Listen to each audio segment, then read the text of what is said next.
An iron helmet with a red stone rested on the rocks, reflecting the last rays of the setting sun. The tired heroes slowly came to their senses after the grueling battle, recuperating.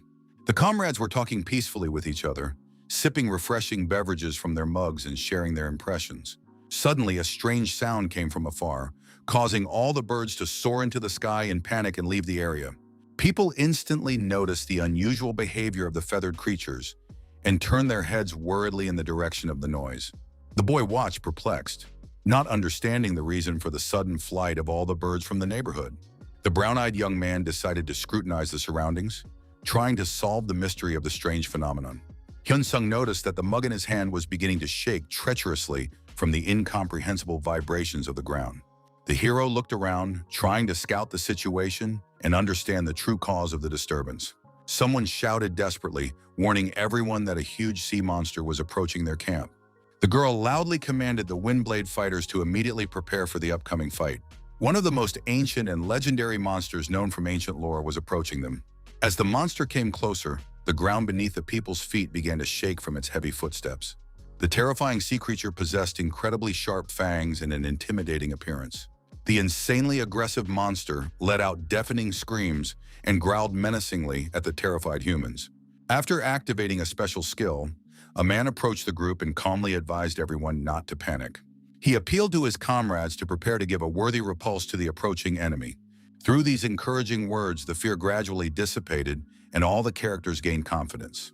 The Windblades represented an elite unit composed solely of the best fighters in the kingdom. The young man was proud to realize that he too was an integral part of this illustrious team. The protagonist realized the need to add determination to the fight, so he mentally prepared himself for the battle. Hyun-sung, with only a first level of strength, understood the importance of getting close to a dangerous opponent. The guy took a determined step forward, showing his willingness to engage in an unequal battle with the monster. After that, the hero made an incredibly high jump, soaring into the air above the monster's head. He swung his sharp daggers, swiftly approaching the sea beast's massive body. Upon impact, the weapon glowed with a mystical purple light, enveloping everything around it in a magical cross-section of energy. Hyun-sung woke up from a vivid dream. The 27-year-old young man was slowly coming back to reality. Just 3 years ago, the guy was the most ordinary student, unaware of the coming changes. Suddenly, serious problems began when the hero's father was hospitalized with a terminal illness. The mana deficiency manifested 19 years ago after the opening of the gate to the parallel dimension. Then the human world changed dramatically, turning people's usual ideas about reality upside down. People began to awaken and suddenly gain amazing magical abilities and incredible power. The gateway to another dimension has been both a great blessing and a unique opportunity for humanity. However, the portal also turned out to be a terrible curse that brought many troubles and misery to the people. Monsters from a parallel world have done enormous and irreparable damage to human civilization. Mysterious, incurable diseases have appeared, including a dangerous mana deficiency in ordinary citizens. The awakened players successfully fought the monsters, protecting the civilians from the creatures' invasion. For this, they made huge profits by selling expensive items dropped from slain monsters. People associated with the players' activities have managed to amass impressive fortunes through trade. For Hyun-sung, the gate turned out to be an exceptionally real curse that destroyed his former life. The ingredients for the inhibitor contained rare gems that only fell from the most dangerous monsters. The medicine cost fabulous money, so the hero's mother had to get 2 jobs. The older sister had spent all of her wedding savings on medical treatment, but the funds were still woefully inadequate. After his main job, Hyun-sung was in a hurry to get a part-time job, but the money he earned wasn't enough. The guy found himself in an extremely difficult life situation, from which he did not see a decent way out. If he were an awakened player, the young man wouldn't have to deal with all these agonizing problems. Crushing rocks with his bare hands, that's what a hero with supernatural power could do. Jump over high rises without the slightest effort, like a real professional superhero from the comics. It would indeed be wonderful to become a powerful player for at least some time in your life. The lad was now lying in his bed, slowly sinking into a sound and refreshing sleep. Hyun-sung realized that the problems would be solved instantly if he became a player. But it was like a lottery. There was practically no chance of success, so the young man pondered other ways of earning money. His cherished dream was to become not a mediocre, but a truly powerful player. If people became players at will, probably all of humanity would have powers by now. The hero hoped that sooner or later, fate would give him this lucky and fortunate ticket. The guy realized it was time to wash up and go to bed. Tomorrow was going to be a hard day's work. Suddenly, the young man felt the presence of a strange and inexplicable energy that filled the entire room with a mystical light. Hyun Song's towel and clothes began to rise into the air as if they were picked up by an invisible wind. In front of him, the hero saw a game window saying that he had finally awakened. The guy was madly surprised by what was happening, not realizing the true meaning of this incredible event. He had heard stories of people who died of heart attacks because of sudden lottery winnings. Now, Hyun Sung understood perfectly the feelings of those unfortunate people who had experienced a similar shock of good fortune. The young man spoke the command status window, hoping to see some really impressive specs there. Reading the dropped-out indicators, the hero was perplexed, not understanding what these numbers even meant. The guy realized that usually rookies are given 10 points each, and he only had 5. Hyun Sung became a player, but his statistical performance looked just awful and dismal. The young man noticed the complete lack of any skills. Neither passive nor active abilities were present. The hero screamed throughout the house, outraged by this injustice, and considering what was happening a real bullying. In his room, the boy sat pondering how he could have been so catastrophically unlucky. Even the weakest player had to have a total status score of over 40 points. Hyun Sung started counting his characteristics on his fingers. 5, 3, 4, and 1 points. After the counting, the young man smiled sadly and asked himself if it was only 18 points. Other players averaged 50 points each, but why did he only have 18? The hero realized that even leveling up would only get him 5 extra characteristic points. Hyun Sung needed to reach level 6 or 7 to equal the normal first-level players. The guy was missing active and passive skills that were usually given out to newbies in multiples. The possessors of good ability were greeted by those around them as the real kings of the party and stars of society. Upon awakening, players received one of the classes such as Damager, Medic, or Tank. 99% of all players were sure to gain at least one useful ability upon awakening. There were improved skills that allowed you to level up faster, but they went to a select few players. Kim Ha-na has awakened twice. There are no more than 10 people like that in the whole world. Met players who, for various reasons, could not raise their current strength level. Even such misfits had abilities. In 19 years, the hero had not heard of the untalented awakened ones. Examining the status window, the guy became interested in one mysterious and obscure button in the interface. The young man pondered the strange control, thinking it was completely useless digital garbage. After clicking, an amazing and unusual in-game store began to open in front of Hyun Sung. The hero noticed several weapons of rare quality for sale in the catalog. The boy was greatly surprised at what he saw and could not believe his own eyes at such a discovery. When he saw the price of the goods, the young man experienced a real shock at the astronomical amounts for each item. Hyun Sung thought that even here, money was required and questioned the system's functionality. The hero realized that points represent an unusual in-game currency of this amazing world. The character's wallet held 2 billion points, an impressive amount for any purchases. The guy assumed that points functioned specifically as the system's main in-game store currency. The young man's gaze was caught by something else interesting in the assortment of this mysterious trade catalog. Hyun Sung saw an item of legendary quality and was a bit surprised at the existence of such a rarity. Heroic was considered the highest quality known to man, but here legendary excellence was mentioned. The hero brought his finger closer to the screen to take a closer look at this unique and mysterious item. The demonic rod did not provide any information.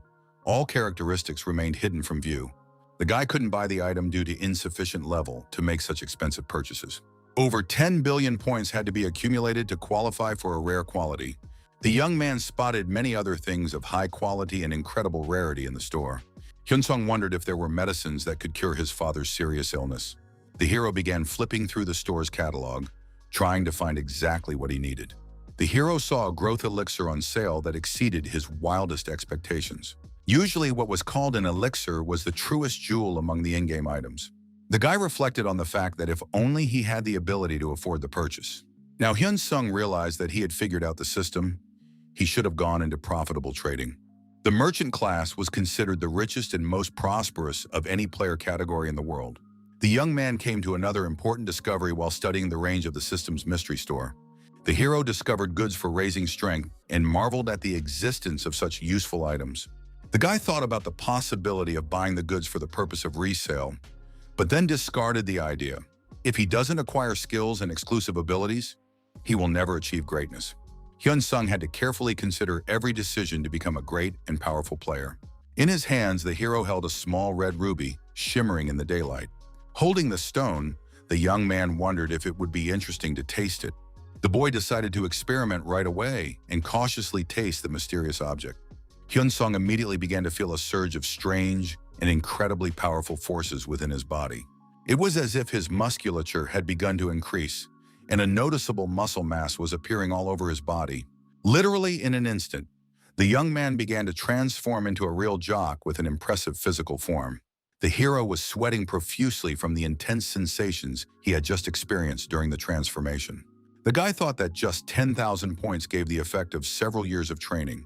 Hyun-sung realized the need to become stronger precisely because of the points accumulated in the system. After seeing the item mastery skill, the hero decided to purchase it, confident of a profitable resale. The young man pondered where it would be most profitable to place this valuable commodity. The guy realized that something wasn't working out for him in implementing his original sales plan. A notice of a 20% commission on the sale came, much to the dismay of the hero. Hyun-sung realized that there was nothing he could do, such were the local rules of the trading system. So the young man decided to get to work and bought many amplifications for his power. The hero acquired a huge amount of colorful stones, green, red, and blue crystals. Now the guy was in contemplation whether he should go register or not. Walking outside after a while, a female guild employee inquired about the events that had occurred. Hyun-sung said he recently awakened, so he came to register as an official player. The girl understood his words but clearly looked very anxious and worried about the situation. She asked if he was too old to be awakened and if he had really gained strength. The guy then interrogated the employee about what she meant by calling him old. The girl said she had never met players who had awakened at such an advanced age. The staff member began to explain that the official age of awakening is a maximum of 18. Hyun-sung didn't understand the gist of the conversation, but he looked in the mirror and was horrified at his reflection. The character really did turn into a decrepit and infirm old man in just a few hours. People began discussing the strange grandfather claiming awakening, suspecting dementia. Hyun-sung instantly realized that in this world, absolutely nothing is given to people for free. The guy looked at himself as an old man and could not believe what had happened. The hero did not even know what he should do now in this extremely difficult life situation. The young man saw his strength and accumulated points rapidly leaving one by one. At home, Hyun-sung pondered how this could have happened to him in the first place.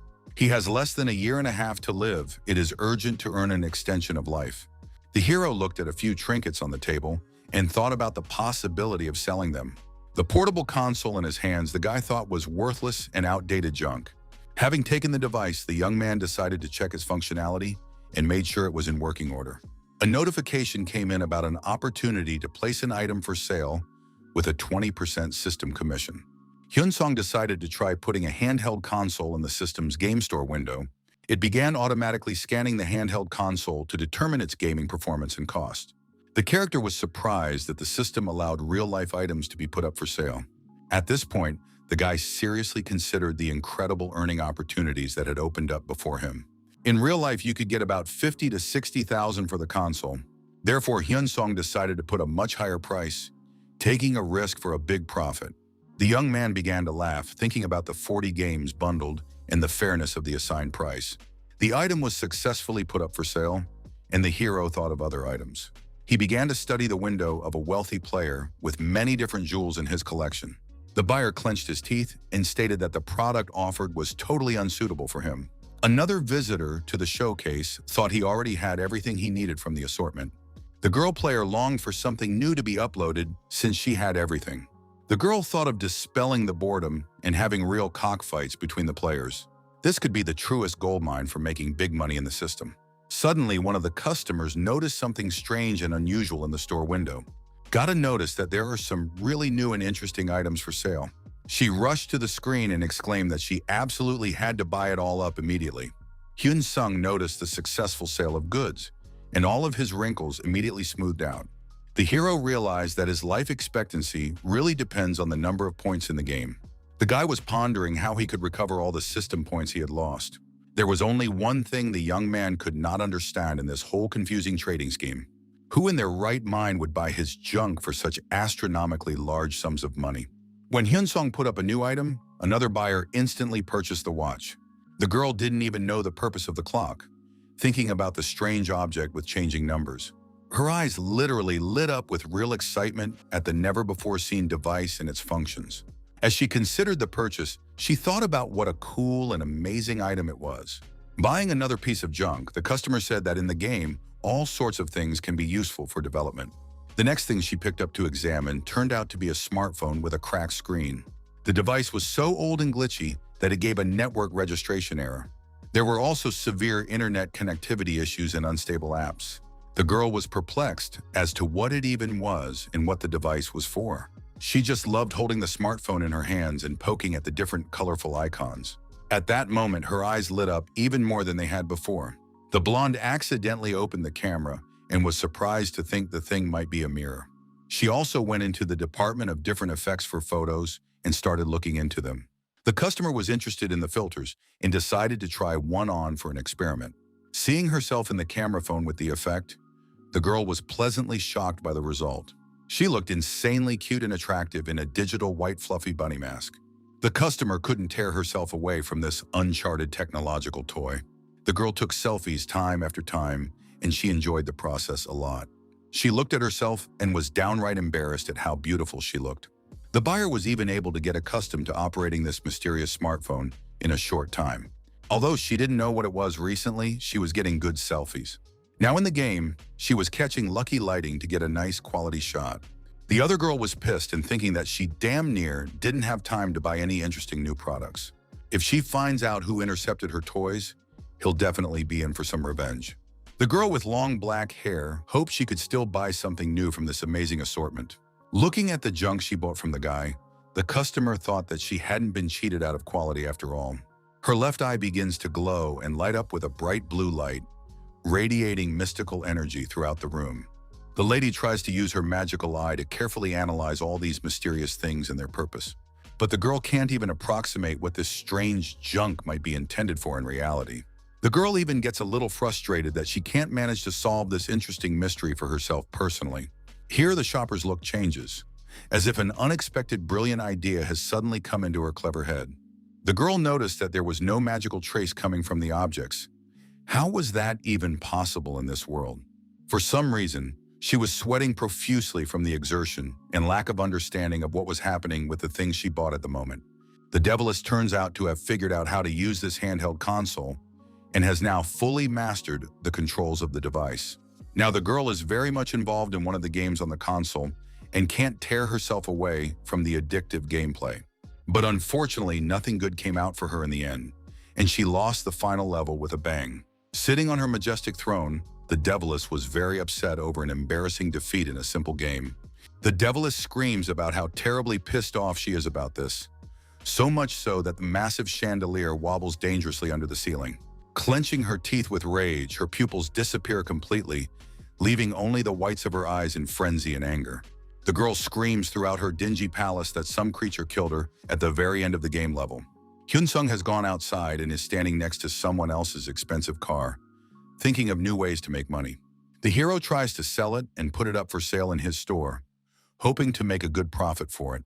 He received a notice that other people's goods are strictly prohibited from being offered for sale on the trading system. The guy was very upset that he thought in this dishonest way could make a large amount of money quickly.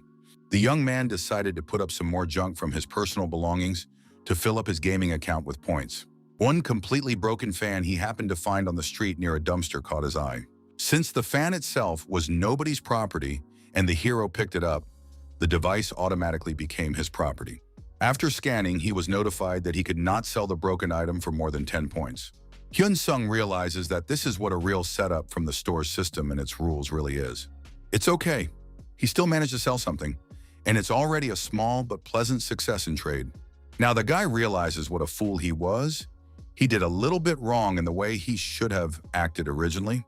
There are only 11 days of life left, but with his new power, you can try to do something really meaningful. Then abruptly he receives an unexpected notification in the game, to which the hero is very much surprised and does not understand the meaning. He received a complaint from a disgruntled buyer, and if there are a lot of complaints, his seller rating will go downhill a lot. The guy wondered how such a thing was even possible, and from whom else he could have gotten such an unfair complaint about quality. Especially, is there even here in this advanced game also such a complaint and rating system for honesty? But for the hero right now, the main problem wasn't these minor annoyances with the complaint system at all. So Hyun-sung thought that, okay, he would just slightly lower the prices of the items he put up in the store. The guy was sitting there getting very anxious in hopes that someone would finally buy his cheapening merchandise soon. After a long wait, he still received the long-awaited notification that all items had been successfully sold. The hero was pleasantly surprised, as he thought no one would buy his old junk for that kind of money. The young man thinks, okay, in that case, he'll try to sell some more of his other home supplies and junk. But he again received a nasty notice of a complaint from a customer who had bought that seller's product. Hyun-sung thinks that no, this is definitely the pranks of that very picky customer with a demanding temperament. There were a few more complaints, first about his smartphone, then about an old wristwatch with scratches. The guy realizes that the watch was quite working, just old and long dead due to a dead battery. Then disgruntled customers sent more complaints about cigarettes and a broken plastic lighter with no gas. The hero realizes that he acted badly with the product description, and this should not continue in any way. Hyun-sung resents that all customers have speed reading ability without giving him time to correct it. That's when he got another serious notice about what the store's strict complaint system said. That as of today, his trading activities have been suspended for 3 days due to violations of the quality of goods. Gotta deal with the complaints within that time, or he'll be banned for a full 3 months altogether. So you'll have to re-download the old phone already along with the charger for a complete set.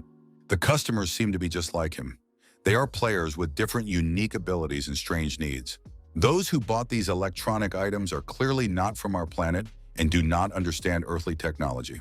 The guy thought, okay, we should arrange for buyers to have a quality shipment of goods with detailed descriptions and instructions.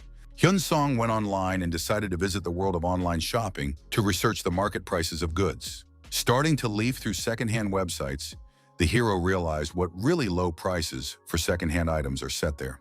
The guy thinks of buying 10 pieces of miscellaneous goods then, but he gets a notification about insufficient funds in his account. The young man decided to check his pockets and wallet. He couldn't believe the lack of cash in his possession. He really saw that he had catastrophically little money left and wondered what was going on. Maybe he should sell some skill books since he still can't register as an official player. Here the hero came up with another potentially lucrative idea for solving financial problems and making money. In fact, he quickly picked up his phone and started actively searching for something important on the internet. After that, Hyun-sung began to think for a long time about different options to solve the current money situation. The guy noticed that he had a new notification coming in, and then something important drew his undivided attention to the screen. The hero quickly grabbed his tattered jacket, preparing to head out on urgent business to the street for his earnings. The young man realizes that, okay, then it's time to move on and find new ways to deal with money problems.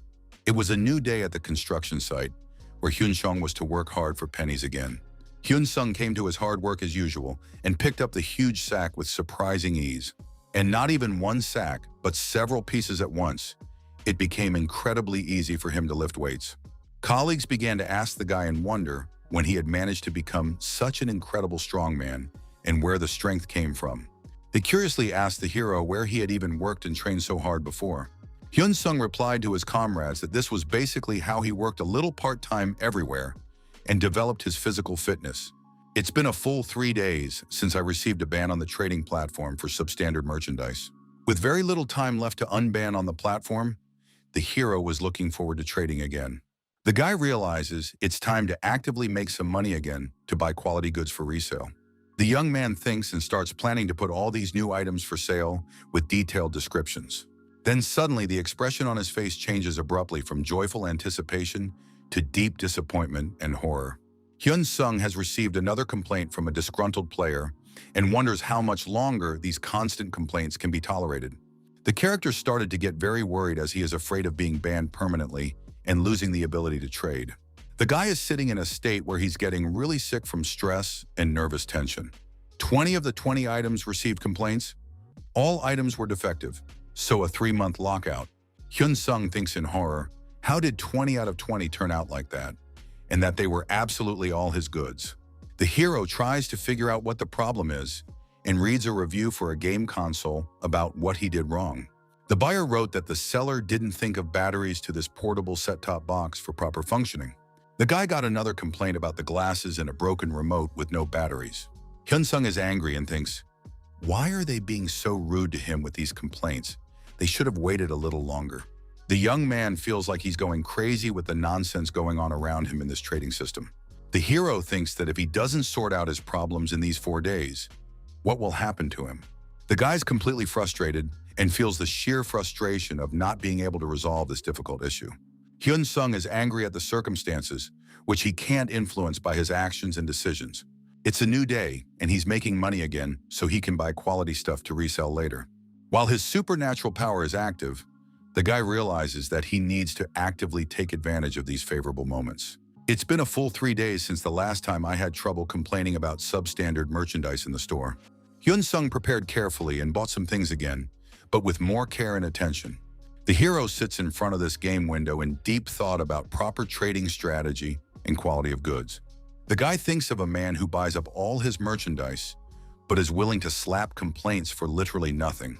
The young man ponders, wondering how long these batteries will last, since they seem to be quite old and worn out. Finally came the long-awaited notification that he was unbanned, to which the hero was incredibly overjoyed. Here his emotions change abruptly from genuine joy to complete surprise at the unexpected turn of events in the system. Hyun-sung received a notification that absolutely all items had been successfully placed in the catalog for sale, and also still all complaints regarding the items sold were successfully resolved in favor of the seller by the system. Hyun-sung is genuinely happy about the fact that he really was able to solve this difficult trading problem. In the end, the hero has already earned as much as 2 billion points, which exceeded all his wildest expectations from the trade. The guy feels insanely proud of himself and his hard work in overcoming all odds. The young man rejoices and realizes that this is what can really be called the most real success in life and career. Hyun-sung thinks about what's worth selling next, a game console or an old phone. And then the hero realized one very important thing, which radically changed all his plans for the future. First, now that he looks like a young man again, the guy can officially register as a player. This will allow you to obtain a player's certificate and undergo a week of training at a specialized beginner's training center. You can return to the training as many times as you like until you successfully pass your final driver's license exam. If you're already desperate and you can't pass the exam, too bad. You'll just be without a license and you won't be a player. So awakening abilities is just the beginning of a long journey before becoming a true professional player. The committee solemnly congratulates fellow Hyun-sung for succeeding in passing this difficult qualifying exam. The people watching are wondering why he is suddenly being applauded at all and getting too much attention. People around him say that he thinks he's obscure because of his supposedly rare and unique trading skill. The guy becomes extremely embarrassed at the thought of standing out so much from the beginning among the rest of the training participants. It's been 3 full weeks, and the guys are ceremoniously told how well they've done in that time. Unexpectedly, one of his classmates approaches Hyun-sung with a friendly offer to spend time together after class. The pretty girl says they want to celebrate successes together and asks if he wants to go with them. Another guy adds that they plan to have a drink to celebrate the joy of successfully completing the course. Hyun-sung politely mentioned that he had urgent business at home, so he had to hurry home. These guys are saying about the guy that he has really good ability, while they'll sit without him. Now that the hero has returned to the player registration area, he is ceremoniously presented with an official sealed ID. Hyun-sung thinks to himself with great joy that he finally got this important document in his hands. The guy saw that absolutely all the necessary information about him was written there, and he thanked the employee for drawing up the document. So now he can definitely sell a skill book by now, and he might even be able to get all of his father's medical bills paid. As a result, he has paid almost 1 million points for a rare copy of a skill book sold at auction. The auction worker says to come back for more, but if you're late with the buyout, you'll have to pay an additional penalty. The hero spent absolutely all his accumulated savings to buy the most necessary equipment for beginner hunters. There was only enough money for the cheapest armor and the simplest sword of low-quality iron. If the equipment is too weak, you won't even be able to go into any dungeon to hunt with that gear. You can hear people outside saying they are looking for tanks to go on a dungeon takeover campaign, if there are any interested. Some unknown organizer says that the dungeon is rented from him, and he guarantees complete safety to the group members. Hyun-sung was interested, thinking that low-level dungeons had a really high demand for tanks and doctors for teams. The chance of dying is kind of pretty low, but it's still worth it for your own safety and health. With his current skills, the guy could join absolutely any team, but he won't. Since the goal for today is to catch the dungeon boss all alone without help, Hyun-sung plans to pretend that he has already gotten all the skills from the skill book he bought and has fully mastered them.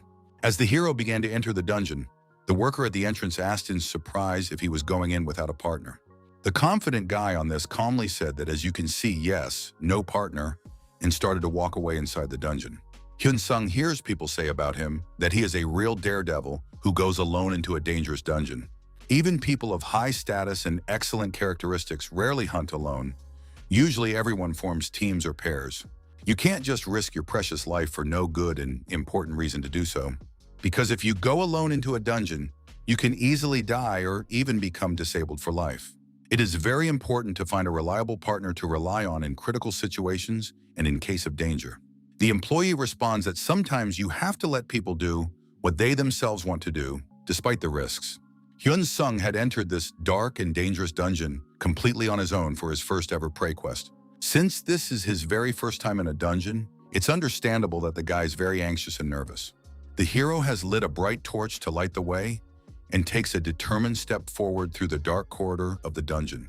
The young man thinks to himself that here he has finally come to a real monster hunting dungeon.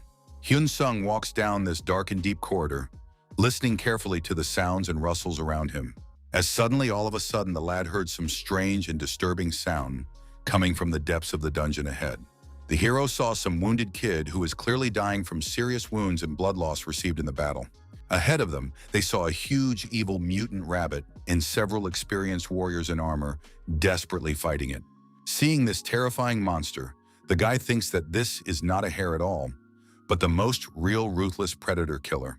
Hyun-sung began to scrutinize those terrifying demonic horns sticking out of the mutated creature's head, and also the horrible sharp fangs that made this bloodthirsty rabbit stand out among the usual harmless forest hares. Other people began to shout loudly and deliberately provoke the aggressive monster to attack and actively fight.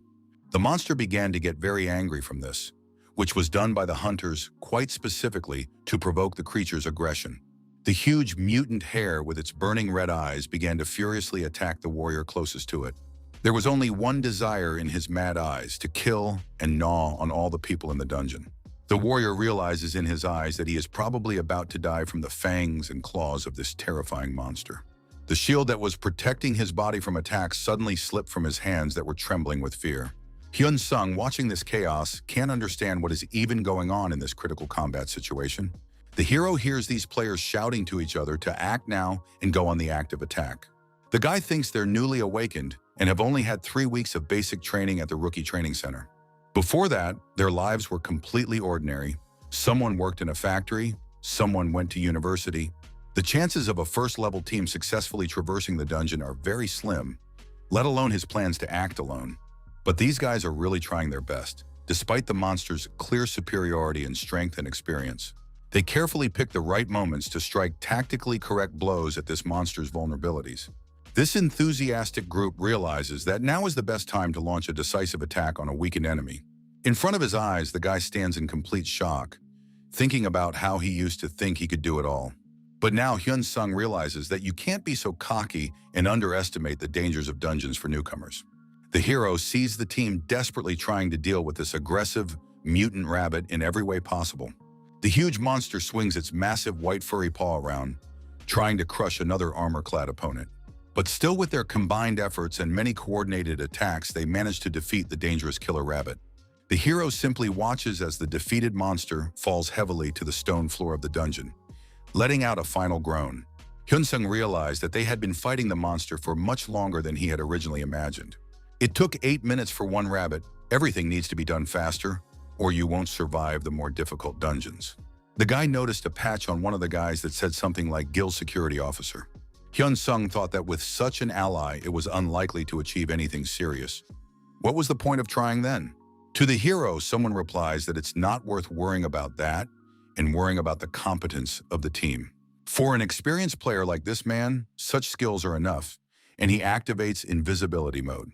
Hyun-sung stands in this gloomy dungeon, pondering the next course of action and strategy to survive alone.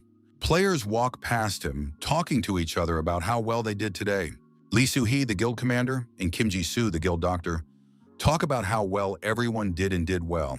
The guild doctor says to go ahead, sis. The boss will definitely show up in the next location soon. Lisa replies to her that she hopes so very much so and is ready to face her main adversary. The other guys say they need to catch the boss alive at all costs, and the team should be able to do it. Soo-hee wishes good luck to all her comrades and urges caution in the upcoming boss battle. Other players try to cheer up their comrades, saying that there is no need to worry. The team has enough strength to cope with the task. After all, the other people reply that does anyone really doubt it? The only problem is that the boss usually doesn't show up.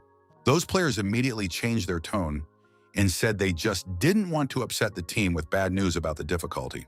It is now the 15th day of the hunt for this elusive boss in the depths of a dark and dangerous dungeon. The goal of the 4th mission is to retrieve the boss rabbit's head as proof of defeating him. The monster is not a very difficult opponent, but the team still failed to complete the task. He is hiding in the dungeon. The leader is mad already and says that once he spots the boss, he'll kill him in a second. Behind the dark veil of shadows, a few common rabbits hide away from the main group of hunters in secluded areas. They pass small rabbits, but they can't even spot them because of the poor lighting in the hallways. The team is communicating about hearing some strange noises here, but it's probably echoes from neighboring teams. Here suddenly, even the experienced team doctor also heard nothing suspicious in the surrounding rustles and sounds. They saw Hyun-sung in the distance and thought who it was coming toward them. Some strange, lonely man. Soo-hee told the others that yes, it's just that they shouldn't pay much attention to him and get distracted from the mission. Jisoo talks about how amazing it is. He seems to have gotten to this point all alone, or lost his partner. After these words, the leader herself decided to think seriously about it and observe the strange hunter more closely. The girls look at the guy and realize he doesn't have a scratch on him, plus he's using a stealth skill. But these two experienced girls cannot understand why in that case he is here alone. Then an interesting thought occurred to the leader, explaining the strange behavior and appearance of this mysterious hunter. She tells the team to take a look. He's wearing cheap, rented, low-quality rookie gear.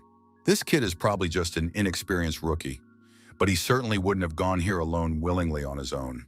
It's quite possible that this guy was forced or tricked into coming here by more experienced and devious players for their own purposes. Even if a hunter has a bunch of useful skills, you still need 30+ levels to effectively kill monsters. While the girls were actively discussing all this amongst themselves, the guy managed to easily kill the enemy rabbit with one blow. When they see this incredible sight, the team is in for the most genuine shock at seeing the rookie's demonstration of strength. Hyun-sung looks at the breathless body of that rabbit and sighs heavily from the complex emotions that came over him. His entire body shakes from the horror he now sees before him on the stone floor of the dungeon. It would seem that the hero had killed just one rabbit, but such a heavy sensation swept through his entire body. In his head, he says that he's sorry, brother, but he's in a desperate state too and has to survive for his father's sake. Since he not only has a sick father, but also a mother and sister who also need to be taken care of all the time. Looking at his prey, the guy realizes that although the monster is dead, nothing of value has fallen out of it. The hero realizes that this is the most real fiasco and a complete failure of his plans for quick enrichment in the dungeon. So Hyun-sung decides to enter invisibility mode again and continue searching for more valuable opponents to hunt. The hero approaches one rabbit to use a powerful invisible strike to quickly kill the enemy. In one accurate strike, Hyun-sung easily kills this rabbit, demonstrating his increased strength and weapon mastery. The girls continue to watch and realize that the guy is likely far from new to monster hunting. Jisoo anxiously turns to the group commander after noticing the strange behavior and incredible strength of the mysterious hunter. The leader sees the look on his subordinate's face and realizes that the girl looks insanely serious and worried about what's going on. The game has an important rule of 20 levels difference between the hunter and his monster victim. If the player's level is lower than the monster's, items will drop from the killed enemy and the hunter will gain experience. But experience and items cannot be obtained from monsters that are 20 levels below the player's current rank. Magic contained in corpses is turned into valuable items, but the higher the level, the worse the quality of the loot. Of course, when a critical difference of 20 levels is reached, items will not drop from opponents at all. Hyun-sung doesn't want to give up and keeps trying to kill another rabbit, hoping for a better result. Soo-hee, with a mysterious smile on his face, tells the team that this is this mysterious guy's first hunt. The ward asks the commander what she thinks the mystery hunter's class and specialization even is. Looking at the fighter, the commander isn't even sure of her assumptions about his true abilities and skills. The leader realizes that, okay, we need to observe more of this interesting kid and his fighting technique. The group commander realizes that there is nothing much to do at home anyway, and here an interesting spectacle is unfolding. The team continues to watch the guy methodically tear these rabbits apart with his skill and punching power. The fighter uses his weapon and unique lightning strike skill to effectively eliminate opponents. Suddenly, the boy noticed something on the ground that surprised and pleased the hunter more than anything else. On the ground after killing the rabbit, Hyun-sung saw a rare blue crystal glittering with mystical light. The hunter is overjoyed by this and realizes that this is the 5th valuable prey during his solitary trek. But there's still something going on here that the guy doesn't like at all about the current situation. The fighter doesn't understand why it's so hard to raise his level, even when hunting all alone. Considering he had killed so many opponents, the level should have risen to at least 2nd level. Hyun-sung realizes that his experience points are not increasing in any way at all, despite the many monsters he has defeated. The guy thinks he can completely clean out the entire dungeon of rabbits within the next hour. It's been a full 5 hours now, and the fighter has sort of tackled the bulk of the enemies in the location. But the hunter realizes something very strange when he looks at his character's status window. Hyun-sung had heard that the level usually rose easily in 1 day, or at most 2 days of active hunting. That's when a disturbing thought pops into the guy's head, and the fighter becomes even more worried about his development. Jisoo herself told the team that it turned out to be kind of awkward to watch this strange hunter. Hyun-sung sits frustrated and realizes that this is definitely the end of all plans for rapid character development. In the past 10 days of earning, 150 million points were obtained for selling electronics to customers, and also just 10 measly points for selling the body of one of the slain monsters in the in-game auction. The fighter thinks you need to think as positively as possible, as this is just the very beginning of a long journey of development. While the guy's thinking in an optimistic way, one of the aggressive monsters slowly approaches him. But the young man even sits with his back to his opponent, just swung his weapon once and tackled the creature. Hyun-sung realizes that there's nothing to just sit around idly, so he cheers up a bit to continue hunting. The fighter has just dealt with 1 rabbit when he is suddenly surrounded by 3 more of the remaining hungry predators. First, the hunter places a block in front of one monster, defending against its swift attack with its sharp claws. After which he masterfully chops his opponent's head off with one precise and deadly strike of his blade. It's as if it's so commonplace for the guy that he doesn't even think about killing living things. After several hours in this gloomy cave, Hyun-sung feels very physically and mentally tired. Here, when the fighter is already categorically tired, he is attacked by one last monster of this location. This huge angry rabbit with its sharp teeth is ready to tear apart any careless opponent. But even with this monster, the young man handles it with ease, not flinching for a second from fear. Then suddenly the hunter noticed a system pop up with an important message for the character. The guy got a notice saying congratulations, he did well and passed the training. But what does that even mean? Laying his bloody weapon aside on the stone floor of the cave, the fighter pondered the strange message. Hyun-sung resolutely pursued the question of what this mysterious notice that had come meant. Hunter was given the honorary title of Horned Rabbit Hunter for his outstanding success in exterminating monsters. The guy realizes that he's definitely seen this somewhere before. Skills grow when getting special achievements. Absolutely every player can get this achievement if they put enough effort and time into the hunt. The only problem is that usually everyone levels up long before killing the required number of monsters. You can reach a rare rank pretty quickly if you allocate time and resources to development properly. While the guy is in deep thought, these girls are still also closely watching the mysterious fighter. The guild leader laughs quietly, much to the surprise of his subordinate, who doesn't understand the reason for the commander's amusement. The leader looks at the guy and thinks that after all, the fighter's not an easy one, but really interesting and talented. Soo-hee recalls that the hunter killed the horned rabbit with just one powerful and precise weapon strike.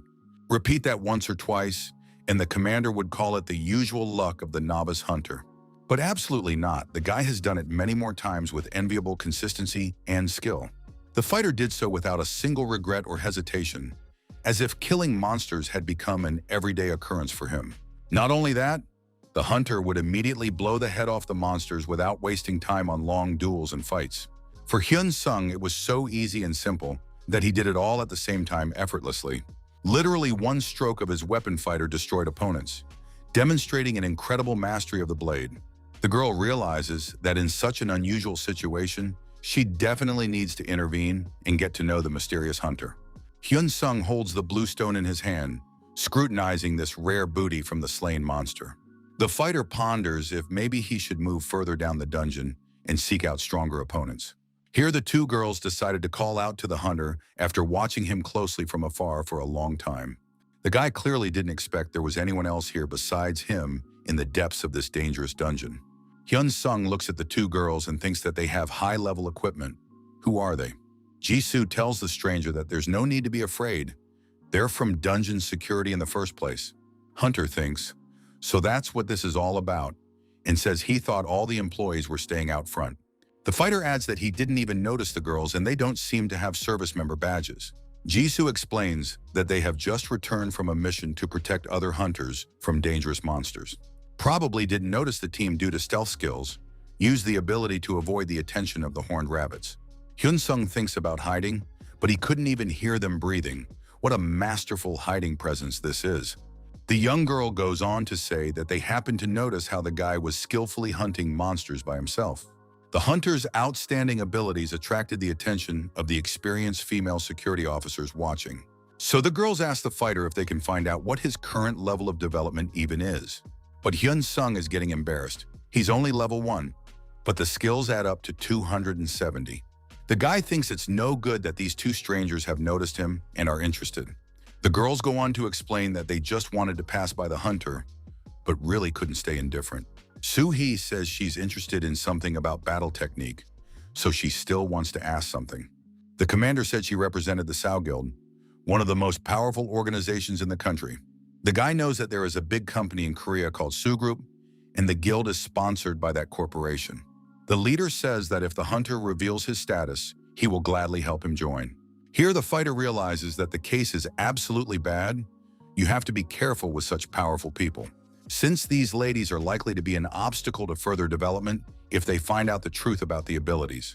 A level 1 player with good skills, this is an anomaly that will draw unwanted attention to Hyun Sung. What to do if a fighter defeats monsters and still no experience? No understanding of how to solve the problem. So the guy immediately abruptly declined, saying that he was sorry, but he wasn't interested at all. Hunter actually took and turned around in the other direction away from those pesky girls, wanting to leave quickly. The girl immediately ran up to the hunter and told him to wait and not to leave so quickly. Hyun Sung thinks in anticipation that now something bad is sure to happen because of this obsessive attention. Soo-hee is standing right in front of the fighter, thinking about what he has to say for persuasion. Leaning closer, the commander asks if it's possible that the guy just doesn't know their guild, to which the hunter hesitantly said that he was well aware of the reputation and influence of that organization in the country. Soo-hee said that it was strange to hear a refusal to join a prestigious guild. It was rare among hunters. The guy replies that there's nothing weird about it. It's his personal decision and right to choose. The fighter explains that he wants to try and cope alone and doesn't feel the need for comrades. The guild leader asks if the hunter's contract binds him to other organizations or teams, to which Hyun Sung confidently replies in the negative, reiterating his desire to only work alone for now. Jisoo was upset and confused to hear such an emphatic rejection from a promising fighter. Watching the girls' reactions, the guy realizes that he's kind of convinced them he's serious. So the hunter said lastly that in that case, could not the girls let him pass on? But the team doesn't want to give up so easily and starts talking about the possibility of a connection in the future. Even if a fighter only has skills without a high level, it won't be a hindrance to the guild. The lad replied to the suggestion that he would think about it as he had a spare moment to reflect. Here the girls offer to walk together to the exit of the dungeon. What does the hunter say to that? The leader says that this way the fighter will definitely be able to avoid various troubles and dangers along the way. Hyun Sung even responded to this offer with a 100% refusal, wanting to go on his own. The girl leaving thinks to herself that this guy is a real rude and ignorant man. Okay, bygones. Sooner or later, this stubborn guy is going to regret his decision. The team realizes that they need to get out of here faster as they are already tired from the long wait. Hyun-sung, after leaving the dungeon, realizes the need for caution. There are a bunch of players here stronger than normal people. The fighter turns around and looks rather disturbed by the events and attention going on around him. The hunter sees the gate to the dungeon and wonders if not everyone has yet emerged from the dangerous depths. The guy walks up to the counter where they usually order cabs for trips around town. Hyun-sung gets into the car and the driver politely asks the passenger where to go. The fighter looks confused and doesn't even know where exactly he needs to go now. The hunter replies to the driver that let's just start by just driving from here in any direction. A cab car slowly moves forward through the busy streets of the city, taking away a passenger. Hyun-sung makes a new request to an experienced driver for a travel route. The guy says to take him to the Blood Fox dungeon for the next hunt. The driver, upon hearing the destination, says that it seems the passenger has completed the mission in the Horned Rabbit dungeon and congratulates him. The cab driver explains that he has driven many players back and forth, so he knows all the roads to the city's dungeons well. The chatty driver starts telling a long story about how he recently gave a ride to some famous high-ranking player. Hyun-sung stopped listening to the chatter for a bit as he opened the status window and saw something surprising, wondering if he could mop up the other locations. If even one tank arrives, we go immediately. The fighter hears groups of players communicating with each other. As the guy walks down this crowded street, he realizes that the atmosphere around the dungeons is exactly the same everywhere. A hunter approaches the front desk to sign up and officially enter a dangerous new hunting dungeon. Hyun-sung again tells one of the staff members that he's going to go there completely alone, without a team. Understandably, this surprises and alarms everyone, as this behavior is very unusual for newcomers. The main monster of this location, a bloody fox with insanely sharp fangs and piercing yellow predator eyes. A large number of experienced players in expensive equipment were crowded around the entrance, discussing a strategy to attack her. Hyun-sung decided, just like last time, to just observe and study the situation to begin with. The fighter looked carefully a bit more in the direction of the guards and noticed something interesting to him. The guy saw the security department people just falling asleep at their posts from boredom and fatigue. Hunter realizes that this is a great opportunity for him, so he quickly uses the stealth skill. At the moment of clearing the Blood Fox dungeon, there is one important detail. The monsters here are much more aggressive than usual. Hyun-sung sees that two red monsters are already rapidly moving towards him with clearly hostile intentions. The fighter looks very determined and confident, though, thinking about the fight ahead. When the foxes approach, the guy easily slashes their heads with one powerful stroke of his blade. The hunter noticed that he gets about 180 experience points per fox killed, much more than for rabbits. The weapons here also drop a bit stronger and of higher quality, which pleases the novice fighter and motivates him to continue. Hyun-sung continues to methodically massacre these bloodthirsty red monsters, honing his fighting technique.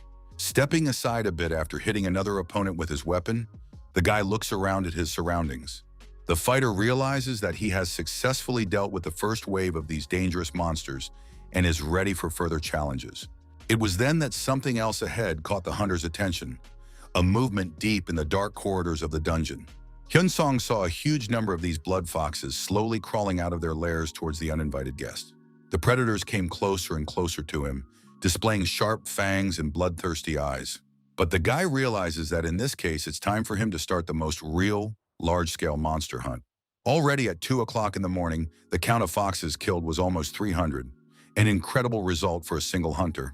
Hyun-sung rejoices in the achievement of hurrah, finally reaching the mark of 300 foxes killed in a single night hunt. The fighter also got an achievement for this. Just like last time for the rabbits, realizes that he has achieved his goal. Hunter got the honorable achievement Blood Fox Hunter, and everything went pretty much as originally expected. Guy utters the status window command and scrutinizes the changes in his character's stats after a successful hunt. Looking at the updated data, Hyun-sung sees that this time around, he has a significant increase in physical strength and stamina. Hyun-sung realizes that most likely all the bonuses and improvements are dependent on the honorary title of Hunter he has received. As the fighter was studying the status window, he noticed just a huge number of more of these bloodthirsty monsters approaching him from behind. The foxes look at the intruder with a rather attentive and studying gaze, assessing the level of threat from the hunter. The guy thinks, okay, let's in that case do an interesting experiment with mass extermination of monsters. It has already been 7 hours since Hyun-sung has been in this dark and dangerous dungeon without a break. The hunter was even a little tired from the continuous slaughter, though normally such stamina was completely out of character for him. In 7 hours of intense hunting, the fighter killed a whole mountain of these bloodthirsty animals, leaving a bloody trail behind him. The guy finally got the achievement of a rare rank, slaying exactly 1,000 blood foxes in one night hunting session. Hyun-sung noticed that the strength skill had been increased by a full unit, a significant progress for a novice hunter. The fighter thinks he has received confirmation that he can grow to an epic rank with further development and training. But before continuing the hunt, the young man decided to take a little break, so he crouched down on a stone ledge. The hunter reflects that he will definitely come to this lucrative dungeon again tomorrow to continue farming resources. Hyun-sung already has a whole bag of these precious blue stones that can be sold for good money. Suddenly, the guy is very surprised to find something quite unexpected and valuable in his loot. In the hunter's hands was a skill book that gives permanent body enhancement, a rare and expensive find. Would have known in advance that he could get this book from monsters, then definitely wouldn't have bought a similar one for points. So the fighter decided to put the duplicate for sale in the in-game store for additional hunting profits. And then Hyun-sung thought, okay, I'll take this valuable book with me for my own personal use. Finally, a guy comes out of this dungeon carrying 2 valuable skill books of rare quality. At the exit, there is a special basket where you need to put different things that the hunter received as prey. The security officer politely asks that all rocks and other items be placed in this particular basket for inspection. Being a law-abiding citizen, it is understandable that Hyun-sung decided to honorably fulfill this service requirement. Suddenly, the officer checking the guy's bag was pleasantly surprised by the quantity and quality of the booty he found. The worker thinks that there are an incredible amount of stones and even skill books of rare quality. This hasn't happened in a long time. This dungeon had never before found skill books of such rare quality in a single hunting session. Indeed, this seasoned employee marvels at the fact that a guy all alone was able to obtain such treasures. Hyun-sung is incredibly proud of himself and his accomplishments, that he was able to exceed all expectations of the hunt. But the hunter modestly replies to the employee that there is nothing particularly strange or unusual about these results. When the guy came to sell the stones, he is told he can get almost 1,000,000 won for all the loot he collected. The employee also says that Hyun-sung will be contacted after the skill book is successfully sold to a buyer. Hunter is excited at the prospect of earning money and says he will then wait patiently for a call from the administration. Going home, the fighter realizes that at this rate, he can earn about 1,000,000 won a day by hunting alone. Hyun-sung realizes that being an awakened player is still much better and more beneficial than being an ordinary person. After such a grueling and hard day of hunting, Hyun-sung decides that the best thing to do is to have a good meal. The fighter sits in a nearby cafe and waits patiently until he can re-enter the dungeon to continue the hunt. The guy thinks about looking for a room at some nearby hotel for an overnight stay near the dungeon. Getting to your home every day takes too much time and takes away precious hunting energy. Hyun-sung is determined, as he has learned, that he must pump his rank to a higher level again. Again in the Bloody Fox dungeon, the hunter beheads another victim with honed skill with a single blow. The fighter does it so easily and naturally, as it is far from the first 1,000 monsters killed. Even with his accumulated experience and skill, the guy still gets a little tired of the monotonous carnage. Hyun-sung receives an important notice, and he eagerly waits to see what it will say this time. The achievement says that the hunter all alone killed 5,000 blood foxes, an incredible result. This is how a fighter gets his very first heroic rank achievement, which is a significant breakthrough in development. The guy thinks about whether he's really the first person to achieve a heroic rank in this field. Of course, there are other people who have reached a rare rank besides him, but he is the first with a heroic achievement. Hyun-sung realizes that he achieved this completely by accident, but still the result is impressive and motivating.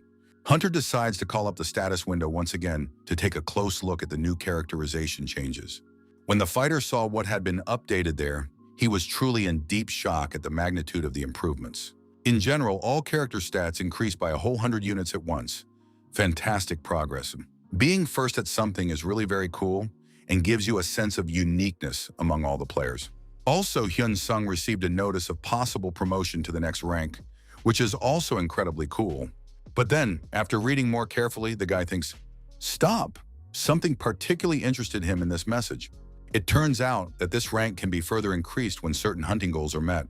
The fighter thinks he can be the first to get the legendary hunter rank among all the players in the world. But he's probably had enough hunting for today. It's time to rest and recuperate. Because after such an active day, Hyun Sung can hardly feel his tired legs anymore from the constant movement. So the hunter's only wish is to be sure to return here tomorrow to continue the farming. It's been 10 days since the fighter has been living like a soldier's camp near the Blood Fox dungeon. The guy leaves the hotel every morning, and his day starts the same way, with a solid breakfast before the hunt. Once inside the dungeon, Hyun Sung performs his routine over and over again, methodically killing these dangerous foxes. Hunter decided to check the status again. He again received an important notification of a new achievement. This notification is special. The fighter obtained a legendary rank by killing 10,000 blood foxes single-handedly. When Hyun Sung received this achievement, he immediately dropped his bloody weapon onto the stone floor. Crouched down from exhaustion, the guy thinks it's so physically demanding that he almost died from overexertion. Still, nothing is impossible in this world, so Hyun Sung decides to open the status window to check for changes. Then the hunter noticed something incredible that surprised him greatly. Wow, what numbers appeared on the screen. All the characteristics of the fighter increased by 40 units at once. The guy laughs and rejoices seeing this amazing news. It's really incredible and so fantastic that such progress is very hard to believe. Hyun Sung further examines the information in the system and sees that a further rank increase is not possible for now. The fighter realizes that in this way the system can no longer give him the benefits of fox hunting. But since the maximum has been reached, then okay. There's no point in lingering in this particular dungeon any longer. Another positive and inspiring thought about future earning plans pops into the hunter's mind. The guy reflects on the fact that there are still plenty of other places to hunt where you can make good money. Hyun Sung returned to the familiar dungeon of the Horned Rabbit to test his new abilities on weak monsters. Chopping another opponent, the fighter thinks with relief, phew, it's not as hard as it used to be. But still, the main thing is to continue in the same spirit and do not stop at what has been achieved. The hunter literally kills these animals with one easy blow, demonstrating increased power and skill. For Hyun Sung, these monsters are already so past their prime that dealing with them is incredibly easy. The guy thinks that even with his bare hands, he can now easily deal with these weak monsters. Then in that case, this dungeon can be wrapped up little by little and new challenges can be found. The fighter returned to the hotel and received a long-awaited notification on his phone that all items had been successfully sold. Hyun Sung just got out of the shower and thinks that he needs to go there right away anyway. The long-awaited day has come when the money will flow to the hunter in a veritable river of sales. The guy walks into the bank premises and the employee politely tells him to check the amount and sign the documents. Hyun Sung took this official piece of paper and began to scrutinize all the points and figures in it. Here's something very much surprised and shocked the hunter, an unpleasant surprise in the calculations.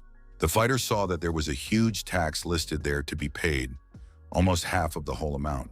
The guy thinks it's a real robbery in broad daylight, but the money is definitely worth it not to sell. Leaving the bank, Hyun Sung ponders that in such a case he should hunt much more diligently and efficiently.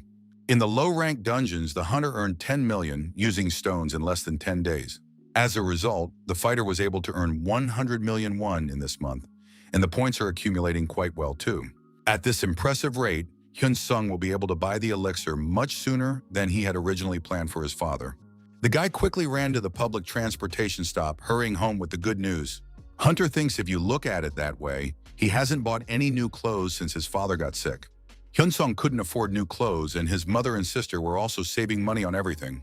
The guy stands in deep thought about what he should do with the money he has accumulated. Fighter thinks he's made enough money, so he'll be sure to rectify that unfair situation tonight. Another hard day's work is coming to an end in a factory shop where ordinary people work. It's 7 p.m. and the tired workers are saying goodbye to each other, going home after their shifts. One woman, Hyun Sung's mother, is just finishing up her grueling work at the facility. As she leaves the factory grounds, she says goodbye to her co-workers, saying she'll definitely see them tomorrow morning. Another hard day's work is behind her, and now the woman slowly walks home to her family. Then suddenly a familiar guy comes up behind her and joyfully shouts "Mom" at the top of his voice. The woman absolutely can't believe her ears. Is that really her son's voice? Turning around, the mother does indeed see before her her dear son, whom she has not seen for so long. Hyun-sung walks up to his parent and says anxiously that his mother has somehow gotten very thin during this time. But the woman does not respond to the remark, but asks her son in surprise what suddenly made him come here. To which the guy replied that he had come here for a reason, but to tell her something important. It is clear that such an unexpected meeting madly greatly pleased the tired-of-work woman. The mother tells her son how much he has grown and immediately asked if he had time to eat. Hyun-sung replied that of course not, as he wanted to have dinner specifically with his beloved mother. Hearing this, the mother was very much surprised at such a suggestion from her usually busy son.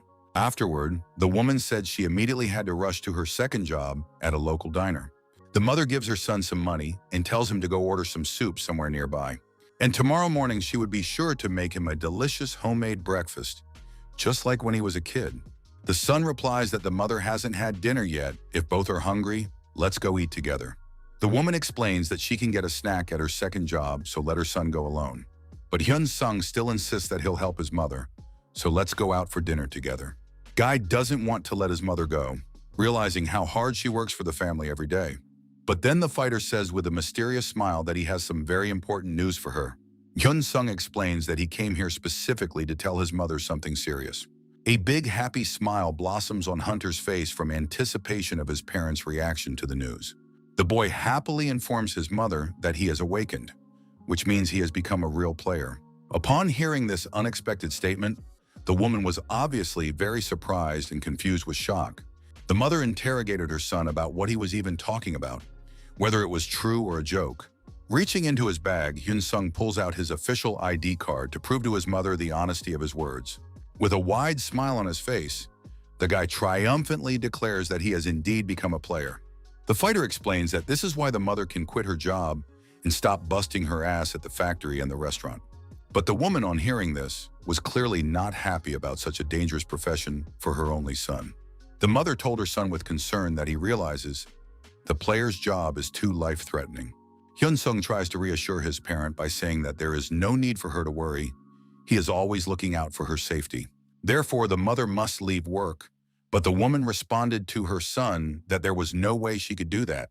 After all, Hyun-sung must realize that players can't always consistently make enough money to live, especially with my son still having a lot of money to spend on equipment and development early in his career. The guy told his mother about what she needed to realize. He had managed to win a jackpot of sorts in life. Hyun-sung holds out an official piece of paper to his parent and says he can take a close look at it now. The woman reads the document and can't believe her tired eyes at the numbers she sees on the paper. The mother saw that it says 10 million won and thinks in shock, how is that even possible?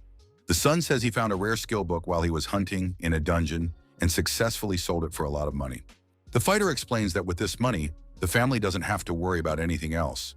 But then the woman suddenly apologizes. The mother begins to cry and tells her son that she is sorry, very sorry for all those hard years. The boy wonders why his mother is apologizing to him at all. There is absolutely no need for it. Hyun-sung reminds us that if it wasn't for his parents, he could never have even been born, wouldn't he? The fighter says that's why the mother should rest. She has worked so hard all these hard years for the family. When they arrived at the mother's second job, the woman decided to introduce her son to the other female employees. The female workers were madly delighted to see such a sweet and energetic young lad in their midst. Hyun-sung, being young and strong, was very quick to handle any physical work in the restaurant. All the women were very surprised that you can do hard work so quickly and efficiently. The boy's mother was incredibly proud that it was her son who was so willing to help strangers. As the family was leaving, all the female employees thanked Hyun-sung for coming to help them today. At last they returned home, where their sister was waiting for them, overjoyed to see the whole family assembled. The boy said a warm hello to his big sister and said that yes, everyone was home together now. Hearing her brother's familiar voice, her sister was very much surprised at his sudden appearance at home. The girl suddenly asked Hyun-sung what happened and why he suddenly decided to come to them. The brother said he had some important information that he wanted to be sure to tell the family about. The fact that the boyfriend and mother look insanely happy really gets the sister's attention. This unusual behavior of the family confuses the girl and makes her worry about the reasons. Hyun-sung utters the same phrase again that he has awakened and is now a real player hunter. The sister can't believe these unbelievable words and interrogates her brother. Is it really serious? The guy tells her that yes, that's true, But something else good happened besides waking up. The fighter won 10 million won, which would drastically change the financial situation of their entire family forever. His sister interjects with disbelief. Is it really true? And is this his such a huge gain from the hunt? With a wide smile on his face, Hyun-sung says that yes, so there is no reason to worry and work hard. The brother explains that he will now maintain and provide for everything, and the family can rest and recuperate in peace. The guy's sister couldn't believe these incredible words and started crying with happiness and relief. Hyun-sung is happy to see such an emotional reaction and realizes how much he loves his wonderful sister. Guy says he'll definitely come home when he's done with his dangerous work in the dungeons. The mother asks if the son is going to go just like that, to which he replies, yes, the equipment is rented. So with a confident smile on his face, Hyun-sung warmly says goodbye to his beloved family before leaving. The fighter tells his family that he is sure to come home soon with good news and money for everyone. The mother went to the hospital and called, but the answering machine said the caller could not answer. The woman is very much worried and thinks anxiously that she hopes for nothing terrible has happened. Hyun-sung comes over to her and apologizes for being a little late. Sorry it took so long at work. The boy explained to his mother that there was heavy traffic on the roads, so he had to run on foot to the hospital. The woman jokingly slapped her son lightly and said, my goodness, how he scared her with his tardiness. The family headed to the second ward, where the boy's father has been lying in serious condition for many months. A man is suffering from a big problem. His incurable disease is progressing more and more each day. Mother and son sit by the father's bedside, genuinely worried about his health and hoping for a miracle. Hyun-sung, looking at his dad, thinks with hope that he can help him buy the expensive medicine. Even though the father is in a coma, the guy tells him, trust me, Dad, I'll make sure you get well soon. 10 days have passed and the fighter is still in the same cave, methodically destroying monsters to make money. Hyun-sung decided to look at his watch to see how much time he had already spent in this dungeon today. But the hunter realizes that in principle, he still has a full 6 more hours to get on with the job. But the guy decides to go out and thinks, I wonder if he's the only one who knows about this dungeon. It's really strange that there are absolutely no other players here besides him alone at this time. Getting closer to the new location, the fighter saw a bat dungeon where level 10 to 15 is needed. Hyun-sung realizes what he had previously heard. These monsters live in large groups because of their small size.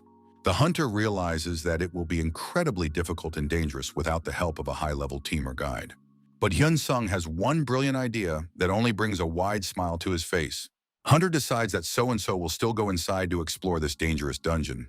The fighter turns on his stealth mode and becomes completely invisible to surrounding humans and monsters. As the guy walks past people, he hears workers telling each other that they had previously warned of the danger. Hyun-sung decides to move a little closer to the staff to listen intently to their important conversation. What the hunter doesn't realize is that this cave scares him more than any other dungeon he's visited. The fighter came across these bats, each huge but really many individuals in one place.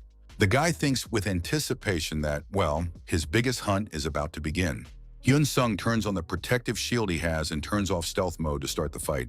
These bloodthirsty mutants immediately spotted the intruder and prepared to attack the hunter.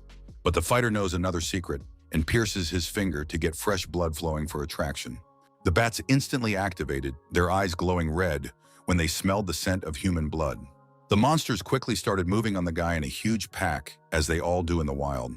Hyun-sung thinks that these creatures look like the approach of the most real and merciless darkness. The bats fly in a huge pile, forming into a large circle to encircle and attack the enemy. In his hand, the hunter begins to use fire magic, creating a powerful fireball for mass destruction. These bats became even more bloodthirsty and aggressive when they felt threatened by humans. Then suddenly the guy was surprised by something, finding an unexpected difficulty in fighting a group of opponents.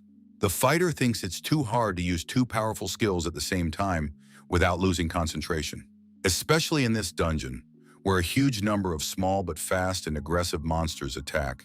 But Hyun-sung doesn't give up and continues to further concentrate on creating the most powerful spell possible. In the hunter's hands now was a real huge fireball, which he had struggled but created. The guy realizes that right now that's more than enough to deal with those pesky monsters. Hyun-sung releases this powerful ball straight into the center of the bat swarm for maximum damage. The fireball explodes and begins to glow with a bright orange light, illuminating the entire cave around it. The bats instantly begin to literally melt and burn from the unbearable heat of the magical fire. The hunter takes cover under his protective shield to prevent fire and shrapnel from reaching himself. His protective dome cracks slightly from such a strong impact, but it withstood the main wave of the blast. The fighter himself had not expected to get such a powerful blast from his fire magic spell. Hyung-sung also noticed something very strange and disturbing in the depths of the dark cave. The hunter saw another huge flock of bats slowly approaching him from afar. Holding a new fireball, the guy says it's getting too noisy here for comfortable hunting. So the fighter prepares to throw this orb at another group of aggressive monsters for a sweep. Then suddenly an insanely beautiful sword that looks like a vampire weapon from the legends falls to the ground. Hyun-sung didn't understand what had just happened at all, or where this mysterious weapon had come from. Hyun-sung thinks it's then necessary to strike again to complete the sweep of this location. The bats are still just as ready to attack the guy, despite the losses from the hunter's previous attacks. The fighter sends this powerful fireball into the center of the pack, and an even bigger explosion occurs. After the battle was over, Hyun-sung decided to check the achievement system and look at the rewards he had received. Hunter got the rare achievement for killing 300 bat monsters single-handedly. The guy wonders how many valuable items and mana crystals he'll be able to carry out of this dungeon. The fighter's gaze suddenly caught something strange, some kind of pulsing red energy. On the ground, Hyun-sung saw an object that had this frightening and mystical energy emanating from it. Getting closer, the hunter still saw the vampire sword and thinks it looks like magic power. The fighter took the weapon in his hands and began to scrutinize every detail of this artifact. This is truly a rare quality level vampire blade, with unique characteristics and abilities. Hyun-sung thinks it's only one weapon, but it gives two useful skills to the wielder at once. The hunter wonders if a similar weapon could fall again from some other monster in the future. The guy realizes that if he kills even weak monsters like these bats, it can give him a fairly rare weapon, such as this high-quality vampire blade. But if the hunter catches even more monsters at one time, then what happens? A few weeks later, the fighter continued to constantly go to this lucrative dungeon to farm resources. When Hyun-sung struck his fireball once again, several valuable crystals fell to the ground. Getting closer to his prey, the hunter began to scrutinize them and study the properties of the finds. Guy realizes that the residual magic still hasn't dissipated from these mysterious power crystals. It only happened once after a successful vampire bat hunt in a cave. There's also a vampire bat mantle, but only rare quality with limited features. Well, in that case, he'll take her with him. What a waste.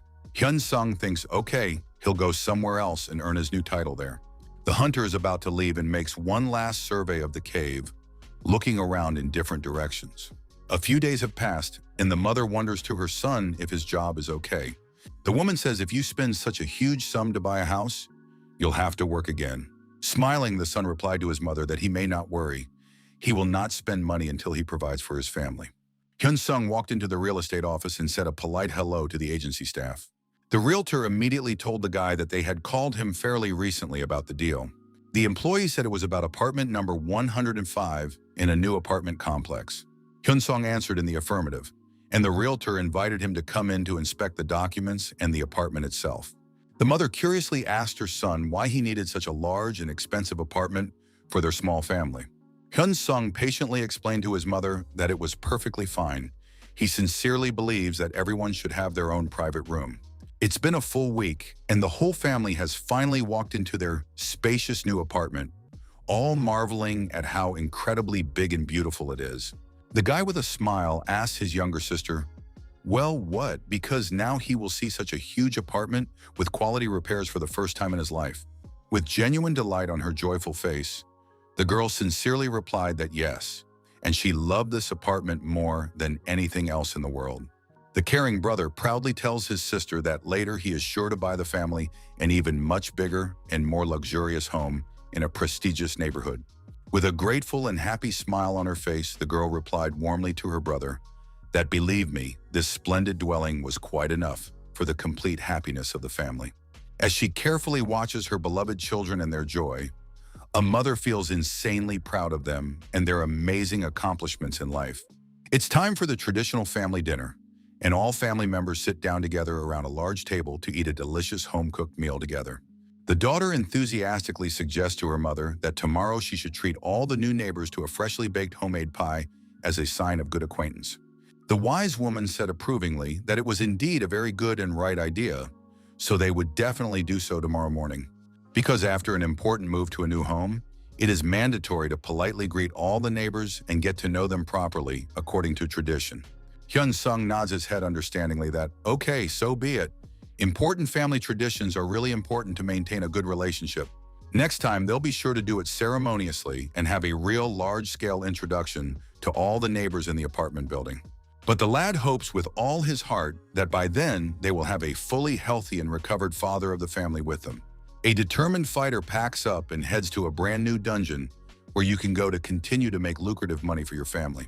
A dangerous dungeon for hunters of 8th to 10th level of development called blood rats because of the extremely aggressive and dangerous inhabitants. These terrifying mutants are literally filled with insane anger and uncontrollable aggression towards all living things that enter their territory. Cautiously stepping inside the gloomy dungeon, the guy was very much surprised by something, seeing such unusual and frightening opponents in front of him for the first time. Hyun-sung carefully noticed these hideous monsters with their horrible, nasty tails and piercing, burning red predator eyes. The aggressive mutant rats ran swiftly toward the uninvited hunter, but he managed to make a high acrobatic leap upward in time to successfully dodge. The experienced fighter was genuinely surprised by the fact that these vile monsters were such incredibly fast and agile opponents in battle. Tactfully stepping back a little to a safe side, the wise Hyun-sung decided to first think hard about the proper and effective tactics for the upcoming battle. The confident hunter landed gracefully on solid ground and took one determined step forward toward deadly danger and adventure. The guy tells these hideous monsters with defiance that they were much faster and more dangerous than he had originally imagined and planned for. But this fact does not stop and does not frighten the experienced fighter. He easily and gracefully cuts off their heads with one masterful stroke of the blade. After successfully massacring his opponents, Hyun-sung even laughs a little, realizing how easy and simple it's become. A thoughtful hunter seriously ponders whether to try throwing a powerful fireball at these swift creatures for mass destruction in a sweep of the area. Watching carefully as the new mutant rats aggressively run towards him in a huge mob, the guy thinks it's probably definitely worth trying this tactic. On the way out of the dangerous dungeon, the successful fighter shows a surprised employee his huge heavy bag with valuable collected crystals and trophies. The experienced security officer was very pleasantly surprised by the fact that the young lad was able to gather so many really valuable magical resources. Politely leaving the administration building, the well-mannered Hyun-sung bids a sincere and warm farewell to all the dungeon's security personnel. Then, quite unexpectedly, the hunter heard the distinctive and familiar sound of elegant high-heeled women's shoes on the asphalt. Some strange woman confidently approaches the surprised guy and politely asks him if it's Hyun-sung, if he's not mistaken in his identity. The elegant woman courteously tells the intrigued fighter that they have met before in the dungeon, if he remembers that meeting well. Now let me formally introduce myself to you and properly establish myself as a serious partner for cooperation. A mysterious stranger professionally informs her that she is an experienced leader of the #1 elite team from the most prestigious and influential guild in Seoul. She says with dignity that her full name is Lee Soo-hee and elegantly extends a graceful hand for a polite handshake and introduction. Lee Soo-hee politely asks the guy if she can take away some of his precious time for an important conversation about a future collaboration. 1 week earlier, an angry man slams his fist forcefully on the massive wooden desk in his office, expressing extreme displeasure. The guild leader yells and rants about what the hell is going on, who this mysterious guy even is, and how he got such powers. Soo-hee looks very much confused and doesn't even know what to answer to this difficult question of her boss. On the laptop screen, a detailed card about Hyun-sung's boyfriend opens up with full information about him as a player hunter. Ma Ji-hoon, the influential head of the prestigious So Guild, scrutinizes the data on the mysterious hunter with unbelievable results. The executive looks so angry and furious that he begins nervously rubbing his graying hair in a hand, shaking with anger. The boss angrily says that you only have to look at the number of stones received. It takes killing 10,000 monsters alone to collect them. The girl cautiously suggested to the leader that if this hunter didn't have some special rare skill for such results, the experienced supervisor replied to her that there was a good chance. Maybe the guy had a unique skill that allowed him to bypass the 20-level rules. Therefore, the guild should definitely lure this talented kid to them before the competition gets a hold of him. Soo-hee listened carefully to this important assignment from her authoritative superior and took the task seriously. The subordinate replied to the leader that yes, she fully agreed with him on this strategically important issue for the development of the guild. The wise leader said he would send an experienced negotiator with her to back her up during difficult moments in the conversation. But first, let her try it herself, since she already knows this hunter and has made initial contact with him. At the very end of the conversation, the guild leader remembered something important and decided to check with his subordinate for safety. The warden says seriously, hoping the information about the hunter's abilities hasn't reached the rest of the guild and competitors. Soo-hee immediately expressed real alarm and concern about the possible leak of classified information about the prospective candidate. The girl replied to the leader that yes, other than the guild leader, no one else knows about this data and recruitment plans. She also added that she will definitely follow up on their doctor's behavior to prevent possible leaks to third parties. Hearing this assurance, it was as if the director did not initially show any particular great joy at the security assurances he had received. After a brief pause, the supervisor, with a tortured smile on his face, told his subordinate that okay, we could proceed with the task. Hyun-sung is standing outside, and in front of him is the captain of the elite team of this influential and prestigious Hunters Guild. The first question that immediately loads into his worried head is how this girl even managed to find him. The guy recalls that she had previously given him her business card with all her emergency contact information. Soo-hee then talked about how if he had any serious problems, he could safely go to them. The hunter thinks these are definitely the same people he met in that dangerous dungeon during his hunt. So the first thing Hyun-sung decides to ask about is how they knew his name and found out that he would be here. Soo-hee politely replies that first of all, she would like to sincerely apologize for the disturbance and invasion of privacy. But the guy further begins to press her further with the question of whether they have conducted a secret investigation about all his activities. Here another man approaches the conversation, who also greets the guy in a friendly manner and says he's glad to meet him in person. Adjusting his elegant tie, the man in the business suit politely says that if it's not a problem for them, could they please talk in a more appropriate place together? This was the mysterious guy that the guild leader had specifically talked about, an experienced expert in negotiating with prospective candidates. Hyun-sung immediately flatly refused the offer and said emphatically that he had absolutely no interest in having such conversations with the guild representatives. This professional expert in expensive glasses was clearly genuinely surprised at such an unexpected negative reaction of the guy to their proposal. After a brief pause, the man calmly says that it won't be a big deal if he visits Hyun-sung at home to continue the conversation.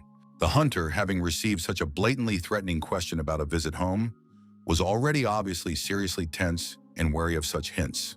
This persistent professional explains that he waited for the guy here specifically to show his courtesy and introduces himself as Ko Jin-sung, the head of the first recruitment team. Hyun-sung again persistently asked the guild representatives why they were looking for him in the first place and what exactly they need from him. The head of the first recruitment team patiently says, understandably, to make the hunter a really favorable offer of cooperation. Hyun-sung bluntly asked them if the guild representatives really think he has a desire to join their organization. Jin-sung admits that he thinks it would be a bit rude of him, but overall, he doesn't see a good reason to say no. The specialist adds that he doesn't think this kind of approach is something to be angry about. He uses the same methods as other people.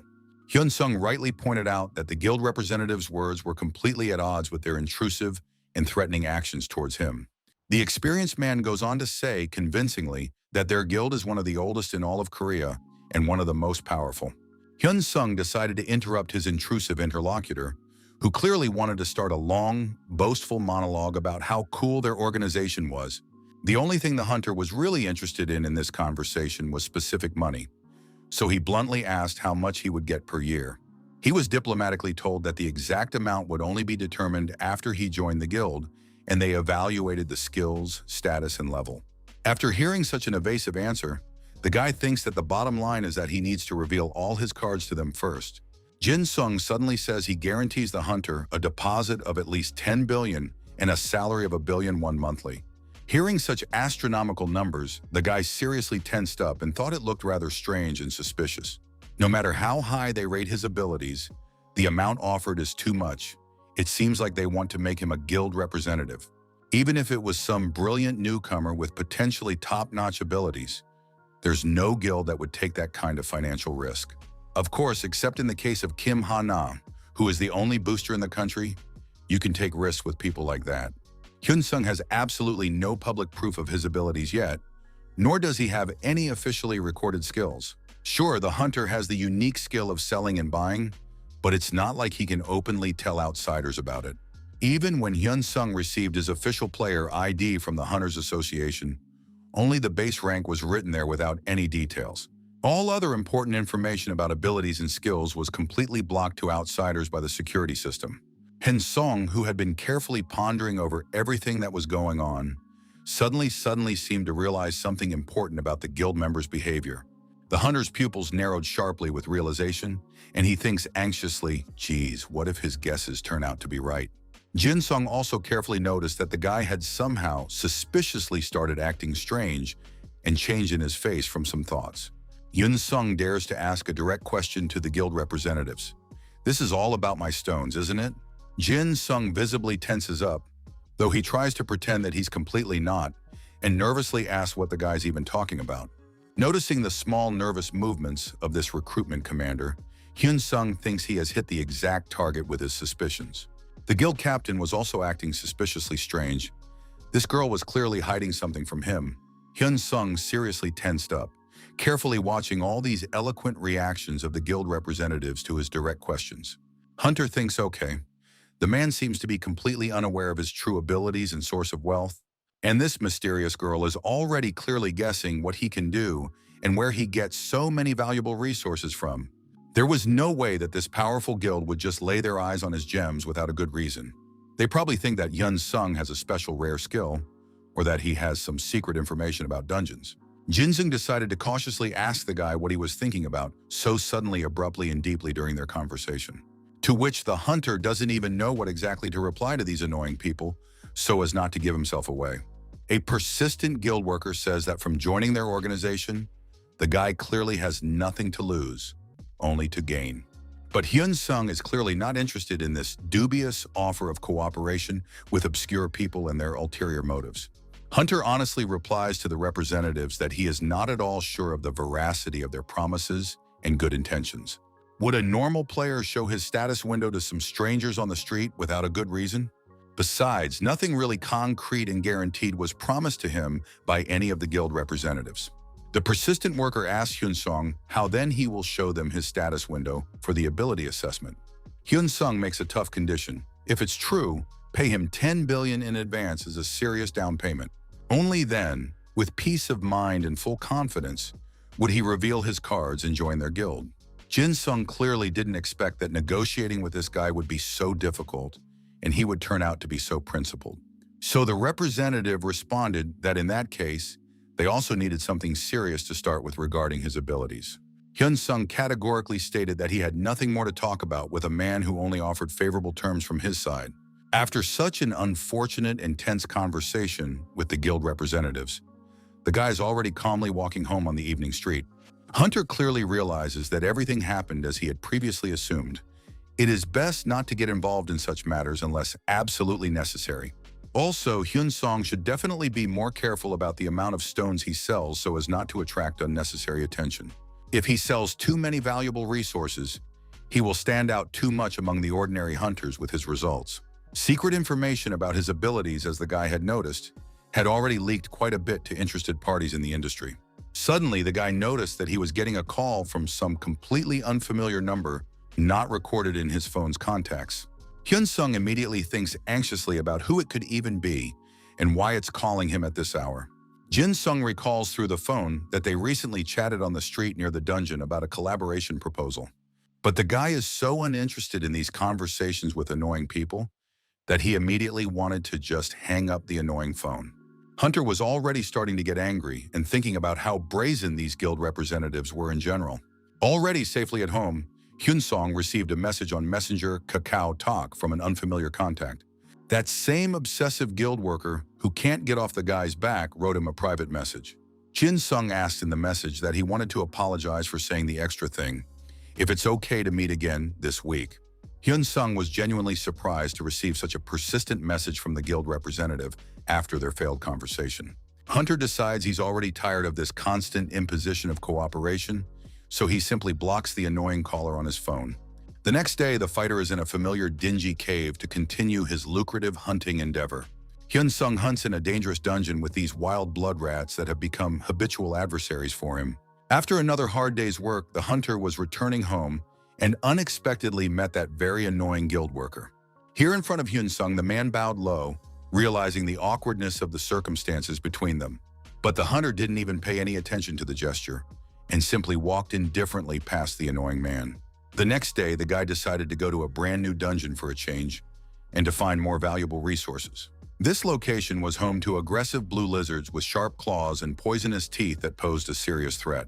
Like all common monsters in dungeons, these creatures were very aggressive towards humans. But the guy was not frightened at all. He, with the usual ease to deal with any opponent with a single blow. Literally, with one swipe of his vampire weapon, Hyun-sung destroys these creatures without the slightest effort.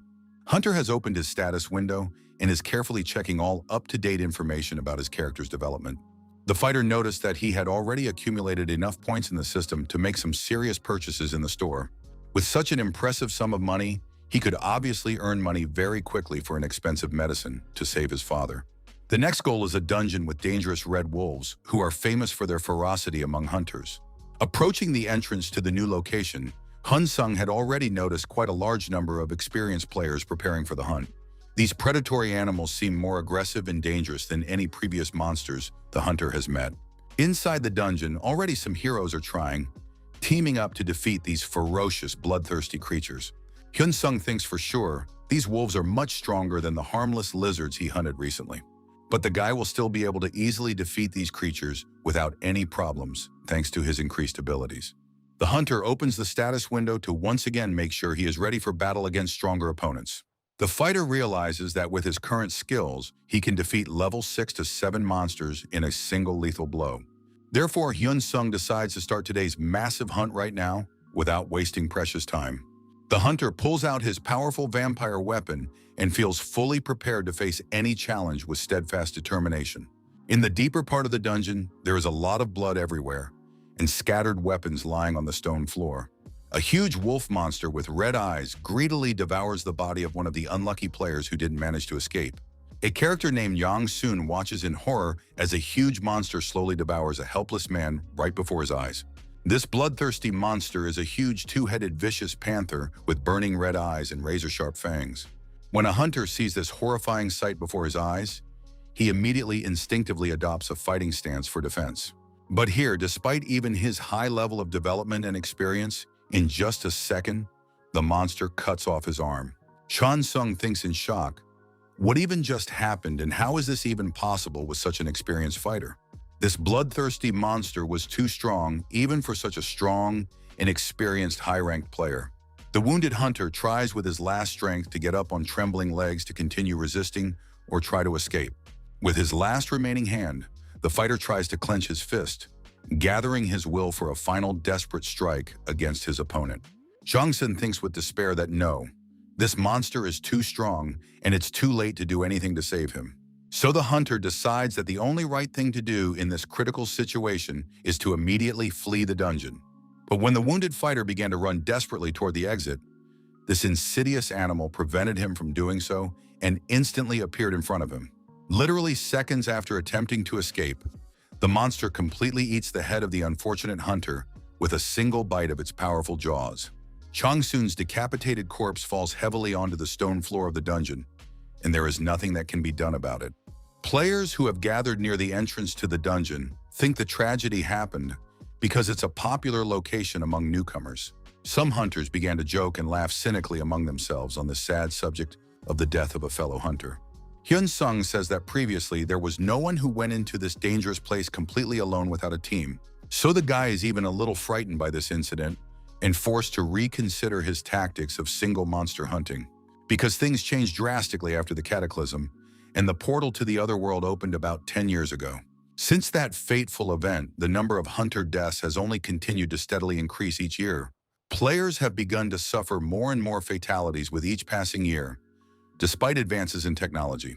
Then a dangerous mutant fox appears who wants to tear Hyun-sung apart with his sharp claws. The hunter makes a high acrobatic leap upward, and with his usual ease, he cuts off the head of the ravenous monster with a single blow. The fighter looked back a little cautiously to scrutinize what else awaited him in the depths of the cave. To his surprise, Hyun-sung saw 3 more of the exact same ferocious monsters as the one he had just killed. Hyun-sung is excited about what is happening. As the more monsters that appear, the more valuable stones he can get for his hunt.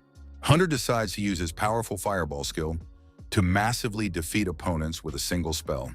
The fighter throws a flaming projectile straight at a group of these aggressive vixens, so that they instantly explode from the magical effects. Descending to solid ground after an aerial attack, Hyun-sung sees more dangerous monsters approaching him. The guy decides to try out a new power, the magic of the magic projectile, which he has recently mastered through ability development. With this devastating spell, the hunter spectacularly blasts the monster's head off, showing off its increased power. In this way, Hyun-sung showed all the monsters in the neighborhood what he was capable of and what kind of threat he posed. With a confident smile, the fighter turns to the remaining opponents and defiantly says, "Well, in that case, attack me." The hunter defiantly takes a small, provocative step forward toward the danger, showing a complete lack of fear. These monstrous red foxes, as a whole pack, begin to run swiftly at the defiant man who thirsts for their blood. The monsters are ready to tear the guy apart in just a second, but he suddenly flies right into their thicket for a counterattack. Using the tried-and-true fireball skill again, Hyun-sung methodically destroys all the remaining opponents. From the killed foxes fell valuable blue crystals, which can be sold for good money in the city. The hunter thinks he got the achievement for killing 300 high-level red foxes. The weapon in his hands is really powerful. Then the fighter noticed some suspicious sound behind him and tensed, preparing for a new danger. Hyun-sung realized that there were no more sounds and the sweep of this part of the dungeon was completely complete. Having collected all his valuable belongings and trophies, the guy realizes that in this case it is safe to leave this place. Moving through the gloomy dungeon with a satisfied smile, the hunter enjoys a successful hunt. But something unexpectedly surprised the fighter, what he saw before him in the next hall of the cave. It's a group of heroes who can't handle one monster, even though there are 4 experienced players. Hyun-sung decides that the smartest solution is to just walk past them without interfering in someone else's fight. But those players are so desperate to beat their opponent that it's even funny and pathetic to watch. The hunter thinks he can't hunt here, as the area is already occupied by other teams of players. These unlucky players came to a given location before he did, so they have priority on the loot. The guy ponders what he should do in such a case to continue his lucrative hunt. Apparently, Hyun-sung will have to go to another dungeon to search for competitor-free territories. Suddenly, the hunter heard a very strange and frightening sound behind him that made him wary. The fighter decided to quickly turn his head back to see what was happening in the hall. To his horror, Hyun-sung saw all 4 players simply torn into small bloody pieces. Then the next thing the hunter noticed was the beast's bloody claws, which were soaked in fresh human blood. The guy looks at this terrifying monster and realizes that he hasn't seen a monster like this anywhere before. The last surviving girl tries desperately to get away from it and screams in panic at what kind of monster it even is. But she can't escape. The monster's huge paw just crushes her fragile body in one move. The unfortunate victim's head flies off separately, and her mutilated body is left lying in a pool of blood. Hyun-sung, though already an experienced high-level player, is seeing such a brutal massacre in front of him for the first time. The severed head of the dead girl slowly rolled the hunter right to his feet, leaving a trail of blood. It is such a horrible and gruesome picture of carnage that Hyun-sung began to feel very nauseous from seeing the gruesome spectacle of death and destruction. Before the frightened hunter stands a giant monster, literally imbued with a sinister aura of the most real death, destruction, and ruthless cruelty to all living things. A huge mutated panther with 3 bloodthirsty heads reaches an intimidating height of several meters and looks absolutely terrifying and deadly. Hyun-sung begins to seriously worry about his life and clearly realizes that things are really very bad for him in this critical situation. This merciless, bloodthirsty monster is already slowly licking its razor-sharp fangs and preparing for a deadly attack on another defenseless victim. The massive monster takes a heavy, threatening step forward to crush the guy in one motion, but he manages to desperately jump back to safety just in time. The huge, enraged panther is even more enraged by the unfortunate miss and begins to slowly but inevitably approach the hunter for another deadly attack. The guy clearly and distinctly realizes that the situation is really extremely bad and poses a mortal danger to his precious life. In front of him, the terrified fighter sees this vicious and merciless monster, which is clearly ready to chew him into small bloody pieces without any mercy. The hunter needs to urgently use his life-saving stealth skill, while there is still such a vital opportunity for a miraculous escape from certain death. Hyun-sung hid behind the massive stone wall as quickly as possible, while activating his reliable invisibility skill, hoping to deceive the monster. Even with this powerful magical ability, the huge monster still seemed to unmistakably sense the presence of a lurking hunter in hiding. How is it that this supernatural monster can easily see his location, even if he uses his proven skill of hiding from enemies? The experienced fighter realizes that this is definitely not the time for deep philosophical musings, so he just desperately jumps back to the completely different side of the dungeon.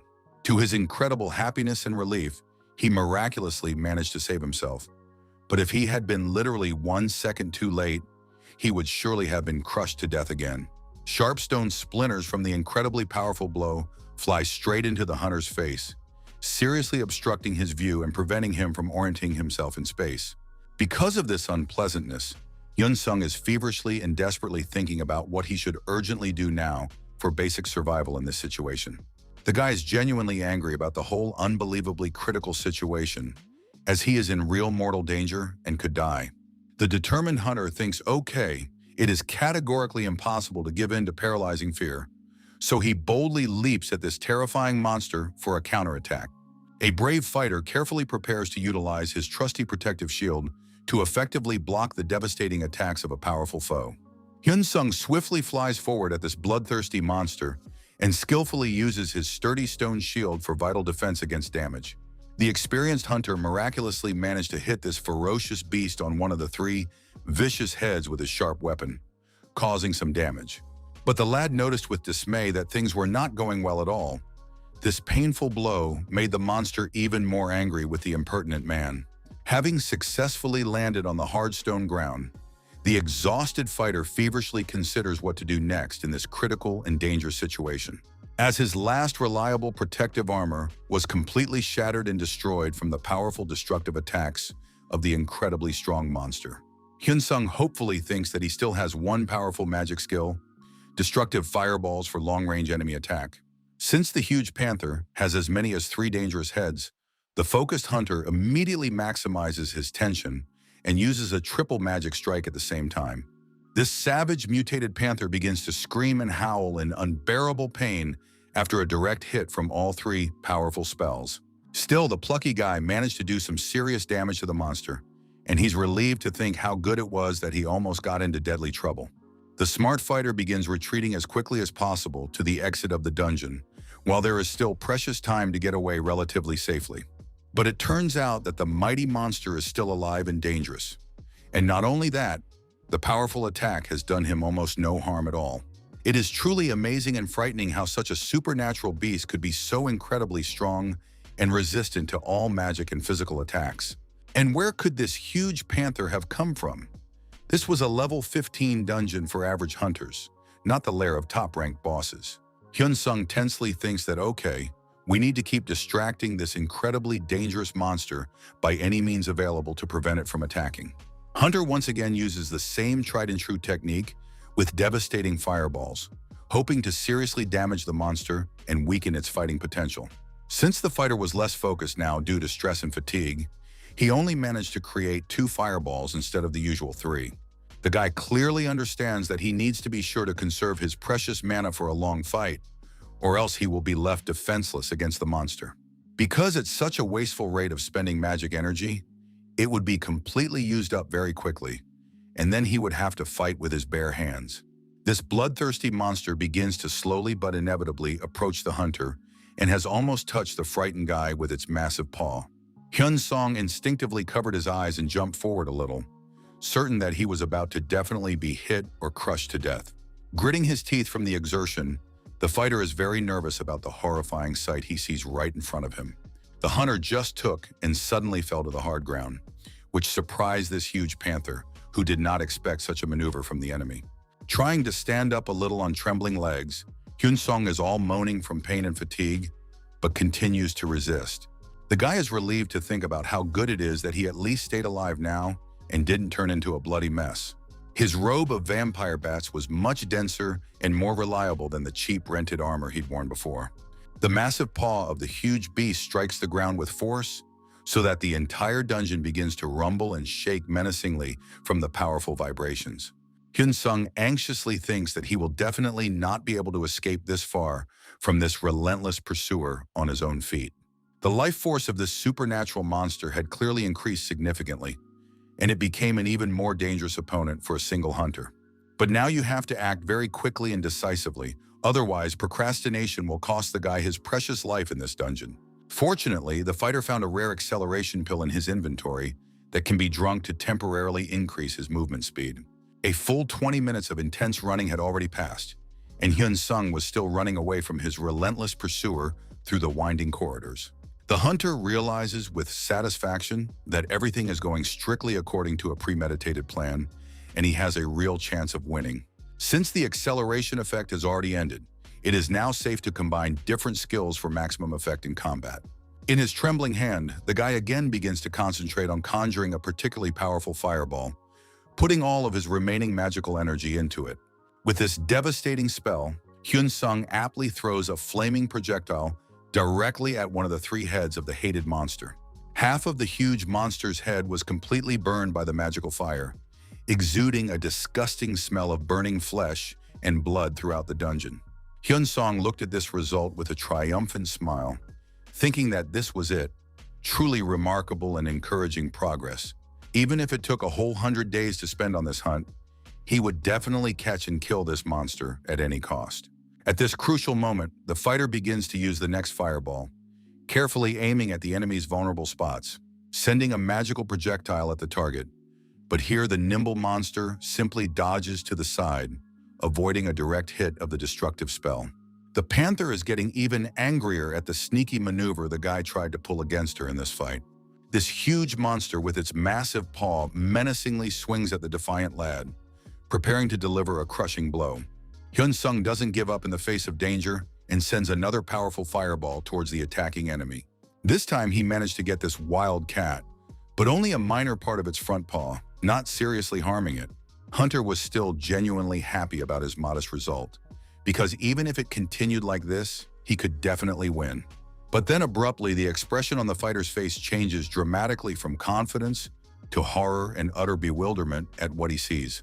Hyun-sung sees the monster just regenerate before his eyes, repairing the damage, and thinks in shock that this is even happening. In this critical situation, his ordinary fireball proves to be completely powerless against the incredible regenerative ability of this supernatural monster. Hyun-sung hurriedly opens the status window in the desperate hope of finding something useful there to fight this invulnerable foe.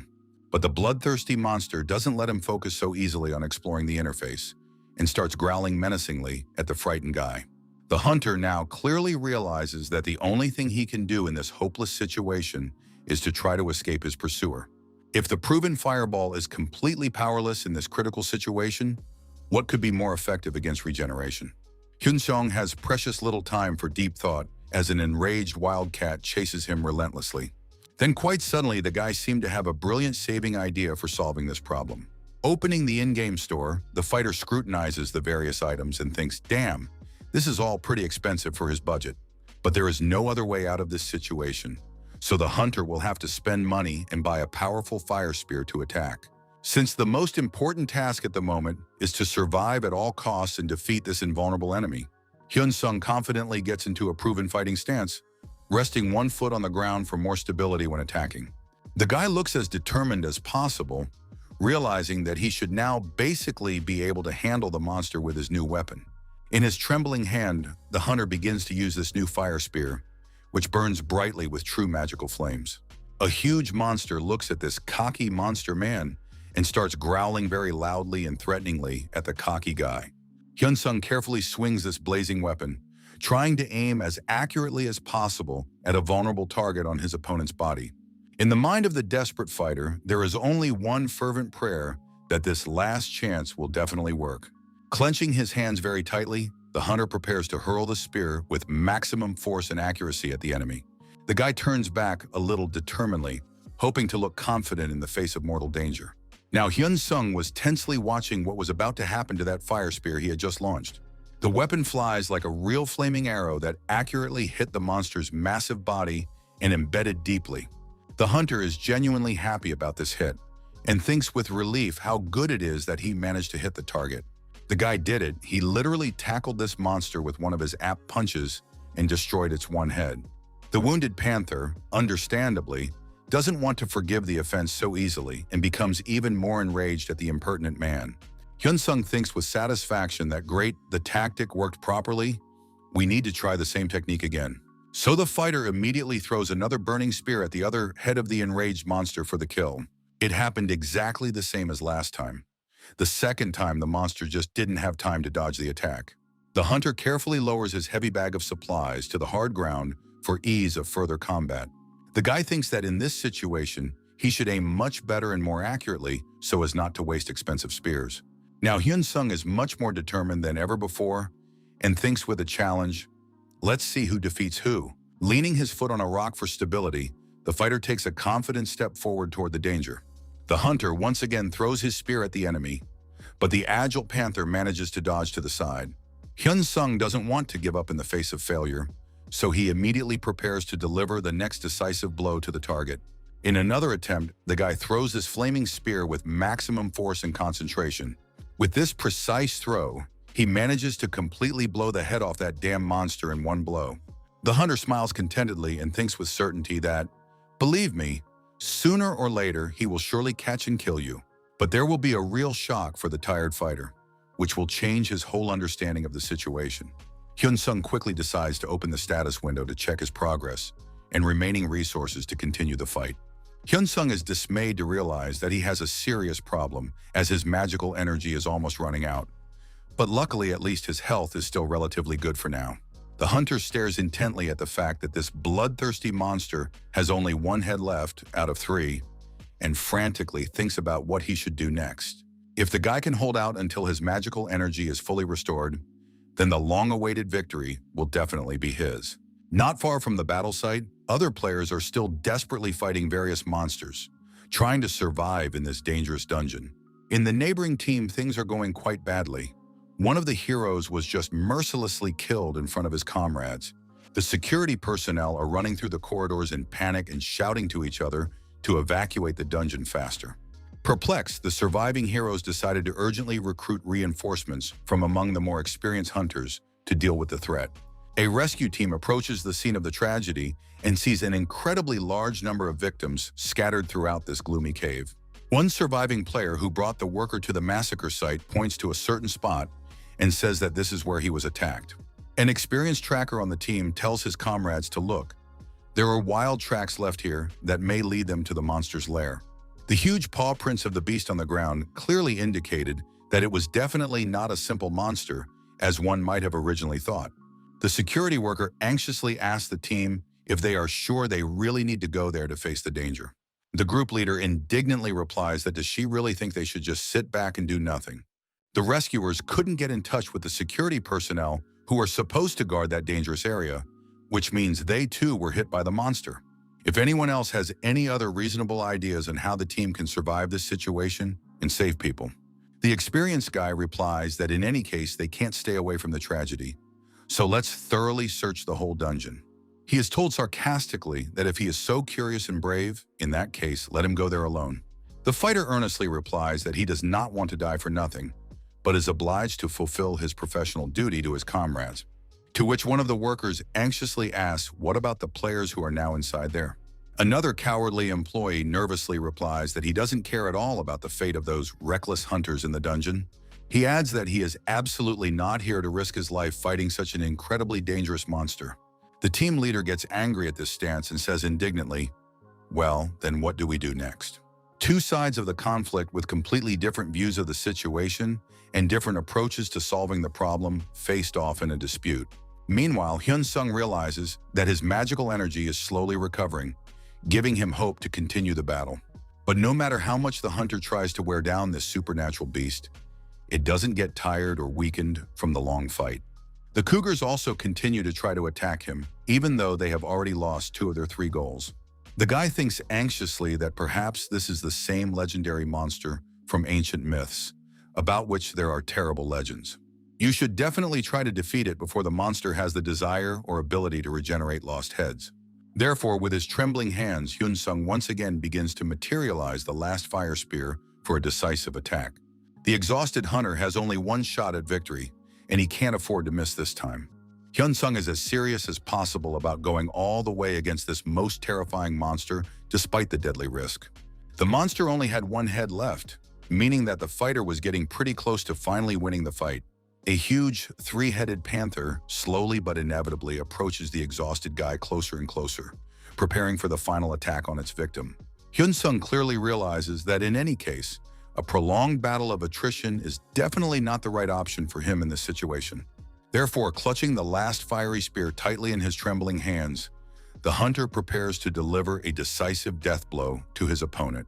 The guy realizes that now it's just necessary to try to finally and definitively end everything with 1 powerful and accurate blow. The fighter realizes that his plan is a kind of real madness and an extremely risky venture with an unpredictable outcome. Hyun-sung breathed deeply, desperately trying to focus as much as possible on the upcoming attack and push away all extraneous thoughts.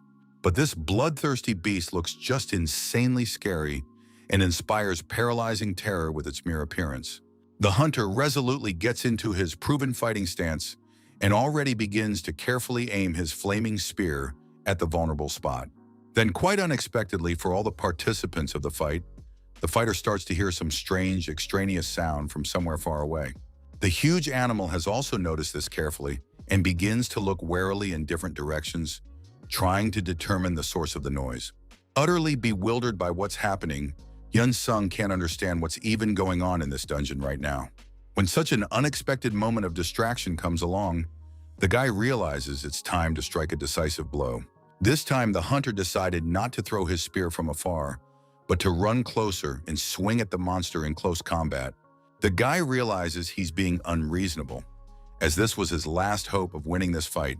A huge enraged panther menacingly raises its massive paw to kill the defiant lad with 1 blow. Hyun-sung once again desperately tries to swing his magic weapon, putting all his remaining strength into the strike.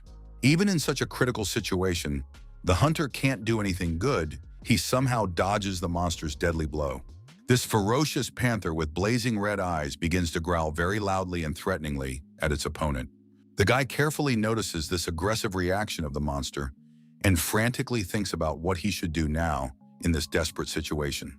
There is simply no other reasonable way out. We need to try attacking once more, as no good will come out any other way. The look of an exhausted fighter becomes imbued with maximum determination and the anger accumulated during the fight against the enemy. Hyun-sung makes a powerful push off the hard ground to gain extra speed and height for the jump.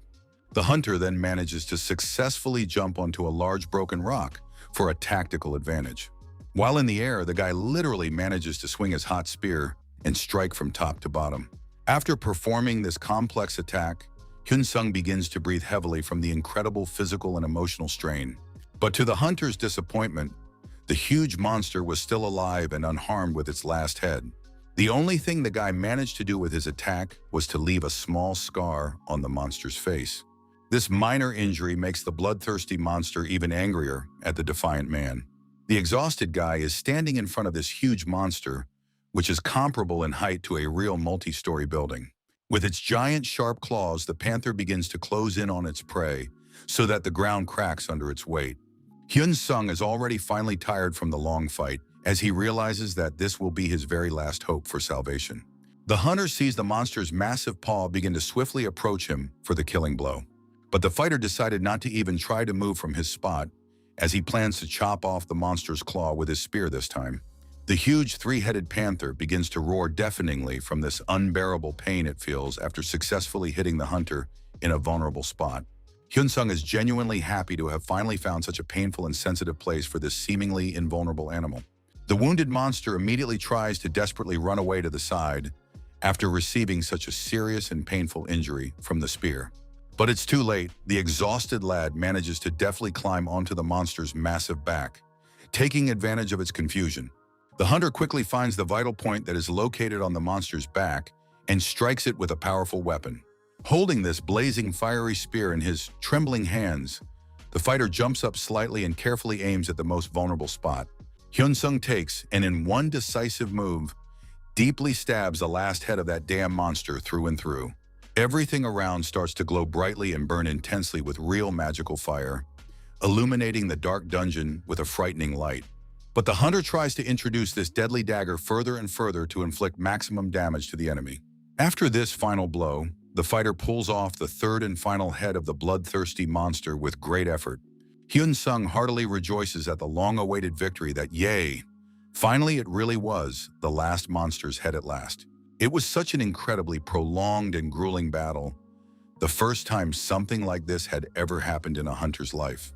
But then the look on the guy's face changes dramatically as he realizes that this is apparently far from over.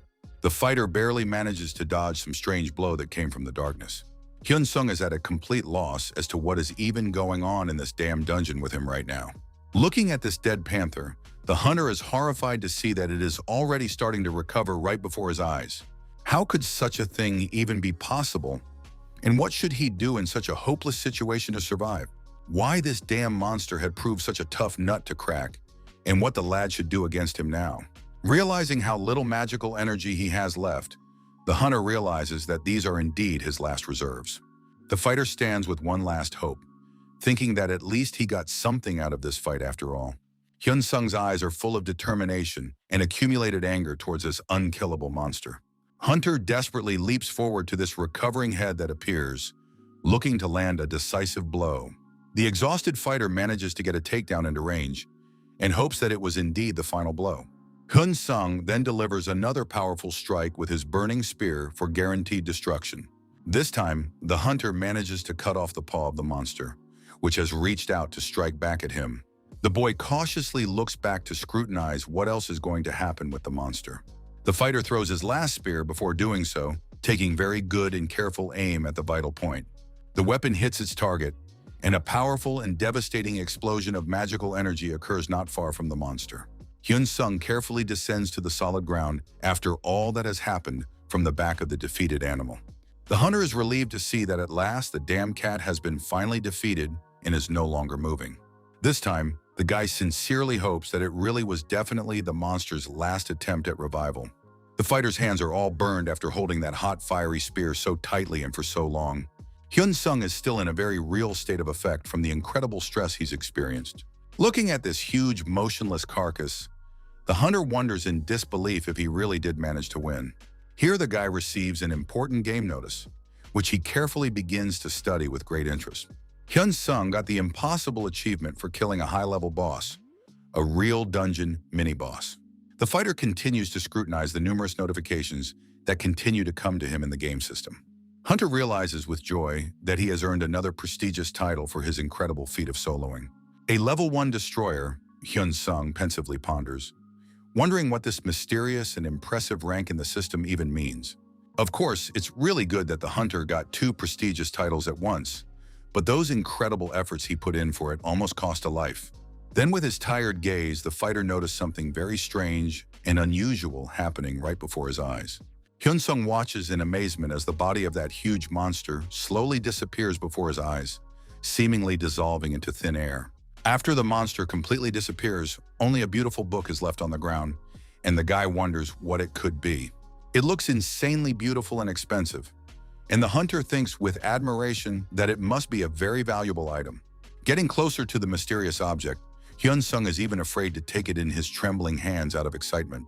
Still, the fighter decides to go for it and begins to scrutinize this real treasure drop from the boss. This book is called Immortality. The owner will not die until his head is completely destroyed by enemies. It turns out, if Hyun-sung doesn't die immediately from the attack, his wounds will slowly repair themselves. If one protects his head well with a quality helmet, it turns out he will become virtually invulnerable to most attacks. There is an educated guess that slow means a uniquely rare skill with great opportunity for further development. Hunter had never seen anything like this for sale in stores, or even in real life among players. For such an incredible ability, surely all the tanks and defenders will want to fight him and take the book away. The guy realizes that he has hit the real jackpot. It is indeed an incredibly rare and valuable find. Although classified as rare, the book is equivalent to a legendary or even possibly heroic rank and power. But there is another extremely important detail that makes this find even more valuable and unique. The fact is that this book is really unique in its own way and has no analogs in the world. She's the only one in this whole big world, and right now she's exactly in Hyunsung's hands.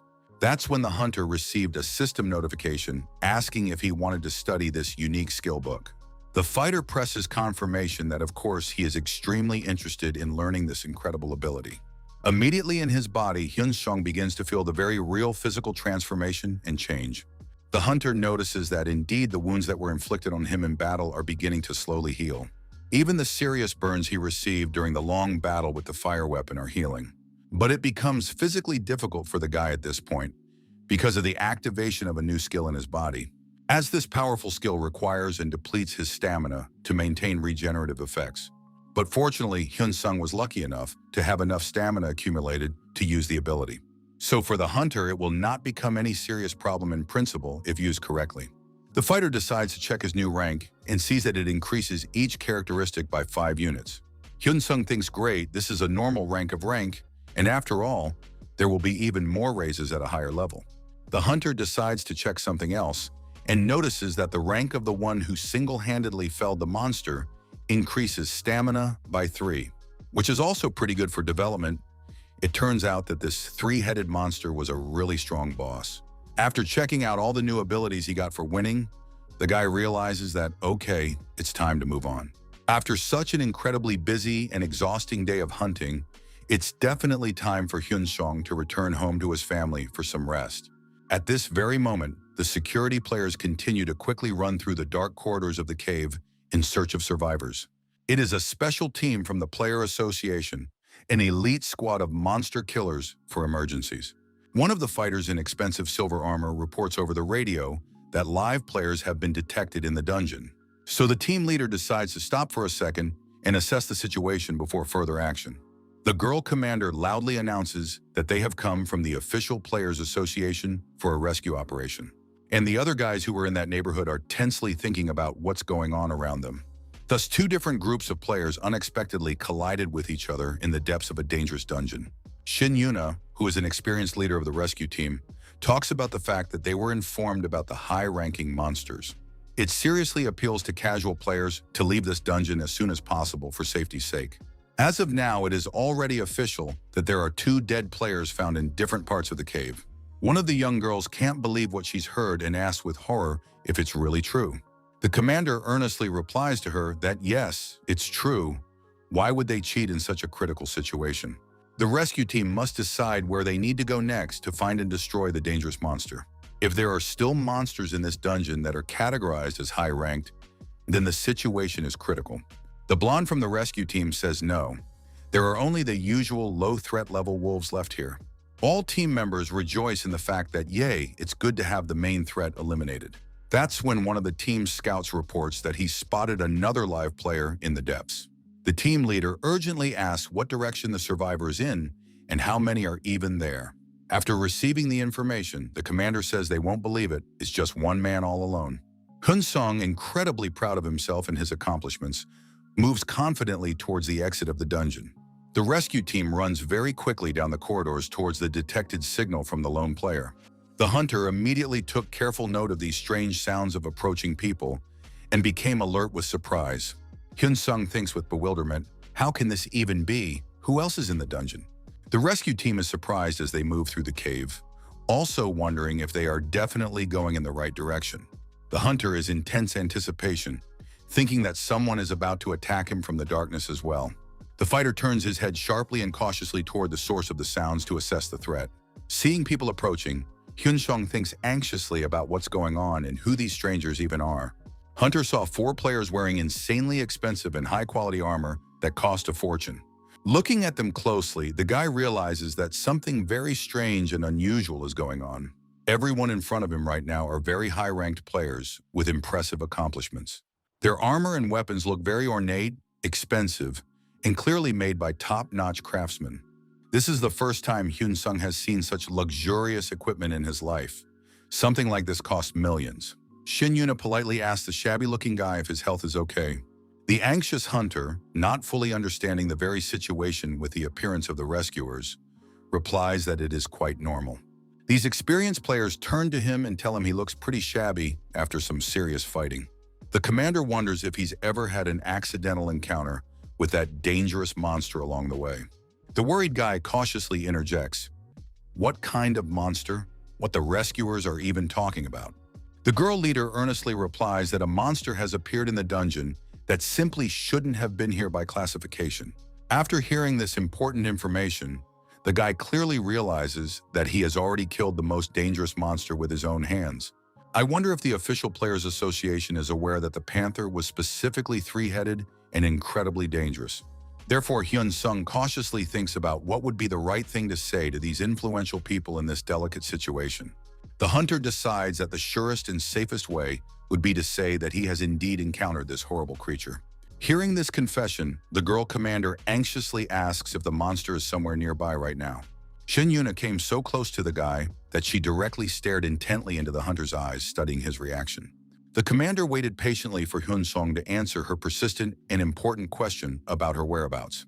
Shin Yuna tells the guy in an apologetic tone that she didn't mean to scare him with her persistence. Just in relation to such deadly monsters, it's a true miracle that someone managed to survive the encounter. The girl pulls out some strange expensive object and says, "Let him take it. It will help him with his wounds." Upon seeing the vial, the guy immediately realized that it was a very expensive item, a top-grade quality healing potion. The team commander tells the hunter to just take the potion and apply it to his wounded arm. Looking at his really badly burned hand, Hyun Sung thinks it's probably worth getting help. The guy is worried that maybe these people just want to set him up or get some kind of benefit. Hunter decides that, okay, these people seem to be quite friendly and not a threat. Hyun Sung tells the rescuers that he has some valuable information about the monster that he would like to share. The fighter says that it was a huge three-headed panther with shiny black fur. Shin Yuna says in surprise that it's amazing. She had never seen such a monster before in her life. All the other guys on her elite team were also seriously flabbergasted by the description of this incredible monster. Hyun Sung decides to continue his believable story and says that the monster was the size of an entire house. With his index finger, the hunter starts pointing in a certain direction of the dungeon to make it more convincing. The guy tells the team that that's the direction the dangerous monster went after their brief encounter. The girl was insanely grateful for the valuable information, though she didn't yet know that it wasn't entirely true. Literally in a few seconds, the entire professional team vaporized before the eyes of the surprised guy. Hyun Sung was genuinely surprised that they were so fast, but it was good that he was able to handle the monster. If the hunter couldn't win before reinforcements arrived, it would seriously cause him a lot of trouble. It's not like the guy could get his honestly earned reward for killing the dungeon boss. And those professional people on the rescue team are going to have to do a little more searching for the non-existent monster. The rescue team continues the hunt together and gradually realize that they've hit a real dead end. One guy on the team tells his comrades that, interestingly, this monster couldn't go back through the portal. Shin Yuna seriously says that it's very likely, but only then the whole situation becomes much more serious and dangerous than originally imagined.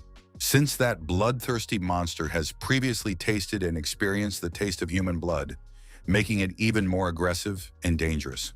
No one ever knows when exactly this monster will reappear and attack unsuspecting hunters in the dungeons. So first, the team should be sure to report this critical incident to the Central Players Association. Shin Yuna looks more insanely serious and focused than ever, realizing the seriousness of the situation with the monster. As the commander walks past a certain spot in the cave, something very strange catches her close attention. One of the comrades asked anxiously what had happened to the leader and what was happening to her at the moment. The girl thoughtfully asked the team how they think that guy was able to successfully make it out of the dangerous cave alive. Shin Yuna suggests that he lost all of his teammates, but he somehow miraculously managed to survive completely alone. The commander tells her loyal companions that it is time for her to leave here on very important business that cannot be delayed. She earnestly addresses the team and tells them that they must wait patiently for her return right here in a safe place. Comrades in the Players Association were genuinely surprised by the unexpected decision of their experienced leader to leave the team. They inquire perplexedly about that stop. Then where is she going to go alone at such a dangerous time? The girl explains that she is seriously worried about a lone player who was left all alone not too long ago, so she wants to track him down. The team tank replies that there's no need to worry about the stranger. He'll definitely be fine. He can handle himself. The leader replies emphatically that he doesn't understand the seriousness of it. The guy is all alone in a dangerous place. Shin Yuna points to a gloomy cave and says that it could be insanely dangerous for a lone hunter with no support, right? After the commander's persuasive arguments, still the comrade reluctantly agreed to her decision to go on the search. The team members replied that in that case there was nothing left for them to do but to wait patiently here for the leader's return. She sincerely thanked her loyal comrades for their understanding and literally disappeared from the team's sight a second later. Shin Yuna walks through the dark cave, thinking carefully, wondering where that mysterious guy was headed. The commander scrutinizes every corner of the cave, every crevice and every turn looking for tracks or clues. Her gaze is very intense and focused. She doesn't want to miss any important details in her quest. Finally, the girl reached another glowing portal and stopped right by it, pondering her next course of action. Shin Yuna thinks she doesn't know for sure, but most likely that guy left through that particular exit portal. The commander is very worried about the stranger and sincerely hopes that he is doing well and is perfectly safe. Hyun-sung is already quietly at home at this point and thinks that the recovery is going much better than he expected. Regeneration by itself restores health slowly, but together with healing skills, the overall effect is very good. After such an incredibly hard and exhausting day, the hunter decides to lie down on a soft couch for a good rest. The insanely sleepy guy is thinking about how tired he is, like a hunted dog after a long chase. When Hyun-sung only wanted to close his eyes to sleep, something unexpected prevented him from relaxing and falling asleep. It was his beloved mother who told him in surprise that he had come home early today, somehow early for his schedule. The woman carefully noticed that her son looked somehow strange, so she immediately asked worriedly what was wrong with his face. Hyun-sung realizes with dismay that, oops, he definitely won't be able to hide all these changes and traumas from his perceptive mother. Hyun-sung spent too many points on shopping at the store, causing his body to start aging and weakening prematurely. Hunter tries to reassure his worried mother and tells her that he is just very tired from his hard work today. The guy decides to cleverly change the topic of conversation and asks if they have anything good to eat at home to recuperate. The woman reproachfully tells her son what he even did all day, that he even skipped his usual home-cooked meal. His mother replied caringly that let him wait for a while. She would quickly prepare something nutritious and tasty for him. The guy realizes how bad he feels right now, that his head is literally cracking with unbearable pain and fatigue. If Hyun-sung is going to spend points so quickly on purchases, it's clearly not going to end well for his health and life. At this point, his mother is on the phone with her daughter about some events that happened at work today. Surprisingly, the sister also began to take a serious interest in her brother and asked about his well-being and safety. The mother tells her daughter that, well, yes, he's home now, but what's wrong? What happened that was so scary today? The girl anxiously tells her mother over the phone that many people have died in the dungeons. How could this even happen? Hyun-sung was really shocked when he heard the news and thinks that the missing people were identified through the identification system. Most likely checked who entered the dungeon and who was able to exit the cave, but the information about him hasn't been updated yet. The boy anxiously waits for his mother to finally finish her emotional conversation with his sister about the tragic events. The hunter notices that the woman's expression has completely changed. She looks very worried and frightened. With sadness in her voice, the mother tells her son that this is why he came home from work so early today. Hyun-sung tells his mother with a fake smile that she doesn't have to worry about him. He hasn't even seen a monster. But the woman didn't even want to hear it and said she always knew this job was too dangerous for her son. His mother adds that it's wrong of him to risk his life like that, but the guy tries to explain that he really likes his profession. Hyun-sung insists that for the first time in his life, he is truly having a good time doing what he loves. At the moment, the entrance to the Red Wolves dungeon has been officially closed to all players for security reasons. 2 experienced security officers were tragically killed in the line of duty when confronted with a threat. They were unable to offer proper resistance to this incredibly powerful monster and fell in unequal combat. Strange footprints were also found, clearly showing that the monster had indeed come out of the spatial gate. Kim Jones, a monster tracking specialist, tells her colleagues that there is no sign that the monster has made it back. Shin Yuna asks, perplexed, does he really mean to say that the monster is still roaming around somewhere? They had thoroughly searched the area. All team members are so alarmed by the situation. This is the first time something like this has happened in their practice. The experienced specialist tells his comrades that he doesn't know what happened here either, but will try to follow the trail of the monster. Shin Yuna takes a decisive step forward, showing his willingness to act in this critical situation. The commander tells the specialist that in that case she wants to be sure to go along with him on the search. Clearly, no one objected to the experienced leader's decision, so everyone just silently agreed. Kim Dong-soo even tells the commander gratefully that thank you, he is truly glad that a trustworthy person like her is accompanying him today. The girl modestly replies to the specialist that she is not to be thanked. It is, after all, her direct work and professional duty. The boy carefully placed his hand against the stone wall of the cave and concentrated on reading the traces of the events that had taken place. He was immediately able to read the information and see that here, the monster had attacked a group of hunting low-level players. And then, judging by the footprints, the monster headed forward that way, continuing its bloody hunt for humans. The specialist's eyes glow with a blue magical light, and he tells his colleague that this is a rather strange and unusual situation. The girl listens as he explains that the monster was able to attack the player. However, the player did not die immediately from the first blow. The victim put up serious resistance to the attacker, and after a fierce battle, the monster was forced to retreat. They continued to exchange deadly blows for a long time, and this bloody battle dragged on for a long time. The player who fought the monster here appears to the specialist as a very strange and unusual hunter, since all the tracks found clearly indicate that he was here all alone, without a support team.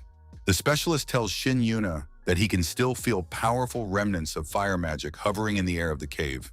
Yes, it seems that the dexterity of this enigmatic player is very well pumped and developed to a high level. Kim Dong-soo suggests that the player who fought the monster belongs to a rare class of magical swordsmen. As they continued to explore the dark cave, they came across the huge paw prints of this bloodthirsty monster. Kim Dong-soo decides to study these tracks a little closer to get more information about what happened. He tastes the blood and tells his colleague that the monster here was extremely seriously injured in battle. The monster lost a very large amount of blood at one time, indicating the power of the enemy's attack. Shin Yuna, the leader of the association's team, thinks that the security officers were completely powerless against the monster. But that same monster was seriously injured by some nameless player fighting alone. The specialist continues analyzing and says that he thought it was a magic sword class player, but there's one important but. It could just be a warlock player with exceptionally high agility and movement speed. Most likely, the unknown fighter was using a very powerful fire skill to deal critical damage. It was this destructive magic that helped him eventually kill this incredibly dangerous monster. The two of them continued to methodically run through the cave and scrutinize this gloomy area. Kim Dong-soo takes a closer look with his magical eyes, analyzing every detail of the battle that took place. When they reached a certain area, the specialist says, "This is where it all happened. The final battle." The girl from the association asks in amazement if this is really where the decisive battle took place. The specialist confidently replies that yes, he is absolutely certain that the monster was killed in that exact spot. With his blazing blue eyes, Kim Dong-soo continues to analyze the remnants of magical energy in detail.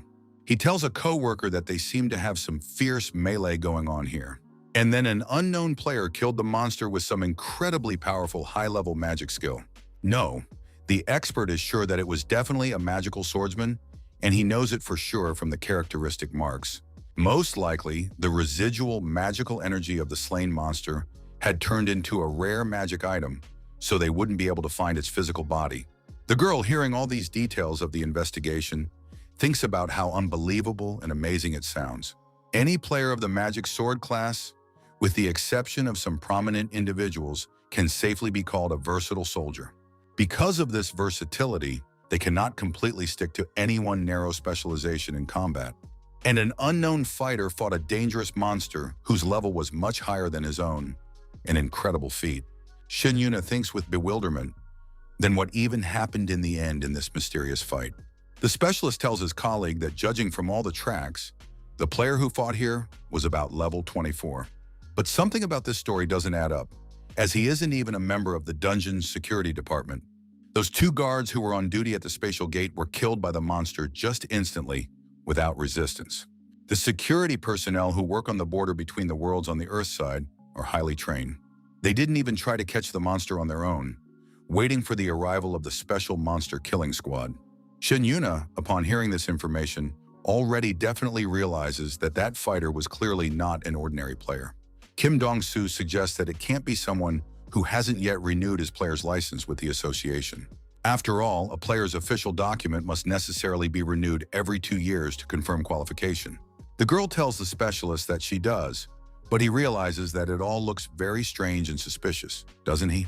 As far as how much you can raise the level at all before renewing the credential, at best it will be a little over a 50th. No one among those hunters who were in the dungeon that day had received support from any powerful guild. The specialist, upon hearing this remark, fully agreed with his colleague and replied that naturally it was indeed very strange. Even if this is true and the high-level player did tackle the monster, there's no reason for him to hunt in a low-level dungeon. The team leader asked the specialist if he can track down the player who fought this dangerous creature. The monster tracking specialist thought about this complex issue and its technical possibilities. Kim Dong-soo replies to his colleague that he can try using his skills, but does not promise a guaranteed result. He begins to scrutinize with his magical eyes and look out for every possible trace in the area. The specialist says with frustration that immediately after the battle ends, traces of the mysterious player are simply lost without a trace. It might not be so easy to track down this player, as the complex landscape of the dungeon does not lend itself to tracking. Shin Yuna reminds the expert that he was able to find traces of the player's battle with the monster in this place after all. The specialist is patiently trying to explain to his colleague that an oversized monster of such dimensions simply physically cannot leave no visible traces behind it. Kim Dong-soo points to the ground and says to just look at the huge paw print left here on the stone floor of the cave. No matter what a monster of such colossal size will do, it is sure to leave massive footprints that can be easily spotted. There is also absolutely no indication that the mystery player used any sort of teleportation skill after his heroic battle. If the unknown fighter had at least used movement magic, an expert would be able to track him through the remnants of magical energy. Shin Yuna regretfully tells her colleague that apparently she really did ask him for something almost impossible to fulfill. The girl decided to apologize to the guy for putting him in such an awkward situation by demanding an impossible task. The specialist politely replies to the commander that, no, sorry, he was the one who couldn't provide her with more useful information. The girl replies with the understanding that, okay, that's it then, they can go back to the association headquarters. Kim Dong-soo fully agreed with the team leader's decision to end the investigation at this point without further attempts. Finally, they emerged from this gloomy dungeon through a glowing portal leading back to the safe world of humans. While at the Players Association building, Shin Yuna says to look in detail at the list of all the players who entered that day. The girl, being the chief inspector, starts reporting to management and says she's sure there was a strong player there who killed the monster.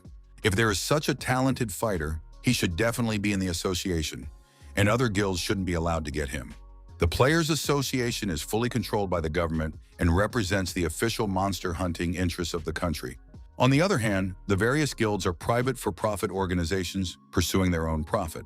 In the early years after the disaster with the advent of portals, the impact of the Players Association was truly incredible. The organization consisted of a huge number of players with very strong skills and unwavering loyalty to the state. However, time passed inexorably, and the influence of the association was very much diminished due to bureaucracy and corruption in the leadership. On the other hand, the influence of private guilds became bigger and bigger due to better conditions for players. Because of the lack of understanding of the gaming industry, politicians have emerged to take high positions in the Players Association. They covered themselves with loud slogans about patriotism and started forcing players to work for paltry sums of money. Guilds sponsored by large enterprises could provide a much better environment for talented players to develop. Private organizations started promising players really decent pay and impressive signing bonuses. In order to attract the best players, the association was forced to initiate radical reforms in its internal structure. Corrupt politicians began to be removed one by one from key positions in the organization to cleanse their reputations. After these painful reforms were implemented, players in the association began to be paid as decently as those in private guilds. Promising government support and decent pay, the association launched a fair competition for the best players in the country. After some hard work, it managed to clear its good name and regain the trust of the gaming community. Even today, the association had reached its truest prosperity, but it was still far inferior to the private guilds in terms of quality of service. Opening up a list of all the players who had entered the dungeon that fateful day, the staff began scrutinizing each name. Shinyuna realizes that this is definitely a talented rookie with great potential who can fight even high-level players. The girl firmly decides that she will never miss such a valuable candidate and will definitely find him by any means necessary. Hyun-sung, safe at home, realizes he must end his hunt for these dangerous red wolves. The guy has already been to all the dungeons that are in close proximity to his home and neighborhood. Fortunately, red wolf dungeons are not only here, but also in other parts of the city and surrounding areas. The hunter took all his essentials and gear and set off on a long journey for new adventures. Along the way, Hyun-sung ponders how he needs to properly level up this mysterious skill.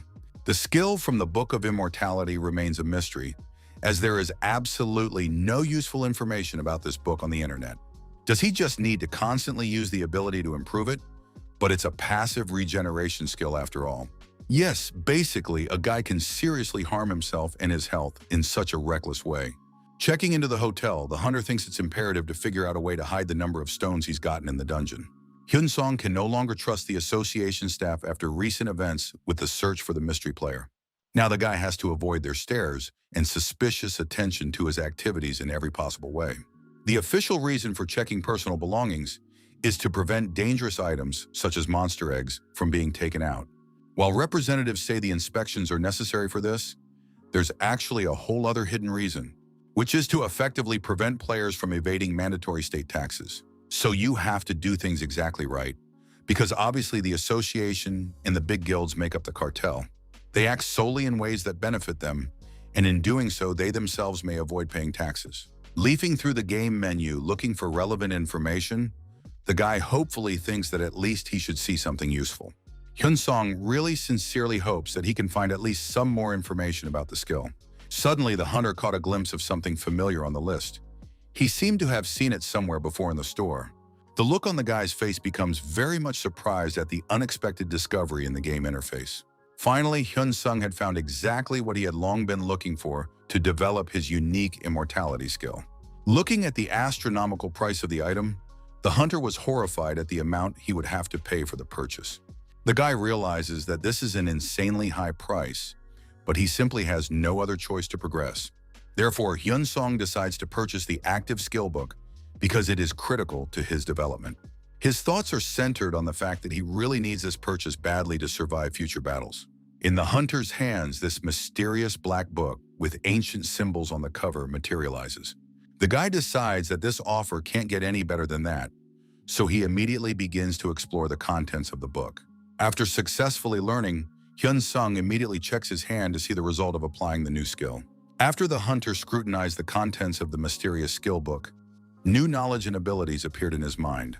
Extending his right hand out in front of him once more, Hyun-sung thinks with curiosity, well, let's see the result. The guy uses the new skill subspace, and a mysterious dark matter begins to emanate from his hand.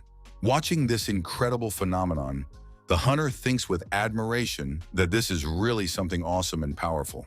But there's something here that doesn't give the guy complete peace of mind. He feels a strange unease about this new ability. Hyun-sung thinks this space has turned out to be much easier to use than he originally envisioned. In size, the pocket dimension resembles a small apartment where a hunter and his family used to live. After experimenting, the guy's careful to close this extra space so no one will notice his ability. Hyun-sung wonders if he shouldn't go hunting now that he's gotten such a useful new skill. Finally, the hunter approaches a familiar place where a glowing portal to the dangerous dungeon of the Red Wolves has been opened. Despite having an official player's license, the guy hopes that everything will go well and without problems. Hyun-sung tries to hide his face as much as possible so that none of the employees will accidentally recognize or remember him. Hunter cautiously looks in different directions and tries to hide from intruders in the crowd of players. The guy thinks, looking at another player in full armor, that it's a good way to hide identity. Also, Hyun-sung noticed a strange player who looks like a joker. Thinks there are a lot of weirdos gathering here. Hunter approaches the entrance to the dungeon and holds out his ID to the patiently waiting security officer. The officer began to read the document carefully, examining almost every letter and symbol on the page. The guy's mind is spinning with only one thought. At least no one picked on him today. Here the employee suddenly interjects with suspicion, "Isn't that really your real name on the document?" Fortunately, everything went smoothly, and Hyun-sung safely went inside this familiar hunting dungeon. There, the hunter continued to methodically exterminate these aggressive red wolves, honing his fighting skills. Just then, a new notification from the game system popped up for him that he had received another prestigious achievement. The guy all alone managed and killed exactly 1,000 of these dangerous monsters during his treks. Hyun-sung thinks what a good day today. Everything went smoothly even though they asked for his fingerprints at the entrance. The staff was able to let him inside without much trouble after a standard ID check and biometrics. But now the guy realizes that it's definitely worth it to take advantage of his new spatial storage skill. Valuable stones that the hunter has earned from slain monsters are scattered all over the cave floor. Into this handy space, Hyun-sung carefully pushes all those gems for safekeeping. Holding a few rocks in his hands, the guy thinks he almost forgot one important detail for camouflage. To make things look plausible before the inspection, you should bring some visible prey with you. At the Sioux Guild headquarters, someone asks interestedly, he wants to say that there is a newcomer who has interested Ma Ju-hong. Seo Tae-hun, the second-in-command chief of this powerful guild, says that in his opinion, they should intercept him.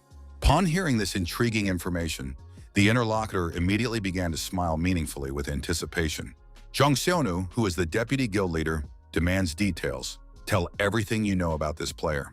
The mentee began to carefully give a whole detailed presentation on this important account, showing all the available data.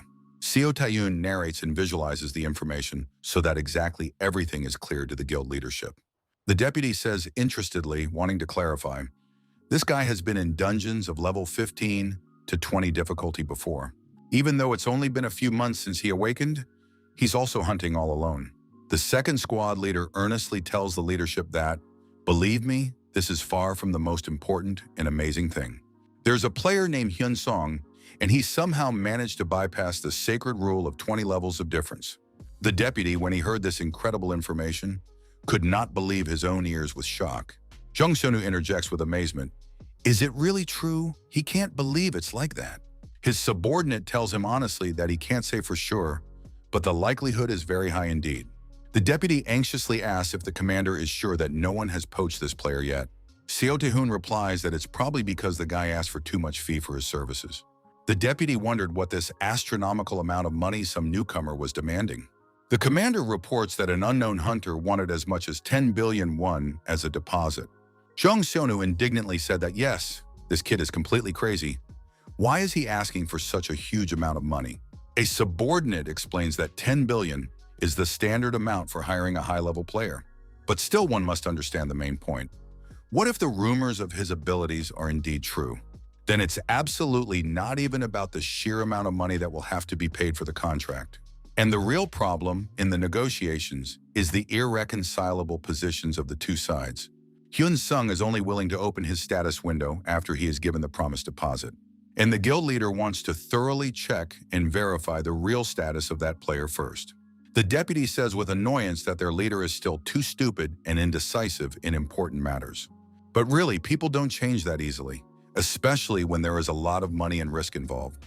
Because of indecisive people like him, the guild has already missed out on several outstanding players, the deputy lamented. Therefore, no more Jung Seonu wants to make a single such unfortunate mistake in the future. The deputy makes a decision. For starters, they will pay the required deposit to this mystery player. The management will then look at its status, and if there are problems there, they will point out the errors and take the money.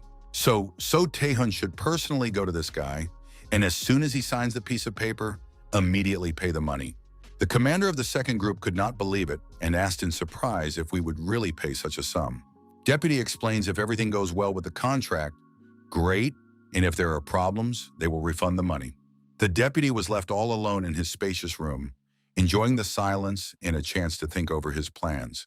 Jungsun smiles contentedly as he ponders how brilliant he is at strategic planning after all.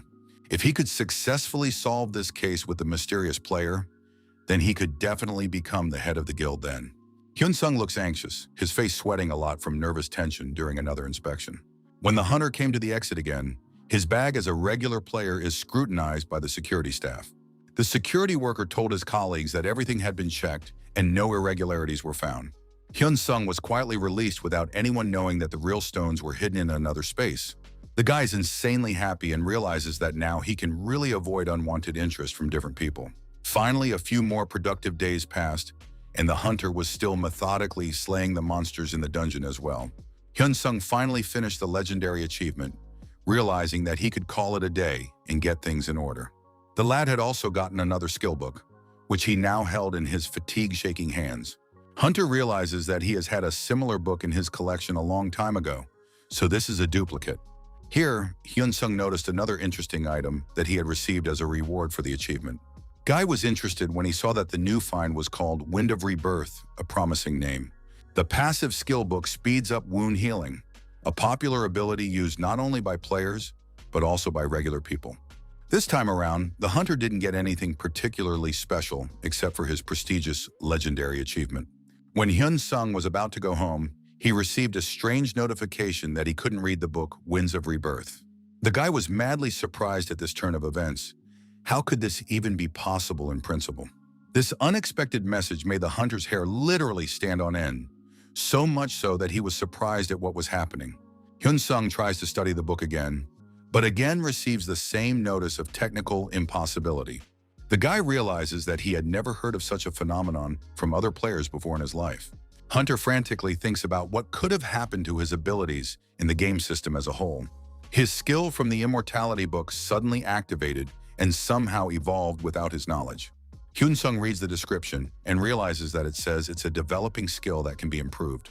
It turns out the ability absorbs other skills that contribute to health regeneration in one way or another. This is where the guy has a logical question about how much this unique skill can grow. Hunter takes his trusty vampire weapon to do a little experiment on himself. Hyun-sung decides to conduct one dangerous experiment to test the effectiveness of his upgraded skill. The guy deliberately cuts the finger of his hand with a sharp blade to scrutinize the result. The hunter looks at the wound in concentration to assess the speed and quality of the recovery of the damaged tissue. Indeed, the wound on his finger slowly began to heal faster than it had before. But the problem is that there is absolutely no noticeable difference in the rate of healing. Hyun-sung wondered how many such skill books one would need to absorb for the ability to improve significantly. Especially, Hyun-sung had absorbed a valuable skill book that was worth as much as 30 million points in the system store. But it could actually turn out to be a very profitable investment. What's a guy to do next now? Finally, the hunter emerged from this gloomy cavern through a glowing portal and headed for the exit of the dungeon. Hyun-sung went to his house, and while walking down the street, he was constantly distracted by his cell phone. The guy turns on his phone, as it is always off in the cave for safety reasons and to conserve charge. Hunter immediately goes to check the backlog of messages and missed calls from the time he's been out of touch. Suddenly, someone calls Hyun-sung's cell phone, interrupting his thoughts about the previous day. Seeing an unfamiliar number on the screen, the guy thought with suspicion if it was some kind of spam call. Hunter picked up the phone, not even expecting to hear something particularly interesting from the unknown caller. When the stranger greets him politely and calls his full name, Hyun-sung is immediately wary. The guy immediately tensed up and thinks anxiously, "Stop. Who on earth is this guy and how does she know his name?" Seo Taeyeon introduces himself as the head of the second recruitment department of the prestigious So Guild. Hyun-sung immediately tensed up when he heard that the caller was a representative of this powerful guild. Hunter tells the rep what he's already said. Don't contact him unless you're willing to accept his demands. The guild commander says that if he remembers correctly, the guy asked for 10 billion won as a deposit. Now the management can say accept the terms, let's meet in person and sign an official contract right away. Hyun-sung simply couldn't believe his ears and asked again in amazement if he was really serious. A spokesperson for the guild explains that this is a deal with so much money and serious commitment. But the guy himself realizes that when it comes to such big money, there can be no screwing around. Hyun-sung, upon hearing this unexpected offer, was very much surprised by the turn of events in his favor. The hunter didn't even know what the right thing to say in this situation and replied that he was currently on a hunt. It's going to be hard for the guy to get to the meeting right away, so could they send a contract to look at? Seo Taeyeon, hearing the request, immediately agreed. Of course, can email the document right now. Hyun-sung told the representative that he would then contact them after scrutinizing all the terms of the contract. Thus, their business dialogue was successfully concluded to the mutual satisfaction of both parties. Hunter is glad that at least in this matter, he was able to turn the situation in his favor and get what he wanted. Walking home, the guy is also very surprised to receive another unexpected message. Hyun-sung receives a notification that the promised contract was sent via email. The guild representatives really don't even give the guy a rest, actively trying to make a lucrative deal with him. Hunter came to a lawyer he knows and says that this contract contains a good offer and very favorable terms. However, there are a few points that are a bit troubling to Hyun-sung and require professional legal evaluation, as some items may be taken back by the guild in case of unforeseen circumstances. Hyun-sung asked the lawyer what the suspicious items were, and the lawyer decided to print out a copy. Then the specialist brings the document up to the guy and says that here, for example, this part raises questions. If a guild member damages the reputation or name of the organization, this contract may be unilaterally terminated. In fact, the decision on this critical part depends entirely on the subjective opinion of the guild's top leadership. According to the lawyer, this is a completely unreasonable and unfair clause for the average member of the organization. Also, a contract may be terminated if a guild member's character or abilities do not meet the stated level. The lawyer tells Hyun-sung that he doesn't know the amount of the deposit, but trust me, this contract is extremely unfavorable. The hunter, upon hearing these disturbing details, is clearly very stressed and begins to worry about the consequences. The lawyer warns that if the contract is terminated due to the player's fault, he will have to pay a penalty of 10 times the amount. Hyun-sung gets angry and realizes how cunning and calculating the people in the guild leadership are after all. The specialist goes on to explain that in his opinion, the amount of liquidated damages should be adjusted to the amount of the deposit, and asks to exclude these absurd clauses. In principle, then the contract can be safely signed. The guy is already dialing Seo Tae-hoon's number on his phone to discuss the contract dispute with the representative. Hyun-sung smiles and realizes that it's definitely necessary to have a serious talk about adjusting the terms of the deal first. Hunter tells the lawyer that he's going to talk on the phone with the guild for a bit first, and then he'll be sure to come back. Hyun-sung walked out of the office to the street to talk quietly with the guild representative about the contract. The guild employee politely asks how the hunter is doing and says he's calling about a contract discussion. Seo Tae-hoon wonders if the guy might agree to an amount of 50 billion won instead of the original amount. Hyun-sung realizes that something very strange is going on with the negotiations and amounts in different contexts. Hunter tells the representative with surprise, "Is his request really that high for such a large guild? The guy reminds me that he asked for a deposit of 100 billion and they're only offering half of that amount." Seo Tae-hoon explains that even though their guild is the top in the monster hunting industry, the hunter must realize that paying such an astronomical amount of money would be quite a challenge even for them. Next, this recruitment team worker says he has one important piece of insider information. The amount the management has authorized for this deal is a maximum of 50 billion won. Hyun-sung diplomatically said, okay, in that case, he would seriously think about the proposal. The guild worker was shocked at this reaction and interjects, "Is the guy really talking seriously?" Hunter replies that yes, but wants to take another close look at the contract before making a decision. Seo Tae-hoon says she'll email him an updated version of the document right away. Hyun-sung thinks with satisfaction, great, now he'll get that cell phone contract quickly. Now the guy has two whole different contracts in front of him from two different guild specialists.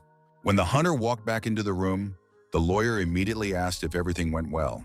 Smiling, the guy politely told the lawyer that yes, it seemed fine. Could they please look at this copy some more? The lawyer says with interest that the client must really be some kind of player with outstanding abilities in such offers. Of course, in that case, let's take a close look at what exactly is being offered to you in the new option. The attorney also printed out a second contract and began to methodically study each clause and condition of the deal. The lawyer says with bewilderment, wondering why the same guild is making such different demands. Whether the two contracts were accurately drafted by representatives of the same organization or different departments. Hyun-sung asked the specialist in surprise how he even knew about this fact of having two options. The attorney explains that in general, the content of the contracts is similar, but some key parts are radically different. For example, there are fewer controversial clauses, but they are generally similar, with only 5 times the fines for violations. Guy asks the lawyer if he happens to know why one guild sends out such different contracts. The lawyer assumes that there is some serious internal conflict going on in the guild that wants to hire the client, and a very serious conflict since they're sending such dramatically different contracts separately to different people. The lawyer tells Hyun-sung that it is very favorable. If you act wisely, you can choose a contract with better terms. The guy thought about the words of the specialist and realized that indeed, this was most likely the situation. Hunter asks if the attorney can make a new contract, eliminating any unfavorable terms for the client. Of course, a professional can do that, and when the guy is back at the hotel, thinks about the mess in the guild. The guild head Ma Ji-hoon and the deputy guild head clearly have some big squabbles between them. Hyun-sung dialed someone's phone number and decided to play with the situation a little in his favor. Hunter called a second human resources supervisor to test his theory about the conflict. Seo Tae-hoon replies in surprise that, the master is calling, and what's the guy there already decided on the contract. The guy smiles and realizes that it's really going to be fun to manipulate the situation between the parties to the conflict now. Hyun-sung says he thought about it, and it seems the deposit is still small. Can you pay 200 billion? The supervisor replies that he can't give a definitive answer right now, but it's probably technically possible. Hunter starts to deliberately push and says he might, in that case, even 300 billion won. Understandably, after making such a statement, he was asked the question, "You must be kidding us right now." The guy seriously says no, he was actually contacted by the first team recruiting director as well. And he's heard that they're not getting along very well right now. There's some serious internal disagreements in the leadership. Seo Tae-hoon directly got very angry at this brazen statement and the attempt to use internal issues against him. The warden of the second department says they will definitely offer the Hunter conditions much better than the warden of the first department. Hyun-sung realizes that these people really hate each other and would do anything to win the competition. So the guy thinks he's going to dial up the head of the first department now, this time to inflame the conflict even more. Hunter politely greets the other guild representative and says that yes, he is the one calling about the contract. Jin-sung asks the gentleman how he is doing and if he has already read the contract sent for review. The guy replies that he was actually going to call him specifically to sign a contract with his department. Hyun-sung smiles meaningfully afterward and says that there seems to be no need for that anymore. Jin-sung doesn't understand what the Hunter is talking about and replies that he recently sent him a contract update. First, the client should look at the document carefully, and then they can continue to have a constructive conversation. The head of the first department says with some concern, "Please, okay, just wait a little while." At this point, their telephone dialogue was temporarily ended until the guild representative examined the new document. After some time, this boss dialed the guy back, having already familiarized himself with the contents of the contract sent. Hyun-sung says next time, let them solve all their internal problems and then send only one contract. The head of the first department didn't even realize what kind of internal problems their conversation was about. Hunter claims he wants 200 billion, though that's not enough either, so let them give him 300 billion. The guild worker is clearly already very angry and asks as if he's being openly mocked right now. Hyun-sung calmly replies that if the representative doesn't want those conditions, then he doesn't need it. The guy just picks up and abruptly hangs up after such a provocative dialogue with the guild rep. Smiling, Hunter tells himself that it's so easy to edit voice files these days. That's what he'll do now. Hyun-sung sent edited audio recordings of the conversations to both 1 and 2 department heads. After this operation, the guy just tosses his old phone in the trash can as an unwanted item. Hunter realizes it's about time he changed his cell phone for a new one, so he doesn't leave a trail. The recordings have been altered in such a way as to distort what they were really talking about there during the negotiations. Now Hyun-sung would do something that no one in the guild would expect him to do. It's already been a whole month, and the deputy guild leader is asking with annoyance where this kid went. Seo Tae-in reports to his superiors that he is nowhere to be found, not even in the hunting grounds that are under their control. The team has been searching for the mysterious Hunter for a very long time, but still can't find any trace of his whereabouts. The deputy gets angry and says reprovingly that the subordinate can't even handle this simple task properly. The deputy fervently demands of his subordinate that he must find the mysterious player at all costs and at all costs. After that provocative voice file that someone had sent a month ago, the atmosphere in the guild had changed drastically. The head and deputy are constantly in a fierce struggle for power and influence in the organization. The guild has indeed now split into 2 warring camps, which seriously undermines its effectiveness. Before that, the team had miraculously obtained the dungeon entrance record book and found a mention of Hyun-sung there. Regardless of the size of their resources, they can't review these records every time they want to. The main problem is that this mysterious player has vanished like through the ground without a trace, Jung-sunu asks the second group leader if the hunter could have joined another rival guild. Toth replies to management that there is too little chance of that happening. Such players don't just move on. The deputy gets very angry at this response and tells the subordinate that he doesn't want to see him again. The angry supervisor orders you to get the hell out of his office immediately and stay out of sight. The subordinate had no choice but to just quickly leave the room under the angry gaze of his superiors. There is real chaos in the hallway of this prestigious guild, with all the employees seeing the state of their boss. The employees of the organization are very much worried about the future of their careers in this unstable environment. Everyone saw the angry state in which their boss walked out of the deputy guild head's office. CO Tae-hoon, while in his office, is also very worried about the current critical situation. He realizes it's all because of those fabricated audio files and fake contracts. Most of the colleagues now sided with Jin Sung in this internal departmental confrontation. CO Tae-hoon thinks he'd rather find this mysterious player and resolve this whole conflict. Hyun Sung at this point thinks that the points he gets from hunting will also come in handy, making 600,000 in a day. If you collect such grits on a daily basis, you can even save up quite a bit for some serious shopping. The guy was notified that the batteries would be good for customers too, and that another sale had been successfully completed. Next, Hyun Sung is insanely happy that his trading business is doing better and bringing in a steady income. But Hunter realizes that he has one major problem with the organization of the trade process. The sales window in the system is too small for efficient trading of large volumes of goods. Each item, when it sells, has to be re-added or registered in the system, which is time-consuming. The guy thinks if it was possible to add and register all of these things in huge quantities at the same time.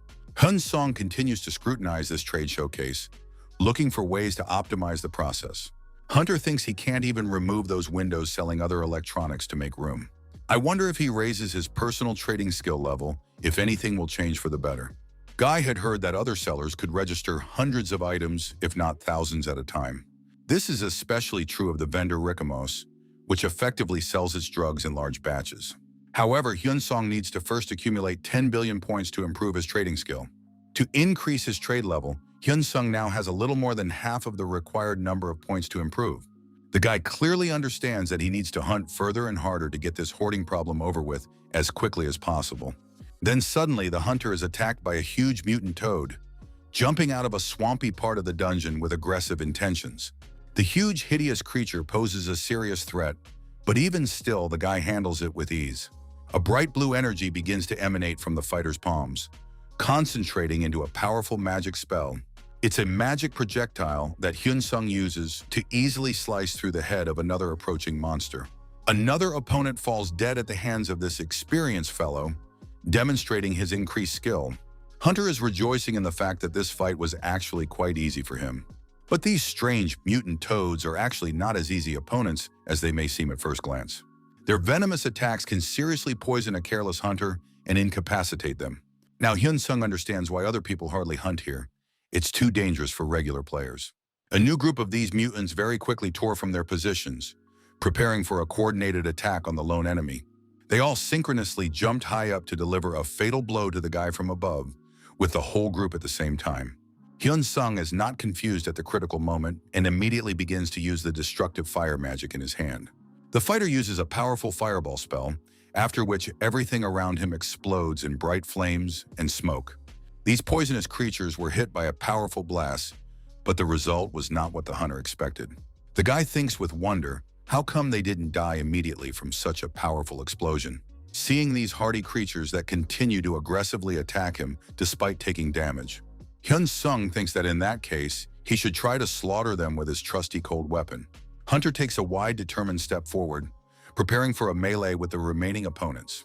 The fighter starts running straight towards the enemies, as if throwing himself right into their arms for a melee. The opponents didn't even expect such crazy tactics from a lone man. What a strange strategy.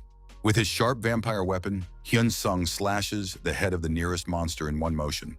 It was very easy for an experienced hunter, and he didn't even feel much resistance from his opponent. The fighter's gaze falls slightly forward to the other potential opponents deep within the swampy area. After seeing a few more of these hideous monsters, Hyun Sung realizes that he can easily handle them too. Several valuable green crystals have fallen from the slain toads, which can be sold for good money. Guy thinks with satisfaction, that's a great result.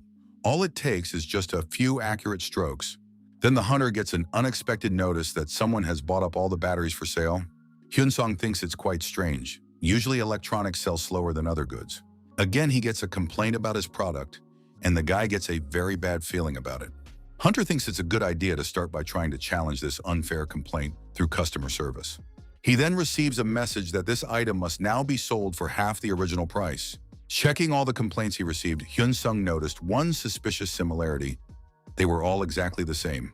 The guy's trying to figure out what the real reason is for this coordinated attack on his trade. In addition, Hyun-sung noticed one suspicious vendor with the nickname Crow selling various items on the platform. Here, the hunter's gaze noticed something else very strange in the behavior of this mysterious merchant. This seller only bought one specific item from him, these particular batteries, which is what the complaint then came about.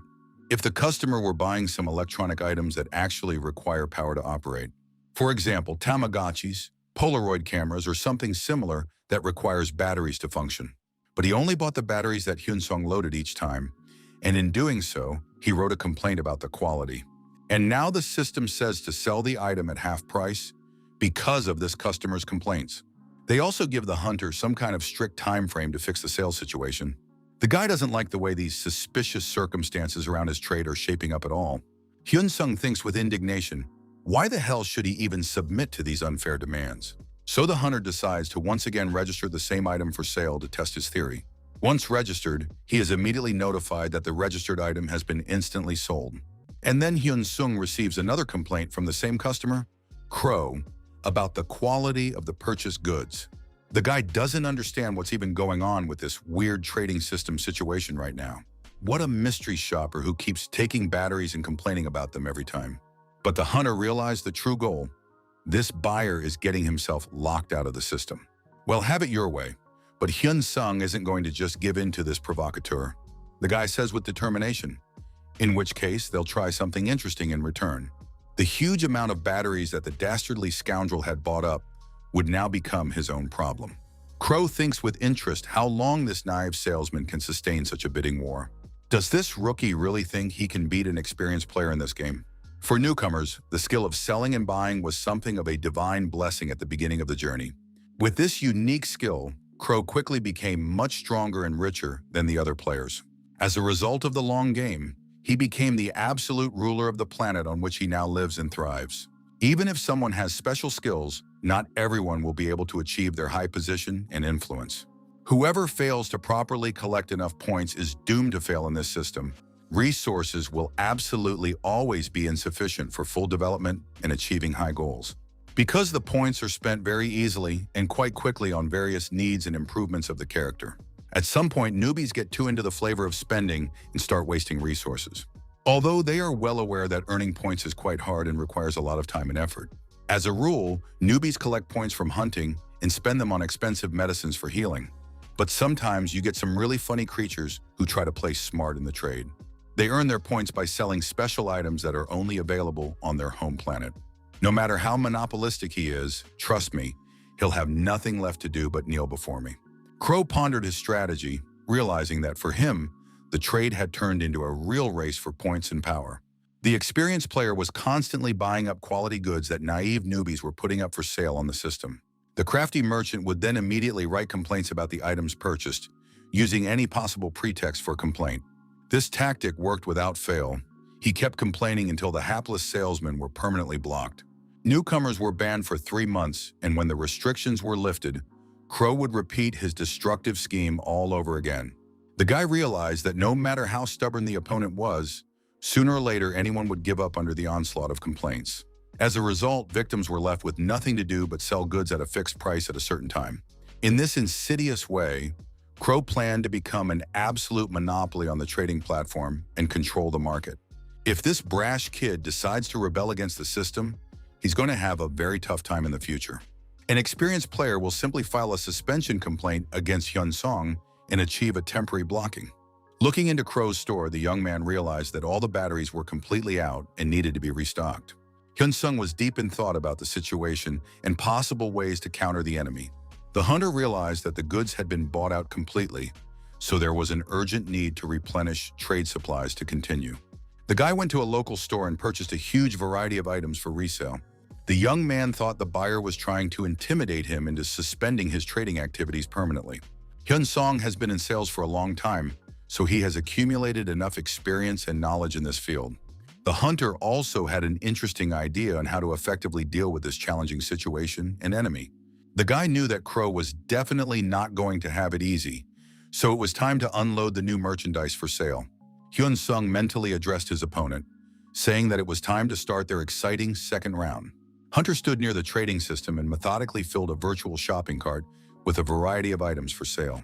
Crow immediately noticed the enemy's activity and became very excited about the opportunity to continue the trade war. Hyun-sung thought something strange was going on since there hadn't been a single complaint from customers yet. All other players on the platform have also actively started buying these popular batteries at bargain prices.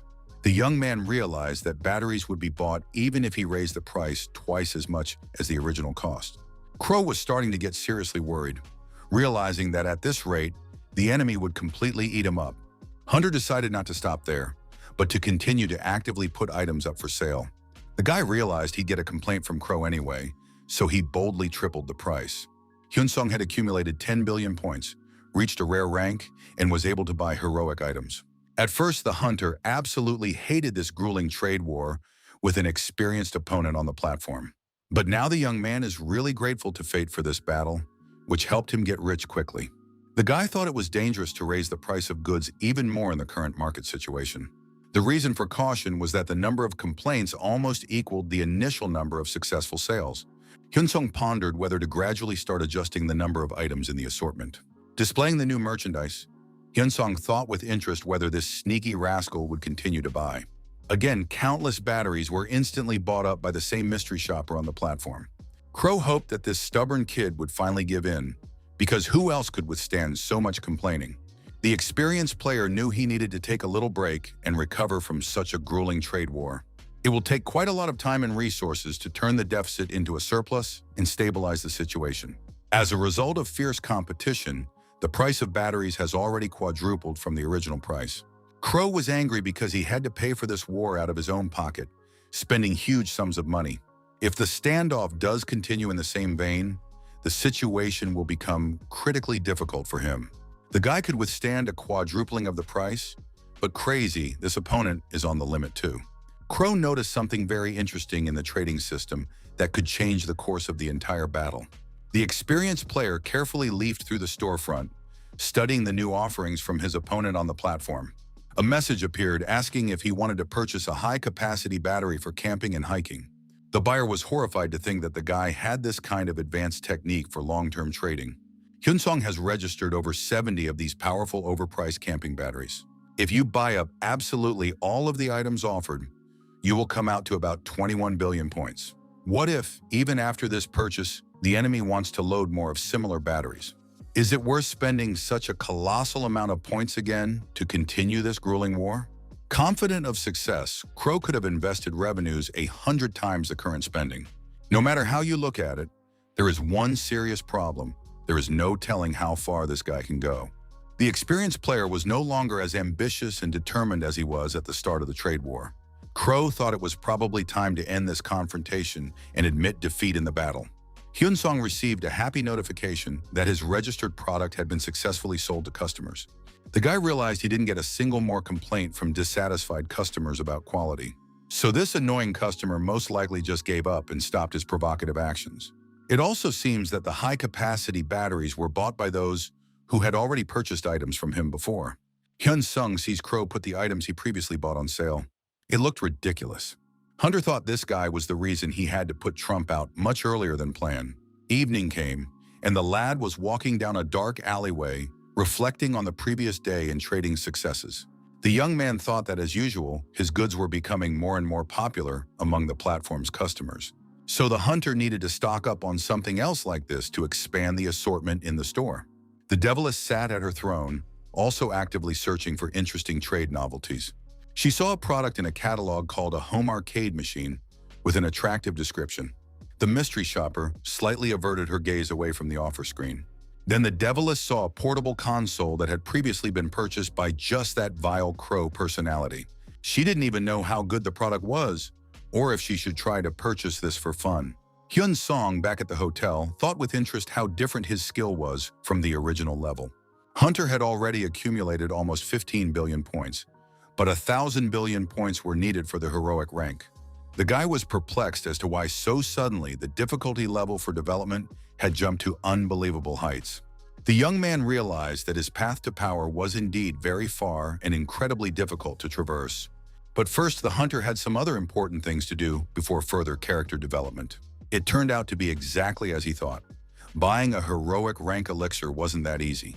Hyun Sung would only be able to do so after he increased his level to the heroic skill rank. If there's anything else besides the fact that you can now add up to 100 items to the trade store, after ranking up, the guy saw that the system had user reviews of the products he was selling. Hunter has seen different people's opinions about his products and their quality on a popular trading platform. The young man thought it would be interesting to take these reviews and scrutinize them a bit. Hyun Song felt that the customers' comments were quite harsh and frank in their content. Although there are products that can be used all the time, with electrical wires and magic stones. The cost of such things, even on Earth, turns out to be insanely exorbitant for ordinary people of the planet. Therefore, a hunter simply cannot sell such expensive items through his humble store. After a long day, the guy tiredly laid down on his comfortable bed in a small hotel room. Hyun Sung decided to just lie on the bed and quietly look at the new items in the trading system. A surprised young man saw someone put a real live pet for sale. Hunter wondered if pets acted as a luxury item for buyers rather than a practical utility. Stretching hard after such a hard and eventful day on the hunt, the guy just lies down on the bed completely on his back, relaxing after a long trading battle. The young man thought that he was afraid to even imagine how expensive a legendary rank elixir could be. Then suddenly the hunter heard his cell phone begin to ring loudly in the quiet room. Hyun Sung wondered what could have happened if someone decided to disturb him at such a late hour of the day. After a short hesitation, the guy still decided to pick up the phone and answer the unexpected call. As it turned out, it was his mother asking if he personally knew Seo Tae-hun from the guild. The young man replied that he wasn't sure, but afterwards he heard that it was the boss of the second team of a prestigious guild. The hunter immediately realized where this strange nighttime conversation with his mother about the guild representative was leading. Hyun Sung remembered who it was and really realized that he knew this guy from the business negotiations. The young man had already prepared himself to hear the worst from his worried mother on the cell phone. The guy asked with growing concern why she's suddenly talking about this man at all. Whereupon the mother replies to her son in an excited voice that this mysterious man has come to their home. The woman tells her son that the stranger is now at the entrance, and what she should do, whether she should let him inside. The boy replies to his mother that no, he's about to call him himself, and asks her not to open the door for anything. The woman says with surprise, which is strange, didn't he come to them with good intentions? Smiling, her son answers her reassuringly that he will believe him, then he will be sure to explain everything in detail. The woman replies that fine, she understood his request perfectly well and will not do anything to harm him. The boy confidently replies to his mother that she will believe him. He will definitely solve everything soon. Hyun Sung adds that she definitely doesn't have to worry or fret about anything about it. At this time, the head of the second department is standing right in front of the front door of their family home. Seo Tae-hun pulls out his cell phone and starts dialing for an important conversation with the hunter. The guild rep is happy that he was able to get his way and force the guy to negotiate. Hyun Sung gets angry and says, "What are you even doing? Why did they come to his elderly mother's house?" Seo Tae-hun laughs and says that the young man is somehow too worried. He really came with peaceful intentions. The representative states that they are aware of the father's condition and know that the guy is having a hard time coping alone. But the son still won't listen and says they want to sign him, not mom. To which the boss replies that yes, that is indeed true, but such a big decision is best made thoughtfully. Seo Tae-hun explains that they want to consult with the hunter's family first and then decide everything. Upon hearing this, the guy replies with annoyance that it's absolutely none of their personal family business. Seo Tae-hun says she sees him as a very tough guy. They offered the desired amount. Why the rejection? To which the hunter replies that the latter is still asking after sending him such a bondage contract. This guildman asks puzzled and what the young man was confused about in the document in the first place. Hyun Sung says, does the representative really not know the problems of the contract? He consulted a lawyer. Seo Tae-hun starts to get seriously worried by such a question, wondering if the guy is really that smart. Hyun Sung patiently waits to see what the despicable scoundrel from the prestigious guild will answer him. The spokesperson says it's just insurance against all sorts of unforeseen situations in the future. Seo Taeyun pauses meaningfully, pondering further words to convince the stubborn hunter. Then he says the guy should think hard about their lucrative business proposition. The representative adds that the young man himself realizes their guild is indeed one of the best. At this point, the second team commander is very worried because of the hunter's unexpected resistance. Hyun Sung himself feels as if more power is now on his side. Hunter walks around the room and listens intently to what else the persistent man has to say. Hunter thinks with regret that if there wasn't an open status clause in the contract, he would definitely have signed it. It seems that Seo Tae-hoon will never be able to accept this extremely unpleasant fact of completely abandoning a lucrative partnership. The guild representative, standing right in front of the guy's mother's apartment, still more worried from the failed conversation. Hyun Sung responds to that by saying coldly that if that's all they wanted to say, in that case, he's going to pass out immediately. The young man adds threateningly that he will change his phone number immediately afterward, so they won't be able to reach him again.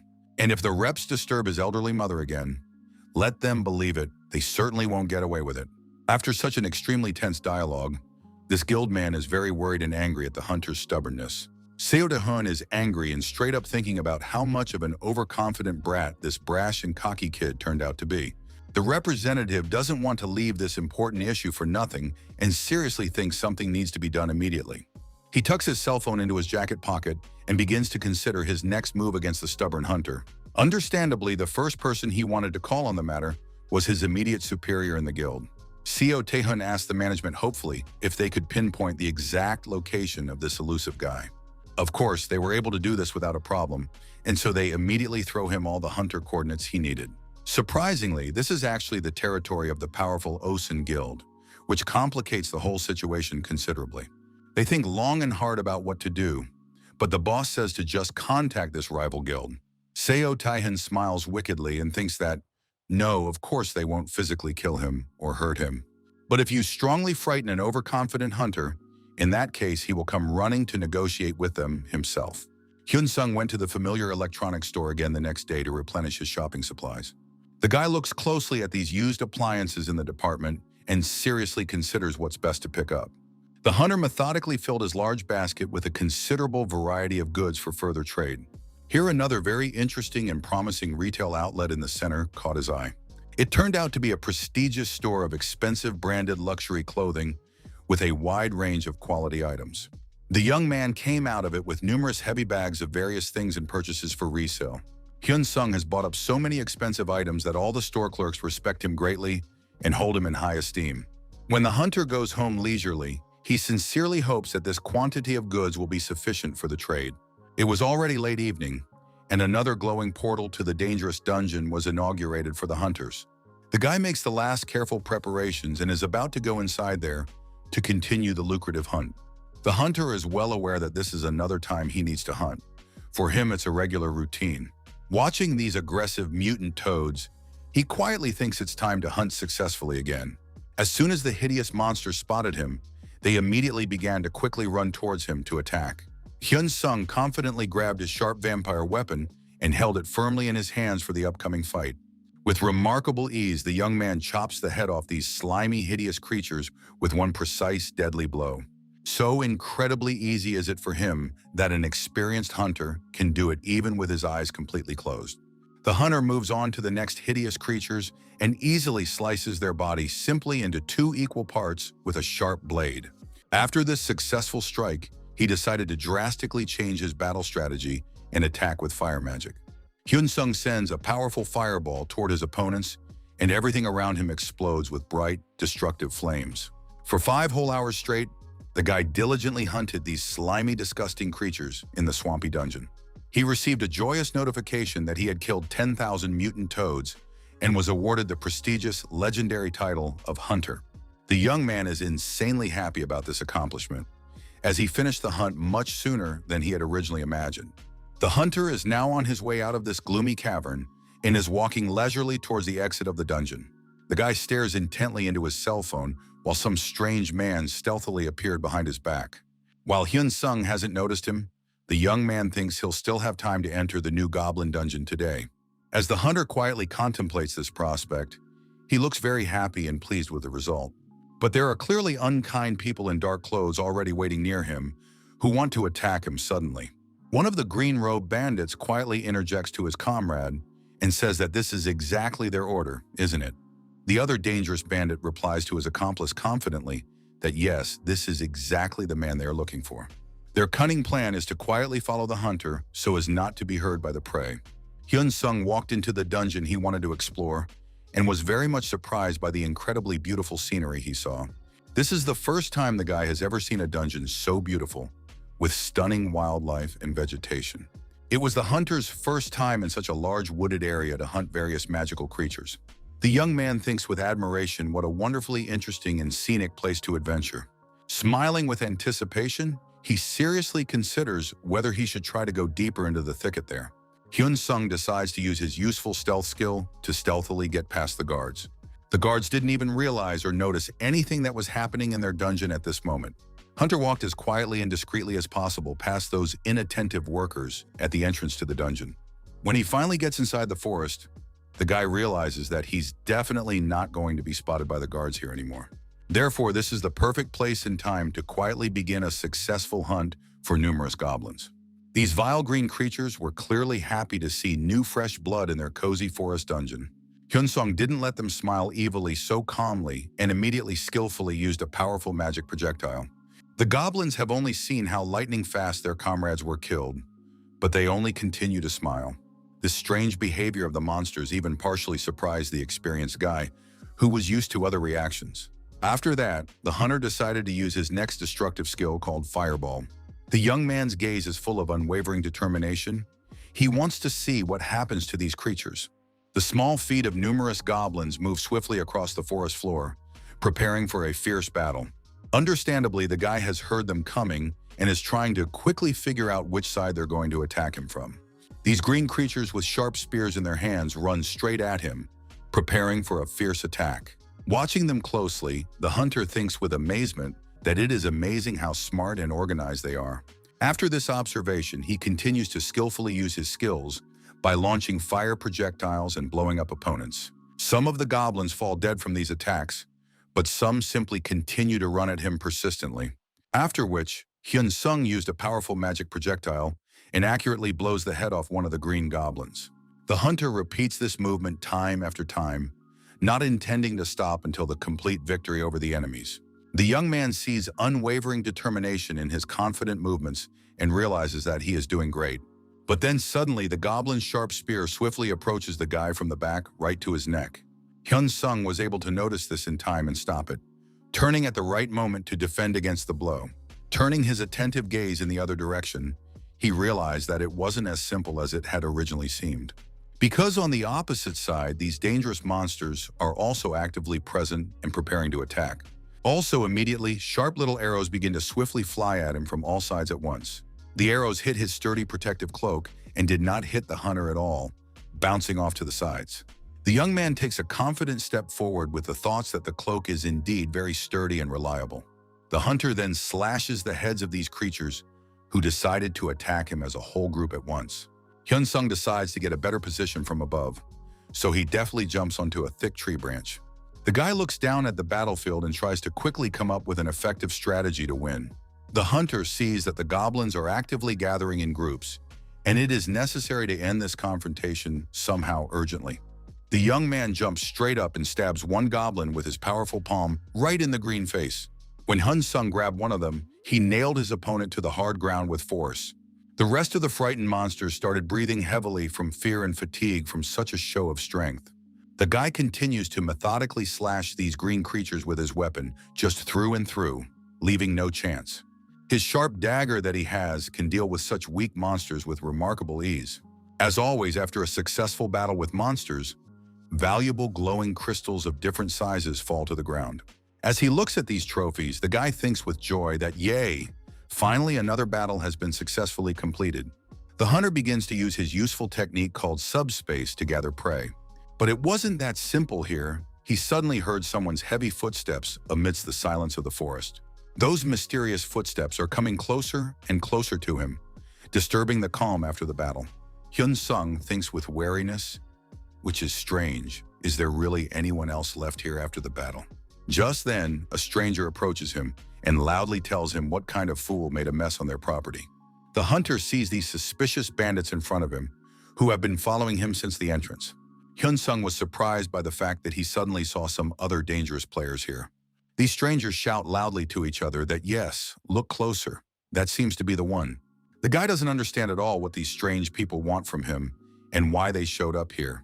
The main man in the green robe says with menace in his voice that it seems the guy is hunting on their personal turf for some reason. To this, Hyun-sung replies indignantly that he pays the same entrance fee as them, so why is the territory yours? The bandit gets the cheeky reply that they've actually been here absolutely every day for a long time in a row. So of course this is their territory, and since the hunter hunts on their land, he must leave all the stones to them. As an apology for the monsters killed, the young man will also leave all of his expensive equipment in their favor. Hyun-sung realizes with alarm that these guys who are picking on him are some completely crazy people. The hunter had certainly heard of such unpleasant cases before, but never thought he would get into them himself. The guy rather angrily and threateningly tells them that they have made a very big and serious mistake. The gang leader says with disdain that he will look at this guy. He is completely ignorant of the situation. Of course, you can't use modern weapons such as handguns in such places, as electronics don't work here. Therefore, it is in such dangerous places that serious conflicts and fights between different players are very common. You usually have to rely on the testimony of other players, and player deaths in a dungeon are considered commonplace. Such tragic incidents are considered accidents rather than crimes, which unleashes the criminals. So criminals looting items from other players can, at worst, even kill the victim. Hyun-sung is sure that these dangerous gangsters have had to ruthlessly kill someone for profit many times before. Hunter, looking at all of this, has one thing on his mind. There is something he absolutely cannot understand about the situation. Why do these people keep pouncing, even seeing all this goblin carnage that he was the one who set up? The ringleader replies with a sneer that it seems to them that the young man is completely unaware of the gravity of the situation. Then they will show the hunter what they are really worthy of and what they are capable of in a real fight. This dangerous bunch of players have amicably pounced on the guy on a direct assignment from their brutal ringleader. Hyun-sung calmly watches them run at him, but he has no emotion from the sight. Hunter covered his eyes slightly and tries to concentrate as much as possible on the upcoming battle with his opponents. The young man told them with disdain, "What, believe me, they do it too slowly for real fighters." Then the guy sees an enemy spear wanting to strike him unexpectedly from below in a vulnerable spot. Hunter manages to skillfully repel this insidious attack and drive his opponent's spear deep into the hard ground. Hyun-sung is angry and thinks with annoyance that here it is, they really want a serious fight. Two cocky guys swing their weapons at him at the same time, trying to catch him off guard. But the hunter doesn't step aside and pulls out his sharp vampire dagger for close combat. The boy swung his dagger with such force that he broke his opponent's weapon in half with a single blow, after which Hyun-sung prepared for the next attack and launched a powerful strike at his opponent. That enemy player flies backwards a few meters from the force of the blow, falling to the ground. Hyun-sung wanted to move to the second opponent, but the latter was lucky enough to put up a defense block with his weapon. Hunter absolutely does not care about defense and delivers a powerful fist punch right to his foe's chin. The guy dealt with the two dangerous guys with remarkable ease in just a couple quick seconds. The enemies watching this massacre are greatly surprised. They didn't expect this from an ordinary hunter. The bandits yell at him with rage that yes, he's a freak. How did he even do that so fast? They want to avenge their wounded comrade, so they decide to attack the whole group at once. Hyun-sung thinks with disdain that these people are not as savvy and intelligent as ordinary goblins. One of the enraged enemies jumped high up and swung his heavy weapon around, but his steel sword was broken in half into two unequal pieces with astonishing ease. As it was done by the hunter with his incredibly sharp and durable vampire weapon in a single motion, the young man then used his powerful fist to charge his opponent right into the bridge of his nose. Here the wounded enemy fell just at once flat on his back and began to cry pitifully in pain. At that moment, another aggressive opponent with a weapon suddenly approaches the guy. Fortunately, the attentive hunter was able to hear the footsteps and turned around in time to defend against the attack. Hyun-sung quickly picked up his weapon and prepared to deliver a deadly blow to the enemy. The hunter brings the sharp tip of the dagger closer to the frightened face of the approaching enemy to intimidate. The guy is ready to swing his weapon to strike, but something stops him at the last moment. The young man calculated the trajectory of the blow correctly, but he still only managed to graze his opponent and inflict a scratch. Hyun-sung thinks with annoyance that, okay, these annoying idiots need to be finally finished. Hunter grabs the head of one of the bandits with his strong hands, preparing for the final blow. After which, this red-headed opponent he simply picks up and slams his head against the hard ground with force. The guy is thinking about what kind of disgusting freaks have gotten in his way. Just then, Hyun-sung hears shouts behind him that someone else is approaching the battle site. The hunter decided to drastically change his battle strategy and quickly hid his sharp dagger. The young man watches and creates a magical subspace, thinking that this is how it's supposed to work. The lad grips the sturdy shield in his trained hands, preparing for a new phase of battle. It was already late evening in this dense forest, shrouding everything around with mysterious shadows. Some stranger with long dark hair thinks the bandits are doing a pretty good job. It would have been a lot easier if management had ordered that this hunter simply be killed on the spot. But now we'll just have to limit it to inflicting serious damage and intimidation. This mysterious stranger is slowly approaching the fierce battlefield between hunter and bandits. With his keen hearing, Hyun-sung heard new suspicious footsteps among the sounds of battle. Hunter turned quickly and asked suspiciously who was there. A member of the dungeon security department. The guy sees before him an insanely pumped up and muscular man with long waving hair. This obscure stranger was a little surprised and did not immediately understand the true meaning of the question asked. Hyun-sung himself quickly realized that this person was far from a member of the dungeon's security department. As it turns out, it is the ringleader of this dangerous gang responsible for the attacks. These wounded players sit on the ground and are horrified to think that this is their formidable head. Their menacing commander asks with menace in his voice if the guy realizes that he's the one who put down all his subordinates. Hyun-sung responds to this honestly to the ringleader that they themselves were the first to start this unnecessary fight with him. After which the hunter didn't even have time to finish the phrase. The weapon flew straight towards the guy with tremendous force.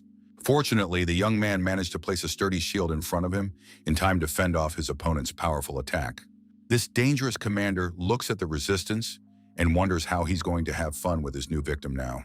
The heavy sound of this massive two-handed weapon can be heard, cutting through the air with a menacing whoosh. Hyun-sung carefully put his foot forward, adopting a more stable fighting stance to defend himself.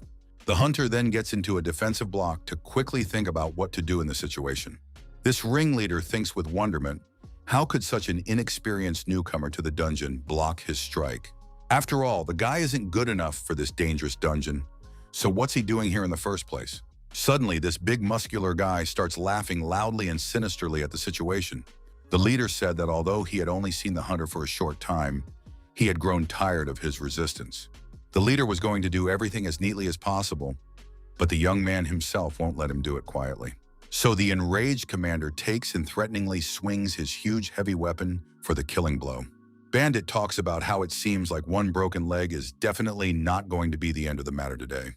The formidable opponent takes a decisive step forward, preparing to deliver a crushing blow to the hunter.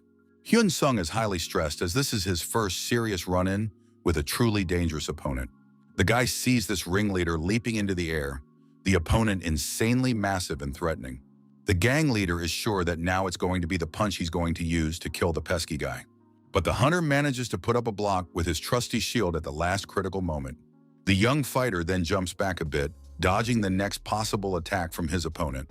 The leader, looking at this unexpected resistance, thinks with wonder how this can even be. Apparently, this mysterious guy really is much stronger than he seemed at first glance. Hyun-sung himself realizes that his enemy is drastically different from the bullies he recently fought. The speed and physicality of the opponent is at a really high professional level. This dangerous opponent is absolutely superior to the hunter in everything in terms of combat characteristics and battle experience. Yes, and in skills the leader excels, because the vampire weapon has good characteristics. It would be bad without it. But there is one important thing that Hyun-sung has yet to fully understand about the situation. How could things even get to such a serious confrontation in an ordinary dungeon? Why indeed did these people decide to attack him, and even so suddenly without warning? The guy realizes that first of all, he needs to get out of here alive. A fire spear begins to materialize in the hunter's hands. This is his magical ability. The leader of the gang sees that the guy's obviously up to something serious, but doesn't realize what it is yet. Literally a second later, a blazing fire spear appears in front of the surprised eyes of the enemy. And after a couple more seconds, there is a rather strong and deafening explosion, shaking the entire neighborhood around. Behind this thick fog and smoke, nothing and no one can be seen among the trees of the dungeon. Hyun-sung realizes that now is the best time to get his feet out of here and away from danger. Some of his formidable foes' long hair had been mercilessly burned by a fire spell down to its roots. Now the leader doesn't have his gorgeous long hair, making him even more enraged and dangerous. Hyun-sung himself is extremely surprised at the fact that things suddenly came to such a serious confrontation. Hunter thinks with regret that it was not a fatal blow, but merely a distraction. The enemy is so pissed off that he thinks with rage, "I should have finished with this guy even earlier." Now the enraged leader wants to deliver a fatal blow to the young man and swung his heavy weapon threateningly. It was very close. It felt like a sharp blade was about to slit the guy's throat. Hyun-sung manages to put up a defense with his small shield again at the last moment. After a powerful blow, the shield was forcefully thrown aside, leaving the hunter unprotected. The gang leader is insanely angry. He already realizes that he is about to finally kill the annoying guy. Hyun-sung, in desperation, once again accumulated fire energy in his right hand for a new spell. The hunter aims to deliver another powerful blow with his flaming spear at his opponent. His dangerous opponent puts a huge weapon in front of him to use as a reliable shield. But the guy this circumstance does not embarrass at all. In his head, there is as if a clear plan of action. The young man throws this fiery spear not at the enemy, but directly into the ground beneath the enemy's feet. Once hit, there is a huge destructive explosion that shakes the entire ground within a few meters. The gang leader falls to the ground from the shockwave and again sees nothing in the thick smoke. He continues to get even angrier and thinks with rage what kind of freak this cheeky little guy really is. The bandit tries a counterattack and blindly throws another blade in the direction where the guy was standing. Hyun-sung here again manages to put up a defensive block with his battered shield. His enraged opponent is looking at it with a completely mad look already, losing control of himself. After the smoke clears a bit, the leader says with relief that he has finally found the enemy. The ringleader is ready with his weapon to strike, as if it would definitely hit his shoulder by now. But Hyun-sung managed to jump aside at the last critical moment before the strike. Hunter realizes that there is something completely wrong with his opponent's motives right now. This man is clearly not here to just kill him on the spot without further ado. Clearly, his formidable adversary has an entirely different important task, but it's not clear what it is yet. The young man wants to try using his proven fire spear skill to retreat again. Hyun-sung throws a blazing spell to hide again in the resulting smoke and flames. His enraged enemy is angry and yells how long the guy will keep playing these childish games. This last blast was so powerful that it almost seriously hit this dangerous leader. The ringleader can't see anything around him again, and his view is completely blocked by the thick smoke. It was as if the whole forest little by little began to burn, and dense black smoke rose to the sky. Hyun-sung, while he has won some precious time, is feverishly thinking about what he should buy to defeat his opponent. The hunter quickly flips through the store, looking for something useful that could save him in a critical situation. The guy found what he was looking for, the passive skill book survival instinct, which was successfully acquired. After learning this useful skill, the young man thinks with relief that great, it should go easier now. Hunter realizes that he may now have even won a key advantage in this dangerous confrontation with the enemy. His formidable opponent shouts at him that there is no point in resisting at all. Just give up already. The leader adds that looking at the guy's condition, he can already tell that he has effectively given up. Hyun-sung realizes that right now he only needs to last 160 critical seconds, and then he would be able to completely disarm his dangerous opponent with his new skill. The gang leader dismissively says that yes, this hunter is some totally stupid and naive kid. Hyun-sung doesn't want to hear it. He's completely focused on his new battle strategy. As suddenly, some mysterious girl in dark clothes appears on the fierce battlefield. Her cold, dark gaze begins to scrutinize what's going on around her and assess the situation. Hyun-sung saw this girl in complete shock. He only had one question: who was she? The stranger has blue eyes and a piercing dark stare that makes you uncomfortable. Weapons break in two. The huge weapon of this powerful leader just falls apart. The ringleader is clearly at a loss as to how this could even happen to his trusty weapon. The girl did it with one slight movement of her hand, as if it were nothing. One careless swing, and the huge sword was just as gone, turning into scrap metal. She then decides to counterattack this cocky gang leader and goes on the offensive. Hyun-sung literally looks at this all happening with his mouth wide open in amazement. Hunter sees how this fragile girl defeated a powerful gang leader in 1 second. The guy is at a complete loss as to what just happened in front of his eyes in the first place. The mysterious girl takes one calm step toward the surprised guy, moving closer to him. As she approaches the hunter, she greets him sweetly, calling him by name with a friendly smile. The girl says she apologizes. She was indeed a bit rude the last time they met. Hyun-sung realized that once again someone unfamiliar wanted to get or ask something important from him. As he looks at this mysterious girl, he realizes that he has indeed previously met her somewhere before. The hunter remembered that this was the same girl who had given him a rare quality potion at the store. Then she said she was overly assertive in her communication, so she apologized to him. The guy realized that yes, it really was her. All the details and circumstances fit together perfectly. Hyun-sung bowed respectfully before her and sincerely thanked this girl for her timely help. She smilingly said that, believe me, she was the only one who should apologize to him for what was happening. In fact, the girl admits to watching him since the beginning of his hunting career.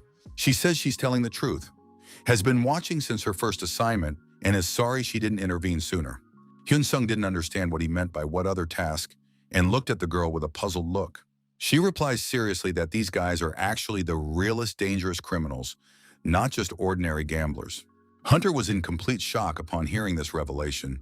He thought they were just ordinary aggressive players, of which the young man speaks with an understanding that believes she did not interfere to gather more evidence of their crimes. Shin-Yuna replies to this honestly that she just wanted to test how good his abilities really are.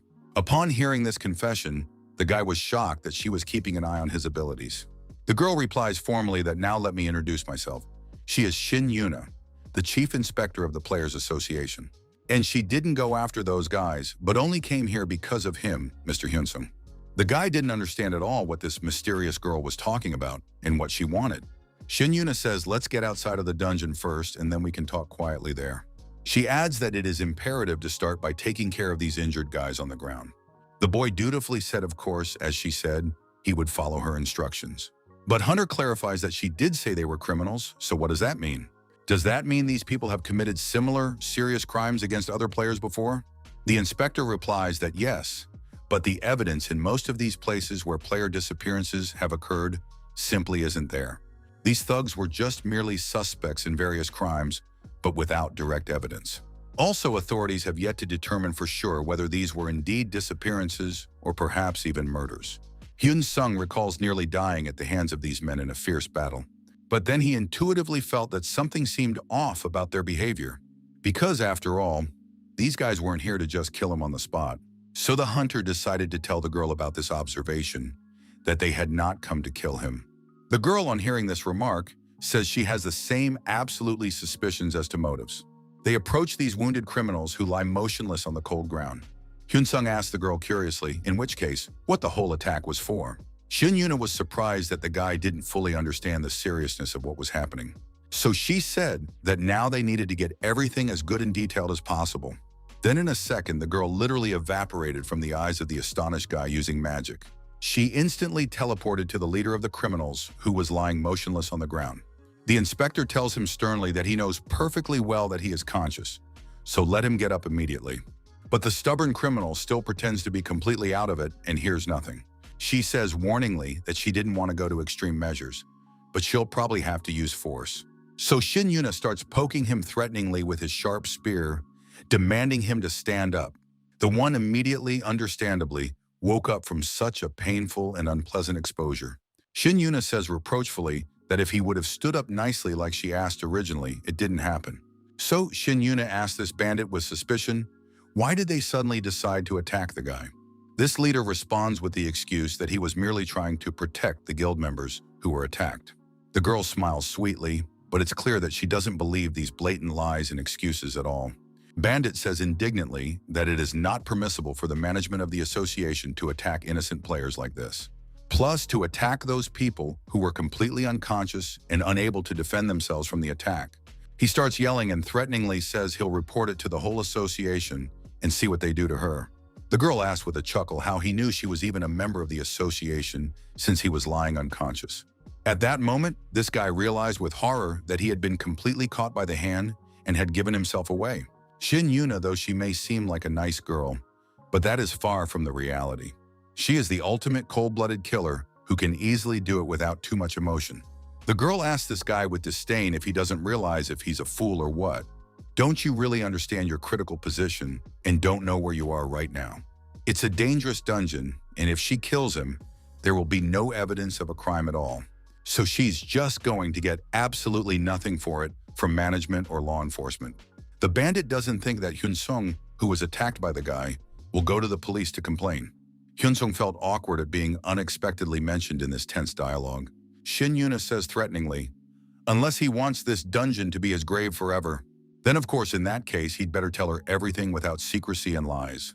He can only stay alive if he is useful to her as a reliable witness." Completely cornered, this bandit does not know what to do in this situation. So he starts desperately yelling and saying, "Is she really trying to seriously threaten him now? Would a representative of the association kill a good player for no good reason?" The girl realizes with annoyance that it seems this guy still hasn't come around completely. She places her sharp weapon threateningly in the ground and points it in the direction of the criminal, and turns to Hyun-sun, which was even surprising for the hunter himself in this situation. She smiles sweetly and tells him if he can leave them alone for a while. Of course, the guy is totally fine with this, so he replies that he will do so immediately. Also, the girl says he must see to it that no one lying unconscious escapes. If any of these criminals go missing, they certainly can't avoid serious problems. Hyun-sung takes this important assignment very seriously and responsibly, realizing its significance. But the hunter is still uncomfortable with the fact that this fragile girl is so strong and dangerous. Now the bandit leader and the association representative were left alone for a serious conversation. Now this frightened criminal is pathetically saying spare him, he was wrong about everything. But it's too late for remorse. I should have thought of it much earlier. From the depths of the forest, only the desperate cries of this poor fellow can be heard and nothing else.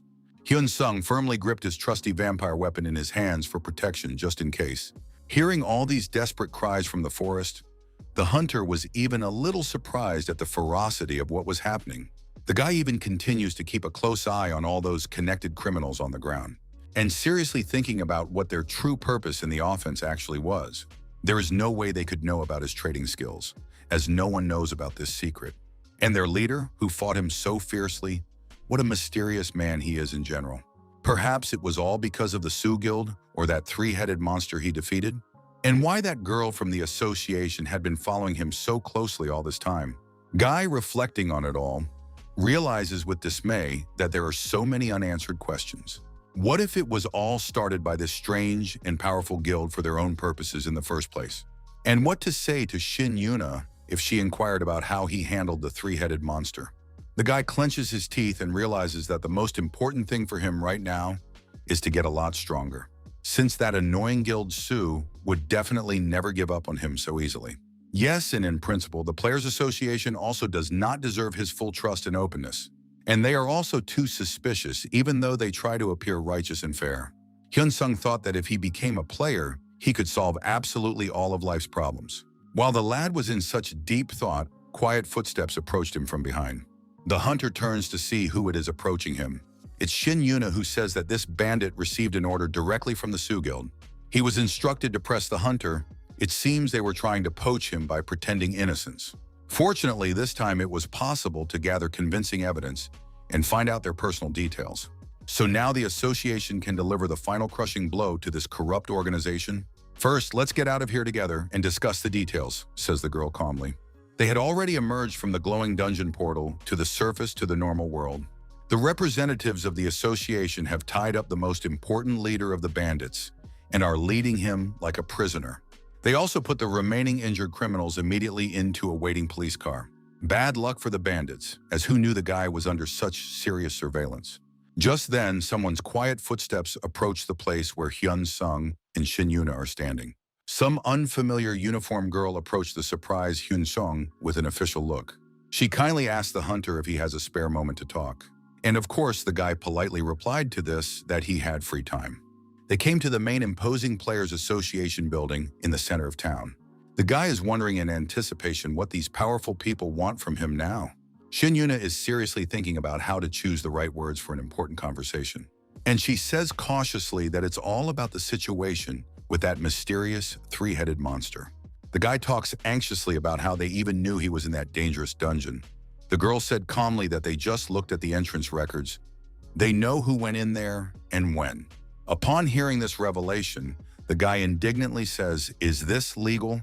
Because this information is strictly confidential." But the girl replies without embarrassment that the association has every right, so that's what they do. Shin Yuna explains that they can request any information about players if they desperately need it. She moves on to the main topic and talks about that mysterious incident with the three-headed panther. Hyun Sung is very worried about what he might hear from the association representative now. But the girl is not yet in a hurry to put out all the secret information she has about the incident. Hunter expects the worst that only he can hear from this powerful organization. Shin Yuna says seriously, he understands the whole point of this extremely delicate situation after all. As for that monster, they know perfectly well that it was you who defeated it, not anyone else. This was an unofficial investigation, so she was going to secretly go to the dungeon and assess the abilities. But then there was that unpleasant situation with the bandits, so I'm sorry I didn't intervene right away. The girl says she became convinced she was right when she saw the skills he used. Therefore, she is sure that that dangerous three-headed monster was definitely killed by a guy with his own hands. The techniques that were demonstrated in the battle are completely consistent with the evidence from the scene. Hyun Sung realizes the dire situation he's gotten himself into, and that he has indeed been brought out into the open. He says cautiously that if he hid the fact that he killed a monster, does it really count as a crime? Shin Yuna says reassuringly that of course not. They were looking for him for an entirely different purpose. The association would just like to thank the hunter and reward him handsomely for his outstanding work. Hyun Sung remains shocked at the surprise. He thought that there would really be some kind of reward. The girl says that yes, there's a nice cash reward for killing that monster. Also, the association has a tempting offer for him that he might be strongly interested in. The guy immediately took the hint, so he asked bluntly if they really wanted to hire him into their ranks. Hunter answers honestly that he has absolutely no desire to join any organization. Shin Yuna smiles understandingly and says that they saw this coming, so listen to the proposal first. The association is offering the same solid deposit as the guild. We're talking about 1 billion won. In addition, he will become a member of the association and will be able to receive many other valuable bonuses, from tax liability relief to free rentals of the best equipment. Also, the guy curiously asked if he had to show his playing status to join the association. The girl said calmly that Hyun Sung needed to take someone very easy and quick test. All the hunter needs to do is answer honestly all the questions posed by the association. Hyun Sung thinks with suspicion that whether this girl is a professional investigator, this skill has nothing to do with combat and is usually used by police officers or investigators. The enigmatic ability is called Truth Contact and allows you to detect lies with high accuracy. If the person being interrogated is telling the truth, absolutely nothing will change in the environment. However, there is one important condition, which is a certain peculiarity of this skill, that if a person lies during an interrogation, they will begin to emit a bright red color around them. Hyun Sung says with surprise that if the association wants to hire a guy, she's willing to go that far. Honestly, you can hire a player with a much higher level and experience under those circumstances. The girl says that actually high-level players aren't always good, and the hunter definitely has the right skills. The association has followed up on Hyun Sung, and a player like the guy, they definitely want him in the organization's ranks. The girl says convincingly that, believe me, the hunter is much stronger than meets the eye. Also, the guy said the association wants to hire him at level 20, but it's unknown what the ceiling is. The girl replied that it didn't matter. Hyun Sung still showed a very high score in the dungeon. That's enough to invest as much as 100 billion won in Hunter for development. The guy thinks anxiously, gosh, why? And this association is pushing for something from him. If the association found out, then probably all the other major guilds are also aware of the abilities. But in any case, right now, the only thing a hunter should be interested in is improving skills. But Hyun Sung can't even handle brash people. What to speak of powerful guilds? You need to become much stronger to protect your family from all possible threats. Hyun Sung realizes that the offer is kind of good, so he decides to accept it after all. Shin Yuna is very happy and says that, believe me, the hunter will definitely not regret joining the ranks. After such a productive conversation, the girl calls up her co-worker to do a checkup. Another girl in uniform approaches Hyun-sung and Shin-yuna for the procedure. Hyun-sung worries about what's about to happen with this mysterious inspection. Now it's going to be the very honesty test that Shin-yuna was talking about earlier. The girl who approached the group activates her special truth contact skill for interrogation and asks the guy officially if Hyun-sung is definitely willing to undergo such a serious test. Hyun-sung replies emphatically that of course he is willing to undergo this test and is not afraid of any questions from the association. When the skill is activated, a special message will appear in front of the hunter's eyes confirming the consent. In this case, the guy just needs to respond positively to the offer to activate the truth contract. This employee decided to once again use her magical power called the truth contract. Hyun-sung received a system notification whether there was really a desire to take the action of this skill. Hunter realizes perfectly well that he doesn't like any of this at all, but there isn't much choice. The guy will have no choice but to accept the activation of this unpleasant contract after all. After Hyun-sung pressed the consent button, a strange pressing, magical energy appeared around him. Hunter looked fearfully toward the door, waiting for further developments from the representatives, and saw this professional girl slowly walk out of the room, leaving the two alone. The employee stepped out completely and carefully closed the heavy doors of the meeting room behind her. Shin-yuna and the guy were the only people left in this spacious room. The girl tells the hunter, "Make yourself comfortable and answer honestly to the questions posed." Trying to actually relax and calm down at least a little, the guy starts breathing heavily with excitement. The girl asks Hyun-sung if it's true that he awakened 3 months ago and gets an affirmative answer. The next question asks whether the hunter knows how to circumvent the rules of the 20th level of restrictions. Shin-yuna says he knows. The guy is at least level 40, but why goes to weak dungeons? Hyun-sung doesn't even know how to properly answer this tricky and dangerous girl's question. Time passes, and the hunter thinks about how there shouldn't be anything special about the answer. The guy remains silent and ponders what would be the right answer to this difficult question. The girl realized that it was most likely about something completely different and unexpected. And Shin-yuna asked the hunter if the guy happened to have some personal unique skill. Hyun-sung realizes with horror that he has long since been figured out by the association's representatives. The guy starts to get really stressed out as he realizes he can't lie under contract right now. Shin-yuna tells the hunter that the reason for going to weak dungeons has something to do with skills. The girl repeats the important question one more time and presses the guy for an honest answer. And Hyun-sung answers with a heavy weight on his soul that yes, it's because of that secret skill. The next question concerns whether a hunter can use his skill on other players to trade. The guy swallows hard at the accumulated saliva, realizing he's in a very difficult situation. After a short thought, Hyun-sung replied that no, it was completely impossible for his ability. The next question is whether a hunter can bypass the level 20 rules by using their unique skill. The excitement does not leave the guy's body, but on the contrary, as if multiplied several times with each second of interrogation. Hyun-sung starts to get very anxious, his whole body tensing and clenching from the growing fear of the consequences.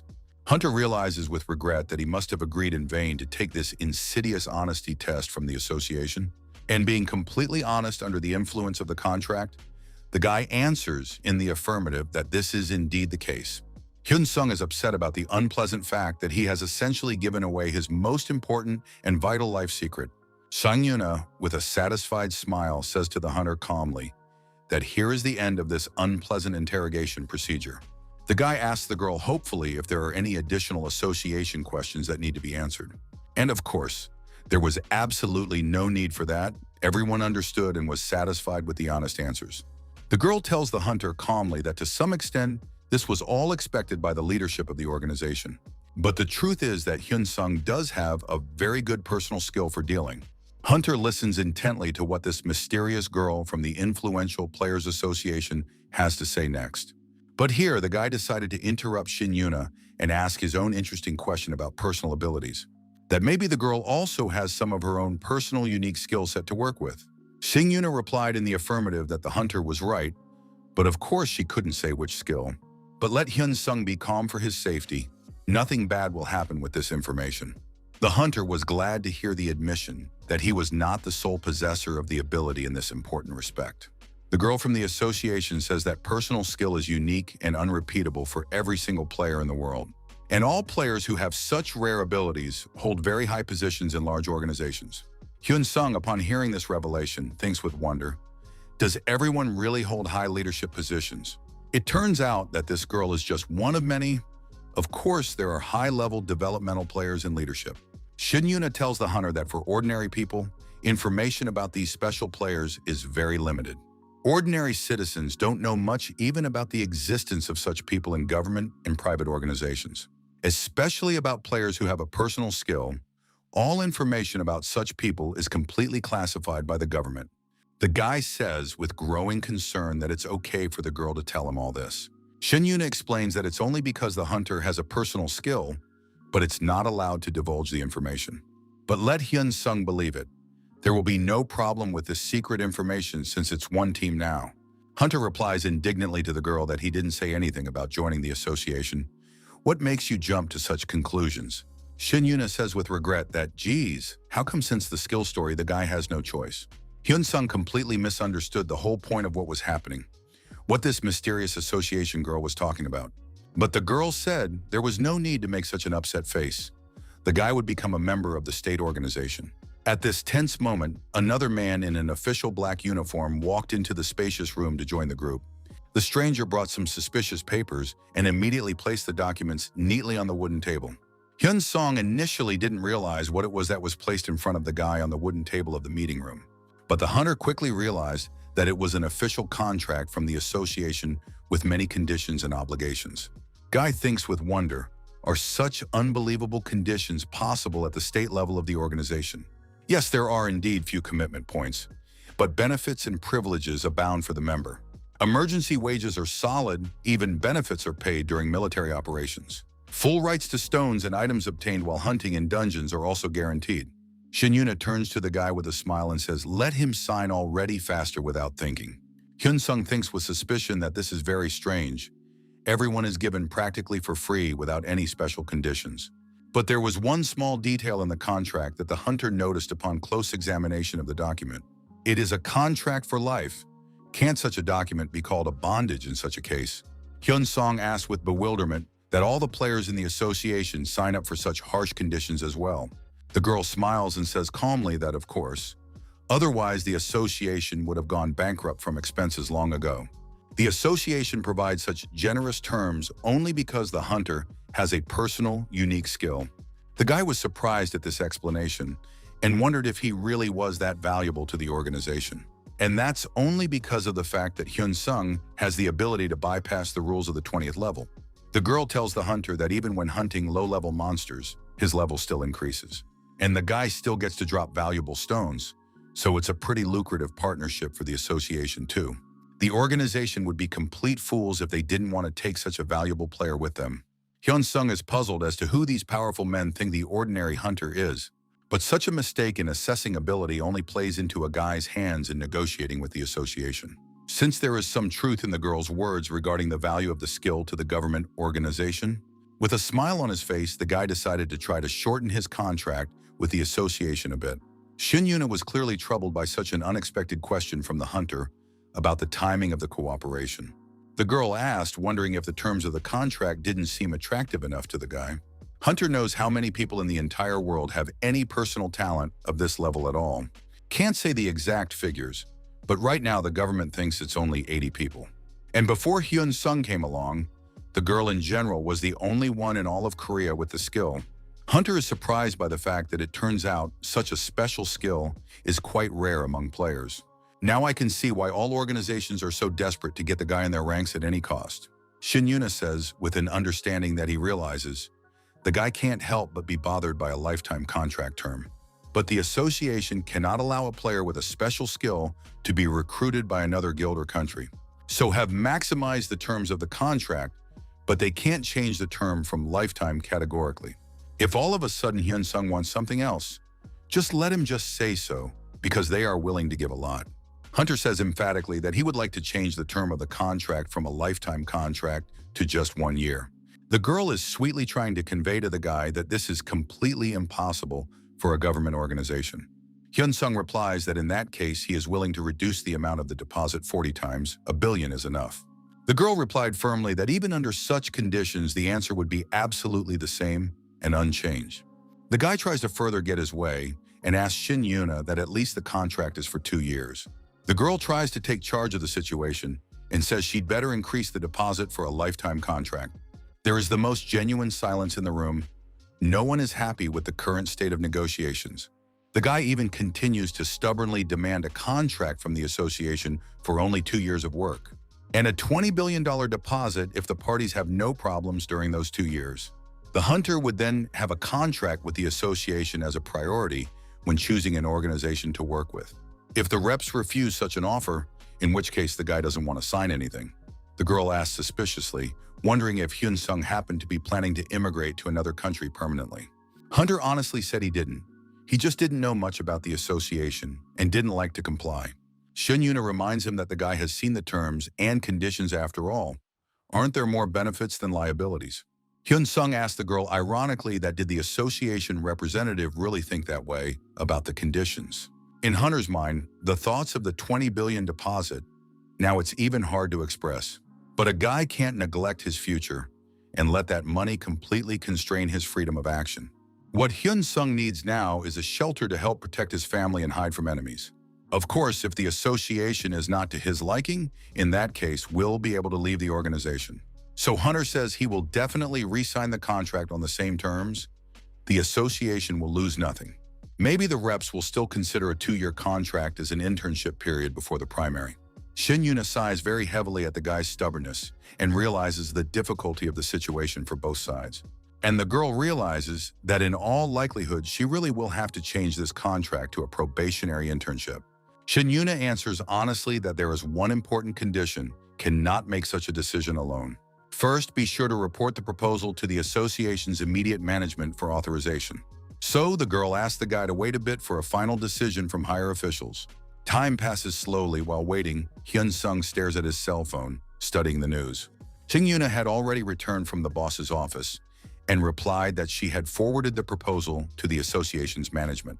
And now the representatives have some sort of counter condition for the hunter in response to the demands. Hyun-sung immediately inquired with curiosity as to what the management had come up with this time.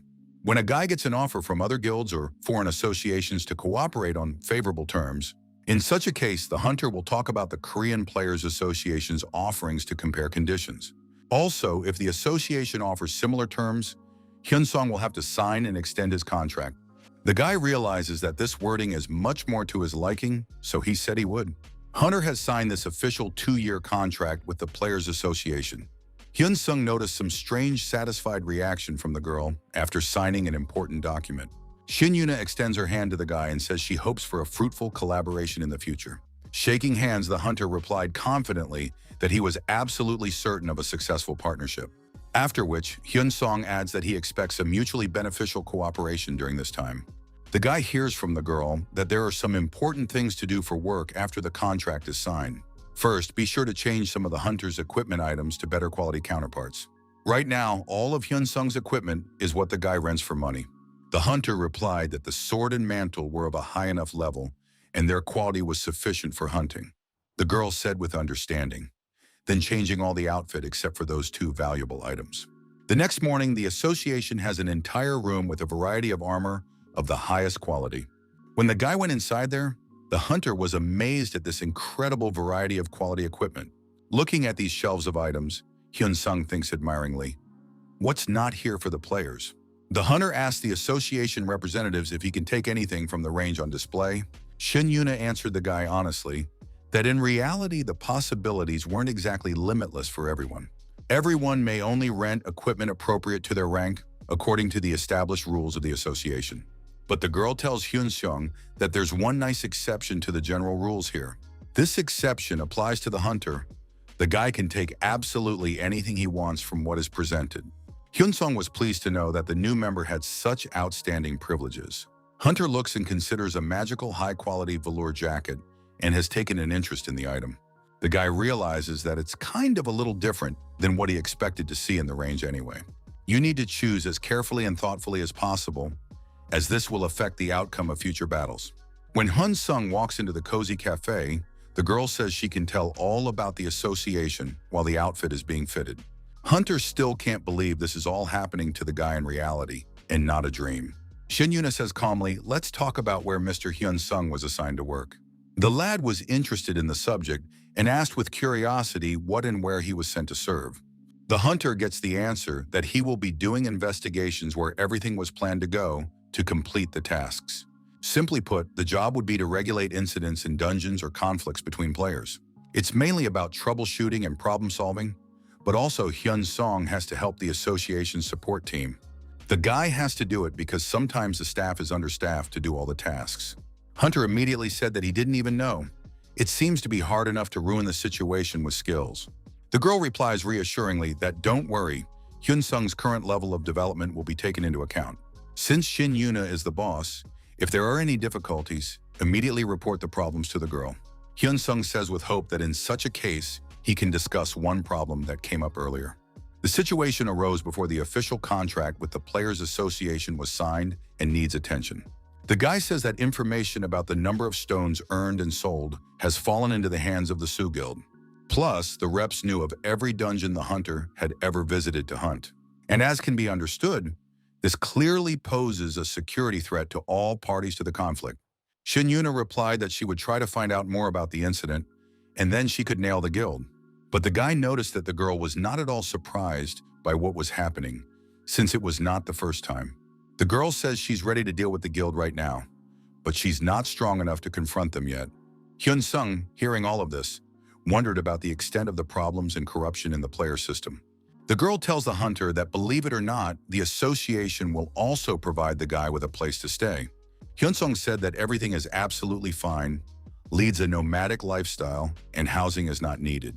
The surprised girl says, with bewilderment, that isn't this a hindrance to normal life? The guy realizes that this is difficult, but what can already be done under the circumstances?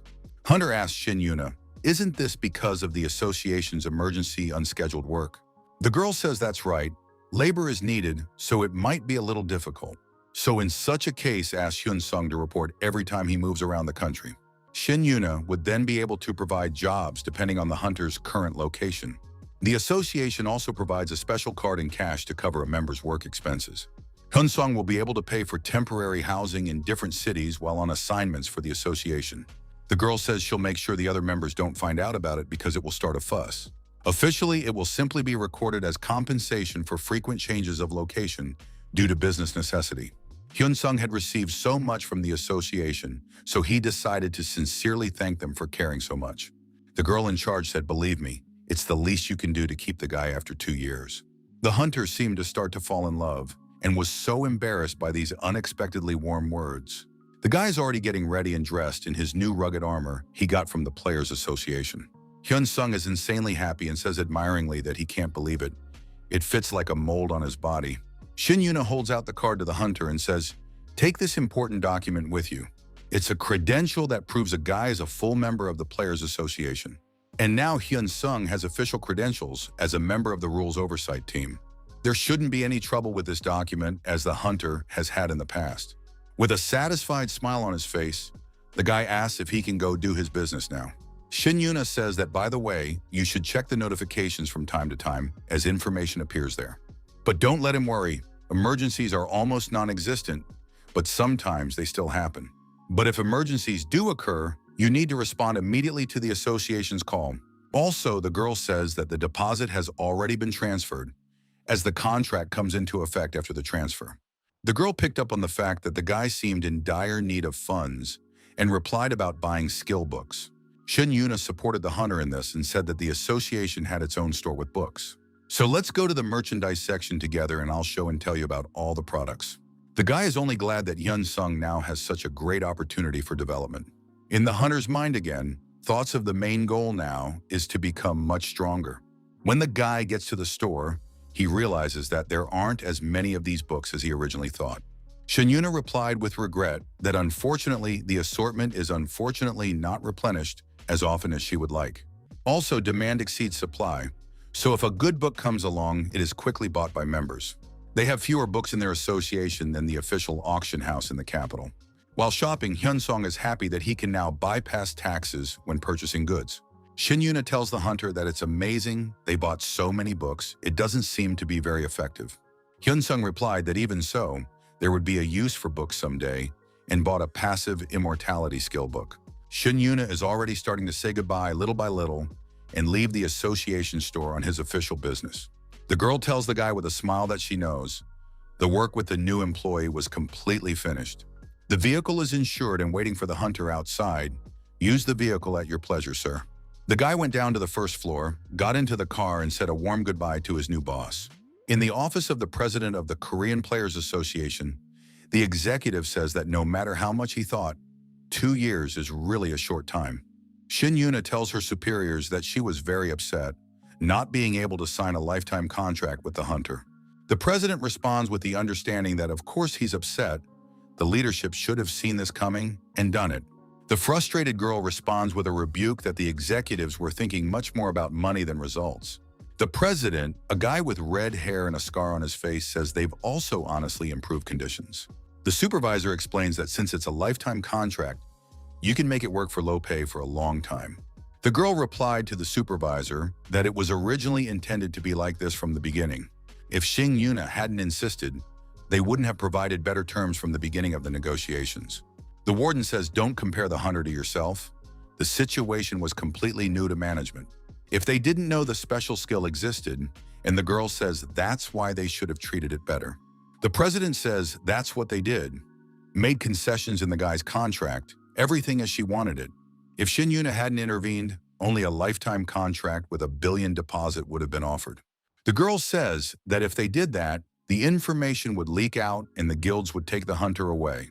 Shin Yuna says convincingly that believe me, it is not threatening, only said the high probability of this development. The girl says that if you know the employee well, you should understand what the subordinate is thinking. Shin Yuna replies with a challenge that absolutely don't pretend you don't know what it's about. And the girl says demandingly, change then the employee's contract too for 2 years of service. The president answers honestly that if she hadn't resisted, it wouldn't have mattered at what price the contract would have been signed. Shin Yuna expresses everything she thinks about such a despicable leader of the organization directly to the director's face. The president was taken aback at such rude and direct words to his address from a subordinate female employee of the association. The president says indignantly, "What do you think? He's doing it for himself. It's for the good of the country, nothing wrong." The girl replies with a challenge that it would have been much better if the hunter hadn't signed the contract at all. The president thinks with irritation, what a nightmare is going on here, and why is he going to all this trouble? Shin Yuna tells the supervisor that if you don't like it, then in that case cancel the employee's contract. And the president realizes with horror that no, there's no way he's going to do that to a valuable cadre. The girl just walks out of the office and the president yells after her where the employee was going to go. Clenching her teeth angrily, Shin Yuna replied to the boss that the girl had a bunch of urgent work to do on assignments. Hyun-sung at that moment decided to transfer $1 billion to his mother from the deposit he received from the association. Hunter realizes it's enough to pay his father's hospital bills for the next 10 years. To avoid seeming suspicious, I only bought one skill book, which is related to regaining health. Gotta keep improving my immortality skill. We'll see how many books it takes to fully develop. The guy sits in front of the computer in his hotel room and scrutinizes the trading system's offerings. Hyun-sung is leafing through the storefront and seriously thinking about what else he should buy for development. Hunter saw a passive skill book that heals wounds and was interested in this offering. The guy realizes that this is a book of a very rare skill, so he should definitely acquire it now. And even if he can't learn it right away, it's nice to just have that kind of value in reserve. If the description is to be believed, passive skill books are always active, which is why everyone tends to buy them. So let's buy everything rare rank and even higher in classification for the collection. Coming out of this store, the guy's happy that he managed to find so many useful things. Hyun-sung realizes that he spent quite a decent amount of money on developing his fighting abilities today. But it was not done for nothing, but to become much stronger to protect the family. Here the hunter's eyes lit up, wondering if he should spend some more money on the trade. Looking at how many different things have been sold recently on the trading platform, the gaming console and the laptop are once again popular items among buyers from other worlds. And the cosmetics and perfume were also successfully sold, and the watches were unexpectedly quick off the counter. Still, the guy's curious about something from all the assortment sold in the last few days. No one will ever be able to outdo this great charging station in terms of popularity among customers. Hyun-sung walks into the second-use goods store and is immediately greeted with joy. All the employees bow before the hunter and say, "Welcome, dear customer. The guy immediately asks the employees what the store has in store about different types of batteries. The employee interjects that the guy has exactly the same order as last time. Don't worry, it's all charged. Hyun-sung rejoices at this fact and says with satisfaction that great, in that case everything is perfect. And the hunter responds to the staff that he will have one more small request for the store. The guy says you can prepare exactly the same amount of product with fully charged batteries. Employees tell the customer that, of course, dear customer, you can rely on the employees completely. The staff says they made the discount because the hunter always transfers payment with rare points. If Hyun-sung suddenly needs anything, be sure to tell the employees in advance. A guy sits in his hotel and looks at the store's commissary merchandise on his computer screen. Hunter recalls that heavy fight with the bandit leader in the forest dungeon not long ago. Hyun-sung recalls that frantic look of his opponent that was full of rage and determination to kill. And the guy thinks with determination that, okay, in that case, he wants to spend absolutely all the savings. Hunter has only 3 billion points left in his account for further development spending. A weak boost to various stats costs 5 billion. A small boost to skills costs all 10 billion. To improve all stats to 200 units, Hyun-sung needs somewhere around 5 billion experience points. The hunter holds this small pebble that he extracted from the monsters in his trained hands and thinks that increasing stats affects all skills, so it's beneficial to invest in pumping. With only 105 billion points left, the guy will spend the funds on all the right books. Bought a book of immortality and realizes it's just another useful passive skill for survival. Hyun-sung decided to check how the regeneration skill had pumped up, so he made a small wound with his knife. And the guy noticed that the wound was starting to heal much faster than it had before the purchase. The hunter thinks with admiration that, wow, this is really amazing and beyond all expectations. Just then, Hyun-sung heard the phone ringing, and he saw that the supervisor from the association was dialing the number. The guy quickly picks up the phone and says politely to greet the caller, "It's Shin Yuna calling." Hunter immediately inquired as to what the matter was and why the supervisor had decided to call. The girl says the association has evidence of information received earlier, reported the guild to the police. It was great news, which the guy was happy about. Says it would have been disgusting to mess around with. The boss says the guild is on close terms with the prosecutors, but they can't get away this time. On the contrary, says Shin Yuna, this time the investigation was much more rigorous and thorough than usual. And all because of the disagreements within the Sue Guild itself that are currently going on between the leadership. The guy inquired curiously, wondering what happened to Jung Seonu in this situation. The girl replies to the hunter that right now there is no official order to arrest this man from the guild yet. But on his own, Jung Seonu won't be able to resist the pressure and escape justice for long. When the accomplices were arrested, all the murders or assaults on players became known. And most interestingly, all of the people who ordered these crimes were close to Jung Seon personally. The supervisor unexpectedly asked the guy to turn on the TV to watch the latest news about the incident. Hyun-sung quickly obeyed the girl's order and did so, picking up the remote control. Hunter turns on the news and is immediately surprised by what he sees on the TV screen. The two hosts talk about this high-profile scandal. Jung Seonu was expelled from the guild for good. The police and the association are currently actively searching for this dangerous fugitive across the country. Guy has seen for himself through the news how serious this investigation is. The girl tells Hyun-sung that she'll see the criminal can't escape imminent arrest. Now everyone, even those who were close to this guy, just turned their backs on him for good. Upon hearing this information, the hunter thanked the supervisor for getting things done so promptly. Shin Yuna says no thanks, instead apologizing for not doing it sooner. Hyun-sung said he would treat the girl to something later as a token of his gratitude for helping with the case. And the guy tells Shin Yuna that, believe me, these are not empty words, we'll really treat the boss lady. The girl said with a smile that in that case she would wait for a call from the hunter to meet. Their short but productive dialogue was successfully concluded to the mutual satisfaction of both parties. Guy is trying to digest all the information he received from his boss about the investigation against the guild.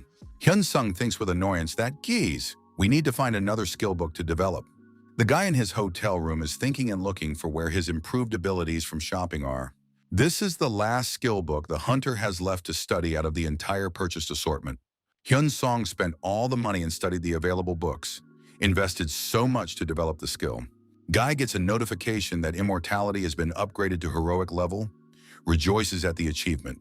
Hunter believes he won't die now unless his head and heart are critically damaged at the same time. Yi-hyun Sung notes that the skill can be developed further, but there is one important obstacle.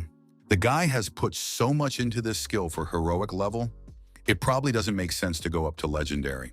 After such a busy day, the only thing a hunter is interested in is just getting a good night's sleep. Since tomorrow will be my first day of work officially in the Players Association as an employee. Hyun-sung came to the building and thinks with curiosity, wondering if he even got to the right place. Hunter looked at all these people and realizes he's a little nervous before he starts. Someone approached the guy and asked with interest that it was a new employee coming in. All the other members of the association look at Hyun-sung as a stranger in an unfamiliar place. Hyun-sung anxiously replies to his new co-workers that it is indeed him, a new employee of the association. The players continue to cast curious glances at the hunter and study the appearance of their new colleague. The employees are whispering amongst themselves about how weird this guy looks. One of the team members asks Hyun-sung that, well, today is the first time he's taking a shift. Hunter replies to his co-workers with a smile on his face that, yes, this is the first day of work for the association. The man says he asked many times to send a rookie, and management finally did. This kid with dark eyebrows says it's nice to meet you. Name Seo Tachul, a member of the department. Hyun-sung extends his hand to his coworker and says it's nice to meet new coworkers too. At the back, some girl in a Players Association uniform still approaches the group of employees. Seo Taehul talks to the guy and tells him all about the job and the specifics of the service. Hyun-sung looks up a bit and thinks about how the job at the new team will work out. This girl clearly does not like the hunter, treats the guy very wary and suspicious. When you go into room number 7, they say you can wait here for assignments. If assigned to dungeons below the 100th level, in that case, go with the girl. It is with Suin, a girl with a short haircut who has been bad for the hunter since they met. The girl will be 25 years old this year, and the employee is somewhere in the 20th level. With a smile on his face, Hyun-sung tells his colleague that he hopes for a successful collaboration in that case. Suin is clearly reluctant to answer the guy that, yes, of course, he will team up with the newcomer. Seo Daeshul turns to the girl and says he should have introduced himself properly to his coworker. Suin replies that the hunter looks younger than the girl, so let's communicate so informally. Whereupon the coworker turns to the guy that he sees the upset face, then pardon the indelicacy. Hyun-sung realized perfectly well that he probably didn't like this association officer at all. Seo Daeshul says apologizing, this girl apparently has no social manners. The guy realizes that in all likelihood, there is something wrong with the attitude of the new employees here. Hunter replies to the girl that he definitely doesn't qualify as a younger brother in terms of age and experience. So it must be that Suin didn't know this fact, but Hyun-sung is older than her colleague in age. Since the guy will be 27 years old this year, which is more than the girl's age, colleagues started talking about how yes, it can't be, the hunter has such a baby face. Hyun-sung replies with the understanding that he indeed hears this opinion from people very often. But the girl was abruptly ashamed of her behavior, immediately apologized to her senior colleague. Hyun-sung replied to his colleague that, believe me, it's absolutely fine. Different things happen in communication between people. Seo Tachul told the hunter that when the request came, you could go to the scene right then. The co-worker wanted to introduce someone else to the guy, but the others hadn't reached the 100th level of development yet. Hyun-sung replied to Seo Daeshul that, believe me, there is absolutely no difference at all in choosing a partner to work with. If sent to a dungeon of level 100th and below, total stats above level 200th will allow action. Hunter was led to a break room and told it was a workspace to wait for calls. If you don't plan on putting on your gear, you can just read a book or take a short nap before your assignment. The guy sat down to rest for a bit, as he was a little tired from his first day in his new co-working space. After 4 hours have passed, Hyun-sung thinks about how long he slept during working hours. Even so, the paycheck still really does go to the hunter during that time. Maybe the guy should just take night shifts and sleep it off here, in the association lounge. When Hyun-sung stood up, he noticed that none of his co-workers were in the room anymore. Hunter heard someone's very loud, hurried footsteps approaching the restroom. The partner ran into the room and told the guy that therefore follow the girl immediately. Hyun-sung dressed up in his work uniform very quickly and said that of course he would. The officers are riding in the association car, and the guy immediately asks his partner what happened. Suin explains that a signal has been received about a monster that exceeds the level of the dungeon. Hyun-sung asked his co-worker if it was okay that it was only the two of them going out on a mission. The girl tells the hunter that a level 60th monster has appeared in the dungeon of a level 70th horned turtle. No casualties are expected for now, but staff needs to deal with the problem. Most often, it is the incidents in dungeons above the 50th difficulty level that get the most calls. The guy asked his partner, "It's only because there's no full-time security staff." This is indeed true. Players who reach level 10 and gain a profession go to work as employees. And they go to work at low levels of dungeons, and further, starting from the 50th, there are no employees. So all sorts of security and player coordination problems start there, since there are players there who are used to being under the tutelage of these security personnel. When various situations arise and there are no staff around, survival skills deteriorate dramatically. Hyun-sung turns to his partner and says curiously that she's having a lot of fun with this. Suin said enthusiastically that of course, because this outing would give a raise to her salary. Either way, when a call like this comes in, you get an extra pay raise. The staff had already entered this dungeon to search for and eliminate a dangerous level 70 monster. The guy realizes that most likely finding this monster will not be easy at all in a large dungeon. Hyun-sung waited until his partner approached the hunter for further joint action. And Suin told her colleague that the most important thing is just not to be surprised by what she sees. In another second, the girl's body began to blotch like a true wild panther. Suin began to look like a real cat person with the characteristics of a predator of the feline family. Even her partner's gaze took on a more predatory look, typical of wild cats in the wild. Hyun-sung wasn't really surprised by what was happening, but said with interest, "That is it really true?" Suin got angry at the inaccuracy and said no. Not a common cat, but a leopard by classification. And this actually belongs to the cat family, but a completely different kind of predator. Since the guy didn't immediately recognize the ability correctly, he just apologized and said he would know.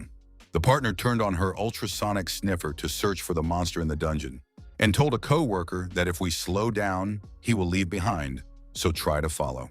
Literally a second later, Suin very quickly ran through the tunnels of the dungeon to find her target. The guy thinks how fast his partner is, but understandably uses all four of her paws to get around. The girl continues to run, sniffing the air and trying to find this dangerous monster by scent. The staff saw a target in the distance and thought the monster was huge, like a hunting dog. This monster's sense of smell is probably even better developed than the average dogs in the wild. The staff is already approaching this monster wolf that howls at the entire dungeon. The girl immediately approaches her opponent and is ready to tear him apart with all the power of her claws. Hyun-sung was very much surprised at his partner's speed, thinking that she had gotten the job done so quickly.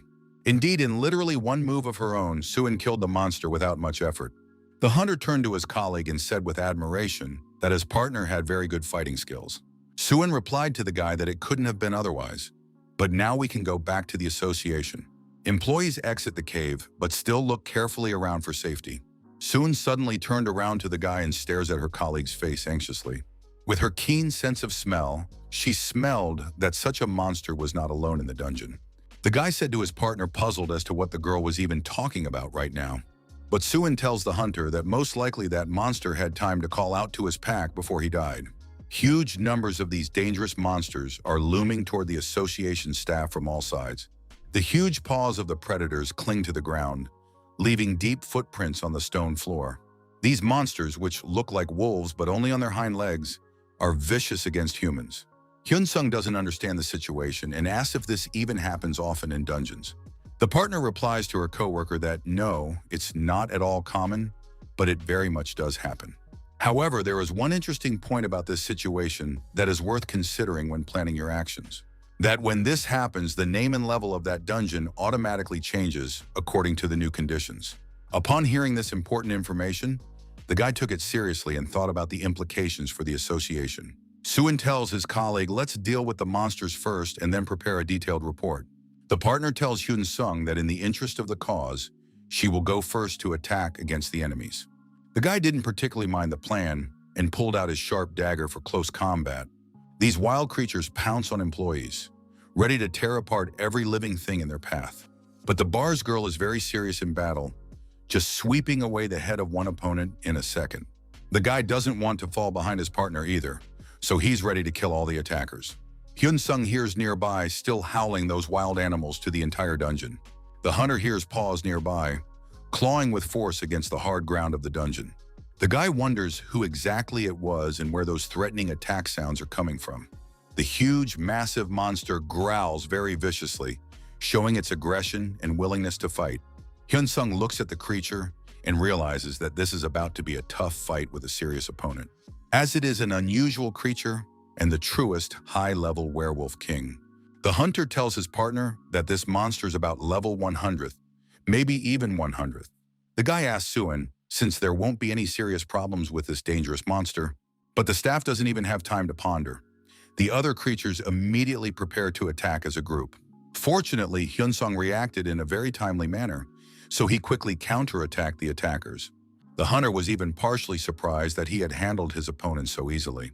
Guy continues to fend off these enemy attacks, dodging left and right from the blows.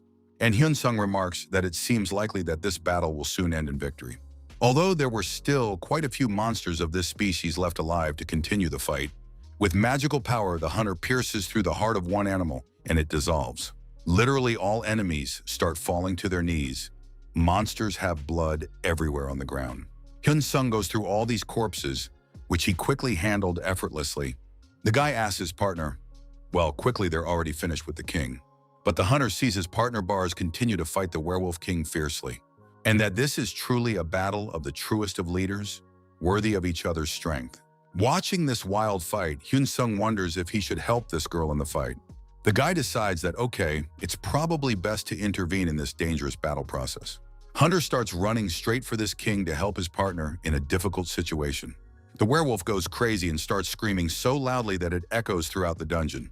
Strange dark magic appears everywhere, which greatly surprises the guy and alarms him. Hyun-sung jumps back a little so that there's a safe distance and a chance to think hard about what kind of magic this is. The hunter sees this angry werewolf snarling at the guy and looking with the crazy red eyes of a predator. The king attacks the girl, who fights well, but the monster strikes hard at his partner. Suin's nose starts to bleed. The girl clearly didn't expect such an unexpected turn in the battle. Then this huge creature clings with its sharp fangs to the girl's throat, trying to inflict a fatal bite. Hyun-sung tries to help his partner at least a little, and so he sends a powerful fire projectile at the enemy.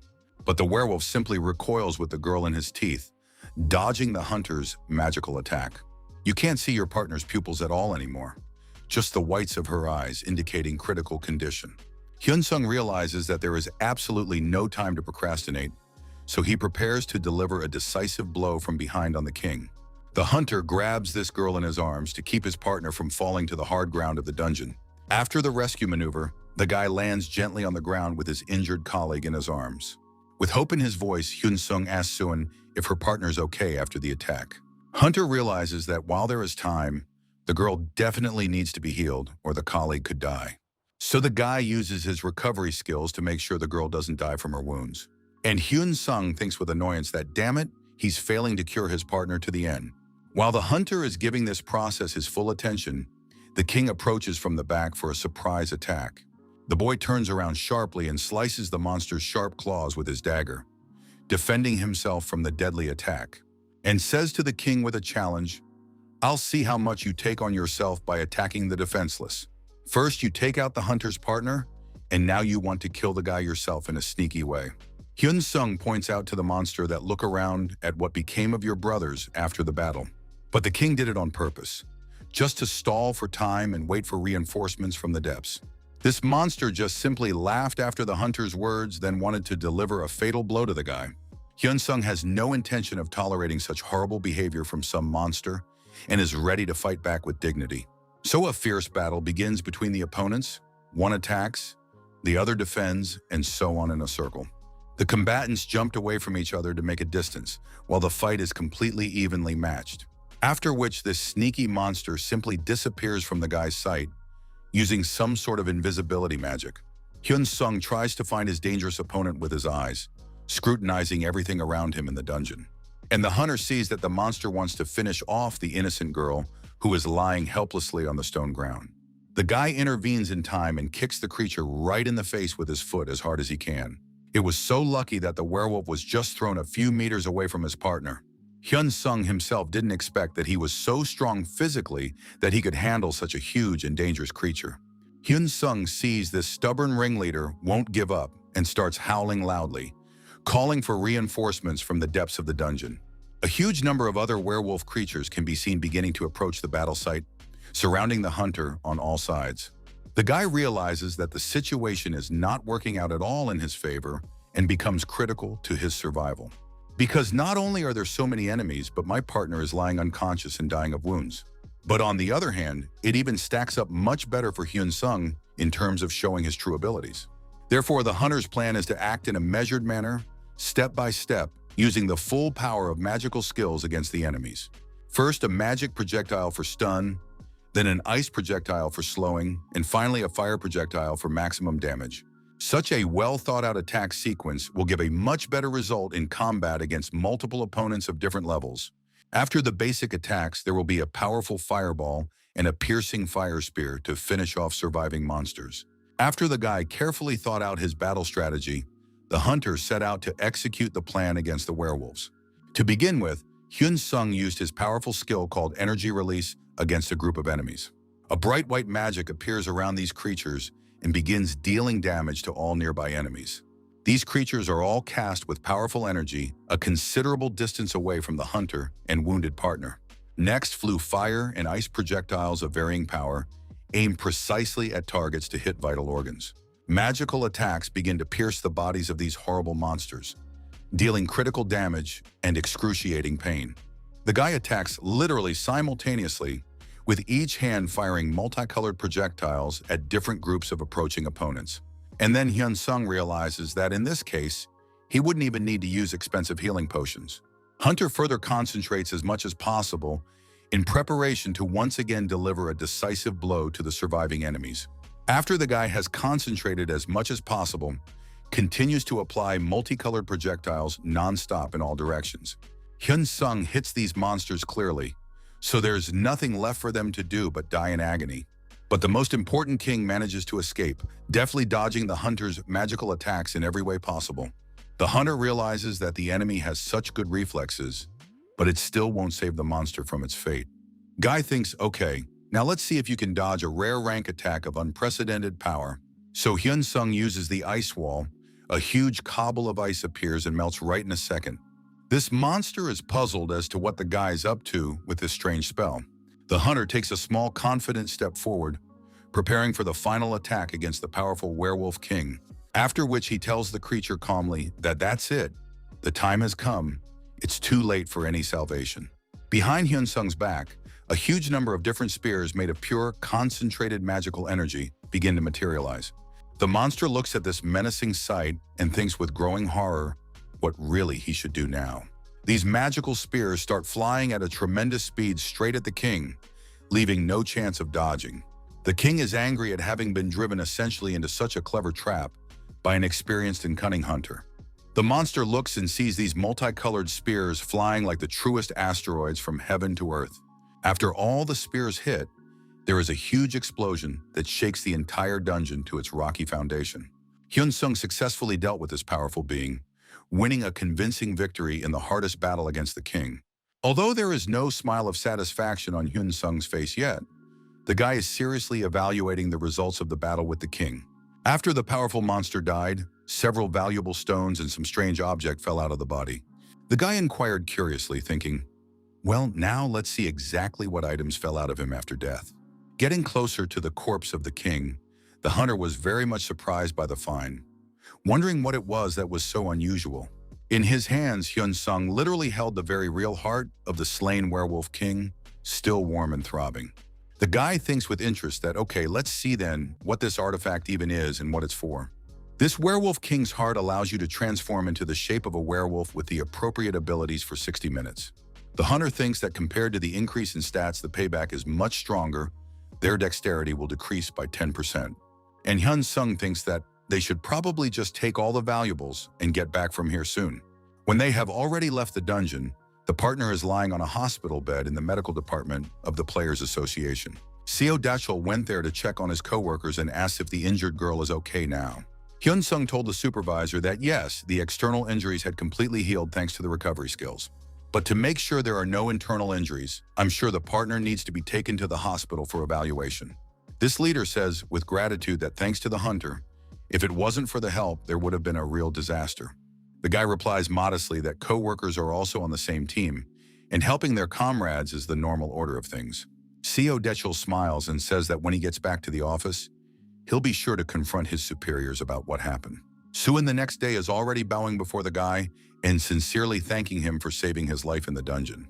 Hyun-sung was surprised to see such devotion and gratitude from his partner yesterday after a dangerous assignment. As the hunter remembers the girl's initial rude attitude toward him as a newcomer to the team, and the guy replies to his partner with the understanding that of course he was only too happy to help his colleague in a difficult situation. The others are in the same work clothes as yesterday, and the leader says he went hunting after yesterday's incident. And after all that, came here to headquarters, and here's Mr. Hyun-sung basically slept here too. The guy said with a smile, "That's right, rested here and made money. It was a great accommodation option." CO Tachol thinks aloud that the hunter has luxurious things and a lot of money. It's rare for one person to have so many valuables. The guy laughed and told his co-worker that he must think Hyun-sung is some rich, spoiled brat. "But believe me," says the hunter honestly, "that before he awakened, he was just an ordinary laborer without much prospects." The guy tells his colleagues that his father has fallen ill and has been hospitalized with a serious diagnosis requiring expensive treatment. In order to pay the hospital bills, Hyun-sung's entire family worked hard, tirelessly, day and night. The leader speaks with the understanding that they have actually received an edict from the leadership to take good care of the hunter. Hyun-sung, when he heard this confession, couldn't believe his ears and says with surprise that it's really true. The guy thinks to himself with irony that it seems his colleagues thought he was born with a golden spoon in his mouth. Hyun-sung says with understanding that apparently girl boss Shin Yoon took such good care of the new employee. The guy smiles and tells his co-workers that he thinks so, since it was the supervisor who personally hired the hunter for the job. CO Daishul says respectfully that Hyun-sung really has outstanding abilities for such a young age. Because if the new employee was hired by Shin Yoon herself personally, it actually means a lot for the career. After such a busy day at work, the guy's going to go to his home to rest and recuperate. The hunter realizes that he now has plans to sort through the items he got from the king before going to bed. Soon suddenly appears nearby and turns to the guy, saying excitedly that, "Wait, we need to talk." The partner bows in front of Hyun-sung again and says that, "Believe me, the girl is actually very sorry." The hunter was literally taken aback by this unexpected behavior of the girl after yesterday's events in the dungeon. This partner says in an apologetic tone that there was a misunderstanding and was being rude to a coworker. Again, Suin apologizes and speaks honestly that the girl has developed silly prejudices against newcomers. Because of one man the partner met one day while fielding an association emergency call. Hyun-sung immediately asked his colleague with interest, "What happened then? Could you tell in detail?" Because the son of a high-ranking official of the association behaved recklessly, something terrible happened then. Team member Suin then suffered greatly due to the negligence and irresponsibility of a privileged rookie. And this perpetrator of the incident didn't even receive any punishment from management for his actions. But then the injured member of the team got the full program from the bosses for failure. And after that incident, Suin was worried while riding with Hyun-sung to a dangerous dungeon challenge. The guy said understandingly that absolutely nothing was wrong, totally oblivious to such trivialities. Suin was glad for the fact that this guy was so good-natured and understanding in character. The girl bowed once more before the hunter and thanked him for all he had done for his partner. Hyun-sung, looking at the girl, thinks to himself that his partner is probably insanely kind by nature. And the guy tells Suin that he has one question he's wondering if he can answer. The girl immediately agreed to help with the answer, causing the hunter to be pleasantly surprised by the openness. Suin immediately asked with curiosity as to what a colleague could possibly find so interesting about a mere partner. Hyun-sung immediately realized how open and honest this girl was in dealing with her work colleagues. And the guy looking at his partner is surprised to even like socializing more and more. Hunter realizes that the upcoming conversation may be sensitive for the girl and requires careful wording. And Hyun-sung realizes that this will be a bit problematic to discuss with a colleague for obvious reasons. After all, the question is about Suin's personal skills, and that's a pretty intimate topic for most players. Suin says with a smile on her face that she knew a coworker would ask about it because many people were interested. It was as if the girl was really getting ready to honestly tell the whole truth about her skill of turning into a leopard. Suin begins to talk and share details about his abilities with a trusted colleague. The guy realized that his partner's skill was theranthropy, an active skill to transform into a high-level snow leopard. And the girl's strength, agility, and stamina scores increased significantly while using the transformation ability. Suin has high attack power and defense, so can be a good tank and damager at the same time. From the disadvantages, low level of magic and willpower, because of which becomes vulnerable to magical attacks. But still, Hyun-sung thinks that, unless there's a special reason, there's no need to tell it all in detail. It's a whole week later, the guy is lying in his bunk and realizes that nothing interesting is happening. There were absolutely no more incidents at work that the hunter was getting bored out of his mind with idleness. Yes, the ceremony of introduction to colleagues went in principle as it should, without much problems and misunderstandings. But after that recent busy day, time really does drag a lot for an active guy. For Hyun-sung, it's like an eternity has gone by without interesting quests and dungeon adventures. Hunter looked at the fact that the battery product has dropped in price, but popularity as a seller is still high. At this steady pace, the guy will soon be able to buy something else heroic rank to develop. Hyun-sung thinks okay and got up from his bed, no more lying around idle. The hunter thinks it's time to go hunt someone and maybe get some experience points. The guy approaches yet another dungeon, where a guard asks for a player ID to enter. Hyun-sung immediately obeyed the demand and reached into his work jacket pocket for the document. The hunter presents this ID card to the officer, where all the detailed information about the owner is written. And the employee was dumbfounded when he saw that the guy worked in the Players Association Supervision Department. The guard immediately started bowing in front of Hyun-sung and wished him an insanely successful dungeon hunt. The guy had already gone inside this dungeon and prepared to meet the local inhabitants. In front of the hunter was immediately a large number of some strange monsters of unknown species. Without wasting a second of his precious time, Hyun-sung decided to take advantage of the powerful firestorm, and a huge amount of magical fire began to fly from the hunter's hand towards the group of opponents. The truest destructive tornado of flame materialized, sweeping away everything in its path. Guy realizes with satisfaction that how good it is to have acquired this useful skill for hunting, after all, which is to be expected from an item of rare rank, a wide range of damage and high effectiveness. The synergy of the firestorm with the shield does indeed astonishingly enhance the hunter's defenses. The guy thinks it's not as noticeable in a mid-level dungeon, but at low level it's a powerful advantage. While Hyun-sung was pondering the effectiveness, suddenly the guy's shield was just torn into two unequal parts by some force. Also, a painful blow to his shoulder still flew across Hyun-sung, from which scarlet blood was now dripping onto his clothes. Fortunately, the hunter was able to react in time, and some stranger says with a chuckle that he has a good reaction. The guy immediately asks his attacker who he is and why he decided to attack him in the dungeon. This stranger with a smile on his face says surprised, does not recognize him. Well, this apparently happens. But if it's interesting to know who the attacker is, it's worth knowing at whose hands Hyun-sung will die here today. The hunter began to look closer and try to discern who it was actually standing in front of him. The guy himself introduces himself and says the name is Jung Seonu, and recently was still a deputy in the Soo Guild. Hyun-sung asks in genuine bewilderment why the man attacked him, what the hunter did to him. The guy immediately responds with hatred that he thought to take out his anger on the guy for everything that happened. Since Hyun-sung did this to Jung-sung, the only person the former deputy can take revenge on. That the hunter thinks he can get revenge and thinks he can get away with just retribution. Jung Seonu says it's useless to resist, has set up a barrier in advance, blocking sounds and visibility. Oh, and overall, let him look at him. Does he look like a high-level experienced player? Looking like a true beginner himself, does it look like a player who hasn't even reached level 50? Hyun-sung, when he began to understand the situation, asked suspiciously if the man had forged his ID. Jungsun said he did, and that the hunter wanted to say that it would be bad for the fugitive afterward. The guy should worry about that because today's deputy is sure to leave this country for good. We'll be living under a new name overseas, to tell you the truth. First thought was to start with family. I wanted Hyun-sung to feel all this pain and loss, but unfortunately, it's hard to get to them. The hunter, hearing all this, angrily tells his opponent that he is the ultimate psycho and maniac. Jung Seonu says with a chuckle that it would be easier to eliminate the guards and family, but then it's harder to leave the country. So I decided to target the hunter and just kept watch the whole time, waiting for the entrance to the dungeon. If you hide the corpse well, Hyun-sung won't be discovered until a few days after his death. The hunter realizes how serious this is, The opponent has really thought things out well for the kill. Jung Sunu says that the wounds are healing too fast. It seems he got a good regeneration skill.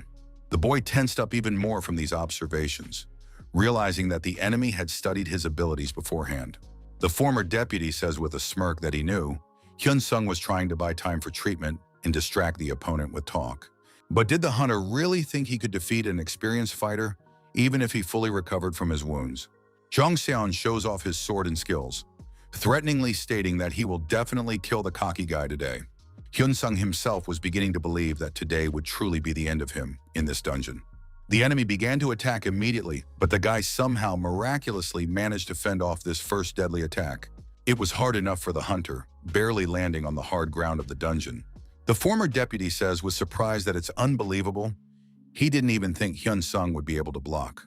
He had planned to chop off at least the hunter's left arm first to weaken the enemy. Wanted to do it so the guy wouldn't have time to recover like before with regeneration. Hyun-sung reaches into his subspace to get the werewolf's heart to activate the transformation ability. Seeing this, the opponent says with interest that he couldn't even think that the hunter would have a transformation item. The very real werewolf with sharp fangs and claws is already standing in front of this cocky former deputy.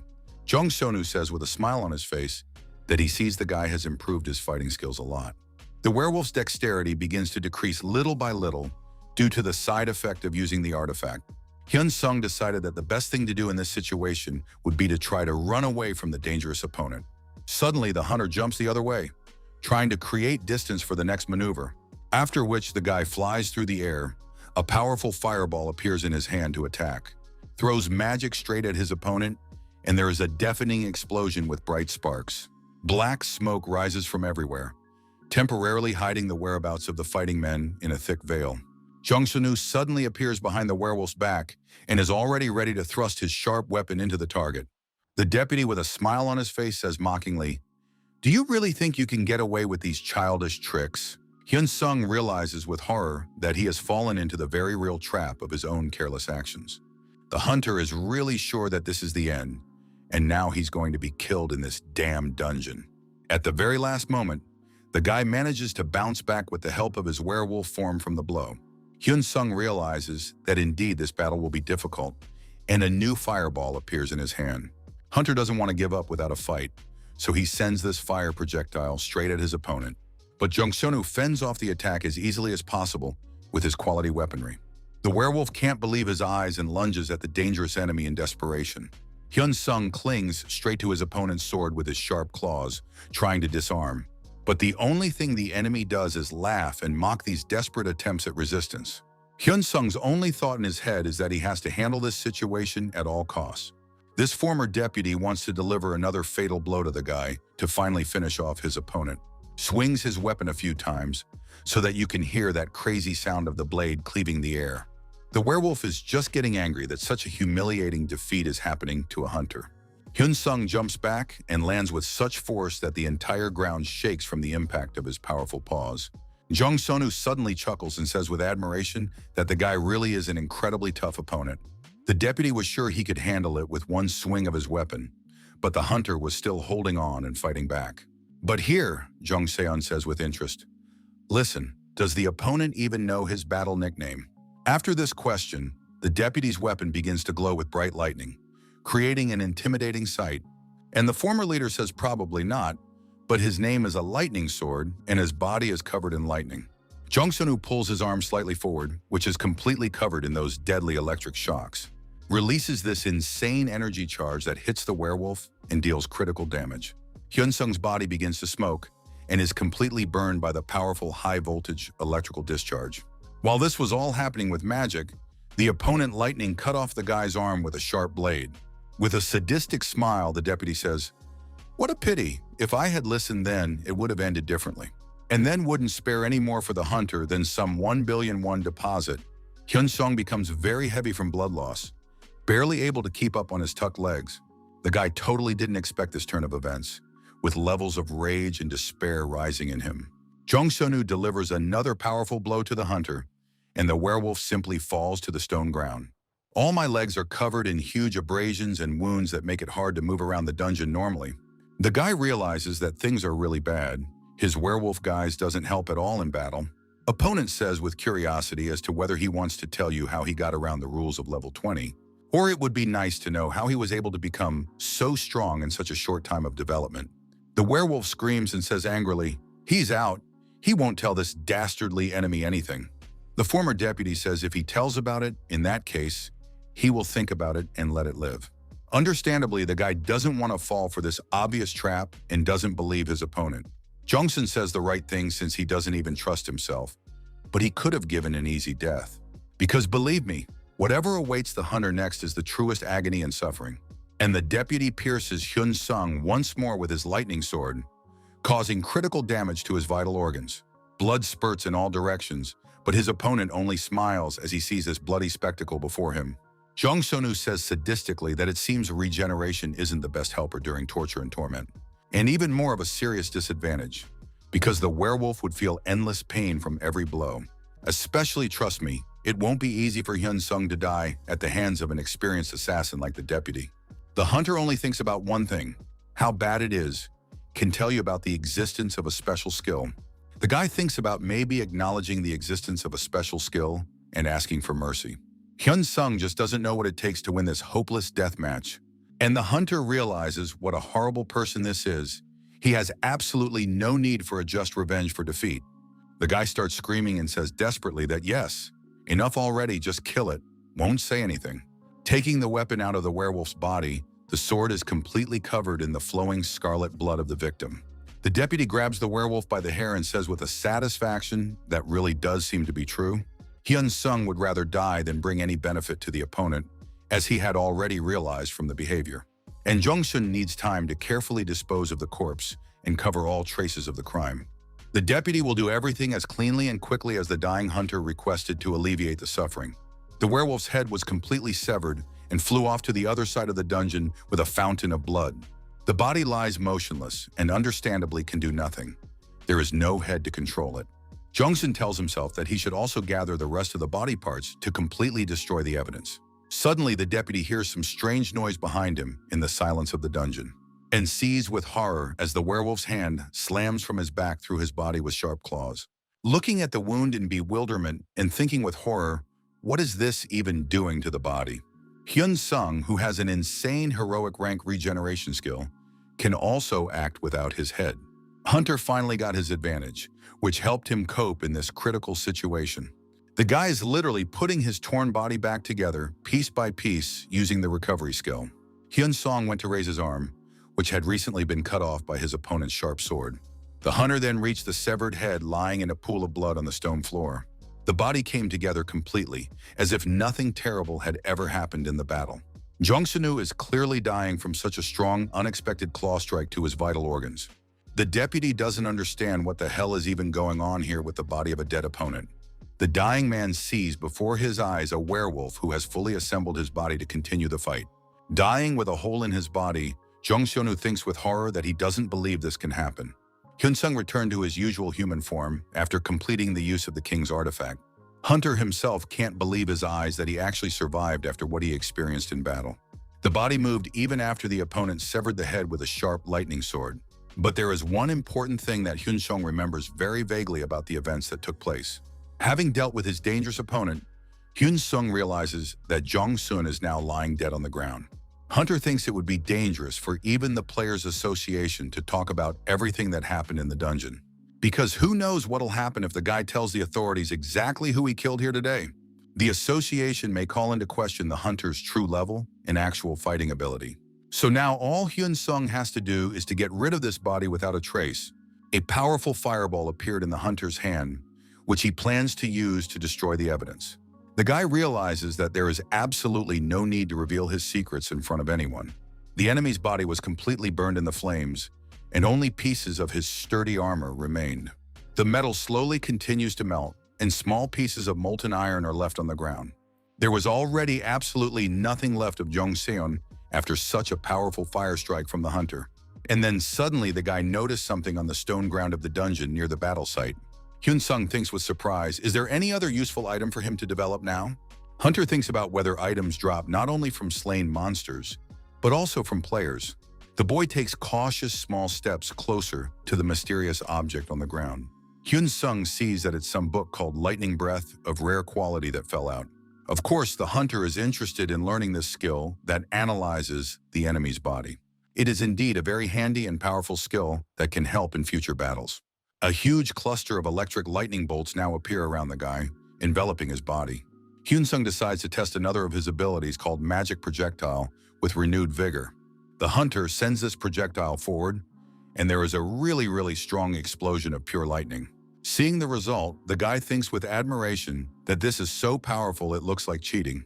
The skill level clearly changed a lot and increased after absorbing the ability of a slain opponent. Hyun Sung opened his status window, and something in the guy's entries greatly surprised and puzzled him.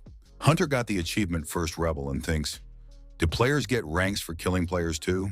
Guy ponders, wondering if he could easily defeat his opponent with such a skill. Jong Sun talked about lightning bolts being his strongest ability in the deputy's arsenal. Hyun Sung, even though he has improved now, still thinks he needs to get even stronger. The hunter should refrain from sharing skills as it uses up too much magic.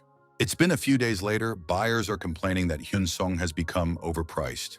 It's been a full month since the incident, and the guy is at Sinshan Station. Hunter sits in his hotel as usual and studies the game window with offers to buy. Hyun Sung looks at the merchandise and thinks seriously about what to take from these two interesting offers. Of course, the hunter would gladly buy both items if he had enough points. But Hyun Sung has so few of them that it's like a cat's pittance to buy quality products. The guy realizes that he needs to take action and earn, so he gets up from his comfortable bed in his hotel room and thinks, okay, we'll think about this money problem later when there's more time. Hunter settled back on his bed and picked up the remote control in his hands. Today is the only day off of the week, and Hyun Sung wants to spend it the way his soul desires. The guy turned on some romantic show where the characters talk to each other about their feelings. Suggest dating. After that, this series suddenly has an exciting battle between the main characters and the monsters. The hunter feels so much for the characters that he thinks, here he is obliged to save the girl from danger.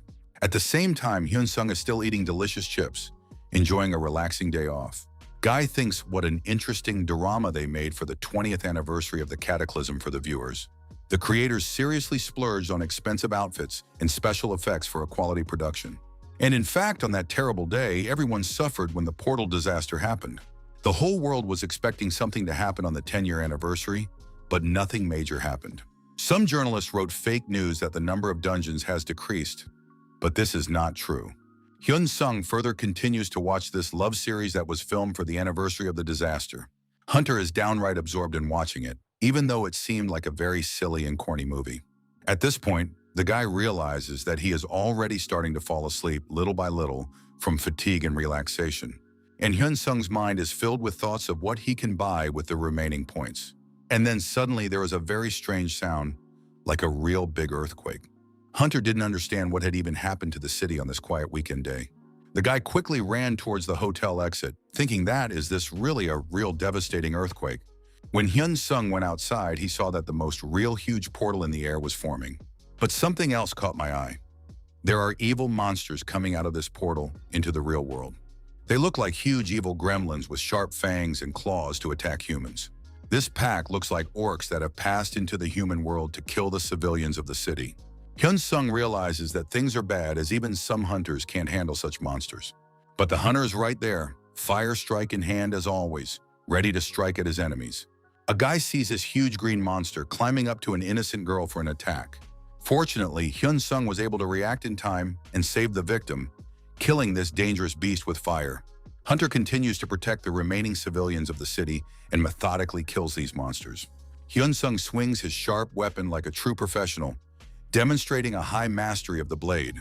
People, ordinary citizens of the city, keep running in panic, hoping not to die on this horrible day. The guy heard a strange sound behind him and turned around to see what was going on.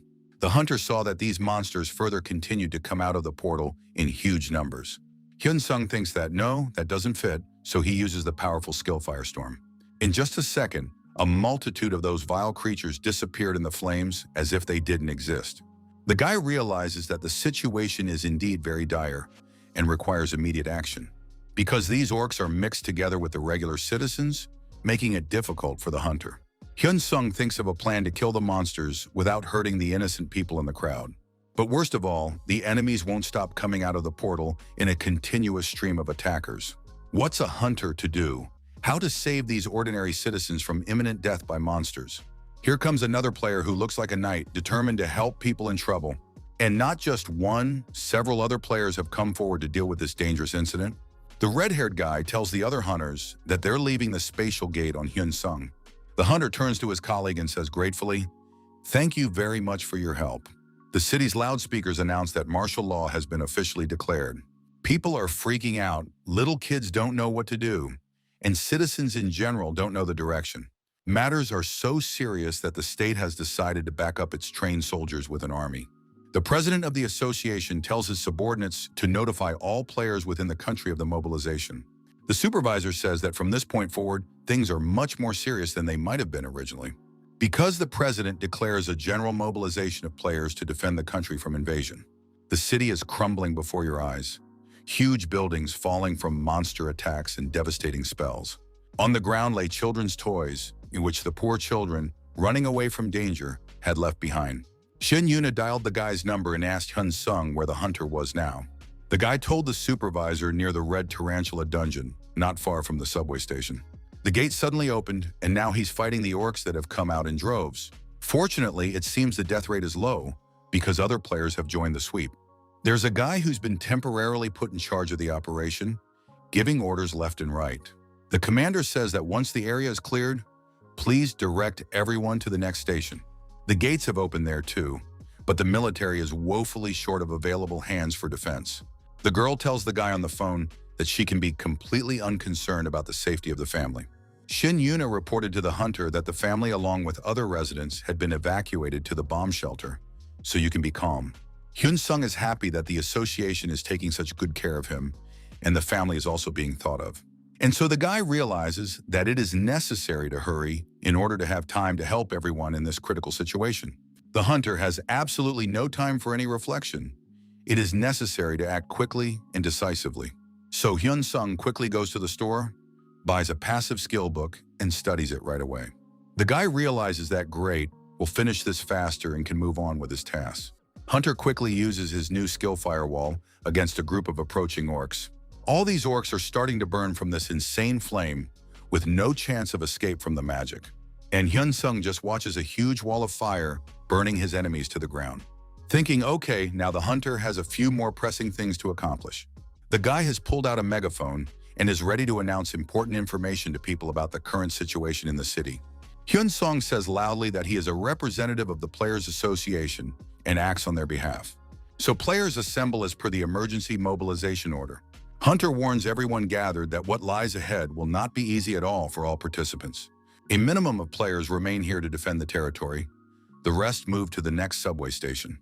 Also, everything has already been resolved at the station, so you only need to take care of closing the gate.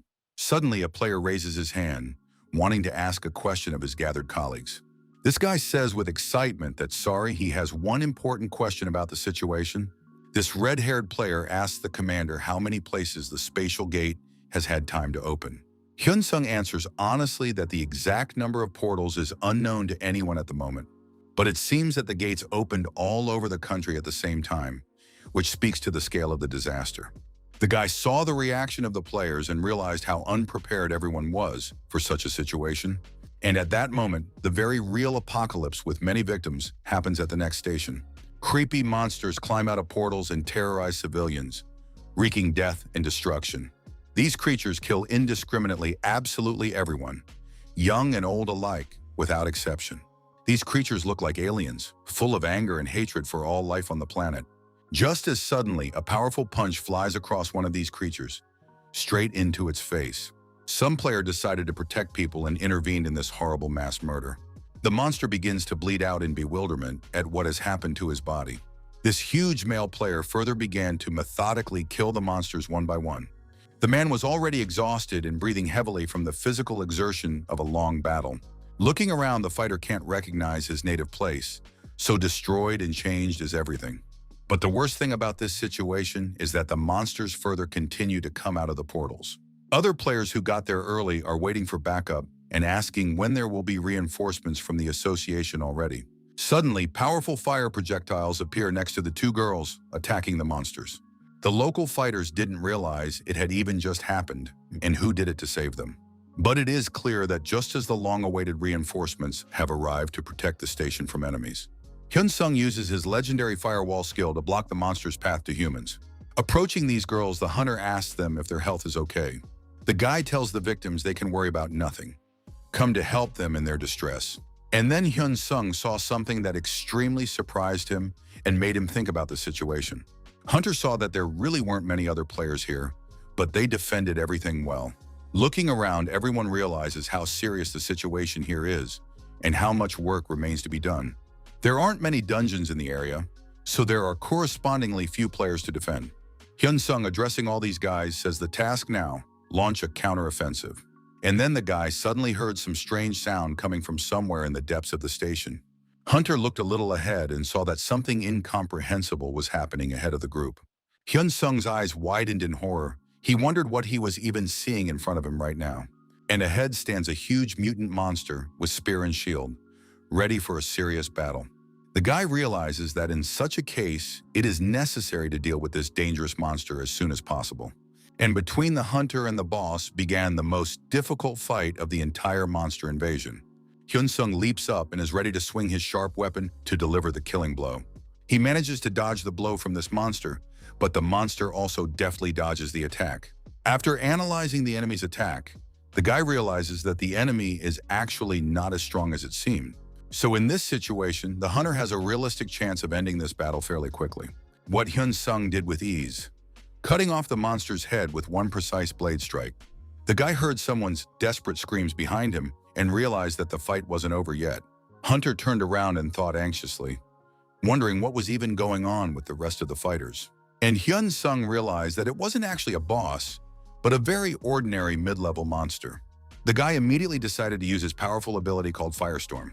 But all these monsters survived and nothing happened to them despite the huge amount of fire. The hunter, of course, saw this immediately and realized that the enemies were resistant to fire and magic attacks. From subspace, Hyun-sung pulled out his sturdy shield to defend against the opponent's attacks, after which the guy jumped up and prepared to deliver a powerful blow to this monster with a cold weapon. Hunter swings around and delivers a hard blow straight to the creature's face with his sharp blade, after which he makes several more lethal attacks with his weapon in an attempt to finish off the enemy.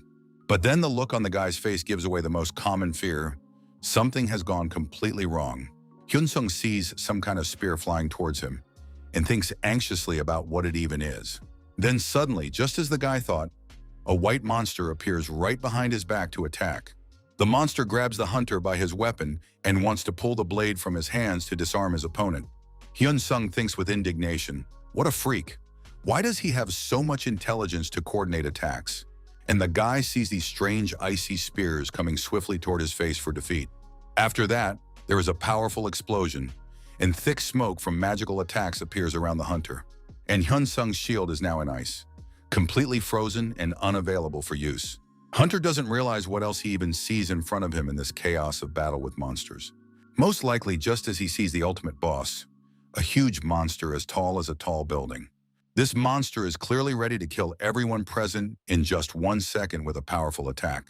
Hyun-sung realizes with horror that the one in front of him is the so-called highest-level Lizard King, and the hunter's weapon falls, sword and shield falling to the stone ground with a loud sound. The guy did it on purpose and is only willing to fight with his vampire weapon, after which the ice tridents start flying straight at Hyun-sung with incredible speed and accuracy. This is all done by the biggest boss, who materializes them overhead for a massive attack.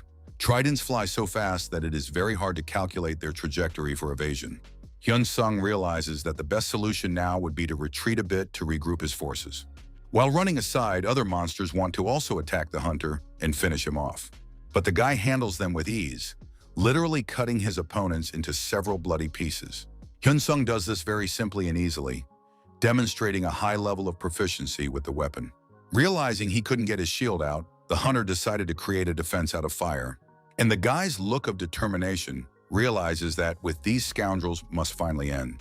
Jumping a little into the air, Hyun-sung prepares to deliver a decisive blow to the top boss himself. The boss screams so loudly that the truest Arctic cold comes out of his mouth.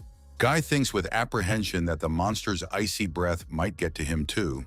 After that, there is the most real blow from the ice, which collapses everything in its path. Everyone in the path begins to freeze literally instantly from the king's extreme magical cold. Hyun-sung thinks that this isn't the time to save power. He needs to use all the abilities available. Therefore, realizes that he needs to use the lightning breath skill to counterattack against the boss. The strength of the body begins to electrify. This is the same skill that he recently received from Chong Sonu. And the monster looks on in bewilderment to see what kind of tricks this stubborn fellow is pulling before he dies. But Hyun-sung sends those lightning bolts straight at the Lizard King for critical damage. All other lower-level monsters only begin to laugh loudly and angrily at the attempt. Hyun-sung thinks, let them laugh. But he needs to at least hold back the onslaught of monsters here. There is absolutely no one here to help deal with at least the usual low-level monsters. If the hunter leaves the place, then all civilians and players will then be slaughtered without mercy. So the only thing the guy can do now is squeeze all the juices out of himself for the win. With all these monsters clustered around Hyun-sung, he thinks with some relief about the situation. The hunter is happy that all the enemies are going to him instead of scattering around the city, because the guy's got enough power to take care of those damn devils with ease. Hyun-sung chops his opponents into two unequal pieces with his sharp weapon in one precise blow. Hunter is so focused on this battle that you can't even see the pupils in his eyes. All the monsters start to die. They can't do anything. Their bodies are covered in deadly lightning. Guy grabs one of the enemies by its ugly head, preparing to deliver the finishing blow. And afterward, Hyun-sung takes and blows his head off with literally one powerful motion of his gun hand. The air is filled with smoke that remains from lightning discharges after the skill is applied. A full hour of battle has already passed, with the other players watching with genuine shock at what's happening. The fighters see a guy who single-handedly killed almost all the monsters with his hands. Since there is only one monster left, the most important and dangerous boss of the entire invasion. Hyun-sung says firmly to the Lizard King that, trust me, the two of them will easily end this now. The monster swings his huge weapon and is ready to cut the guy in half with one blow. But the hunter easily jumps aside so that he isn't even hit by the boss's attack. The guy tells the monster that one-on-one is good because no one will get in the way. Hyun-sung further continues to fight this monster, realizing that it has a good chance of killing him. For the moment, the hunter is thinking and trying to analyze the strikes of this powerful beast. When he chose the right moment, the guy splits the monster's head into two bloody pieces with a sharp blade. He, of course, immediately died from this fatal blow without making a sound. The Lizard King simply fell completely to the ground. Such a huge creature collapsed with a crashing sound. Hyun-sung, after such a grueling battle, was of course a bit tired from the exertion and loss of strength. But the hunter realizes that it didn't really end so badly for everyone, because at least the guy will be rewarded for it, and hopefully something good will fall to him. Hyun-sung sees another book falling, as it always does from slain high-level monsters. The artifact lands on the ground in a neat motion next to the body of the defeated Lizard King. The guy approaches the loot, and the first thing he sees is a rare rank book to study. She gives the ability Ice Breath, and the hunter realizes, let's learn this useful skill. And so at last, the long-awaited peace has more or less come to this station after a bloody battle. Guy realizes that after resting, he feels his strength and energy slowly returning to normal after the fight. Hyun-sung sat down slightly, examining himself and assessing his condition after such a hard and exhausting battle. Suddenly, the hunter heard a strange sound like a machine gun blast from the side. Turning his head, the guy saw some monster being taken and shot with machine gun bullets. This was done with a submachine gun, from which there is smoke coming out after heavy firing. It was the military saying over the radio that this station had been completely cleared of enemies. Hyun-sung turned around and realized that he most likely hadn't noticed another monster in the chaos of the battle. With a smile on his face, Hunter realizes that things seem to have ended well for everyone involved. And it turns out that this dangerous mission can be considered successfully completed by the players and the military. 3 days later, the second wave of the cataclysmic event hit the world economy hard. Such common things as electricity, oil, gas, and water began to be severely lacking in the population. The government of the Republic of Korea began building defense lines around major cities. The essence of this was to reduce the amount of protected area in order to minimize casualties among the population. However, this method has effectively paralyzed logistics and turnover between cities and regions of the country. Under such circumstances, the shortage of goods has become very severe. so the products are now being bought up very quickly. But essentially, Hyunsong doesn't have much to sell through its trading system to customers right now. So it seems like it's going to be a lot harder now to increase the power parameters with the points earned. Hunter thinks, okay, now it's time to move out to the association to run errands. We need to deal with the second wave of the cataclysm as quickly as possible and help stabilize the situation. A warplane circles around in the sky, scoping out targets to strike at clusters of monsters. Hyun-sung tells his colleagues on the walkie-talkie that they have arrived at the site of the operation against the enemies. The plan is to encircle these monsters and gradually deal with them with the forces of a united group. All players begin to prepare for this fierce battle by checking equipment and coordinating. Hyun-sung turns to the commander and says that everyone understands what the contestants are getting into right now. The military said, of course, they understood the risks, and this helicopter began to descend for the landing of the paratroopers. Guy says he leaves the right of command to each of the group leaders for autonomy of action.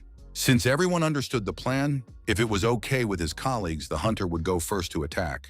And out of this portal come big, huge, giant monsters, ready to do battle with humans.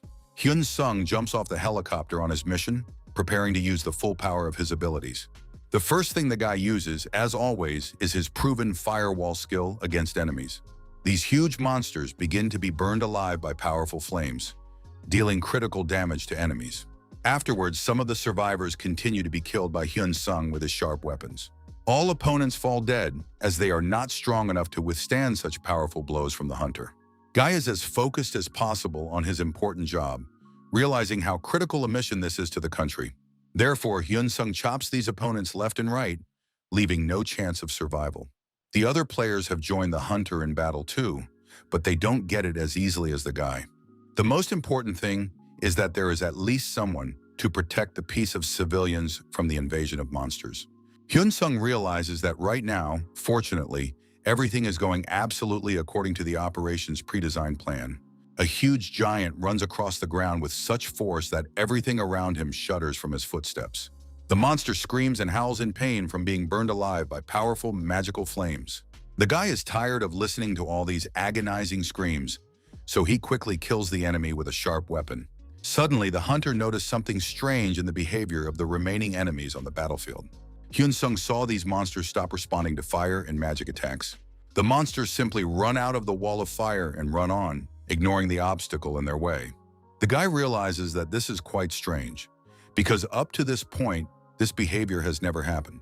Moreover, these monsters pass by the hunter without even reacting to him as a threat. Why the giants run away after being attacked is puzzling to Hyun-sung. Hunter realizes that it is absolutely impossible to let them escape from the battlefield now. Guy uses his lightning breath skill to stop fleeing opponents on the spot. After Hyun-sung paralyzes them with electricity, the next one uses a fire spear to get them. And the hunter realizes that in this case, his business will go much easier and more efficiently. The guy starts running very quickly so that he is left with a direct trail of lightning bolts. Hyun-sung ran over to another giant and blasted it with his firepower. In his hand, the hunter takes a blazing fire spear to further attack against enemies, and throws the weapon straight at this huge monster, causing critical damage to vital organs. The guy keeps his own kill count and realizes that this was the 15th monster, after which he most likely kills another enemy and wonders if that was the last enemy. As soon as that thought crossed his mind, Hyun-sung realized that it probably wasn't true at all. Something surprises the hunter greatly. He sees a new gate opening and thinks, what the hell? Some sort of blue creature emerges from the portal, clearly outclassing all previous opponents in power. The guy doesn't realize what this huge monster is, but he senses the danger coming from it. That's above the 150th level, and even possibly above the 400th level of development. Hyun-sung sees this huge blue lizard that is ready to single-handedly destroy the entire city. The guy realizes with horror that a monster with such a high level can destroy all living things. It is, after all, a monster of heroic rank, a blue drake capable of mass destruction.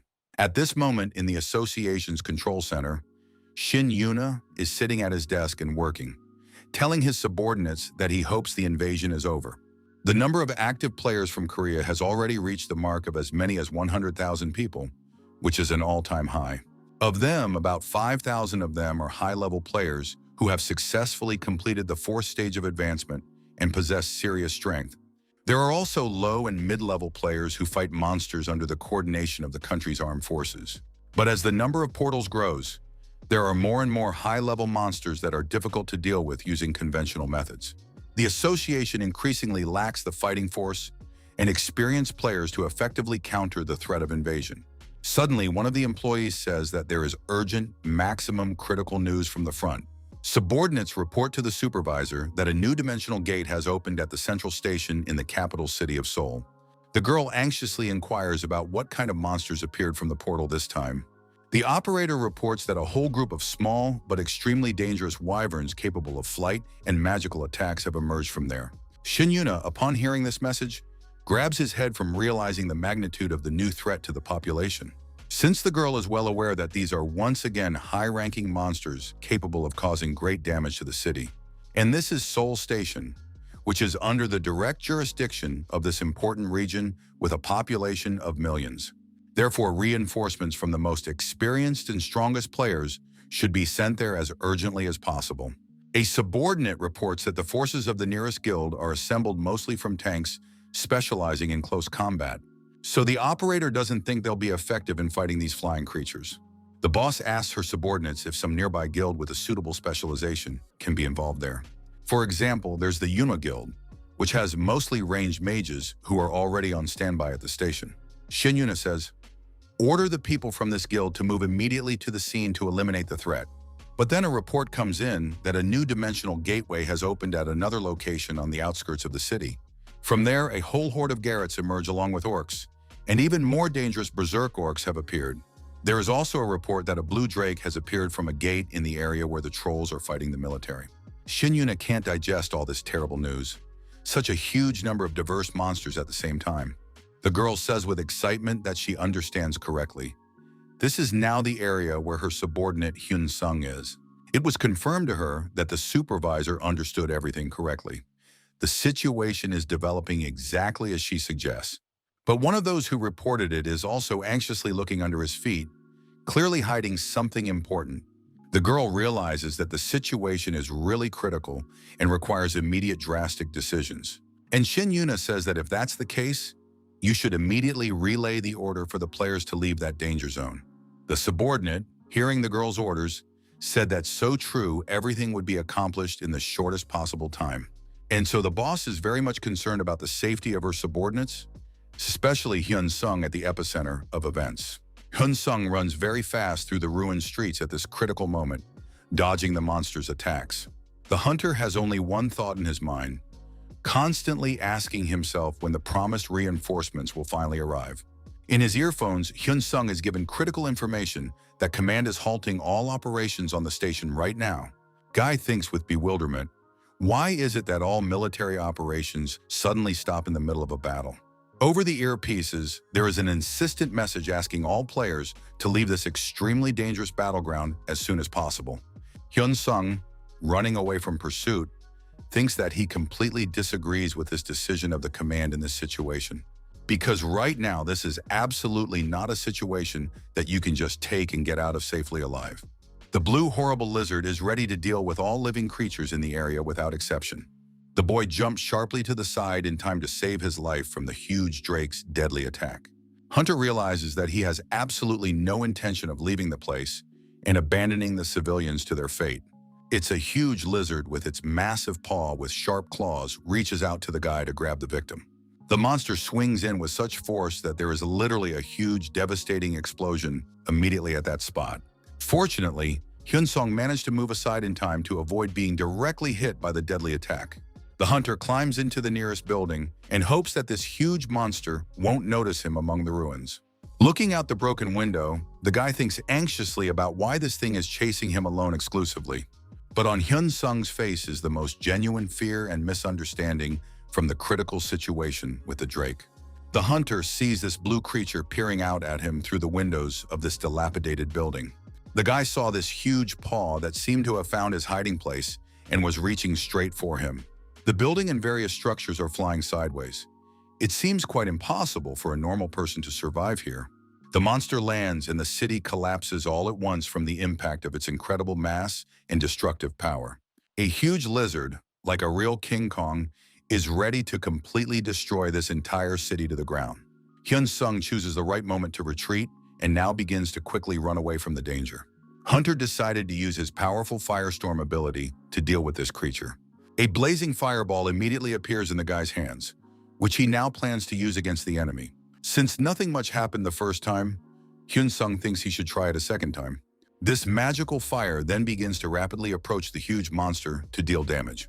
The guy managed to ignite the huge creature's muzzle a bit, causing it to look away from his pursuit. While this lizard is distracted by the pain of the burns, the hunter quickly moves to another safe place. Hyun-sung concentrates on what he sees in front of him and frantically thinks about where he should run next. But then it turns out the guy doesn't have much time to think, as there's already this monster on his tail. The hunter was counting on having a lot more time to successfully change locations. Hyun-sung manages to put a wall of ice between himself and the pursuing monster as a protective barrier. But this doesn't help the hunter at all. The monster literally sweeps away the ice wall as an obstacle in a second. The guy ducks straight to the pavement to at least avoid being directly hit by the drake's huge paw. Hyun-sung doesn't understand how the blue drake found him so quickly among the ruins of the ruined city. And now the hunter realizes he has no choice but to engage in mortal combat. The guy decided to use his skill that he had recently gotten from a slain enemy, lightning breath. And Hyun-sung's whole body starts to be permeated with electric shocks. He says resolutely, "Then let's go." Already in a second, the hunter literally disappears from his seat, so fast ran to the enemy. The boy approaches the massive paw of this blue lizard and delivers his first experimental weapon strike. But then Hyun-sung doesn't realize something important. Like things are going completely off track. The hunter jumps back, pushing away from the solid body of this huge creature to create distance. In flight, the guy looks around and tries to make out the big picture of the battle going on. In front of him, literally in front of his face, Hyun-sung sees the monster's paws rapidly reaching for him. Hunter is still trying to put up a defensive block with his sharp weapon against the attack. The lizard takes and squints, its huge eyes filled with anger and a lust for killing. After the guy lands on the ruined ground, realizes how huge the creature is after all. Looking straight into the eyes of his enemy, Hyun-sung thinks about what could be the drake's weakness. The hunter looks at every detail of this lizard's body to figure out what strategy to choose to win. Sort of like the guy has the next plan in his head, he bounces out of his seat. Hyun-sung approached the monster's body and jumped as high as his abilities would allow. And the hunter got close to the creature's belly, realizing that this might be the vulnerable spot. The guy realizes that he doesn't have many attempts to test his theory in practice. When Hyun-sung wanted to make his decisive strike, the monster immediately started attacking him back.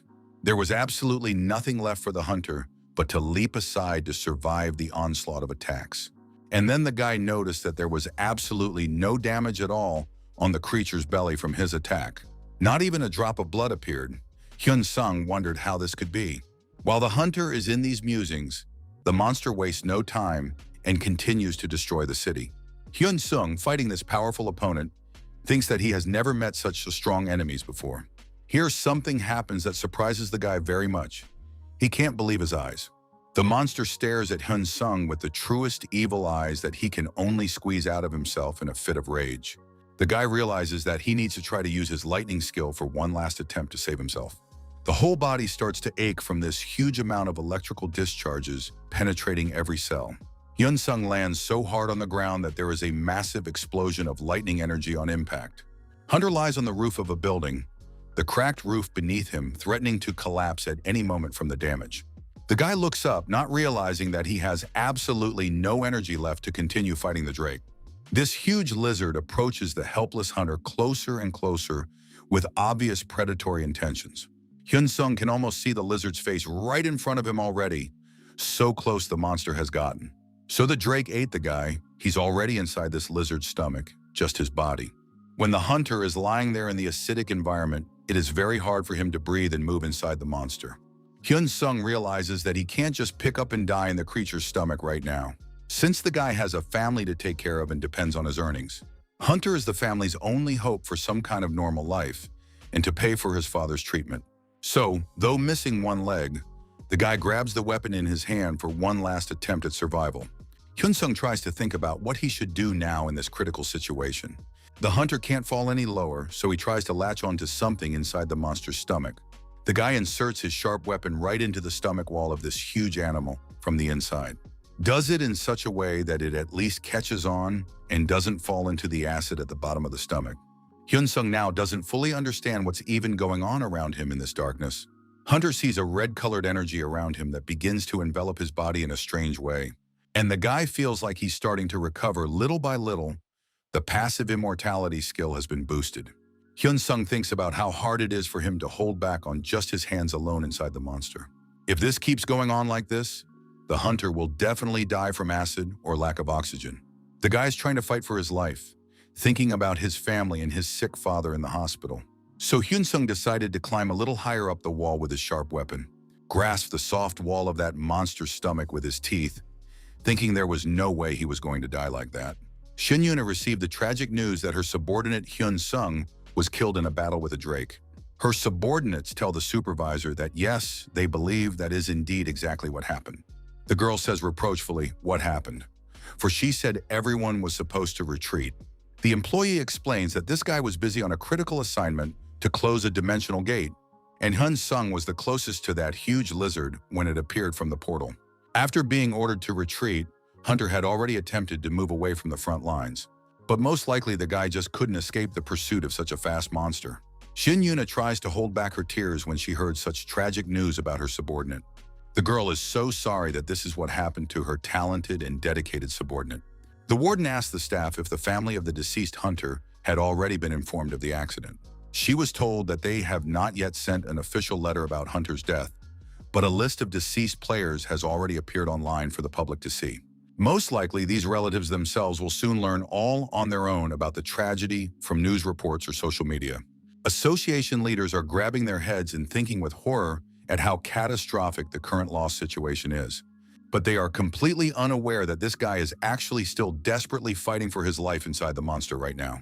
A partial attempt to climb up the wall of his stomach failed, and Hyun-sung fell back down into the acid. Of course, the hunter only has one arm and no legs at all after the drake's brutal attack on the surface. But the guy is completely unwilling to give up and accept death, thinking of the family that depends on him. Hyun-sung rejoiced at least in the fact that now his health was no longer deteriorating due to the regeneration skill. Looking around at the place where he is, the hunter thinks with amazement at how much blood there is around him. The guy literally made multiple cuts almost all over the inner body of this huge lizard with his weapon. At one point, an entire fountain of blood spurts from the wound, and Hyun-sung realizes that this is a great sign. Just when he thought everything was going well, he is abruptly surprised by an unexpected change in the monster's behavior. The hunter doesn't realize what's happening outside. It's as if he's losing his balance due to the lizard's movements. The guy realizes that the situation is critical and something must be done urgently to achieve the result. So Hyun-sung continues to methodically make these deep incisions inside the monster's body with his sharp weapon. Once again, the hunter deeply inserts the weapon straight into the soft flesh of the lizard's internal organs. The guy grabs the hilt and thrusts that weapon straight upward, trying to grope for vital organs. And Hyun-sung doesn't understand what kind of strange things are even happening to Drake's body from the inside here. This blue lizard still continues to ravage the city as well, sweeping away buildings and attacking survivors in the streets. But though the Drake begins to growl loudly in growing pain as the guy makes another incision inside his body, players who are also near the monster don't understand what is suddenly happening to this lizard. Why is her mouth suddenly bleeding, and why is she acting so strange and aggressive? For indeed, this powerful monster seems to be slowly dying of internal agony and pain. Because of all these horrible, painful experiences, the Drake becomes even more aggressive and uncontrollable in his rage. And players are still also looking at what's going on and can't figure out what the mystery of the behavior is. The girl hunter was so caught up in the lizard's strange behavior that she didn't even notice the building flying at her. And then a huge chunk of the destroyed building landed squarely on the ground next to her with a clatter. Hyun-sung, being inside this monster, realizes with relief that he has finally found what he needed. The hunter recognized by the fountain of blood that he had found a large blood vessel feeding the Drake's vital organs. In his hand, the guy decided to materialize a vampire fireblade to deal maximum damage to the monster from within. After recovering a bit, Hyun-sung has grown an arm and can now use two hands to hit the right target. Making a deep cut along this blood vessel, the hunter realized he had hit the exact target. As soon as the guy did so, he heard the heartbreaking screams of the monster echoing through the city. Hyun-sung realizes with satisfaction that great, he's done exactly what he's been striving for all this time. The guy realizes that when he can recover so quickly, he has a real chance of beating Drake from the inside out. A part of Hyun-sung's body began to actively regenerate, and the guy's eyes shone like a nickel from the joy of recovery. The hunter continues to methodically make deep incisions along these vital blood vessels inside the Drake. Here was Hyun-sung, who had already fully recovered thanks to the immortality skill. Both of his legs had grown back to their previous state. The guy found the place he had been looking for a long time inside the monster. It was the huge heart of this blue lizard. Without even wasting a second of time, with his vampire blade, the hunter delivers a precise strike at him. After that, from this massive heart, the most real blood begins to gush in fountains in all directions. Hyun-sung doesn't stop at one punch, and further continues to swing his sharp weapon furiously. The guy's gaze is focused on the target. He knows he needs to keep attacking until he is completely destroyed. And literally a second later, it was as if my heart stopped beating. So strong and precise was the work done. And then suddenly the guy is very surprised by something, looking at the results of his actions inside the monster. Hyun-sung looks at his blade and realizes that something unusual and strange is absolutely happening to the weapon. This is where the hunter gets a game message and tries to make sense of the text about increasing the passive immortality skill. All of the guy's other skills have increased significantly in level 2, and he thinks even the characteristics have too. And then, even more unexpectedly, Hyun-sung's achievement that he had defeated this particular legendary monster popped up. The hunter can't believe his eyes as he thought it was an ordinary monster. But is it really the end now? The guy's weapon has been restored and also improved. It's really changed its appearance and looks more serious. And then Hyun-sung's eyes saw something that he can't imagine at all in reality. A book that fell out after the death of a powerful monster as a reward for victory begins to appear in the air. The hunter immediately ran to grab this marvel and see what this rare artifact meant. It is the scales of a formidable dragon that increases physical defense and skill resistance. A very powerful item indeed. And of course, the guy wants to take it. After which the opportunity to study the Book of Dragon Scales popped up for him. At this point, the players on the street who still managed to survive the devastating blow are looking around the neighborhood. The brown-eyed girl asks her comrades what was even just going on with that monster. The hunters see this huge blue monster fall straight in front of them with no signs of life. Everyone thinks that's very strange before this creature was just screaming at the whole town and destroying it. And after that, the Drake just stopped moving completely and lies motionless among the destroyed buildings. And now this huge creature is just lying motionless on the ruined ground. What's the strange thing that's happening to the Drake in the first place? The guy thinks with bewilderment that maybe this powerful monster at some point suddenly got sick or something else happened. The girl tells her companions that actually this lizard looked healthy. If that's really the case, she's never heard such a thing. Afterward, this partner of hers says with surprise that he thinks there's someone up ahead among the ruins. The players say to each other, look, in the dust and smoke you can see some person coming out of the body. The association's helicopter also flew into the area to evacuate survivors and assess the damage from the attack. And the players are telling the pilots at the top that when this is all over, they are owed vacation pay. This is the first situation in my career where things are so very scary and unclear for everyone involved. Shin Yuna, being also in the helicopter, thinks of only one thing, that her talented ward has died. The girl then yelled at her subordinates about asking them how they could even let this happen. Her employees tried to calm the supervisor down and say, please show respect for your coworkers in a time of need. Either way, this guy's already dead, and unfortunately, there's nothing anyone can do to change the situation. Look at the massive amount of destruction that has been brought to this peaceful city, so we need to think about rebuilding. So the best thing to do is not to pay the money to this guy's family now, but to work on rebuilding the destroyed city. When the girl heard those heartless words, an aura of death began to literally hover in the air from her rage. Her charges felt the cold straight away and realized their grave error in their choice of words to speak. Shin Yuna speaks with rage about how they can act like this. It would please them if they died, and she spoke like this. The employee tries to calm down his angry boss and says it's best to end this painful conversation now. Shin Yuna is still also unable to move away from this tragic situation that happened to her subordinate. Then all of a sudden, one of the operators says that they have some important new information from the field. The girl immediately inquired hopefully about the kind of information that had come from intelligence. It is reported to her that the blue lizard is now officially dead and no longer a threat. All the players who were near the battle scene couldn't believe how she died or who killed her.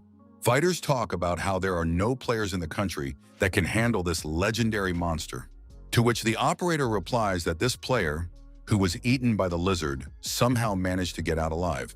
So he damaged this monster from the inside, and with this method, he was able to kill the Drake. Xing Yuna immediately asked with growing hope, then what was the name of the miraculously surviving player? And she's informed that it's the name of her ward, Hyun Song, who was presumed dead.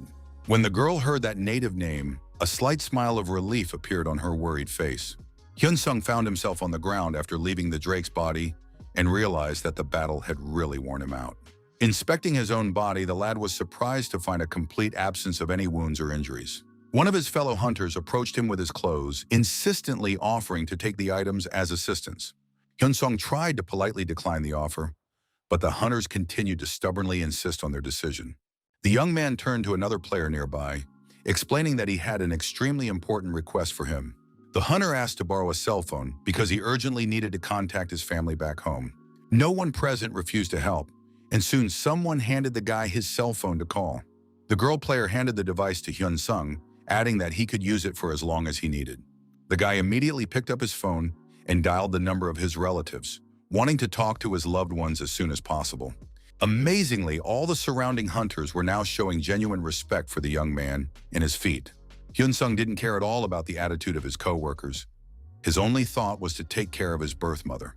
He called with the hope of hearing that all was well at home and his mother would be able to answer his call. The mother could not believe what was happening, exclaiming that she had been informed of her son's death and it was simply impossible. The boy reassured his parent, explaining that there was an unfortunate mistake and now he feels fine. The hunter also inquired about his younger sister's condition, hoping to hear that she was doing well as well. The mother couldn't answer anything coherently. She continued to sob inconsolably into the phone receiver in relief. She told her son that she had been eating and sleeping well the whole time, trying to hold on for the sake of her family. The parent expressed great gratitude that her beloved son remained alive despite the terrible news. The woman mentioned that a representative of the Players Association came yesterday and handed over a monetary compensation to the family. The mother also apologized on her knees for failing to protect her son from danger. At that time, they were unequivocally told that Hyun Sung had indeed died, and there could be no mistake. The association's messenger had genuine pity written on her face for the grieving family of the dead hunter. Now the mother said she felt immense gratitude that her son was alive anyway. The woman expressed her love to her son and asked him to be sure to come home alive and well. With these warm words, their emotional phone conversation between mother and son was over. Hyun Sung couldn't hold back his tears after having such a touching conversation with the person dearest to him. Someone from the surrounding hunters delicately approached the boy and handed him a clean tissue for his tears. The girl hunter apologized for the inconvenience and explained that she just wanted to provide assistance in a difficult situation. Hyun Sung sincerely thanked the kind girl and all the players for their support as he continued to quietly cry from worry. When the young man recovered a bit from the emotional conversation, he decided to head straight for the exit of the zone. Hunter was trying to deal with all the strong emotions he had just experienced while talking to his mother. Examining the improved weapon in his hands, the lad thought it was worth scrutinizing the changes to the vampire dagger. Examining the blade, Hyun Sung was surprised to notice that there was now some additional item attached to the weapon. What struck the young man the most was the third item in the description. When absorbing dragon blood, attack power and regeneration increased. The guy realized that now there was absolutely no point in him worrying about the quality of his main battle weapon. The hunter decided that it was now worth it to check the improvements in the Thunder Dragon Breath skill after the recent battle. Hyun Sung noticed that there was only one new detail added here, but the skill could still be developed further. The last piece of good news was that as a level 1 destroyer, all of his stats increased by 10 units. The young man realized that everything was happening exactly as he had imagined. A nice bonus indeed. The hunter thought it was now time to gather up all his clothes and make himself look more proper. Now the only desire of the guy was to go home to his beloved family and rest as soon as possible. Suddenly, Hyun Sung heard some strange sounds coming from somewhere in the sky above the ruined city. Looking up into the distance, he saw a helicopter approaching, heading straight in their direction. His immediate supervisor from the Hunters Association immediately jumped off the aircraft. Hyun-sung, of course, immediately recognized the familiar figure and even opened his mouth in surprise. Hyung-yuna, as soon as she landed on the ground, immediately ran to hug her subordinate, exclaiming her gratitude to God. The girl said that she was really madly happy about the fact that her talented ward was alive. The supervisor admitted that she could not believe her own eyes as she heard the most horrible news. Suddenly, the girl realized that Hyun-sung was wearing absolutely no clothes at all, and it looked rather embarrassing. At this unexpected moment, both of them became a little uncomfortable with the ambiguous situation. Hyun-sung explained to his boss that all of his clothes were completely corroded by the acid inside the monster's stomach. One of the hunters immediately approached the guy and offered him spare clothes to change into. The young man thanked his comrades, saying that this was exactly what he missed the most right now. Shin Yuna was madly embarrassed and blushed from the awkward situation that had just happened between them. The girl thought of being in a state of the most serious reflection on what was going on. Some stranger came up to them and said it was really a very touching reunion. This guy with bright blue hair added that he was really quite surprised by the scene he saw. Shin Yuna asked the stranger bewilderedly what exactly was it that surprised him so much about the situation. In response, she received a comment that he had no idea of her preference for younger men. The strangers continued to ask about Hyun-sung, wondering if he was the lover she was so carefully hiding. The boss made it clear to everyone that they should not even think of such jokes in her presence. From this menacing warning, everyone immediately realized that it was indeed time to stop with the inappropriate comments in time. Turning to her subordinates, the girl sternly asked why they were all here. After all, she had clearly said about canceling the operation. Jing-yuna added that now they could take a break and go about their business in peace. Wasn't that so? In response, she was told that after such an exciting scene, no one could just pick up and leave. Everyone came back out of curiosity. One of the girl players, smiling, stared intently in the direction of the protagonist of the events taking place. She approached Hyun-sung and said he wouldn't believe it, but the guy turned out to be exactly to her liking. The huntress immediately inquired with interest if he currently had a girlfriend or was single. Shin Yuna was quick to intercede for her subordinate, reminding her that the guy had just been on the verge of life and death. So she asked for the jokes to stop, to which the girl player replied that she wasn't even going to do that.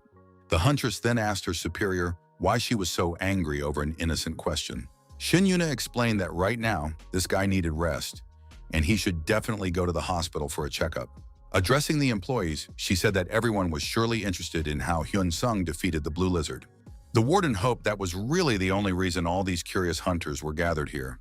The girl emphasized that it was now completely uncomfortable for him to give details about the battle that had taken place. Turning to the guy, she said she hoped he understood the need to go to the hospital first for a checkup. Shin Yuna also mentioned the information about the helicopter that all the players used to come here to participate in the operation. The airplane will be used for the emergency evacuation of Hyun-sung to a medical facility in the city. The girl took the guy's hand and the two of them literally flew through the air to the waiting helicopter. All the players watching commented that this behavior of the supervisor seemed rather rude to them. The girl with the carriage remarked that she was very curious as to how this guy managed to overpower the Blue Lizard all by himself. The hunters all agreed amongst themselves that judging by such care, he was clearly an unusual and special player. So they decided that they would be sure to find out a little later what was so special about this mysterious kid. Hyun-sung began reading numerous messages from customers asking to sell the energy batteries he had stored.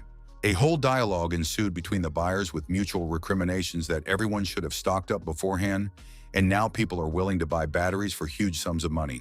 Hyun-sung walked down the recovering street, knowing that the country had suffered quite a bit of damage from the recent events.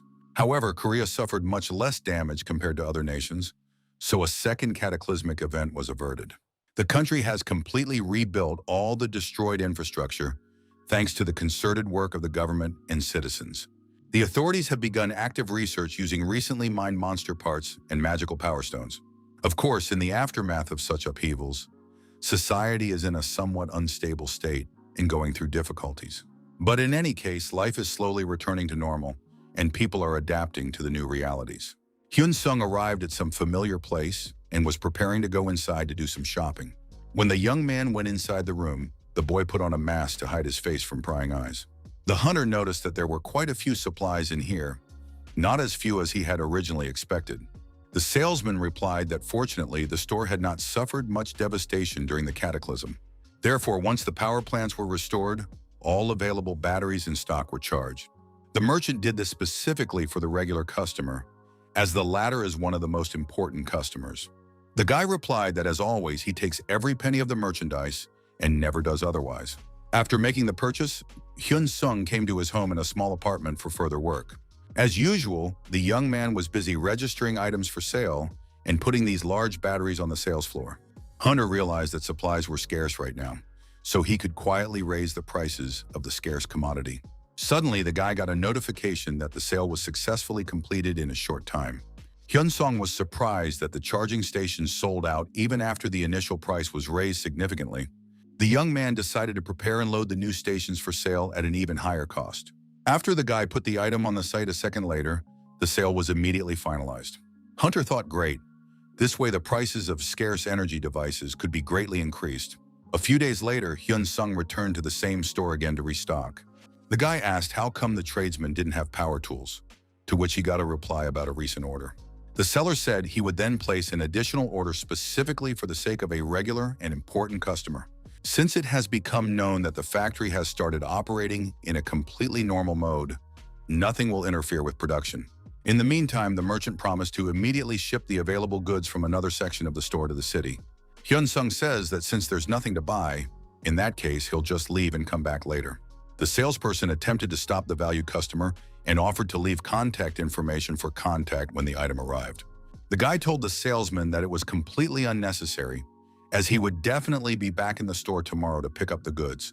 Hyun Sung walked past the beautiful display cases with various products, pondering his future plans for the business. The young man realized that he now had the perfect opportunity to make a direct deal with the production factory. Hunter really has all the opportunities right now, and the guy will be able to get significantly rich from this endeavor. Just before the second cataclysm, Hyun Sung called the factory representatives to discuss potential cooperation. But the employees hung up on him, saying the company doesn't do personal transactions with individuals. Then the young man called again and promised to make a really big order for a significant amount of money.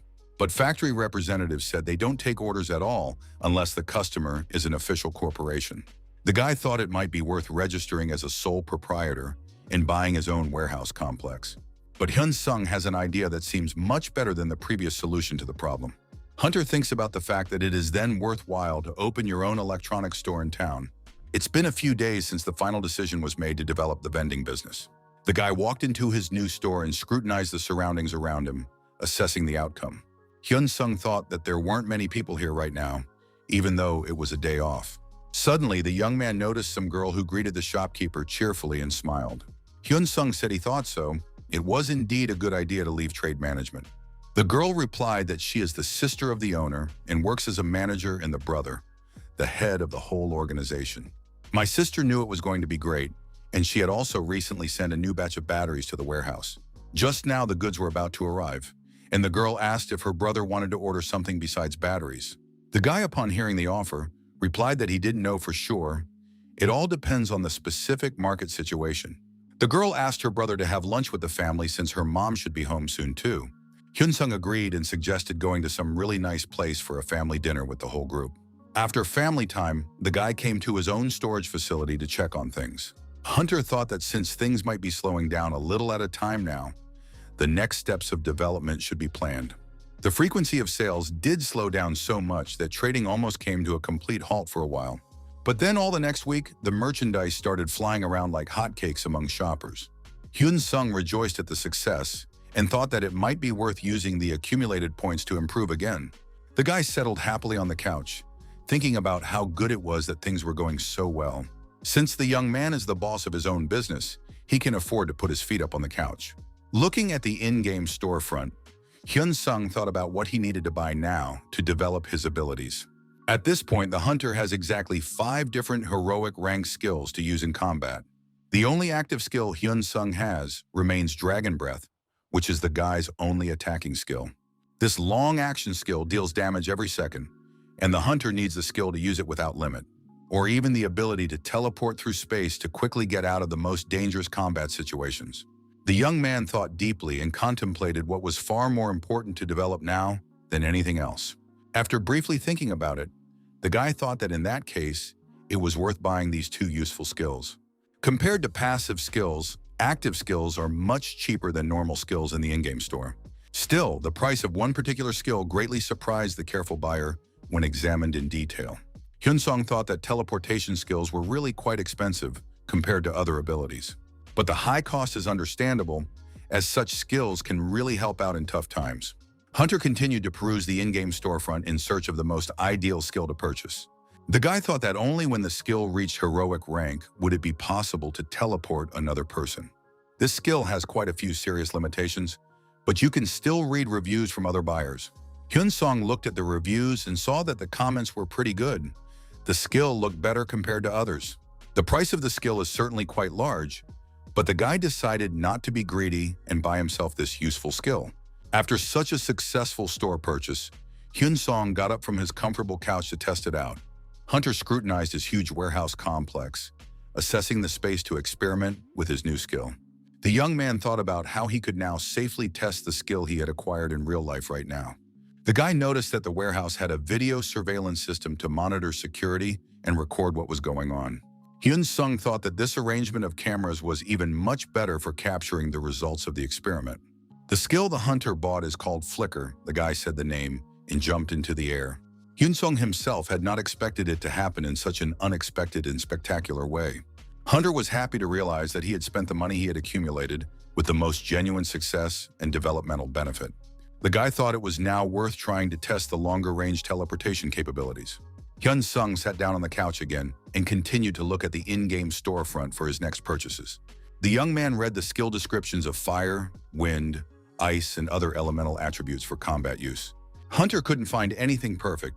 He was completely unsuited to any of the skills on offer. But still, the guy found something interesting. Those low on mana can use stamina.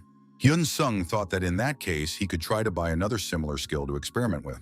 Suddenly, the hunter received a message that he couldn't equip the book due to a conflict with the Black Lightning Dragon skill. Hyun-sung thought that he hoped this skill would change for the better compared to what he could imagine before.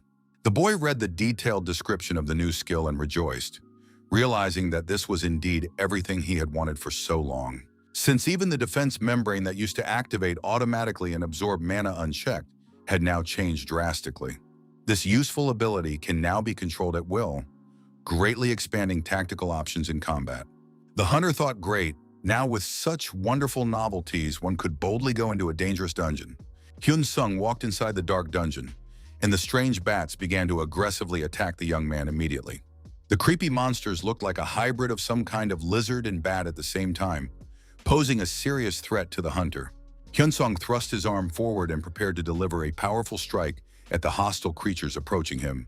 At first, it seemed like the guy would have absolutely no chance against so many aggressive opponents in a confined space. But suddenly, there was a powerful lightning bolt that literally pierced the hunter's body and made his hair flutter with energy discharges. The new lightning bolts were drastically different from the previous abilities. The discharges now took on a dark purple hue with a menacing appearance. In literally 1 second, Hyun-sung tackled a huge gang of these dangerous creatures, leaving no surviving opponents. Looking at the results of his work, the hunter realized that it was indeed very impressive and effective against the enemies. Now, the guy is not at all sorry for the points spent today, as the investment has fully justified itself with the result. Several hours had already passed, and Hyun-sung was still continuing his fierce battle against the monsters in the depths of the dungeon. Hunter received a special achievement for taking down 5,000 different monsters single-handedly in a relatively short amount of time. Surprisingly, the guy said he was tired from the long battle, so we can finish hunting and rest for today. Hyun-sung stopped by his own electronics store to check on business and chat with his sister about current affairs. The young man saw his older sister and wondered why the girl hadn't gone home yet at such a late hour. The sister asked her brother where he had been all this time and if he had been hunting all day in dangerous places. The girl reported that it was a good thing, as she had collected new batteries from the warehouse, and the brother could look at the result. Hyun-sung walked past his caring sister and, as always, simply thanked the girl for her work. 30 minutes later, the lad was again surprised by something very surprising in the behavior of the close person beside him. Hunter saw that the sister still hadn't gone anywhere either, and wondered why the girl was still here.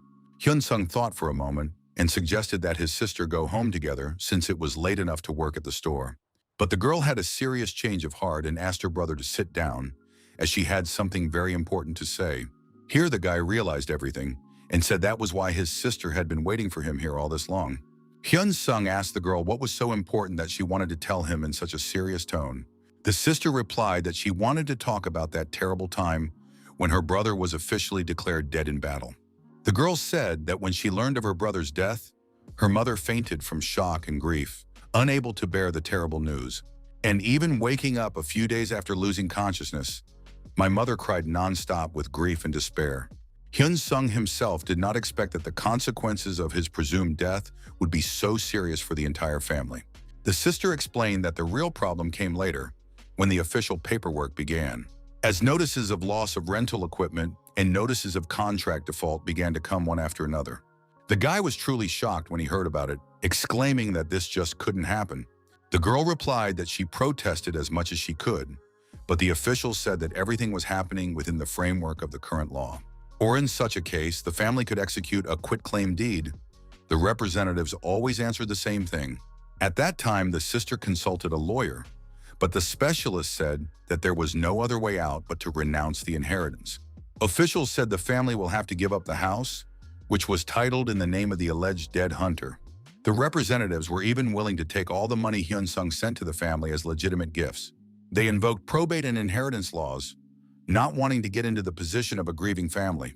But then everything was resolved quite well and quickly, thanks to the intervention of influential people from the association. Shin Yuna came to apologize to the family and even knelt down in a sign of deep remorse. The supervisor said that there was an unfortunate mistake, but Hyun-sung should still know about these events. After thinking about the whole incident once more, the sister doesn't think it was all just a simple random error in the system. The guy replied that he understood everything and would try to deal with this unpleasant situation himself in some way. The sister admitted that her mother had asked her not to tell her brother about it, but the girl knew her duty. She told the truth since Hyun-sung really needs to know about what happened to the family. Hunter, upon hearing the story, thanked his sister for the girl going against her mother's wishes in essence. Hyun-sung arrived at the Players Association building to personally deal with the events and their aftermath.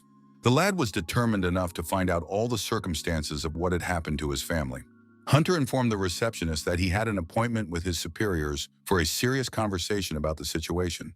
The administrator replied that the captain had not yet had time to return from her last dangerous foray into the disaster zone. Hyun-sung understood the reason for the delay, since he knows that his boss is indeed a very busy person. The guy explained that he had contacted Shin Yuna before he came in, so the supervisor told him to wait in the office.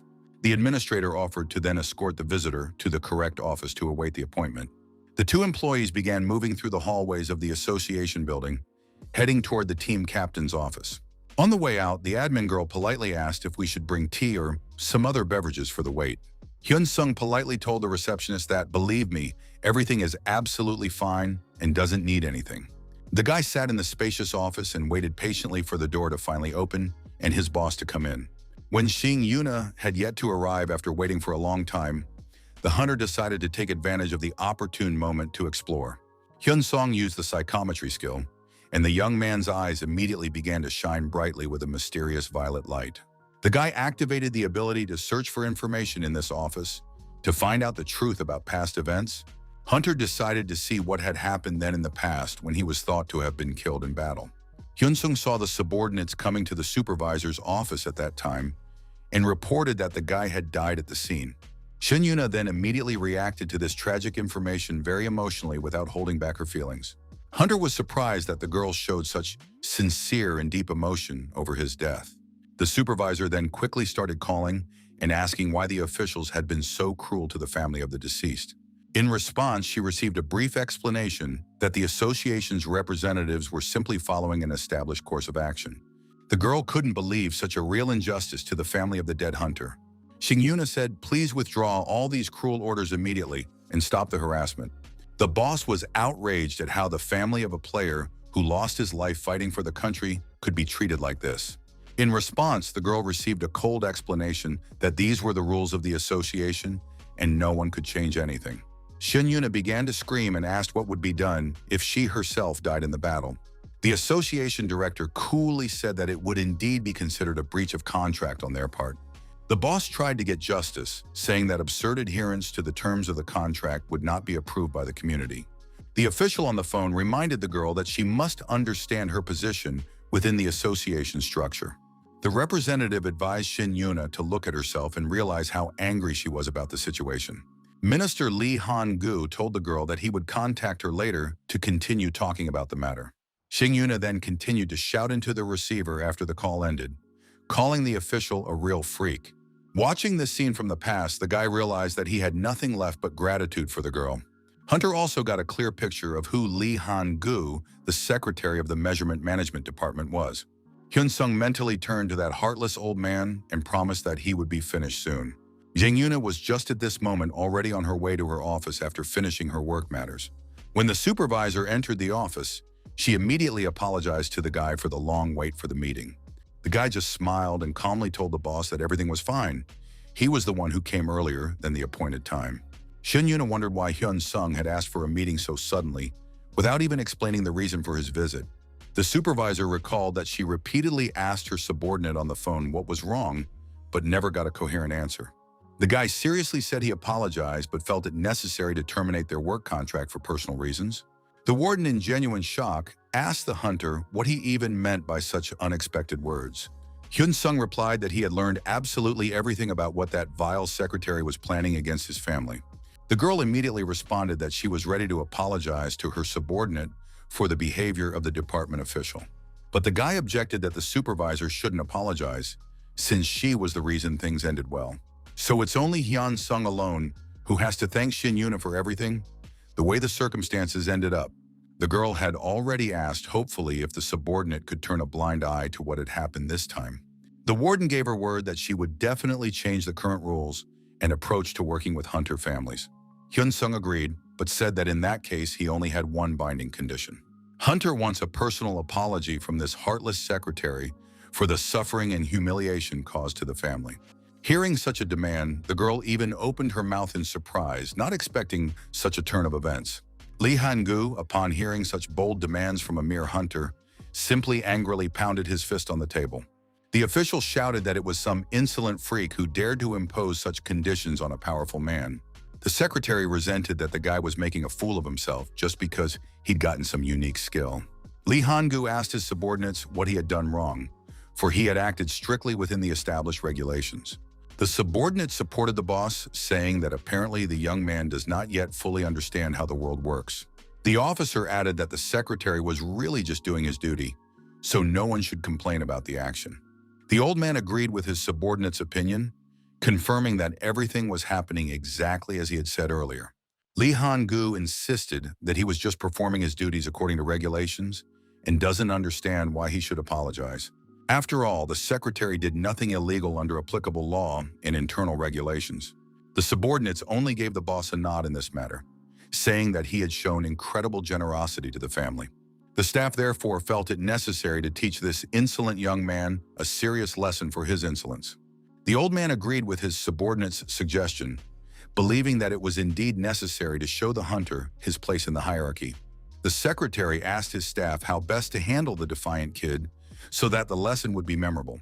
When rumors of the demands reached other departments, everyone discussed how to really teach a lesson to the arrogant hunter. The secretary irritably shouted at his subordinates, calling them idiots, and demanded an immediate solution to the problem.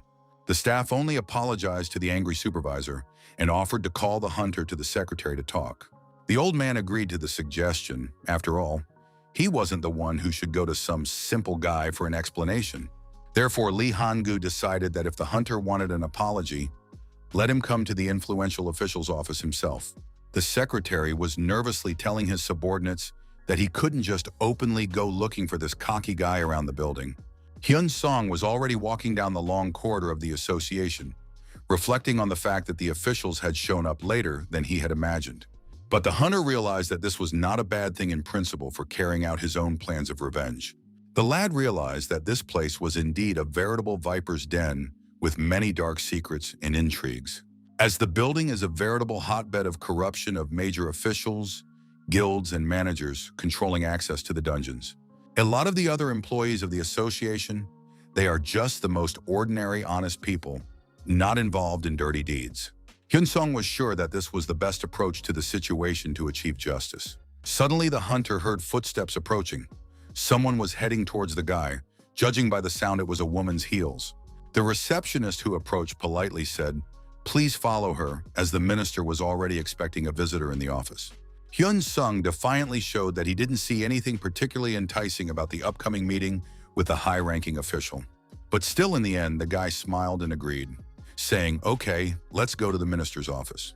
A few minutes later, they were already entering the spacious and luxuriously furnished office of a high-ranking official. The minister immediately turned to the young man, saying that this must be the guy in question. Lee Han-gu noticed that the visitor looked to be about the same age as his own favorite grandson. This old man added that young people your age today are so ambitious and demanding of life. The guy immediately interrupted the official and bluntly asked if he wasn't going to sincerely apologize. Hunter decided to use the skill of psychometry, while the minister said that yes, he was indeed apologizing for what had happened. But the official added that the young man must understand he had absolutely no other option, as the minister is obliged to perform official duties. Hyun-sung didn't even really listen to the excuses, using the skill to examine how these people were involved in corruption schemes. The guy thought about how awful and disgusting all of this was on the part of the powerful old man. The man went on to explain that all he wanted was to do his job honestly, strictly following the letter of the law.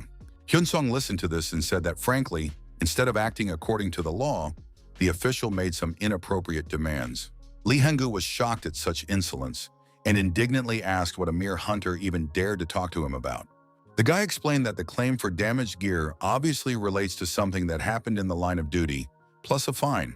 Hunter died in combat while fulfilling the terms of his contract, literally doing what association officials ordered. Hyun-sung asked the minister if he really thought such actions made any rational sense. The minister asked indignantly what made the young, impudent man think it was okay to make such nonsensical accusations against him. The old man was so angry at the boy's insolence that he simply clenched his fist with rage and indignation. The official started yelling and asking if the hunter thought the minister was going to play kindergarten with him. The guy calmly replied that the minister had been acting this way since the beginning of their tense dialogue in the office. Hyun-sung added how an official could be so reckless and indifferent to this whole situation with the family. The minister could not accept such insolence and shouted that the guy was a dumbass daring to say such a thing in his office. Lee Han-gu recalled that he is the present minister and was also previously an influential congressman with great connections.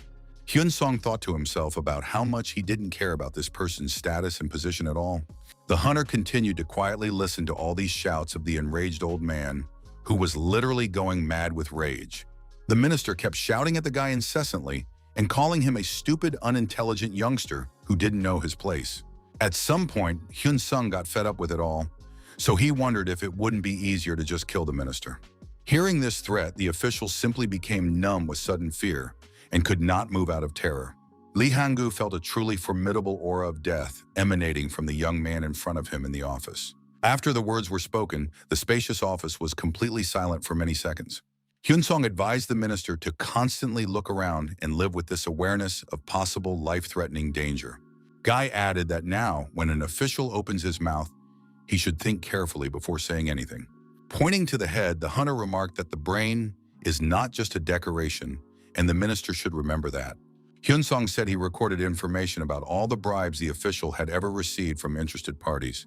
The guy also added that he recorded their entire dialogue on a tape recorder to use as evidence. So Hunter suggested that we should see what the Supreme Court would say when it sees all this compromising information about the minister. After saying all of this directly, Hyun-sung just calmly walked out of the official's office. The guy was leaving the building completely pleased with himself as he heard the minister's panicked screams in the background. Hunter realized that the psychometry skill was actually a very useful ability for situations like this. This skill works especially well against such ordinary people with no supernatural abilities. A few days later, all the information about the corruption was divulged all over the internet and social media. What's most interesting is that the regular players started revolting against the control system en masse in the first place. As small and medium-sized guilds have recently become the center of collective protests and strikes across the country. Hyun-sung, lying on the couch at his home, was browsing the game window and reading the details about the psychometry skill.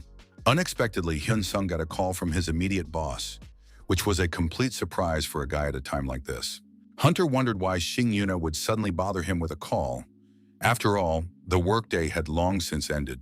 Of course, the guy picked up the phone and asked why his boss had called him out of the blue at such a late hour. Shin Yuna immediately offered to meet in person for an important conversation if it was possible at this moment. The girl informed the hunter that she was right in front of the front doors of his house and was waiting for an answer.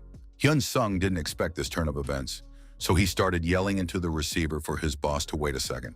The guy began to quickly think of some local establishments nearby that he could go to for conversation. Hunter suggested that they could go together to a small, cozy cafe not far from his house. The boss and subordinate agreed to meet at that establishment in exactly 30 minutes for a serious conversation.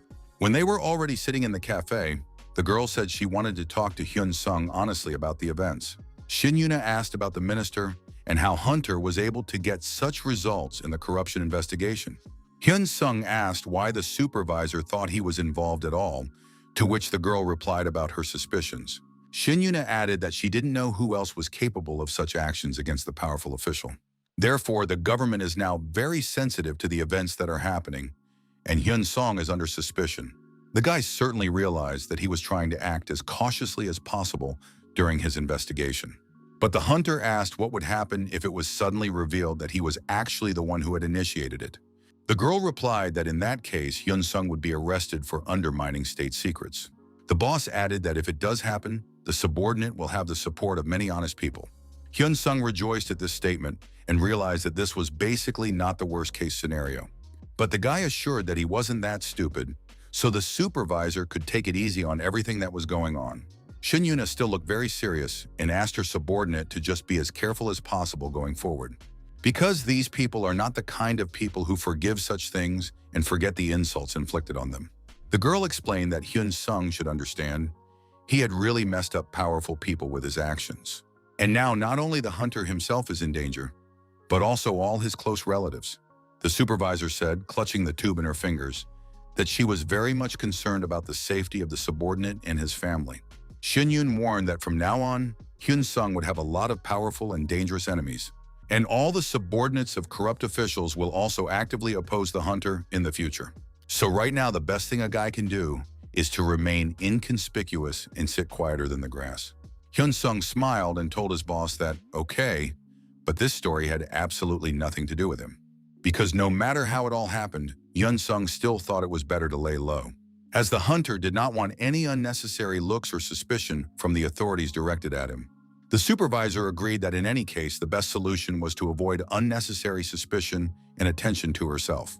Suddenly, a huge military missile flew over the water surface, heading for a target in the northern part of the peninsula. There was a massive explosion near the North Korean capital, shaking the entire surrounding area for miles around. The military spoke hopefully to each other, wondering if this attack had finally ended the threat to the region. Afterward, the soldiers were horrified to see that no, the situation did not look at all like they had hoped, since a huge monster could still be seen in the distance, which continued to pose a deadly danger to everyone.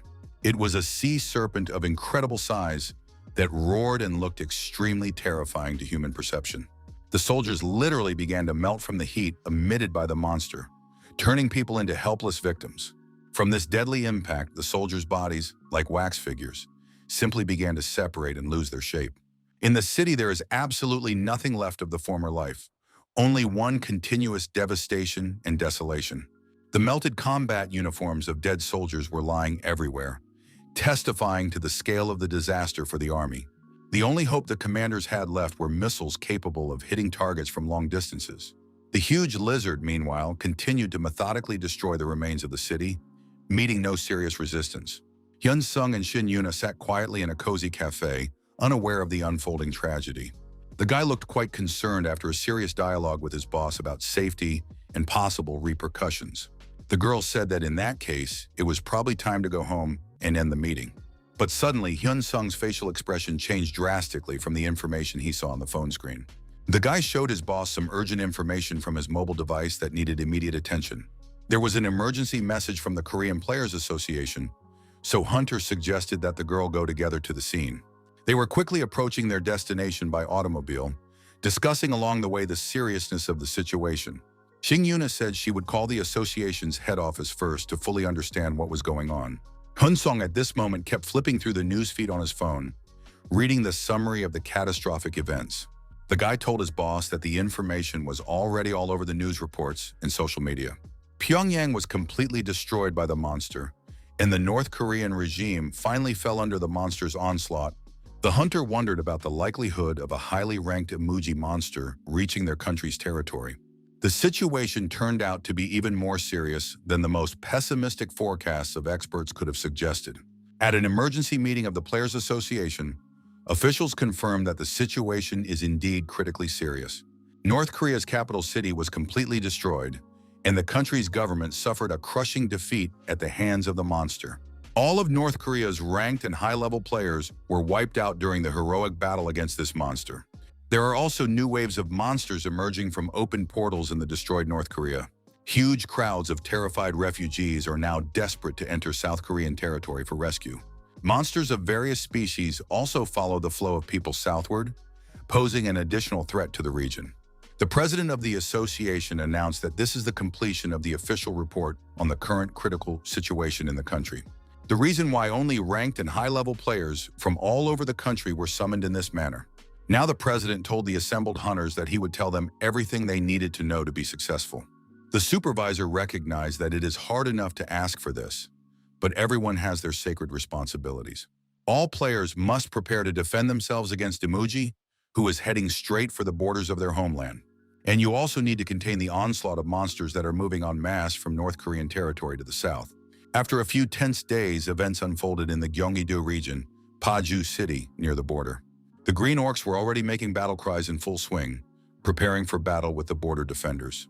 The players lined up in battle order and were already preparing to give a worthy response to the invading invaders. One of the heroes in traditional Korean clothing ripped off the head of his opponent in one elegant move. The hunter did it really easily, so easily that his movement looked almost weightless and graceful. This player asked his comrade how long the two of them would have to deal with those pesky guys. Hyun Sung, watching everything from the sidelines, thought about how horrible it all looked. While he was pondering, another aggressive monster suddenly appeared out of nowhere from above, attacking from behind. Clearly, for an experienced guy, this monster was a very easy prey, and the hunter killed it in one move. Suwon, his battle partner, was also actively fighting nearby, dealing with the rest of the dangerous werewolves. Also, other experienced players were there to successfully deal with these aggressive creatures. Hyun Sung asked his comrades how long they would all have to do this grueling work in general. The guy carefully looked around in different directions, assessing the overall situation on the battlefield. Hunter realized that thanks to his older sister here, he could replenish his supplies of necessary resources. But to be honest, Hyun Sung absolutely did not feel at ease here amidst the chaos. In another area nearby, monsters that came from the northern side of the border were also still appearing. There, the military tried to deal with the threat with other, more traditional methods of combat. The soldiers were actively shelling these dangerous creatures with automatic machine guns and other heavy weapons. Suddenly, out of nowhere, the huge paw of a giant lizard appeared, looming menacingly over the fighters. This creature turned out to be simply terrifyingly huge in size, surpassing all previous monsters encountered. The monster was also heavily shelled with powerful explosions from artillery shells. The monster could not forgive such insolent treatment of himself and began to get even angrier at the humans. One girl hunter told a fellow hunter what an incredible animal of such size and strength this was. Several players with different unique abilities prepared to give a decent fight to the giant enemy. To begin, one of the hunters unleashed a series of powerful fire blasts at the red behemoth, hoping to inflict damage. But the fire somehow had little effect on the monster. All the creature did in response was just growl in annoyance. Another player realized how serious this situation was and decided to use more drastic measures against the enemy. The hunter flew up and with his sharp blades sliced the creature in half, severing the monster's head in one precise blow. Without even blinking much after the successful attack, the fighter landed on the ground next to his defeated opponent. The warrior looked ahead to check on how his comrades were doing in other parts of the battlefield. He was approached by a military officer who reported that the situation had gotten a little more complicated than expected. Emoji is approaching their position at a very high rate of speed, and there is little time to prepare. The player was surprised to ask how it happened, if this information was really true. This is a monster whose rank cannot be accurately determined, and the same one who has essentially destroyed all of North Korea.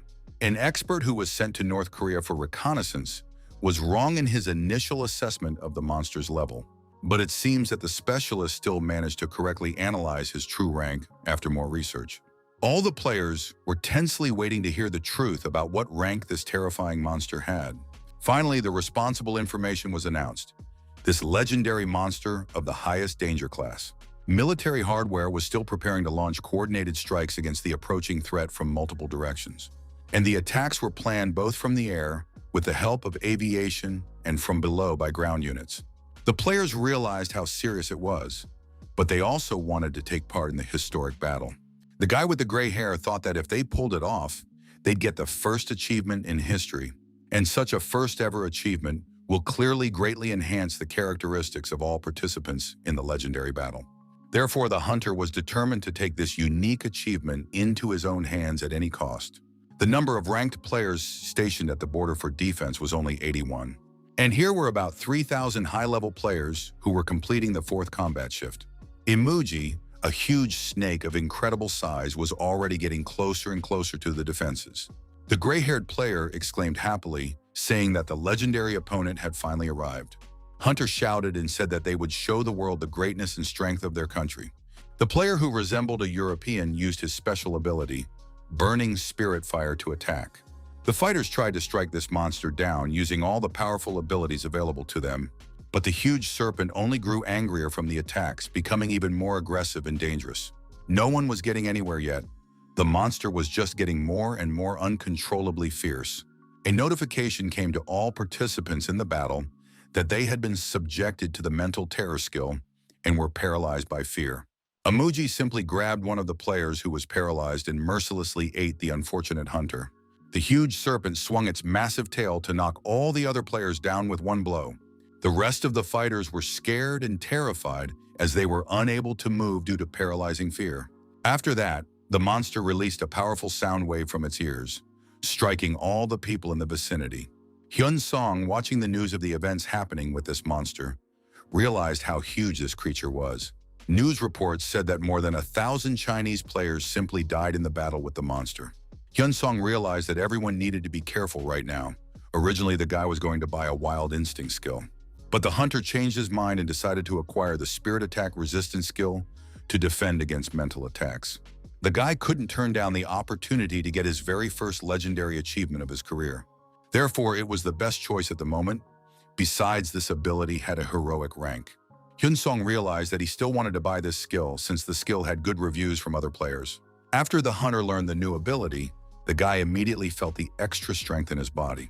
The young man realized that although right now he obviously couldn't feel all the improvements from the acquired skill completely, but in combat, it will be a whole different conversation, and the effect will be much brighter and more noticeable. Hyun Sung thought that he would still try using his newfound skills now to test their effectiveness. Somewhere nearby, some people were arguing amongst themselves about how dare someone embarrass others. Everyone present began to listen, trying to figure out who was shouting so loudly and outraged. Everyone around them tensed up, wondering what was going on there and whether to intervene in the situation. The players were under so much stress that they were almost ready to go against each other because of the tension. Everyone was becoming uncomfortable being in that room because of the heated atmosphere and mutual grievances. Hyun Sung also noticed this very tense atmosphere that prevailed among the gathered people. Looking around at the people around him, the guy realized that there were far more applicants than he had bargained for. Most of the reasons people came here were simple enough and understandable to every sane person. Once someone is selected to be a part of the operation, it's immediately a huge plus for them. Because if you even just lift a finger in battle, you'll immediately get the first achievement in history. Of course, there are also people who applied for completely different, more noble reasons and motives. Those hunters who truly want to protect their country and homeland from the looming threat of annihilation. Watching the endless rejections, the guy thought the acceptance rate was lower than he could have imagined. Finally, Hyun Sung also went to the front desk to go through the necessary formalities before the interview. The receptionist said, "Great." She confirmed the applicant's identity and all the paperwork is in order. With a friendly smile on her face, the girl explained that it was now possible to walk down the designated corridor. Hyun-sung was fully prepared to go through this important interview to participate in the operation. When the guy stepped inside, thought the room looked more like an interrogation room from the movies. From the doorstep, the hunter was immediately asked if he was willing to undergo a special test for suitability for the operation. Of course, Hyun-sung confidently said that he was fully prepared for any trials and tests. The guy felt a little awkward in this whole formal setting, but tried to keep a confident demeanor.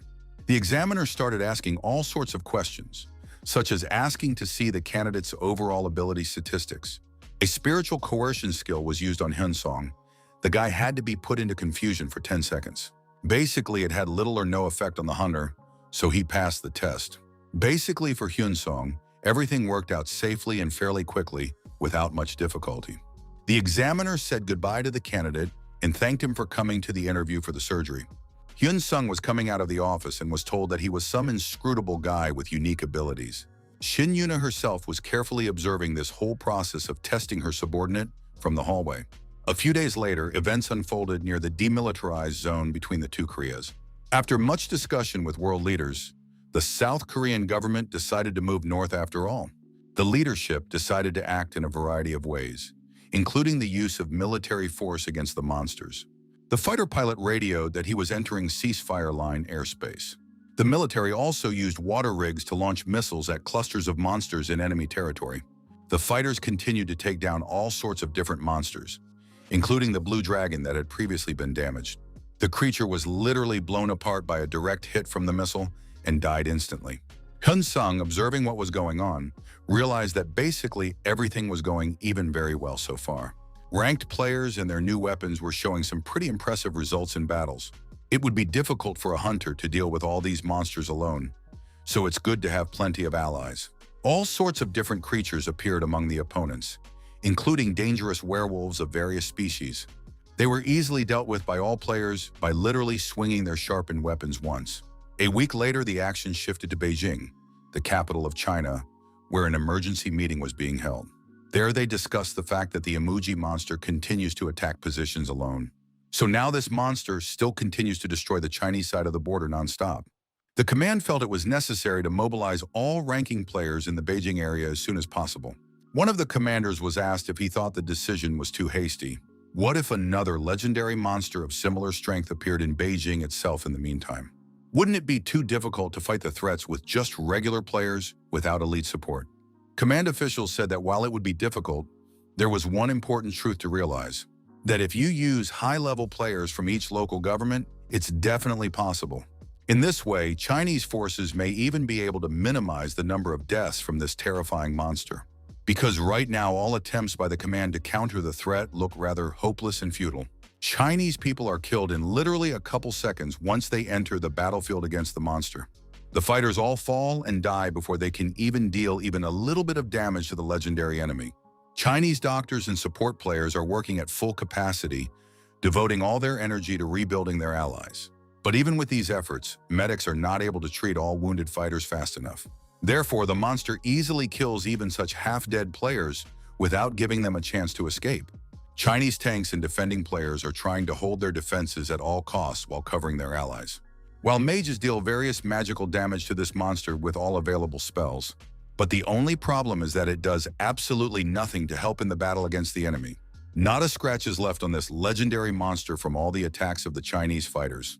Emoji, on the other hand, kills Chinese people in literally a couple seconds without much effort on his part. Players don't have time to do anything once they get to the front lines against the monster.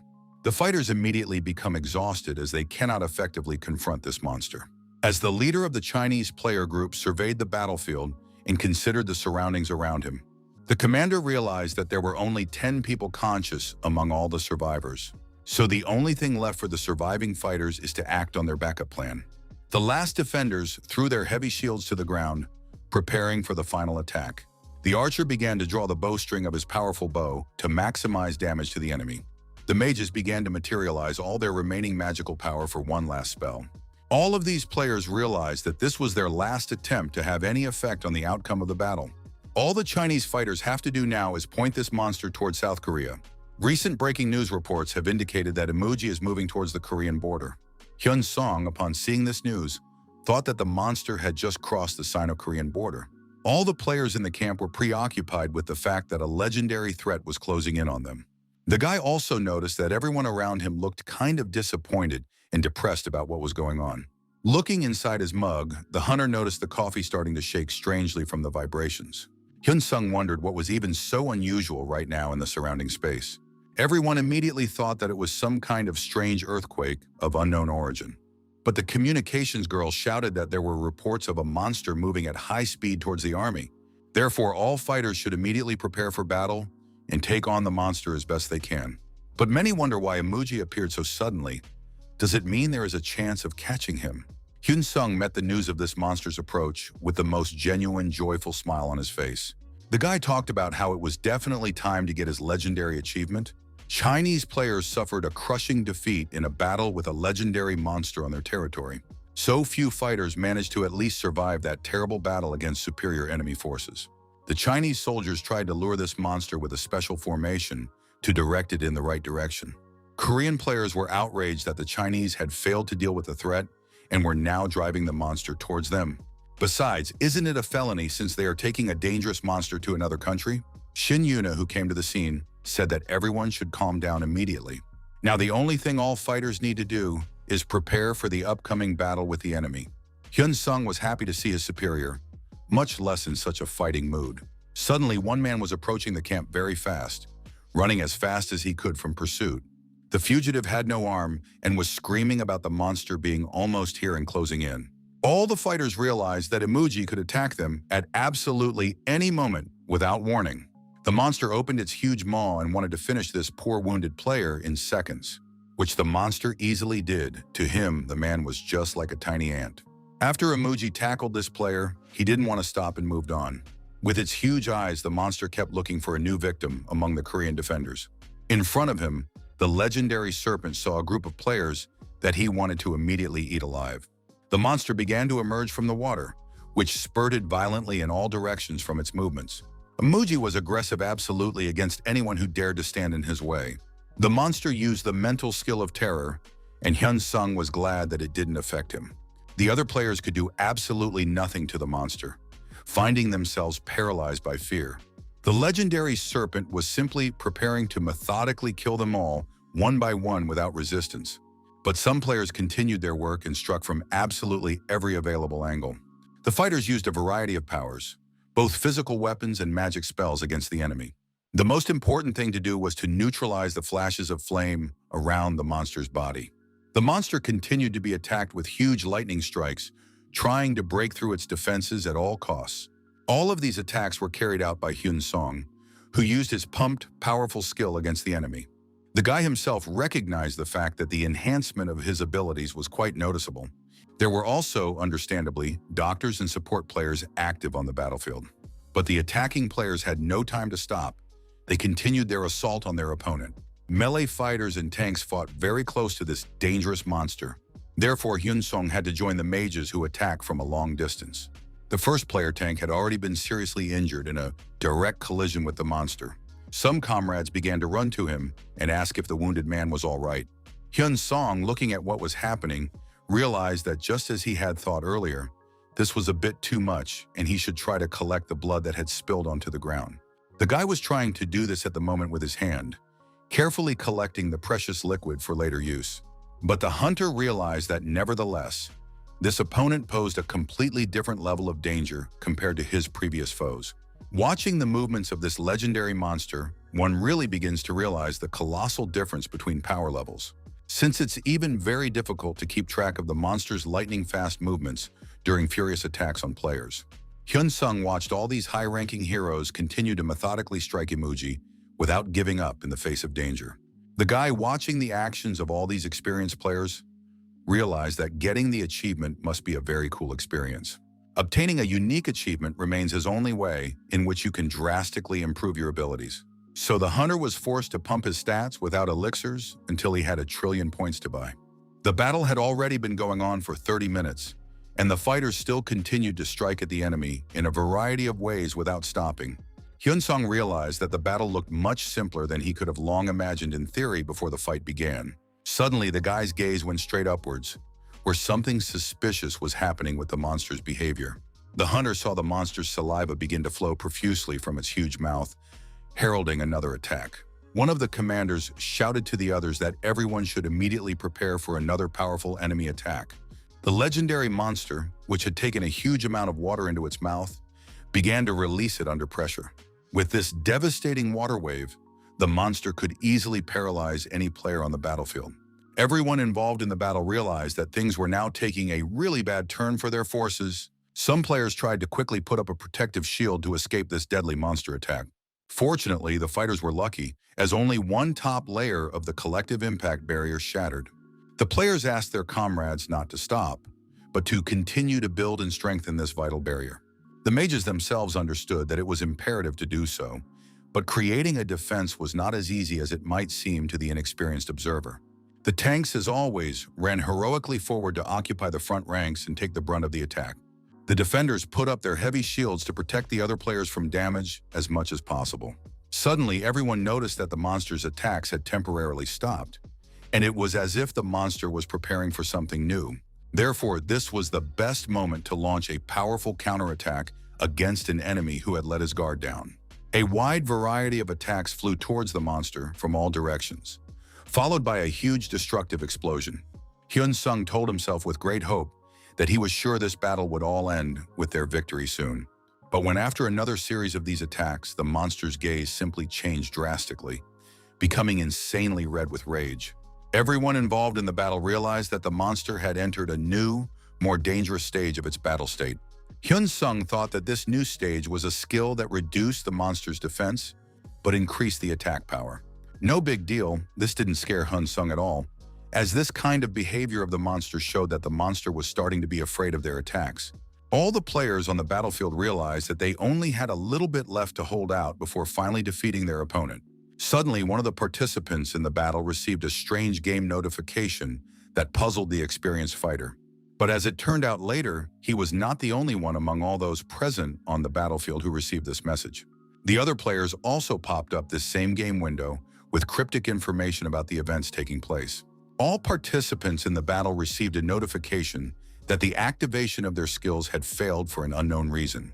Some player with blonde hair tried to land a powerful blow on the monster, disregarding the warning.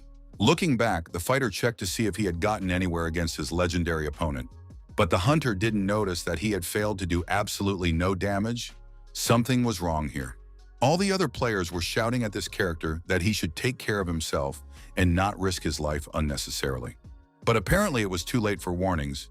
The monster killed this brave fellow with lightning speed. From this deadly blow, a powerful wave dispersed, which reached all the other players on the battlefield as well. Those involved in the battle said that the monster stalked mages and healers, completely ignoring the attacks of physical fighters. The situation of this enraged animal acting so unpredictably was starting to drive everyone crazy with despair. Hyun-sung ran off to the side a bit, realizing the dire situation that everyone involved was in right now. Lifting his head up, the guy thought it was urgent to come up with some groundbreaking plan of action. Hunter tried with his eyes to latch onto anything that might help in this critical situation. Suddenly, Hyun-sung received a strange notification from the game system that required immediate attention. The guy read the game window, which had information about being caught in the monster's sight. Because of this fact, the hunter was unable to successfully activate his skill to damage the enemy. The monster swung its huge tail as hard as it could, aiming straight at the group of players closest to it. Because of the powerful blow, the guy couldn't stay on his feet and just fell to the grass from the force of the impact. Hyun-sung tried to stand up, leaning on his arm to regain his combat readiness faster. The hunter realized that this legendary monster was much faster than he had expected to encounter in his life. All the players who were nearby were literally standing with their mouths open at what was happening. The fighters had no time to react to the attack, the monster striking them with its massive tail in a split second. Hyun-sung realized that it was time to use another one of his powerful skills to save the day. The guy decided to try and activate his subspace access ability to retrieve the items he needed. Imuji swung his tail, and drops of water and blood from previous victims went splattering everywhere. The hunter managed to pull a reliable weapon from his magical space, along with a sturdy protective shield. The guy tried to run away a bit from this monster to create a safe distance. Otherwise, he would definitely die. The monster caught up to the hunter with a powerful blow, and the protective shield shattered into many shards from the impact. This blow was so monstrously strong that it even seriously hurt the guy himself through the shattered defenses. Hyun-sung crashed into the nearest rock with such force that his painful scream could be heard everywhere. Opening his eyes a little, the boy hoped that the worst had passed and the danger was over. The hunter needed time to fully realize what had just happened to him and his comrades in the first place. Hyun-sung tried to get up and realized that just a little more, and he would simply die from his injuries. What an incredible blessing it is that the guy ended up doing relatively well. Hyun-sung completely didn't expect this legendary monster to have any other dangerous mental skills. Previously, the only ability the guy had seen the monster have was a mental fear skill to paralyze opponents. Looking to the side, the hunter saw the other players still desperately trying to do some damage to the monster. But what was happening was a real mess, and this chaos needed to be over with as soon as possible. Looking at his hand, the guy realized he didn't have a ball absorbing blood to regain his strength. Hyun-sung thought that he definitely needed to recover his strength and health to the end first. Suddenly, another game window appeared in front of the hunter, informing him that his sword had been improved. The boy wondered how such a thing could even be possible in the midst of a fierce battle with the enemy. While Hyun-sung was pondering this, the other heroes continued to launch various attacks on the monster's body.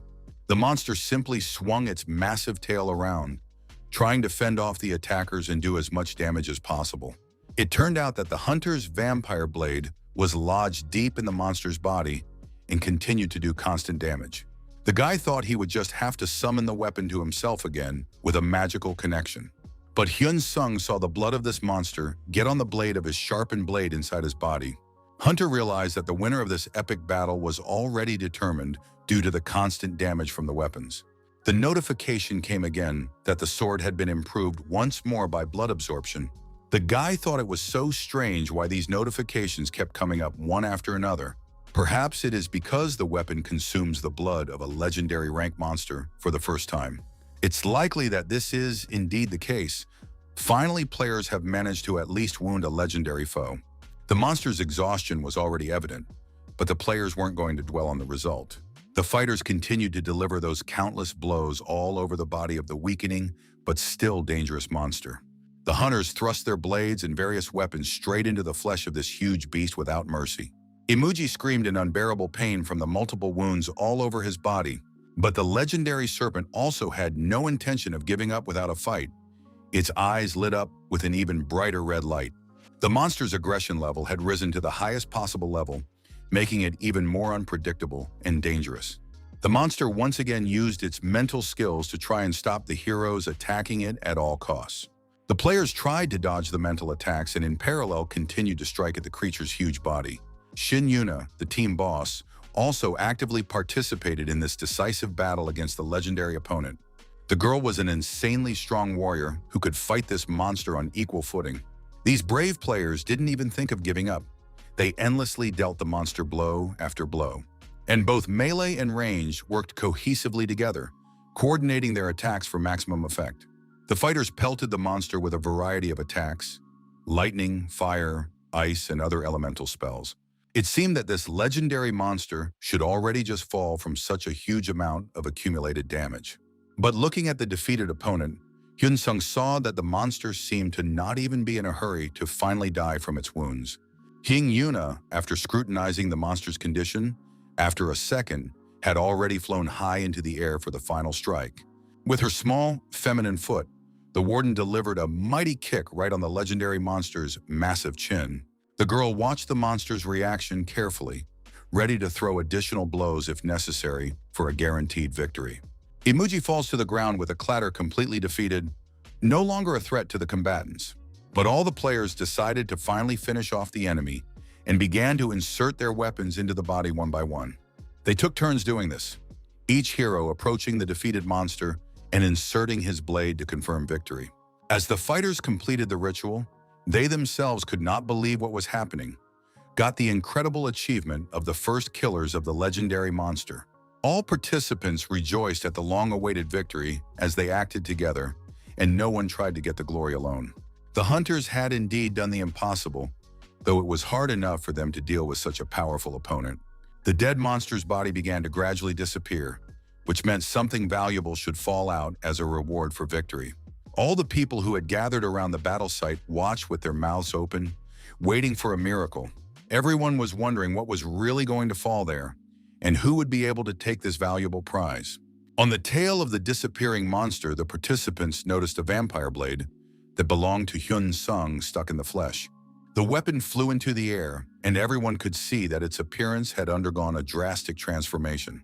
After a spectacular flight, the blade fell to the ground, sinking deeply into the soil from its own weight. Hyun Sung walked over to where he had fallen and picked up his transformed weapon, feeling the powerful energy emanating from it. The guy read the notification that he got the achievement of being the first player to get a legendary weapon in this game. The hunter was also the first to obtain a legendary skill, with the young man gaining as many as 3 unique achievements in a single battle. Hyun Sung thought it would be interesting to see what had changed about the weapon at all, besides its impressive appearance. The guy decided to study the characteristics and saw that now the weapon is completely customized for the hunter and works only in his hands. The young man realized that it was basically quite logical and expected from an item of legendary rank with unique properties. That's why Hyun Sung needed to get those achievements first, but the guy didn't even know that uniqueness awards existed. There should be other players with unique skills or items like the hunter, but great job done. Since Hyun Sung did basically everything for the sake of receiving this incredible reward of risk and dedication, the guy received a message that the young man was the first participant in the first raid on the legendary monster, so all stats were increased by 10 units. Hyun Sung wondered if the hunter was really the first in the history of the game, and it was most likely due to the unique properties of the weapon. Hyun Sung mentally thanked his vampire blade, as it was the weapon that had so much influence on the outcome of the epic battle. Looking at the pile of dropped items, the guy thought, I wonder how the contestants will distribute these valuables fairly among everyone. Since usually hunters are just paid money, carefully evaluating each player's individual contribution to a challenging task. But if Hyun Sung reveals his real contribution to the victory, he will only receive losses from the excessive attention. So the guy should probably tone down his ardor a bit and not show his true capabilities too openly in front of his comrades. It is best not to be overly greedy in this situation, as it can only play against the hunter in the future. Because of this epical event, the world's attention focused on the ongoing events in devastated North Korea. The identities of those brave players who managed to kill the legendary monster during the dangerous raid became the object of everyone's interest. Exactly what objects or skills the defeated monster left behind when it died has been a great object of curiosity for the international public. However, the Korean government kept absolutely all information about these trophies under the strictest state confidentiality. Even under such strict conditions of secrecy, requests for the purchase of legendary items from foreigners continued to come in constantly. As a result, many foreign collectors bought up airline tickets and rushed to Korea to negotiate with the authorities. Rich people counted on the opportunity to get the subject of the first achievement and the unique chance to become significantly stronger. A few days after the memorable battle, Hyun Sung arrived at his warehouse store's premises for work. The guy thought it would be much harder to buy the items he needed now because of the increased worldwide interest in in-game artifacts. The hunter could bid on items from this monster's raid, but he was still paid money to participate. So even if the trophies aren't legendary, they can still be worth billions of points on the international artifact black market. Hyun Sung thought that there was no need to be too greedy since the hunter already had enough resources to develop. Suddenly, the guy noticed that someone was calling his cell phone, interrupting his thoughts about future plans and purchases. The young man picked up the phone and said hello politely. As it turned out, it was his immediate superior, Shin Yuna. Hyun Sung said he recognized the girl's voice and immediately delicately inquired about the specific reason for the unexpected call. Shin Yuna, without any particular mood, as if slightly offended, noticed that the guy always got straight to the point. The supervisor asked if she couldn't call a subordinate, even without any specific business reason for the conversation. Hyun Sung embarrassedly replied that it wasn't that you couldn't, it was just that the hunter was sure if the girl called, there was a reason. The girl admitted that she shouldn't have said anything. Since the subordinate is indeed right, the boss has a specific request.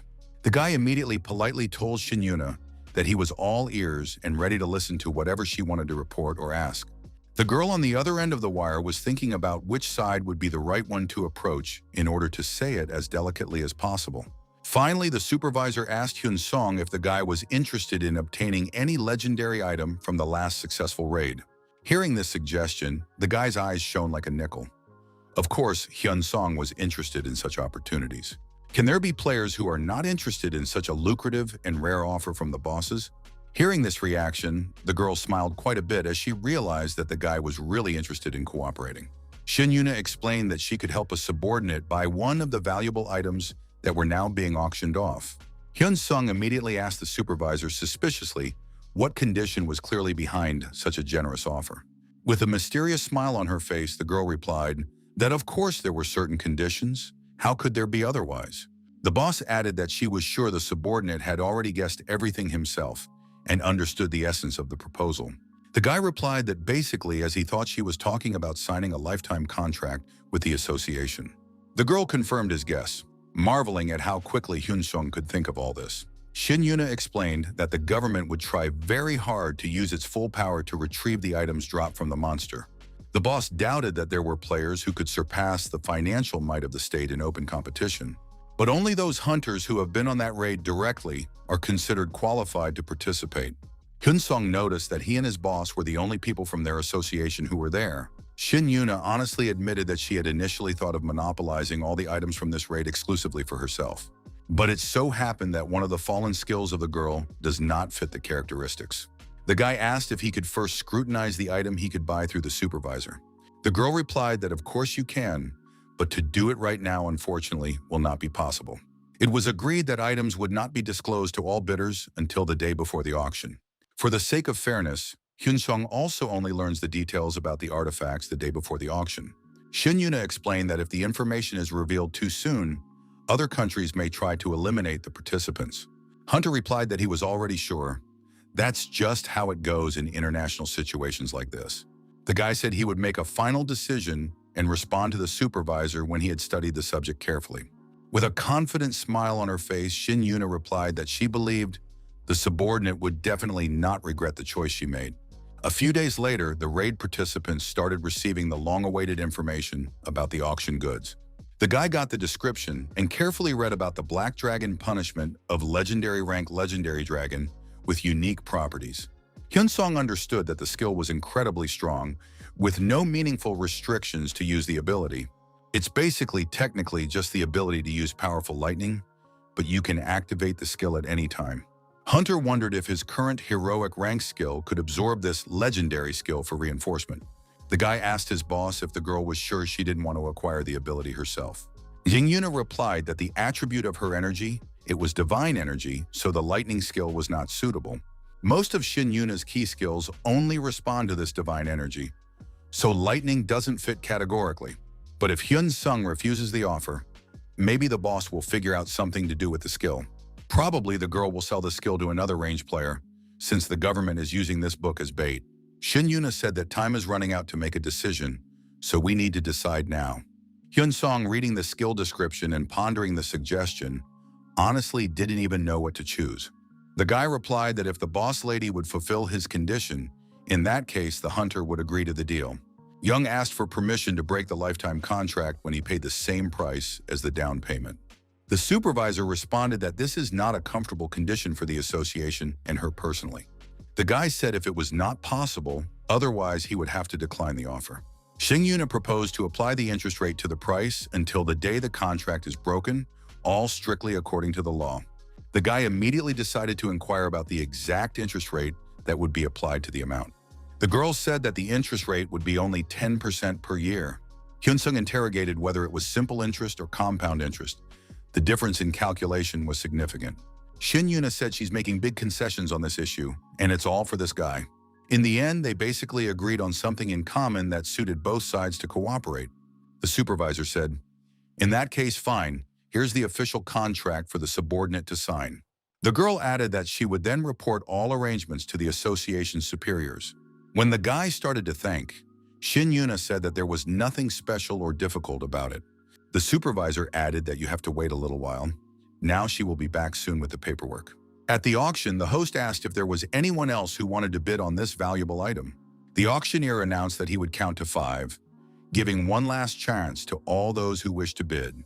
The countdown began measuredly, 1, 2, and the participants were silent as they waited for the bidding to end. 3, 4. The hall still continued to remain completely silent without any new bets. When it got to 5, no one ever said a single word to raise the rate. The auction host, after the countdown ended, only congratulated the winner on his successful purchase. The auctioneer said that the Black Dragon Spear would now go to the player represented by Shin Yuna. The bidding ended much faster than one could have imagined at the start of the auction. This is an extraordinary amount of money that not every average player in the country can afford. It turns out that big companies and states are playing their truest behind-the-scenes game for artifacts. One skill book and one weapon, it cost almost 2 trillion won to buy just those 2 items. It was finally the turn of the long-awaited last item in the trophy collection at auction. The artifact was carefully carried on a separate cart under the heavy guard of multiple security personnel. It was the legendary skill book Punishment of the Black Dragon, the top prize of the entire auction. There was already absolutely no outsider left in the hall. All the extra people had gone home. Hyun Sung was in true anticipation of the moment when he would finally receive this unique item. The guy understood the sheer madness that went on around the legendary artifacts. Since Hyun Sung's debt is now calculated at 1 trillion won, an incredible amount for a mere mid-level hunter. And on top of that astronomical debt still comes a compound interest rate of 5% per annum. The lad thought with horror, would the rest of his life be tied to this players' association with no possibility of release? Shin Yuna received her spear, but was puzzled as to what happened, why she couldn't see the first achievement message. The boss thought it was a rather odd situation that didn't fit into her understanding of game mechanics in any way. During the raid, the message about achieving first place and destroying a heroic rank monster didn't even appear, and the girl also only took second place for her contribution, even though she was absolutely sure that first place would definitely be hers. Strangely, none of the raid participants have yet to report receiving a first place in the contribution rankings. When the team first hunted heroic rank monsters, things were a bit different and more predictable. Back then, Shin Yuna ranked unequivocally first in terms of contribution to defeating a powerful opponent of that level. After that successful raid, the girl received as many as 5 first achievements of rare rank for various aspects of the battle. Unfortunately, she didn't manage to get her first titles for armor and accessories, so took for granted getting most of them. This situation is impossible without someone else along with the team hunting a legendary rank monster. The supervisor thought with annoyance as to what could have happened here in the first place and who could have beaten her to the ranking. For the sake of getting her first 2 achievements, the girl made serious sacrifices and risky auction manipulations. Wang Yuna had deliberately designated the Black Dragon Punishment as the last item in the auction to create maximum tension. The boss really did bribe and coax a lot of people to make this whole tricky event work out. And now the girl felt like such a fool for going for such risky manipulations. If only Shin Yuna had told the whole truth to Hyun Sung back then, at the very beginning of the negotiations. Just at that moment, the guy who appeared behind the supervisor's back said congratulations on the winning item. Hyun Sung took a couple cautious steps a little closer to the girl, assessing her mood and condition. With a friendly smile on his face, the hunter said that since the auction was officially over, he thought it was safe to go home. Shin Yuna was quite anxious and upset after everything that happened at the auction with unexpected results. The supervisor asked the guy if he had already looked closely at the skills he had acquired and their characteristics. The girl added that she then wishes the subordinate to get home safely without incident. Hyun Sung listened attentively and went about his business, unaware of his boss's inner turmoil. Puzzled, the guy wondered what it was that was even so strange happened to the usually confident Shin Yuna's demeanor. As suddenly as unexpectedly, the girl also for some reason rushed to follow her subordinate, catching up with him at the exit. The supervisor, stuttering slightly with excitement, told Hyun Sung that she apologized for what she was about to report. Shin Yuna admitted that she had a lot to say about the real reasons for placing specific items in the auction.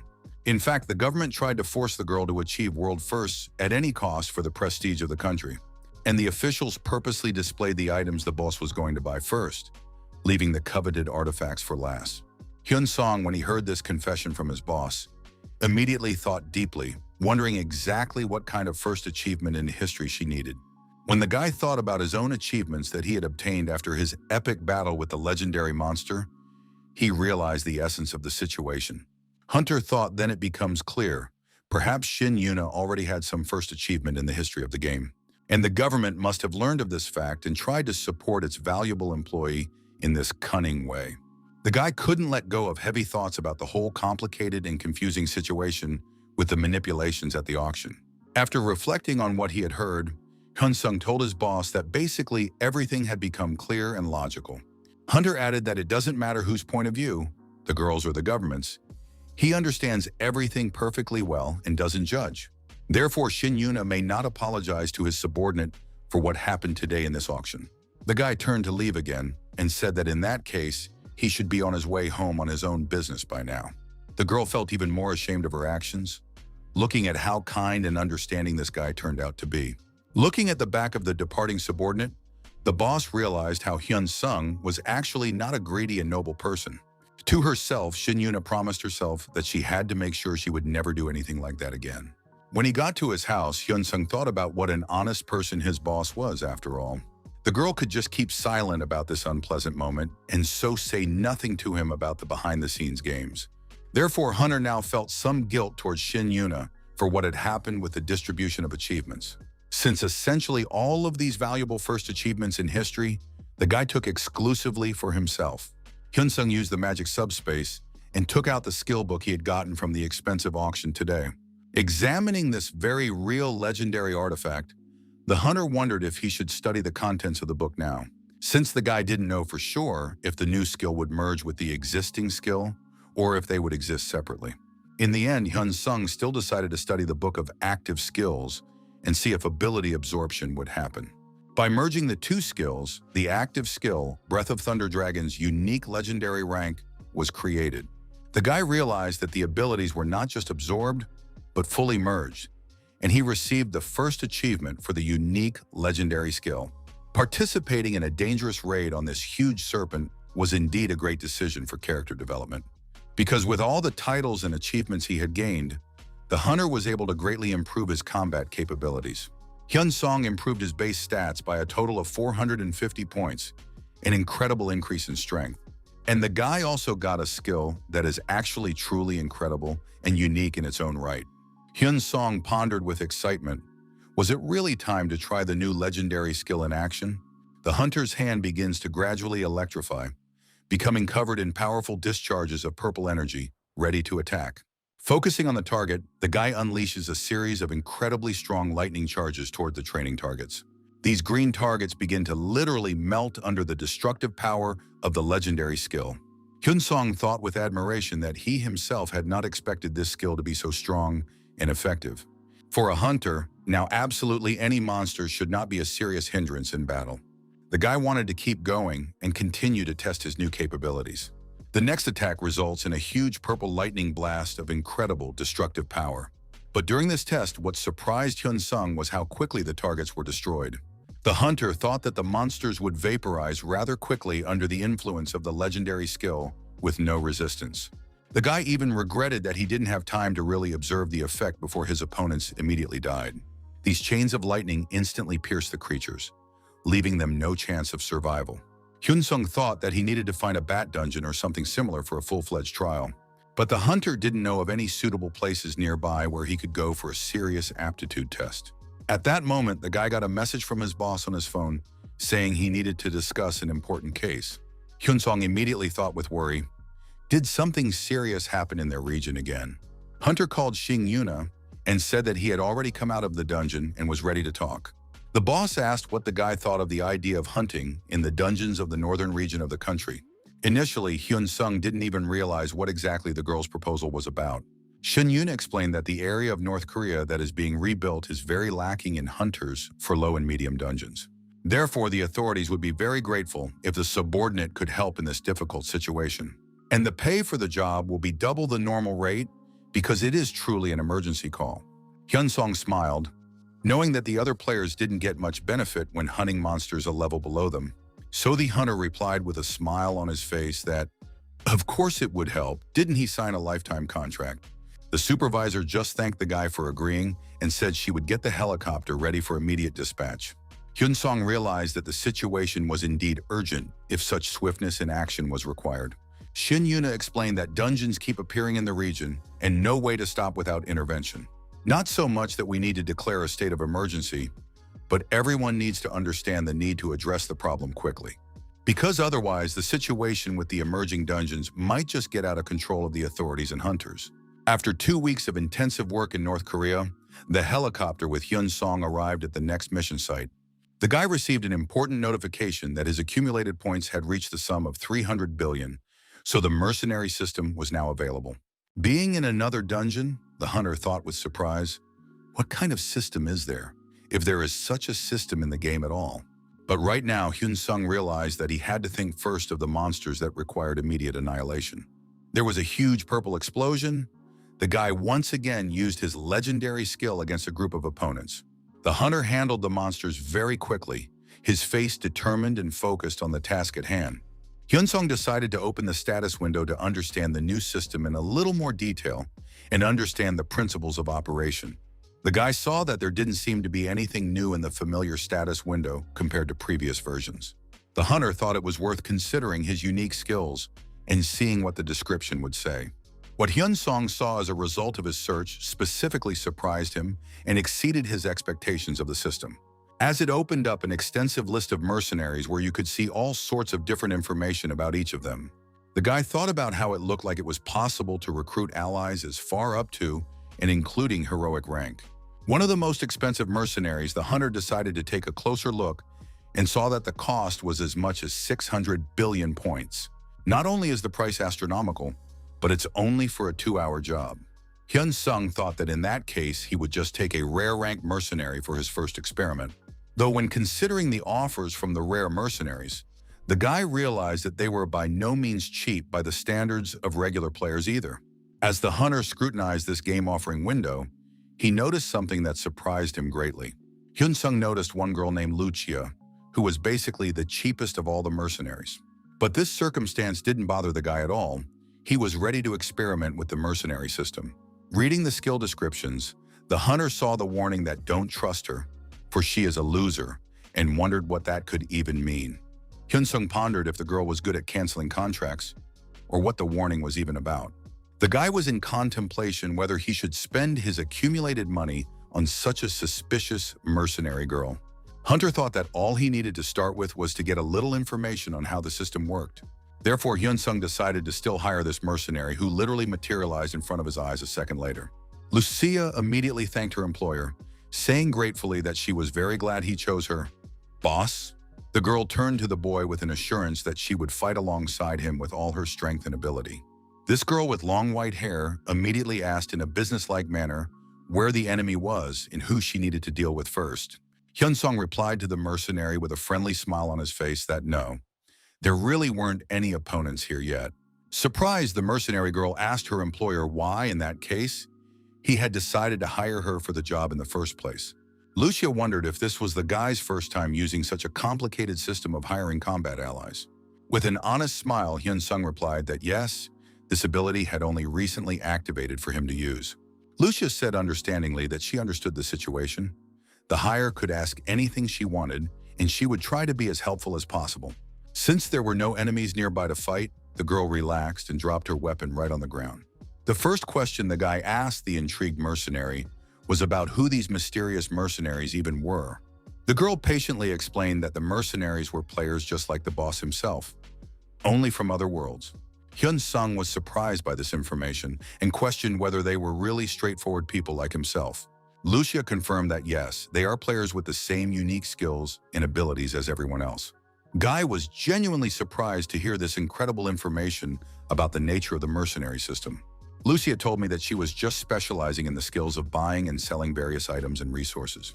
Hyun Sung logically asked if that meant that the world the girl lived in was also being attacked by various monsters. When asked about the spatial gate, the mercenary replied that her world was also attacked by monsters, but she doesn't know the cause.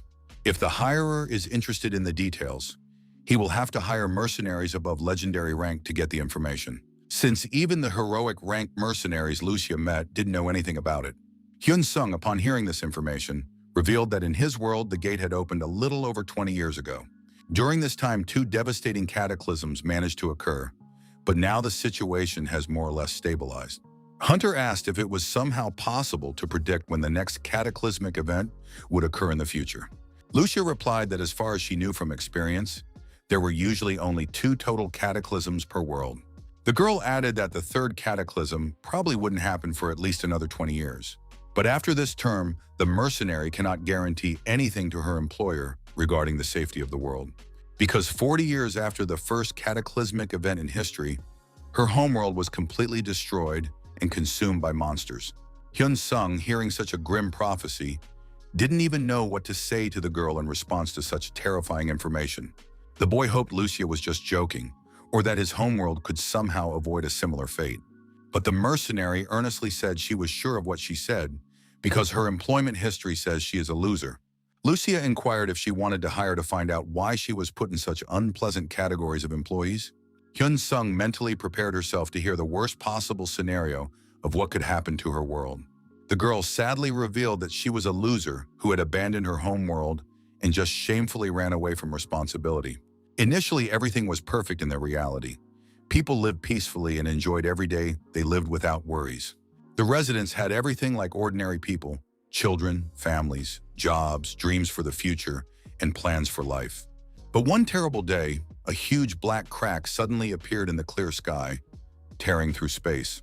And after this ominous phenomenon, a deafeningly loud sound was heard, frightening all the inhabitants of the planet. For the first time in the history of their world, horrible monsters appeared and began terrorizing the civilian population. The inhabitants of Lucia's world were then desperate to escape and flee from the impending threat by any means necessary. They tried all sorts of evacuation and rescue methods when they realized the scale of the disaster. But Lucia never ran away from danger back then.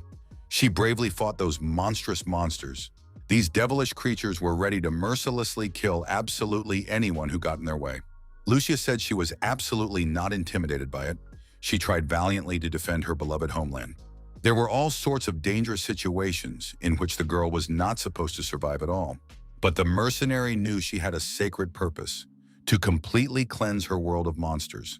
Then in one pivotal moment, Lucia was very much surprised at how incredibly strong she had become. Hyun-sung, upon hearing this information, understandably said that this was how the girl became a level 1 player. Lucia confirmed that yes, that was exactly what her complicated story of becoming a monster hunter was. At first, the mercenary tried to increase her characteristics quickly, using the points she had accumulated and improving her skills. But after a while, to be honest, the girl simply regretted the decision made then. After that, Lucia accumulated points by hunting, and she managed to survive by selling skill books. After enduring 16 years of constant struggle in this arduous way, she began to see real hope. But soon a devastating second cataclysm struck their long-suffering world, changing everything. There was no way to stop the ever-increasing number of legendary rank monsters on the planet. Monsters appeared and appeared without end, so an overwhelming force field of energy was spread. This field made it impossible to use spatial maneuvering skills to evacuate. Then Lucia simply had no other choice. She used one emergency remedy. The girl prepared this remedy especially for the extreme case of emergency escape from a dangerous situation. Lucia used the rarest item of spatial teleportation, risking everything to save herself. There was a very high probability that the mercenary would be lost forever in an unknown dimension. But the desperate girl simply had no other choice to save her own life. Initially, Lucia was unable to move to the dimension needed for safety. Honestly, she got lost and literally found herself amidst endless black walls of emptiness. There, in the strange space between dimensions, the girl didn't know how to find her way back out. But Lucia tried not to give up and constantly searched for the right portal for her to return home. A space where absolutely nothing exists but endless emptiness and silence was hard enough to bear mentally and physically for any living thing. However, to Lucia's incredible luck, in this interdimensional space, there was the possibility of applying to a mysterious mercenary system to find work. And thanks to the unique buying and selling skills, if you go to the in-game store, there's even a dedicated mercenary job application window.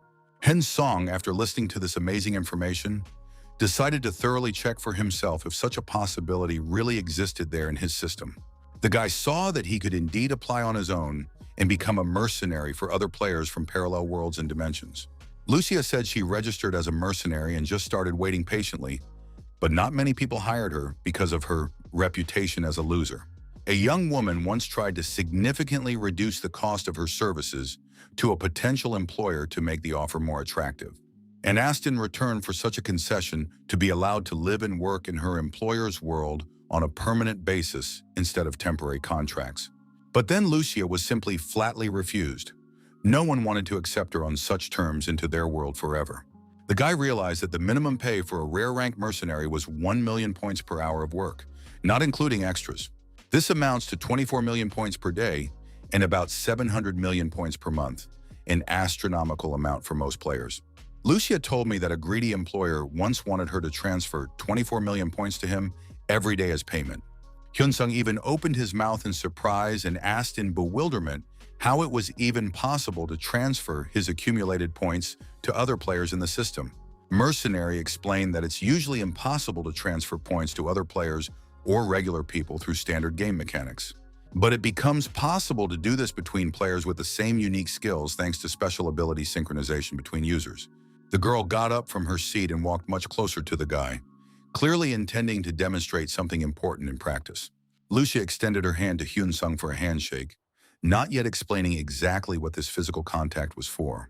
As the hunter shook her hand in greeting, a system notification suddenly came in that players could exchange points. Hyun-sung thought it was actually quite interesting and useful game mechanics for interaction between players with similar abilities. The guy asked if he could artificially increase his accumulated points if they traded points over and over in a closed loop. The girl replied that no, it is not possible at all, because when players trade points, the accumulated points are reduced by the amount used at the sender. And absolutely the same rule applies to the expensive mercenary system. Points don't come out of nowhere, just redistributed. Hyun-sung, upon hearing this information about trading opportunities, felt his eyes light up at the same moment with anticipation of new possibilities. The hunter told the mercenary that she was then bound to accept some lucrative offer from potential employers. But Lucia replied that she flatly refused that offer, despite the financial benefit and stability. Because there was too much commission percentage there, which made the deal unprofitable for her in the long run, then the girl's position in the interdimensional space only got worse and worse with each day of job rejections. It was at that critical moment that the same man suddenly decided to hire Lucia again, but on different, fairer terms. Hyun-sung emphatically said that in such a desperate situation, the girl should have accepted his job offer anyway. But the girl bitterly explained that no, she simply could not physically continue to work under such bondage conditions with an exploiter. Accumulating points from hunting various monsters, Lucia was forced to hand over 24 million points daily to her greedy employer. The mercenary would then pay this astronomical sum to her employer, leaving virtually nothing for herself to develop and survive. Even if the girl hunted all day without a break, she would lose 4 million points every day and there was nothing she could do about it. Fortunately, during the intense hunt, Lucia could save precious time for sleep and food by using game mechanics to recover. Even if a mercenary only earned 5 million points a day by hunting, it still wasn't enough to cover her expenses. But the greed and appetite of her employer only constantly increased, making cooperation more and more unfavorable for the girl. So Lucia had to simply terminate her bonded contract with the exploiter, despite the risk of being out of work for a long time. And after this unpleasant incident, the girl was left without a permanent job, and no one hired her until she met Hyun-sung. Lucia honestly admitted that she could last another 6 months at most, so she wanted to ask her employer for a long-term commitment. The minimum fair wage for a mercenary will be 24 million points for 1 full day's work with no days off. In return, the girl will faithfully follow her employer absolutely everywhere and fight bravely on any battlefield he indicates. So Lucia begged Hyun-sung to tell her if he would let her live and work in this relatively safe world. Hyun-sung didn't even know what to say to such a serious proposal that required a deliberate decision and long-term planning. The hunter asked the mercenary to give him some time to at least carefully consider all aspects of the proposed cooperation. Lucia agreed, but reminded them that they didn't have much time left before their current temporary hire automatically ended. So it seemed to the girl that it was now time to return to the interdimensional space until the next call from her employers. The mercenary disappeared without a trace just seconds later, leaving Hyun-sung alone with a difficult decision about the future.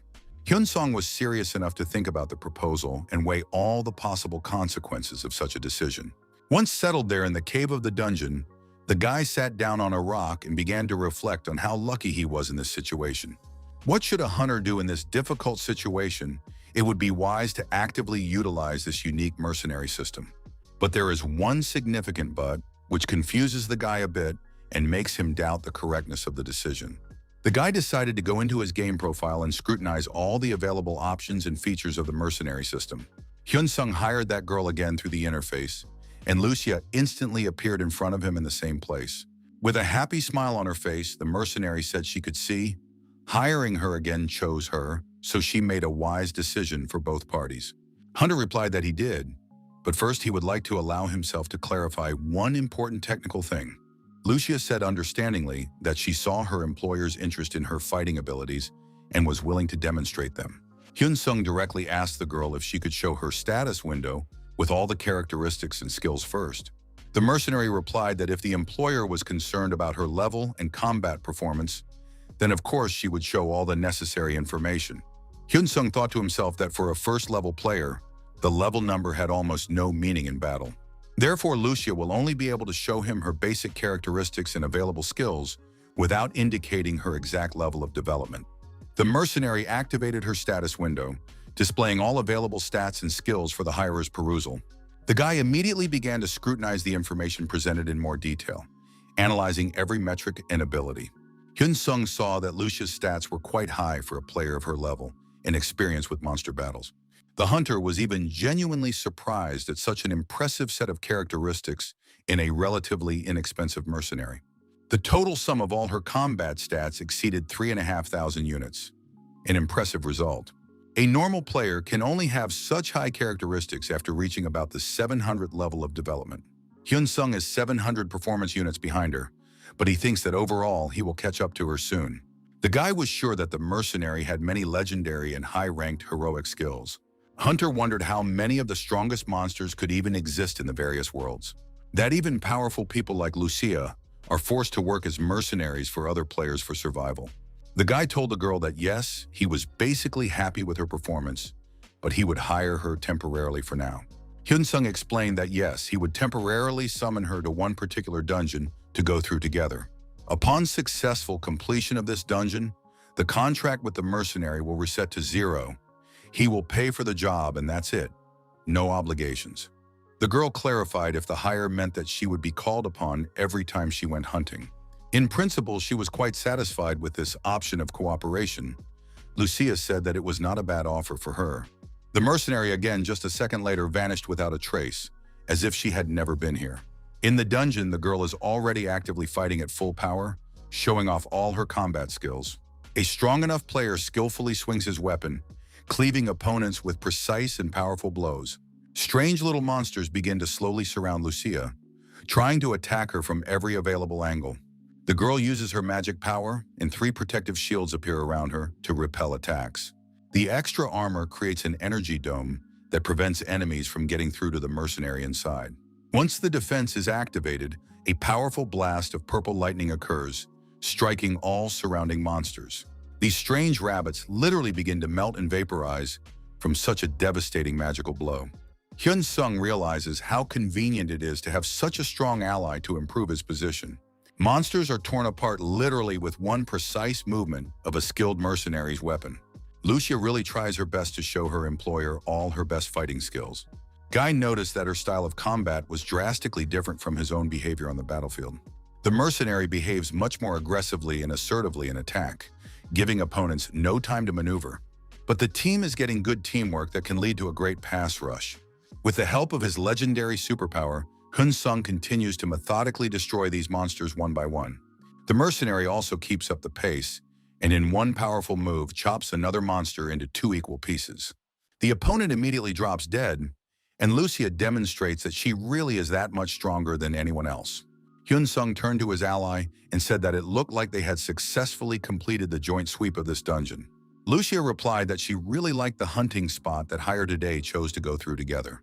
The other hires in their worlds had quite a few different difficulties and inconveniences to hunt effectively. For example, there may have been too many other hunters in one place, creating uncomfortable competition for prey. And since the best places to hunt belonged to powerful hires, this posed quite a problem for ordinary mercenaries. The entrance fees to the most lucrative caves and dungeons back then were really unaffordable for most workers. Lucia suddenly decided to ask some personal question to the guy she had long wondered about his status. The mercenary asked if it was possible that Hyun Sung was one of the rulers or influential people in this world. With a smile on his face, the guy replied that no, he was just asked to take care of the area in time.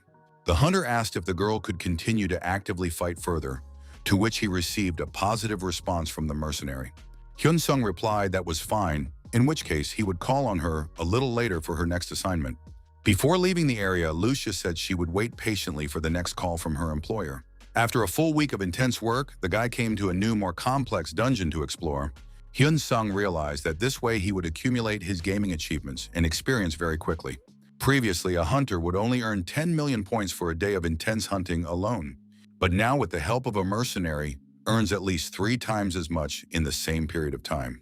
And since Lucia was earning 300 million points a week, the guy was really incredibly lucky to have her. It looked like the mercenary was really happy that she had earned 300 million points in a week of working together. Hyun Sung admitted that he was now ashamed of earning hundreds of millions of points from selling electronic equipment, since it's already too little money for a hunter now compared to the income from hunting. The mercenary approached the guy and said she had an important question she wanted to ask. If it's okay to hire, Lucia would like permission to ask this personal question. Of course, the guy immediately said she could talk about anything she wanted, and the girl noticed his fighting style. The mercenary asked if Hyun Sung planned to continue fighting at close and long range at the same time. Hunter replied that of course he would, and how could he do otherwise if both styles of combat were needed? Lucia said then that she understood the lad had never properly studied the art of swordsmanship. Hyun Sung replied that indeed he only had a few basic knowledge and nothing else. The girl advised in such a case to hire an experienced fencing master to teach the correct technique and learn the art of the sword properly, as trust me, it will definitely be needed in future battles. Now, the guy's gun ownership is too crude and in places painfully inept in the eyes of a professional. Perhaps against weaker opponents, Hyun Sung is not inconvenienced, but for heroic rank monsters, it will be noticeable. After these words, there was a real pause between them to comprehend what the mercenary had said. So great was the difference in fighting skills and weapon proficiency that it was obvious even to an inexperienced outside observer. Lucia offered Hyun Sung to fight her without using active magical skills for a fair sword fight. The mercenary explained that she was offering this because the guy would figure out for himself in which direction to pump his abilities. Hyun Sung thought that he didn't even know how to feel about such a rather unexpected offer from an experienced mercenary. And then he grabbed his legendary blade and of course agreed to such a training duel with a professional. The hunter was already preparing to enter this serious sparring, realizing the importance of gaining combat experience from the master. Standing opposite the mercenary in a fighting stance, the guy didn't even know what he should expect from his opponent. The only thing Hyun Sung knew for sure was that he wanted to prove and show his best abilities in battle. The hunter decided to attack first and began to approach very quickly towards the girl to strike. The guy swung his vampire weapon, but Lucia managed to put up a solid block with her blade. Then suddenly, Hyun Sung realized that his swift attack had not succeeded as originally planned. But not only that, the girl also counterattacked him immediately instantly, giving him no time to recover. This intense sparring between the two continued constantly, demonstrating the difference in skill between the fighters. The girl began to press more and more on her opponent, giving the impression that he had nowhere to retreat to. But Hyun Sung realized that the mercenary was clearly not fighting at full strength, holding back her true capabilities. Hunter abruptly pushed off the ground with his shoes, using the momentum for a surprise maneuver to outmaneuver the enemy, and suddenly found himself right behind this experienced warrior girl, gaining a tactical advantage. The guy was preparing to deliver a decisive blow to his opponent and was already confident of his imminent victory. This is where things went completely wrong, as Hyun Sung could only have imagined in his wildest plans. Lucia was proud of herself for clearly showing the boy how he was still quite weak in fencing. Hyun Sung didn't want to give up after the first failure and decided to try another attack on his opponent. The hunter began to run very fast towards the mercenary, hoping to catch her off guard with a second attack. Another intense round of bout began between the two, showcasing the skills of both sides. After all this intense battle, there were no more than a few minutes of continuous combat. The guy was already thoroughly exhausted and was really barely breathing from the physical and emotional strain. Hyun Sung thought with bewilderment, how could this be? Why was there such a huge difference in skill between them? Surprisingly, if one looked at the mercenary, she looked extremely calm and not even out of breath. Lucia decided to end the fight and swung her weapon towards her exhausted opponent. Acting decisively enough, a slight smile gradually slid off the self-satisfied girl's face. Hyun-sung thought that he had had enough swordsmanship lessons from a professional for today. The girl put the tip of her blade to her opponent's throat, and he was forced to admit defeat. Lucia told the boy that this was about the result she had expected, for she had said that he was rather weak in fencing. Hyun-sung asked about his unique skill, and the mercenary replied that yes, it just wasn't showing up in the status window yet. In some ways, this arcane weapon skill is even far more important than any other basic character traits.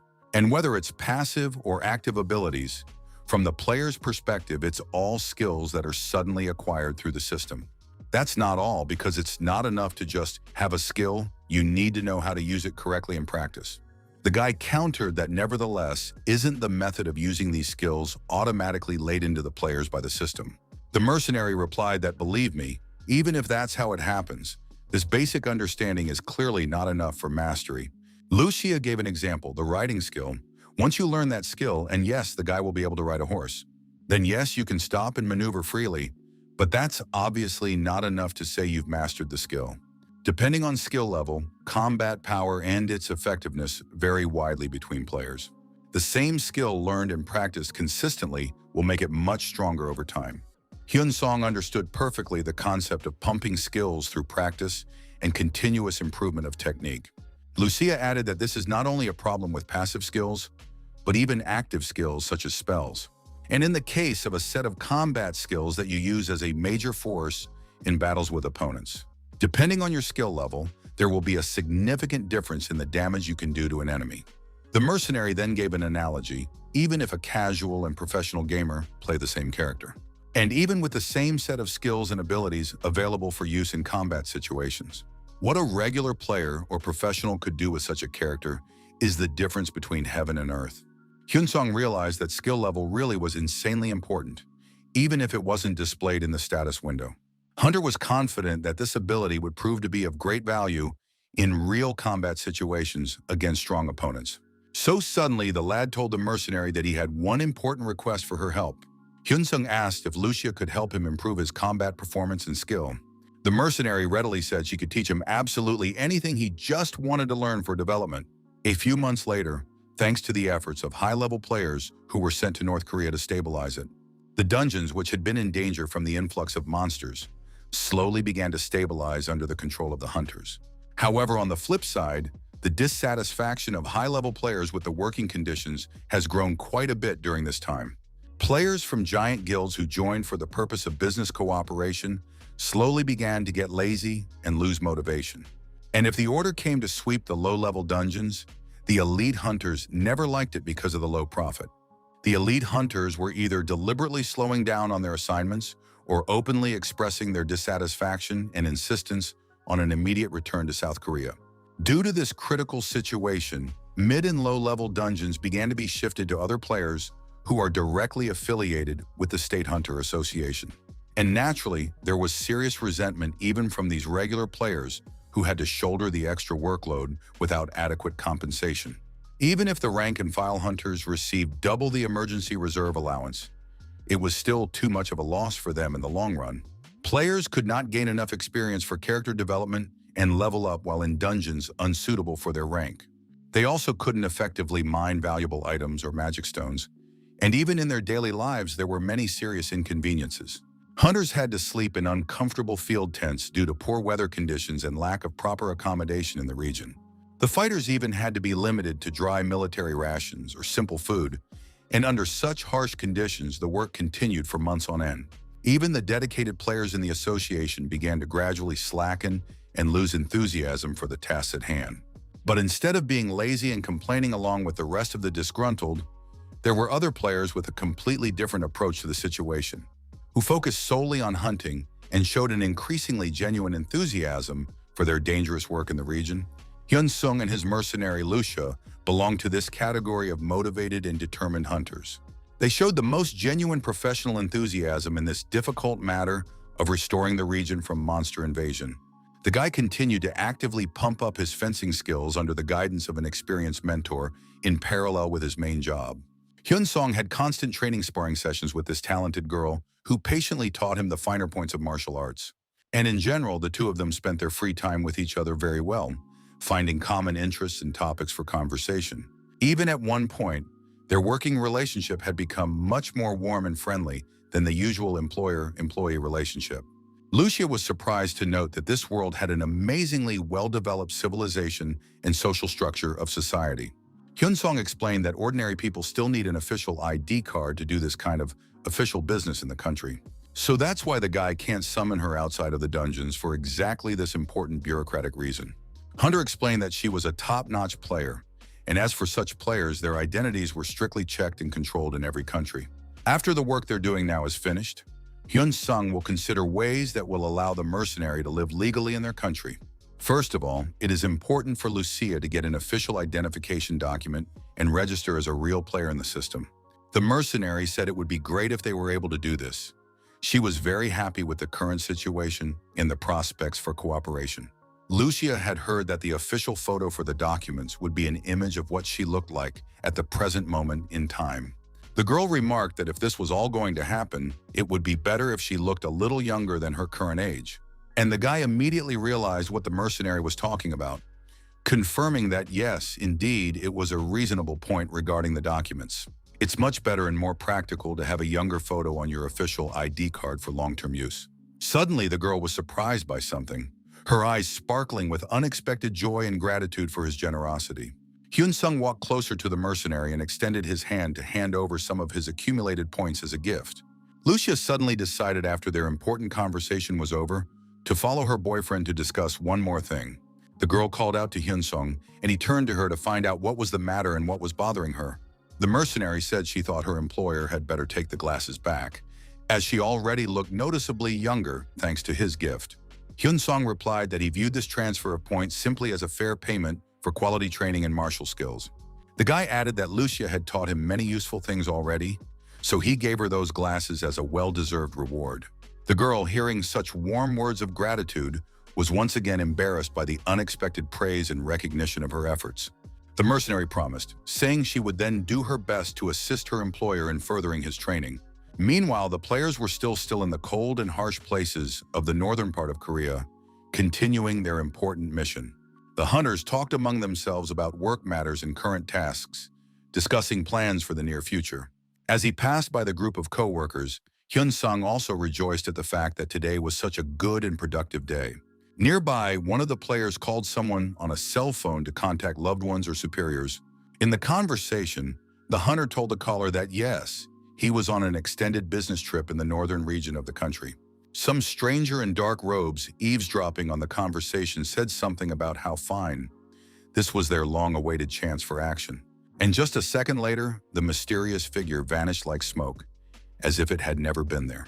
Hyun-sung was also part of an expedition in North Korea, carrying out his clearance duties. As the guy was walking along a familiar route, he suddenly saw something amazing that caught his attention.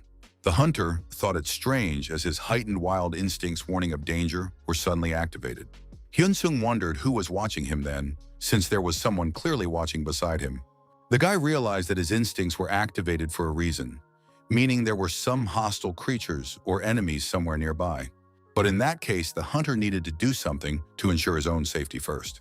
Not far from him, while Hyun-sung was in the cave, a mutant lion began to growl threateningly at the intruder.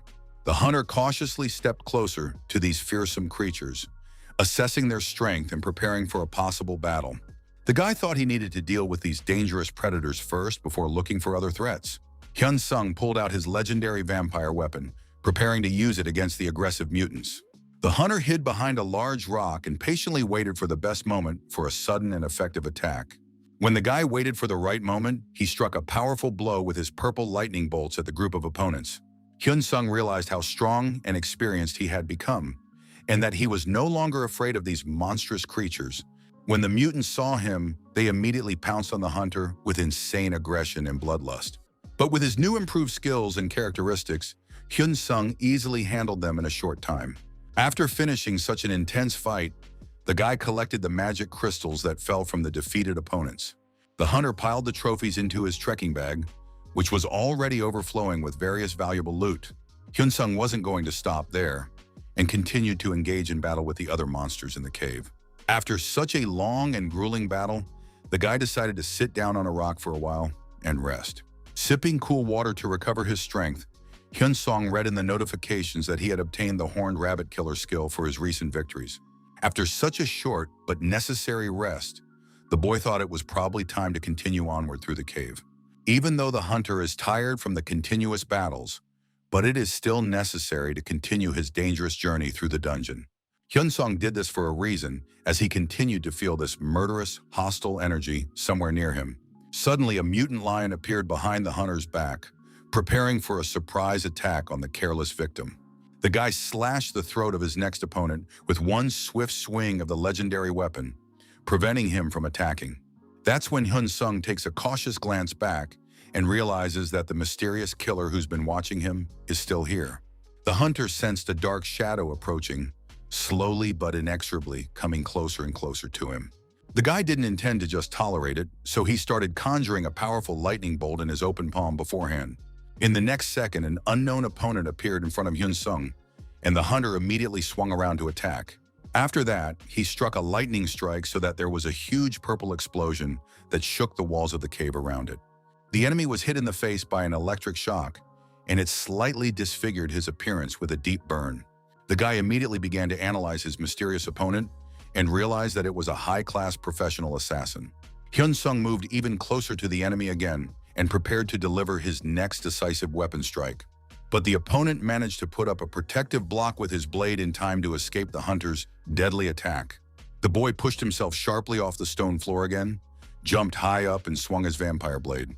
But literally before the eyes of the astonished Hyun-sung, his swift opponent suddenly disappeared from sight.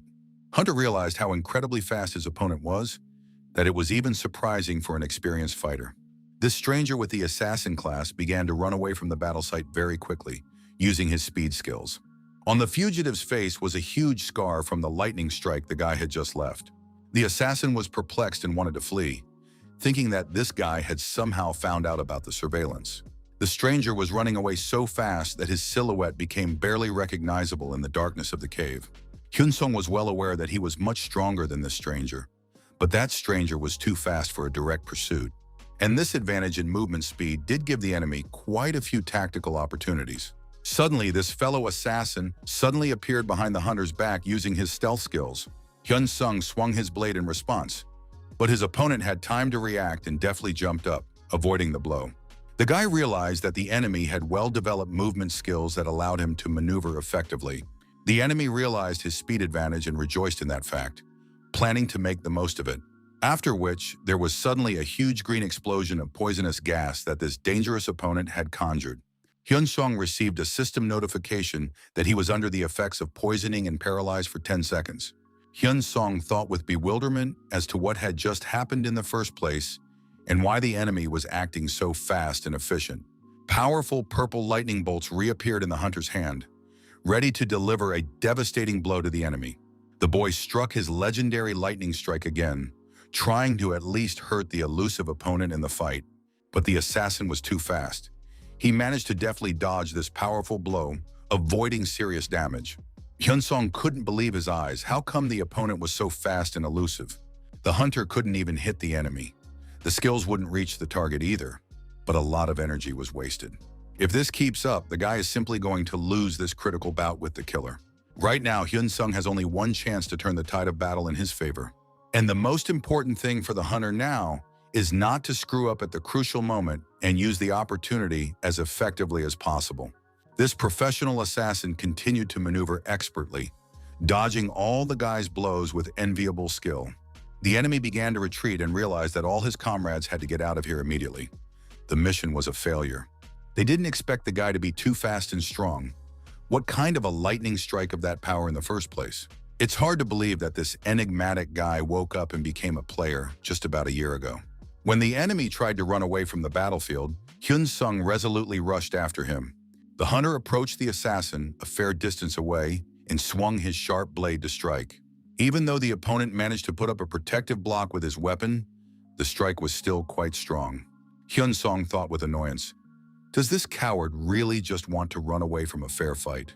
Some additional weapon materialized in the assassin's hand to continue the battle with his pursuer. The opponent also has his own blade, and he leaped high into the air to attack from above. Hyun-sung tried to read his opponent's movements in advance, even though he was moving incredibly fast and unpredictable. The assassin was still also trying to get away from the persistent guy, using all his speed skills. Hyun-sung decided to use his unique skill called Flicker to pursue. And with this ability, the hunter instantly teleported to his opponent and pierced him with his legendary weapon. Who would have thought such a thing was even possible? Instant teleportation directly to a moving target. This assassin is about to die from a mortal wound right now, and a whole fountain of scarlet blood is spurting out of it. Hyun-sung didn't want to dwell on the result and planned to finish off his opponent finally.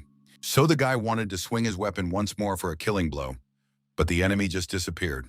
Hunter thought with annoyance, "Damn, how is this kind of teleporting even possible in a critical condition?" Suddenly, this dying assassin suddenly appeared right in front of the surprised guy's face.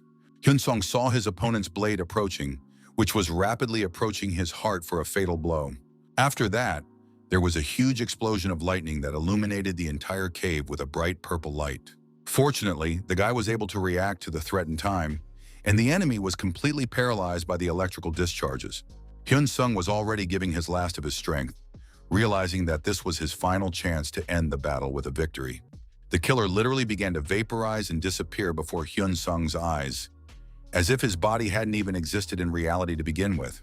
The guy was completely amazed at everything that had happened in this mysterious dungeon and what forces were at work here.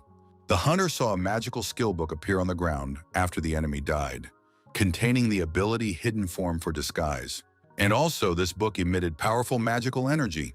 And the guy with a smile on his face thought how great it was for development.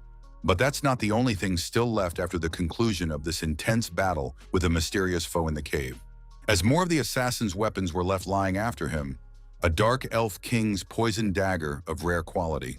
Hyun-sung was puzzled that the enemy was looking for some kind of keeper, and that's how it turns out it was all because of a skill. But then why did they attack? The guy thought he couldn't let this situation go unaddressed, so he really needed to find out the real reason for the attack. Hunter decided to use his unique skill of psychometry to figure out the events that happened and find the truth on his own. But unfortunately, an attempt to activate this useful skill for reading past items failed for unknown reasons. Hyun-sung thought that in that case, he should talk to the mercenary first. Maybe Lucia could tell him something.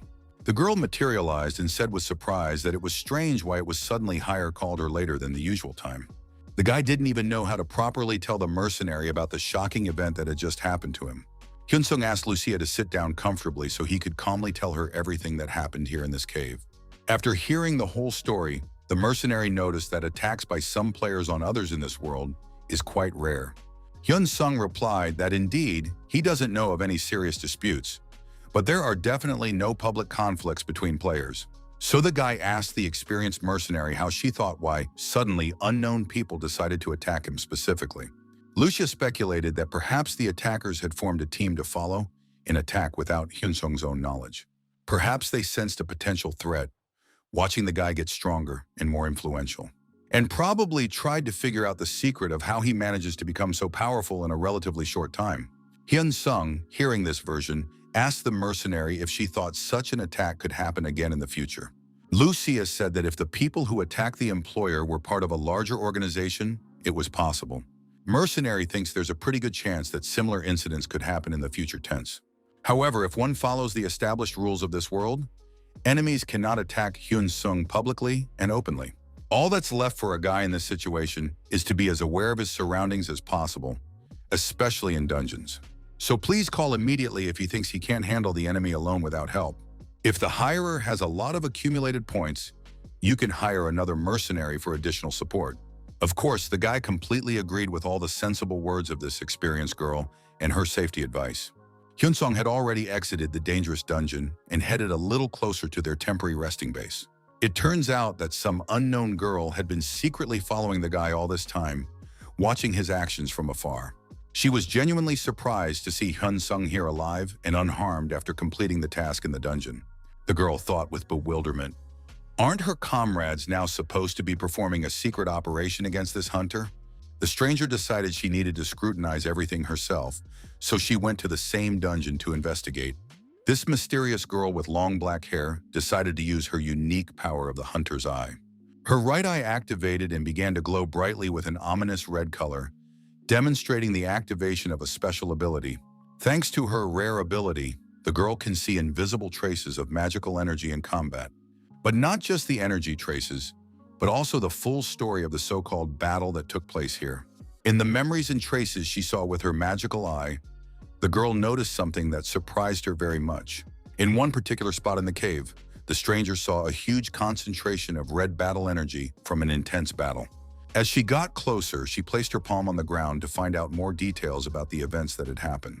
The girl thought about whether it was possible that there were really such bright and numerous energy traces left here. The next skill she used was the memory of the land to see the full history of what had happened here. The stranger saw Hyun Sung and the assassin the moment they were facing each other before the fight started. The girl could see perfectly well all their violent fight that was going on between the opponents in this place. At that moment, what she saw before her in the vision surprised and shocked the observer very much. The stranger could not believe her own eyes that her experienced fellow assassin had lost this critical battle. This professional assassin, her comrade, was desperately trying to flee from a stronger opponent. Even for a moment, the girl herself thought that maybe he had managed to do it and survive after all. But then, she was horrified to see how Hyun Sung easily caught up with this fast guy using teleportation. The hunter simply took and plunged his legendary weapon, a vampire blade, into his opponent, piercing the body through and through. After that fatal blow, her comrade simply disintegrated into particles and disappeared as if he had never existed. The girl felt immense fear and deep sadness for her fallen comrade who had been defeated so easily. She thought with bewilderment, how did this happen? Since the assassin was so strong, how could he lose to an ordinary hunter? Meanwhile, in the capital of Japan, some powerful man with a mustache was in deep thought about the situation. The boss asked his subordinate if he was sure it was all true about the strength of a guy named Hyun Sung. The subordinate replied that yes, according to their detailed report, it is indeed all the purest truth without exaggeration. This mysterious guy killed one of their best agents, and it was done rather quickly and efficiently. Therefore, there is a high probability that this guy is significantly stronger than they may have originally imagined. But while management still needs more information, this player awakened just a year ago and broke the 20-level rule. The boss was perplexed and asked how Hyun Sung could beat their ranked player if he had awakened only a year ago. This is asked by Japanese Gate Control Minister Tanaka, who wonders how this could happen twice in a row. Breaking the 20-level rule, after all, is far from the limit of this enigmatic Korean hunter's capabilities. A subordinate reported that they believe with a 99% probability, the guy has some unique skills. That's why the Korean Players Association wanted to sign Hyun Sung to a long-term contract as soon as possible. What incredible unique skills one must possess to grow so rapidly in their fighting abilities. So in that case, it would be best for the Japanese side to physically eliminate this dangerous guy. The secretary asked how many secret agents could be sent to North Korea right now for a mission. The subordinate replied that only 5 operatives were ready to be dispatched, so have them arrive in North Korea immediately. The contractor said okay, so now he will quickly arrange to have them shipped to the specified region. The agent asked his superiors if he understood correctly that the purpose of the mission would be exactly the same as last time. The minister replied that yes, but this time there is one additional important condition for the operatives. So if the mission suddenly fails, have the agents kill this guy at any cost available. The subordinate assured his superior that he understood the task perfectly and would do exactly as he was told. The executor left the minister's office very quickly to immediately start organizing the secret operation. Tanaka said dismissively that he knows Hyun Sung doesn't trust the Korean government and that can be exploited. The minister added with a sneer that this guy is still pretty dumb if he doesn't understand political games. Meanwhile, Hyun Sung decided to test his new skill of magic projectile in a safe environment. The guy looked at his palm and at the small light there slowly being charged with magical energy. His mercenary, Lucia, was at his employer's side, carefully watching the process of learning a new skill. Hunter told the girl with disappointment that he didn't succeed. That light just disappeared. Hyun Sung admitted that he would have done much better if he had been more focused on the task at hand. Lucia told her employer encouragingly that she shouldn't even think about getting upset about this failure, since there would still be a lot of time ahead for her and Hyun Sung to practice their complex skills.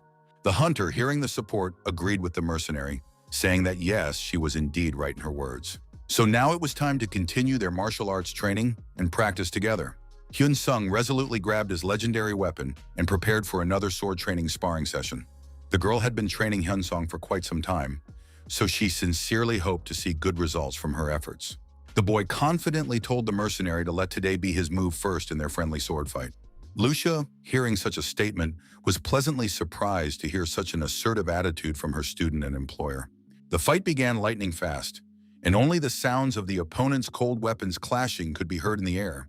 Hyun Sung's fencing skill has increased quite a bit from his previous training and sparring. It now felt to the outside observer as if they were fighting on almost equal terms. Hyun Sung was putting all his heart and energy into this friendly but serious sparring session with his experienced mentor. The girl suddenly tried to strike with her foot, but the guy managed to react in time and dodge the attack. The hunter landed on solid ground, rolling over to soften the blow and keep his balance to continue the fight. Sitting on the ground in a defensive stance, Hyun Sung quickly pondered his next tactical plan of action against his opponent. While the guy was immersed in thinking about strategy, the girl's sharp blade came dangerously close to his throat. One would have thought that was it, the end of the fight. But no, the hunter just deftly rolled aside. Lucia tried to find the enemy's location with her keen eyes, scanning the surrounding space around her. Suddenly, the mercenary felt a strange movement of air from the side, indicating that Hyun Sung was approaching from the flank. Turning the other way, the girl didn't see anyone, as the sly guy was already right behind her back. But even this stealthy movement Lucia could sense in time, and quickly turned around for protection. Hyun Sung couldn't believe it. He was absolutely certain that it would be a perfect surprise strike. The guy sharply pushed himself off the ground again with the full force of his legs to make a high jump for an overhead attack.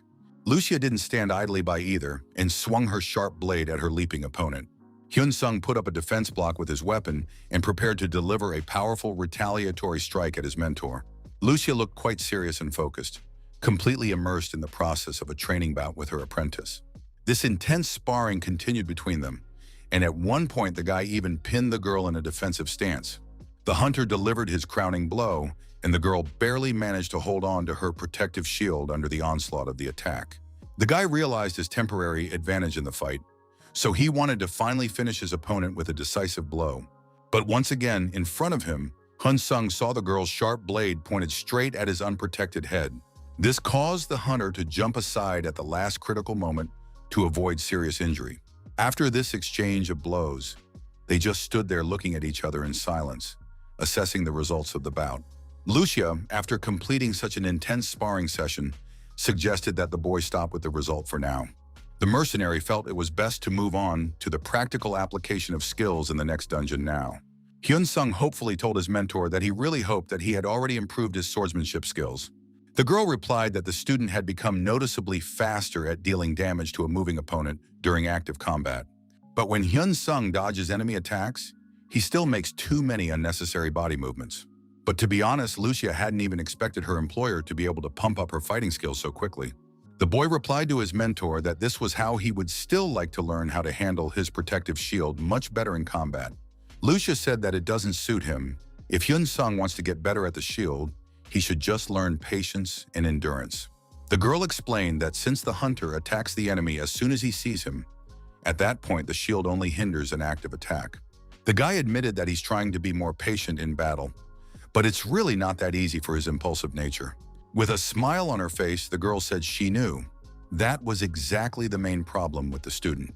In addition, it would be much harder for Hyun Sung to move with his shield and sword at the same time during an intense battle.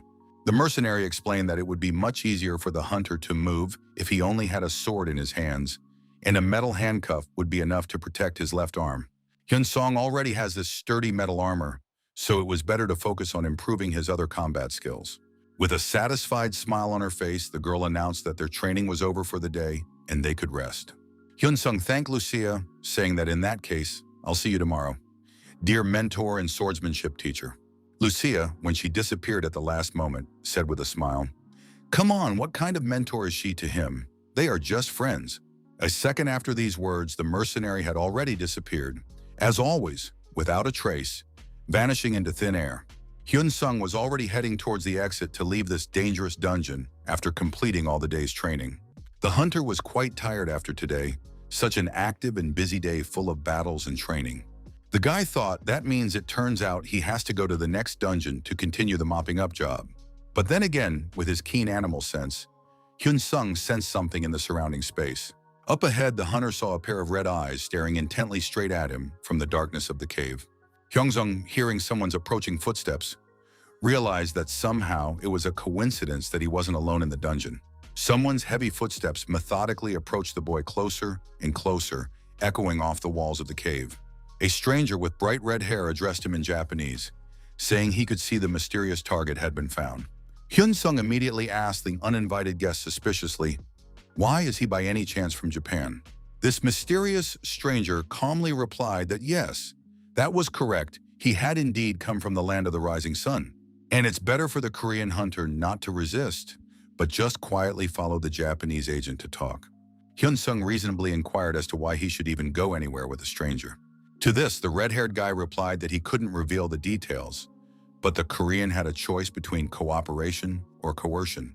The red-haired agent warned that if Hyun-sung resisted, then the Japanese would simply force him into submission. Hyun-sung felt a really quite powerful and terrifying killing energy emanating from this opponent. The hunter thought, wondering if this stranger was also in league with the assassin who had attacked him earlier in the cave. Obviously, these agents wouldn't attack a Korean hunter at the same time. That would be an ineffective tactic. The boy pondered what he should do now in this potentially dangerous situation with the Japanese agent. Perhaps Hyun-sung should immediately call his loyal partner Lucia for help in this confrontation. But no, Hyun-sung decided it was too early to enlist the help of a mercenary in this situation with the Japanese agent. So the hunter made the decision to try to handle the whole confrontation on his own with his own strength first. His legendary vampire weapon appeared in the guy's hand, and he thought with determination, "Well then, let's try powers." This mysterious stranger with bright red hair said with a sneer that he sees, the Korean hunter chose the path of resistance. The Japanese agent shook his head and added that he wanted to deal with the enemy as best he could without unnecessary violence. But apparently this Korean guy proved too stubborn for a peaceful resolution to the issue. Hyun-sung immediately jumped up sharply to gain a tactical height advantage for his next attack. Hunter decided to use his powerful Black Thunder Dragon breath ability against the Japanese enemy. The guy's eyes began to flash with purple lightning, demonstrating the activation of a legendary top-rank skill.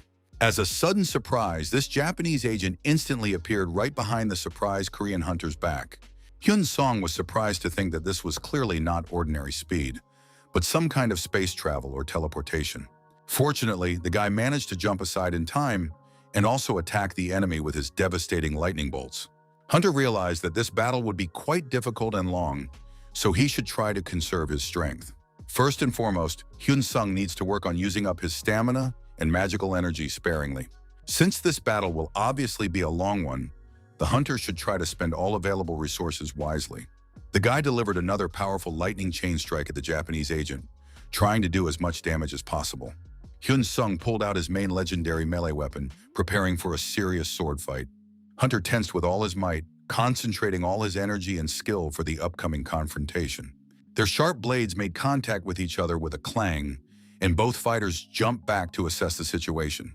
A distance had now formed between the opponents, and the Japanese agent was glad that he had finally found a worthy adversary.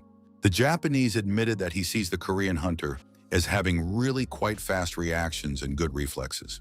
"Yes, Hyun-sung's fighting skills are quite good," added the opponent with a crazy smile on his face. But the agent wondered how long a Korean hunter could even last in combat in such a case. Hyun-sung decided not to listen to these provocative words, but to continue the offensive and crush his opponent. The boy put up a defensive block and could barely contain the powerful blade strikes of his dangerous foe. They had been confronting each other long enough that it seemed the hunter was about to give up under the onslaught. But Hyun-sung managed to wait for the right moment and deftly jumped aside, avoiding the critical blow. The opponents looked at each other, realizing that only one of them could emerge victorious today.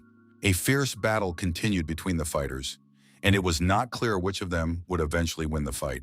Hyun-sung, after recovering his magical energy a bit, decides to use the destructive power of lightning against the enemy again. Hunter assumed a proper fighting stance, focused on his target, and prepared to deliver his signature powerful punch. The guy released his purple lightning bolts, hoping that this time it would definitely hit the Japanese agent and cause damage. But Hyun-sung realized that something had gone wrong. Nothing had worked out at all. The attack had missed its target. The enemy was once again right behind the lad's back, and the hunter wondered why the Japanese was so fast and elusive. Hyun-sung was preparing to retreat to the side while still wanting to strike back at the pursuing enemy. The guy once again unleashed a veritable cloud of destructive lightning, hoping to at least hurt the enemy with the electrical discharges. The hunter thought about the fact that apparently his opponent also had skills similar to wild instincts. Meanwhile, the Japanese girl asked her comrades if this Korean hunter had definitely awakened just a year ago. Another ninja answered this question in the affirmative, that yes, the information is 100% accurate according to them. A year ago, Hyun-sung was only at the first level like every other aspiring player in the country. The girl wondered exactly how then he was able to rise in strength so quickly in a short time. But for now, it's a mystery. Japanese agents are just here to find out as much information as possible. They hope that his method of development can be applied to other players so that they can ascend faster. But definitely don't think this guy has reached the level of a true top-tier rucker yet, since Hyun-sung wasn't afraid of even Sasaki, who was now having a serious one-on-one fight with him. The Japanese observer asked why then their comrade died at the hands of this Korean guy last time, but got the simple answer that that assassin was simply not good enough for such a difficult assignment. The girl couldn't believe this explanation and said that they were much stronger than this Korean hunter after all. Sensei philosophically remarked that, well, we'll see how things develop over time. We'll live. We'll see the result. Sasaki confidently stated that he could handle his opponent even if he had to give everything he had. This red-haired Japanese agent also truly believed that he would do well in this fight. And so Sasaki managed to do some damage on the Korean hunter, grazing his left shoulder with his sharp blade. But the problem was that the Japanese man was also hit back, also wounding his shoulder. Hyun-sung, while in this intense fight, realized that he wasn't good enough at fighting skills yet. Hunter is still quite weak in swordsmanship, so he needs to train much more diligently and constantly. Sasaki thought about how crazy this Hyun-sung was. His aggressive fighting style was too dangerous and unpredictable. But the Japanese was sure that he had to repel his opponent's last attack, and in that case, he would definitely win the fight. As Sasaki swung his blade for the decisive strike, the Korean guy prepared to put up a defense block. Hyun-sung desperately tried to fend off the decisive attack of this dangerous red-haired Japanese agent using all his skills. But the hunter had no way to defend himself, so Sasaki was pretty sure that it was now definitively over. Hyun-sung saw the sharp blade that was rapidly approaching his unprotected head, and he himself believed that this was his end. The guy's really about to die just like that in this damn dungeon without completing his mission to the end. But surprisingly, the passive skill survival instinct was suddenly activated, and Sasaki's head suddenly flew upwards. The Japanese agent's head had simply been chopped off in one precise blow. It now lay separate from the decapitated body. Hyun-sung looked at this sight in shock, and he himself was having a hard time breathing after such a grueling battle. The hunter said with difficulty, addressing his dead opponent, that he had finally lost this mortal combat. Suddenly, someone materialized literally out of the cave wall, using some advanced cloaking or invisibility skills. It was a ninja girl who said bitterly that she never thought their experienced comrade would die. Annoyed, she added that she did, but she didn't believe what had happened. It was ridiculous and impossible. After which, just a second later, another strange, dark energy of unknown origin appeared in the air. The guy was trying to figure out what was even going on around him right now, and where these mysterious people kept appearing from. It turns out that the Japanese opponent here was far from alone, but acted as part of a whole team of professionals. Several more people appeared from the shadows, slowly approaching the Korean hunter surrounded on all sides. The guy with the gray hair philosophically remarked that this man had exceeded all their prior expectations and predictions. Hyun-sung realized that in all likelihood, the other ninja were just hiding and discreetly observing the fight. The Japanese agents now surrounded him on all sides, and the hunter didn't even know what to do in the situation. The boy realized that they had learned about how he had risen in strength in such a short time after waking up. And most likely these spies really just want to scout out all his development secrets for their country. Hyun-sung looked at these ninjas carefully and tried to figure out if he had a chance of holding his own against the whole group. One of those dangerous warriors in black began to scrutinize the surrounded Korean guy, assessing the threat. Hyun-sung stood there and just looked at the surrounding enemies with the most genuine confident smile on his face. Hunter quickly opened his game window to have time to do something important before the massive battle began. Guy decided to call on all available mercenaries, including his friend Lucia, for support in the battle. But not just her alone, and the rest of the strongest mercenaries he could afford. Lucia was surprised to ask her employer who these people even were and where they came from. All of the materialized mercenaries quickly realized that they were most likely in for a very hard and dangerous group fight. The allies looked at each other, mentally preparing for the upcoming battle against a numerically superior enemy. The mercenaries realized that they couldn't accurately read the mana and strength levels of their mysterious ninja opponents. Their main task is to scatter the opponents in the first place, and everything else in the battle is no longer important to win. Hyun-sung forcefully told the allies that at the very least they were obligated to kill all the enemies today. Lucia replied confidently to this statement that of course she was in full agreement with her employer's plan. The other mercenary also fully agreed with the tactic. His gaze was frantic. He was already ready to engage in battle. The other two mercenaries were also fully prepared to fulfill any tasks of their boss employer without hesitation. And now the full-scale battle began. Immediately there was a powerful explosion, which shook the walls of the cave. The Japanese girl was thrown against the stone wall with such force that scarlet blood began to flow from her mouth. Lucia stood against her in a one-on-one duel. The result was a girl versus girl battle. The mercenary arrogantly looked down on this defeated Japanese ninja from above, assessing her condition. Lucia could see how hard it was for her opponent to even just get to her feet after such a powerful blow. Ninja thought with horror at what had just happened and how these people had such incredible power. Another Japanese warrior was also simply taken and lifted high into the air in a display of physical superiority. The huge pumped-up mercenary showed no emotion on his stone face during the battle. This professional was just cold-bloodedly following the orders that were given to him by his boss before the operation began. The mercenary grabbed this ninja by the face with his mighty hand and lifted the helpless opponent off the ground. After that, he decided to swing his powerful knee to deliver a crushing blow to the enemy's body. The bald mercenary ran very fast at his chosen victim, giving her no time to prepare for defense. These Japanese warriors cried out in panic that no, the enemy was too strong. What should they do now in such a situation? The bald mercenary shouted to his enemies that he didn't want them to die too quickly and easily, but advised them to try to dodge his blow if, of course, they had the ability to do so. He swung his huge warhammer with such force that it was simply physically impossible to dodge. After checking the condition of one ninja, the mercenary stated that this one was already unconscious from his injuries, and the second opponent immediately died on the spot from one precise blow of the mighty warrior. Baldy said that if the enemies don't surrender voluntarily, then they should just be killed on the spot. That's what their employer told them to do. At this critical moment, the Japanese girl was taken prisoner by tying her hands with strong ropes behind her back. The sharp weapons with shiny blades were approaching her fast enough that it was almost impossible to survive. A few precise blows with cold weapons, and the Japanese ninja was already in critical condition. The opposing girl simply fell to her knees, covered in scarlet blood from multiple wounds. Lucia, who had administered these blows, looked at the result of her work with completely innocent eyes. In the end, only one ninja with gray hair survived out of the entire Japanese group. He said with admiration that it was indeed impressive, but the armored mercenary replied that it was quite a trifling matter.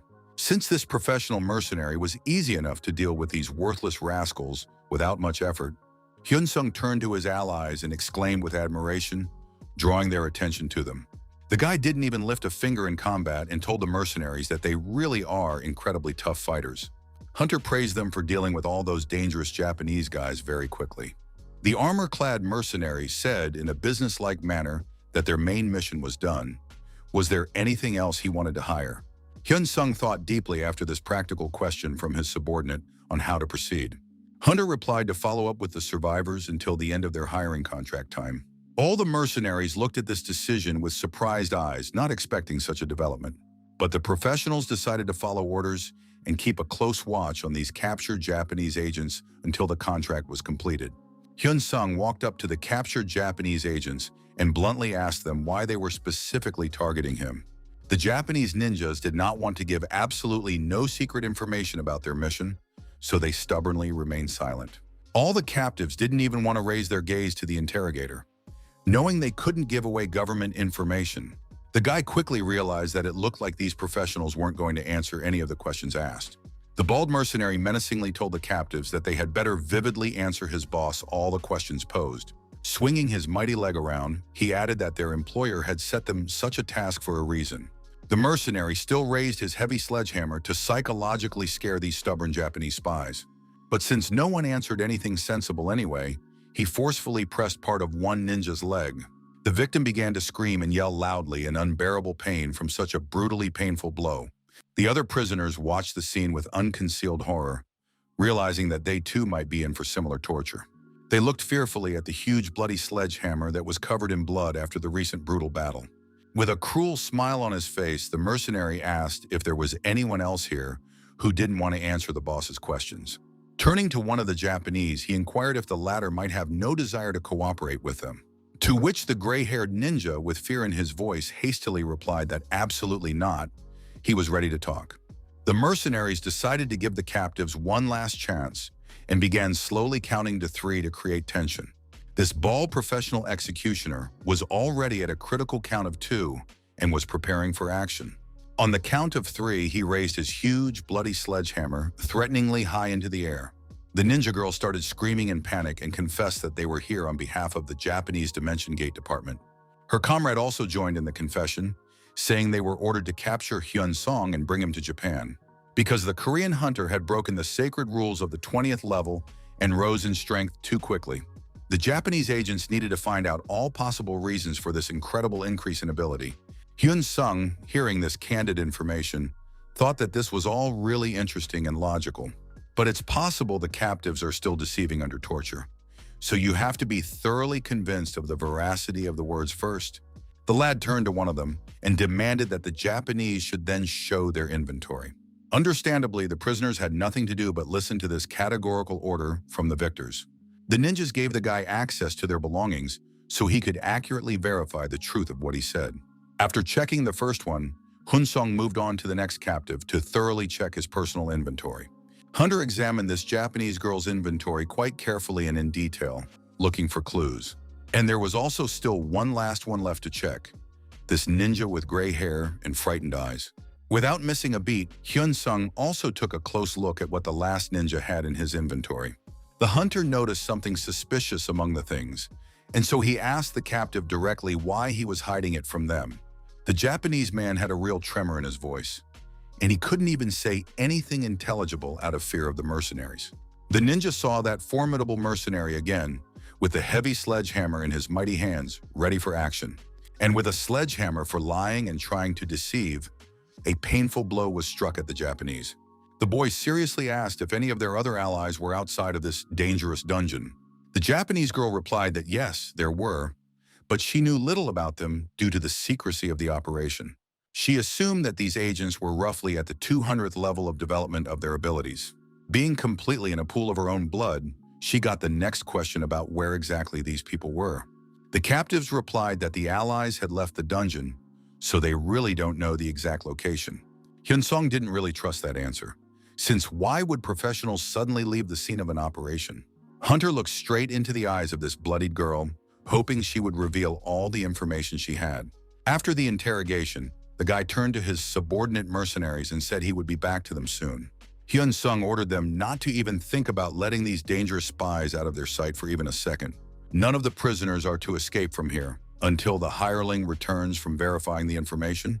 In parting, the mercenaries told the lad that it was his duty to take care of himself and not to risk his life in vain.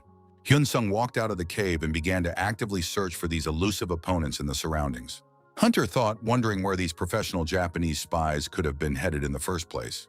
In the distance, the boy saw some high mountain and thought that perhaps the enemies were hiding there.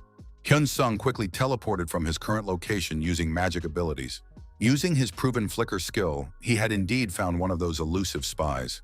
The hunter appeared literally at the enemy's back, so that he did not expect it at all and did not have time to react. Swinging just once with his legendary weapon, Hyun Sung delivered a fatal blow to the enemy's back. After successfully eliminating the target, the guy said it was now clear why he couldn't spot the lurking enemies.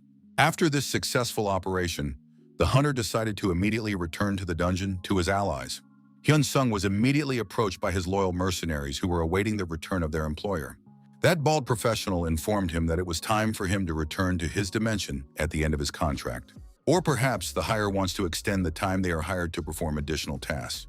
Hyun-sung replied to the mercenary that he basically thought he could safely go home already. And the guy sincerely thanked the bald professional for such quality help in the battle. The bald man replied with a satisfied smile that he was very happy to help and complete the task. If the hirer still needs help, of course, he should definitely call for that hired man again, because never before had a professional faced such a simple and easy combat task. The other mercenaries agreed that they support their colleague. They are always up for such easy missions. Next time, each of them will definitely be happy to be hired again to help with such operations. In just a moment, all the mercenaries vanished into thin air as if they had never been here. Lucia was the only one of the team that remained close to her employer in the cave. Hyun-sung was deep in thought, trying to decide what action to take in this situation. Suddenly, a small flickering light materialized before the hunter's gaze, appearing out of nowhere. The tiny flame instantly turned into a powerful jet of fire that rushed straight towards the opponents. Lucia quickly put up a protective shield to shield herself and Hyun-sung from the hot flames of the attack. The lad realized at once that this sudden fire attack was the work of captured Japanese spies. Two Japanese took advantage of the commotion and attempted a daring escape from the cave toward the exit. Hyun-sung was surprised that the opponents were able to recover their combat abilities so quickly. The hunter couldn't let them escape, so he tore out of his seat and activated the legendary lightning skill. The ninja with fire in his hands assumed a fighting stance, preparing for a decisive confrontation with his pursuer. The spy girl also began to use her devastating fire magic against the attackers. There was a tremendous explosion where destructive lightning and raging fierce flames intertwined. Lucia protected her employer, putting up magical shields to shield him from dangerous exposure. The mercenary realized that the recovered enemies posed a serious threat to their safety. But the girl could not forgive their betrayal, so choosing a moment, decapitated one opponent. There were still spies left in the cave after that strike, desperately trying to get to the exit. Hyun-sung looked in their direction, realizing that it was impossible to let the enemies successfully escape. Such traitors must be punished for daring to thwart his plans and operation. The hunter decided to use teleportation skills and a powerful darkness curtain spell at the same time. The Japanese agents had almost reached the exit and were confident of the success of their escape. But the real nightmare ordeal began for them when Hyun-sung started teleporting to them. The spies looked at what was happening with open mouths, unable to believe in the reality of events. A second later, there was a colossal purple explosion of pure concentrated lightning energy. From the powerful blow, the opponents began to literally melt. They could not resist. The Japanese lay on the ground completely defeated and incapable of further resistance to the attack. Hyun-sung asked the defeated enemies if they really believed their escape would be successful. After all, here it was just himself and one professional mercenary against an entire group. The bodies of opponents after death simply disappeared without a trace, as if they never existed. Hyun-sung, despite the losses he suffered, gained considerable benefit from this battle with his enemies. The hunter pondered whether to inform anyone of what had happened in the cave today. The guy turned to Lucia, explaining that it was a Japanese criminal organization involved in covert intelligence. Hyun-sung was more than confident that the Japanese organization would definitely send new agents after him for revenge. At this critical moment, the hunter's highest priority was the safety of his beloved family. If the enemies are so strong and determined, a normal defense system will definitely not stop them from attacking. Therefore, the guy urgently needed to come up with a completely different way to save his family members. Then Hyun-sung decided to open the store and scrutinize what interesting items the vendors had put up. One unique item interested the hunter, and he decided to purchase a Greek-ranked defense ring. The young man discovered that the artifact cost as much as 10 billion for a single piece, expensive enough to purchase. But Hyun-sung had no other choice if he really wanted to save his family from danger. So the guy immediately bought as many as 3 rings, one protective artifact for each family member. Hunter continued to peruse the gaming section of the store when another item caught his eye. Hyun-sung saw an artifact called an exchange bracelet and realized that it sounded very promising. Since the bracelet gave various useful bonuses to the wearer, the guy decided to buy 3 pieces for the family. Another interesting item bore the cryptic name of long-distance traveling amulet in the catalog. This artifact provided the unique ability to travel significant distances in a short amount of time. Hyun-sung realized that he would definitely buy the amulet as it would give him the opportunity to improve greatly. A guy came into the family store and brought with him 3 mysterious items purchased in the game world. His younger sister, who worked there full-time, wondered if something bad had happened to her brother. With a sincere smile on his face, Hyun-sung replied to his sister that he was absolutely fine. Hunter told the girl that he just decided to give her these protective items just in case for safety. After a short visit to his sister, the boy decided to be sure to visit his beloved and caring mother. The woman looked quite anxious and worried, not understanding why her son had come home unexpectedly. The last person Hyun-sung had to visit was his father, now lying in a hospital coma. The boy walked into the hospital room with hope in his heart that maybe his father would be okay. Sadly, his beloved father was still lying motionless in that hospital bed unconscious. Hyun-sung sincerely hoped and prayed to all the gods that his parent would definitely be all right. The hunter was also careful to put on his father the protective items he had specifically purchased for his safety and health. But here, quite unexpectedly, the guy was very much surprised by what happened immediately after this action. Hyun-sung saw that the bracelet on his ailing father's hand began to glow brightly with red magic light. The young man told his parent that he should not worry, for his son would surely find a way to cure him. After these sincere and heartfelt words, the bracelet suddenly began to glow with a bright purple magical light. This clearly showed the shocked Hyun-sung that his beloved father had somehow heard the words spoken. Although Hyun-sung was about to leave the hospital room, he suddenly decided to spend some more precious time by his father's side. The boy carefully sat down on a chair next to the hospital bed and decided to observe the condition of his parent, who smiled weakly. Hunter told his father understandingly that he was sure of his concern and anxiety for his son in these last perilous times. But now Hyun-sung could clearly see that the picture of their relationship and understanding of each other had completely changed dramatically for the better. The young man sincerely promised his dad that he knows how hard it is for him now, but will definitely do everything for his full recovery. A full week has passed since those dramatic events, and the action once again unfolds in the government offices of Japan among the officials. Minister Tanaka sternly told his subordinate that it had been a full week and no official report had been received from him.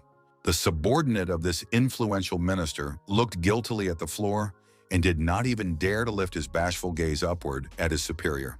The agent bitterly confessed to his supervisor that their secret spy operation to capture the target had been a complete failure.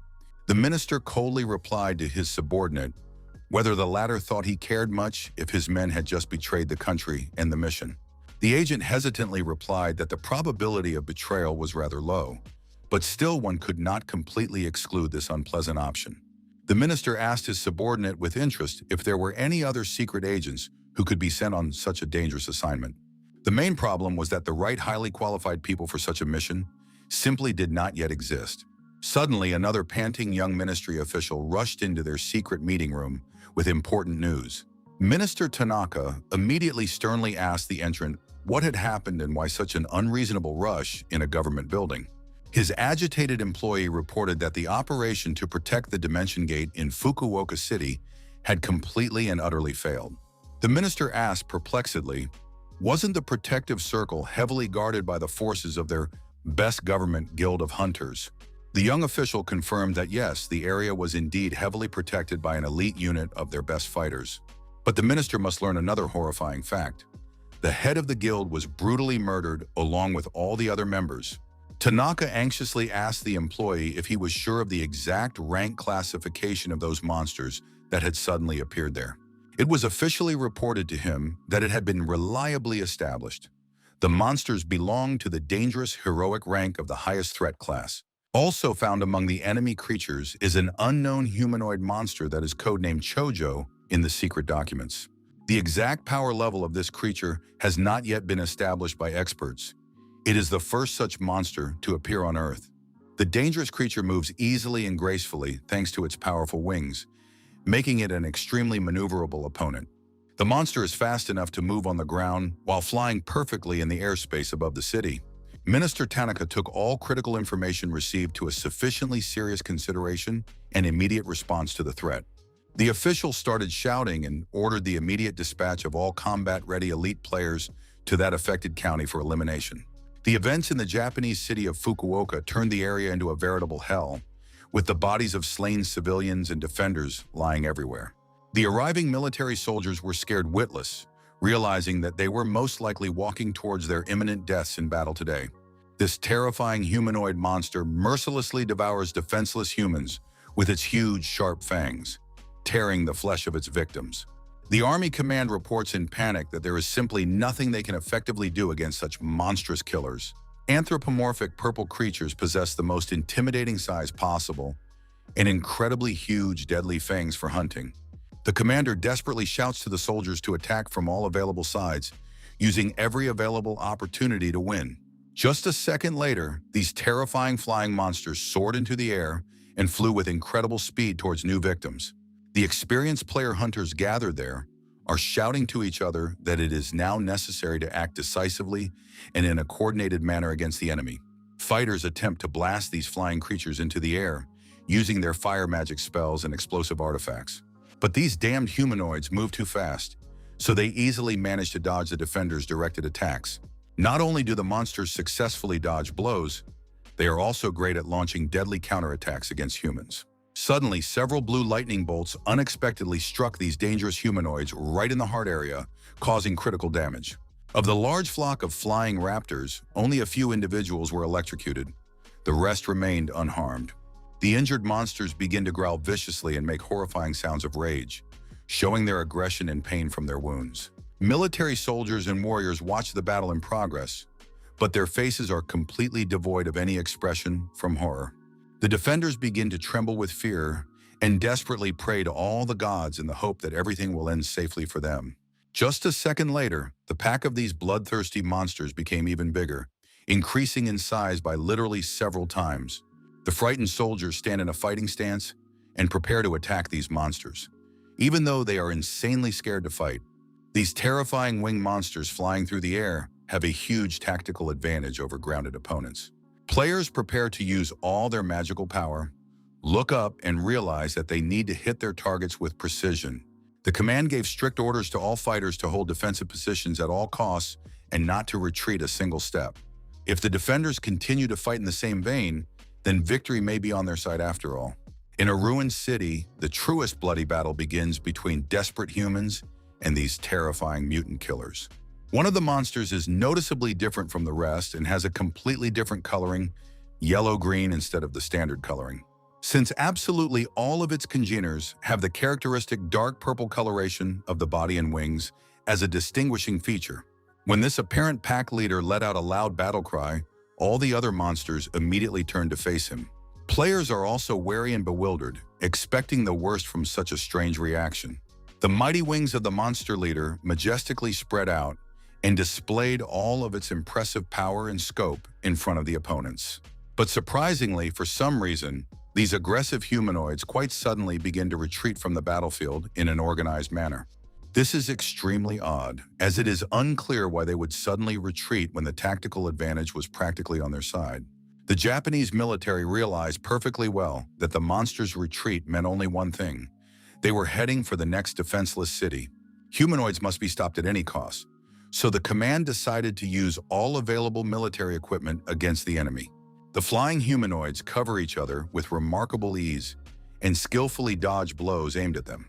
With their huge, sharp claws, the monsters cling to military vehicles, literally tearing the metal plating apart. After a successful attack, they methodically shoot down the military helicopters that are seriously impeding their goal. Amidst the devastation of the city, desperate players struggle to get after these fast-moving, dangerous animals in time. The main leader of the pack still continues to shout loudly to his subordinates, something in their incomprehensible language. It's unclear what exactly his commands mean, but one thing is clear: the humanoids obey him unquestioningly. Monsters mercilessly attack these brave players, killing them in seconds with their deadly attacks. Japanese players are desperately trying to figure out what they should even do in this critical situation to save themselves. The defenders look at the humanoids in horror and realize that for some reason, they have decided to suddenly return to them again. Winged humanoids gracefully land on the roofs of tall buildings and line up like a veritable disciplined army of invaders. The monsters stand motionless, their muscular bodies electrified with energy, and they wait patiently for the command of their powerful leader. When the most important one gave the signal, they amicably started pelting the defenseless people with devastating lightning bolts from above. Despite the desperate resistance, the only thought swirling around in the minds of the defenders is how inhuman these creatures are. A player in bright red battle clothes furiously shouts that these freaks will get what they deserve. He will destroy them all. The warrior begins to actively use his destructive fire magic, ready to kill absolutely anyone who gets in his way. He creates a huge blazing wall of fire that was supposed to stop the advance of these terrifying monsters. A real powerful aura of strength and unwavering confidence in his magical abilities emanates from the determined Japanese. The only thought in his mind right now is that he must protect his hometown at all costs. The humanoids, watching this brave fellow closely, even began to feel a little afraid of his strength. The other soldiers who saw the bravery of one of their comrades felt inspired and a surge of fighting spirit for the battle. Therefore, the enthusiastic defenders launched a decisive counterattack on these bloodthirsty monsters without sparing their own strength. There is no time to complain about the difficulties. There is only time to continue the desperate struggle for survival. This brave Japanese loudly declared to the monsters that he would make them regret daring to invade. In response to the challenge, the powerful leader of these terrifying monsters slowly approaches the defiant opponent for a duel. The Japanese player comes forward with determination, knowing full well that the upcoming fight should be the final confrontation. A monster with piercing blue eyes looks at the scene with such a predatory and bloodthirsty gaze. The brave fellow rushes forward swiftly and swings his magical weapon to strike the first blow. The monster leader's gaze speaks eloquently of one thing. He has a thirst for the blood and death of his opponents. So in a matter of seconds, the ruthless monster kills innocent people who were behind the brave Japanese and not involved in the battle. A young warrior girl dies in front of her comrades, but she is truly glad that she was able to give sacred duty to her native country. This enraged Japanese player angrily screams at the monster, calling it a disgusting freak and cursing it for being cruel to civilians. In response to the man's aggression, the rest of the bloodthirsty monsters amicably began to surround him to lend aid to their powerful leader. Looking around for ways to retreat, the guy realizes with horror that it's not good at all. Enemies are everywhere. A desperate warrior needs to definitely do something urgently to survive in this critical situation and save his own life. But the Japanese thought too long over the rescue plan, so the monsters had time to sneak up and stab him in the back with a sharp knife. On the verge of death from a severe wound, he bitterly realizes how he could have made such a fatal mistake in battle. The most important leader of the pack, this yellow monster, is watching carefully and clearly can't get enough of defeating the humans. The monster chief decides to finally finish this brave guy off with a powerful strike of devastating bright yellow lightning to complete the execution. The electric attack instantly turns absolutely all Japanese players who were on the battlefield at that moment into ashes. A more horrible death, it would seem, could not have been devised for these brave defenders in such a hopeless situation. Minister Tanaka sat in his government office and wondered agonizingly if all the elite fighters had really been destroyed. How could this even happen in reality, as these were already Japan's top professional fighters with high rankings? An angry official yells at a subordinate and demands to know exactly how many high-level players were sent on this mission. The subordinate, upon hearing this formidable question from an enraged superior, begins to visibly shake with fear of possible punishment. The agent explains that the damn monsters simply outsmarted the defenders. They pretended to make an organized retreat from the battlefield. What the minister doesn't realize is that even if this is indeed the case, how could it even be possible to eliminate all the elite fighters at the same time? Are Japan's Secret Service players so helpless against ordinary monsters that they couldn't give a decent fight back to the enemy? A terrified employee explains to his superiors that the leader of the monsters turned out to be an overly clever opponent, even smarter than themselves in terms of tactics. The enraged minister shouts that he doesn't care about it at all, as the opponents are just heroic ranked monsters, nothing more. After all, the enemy doesn't even reach legendary strength level, so how could elite fighters be so shameful? But then another piece of important news came from another employee. They have full video footage of the entire tragic accident. Therefore, the agitated minister was immediately asked to peruse this secret video to analyze the situation. When Tanaka picked up the tablet and began to review the footage, he was extremely surprised by what he saw. In the airport lounge, Hyun-sung is surprised to hear the news that a whole new kind of monster has appeared in Japan. Heroic-level monsters have appeared, now officially called chojas, and are wreaking havoc and destruction across the land. Worst of all, the best Japanese players were simply wiped out by these unknown creatures in a short amount of time. The surprised Korean hunter asked how this is even possible, even in theory, to defeat elite fighters so quickly. But from the looks of it, these new monsters simply appeared to be clever enough tacticians to outwit experienced professional hunters.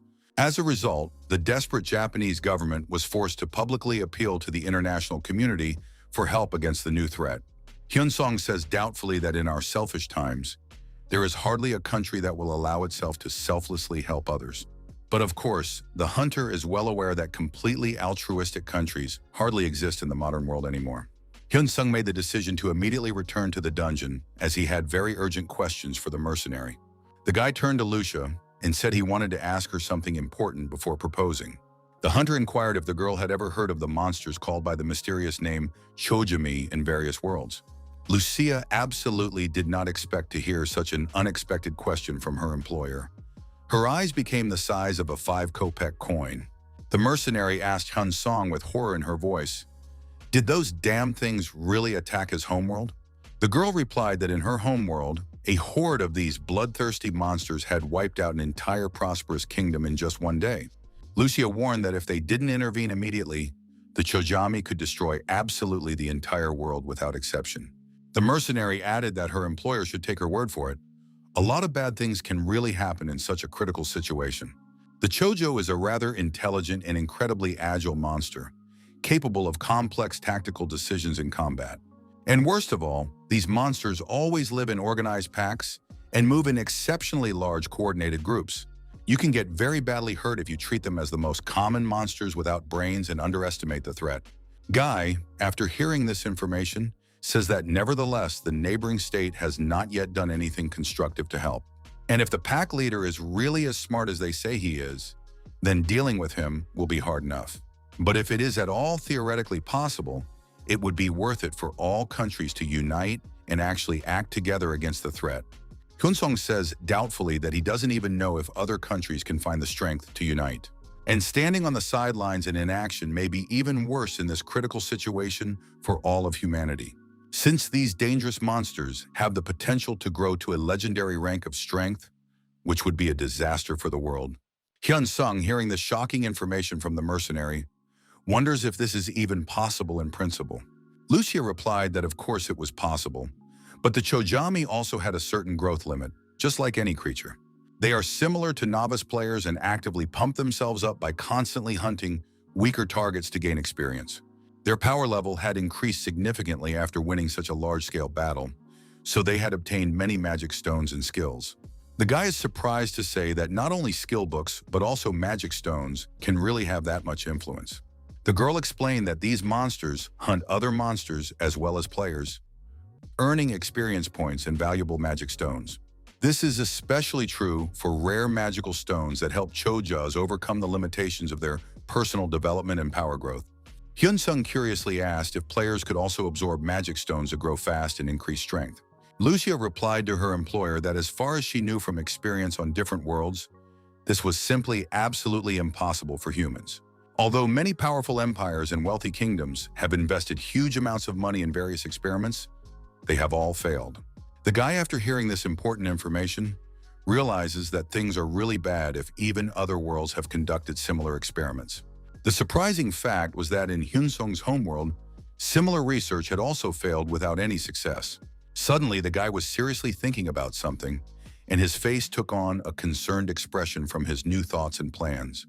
The hunter told the mercenary that he didn't think the Chojami would be attacking other targets anytime soon after the victory, because all the top mercenaries are already busy with important matters, and he doesn't want to waste precious time waiting. The girl was slightly amused by this sincere admission from her employer, and even laughed a little at his practical approach to the situation. Lucia replied confidently that the Chojami would get what they deserved from the other hunters sooner or later, without their interference. It had been 3 long months since the tragic event that had shaken all of Japan to its core.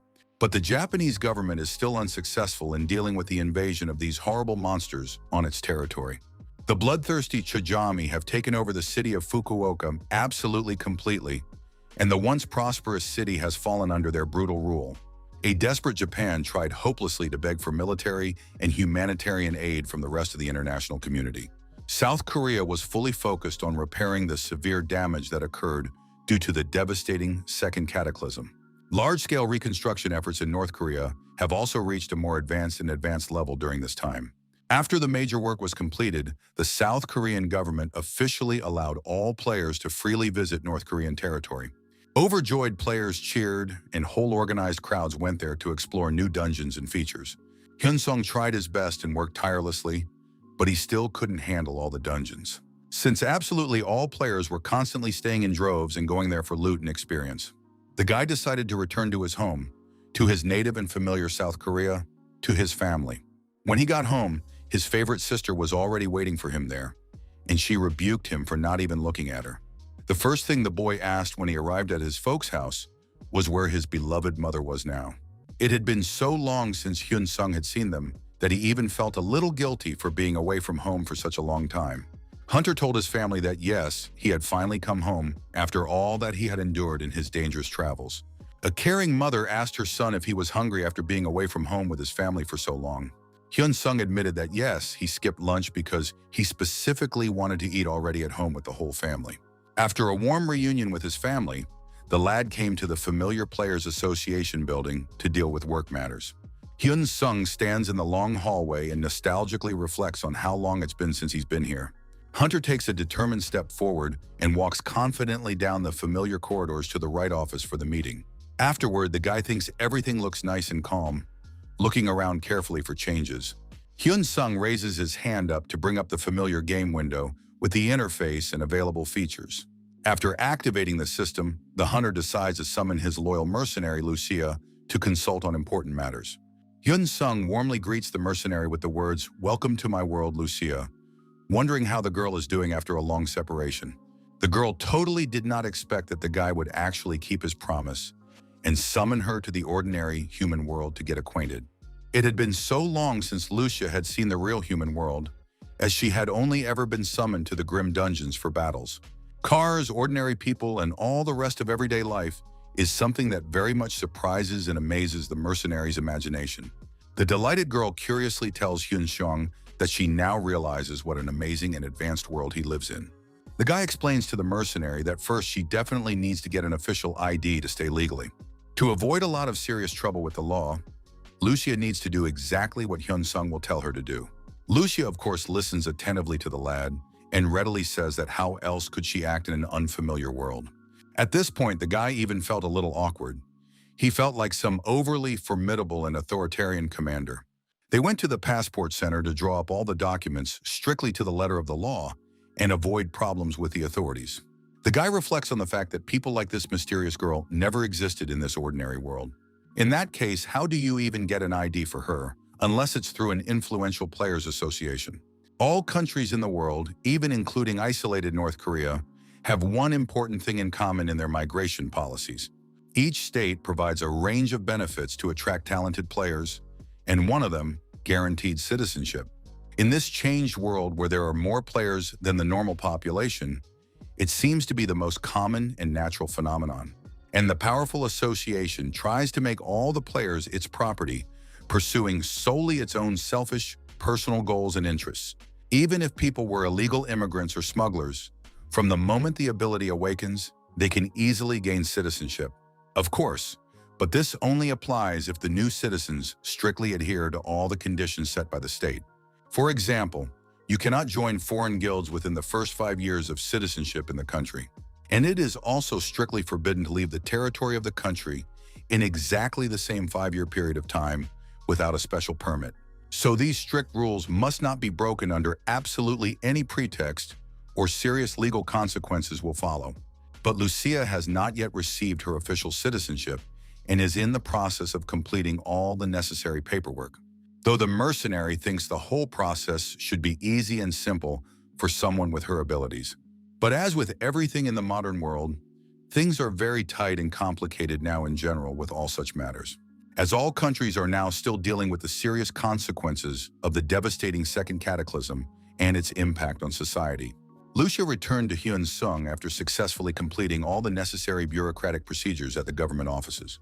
The girl happily tells the hunter the good news that she has now officially gotten her ID card. The guy is genuinely happy for her and says with a smile that it's great, he was sure it would definitely work out.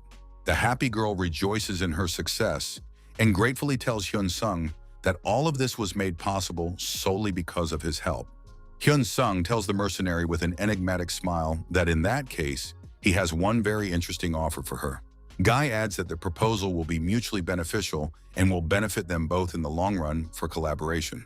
They headed to a cozy coffee shop to quietly discuss the details of this important proposal over a cup of fragrant coffee. Lucia, slowly sipping her hot coffee, is already in a pleasant anticipation of what is so interesting she is about to be offered for hire. Hyun-sung started by politely asking the girl if she even liked her drink and if she felt comfortable. Seeing the sincere smile on the mercenary's face, the guy realizes how perfect everything is for their important conversation in the cafe. So Lucia cheerfully said that yes, of course the coffee is cold and delicious, just the way she likes and prefers it. Hyun-sung replied to the girl that he was very happy that she liked everything and felt comfortable. Suddenly, the curious mercenary turned to the guy with a direct question, not wanting to procrastinate any longer to discuss the main topic of the meeting.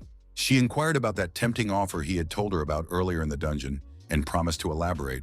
Lucia speculated that did he really want to sell additional goods using her unique fighting skills and abilities from another world. Hyun-sung replied with a satisfied smile that yes, that is indeed true, she is quite savvy, but she will get 10% of the commission. The girl was a little embarrassed by such an offer and was careful to say that it wasn't a financial arrangement that was too favorable for her. But the guy countered that this was absolutely not the case, as in this situation, cooperation would be beneficial to both of them together. Hyun-sung reminded the mercenary that it had been a full 6 months since they had fought and traveled worlds together. So until she finds a reliable way to return to her homeworld, the guy wants them to stick together. So if it's theoretically possible, Hyun-sung wants to help drive all the monsters out of her homeworld and restore peace. Lucia, hearing these noble words, could not restrain the tears of gratitude that suddenly appeared in her eyes. Hyun-sung thought that perhaps he had unwittingly offended the girl with his suggestion, so he worriedly asked if she was all right. But she tearfully said she just didn't know how to even be thankful for all the goodness and help. Lucia decided right in the middle of the crowded street where they were standing to solemnly kneel before the guy as a sign of deepest respect. Of course, Hyun-sung became very much embarrassed by this public gesture, as he didn't understand why she was doing that. The mercenary solemnly pronounced that she would serve him truthfully and faithfully to the end during her stay in this wonderful world. Lucia vowed that her sword would be a sharp blade that would slay all of her noble lord's enemies and foes without exception. And her body will be a solid shield to protect the Lord from any dangers and threats that may threaten him. Hyun-sung, upon hearing these solemn words, realizes how serious Lucia is about their alliance and cooperation in the future. The girl goes on to say that she is taking a sacred knightly oath of loyalty that even death absolutely cannot break or undo. Suddenly, the guy gets a system notification that he started Lord qualification. He's surprised and wonders what that even means. Hyun-seong has received the special quest qualification of Lord receiving the Knight's Oath of Allegiance, so he can accept or reject the solemn oath. Guy ponders the fact that such opportunities probably only become available when you reach the 50th level of development. He asks the girl to get off her knees, but the stubborn mercenary replies that she can't do that until he officially takes the oath. Hyun-sung doesn't yell at her and says he will definitely take the oath, but this public behavior makes him very uncomfortable. The guy gently grabbed Lucia's arm to finally get her off her knees and stop attracting the attention of passersby. He helped her up because her behavior in the middle of the street really embarrassed him a lot and created an awkward situation. Hyun-sung suddenly gets another brightly colored game notification detailing everything he got from taking the oath. This is a huge list of changes. He changed his role to Lord. All characteristics increased by 20 points. Unique skills open. When the guy had already arrived at his home in a safe place, he decided to study in more detail all these important innovations. When asked about the nature of what was happening, Lucia said it was a fair payment for all the good he had done for her. Hyun-sung is bewildered to say that nothing like this has ever been seen before among the usual features in a game system. Lucia is adamant that she has absolutely no concern for the accepted standards and rules of this modern world and society, since she is a noble knight and has sworn allegiance to a lord whose strength and character are truly worthy of loyal service. Of course, hearing such lofty words from the girl again, The guy again becomes insanely embarrassed by what is happening. Looking with deep hope in her eyes, the girl asks Hyun-sung, hoping that he has accepted her solemn vow after all. Hyun-sung confirmed that he had kept his promise and did everything necessary to officially take the oath of allegiance from the knight. The guy added that even in his status panel, there was a whole new lord role with corresponding privileges and responsibilities. The girl explains that this is an obligatory part of the sacred oath she has solemnly taken to him as her lord. Lucia told me that those who take the oath of allegiance from a true knight necessarily automatically become lords according to the ancient laws. The boy asked curiously if she herself had some special role in the system in such a case. Lucia proudly replied that of course she was an immortal knight. It was a prestigious role of heroic rank with special abilities. Hyun-sung asked in surprise how at level 50 such a thing was even possible. The girl confidently said that of course it was possible. The mercenary explained that level was only important before changing roles, but that was actually far from the most important condition. As a result of participating in countless battles and many dangerous battles, she has accumulated enough experience to advance to the next level. Through all of this combat experience, Lucia earned her honorable role as a knight through valiant feats and bravery. The girl thinks that getting the role was also influenced by her noble lifestyle and rich combat experience in battles. By fulfilling various special conditions and requirements, you can unlock similar rare quests to obtain unique roles in the system. Lucia apologizes for not telling this earlier. In fact, she only showed the level and characteristics, hiding the role. Lucia explains that this is why her strength and stamina were higher than the rest of her performance. They increased significantly with the change in role. Hyun-sung, after this detailed explanation, finally fully understood the working principle of the game's role system himself. The guy honestly admits that he thought he would never be able to get such a prestigious role on his own. But thanks to Lucia and her solemn oath of allegiance, he was suddenly an entire lord with all the privileges of that title. The girl modestly replies that believe me, she's sure even if she didn't, he would still succeed. Hyun-sung curiously asks how long it took her after awakening her abilities to get her role as a knight. Lucia replied thoughtfully that it seemed, if she was not mistaken in her calculations, as much as 15 long years of hard work. The girl explains that you have to first test your professional skills before you can use them to their full potential. The guy gratefully replies that yes, thanks to her, he now knows and understands all these complex game mechanics. Therefore, Hyun-sung opens his status panel to take a closer and more detailed look at all the changes in characteristics that have occurred. Hunter reads the information carefully and tries to figure out what exactly has changed there since taking on the new role of Lord.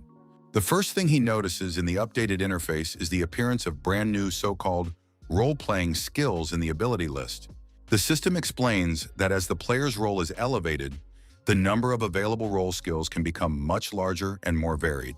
In the specific case of Hyun-sung, this is directly related to the number of subordinates under his direct command and control. Role skills can be upgraded and developed to higher ranks of effectiveness with the accumulation of experience and use. The guy wonders what role metrics even mean in such a case. He got some sort of leadership parameter. Lucia patiently explains to her employer that leadership is defined as the sum of all the major character performance metrics in the game. Hyun-sung, upon hearing this important information, was immediately interested in it and began to analyze his new opportunities. He realizes that he's only 160 points short. Lucia replied that it's because of her submission. Depending on the number and level of development of players who are directly under the Lord's command, the stats may vary. The amount of characteristics can decrease or, for example, increase significantly depending on the composition of the team and its strength. On average, this difference can increase by a factor of 10, after which the difference does not increase even if the player changes roles. Hyun-sung, upon hearing this explanation, concludes that in that case, it means that she had her role changed 5 times. Lucia said with a smile, "That's right. She can see he's pretty good friends with math and logical thinking." Right now, there are only 2 people listed in the status of the faction. The guy is a lord, and the mercenary fulfills the role of a knight. Looking at this detailed information in the game window, Hyun-sung clearly thought about the possibilities before him. He presses his finger on Lucia's knight icon in the interface to find out a little more information about her characteristics. Now the guy can see all the absolutely complete information about her, including previously hidden data and abilities. Hyun-sung is surprised that is there really such a unique opportunity in the game to view other players' data.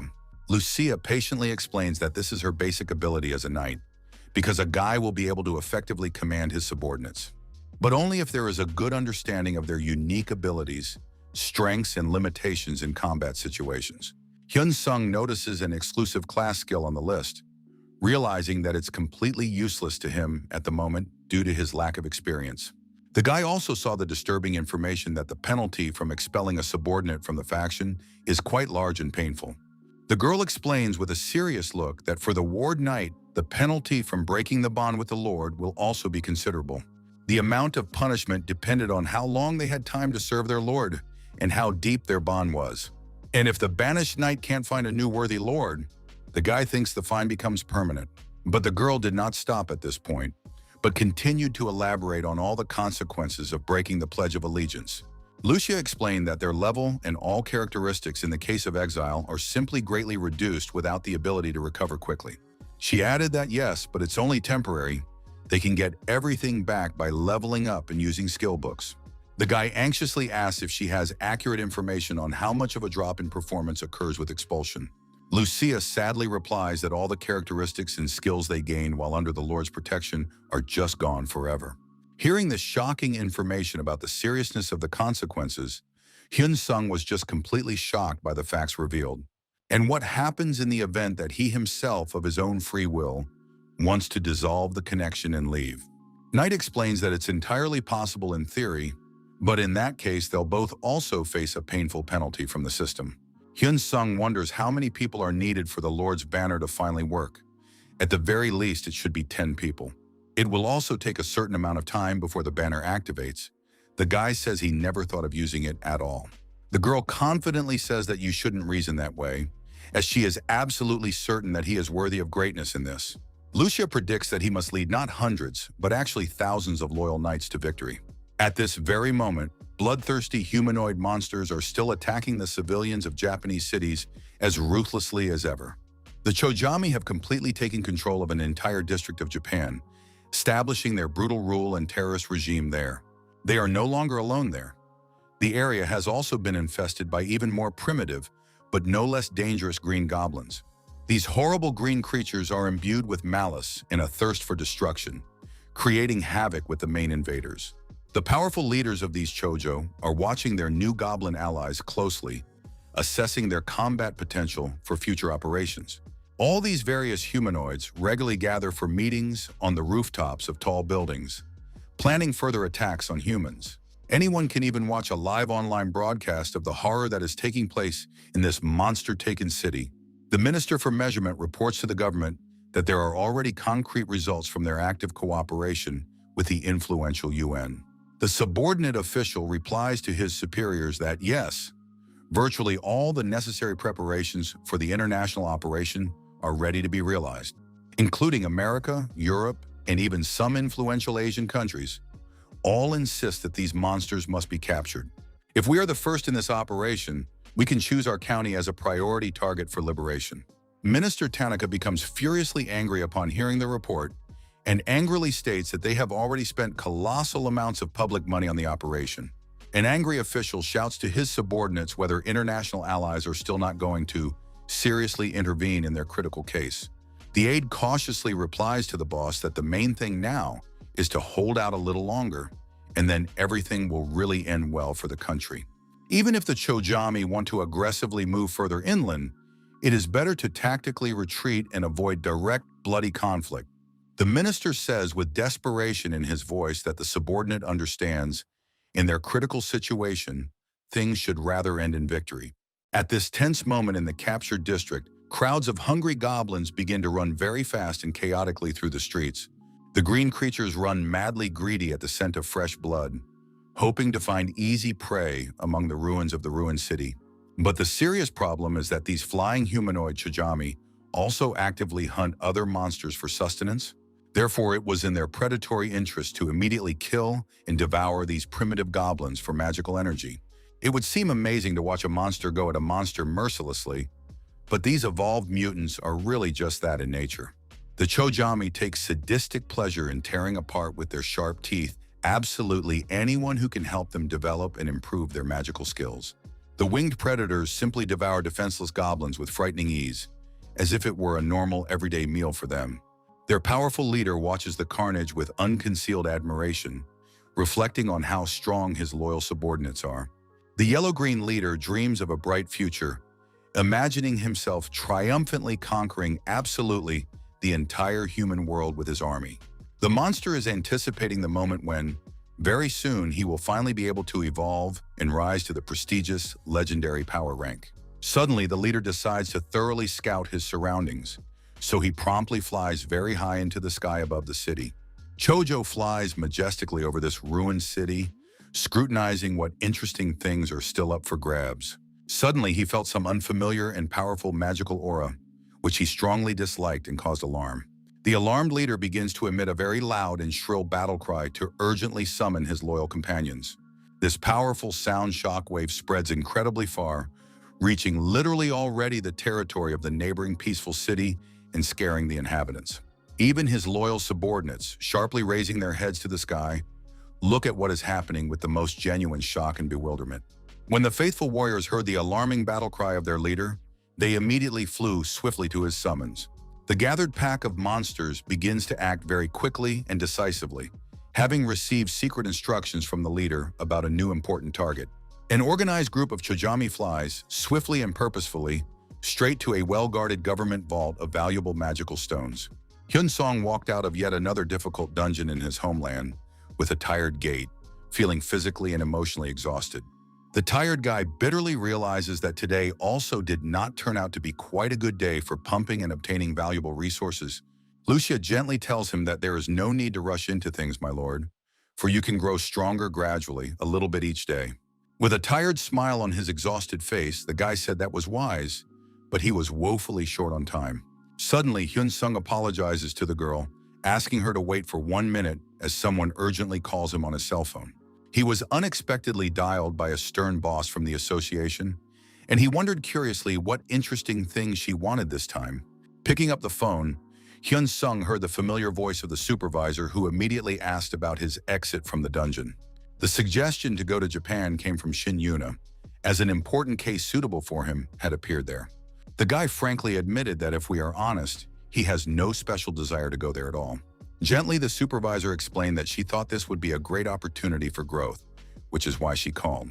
Plans to vacation in the south of his native country were voiced by Hyun-song, not wanting to go on dangerous business trips. Wang Yuna noted with understanding that indeed he had too many things piling up lately. Curiosity made the guy ask his boss if she herself would go on this risky business trip to Japan. The supervisor replied affirmatively, as she simply had no other option in the situation. A generous financial offer was made by the Japanese government to the association, which is why she is calling with this request.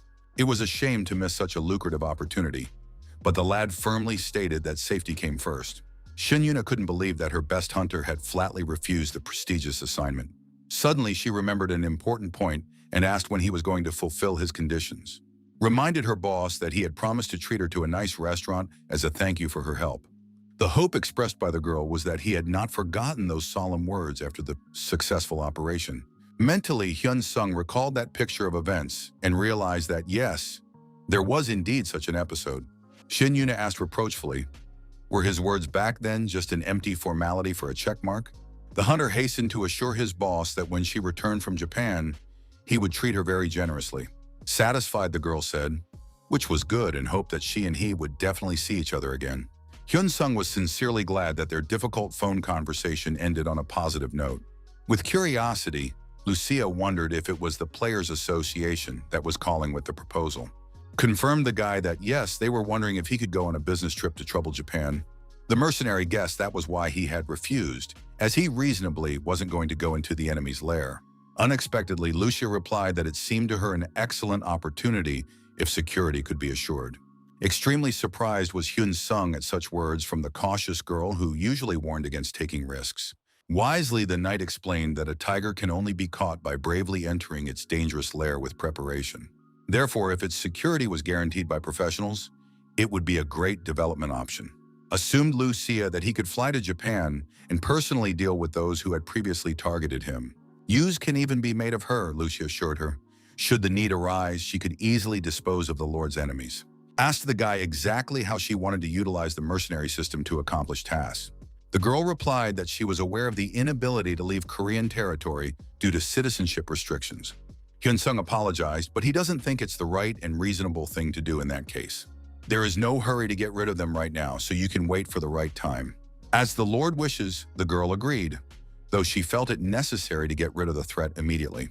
Honestly, even continuing to send assassins would do more to develop his abilities. A few quiet days passed, and now Hyun-sung is standing at the entrance to the Horned Turtle dungeon. Thinks the hunter that he could have completely cleansed this familiar dungeon of monsters long ago.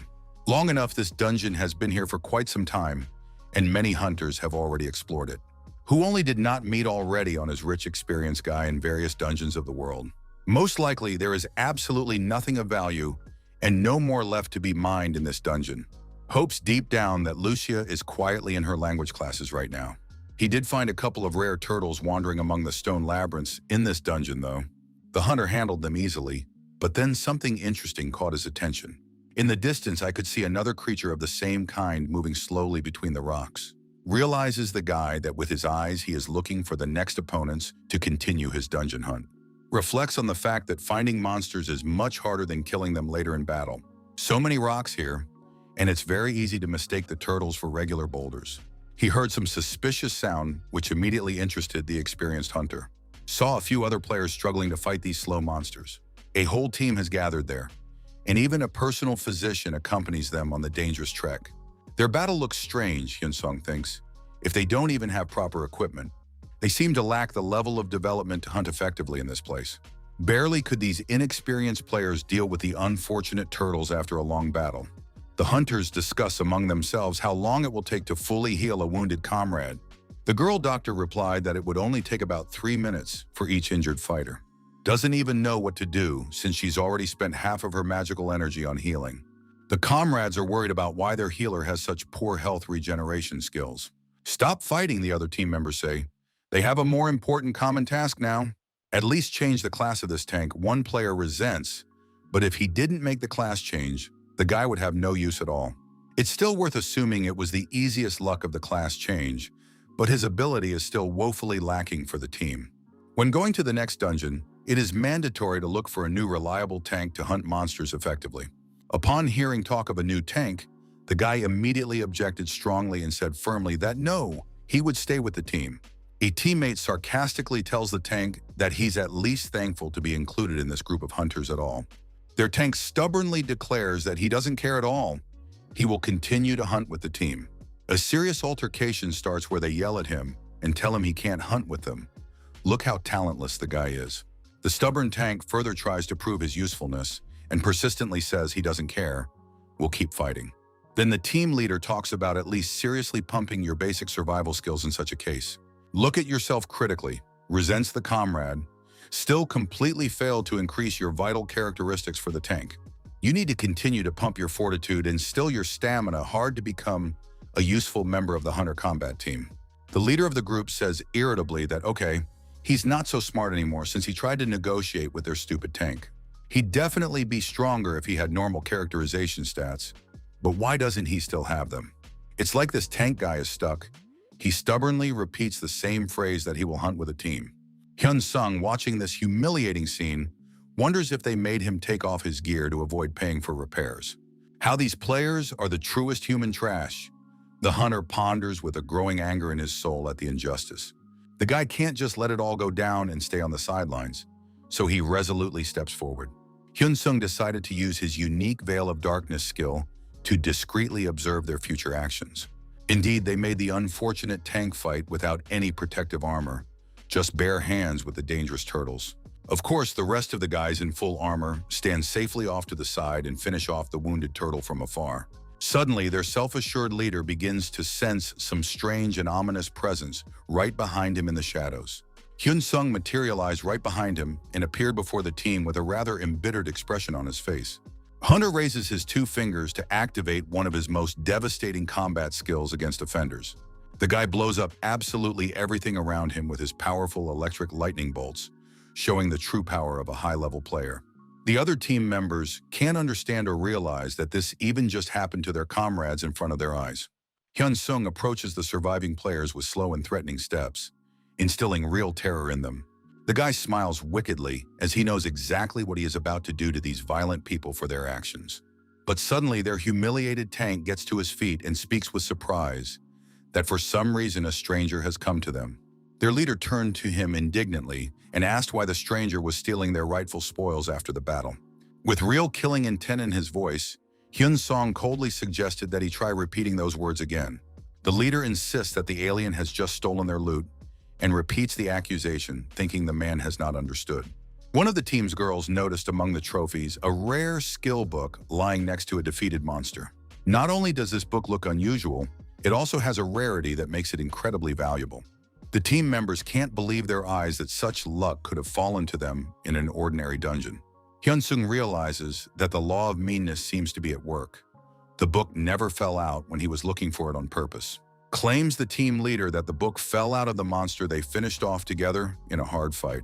The hunter realizes that this is a complete nonsense, because the monster was killed by his lightning. He hears these weak players talking among themselves about how the book is theirs by right. They'll take her for themselves, and they're completely uninterested in anything else in this stranger situation. Comrades say that this freak is some kind of psycho who is about to tear them all to pieces for resisting.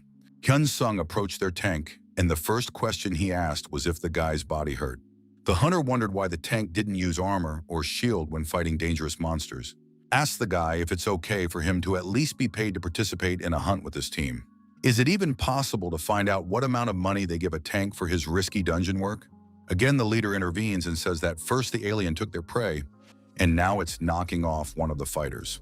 Hyun-sung looks at their group and says that it would be obvious to anyone here, something is totally wrong. Interested in this leader player with a challenge in his voice, what exactly they have wrong according to the stranger. Pointing his weapon, he says stop bothering them. Let him leave if he doesn't want to die here. If you look at the equipment, the difference between them is at most 10 levels of development, no more than that. No matter how experienced this lone hunter was, he would definitely not be able to defeat their entire team. Hyun-sung shows his official ID card unexpectedly to everyone present in the dungeon. He explains that he works for a player supervision association and has the appropriate authority to intervene. So has every right to interfere in their group's affairs if he sees wrongdoing. It's true, isn't it? Indeed, if you look closely, he's not cheating, belongs to the Korean Players Association officially. Realizes the leader of this team that he has gotten into a rather unpleasant situation with a representative of the authority over the hunters. Again, Hyun-sung asks their tank about how much money he's being paid for the dangerous hunt.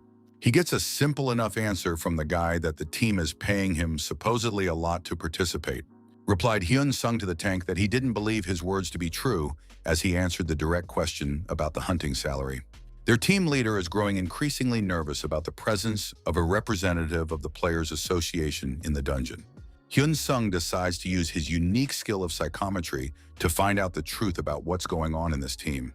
He wanted to watch and replay their recent duel with the monsters to understand the true situation of the tank. The hunter sees their Wuxin tank fighting against a huge aggressive rabbit in the previous dungeon not long ago. All the guild members then watch the fight and said amongst themselves that the newcomer was good enough to fight. He may lack a bit of intelligence and experience, but nevertheless, the guy is quite all right as a fighter for the team. So then they decided to hire this inexperienced tank to join their group. Wuxin simply agreed to their terms. They treated him, as he lay wounded after the battle, as if he were some underdog not worthy of normal treatment. The leader then rudely told the tank why he kept repeating the same phrase and how long he was going to do so. Roughly, the comrades turn to Wu Xin and ask why he just can't understand what he's being told clearly. One of the team members tells the leader if he thinks they are giving too much credit to this stupid guy. The leader replied that this is the tank's own problems. He should understand his place in the team and not claim more. He began to tell Wu Xin that he hoped the tank would fully agree with how the team would proceed. In yet another dangerous dungeon, the red dreaded foxes suddenly started running aggressively at their small group of hunters. They put this poor kid without proper defense against these bloodthirsty creatures as a human shield. Shouts from the team members that one of these dangerous monsters had broken through the weak defenses of the inexperienced tank. So then the enraged foxes simply began beating up all the members of the group, breaking through the defenses of the command line. The leader started yelling furiously at Wu Xin to remove his armor as an unworthy jerk and a bad fighter. He accused the tank of screwing the entire team with his weakness and being unworthy of wearing protective gear. When Wu Xin arrived at his home after the humiliating defeat, he was covered in bruises and abrasions from the beating. His caring sister was at pains to tell his brother that he shouldn't try so hard and risk his health. The girl replied with tears in her eyes that she had gotten a part-time job, so she would be able to help with her sick mother's treatment, telling her brother with tears in her eyes that she could no longer watch him hurt himself so cruelly. The guy himself perfectly understood the gravity of the situation, but could not do otherwise because of the need for money for the family. Wu Xin, after hearing his favorite sister's words, promised her that he would try to take better care of himself in the future. Before another trip to the dungeon, he was approached by one of the team members with an important warning about secrecy. Told him the most important rule is to never tell other hunters how much money he gets for a job. Even if other players suddenly want to ask him that, he should never tell the truth about his salary for anything. Because if Wu Xin tells anyone about our secret arrangements, the team will never give the tank protective armor for hunting again. Wu Xin then fearfully assured his comrades that they weren't even thinking of dumping the guy, as the tank would never tell their secrets to anyone. Hyun Sung, after learning the whole tragic story of this underdeveloped guy through psychometry, got angry at the cruel hunting team to the extreme. The hunter turns to the group leader and asks if the team thinks that the participants have done a bit wrong and cruel things to the tank. The arrogant leader starts denying the obvious facts and says, "No, it's all untrue. Where's the proof that the allegations are true?" The rest of the team supports their ringleader and says that the hunters in general constantly take care of this simple-minded guy as if he were their own brother. The leader starts to pressure Wu Xin psychologically and tells the tank to tell the guy to tell the association representative the whole truth about the relationships in the team. Demands the commander to have Wu Xin confirm to the official that the team never made fun of the tank and always paid normally for dangerous work. Wu Xin is well aware that Tank cannot tell the truth about his torment, as he would then lose the only source of income for his ailing family. The leader tries to justify himself to the official and tells the official that look carefully, the tank is silent, so everything is absolutely fine. Hyun Sung coldly told the team that the hunter was completely uninterested in pathetic excuses. The association representative was not going to leave the dungeon. The leader asks the association representative with a cheeky challenge what the official is then going to do here with the team of hunters next. Replied Hyun Sung that he would get all the team's dirty deeds out, and after that, the offenders would be officially investigated by the association's head office. Because if these guys really don't know any guilt and are so clean, then the hunters can safely go to testify. This brash guy leader asks with open contempt who this imposter is to tell the team what to even do in their dungeon. Hyun Sung grabs the sharp blade in his hands and tells the leader that it's better for the commander to choose the peaceful path and go together for the proceedings. But if the team leader is unwilling to cooperate with the authority figure, then in that case, something very bad and painful will happen to the offenders. All the other guys on the team began to whisper nervously amongst themselves, thinking and discussing what the best thing to do in this situation was. And the leader himself gritted his teeth, realizing what a difficult and dangerous situation the team was in because of the intervention of the association's representative. The commander realizes that if that underdog tank disappears forever, then no one will know anything about Wu Xin's violations and bullying. So the leader turns to his teammates and asks if the hunters really agree that an official investigation into their activities should begin. Hyun Sung asked the commander what exactly the leader meant by his cryptic words about agreeing to the investigation. But the team commander only smiled wickedly and told the association representative that the official would now understand what the matter was about. The hunters got into a fighting stance and said to Hyun Sung, "Wasn't the association representative afraid to fight against an entire team right now? The intruders have noticed that the official's armor looks quite good and of high quality, making the gear quite a prized possession. So when the team removes the protective gear from a defeated enemy, the armor will also serve the new owners well." Thinks the hunters. Does the association representative really think that this underdog tank Wu Xin will help the official in the upcoming fight? Hyun Sung only smiled enigmatically when he received this naive question from the cocky intruder team. Hyun Sung decided to address the tank directly by name and asked Wu Xin to close his eyes for a while so he couldn't see what was happening. Then the guy will have a great opportunity to help his sick mom to be completely cured from a serious illness in a good clinic. Wuxin will even be able to help his favorite sister and buy the girl a lot of delicious sweets she has been dreaming of. Hyun-sung walks up to the cocky team leader a second later and literally cuts off his arm with one precise blade strike. The commander's severed arm begins to fountain blood, and the leader himself falls to the ground from shock and unbearable pain. Then, without emotion, the hunter approaches the next intruder and also easily tackles the opponent in one motion. Hyun-sung decided to take away both of his hands so that he couldn't do anything bad to other weak hunters. There are still a few intact boys from this brutal group who stand aghast at seeing the massacre of their comrades. Hyun-sung asks the remaining hunters why the cowards don't attack the association representative altogether. Seeing the terrible thing that had happened to their comrades, the survivors simply threw their weapons down and surrendered to the mercy of the victor. The perpetrators fell to their knees and began desperately saying they were no longer opposed to an official investigation into their criminal activities. Hyun-sung is glad that at least someone in this critical situation showed intelligence and realized the hopelessness of resistance. But it's too late for a peaceful resolution, so the hunter kills this one remaining member of the team as well. A special car with blinkers from the security of the Players Association had already arrived at the exit of the dungeon. The battered team leader stands and awaits his fate, bleeding from wounds received in punishment. All surviving offenders are loaded into this special vehicle by association officers to be taken to jail. Hyun-sung and Wuxin stand side by side and silently stare at these scoundrels who got what they deserved. In the hospital, where Tank's seriously ill mother lies, there is a touching meeting between the family and the liberator. This grateful kid thanked Hyun-sung from the bottom of his heart and said thank you for saving him from his tormentors. Hyun-sung replied to Wuxin that the hunter needed absolutely nothing in return, so the tank may not thank him for his help. The association representative asks if Wuxin will go back to the dungeons to continue hunting monsters. Wuxin replied that since the guy still needs to earn money for his mother's treatment, he will continue. Hyun-sung tells the tank that okay, in that case let him show his characteristics for familiarization. The good-natured bulky man was a little surprised at such an unexpected offer from an unfamiliar but influential hunter, but Wuxin decided that the guy had nothing to lose. So without any problems, the tank decided to show his data.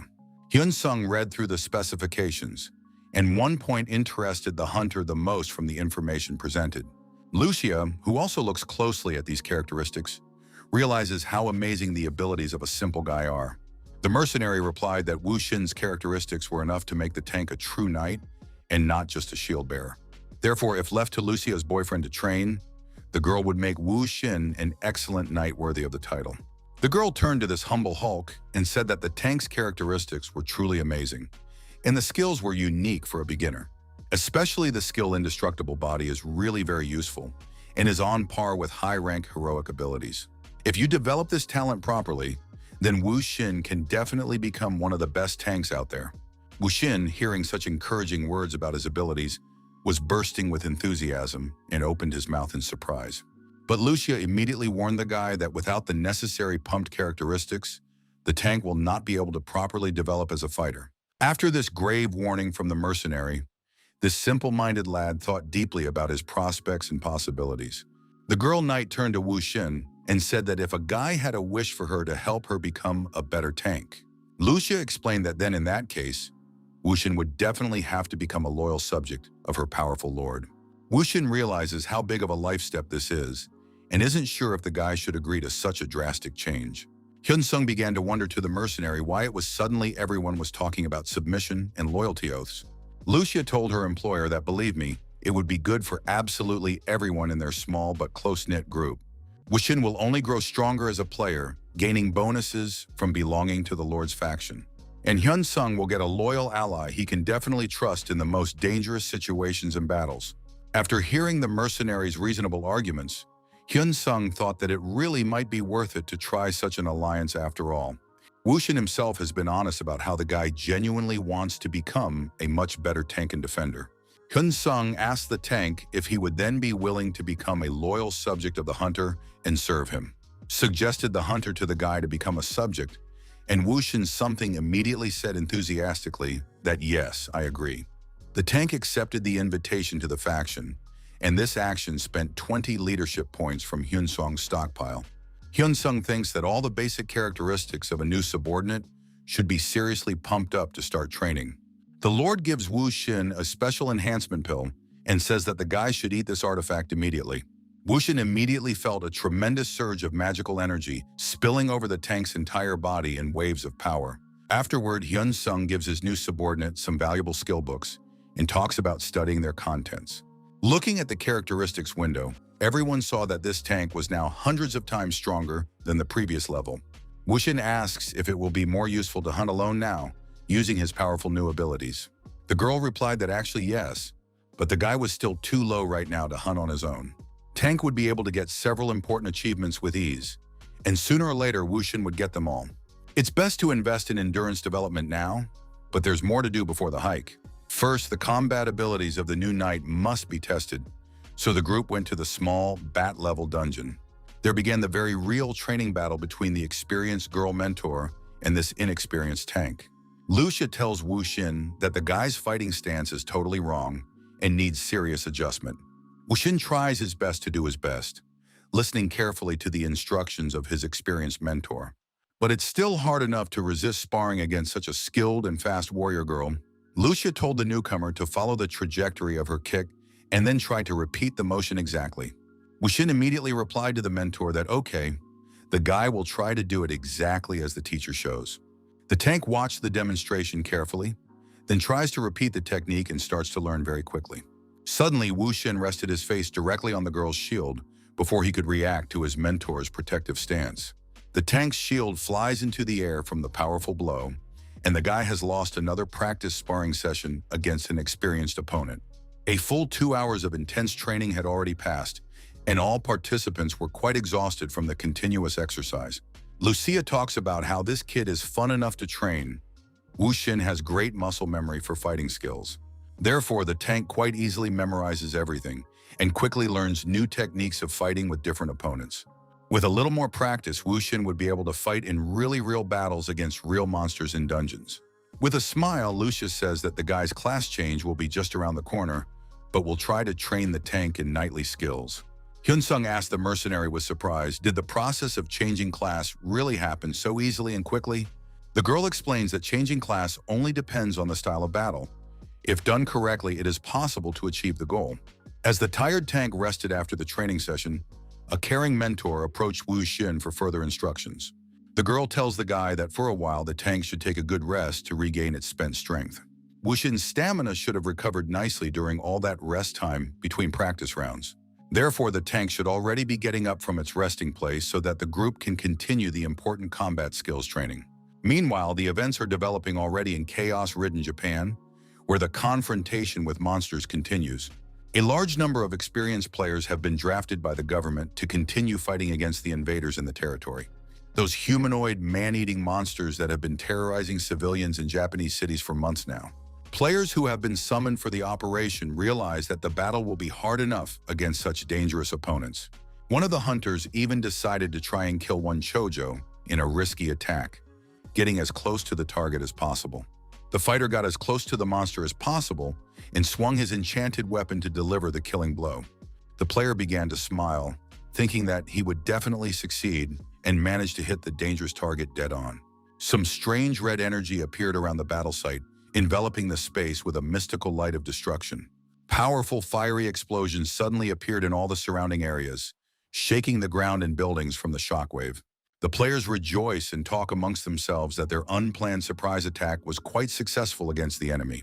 There were 1,000 and 1,500 of these terrible monsters in all, and the hunters managed to kill 400 individuals in the operation. The leader of these creatures is understandably very angry that such a thing was allowed to happen at all by his subordinates in their territory. The enraged leader flies into the air and starts making horrible loud noises all around, summoning the survivors. People begin to realize that, as expected, all these monsters are all subject to one powerful golden leader. The military, who are watching this battle from afar, realize that it is now time to begin the main operation. The commander realizes that this is the last chance for the army to finally deal with everyone by force of arms. Very large projectiles fly, cutting through the air with a distinctive whoosh, heading towards the clusters of monsters in the city. Artillery tries to hit these monsters, which are firmly entrenched in the captured district of the Japanese city. The humanoids fly off from their fortified positions, realizing that they have been seriously pinned down by the combined enemy forces. Players watching the enemy retreat want to keep these monsters at bay and finally destroy them. One of the Chojimi players manages to completely burn with fire so that the monster begins to melt from the high temperature of the flames. Powerful explosions continue throughout the captured city, destroying buildings and enemy positions one by one. Monsters start falling from the sky and outright dissolve from taking critical damage from artillery fire.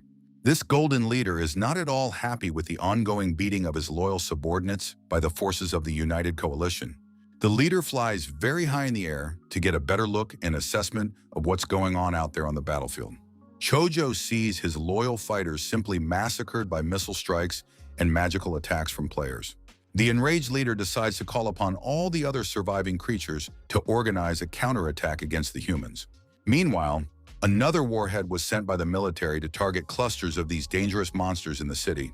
The monster leader points his mighty arm at the approaching missiles and puts his open palm forward for protection.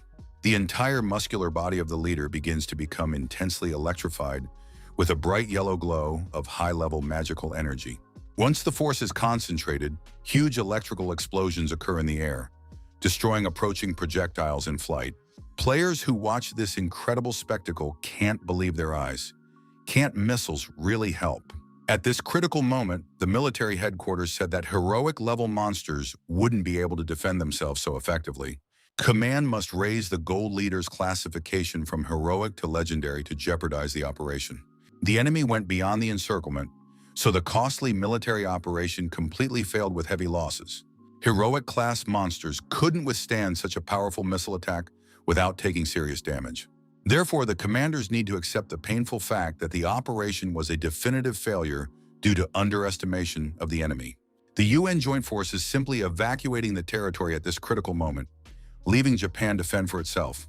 3 weeks have passed, and Hyun Song says that their Wushin tank passed the theory and practice of the class change with flying colors, so now there was no longer a need to secretly go to weak dungeons to train the team's new knight.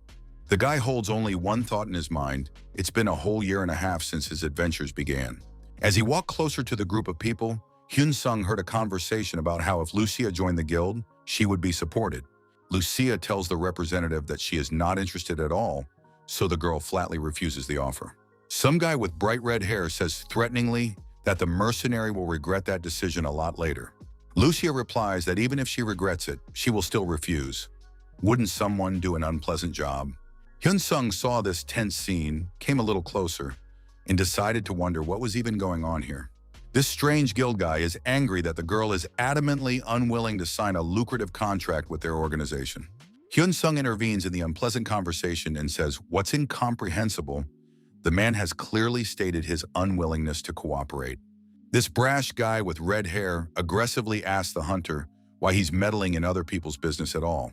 Hyun Sung, who has no tolerance for rudeness, simply takes and mercilessly breaks this insolent man's finger as a warning.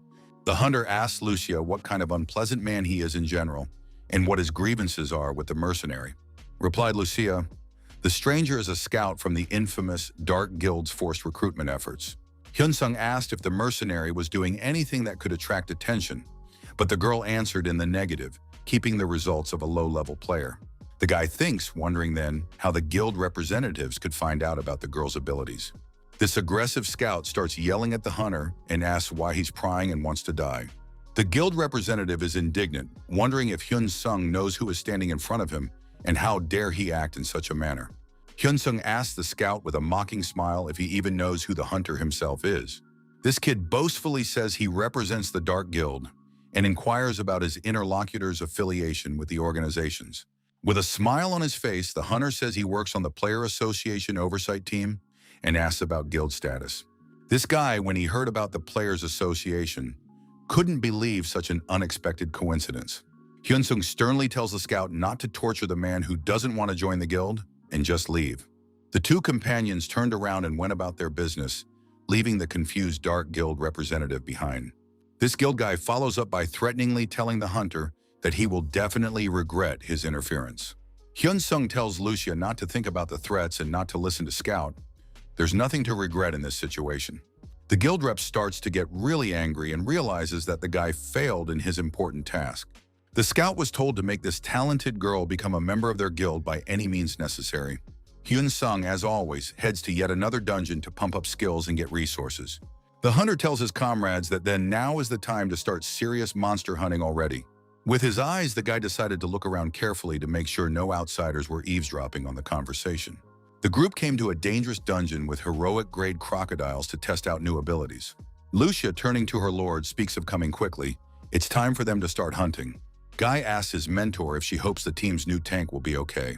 The mercenary replied that Wuxin had been undergoing serious training all along, plus he would be around experienced fighters. Hyun-sung says that it looks like Lucia knew about the tank's heavy training and laughed at the situation. The girl replied that yes, fortunately she was well aware of this from personal experience in teaching. However, every drop of sweat shed during a workout is equal to a drop of blood saved on the battlefield. Hyun-sung wonders if Lucia thinks that Wuxin will worry a lot about survival during the hunt.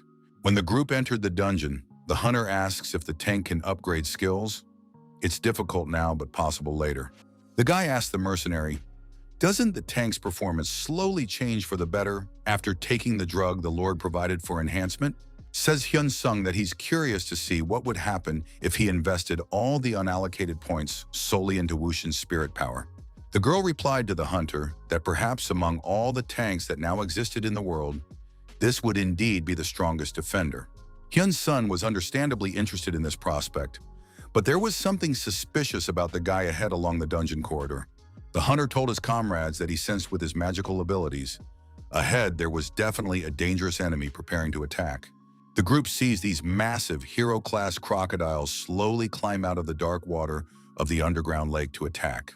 The reptiles began throwing their sharp spears at their opponents in large numbers, flying at the hunters at a very high rate of speed. Hyun-sung slashes all of these throwing weapons with his blade with his usual ease, displaying superior reaction and technique. After the first wave of attacks went the very real crocodiles into the melee, and the reptiles launched another wave of spears. The guy thinks to himself that somehow there are too many opponents for a heroic dungeon, even more than he expected. Once the magical energy is concentrated in the air, a huge destructive purple explosion occurs, shaking the walls of the dungeon.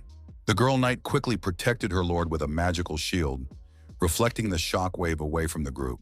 Hyun-sung has landed on solid ground after the blast and realizes that the battle will indeed be troublesome. Another sharp spear flies towards the hunter in a straight trajectory from a great height, aiming for his head.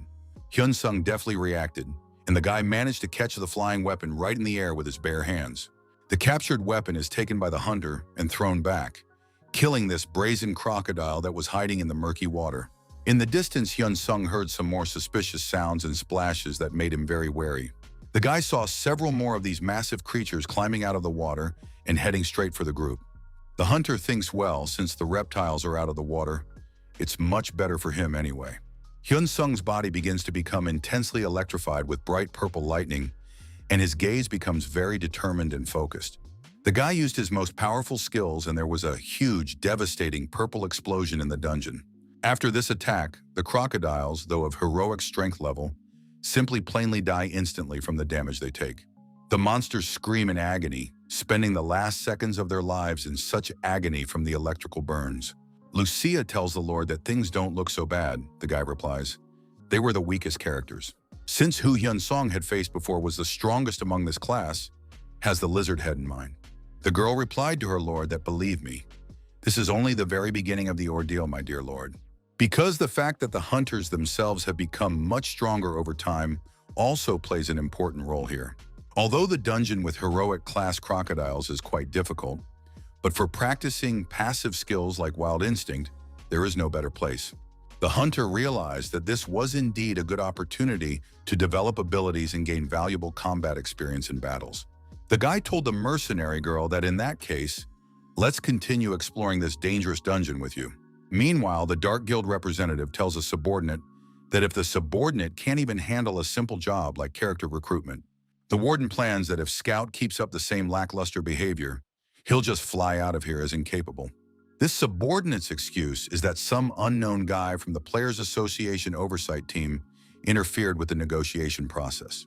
The guild boss wonders why all of a sudden this outsider guy has decided to actively interfere in the affairs of their organization. The head also demands an explanation of what this oversight team even is. This is the first time he's heard of it. The subordinate explains that the target seems to have some sort of friendship or partnership with this hunter. The main thing is that the target is adamantly not going to join their guild, despite all offers. The boss yells at the scout that he should have first told him about the godly terms of employment in their organization. But the guy with the red hair replies to the supervisor that he repeated the terms to the girl several times, but she only refused. The boss couldn't believe what he heard. How come even after hearing favorable terms, she refused? Perhaps the mercenary has some powerful sponsors, or the amount of money offered was not enough for an agreement. This guy cautiously asked the chapter, why don't they just give up trying to recruit this girl? The supervisor, hearing such a question from a subordinate, became directly angry and started raising his voice at the scout. The guild leader says that Scout wants to just give up in front of such a lucrative deal, something he forgot about the reputation of the organization. The guild sponsor said to take and bring this particular girl to them, so that means they are obligated to fulfill it at all costs. So to begin with, the scout must carefully find out all the information about that association representative and his connections. The head reflects that they've never had anyone ever specifically asked to bring a specific someone into the guild before. It is completely unclear to the leader what is so special and valuable in this mysterious mercenary girl. There is no way the boss can refuse the assignment to bring her in, as it would cause big problems with a powerful sponsor. At this point, Hyun-sung asks his trusty tank if Woo-shin had any problems during the hunt. Woo-shin proudly replies to the Lord that absolutely not, everything was very even and went without complications. Tank shows off the vast amount of different skill books and magic crystals he has accumulated during this successful hunt. Woo-shin decides to share all the loot with his lord and holds out a heavy treasure bag to him. Hyun-sung told the tank that there was absolutely no need to give the lord these honestly earned items. Tells Hyun-sung to the guy that these are completely personal items of the tank, so Woo-shin should keep them with him. Tells Hyun-sung to the guy that these are completely personal items of the tank, so Woo-shin should keep them with him. Lucia was as proud as ever of her noble lord for not seeking only personal gain in everything. Hyun-sung turned to his team after this conversation and said to his comrades, "Let's follow the lord to the car." The hunter gives Woo-shin a wad of papers and says it's money for magic stones sold at the market. The guy explains to the tank that the money from the sale of rare skill books will come after the prestigious auction is over. Woo-shin saw this impressive amount of money and held such a large wad in his hands for the first time in his life. Tank offers to return some of the money he received to the Lord and says he is returning it for the invaluable help he has provided. But Hyun-sung tells Woo-shin that he can slowly pay back his debt and that he should start by sharing with his family.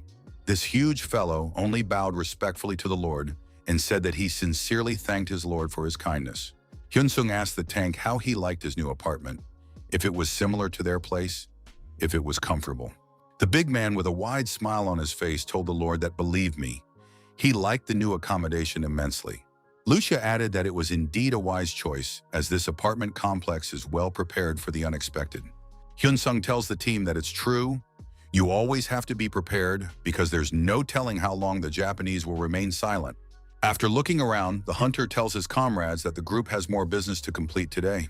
Tomorrow the team will do exactly the same thing they did today, hunting in the dungeons. The head of the Dark Guild had received intelligence that the target had an escort that had only undergone a year and a half of training. Plus, there's this weird disabled tank still lugging around with the target, which isn't a serious threat.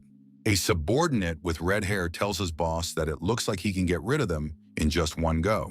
The warden replies to the scout that, except for belonging to the Players Association, the hunter represents absolutely nothing.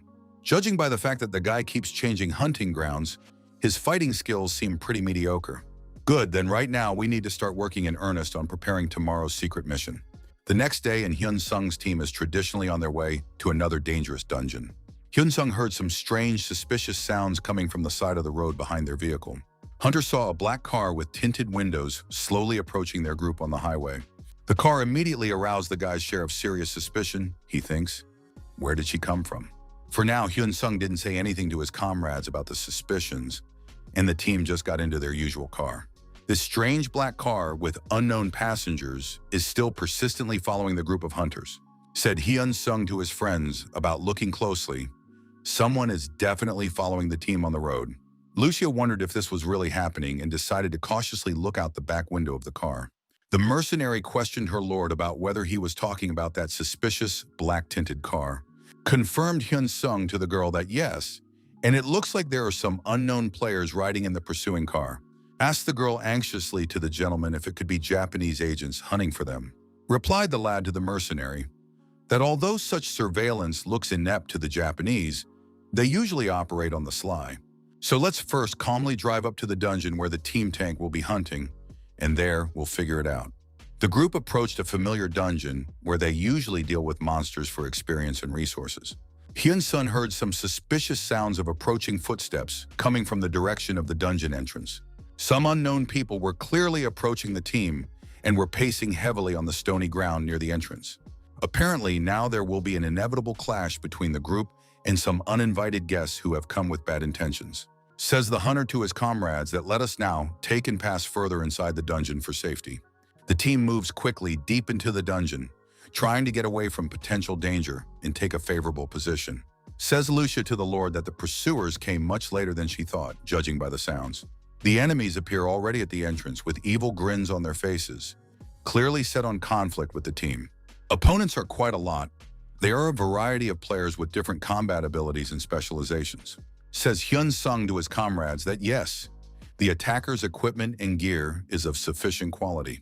But it seems to Hunter that basically most of the enemy players belong to the normal development class.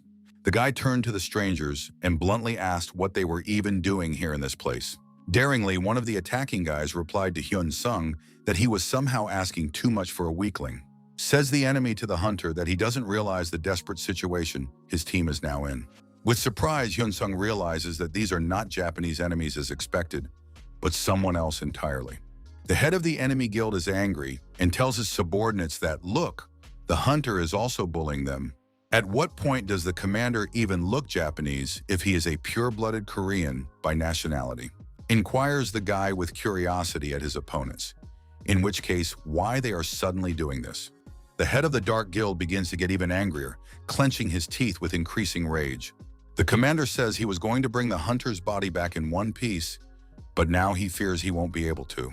The head turns to all his loyal subordinates and says that the time has come to act decisively. Must the guild teach this insolent rascal some manners? Because look at his behavior.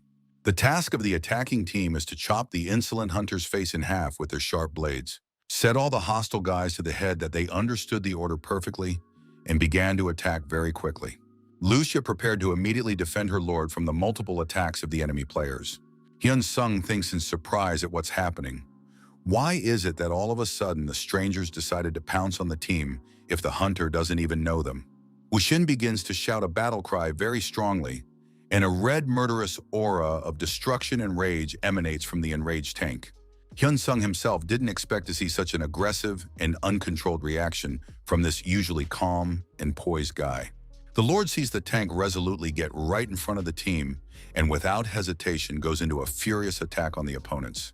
Woo-shin handles one of the attacking enemies with ease, hitting that one with his massive and heavy shield with tremendous force. Kills an enemy tank quite easily and simply with one powerful and accurate strike, showing off his newfound strength.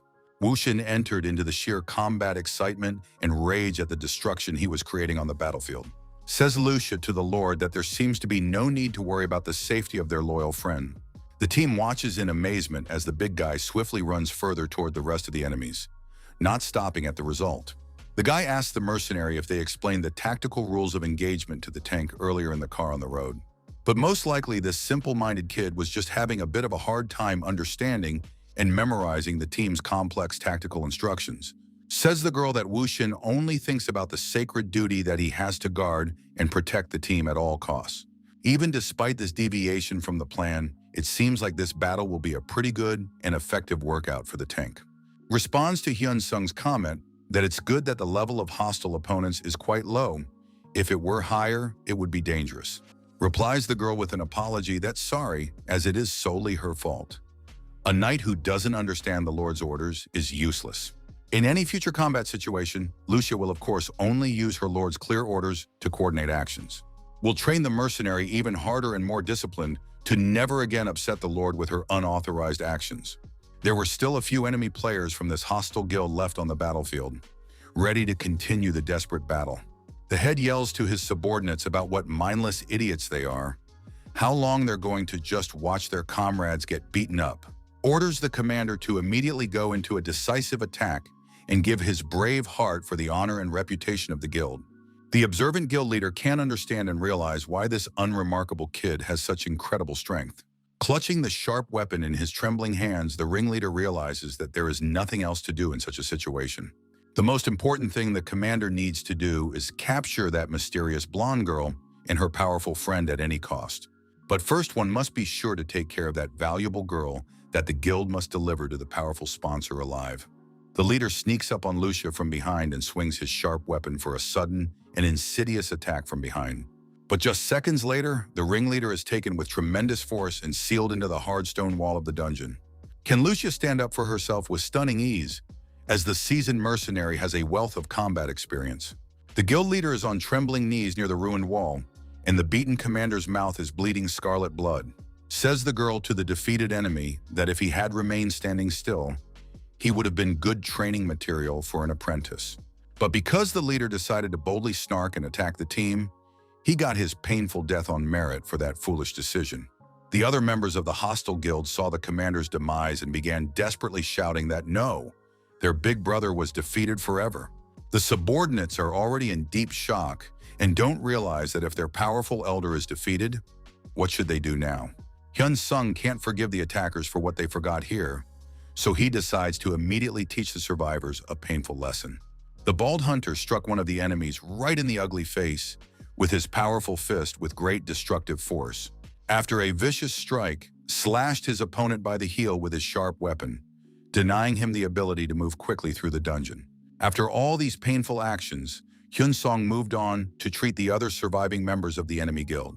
The battered guild guys with no teeth or other body parts sit silent and no longer snarl against the team. Surprised, Hyun Sung asked the beaten captives about why they all decided to attack the group. All the captives are stubbornly silent and categorically unwilling to answer such direct and uncomfortable questions from the victors. Thinks the guild leader in horror? How could this happen? This monster is a rookie who only recently graduated from the player academy.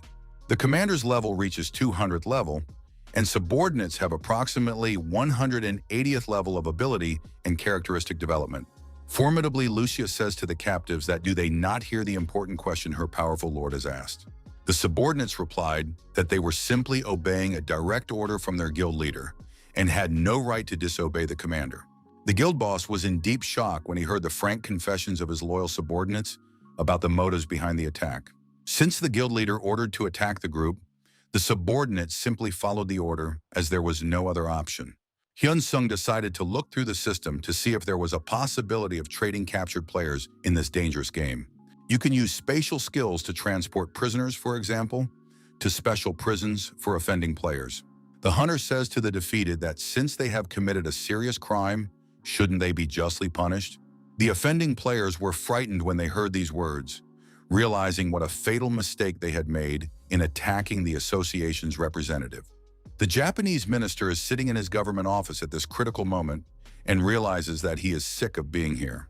Need to get this damn thing over with as soon as possible to finally get rid of the constant stress and problems. After solving the monster problem, the minister will be able to resign and take a well-deserved vacation. If Hyun Sung falls into the hands of the Japanese intelligence services, the country will then have a chance to finally recover. Some analyst tells the minister that intelligence has another important target up for grabs. A co-worker shows a secret piece of paper with Lucia's picture on it and informs him that this person is supposedly a co-worker of the first target. Indeed, the clear photograph captures this young blonde mercenary with distinctive facial features and combat gear. All the other guys began to talk among themselves. What an incredible beauty, and she also comes from the mysterious West. A man reports to the minister that the second target lost his native country during the war, so he got South Korean citizenship. However, there are some rather strange and unexplained aspects of the case that have alarmed intelligence analysts. Because according to official documents, the target graduated from the prestigious Player Academy just a month ago. However, intelligence information has now been confirmed that the girl is visiting heroic dungeons with Hyun Sung started to all look at each other and say, doesn't that mean it's weird if you enter the academy after waking up? Going to dungeons of heroic danger level doesn't always involve the usual monster hunting. Assuming from the personal characteristics of the first target, if the level 20 nullification worked correctly on the guy. In this particular case, participation in heroic dungeons for a newcomer is simply physically impossible. All the player analysts, upon hearing this information from the source, only began to rejoice at the prospects that had opened up. Says the analyst that this means being able to separate skills from experience, regardless of current level of development. The expert believes that the probability is high. While hunting high-level monsters, experience points are distributed proportionally to the contribution. Here, a guide leads a newcomer to the dungeon who has only recently undergone an ability awakening procedure. Clearly something is wrong here, of course, and the analyst's guesses may be wrong, the group's leader says. What is clear, however, is that in general this strange target behavior should certainly not be overlooked. Everyone knows that the team of agents who worked with the target earlier disappeared without a trace under mysterious circumstances. Says the leader of the operation that it's possible the agents just decided to run away, but that seems highly unlikely. Started everyone whispering amongst themselves, saying that if that was really the case, what to do about the situation. If the agents really did run off on their own, believe me, that would be insanely stupid of them. Says the leader to his subordinates that first all the team needs to do is prepare for the worst-case scenario. One of the subordinates asked the commander about the worst-case scenario. Since the specialist team that dealt with the first target was presumably completely wiped out in the operation, everyone at this critical moment seemed to swallow their tongues in shock and horror. Concerned analysts ask whether such a thing is even physically possible for one person to accomplish. Since even an elite group of professionals cannot be destroyed by one enemy alone, is it true that one person who had awakened quite recently was capable of such incredible feats? Responds the leader of the operation to subordinates that the rate of growth of their target's abilities is quite unpredictable and not analyzable by analysts. Therefore, the team must constantly think about the worst-case scenario because intelligence has too little reliable information about the enemy, so that agents are ready at all times to respond immediately to an intelligence call and move immediately into an operation. Lying in deep thought on a comfortable bed at home, Hyun-sung analyzes the current state of affairs. The hunter realizes that the speed of his personal growth has definitely dropped noticeably compared to the previous months of training. And the drop is seen in both hunting achievements and lucrative sales of magical artifacts on the market. If the guy gains another 300 billion in-game currency, he will then be able to increase his rank and buy an elixir for his father. But all as the hunter had previously thought, there are still strict limitations in selling electronic devices through the system. Thinks Hyun-sung, does he urgently need to come up with some brand new merchandise to put up for profitable sale? The guy's reasoning is that there's not much of a rush with this, as game content is still selling quite well to customers. You need to look for a solution to the problem in a completely different field of endeavor to generate additional income. Suddenly, his mother calls Hyun-sung to eat. The guy goes to the table and sees a whole field of various delicious dishes. The hunter is happy that his caring mother has prepared her son's favorite dishes for the family dinner. Says the woman with concern that she's heard it's common for the team to eat hamburgers during a dangerous dungeon hunt. Hyun-sung looked reproachfully at Lucia, who had given away all his cooking secrets in caring mother's habits. Smiling, the guy then told the family that okay, then wished everyone at the table a good appetite and good mood. Added the hunter sincerely that food that is prepared by a loving mother is always the most delicious in the world. After saying that, Hyun-sung noticed that the two girls at the table had stopped talking to each other altogether. Turning around, the guy realized the real reason for the silence, as the ladies were intently watching American TV series on a tablet. The hunter asked the girls if they were really that interested in watching these foreign television programs while eating. Says Hyun-sung that it's nevertheless worth it to just take your eyes off your screens and try to enjoy this delicious home-cooked meal. Got a guy's reply from his sister that okay, the girls will try that for the family dinner. But then the hunter noticed that his friend Lucia could not stop staring at the screen of the tablet. Hyun-sung asked the mercenary with a bewildered expression, unable to believe if the series is really that exciting. But then the guy remembered the important fact that his friend was a person from a completely different dimension and world. How even Lucia can be interested in these modern American TV series with their plots and characters. Hunter asked the girl curiously, does she really enjoy watching such television programs? With a wide smile on her face, the mercenary replied that watching movies and doramas had become her only hobby in this world. The lad's mother, hearing these sincere words from her guest, said with warmth how envious she was of this young girl. The girl watches foreign TV series and movies directly on the internet, and she does not need to wait for the release of new episodes. Players, even without learning foreign languages specifically, can always benefit from the systematic skill of understanding as native speakers. Hyun-sung suddenly had a very unusual and potentially lucrative idea in his head during this family conversation. The guy realized that yes, this was indeed exactly the new line of business he needed to make money right now. The hunter called Lucia into his room for a private conversation and carefully closed the door behind him. Asked Hyun-sung to the mercenary if TV series and movies are really that exciting to watch. Because there are many cultural things that in her position as a foreigner may be completely incomprehensible. The girl replied that she could immediately understand some points intuitively, and learning a new culture was even enjoyable. The mercenary is surprised at why the Lord would suddenly decide to ask her about this in such detail at all. Asked what he thinks about the possibility of trying to sell brand new video content through the system, Hyun-sung replied. Shocked, Lucia asks if the gentleman says he is going to sell any movies or television series. Confirm the guy that yes, this is his new prospective business plan, as the mercenary likes this kind of money-making idea. Said girl seemed fine to her, even if this risky venture could turn out to be a complete failure. Said Hyun-sung thankfully. It was all thanks to her anyway. It was the mercenary who came up with the idea. Because Lucia fell in love with movies and TV series, the Lord was able to look at the situation from a different angle. The girl felt a little embarrassed at this moment from such gratitude and attention on the part of the gentleman.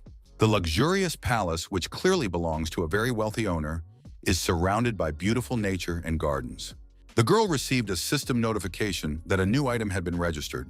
She looks on in surprise, thinking about the download.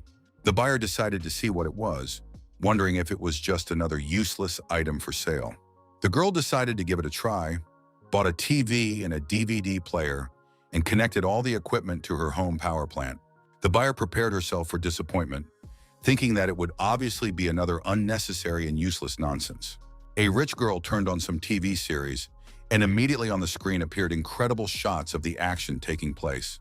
In this thrilling series, a huge truck at high speed drives straight at the two young protagonists. The girl with gray hair began to genuinely worry about the safety and fate of the main characters in danger. After a tense moment, the very real Transformer made an unexpected appearance in this sci-fi movie. This sight further surprised the onlooker, as she had never seen anything like this in entertainment before. In her homeworld, there are no movies at all, and certainly no movies about the amazing Transformers. Captured by the girl completely by everything happening on the screen and thinks how exciting it is to watch. The viewer watches in amazement and ponders, wondering how all these incredible scenes were even filmed by the filmmakers. Having already rewatched a dozen movies, she thinks, I wonder what some actor's name is. He's good enough to play. Hyun-sung, while in the warehouse, sees a system notification that his item has been successfully sold to a customer. Thinks the guy, which is great, even though it took a long time. He has quite a few in-game awards now. Hunter noticed that customer reviews of the product are also quite positive and encouraging for continued business. Everyone writes about how the TV and DVD player are really interesting and quality technical devices. Realizes the guy can no longer sell the Bumblebee movie due to the system's restrictions on repeat sales. Hyun-sung realizes that he can, for example, start selling real cars through the game trading system. Hunter picked up his phone to look online for more suitable options for the new business. Realizes the guy really does look like he can buy a car even without taking out insurance. Thinks Hyun-sung, which is good, since he's not going to personally drive this machine in the real world. Lucia walked up to the warehouse and saw the guy doing his favorite thing, profitable sales through the system. The mercenary turns to the Lord and says she sees his sales have already been successfully completed at a good profit. The friends shook hands to hand over their earnings and congratulate each other on a successful trading operation. The guy asked the girl if it was possible to start selling real cars to customers through the system. Said Hunter, there are quite a few customer inquiries here for the robots that appeared in the movie. So even if the team can't sell these robots, it seems like a good idea for Hyun-sung to sell the machine. The girl asked the gentleman why he suddenly decided to sell cars to customers. The hunter didn't understand the question and says he doesn't even know for sure, but it seems like it would bring in a lot of money. Said Lucia that maybe in that case the Lord should sell Transformers figures, that's all. After hearing this brilliant idea from his girlfriend, the guy's realization of the right direction really hit. Hyun-sung thanked the girl sincerely and said that yes, indeed it was a very good and profitable idea. Lucia is very excited to be able to assist her lord in developing a successful business. A few days passed and the guy sold 1 trillion points worth of merchandise, so now he can buy legendary items. The hunter's eyes lit up. He thinks great. Now he can buy a healing elixir for his sick father. Hyun-sung looks at the price of the elixir in the catalog and thinks that the elixir is really worth a lot. This medicine is really worth almost 100 billion game points, an incredible amount to buy.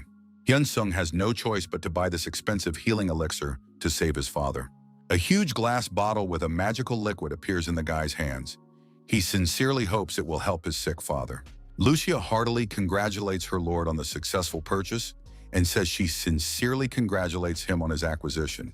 The guy replies to the mercenary that she wouldn't believe it, but this success happened solely because of her help and support. Because Lucia helped Hunter with her brilliant ideas and thoughts, which really led him to financial success. A guy came to the hospital to visit his ailing father and immediately decided to cautiously use an expensive healing elixir. After using the medicine, Hyun-sung carefully placed this unusual magic flask on the bedside table. The hunter hopes that the elixir will help the parent, as he has spent a lot of money from his savings on this medicine. As long as a guy is looking closely at his father, absolutely nothing changes in his behavior or health. Hyun-sung asks himself the agonizing question of whether he hopes his father will now be completely cured of his illness. It was already deep into the night, and the tired guy left the hospital, heading home to rest after a busy day. The hunter thinks that okay, he should go to his warehouse and see if there is something new and interesting there. Hyun-sung saw that the store was selling a mythic rank item, which looked interesting and tempting enough to buy. But what's stranger is that the artifact doesn't have any detailed description. The information is too simple for such a powerful item. I wonder the guy ponders how long it will take him to save up the time and resources to buy this artifact. The hunter saw that he needed to spend 1,000 times more money on this purchase than he had now. Thinks to Hyun-sung that okay, he'll probably be able to acquire this at some future day. But it will definitely happen in the distant future, as it will take a huge amount of money to buy the mythical artifact. The guy thinks, okay, in that case, he'll buy an item that will increase all of his characterization stats by 1. The sister came to the hospital early in the morning and asked the doctor, hopefully, if her husband is really better. The doctor told the woman in amazement that yes, amazingly, the patient's dying cells had begun to come back to life. The woman does not know that it was all the work of her beloved son, so she thanks the doctors from the bottom of her heart. The doctor honestly says that, believe me, there is absolutely no credit to him here. He doesn't even know how the miracle happened. As the medics were doing everything as usual, but at some point the patient's father just started to make an incredible recovery. Therefore, if the father is fully medically rehabilitated, he will most likely be able to return to a normal life. Meanwhile, Japanese players elsewhere are angrily talking amongst themselves about how long the team should discuss the operation plan, since their main target has just suddenly returned to normal health for unknown reasons. The ringleader tells his subordinates that the team must wait until the target situation is fully normal again.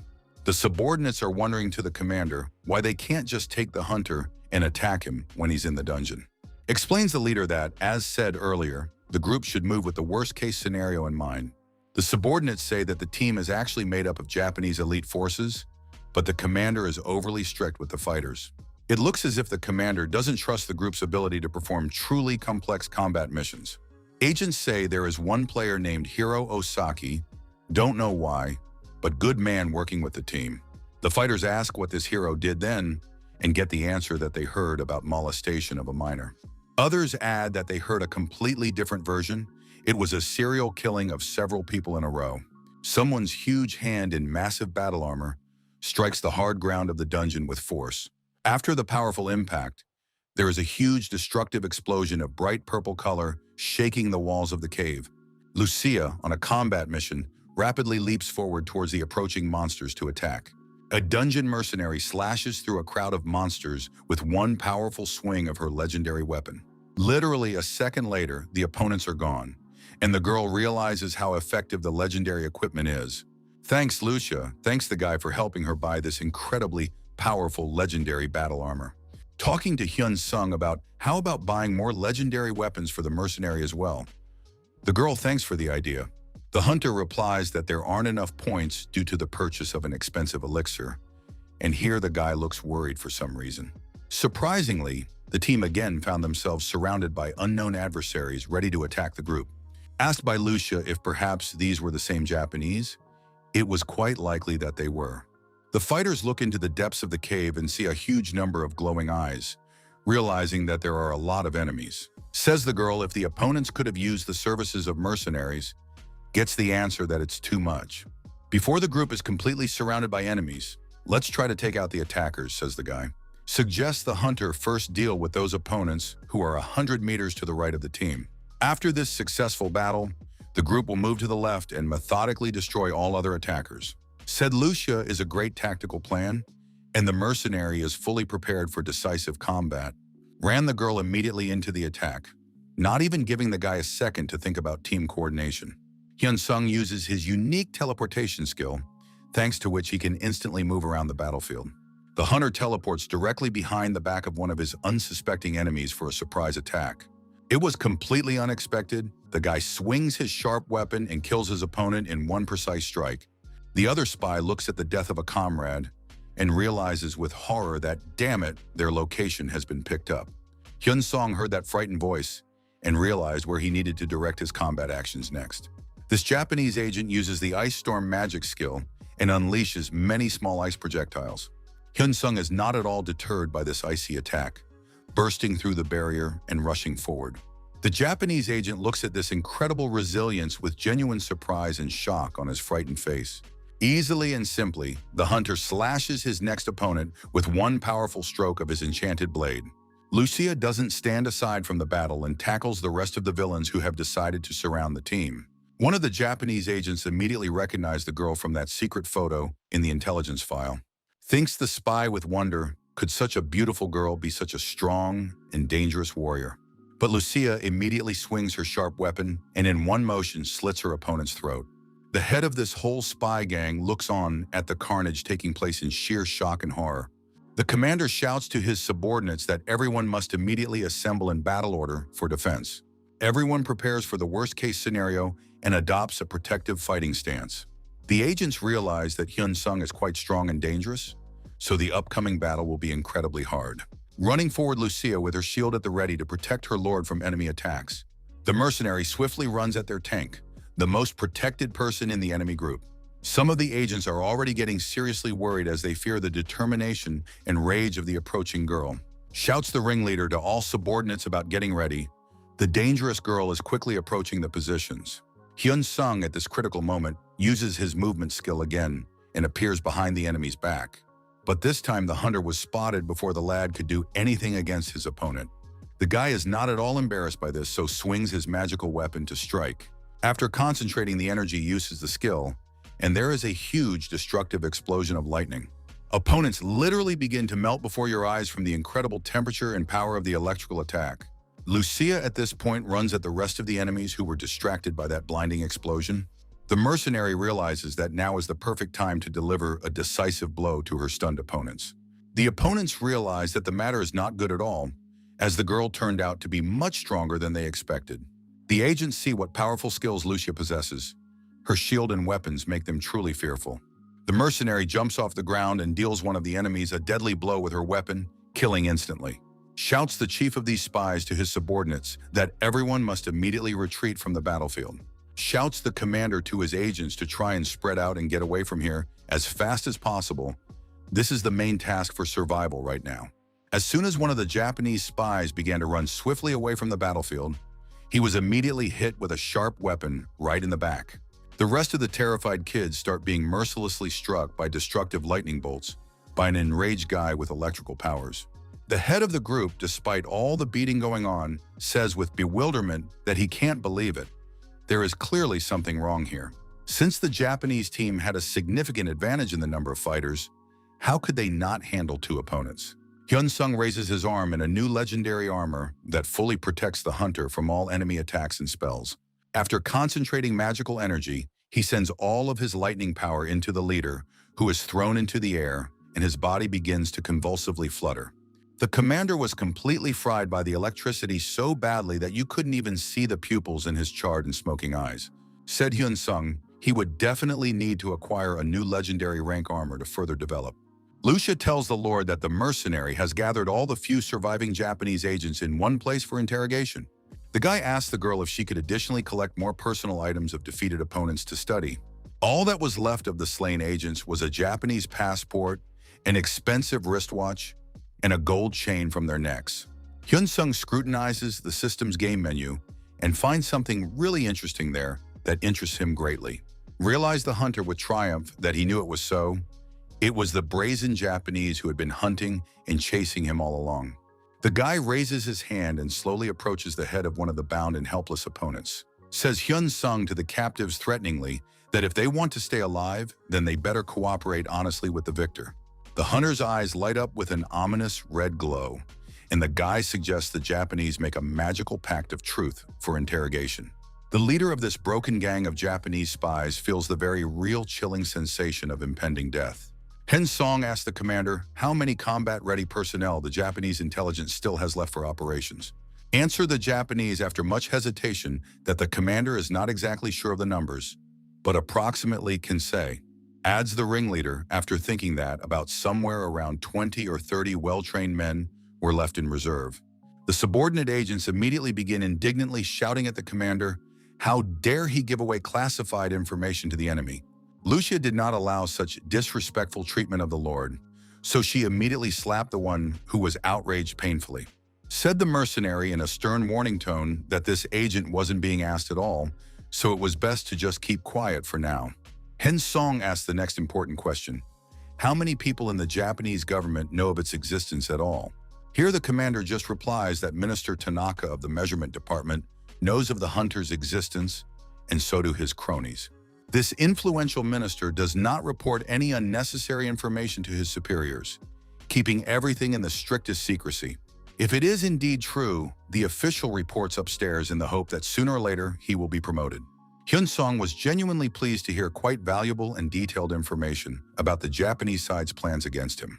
Says Hyun-sung sarcastically that it seems like the commander really wants to live, since he's laying it all out honestly to the winner. The chief of this Japanese group is clearly unhappy about having to give away secret information to his enemies under threat of death. Hyun-sung looks down at the captive, realizing how pathetic this man still is in his helpless position. Says the hunter to the commander that it's because he has a daughter, doesn't he? So he's afraid to die. The Japanese, in deep shock, asks his opponent how he could even know about this personal fact. The guy is holding a gold necklace that has a picture of this little girl with a smiling face on it. Also, Hyun-sung looks with his unique skill of remembering the Japanese agent's past for information. The hunter sees the commander looking at his daughter lying in a hospital room on a white bed. Before each dangerous mission, the father made sure to call the sick girl via video link to give her moral support. Hyun-sung turns to this Japanese man and says that let him tell his life story, but keep it as short as possible. The prisoner begins to reveal that he originally served as a military officer in the country's Japanese armed forces. According to the agent, everything in principle at first even worked out very well, and the career developed successfully. The commander was one of the most talented and promising officers in his elite military unit. One day, an official notification came to him from the government that he had become an awakened player with special abilities. The minister then told the newly promoted player that he had heard of his awakening and had high hopes for the officer. This Japanese had no choice but to promise his superiors that he would not let down his powerful patron minister.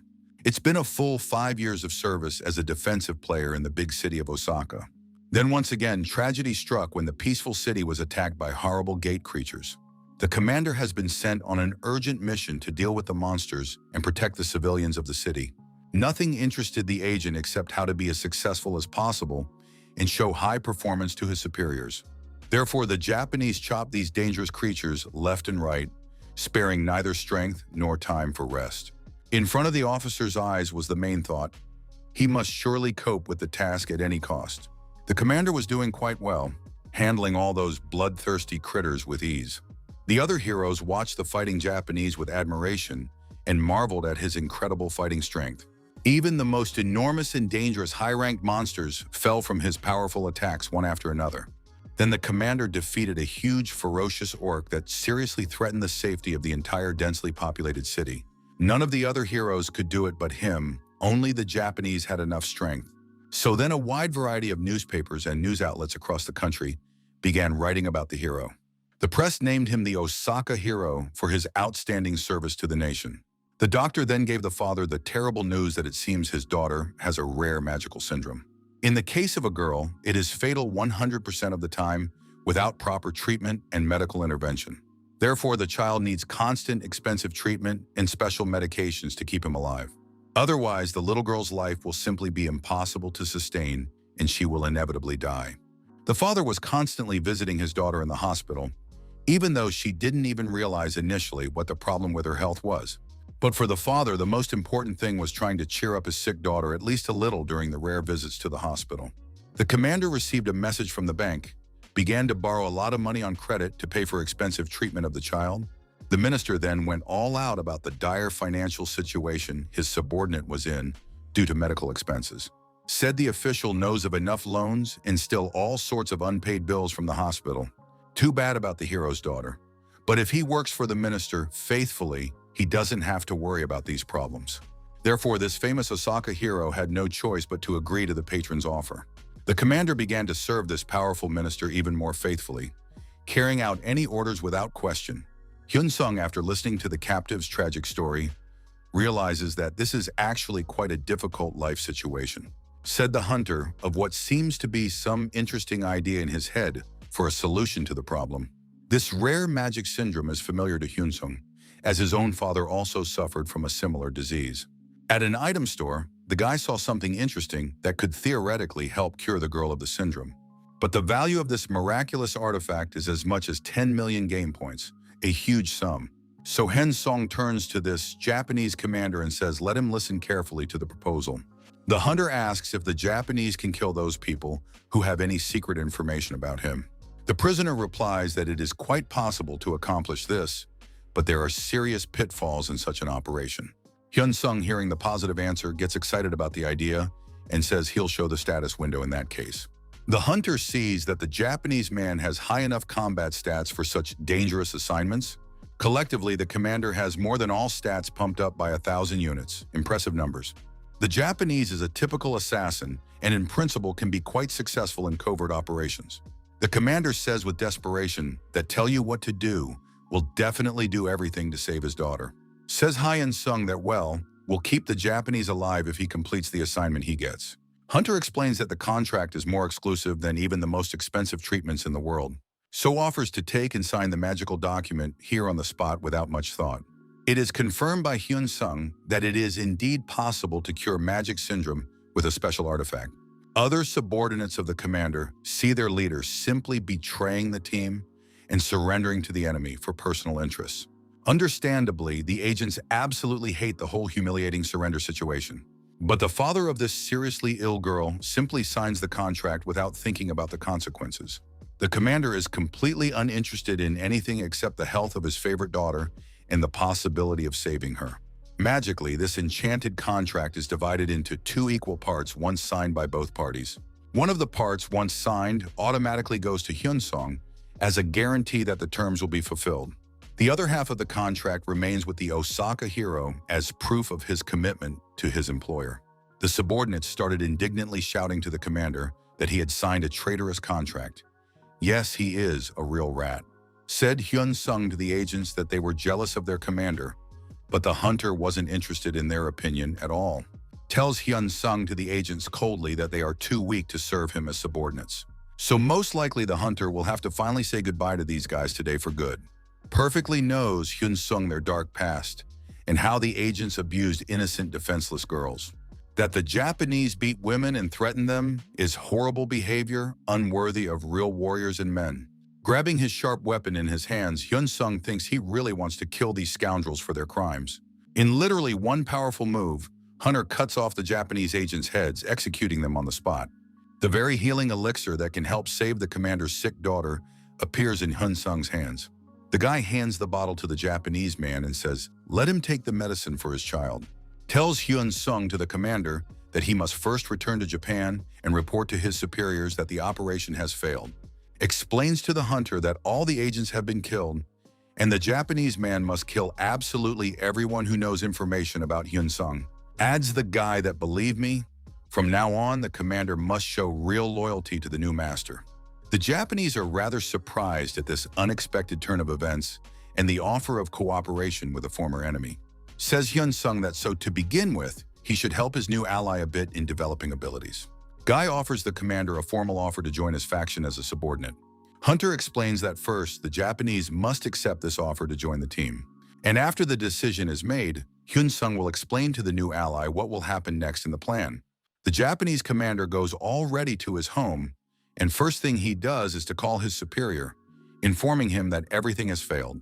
Says the agent to the minister that the operation failed because of the unexpected intervention of the Korean Players Association. The Japanese adds that he will make sure to clarify all the detailed information later and report to his superiors. The commander promises his boss that he will definitely call back a little later for a detailed report on the incident. In front of a crowd of his unsuspecting subordinates stands a Japanese commander with a stony expression. This warrior tells the agents to properly clean all trails behind them before retreating, because that's the right thing to do. The commander adds that now all the team has to do is return safely to their home country. Suddenly, one of his subordinates just flies a sharp weapon right into his unsuspecting heart. It turns out that it was the Japanese commander who decided to kill his former loyal subordinates in this way. With one powerful swing of his katana, the hero easily blows the agents' heads off, demonstrating his skill. Everyone is in deep shock, shouting to the commander why the captain is being so cruel to his loyal comrades. But the Japanese didn't even say anything back to the former allies, easily killing everyone there in front of him. It seems like a hero one against many, but this is the famous hero of Osaka. What else would you expect from him? The commander hears that someone else is still alive, a man screaming that their captain has finally lost his mind. But the Japanese also chastise this agent for yelling so loudly and attracting unnecessary attention. The boy tearfully pleads with the commander that he asks to be kept alive for his faithful service. But this Japanese commander only apologizes to the dying man and says that unfortunately he can't do otherwise. The hero Osaki kills the last of his loyal subordinates who survived the massacre.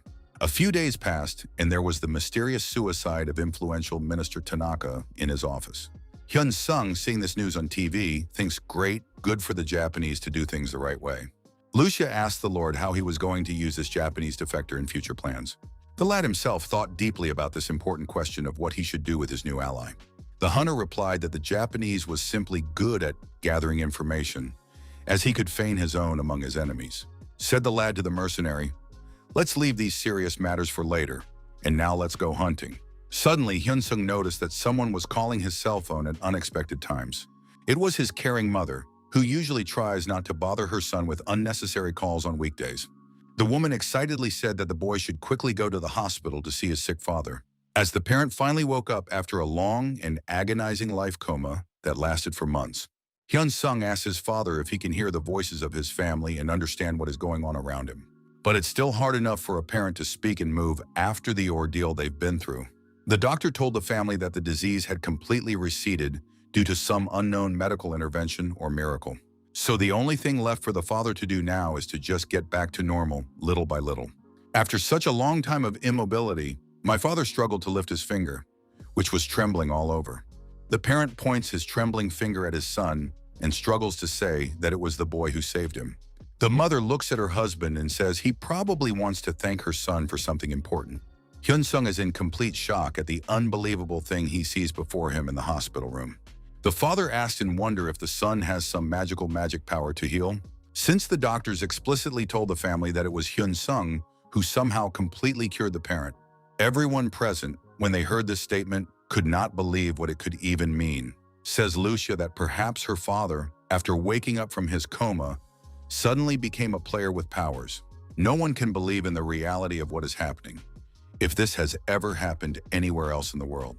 A mysterious blue magical energy begins to fly and shimmer around the recovered man. Says Lucia to her family that they will try to watch her father's game window. Let them do it. It can indeed be seen that the game window displays all the detailed information about the player, Hyun-gyu, the guy's father. Says Hyun-sung with amazement that his father has really awakened as a player.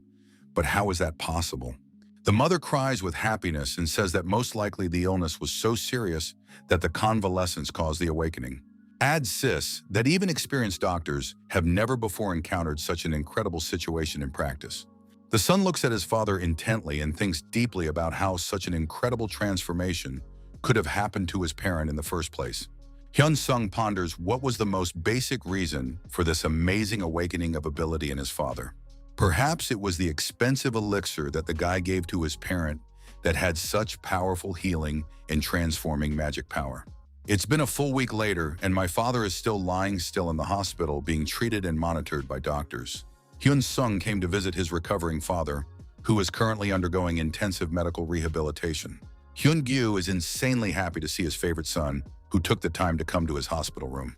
Says the boy to his parent that he sees the one is getting much better every day, and that makes the whole family happy. The man replies with a smile that yes, he himself feels his physical and magical strength gradually increasing day by day. The mother of the family replied that she had to go home as it was time for her to retire after a long day. Said Hyun-sung to his mother that it was best for her to really rest, and he would spend the rest of the time with his father. The woman thoughtfully told her son that he must be tired too after coming from a dangerous hunt. The father tells the family that no, let everyone go home. Everyone is obligated to get a good night's rest after a hard day's work. But Hyun-sung objects and says no, let's have a better father-son day today, that's the best. The mother, hearing this suggestion, thought that okay, maybe really should go get some rest and leave the two of them alone. Said woman said she would definitely come back tomorrow morning anyway to check on her husband and help him. Before the mother left the hospital, the son politely asked if he should give her a ride home. Leaving the ward, the woman told Hyun-sung to let her stay here with her father. She could handle the journey just fine on her own. Suddenly, when my mother left the hospital room, my father's expression changed slightly. Hyun-gyu became even more joyful and sincerely told his son that it's all because of him. He knows that for a fact. Hyun-sung doesn't want to give away his secret, so he tells his parent that he had absolutely nothing to do with it. But the man persistently replies that no, he knows perfectly well, it all happened solely thanks to his son. Adds his father that he was only cured because Hyun-sung gave him some specialized medicines or elixirs. Says Hyung-gyu that he won't ask his son for more medicine. There's absolutely no need to worry about it. Since this treatment has given the parent good power, he does not want to share the secret with anyone else. The father's only sincere wish is to just thank his son for the incredible thing he has done for him. Hyun-sung, when he heard these words of gratitude, was insanely happy to see his father so alert and healthy. A guy asks his parent what he plans to do after he is discharged home from the hospital. The man replies that he's of age, but probably needs to keep working, so he's thinking of trying to enter the dungeons. Tells the guy to his dad what he thinks. The guy should just stay home, since the money the son makes is absolutely enough for everyone. Answers Hyung-gyu that 50 years old, it is, believe me, the most excellent age to continue to be active and useful. The son speaks with concern about dungeons being an extremely dangerous place. You never know what could happen there. The father is adamant that he will go through many hardships, but he doesn't want to live on other people's money, even if it is his son's money. Especially Hyun-sung is risking his life in the dungeons. So the parent, on the contrary, wants to go there and help the family financially. Since the son has already made enough money for the family, he can basically just do something less dangerous and risky. Hyun-sung asks his parent in surprise if he is really serious about going down into the dangerous dungeons to hunt monsters. Adds the guy that the father knows perfectly well the mother this risky idea will obviously not like and upset her. But the man calmly says that he has already gotten his wife's permission for the venture, so the son may not worry about it. A few days later, Hyun-sung sits in a local cozy coffee shop and thinks about what a real headache this all is for him. Lucia sees the Lord's concern and says she doesn't understand the reasons for his intense anxiety over her father's decision. The mercenary replies that she doesn't think Hyun-sung should be that nervous and worried about this situation with his parent. Since father has now become a player with magical abilities, he is no longer so defenseless in this dangerous time for ordinary people. In fact, as it seems to Lucia, it is the truest blessing of fate that has happened to the hunter's family. Because if the wave of monsters would only attack ordinary people, in that case, the family wouldn't be able to do anything about it. The mercenary explains that the Lord understands there are now completely different opportunities for players to defend and survive. Hyun-sung agreed that yes, that was true, but the chance of dying in the dungeons in this case was also quite high for a beginner. Answered by the girl that, believe me, If the father is diligent in pumping his skills, the chance of survival will only increase with time. These are very turbulent times, and all sorts of horrible devilish creatures can appear at any time to attack people. Says the guy that is. Lucia suggests he just watch his father put himself in mortal danger every day. Adds the hunter that the mercenary knows full well herself how dangerous all these dungeons can be, even for experienced players. The girl replies that with Hyun Sung's strength, doesn't it seem like he can guarantee safety for his father on the hikes? Since the parent is already well aware that some different healing elixirs exist and can help in critical situations, so the fact that the father wants to make his own living and be independent, is that really a bad thing for the family? Because it will provide an exceptional opportunity for the father to become much stronger as a player and protect the family in dangerous situations. This is a true blessing for the Lord and his entire family, says the girl with conviction in her voice and a sincere belief that she is right. Hyun Sung arrives at the hospital to see his father, and the man tells his son that he doesn't care at all about the decision anymore. The son told his parent that he knew it perfectly well, so he didn't come here just to stop him from going to the dungeons. Adds Hyun Sung that instead of useless arguments, let father listen carefully to what he has to say on the matter now. Explains the guy is a more experienced and stronger player than his father, so he can give valuable advice for safety. It is clear that the parent fully agrees with this statement, as it is already perfectly clear to everyone around them. Says Hyun Sung that in that case, his father should accept his favorable offer of cooperation first, because everyone will benefit from this decision when the parent accepts it and agrees to the son's terms. The guy offers to join his faction, and the father bewilderedly asks what it even is and how it works. Basically, Hyungyu has no choice but to listen to his experienced son and trust his judgment. Says the guy to his parent that his mother and sister don't know, but he is a somewhat special player with special abilities. The father immediately replies that you can tell by the son himself, something about him is really different from everyone else. Warns Hyun Sung that it's a strictest secret from his mother and sister. Don't even think of telling them about it. A small glowing crystal suddenly appears in the hunter's hands, emitting magical energy and a mysterious glow. Hyungyu asks his son with surprised eyes what this strange object even is and what it's for. Without explaining anything in detail to his father, the kid just says to eat this medicine and everything will be fine. The father does not understand for what purpose his son would even give him such mysterious substances without explanation. But Hyungyu thinks, okay, we need to trust his son, who clearly knows what he's doing in situations like this. The parent swallowed this pill and immediately felt as if there were some changes in the body and magical abilities. Thanks to this magic pill, the man's gaming performance and characteristics increased significantly in a matter of minutes. Explains Hyun Sung that it is such a hidden rare medicine that effectively enhances the player's skills and abilities. The man curiously asks if this isn't some expensive plaything and where his son got it from. The guy replies that of course the artifact is expensive, but he doesn't feel sorry for it at all for his own father's safety. Adds the hunter that no one in this world but him can buy something like this, so his father shouldn't worry too much. And for Hyun Sung, it's absolutely nothing. And his father asks in surprise how come only his son can buy. Answers Hyun Sung that yes, that is exactly what he asked to keep secret from his mother and sister at all costs. Because if people find out that such a thing exists in nature, the father should realize what serious problems it would bring to everyone. Hyungyu says he thinks it was his son's pills that completely cured him of his deadly disease. Answers the son that yes, but unfortunately cannot disclose to the parent any detailed details about this treatment process. The father understands everything perfectly and respects his son's boundaries, so he replies that he doesn't need to know these details at all. Says Hyun Sung that he's already bought everything he needs for his father, so he can't take it back to the store. Tells Hyun Sung to his father that he should take whatever is offered and help his son with his plans, that's all. The kid also brought a whole stack of magic skill books and told his parent that he absolutely had to learn their contents.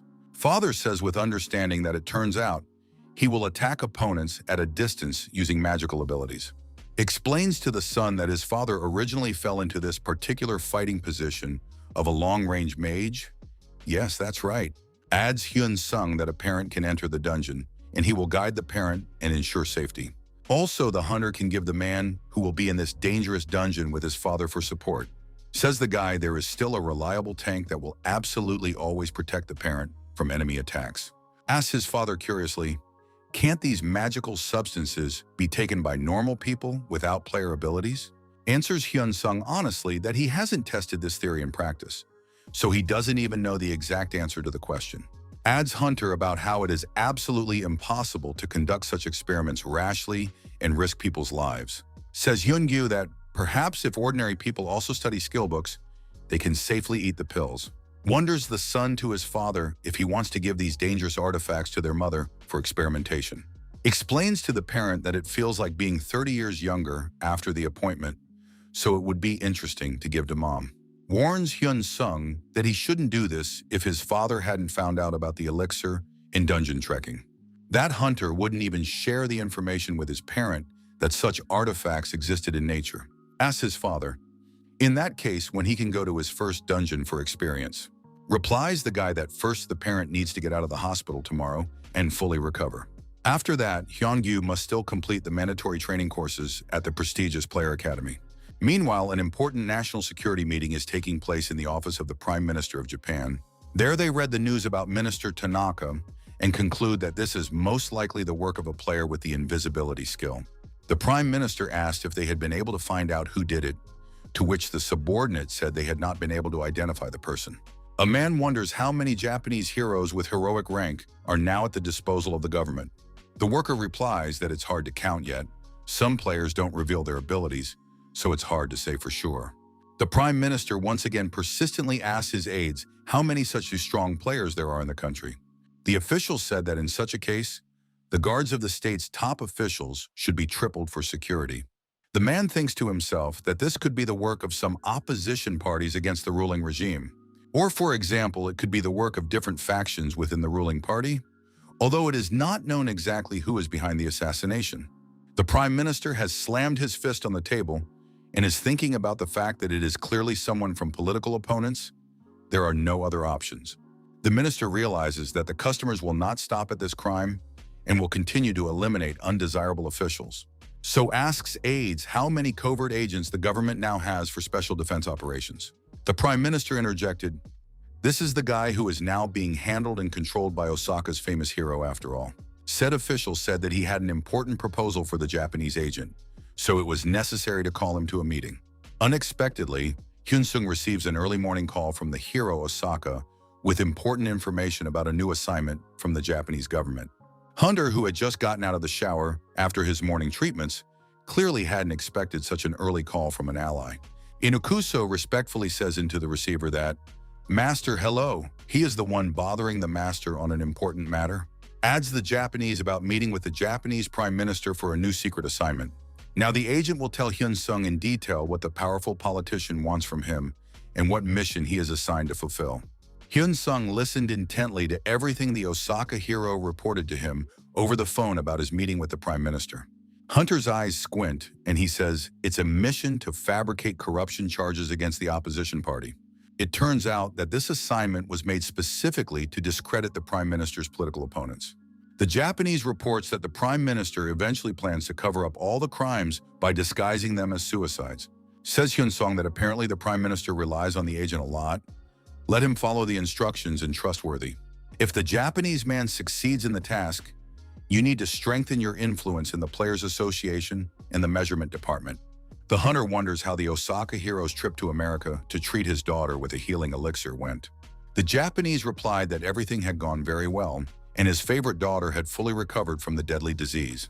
The guy wonders if the agent intends to bring his daughter back to Japan, but the guy says there is no such intention. Therefore, the Japanese plan to continue to have the girl live with her mother in a safe America. Says Hyun-sung that it would be good to still hide the fact that the child was healed to avoid suspicion from the doctors. The Osaka character replies that he plans to send large sums of money for his daughter's treatment as before, so that he can hide the truth in this way. Endorses Hyun-sung that it's a great idea, and going forward, the Japanese no longer have the need to contact him often. Hunter adds that only unless something serious happens that could really affect him or Korea.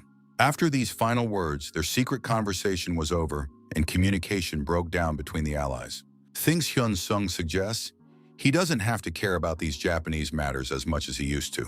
At that moment, one of the unknown players with a large two-handed weapon walks down the street towards his house. The player approaches a familiar dungeon with orcs, where mid-level players usually hunt for experience and resources. Park Jin-young shows his official hunter's license to the association staff, standing at the entrance to the dungeon. After checking his documents, he is told by the association representatives that he can safely go inside to start hunting. Jin-young replies that fine. In that case, he will continue to work further and fulfill his duties as an agent. This confident player walks into a gloomy dungeon ready to battle monsters and get loot. The hunter is immediately met by a huge aggressive gang of green monsters ready to attack the uninvited guest.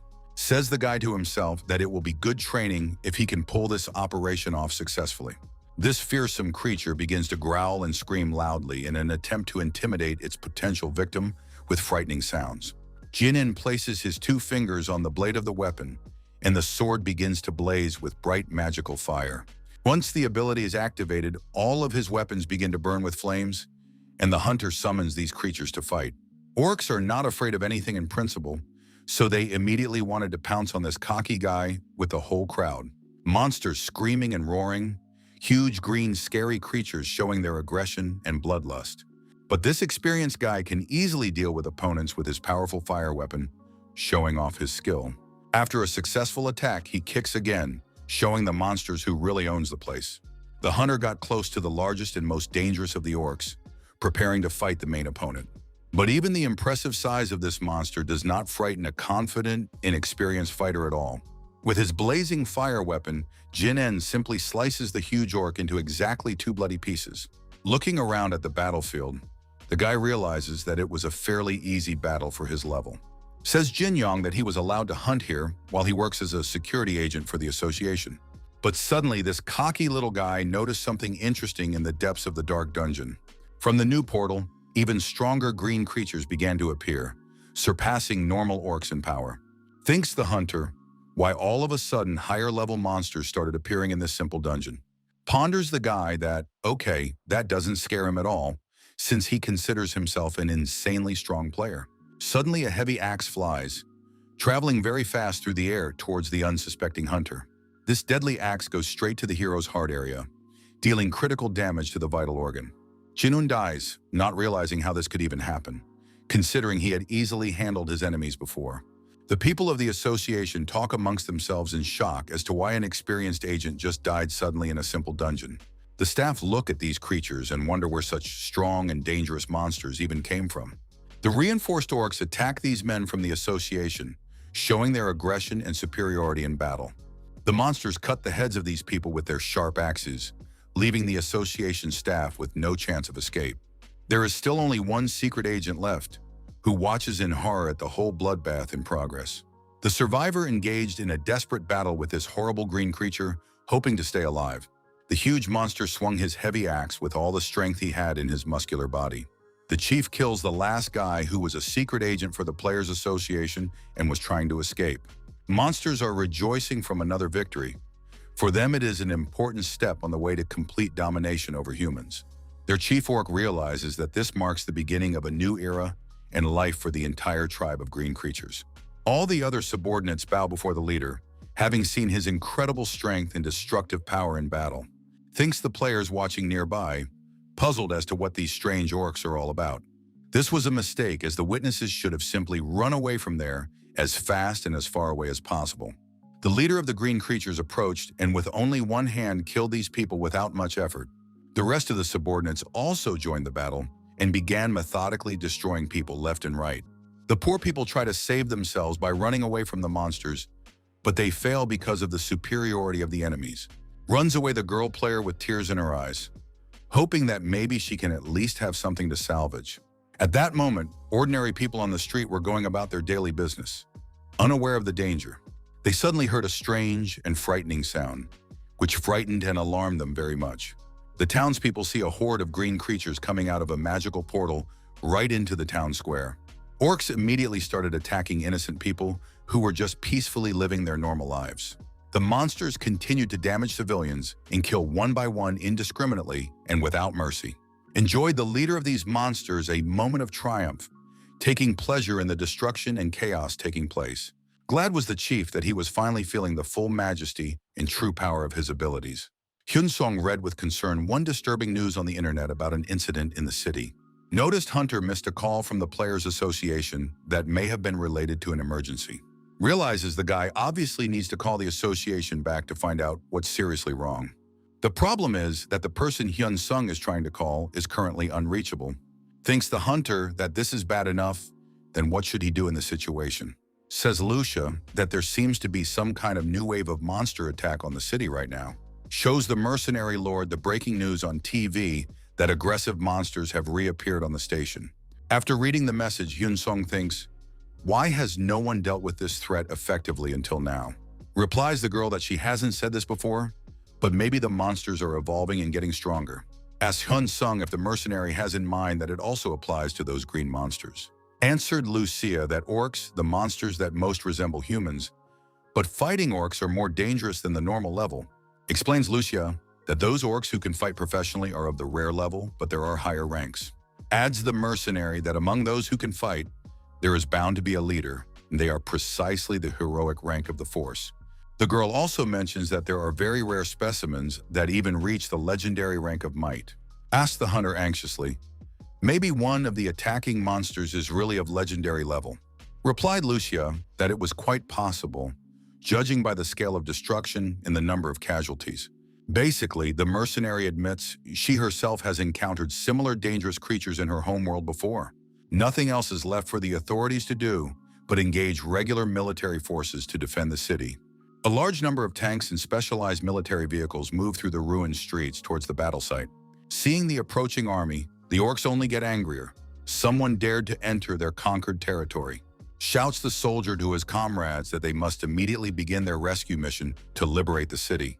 The most real fierce bombardment of these terrible monsters with all kinds of available weapons began. Machine guns fired in bursts at the monsters, trying to pierce just a little bit of their thick and tough green skin.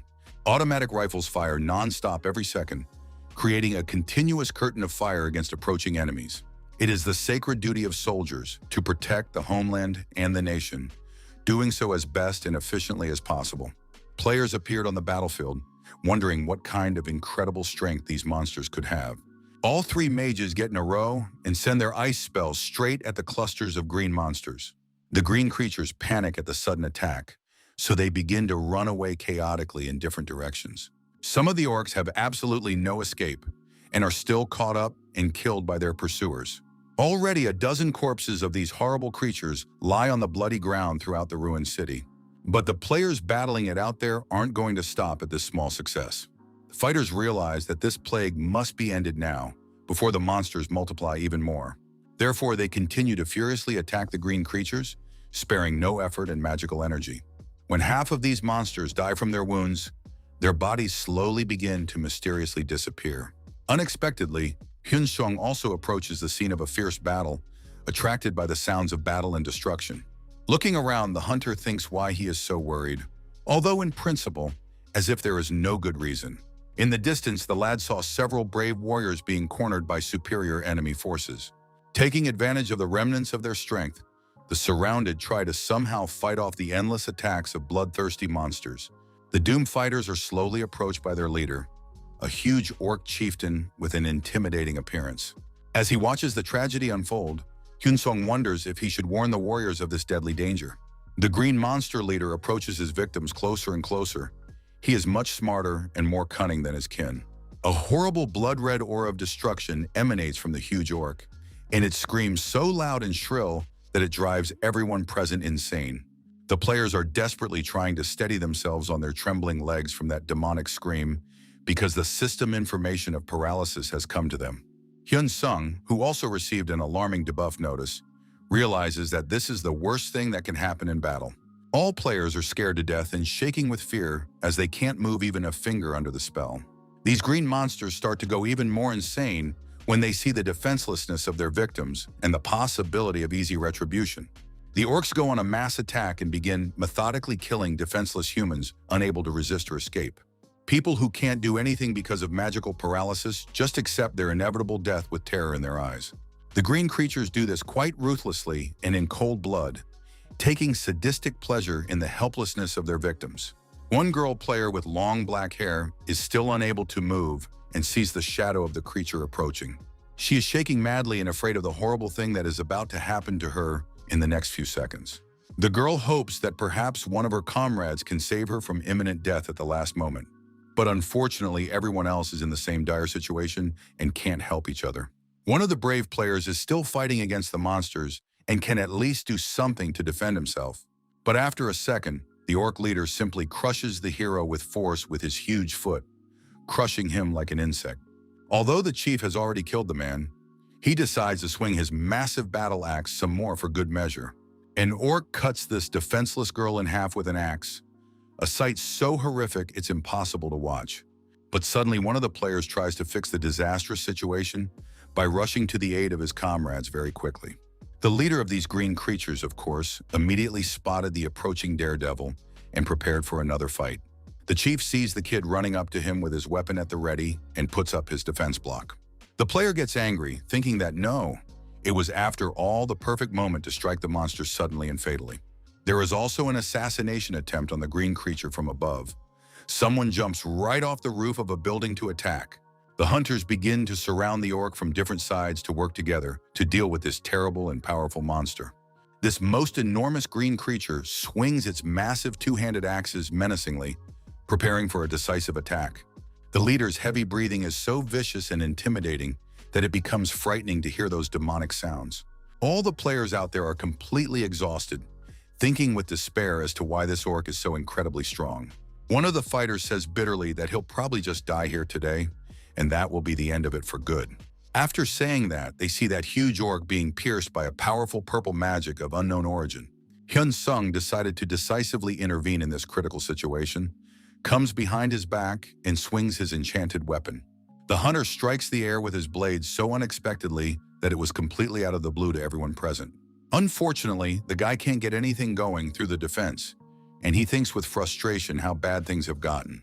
A huge orc leader becomes even more enraged that someone dared to attempt on his life and dignity. So the chieftain puts up a defensive block against the hunter's attack, and their weapons cross in the air with a clang. Hyun-sung lands on solid ground nearby, taking a breather after a failed takedown attempt from his opponent. Looking behind his back, the guy sees something that surprises and scares him quite a bit at the same time. The hunter sees a huge number of more green monsters running straight towards him with bloodthirsty screams. Hyun-sung realizes that he doesn't have time to think about it, so he just takes it and starts using his magic power. Purple lightning bolts hit the creatures and begin to simply melt them from the unbearable temperature of the electrical discharges. Screaming players are desperate to stop these creatures at all costs. Everyone must survive this battle. The fighters realize that the most important task for today is the battle against the powerful leader of the orcs. As they approach Hyun-sung, the comrades tell the hunter that he must recover a bit before continuing the fight. Replied the guy, which is fine, and uses his proven teleportation skill for a quick retreat. Hunter's lack of energy flow is unstable in this world, so the move skill didn't work properly. On the roof of a tall building, the players spotted another similarly huge green creature of menacing appearance. This orc is different from the rest, as it emanates an unbearable heat that melts everything around it. Screaming players panic that everyone should run away now if they want to stay alive after this battle. Since another legendary orc had appeared on the battlefield, capable of destroying everyone with a single blow. Hyun-sung, having seen this horrifying sight, realizes that no, something drastically different must be done. Thinks the hunter should try to use the fighting techniques that the experienced Lucia has taught him. The guy realizes that he will probably die in this battle today, but there is no other way out. A huge legendary level green orc of legendary level begins to run swiftly at Hyun-sung with murderous intentions. The creature swings its huge battle axe, aiming straight for the unsuspecting guy's head. Hyun-sung closed his eyes, and in his mind he had only one thought, that he was about to die from this blow. Notification came to the hunter that the passive survival instinct skill had triggered, and the guy swung back from the deadly blow. He did it instinctively, just as he had been taught these techniques by an experienced mercenary from another world. To the guy came the most real strength and confidence with which he can deal with these monsters. Hyun-sung managed to strike back at the green huge creature, which was now bleeding dark blood. Hunter does not intend to stop there, so he wants to continue the attack and finish the enemy finally. The guy's eyes are full of determination and rage. He is ready to deliver the next deadly blow to the enemy. Hyun-sung swings his enchanted weapon and inflicts another deep wound on the monster's arm. After the successful hit, Hyun-sung also inflicted a deep wound on the monster's leg to disorient his powerful opponent and deprive him of mobility. After this decisive moment, the hunter strikes in a huge number of different ways, using all his accumulated strength and combat experience. Other players watching this incredible battle have literally opened their mouths in amazement and can't believe what is happening. Shouts Hyun-sung to his comrades that they don't need to look at him. Let them better run away from here as fast and far away as possible. Explains the hunter that his miraculous skill won't last long, so players must save their lives while there is time. Hyun-sung realizes that he too needs to end this grueling battle as soon as possible before his strength runs out. The guy's gaze becomes insanely determined and focused again. He prepares to deliver the final fatal blow to his opponent. But the hunter was unable to complete the attack, as his experienced opponent simply blocked him at the last moment. A notification comes to Hyun-sung that his passive skill has run out, but he thinks, okay, we need to think of something else to win. Therefore, this green creature is already quite hit and weakened from its wounds, giving the hunter an advantage. Hyun-sung literally vaporizes before the eyes of this green monster. Only black smoke and mysterious footprints remain. As if teleported to another place, the guy starts running very fast in the opposite direction from the battlefield. The players catch up with him and say with relief that they can't believe he's here and alive after such a fight. Replied the guy to his comrades with fatigue in his voice that how else could act in such a critical situation with monsters. Suddenly, some strange glowing pentagram of unknown origin appears from above over these players who are trying to escape. All the players are puzzled to think that this is even such a phenomenon. They absolutely did not expect such a magical phenomenon. Shouts to his comrades that they must immediately dodge this impending strike, or they will all die. After the warning, there is a huge destructive fiery explosion that shakes the ground and buildings in a radius of several blocks. The railroad station now serves as a temporary shelter for the survivors of this catastrophic battle with the legendary monsters. The players sit battered and exhausted after such a difficult fight, but the important thing is that at least they are still alive and unharmed. Hyun-sung has only one obsessive thought in his mind after this battle that keeps him busy. The hunter realizes bitterly that even now, after all the training and experience, he is not strong enough for such opponents. All the characters are quietly discussing amongst themselves the incredible and scary thing they had to experience in the city today. As some unfamiliar girl suddenly appears and confidently walks into their makeshift shelter. She walks confidently forward toward her goal, toward a particular person with whom she needs to speak urgently on an important matter. The girl walks right up to Hyun-sung and curiously asks if he's the man she's looking for. She wonders with a warm smile on her face at the guy if he even remembers her after so many months have passed. This is where the other players start to get confused seeing this attractive girl who clearly didn't come to their group by accident. Because then she confessed her feelings to Hyun-sung, telling him straight up that she likes him as a man. Replied Hyun-sung that he remembered her, and that conversation very well. Her name is Kang In-hye, the head teacher of the Players' Academy. The girl replied with an even wider smile on her face that she couldn't even believe he remembered her name after all this time. The guy thinks to himself that of course he remembers her. How could it be different after such a vivid acquaintance and recognition? Kang In-hye was a rare exception among elite hunters, a demonic spearman with unique magical abilities beyond normal abilities. Several times this talented girl managed to win brilliant victories in the most dangerous dungeons, earning the respect of her colleagues. The fame of this extraordinary huntress spread so widely that even ordinary everyday people knew about her incredible feats and achievements. With sincere gratitude, Kang In-hye expressed her appreciation to Hyun-sung for helping so selflessly at the critical moment of the battle. The girl added with excitement in her voice that without his decisive intervention, there would surely have been a real catastrophe with many victims.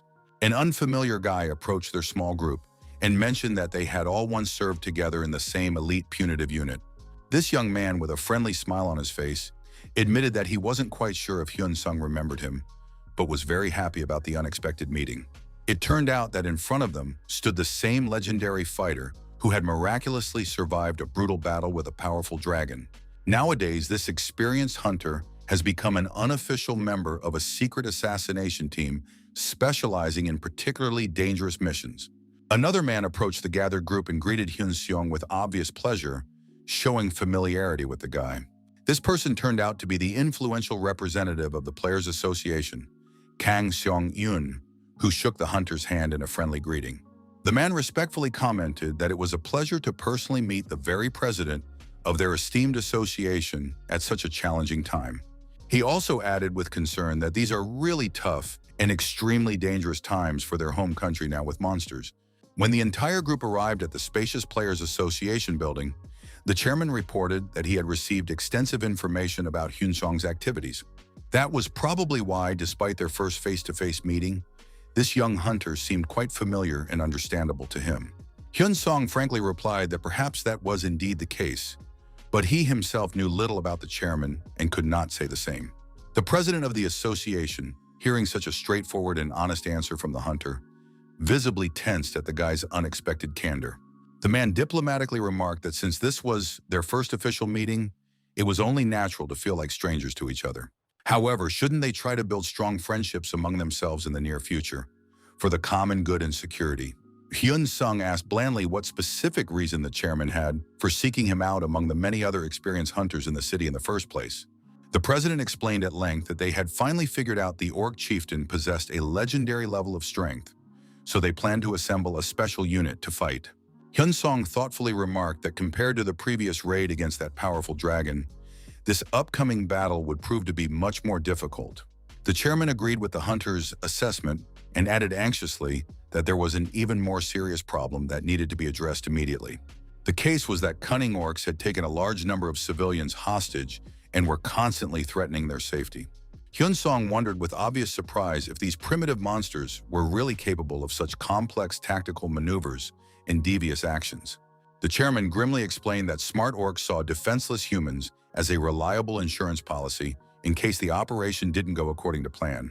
Therefore, the association's leadership plans to gather the largest possible number of military forces and the most experienced hunters for a large-scale rescue operation. From all the selected fighters, it is planned to organize 2 powerful specialized elimination squads, which will simultaneously take care of the chief and his personal magician. Hyun Sung directly asked the chairman why he called him specifically for a separate conversation and detailing all these plans.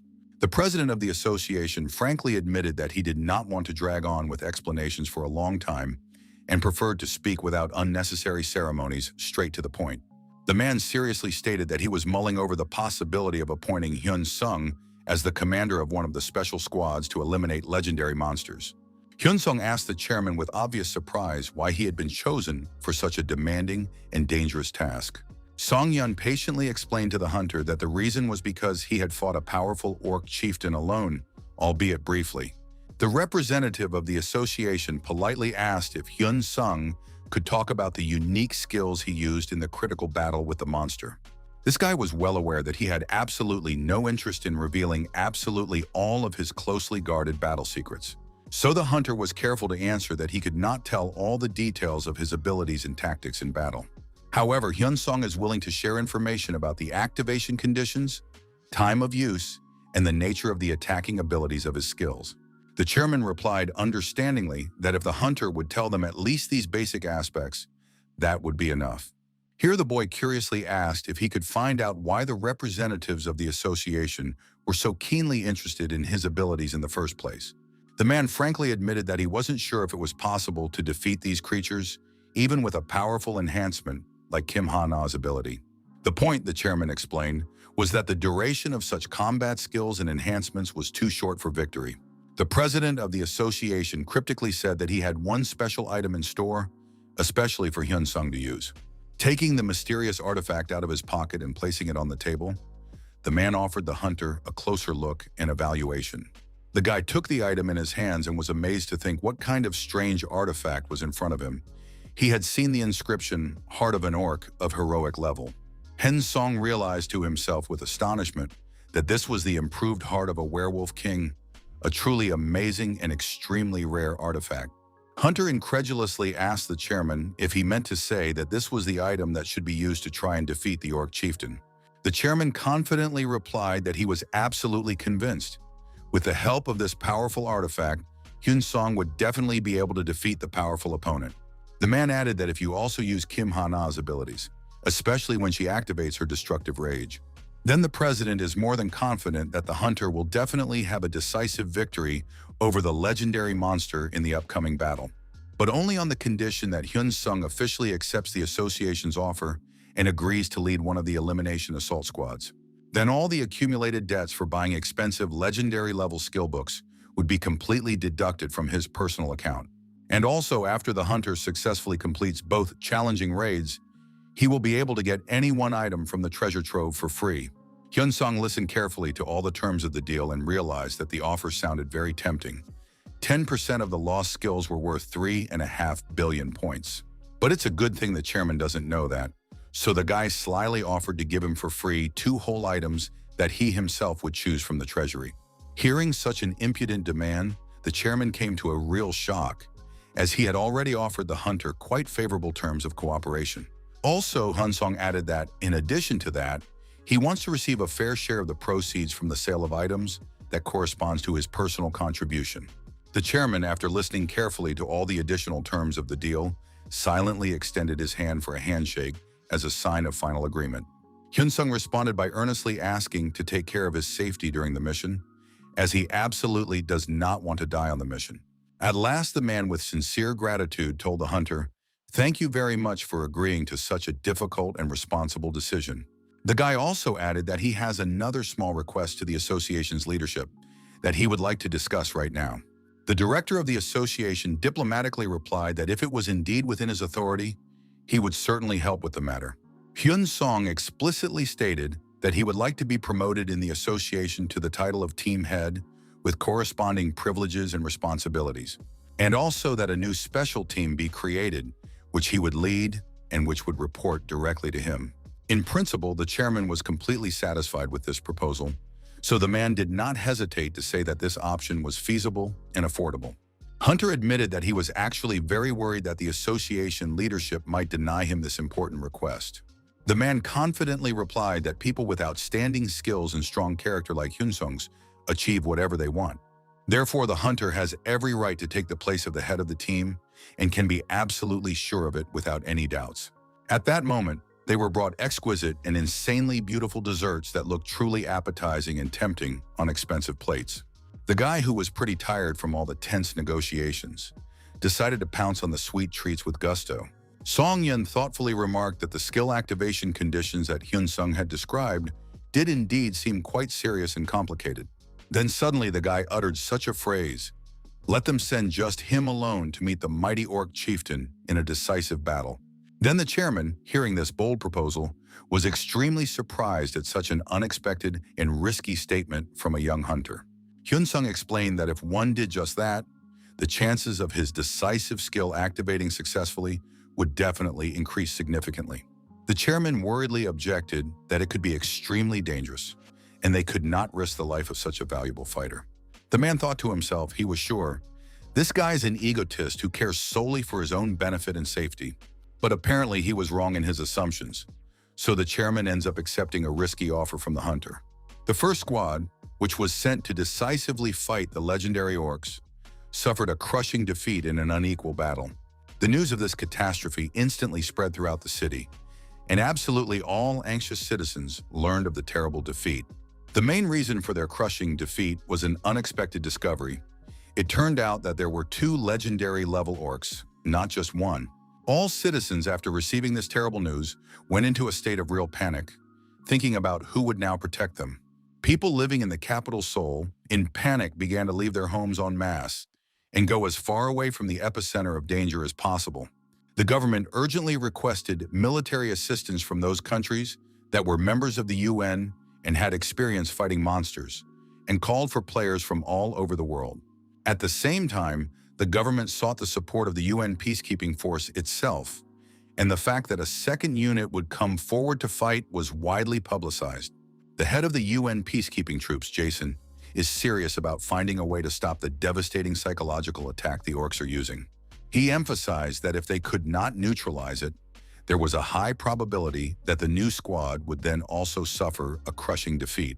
Recalling the battle with the first legendary level monster, The chairman of the Players Association suggested using the punishment squad as bait for the monster. Jason wondered skeptically if they could take down monsters of such incredible level in such a short period of time in real combat. He warned that if the monster activated its psychological skill during the battle, casualties would definitely not be avoided. But the representative countered that they simply had no choice but to take that risk, or Jason was suggesting that they leave the group of orcs behind. Jason stated categorically that until they had an effective way to psychologically counter the attacks, there was absolutely nothing they could do. Songyun indignantly replied that didn't the UN representatives come here specifically to help in this critical situation? The man from the international organization coldly replied that although they were willing to sacrifice a lot to win, they would not participate in such an ill-conceived plan. Hyun Song, who was also present at this meeting, bitterly realized what an unimaginable mess was going on in the leadership circles. The guy thought that maybe they were temporary players in the organization, because he didn't believe that permanent employees could be so short-sighted. Hunter simply couldn't believe that such a powerful world organization could employ such useless and incompetent people. Jason was already angry enough and extremely angry at what was even going on at this pointless meeting with the local representatives. After such an unconstructive conversation, people from the international organization simply began to try to get out of the stuffy meeting room as soon as possible.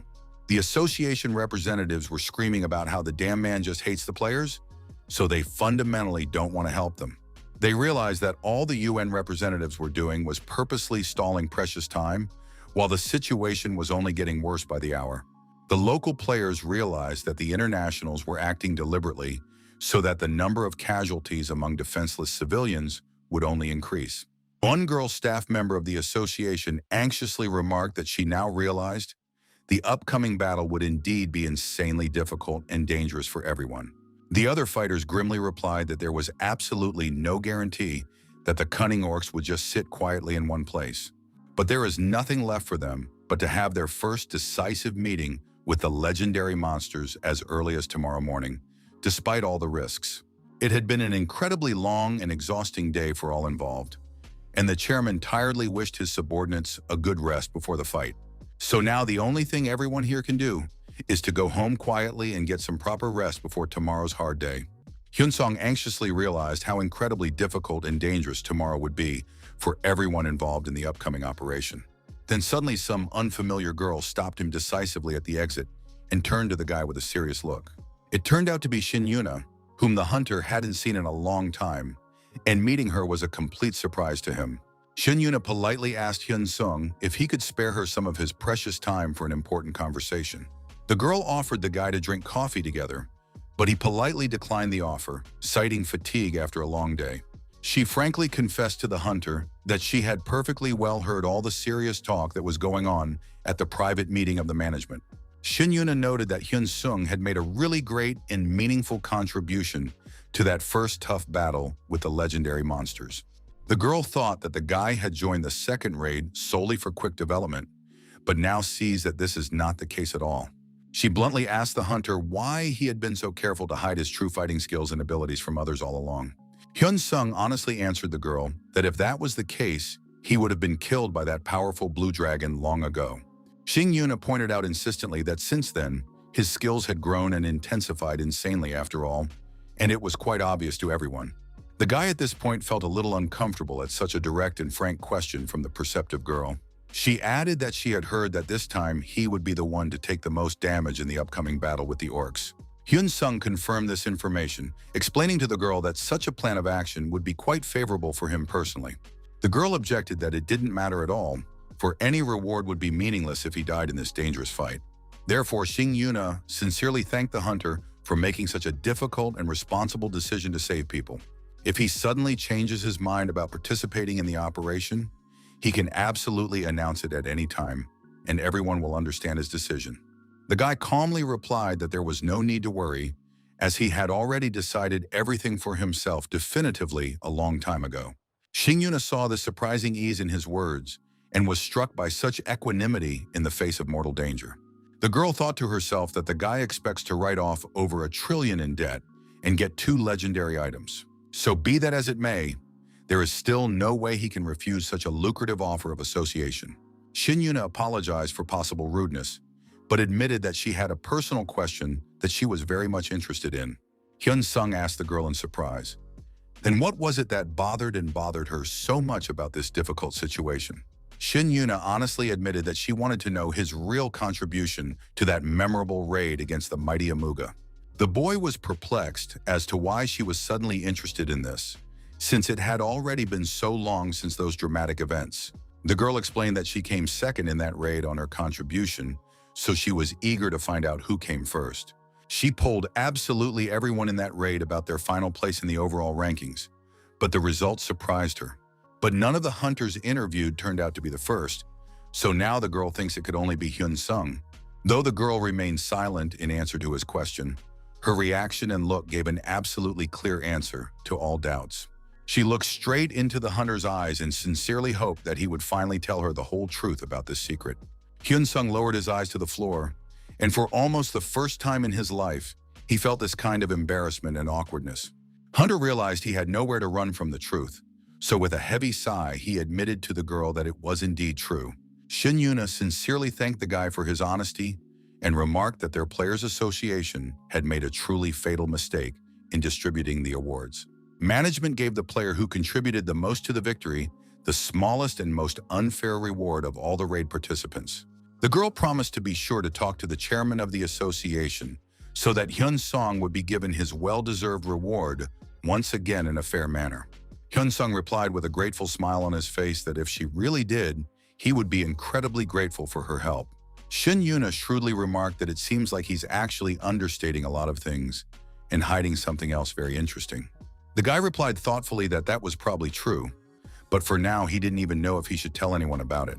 The warden earnestly declared that she was now doing her sacred duty as a responsible member of the Players Association to her comrades.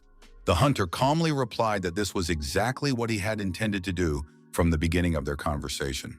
It was the next morning, and everyone in the operation was on their way to the assembly point for final preparations for the battle.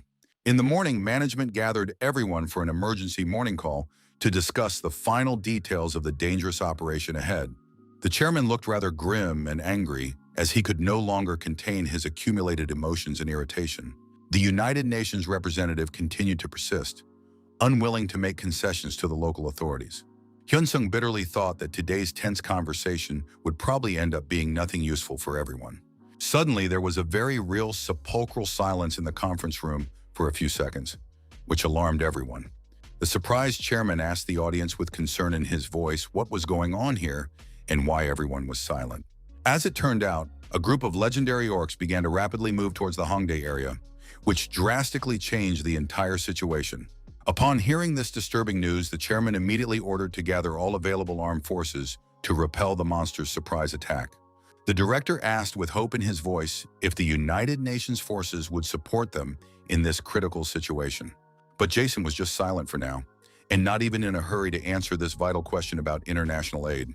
After much hesitation, Jason simply had nowhere to turn from the responsibility, so he reluctantly agreed to help with the operation.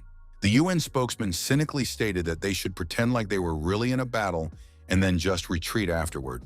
Jason ordered to follow the player, Hyun-sung, who will fight against a powerful orc chieftain in a decisive battle. The rest of the fighters must go after Shin Yuna, who will take care of neutralizing a dangerous magician with destructive powers. After receiving a powerful magical enhancement from the girl, all participants must board a helicopter for a quick transport to the battlefield. Then everyone will feel a huge surge of incredible strength and energy, which cannot be compared with anything in ordinary life. Hyun-sung, when he received the long-awaited reinforcement from Kim Hana, immediately realized how much his internal energy flow had increased.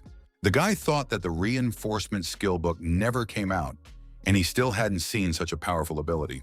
Hunter was already getting closer and closer to the military transport plane to board it and go to the decisive battle.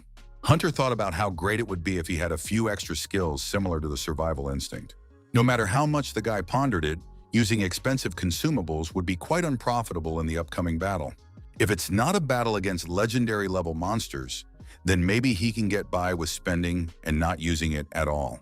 At this point, a crew member reported that all members of the operation had successfully completed boarding the military helicopter. This powerful military helicopter was rapidly approaching closer and closer to the dangerous location of the upcoming battle with the legendary orcs. Hyun-sung looked out the porthole and immediately realized that there was real madness and chaos from the monster invasion going on below. It seems that as soon as he gets down to Earth, his vital skill survival instinct simply automatically activates immediately.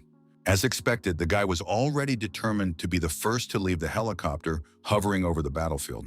A special hatch opened so that the operation participants could safely exit the aircraft and begin the mission. Hunter loudly announced to all the heroes that he would be the one to leave the helicopter the very first to launch the attack. Hyun-sung disappeared just a second after jumping, so the other fighters didn't even have time to say goodbye to him. The guy was rapidly falling down from a great height while looking incredibly focused and determined before the fight.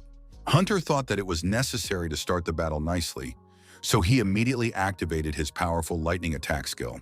Hyun-sung was well aware that now was the critical time when he needed to use his full strength to the best of his ability. When it landed on solid ground, there was the most real powerful collision, which started a devastating shockwave. These green creatures immediately began to die en masse from such an incredibly strong lightning strike they received.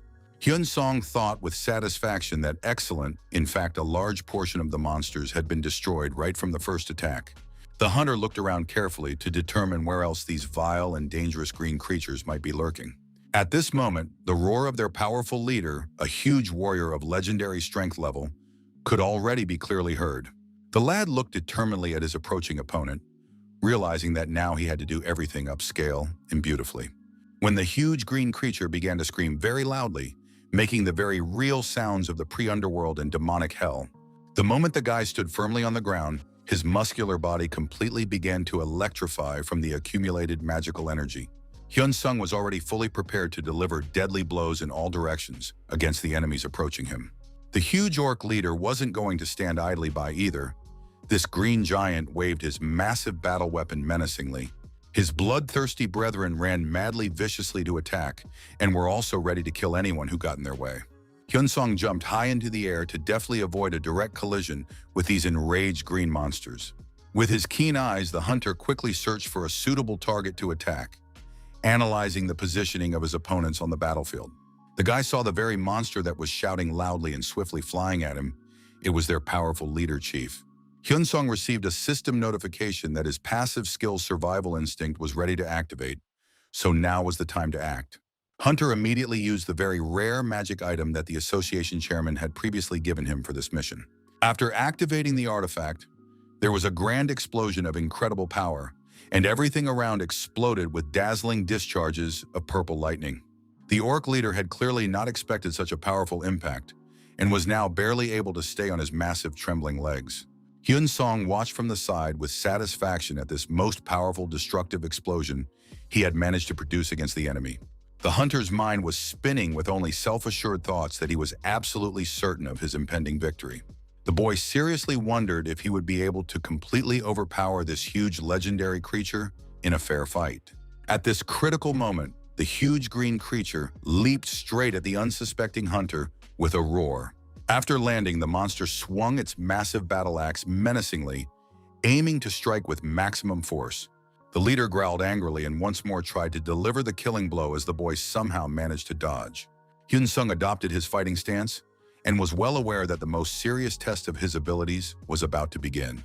A fierce fight broke out between the opponents, and they attacked each other, jumping from side to side. The guy realized that his opponent was indeed incredibly strong, and it would be extremely difficult to kill him even in a fair fight. Hunter decided to use his legendary destructive ability again to turn the tide of battle in his favor. In order to gain a bit of precious time to prepare the attack, Hyun-sung powerfully struck the lightning directly into the solid ground. At this tense moment, air support with additional fighters was also rapidly approaching the battle site.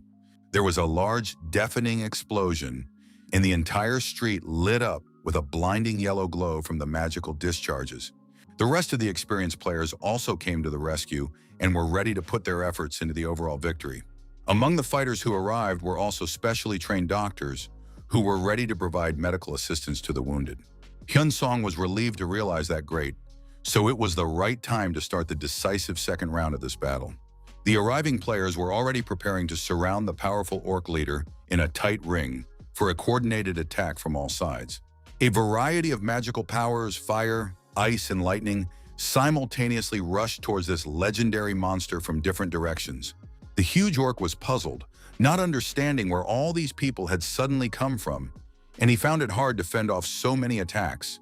Hyun-sung, after waiting for the right moment to make a decisive strike, decided that now was the perfect time to try and attack.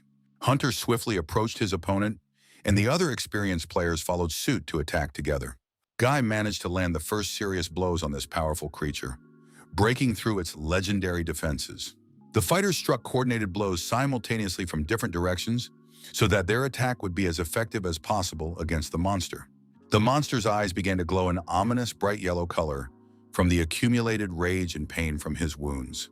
Because of his boundless anger, the leader began to swing his weapon frantically, so the players had to tactically retreat to a safe distance. Hyun-sung still wasn't going to give up and resolutely ran straight at this enraged monster for a final attack. The hunter masterfully conducted the attack with his enchanted weapon, thanks to which he was able to inflict a deep wound on the powerful opponent. The chief began to bleed dark blood from the side of his neck, and he shrieked with unbearable pain and rage. After receiving a critical wound, the huge creature fell heavily to its mighty knees in front of the astonished players. Then the legendary monster completely collapsed onto the solid ground, and it seemed that the battle had finally ended with the victory of the humans. In fact, it turned out to be a clever deception. Understandably, the chief did not die. He rose again and summoned his subordinates. The remaining orcs, hearing their leader's powerful call, launched a mass attack, and a new wave of green creatures appeared on the battlefield. Players were screaming in panic that they urgently needed to split up and deal with these new enemies for survival. The tanks resolutely prepared their powerful shields to safely protect those fighters who deal the main damage to the monsters. The defenders used various magical barriers and tried desperately to block the passageways to prevent the orcs from breaking through to their allies. Experienced healers remained on the hovering helicopter, working hard to support the fighters fighting below. The medics sent streams of their divine healing energy to greatly enhance the combat abilities of the players on the battlefield. This powerful magical enhancement gave a really great deal to the fighting players, increasing their chances of survival. The leader of the orcs began to get incredibly angry at such insolence of the humans, and now wanted to mercilessly run over all the remaining opponents. The chief couldn't forgive people for using such enhancements against him, so he threw the axe straight at the helicopter with fury. Surprisingly, although it failed to hit completely, it still severely damaged the flying machine and injured several people. The military helicopter looked like it was about to fall apart from the damage it had sustained, even though it had a protective barrier in place. Fortunately, this magical barrier to the end prevented the expensive helicopter from finally breaking down and crashing to the ground. The orc looked on in amazement and wondered how it was that his attack was not effective enough. At this moment, one of the fighting players shouted loudly to his comrades that the monster had gotten distracted, so we should attack now. The fighters resolutely launched the second phase of a coordinated attack to try and finally kill this legendary creature. Hyun-sung also swung his legendary vampire blade menacingly, and his gaze was full of unwavering determination. The hunter landed two huge, devastating blows in the air, and both hits reached their target, seriously injuring the monster. The orc chieftain began to bleed dark blood very profusely from his deep wounds, and he shrieked in unbearable pain. Just at this critical moment, the effects of the guy's passive skill came to an end, depriving him of his additional abilities. But unfortunately, there was no way to kill this powerful creature. The monster shifted into another phase, and its eyes glowed blood red. The true phase of unbridled anger had arrived, which was considered the most dangerous stage of combat with legendary opponents. In this critical phase, the green creature became almost 100 times stronger than its normal stats, which drastically changed the balance of power. The terrified players were desperately trying to move slightly aside so that they could avoid the fatal attacks of the enraged monster. Hyun-sung adopted a fighting stance and bitterly realized that now he was the only one still capable of stopping this monster. The huge orc swung his massive weapon menacingly at the hunter, but the boy crouched down in time to dodge the deadly blow. After successfully dodging, Hyun-sung quickly rose to his feet, and he miraculously managed to launch a counterattack against this powerful monster. Being covered in blood from his wounds, the chief realized that he didn't have long to live if the situation continued like this. Therefore, the enraged monster was now expecting to use all its remaining strength to kill those pesky humans once and for all. At this dangerous moment, the rest of the brave players rushed to the lad's aid, as there was no way he could be left alone. The fighters got a little closer to the enemy and launched a coordinated strike at the green creature right in its vulnerable spots. Hyun-sung managed to strike a precise blow with his enchanted weapon at the decisive moment and completely cut off the legendary monster's arm. There was only one obsessive thought in the hunter's mind. He prayed to fate that his opponent would die, at least for now. This mighty monster shrilled from the very real hellish pain it was now experiencing from the severe wounds. But the monster was still not dead. Even with one arm, this legendary creature was still capable of continuing the battle. Surprisingly, the chief swung his remaining arm so powerfully that he managed to hook and seriously wound the guy himself. Hyun-sung, using his last strength, desperately tried to break this monster's weapon and pierce through its legendary armor. At this moment, the monster began to get even angrier from the pain and humiliation. This was the very real climax of the epic battle. Hyun-sung miraculously managed to completely cut off the head of this powerful monster with one powerful and precise blade strike. The orc's severed head had been torn off its body, but it still continued to scream shrilly as it flew through the air. The severed massive body of the legendary orc fell heavily and finally to the hard ground in front of the astonished players. The only thought in the guy's mind was that it was finally over, while his comrades were screaming for evacuation. The players begged Hyun-sung to take care of his injuries first, as he looked extremely exhausted after a hard fight. At this point, a rescue helicopter with other players on board arrived, and they began to urgently evacuate the remaining fighters. Everyone involved in the operation flew home in the hope that they could get to safety safely after this nightmare. As the last players boarded the rescue helicopter, everyone felt temporarily relieved that the mission was over. The orcs left below didn't want to let the humans go, so they began to use the destructive power of fire against the departing transport.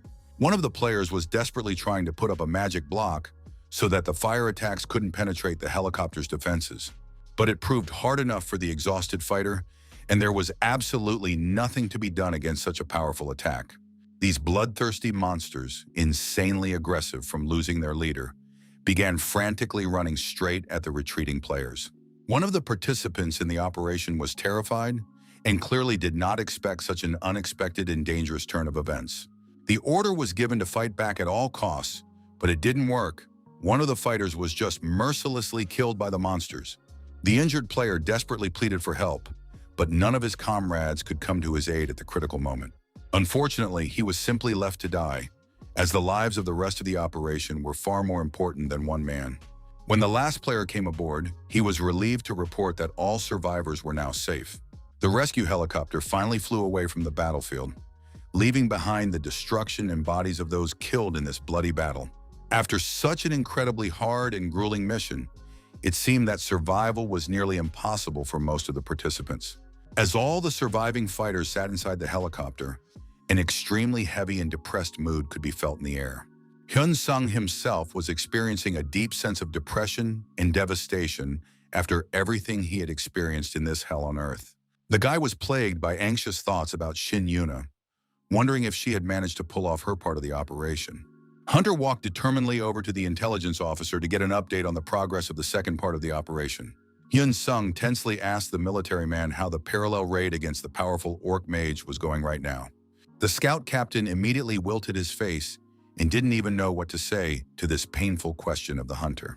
The officer bitterly reported that their raid against the orc mage had actually failed with disastrous consequences. Hyun-sung speculated that perhaps the opponent had used some sort of instantaneous space travel skill to escape, to which the girl replied grimly that no, it was just a complete failure. A defeat so crushing that 90% of the fighters died. Upon hearing this terrible news, the lad was simply stunned by the magnitude of the disaster that had befallen their comrades.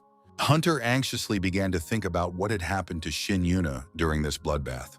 Hyun-sung immediately began asking about her fate, to which he received the reply that the team captain was alive and well. But as far as the officer knows, her injuries are quite serious, so the girl was hospitalized for treatment. Other players asked in shock, did even experienced fighters from elite guilds also die in this meat grinder? The intelligence captain silently handed over a data tablet and offered to read the full list of the few survivors. After all this terrible news, some of the fighters present began to cry quietly with grief and shock. It is indeed very hard to lose close friends and comrades, Everyone felt broken and devastated. Hyun-sung agonized over how such a massive defeat of their elite forces could have even happened. An emergency meeting at the Players Association building brought together all surviving members to debrief the operation. There, the leadership and survivors discussed in detail exactly how the tragic battle against the orc mage took place. The leadership was desperately trying to figure out what was the critical problem that kept the elite squad from winning. This huge green monster turned out to be an incredibly strong opponent, surpassing all their preliminary calculations and expectations. At the decisive moment of the battle, he simply transformed into a giant fire genie, which dramatically changed the balance of power on the battlefield. Everyone present looked at this footage in horror and wondered how he had managed to get so much bigger and stronger. With its huge flaming fist, the monster simply crushed people mercilessly as if they were insects under its foot. The monster was releasing streams of destructive fire from its mouth, seeking to destroy absolutely all opponents around it. The players simply didn't even have time to realize what was going on around them in this unimaginable chaos and destruction, as the only thing the fighters saw in their last moments of life was everything around them blazing with hellish flames. Hyun-sung, after scrutinizing these terrifying footage, thought that this monster had a skill similar to his survival instinct. When they went into the office to discuss the situation, the concerned chairman of the Players Association also walked in. The leader asked the guy with genuine concern if he was okay after such a tough battle with a legendary opponent. Hyun-sung confidently replied that his external wounds were now fully healed thanks to quality medical care. The chairman seriously warned that internal wounds from magic could not be completely cured even with the strongest healing spells. Therefore, from now on, the hunter should realize that he needs to be much more careful and precise in battles with magical opponents. Hyun-sung realized that if the wound was from magic, it left dangerous residue in the body that hindered recovery. Those small, superficial wounds from magical attacks heal fairly quickly with proper treatment and rest. But in the case of serious injuries from magic, its destructive remnants are still stored in the body for a very long time, causing constant pain. Therefore, the guy anxiously asked the chairman to better tell him how the injured Shin Yuna was doing. The supervisor reported that the girl's external injuries were healed, but the internal injuries were too serious, so a week of intensive treatment would be required. Hyun-sung inquired about the situation on the battlefield and learned that there was currently a fierce battle against the remaining monsters. At least thanks to the hunters' team's handling of the orc chieftain, the morale of the other green creatures had dropped noticeably. Without their powerful leader, it has become much harder for the orcs to coordinate, and it is now easier to use conventional military forces. Hyun-sung, after listening to all this important information, made one very serious and responsible decision for himself. The hunter resolutely stated that in that case, let him also help fight the remaining monsters on the battlefield. The chairman worriedly countered that the lad had recently been on the verge of death, so he'd better make a full recovery before new battles. Hyun-sung convincingly told the supervisor that no, he was indeed perfectly fine to participate in the operation. Hunter added that if he only helped his comrades on the battlefield a little, nothing bad would definitely happen. Hyun-sung stated with conviction that the number of casualties among their fighters would decrease markedly if he provided assistance at a critical moment. So, having made such an important decision for himself and his comrades, the lad simply stood up resolutely from his seat. Sung-yun thought in this tense moment that the hunter clearly didn't understand something about the structure of this cruel world. This guy must just be really upset about losing some of his combat abilities in the last battle. But still, he bravely goes to the battlefield without showing his inner worries and doubts to those around him. Another player who listened to all of this carefully said that he would also go with them since his energy had been restored. The other players present also perked up when they saw such determination and began to talk about wanting to return to the battlefield. All participants have finally made up their minds and have chosen to join a new dangerous mission irrevocably. Hyun-sung was genuinely happy to see such brave and loyal people by his side in times of need. So Hunter bluntly asked the chairman if he would give them final authorization to participate in the operation, to which the leader replied firmly that, in that case, they would all go together, and he would personally lead the unit into battle. The troop transport once again flew out on a combat mission, carrying determined fighters aboard to the battlefield. Hyun-sung jumped out of the helicopter without hesitation, and his hand was already at the ready to deal crushing damage to his opponents. When the hunter landed on the ground, there was a tremendous explosion from his devastating lightning bolts, shaking everything around him. All of the orcs began to literally melt from such an incredibly strong blast of lightning energy raining down on them. The green monsters were immediately killed by just one blow from the guy. So powerful and destructive was he.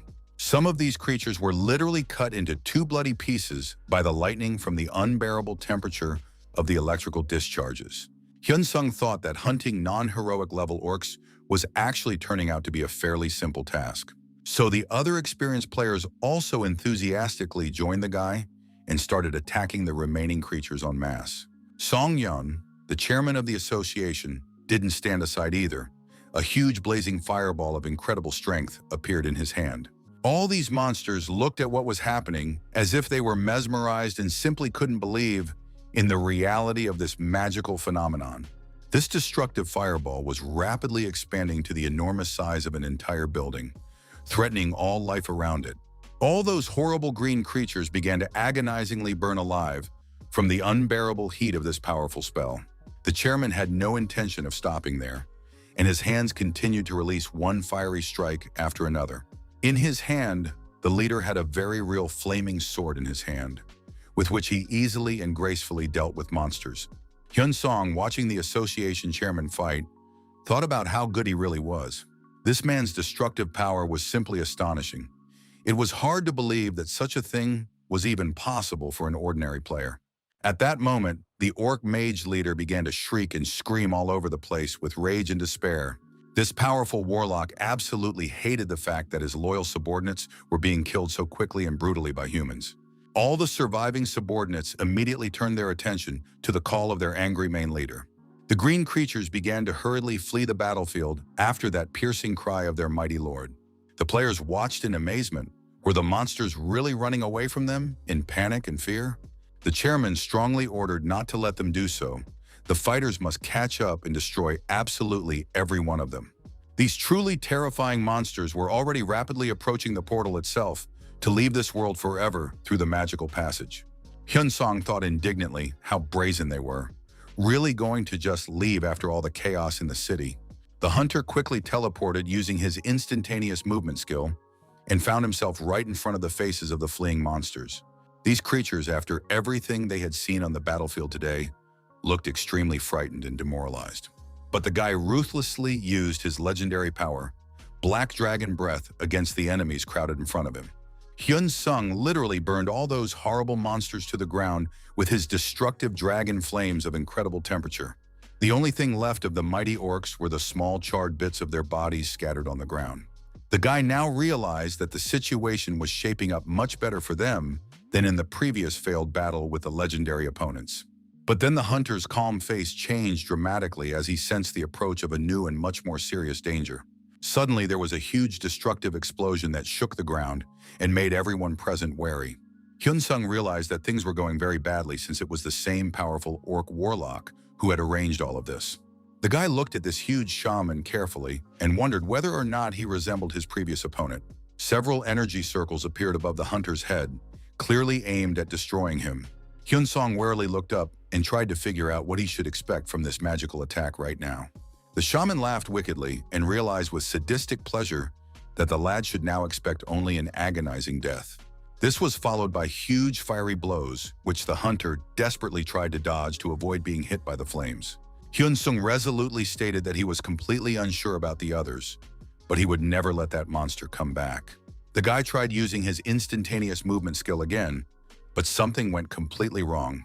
It turned out that the enemy had blocked the ability to use this vital teleportation skill with some spell. So the only thing left to the hunter now was to move on his own feet, but to do it as fast as possible. The fugitive was followed by a whole angry mob of green monsters who were eager to avenge the deaths of their comrades. But when any of the pursuers got too close, the guy would use his lightning bolts and instantly kill the attackers. The shock started a chain reaction. So powerful and destructive was this electrical discharge. Hyun-sung was becoming more serious and determined with every second of this deadly confrontation. The gazes of the powerful shaman and the brave lad crossed, both hoping they could kill each other in a fair fight. That green shaman began to use dark power, and an ominous, smoky energy of destruction began to emanate from him. A few seconds later, there was an incredible transformation of the monster into a giant fire genie of terrifying size. It was at this critical juncture that the previous elite team suffered its crushing defeat. Jason, watching from afar, told his subordinates that they weren't even thinking of joining the battle. The United Nations forces will merely watch this battle idly from the sidelines without risking their lives. Hyun-song, who was standing right in front of the legendary monster, unlike the cowardly organization, was completely unafraid of anything.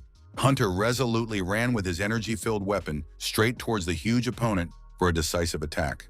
The guy swiftly approached this monster the size of an entire building and gave it a powerful blow with his enchanted blade. After the attack, Hyun-song jumped back slightly to catch his breath and assess the damage done to his opponent. While the lad rested a bit, the monster swung its huge flaming arm menacingly at him for the killing blow. Fortunately, the hunter was able to barely jump aside in time, avoiding a direct hit from this devastating attack.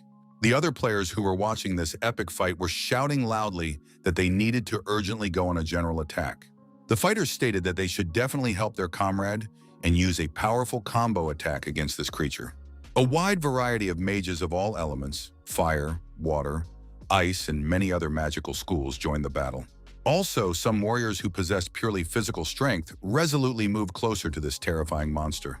The fighters tried to work as a true team, protecting each other and doing coordinated damage to the enemy. Hyun-song, after this long and grueling battle, already felt a bit like he was starting to get a little tired from the exertion. But then suddenly, the expression on the hunter's face absolutely changed when he heard the extremely important information about the enemy. One of the experienced players loudly announced to his comrades that ice was the shaman's weak point, so now was their time to attack.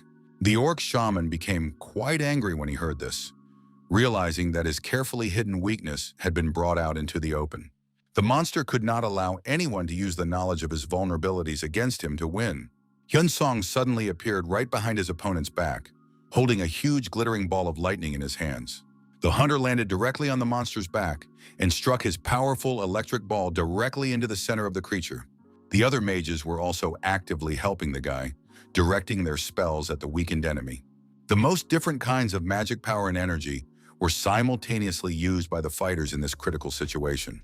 Hyun-sung realized that it was nearing the end of this hard battle, but there was no way he could stop, since it is necessary to continue the offensive against this powerful shaman until he is completely defeated. At this decisive moment, the hunter released a huge and devastating blow of ice magic from his hands. It seemed that this shaman monster had literally disappeared and melted before his eyes from the effects of the opposite element. The legendary shaman returned to his usual, much smaller form of a simple orc with no magical enhancements. Everything around it was blazing and smoking so badly that you couldn't even see exactly where the players were. The fighters realized that this was not the final end of the battle, but they were close to the long-awaited victory. Hyun-song began to run very fast towards the weakened shaman to deliver the final blow. This orc was frightened by what he most likely realized. The inevitable end of life had come for him. The last thing the monster saw in front of him was a guy swinging his weapon and running straight towards him. Hyun-song, who was already tired after this long battle, had only one thing on his mind. He needed to kill the enemy completely. Coming closer and closer to his target, the hunter jumped high and plunged his blade straight into the orc's heart. That enchanted blade completely passed through the body of the horrible orc, inflicting a fatal wound to a vital organ. The shaman began to pant heavily from such a powerful and precise strike right in the heart area. There was nothing left for the monster to do but accept death, so it simply fell heavily to its knees before the victor. Hyun-song watched this spectacle with satisfaction from on high, observing the agony of his defeated opponent. The legendary monster had finally died and had already completely disappeared, leaving behind no trace of existence. Hyun-sung tensely looked at his surroundings, trying to figure out what was happening around him on the battlefield. Hunter saw the other fighters cheering as they finally managed to gain a decisive victory. The chairman himself looked outwardly emotionless, but also clapped his hands approvingly in recognition of success. Jason, the United Nations representative, looked at the scene and recognized that what was happening was really quite amazing. Watching the guy who made everyone win, he noticed that he seemed to be some kind of unusual player. Jason ordered his subordinates to be sure to bring this hunter to him for a private meeting and conversation. The representative of the international organization didn't think Korea had someone so strong except for the famous Shin Yuna. The battle ended in a great victory for humanity, but the defenders were unable to completely destroy all the orcs on the battlefield. This was because some of the green creatures still managed to escape back to their homeworld through the portal.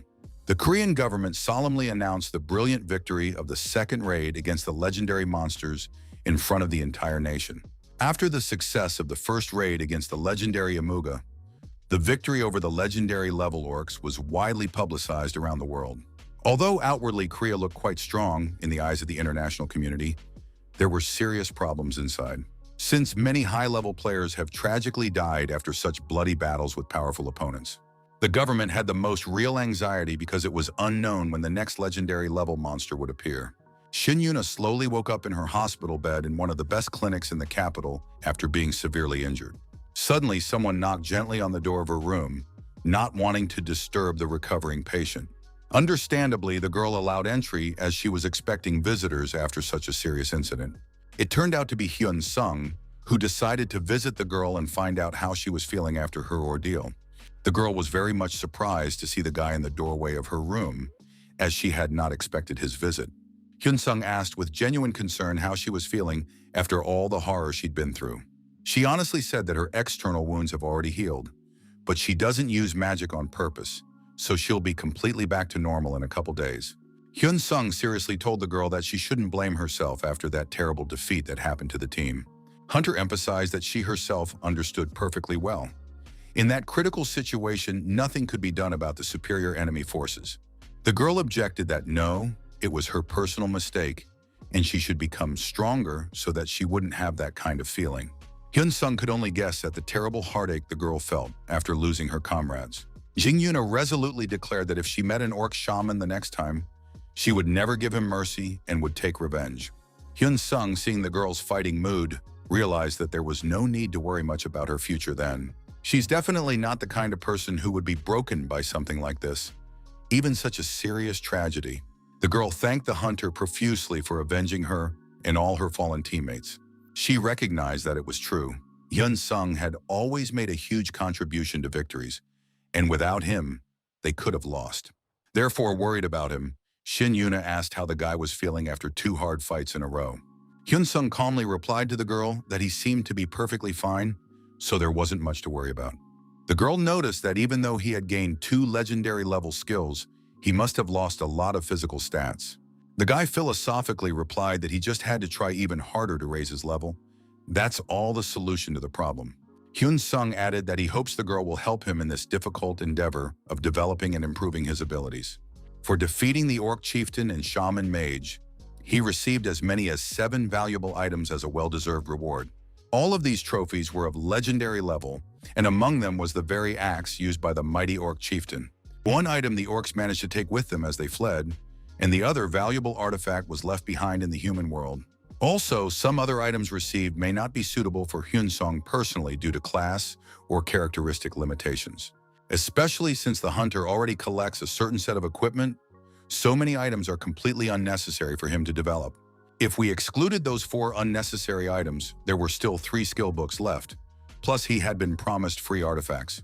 Hyun Sung took his battle cry, a sound skill that made enemies fall into a state of paralysis and fear for 10 seconds.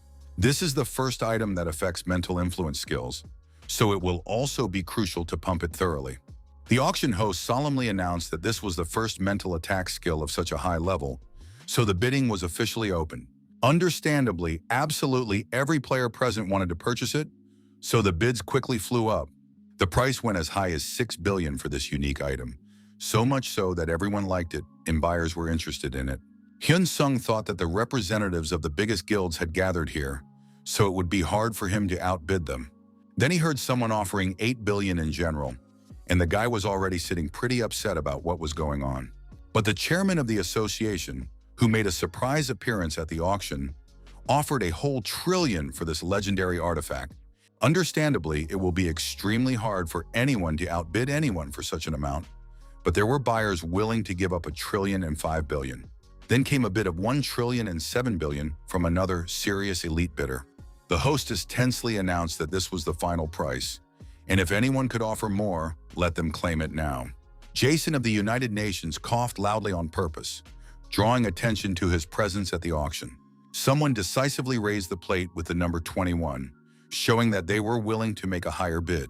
This participant was approached by the organizers and politely told that number 21, they were listening carefully to his proposal. Hyun-sung also decided to enter this fierce battle for the valuable artifact, unwilling to give up without a fight.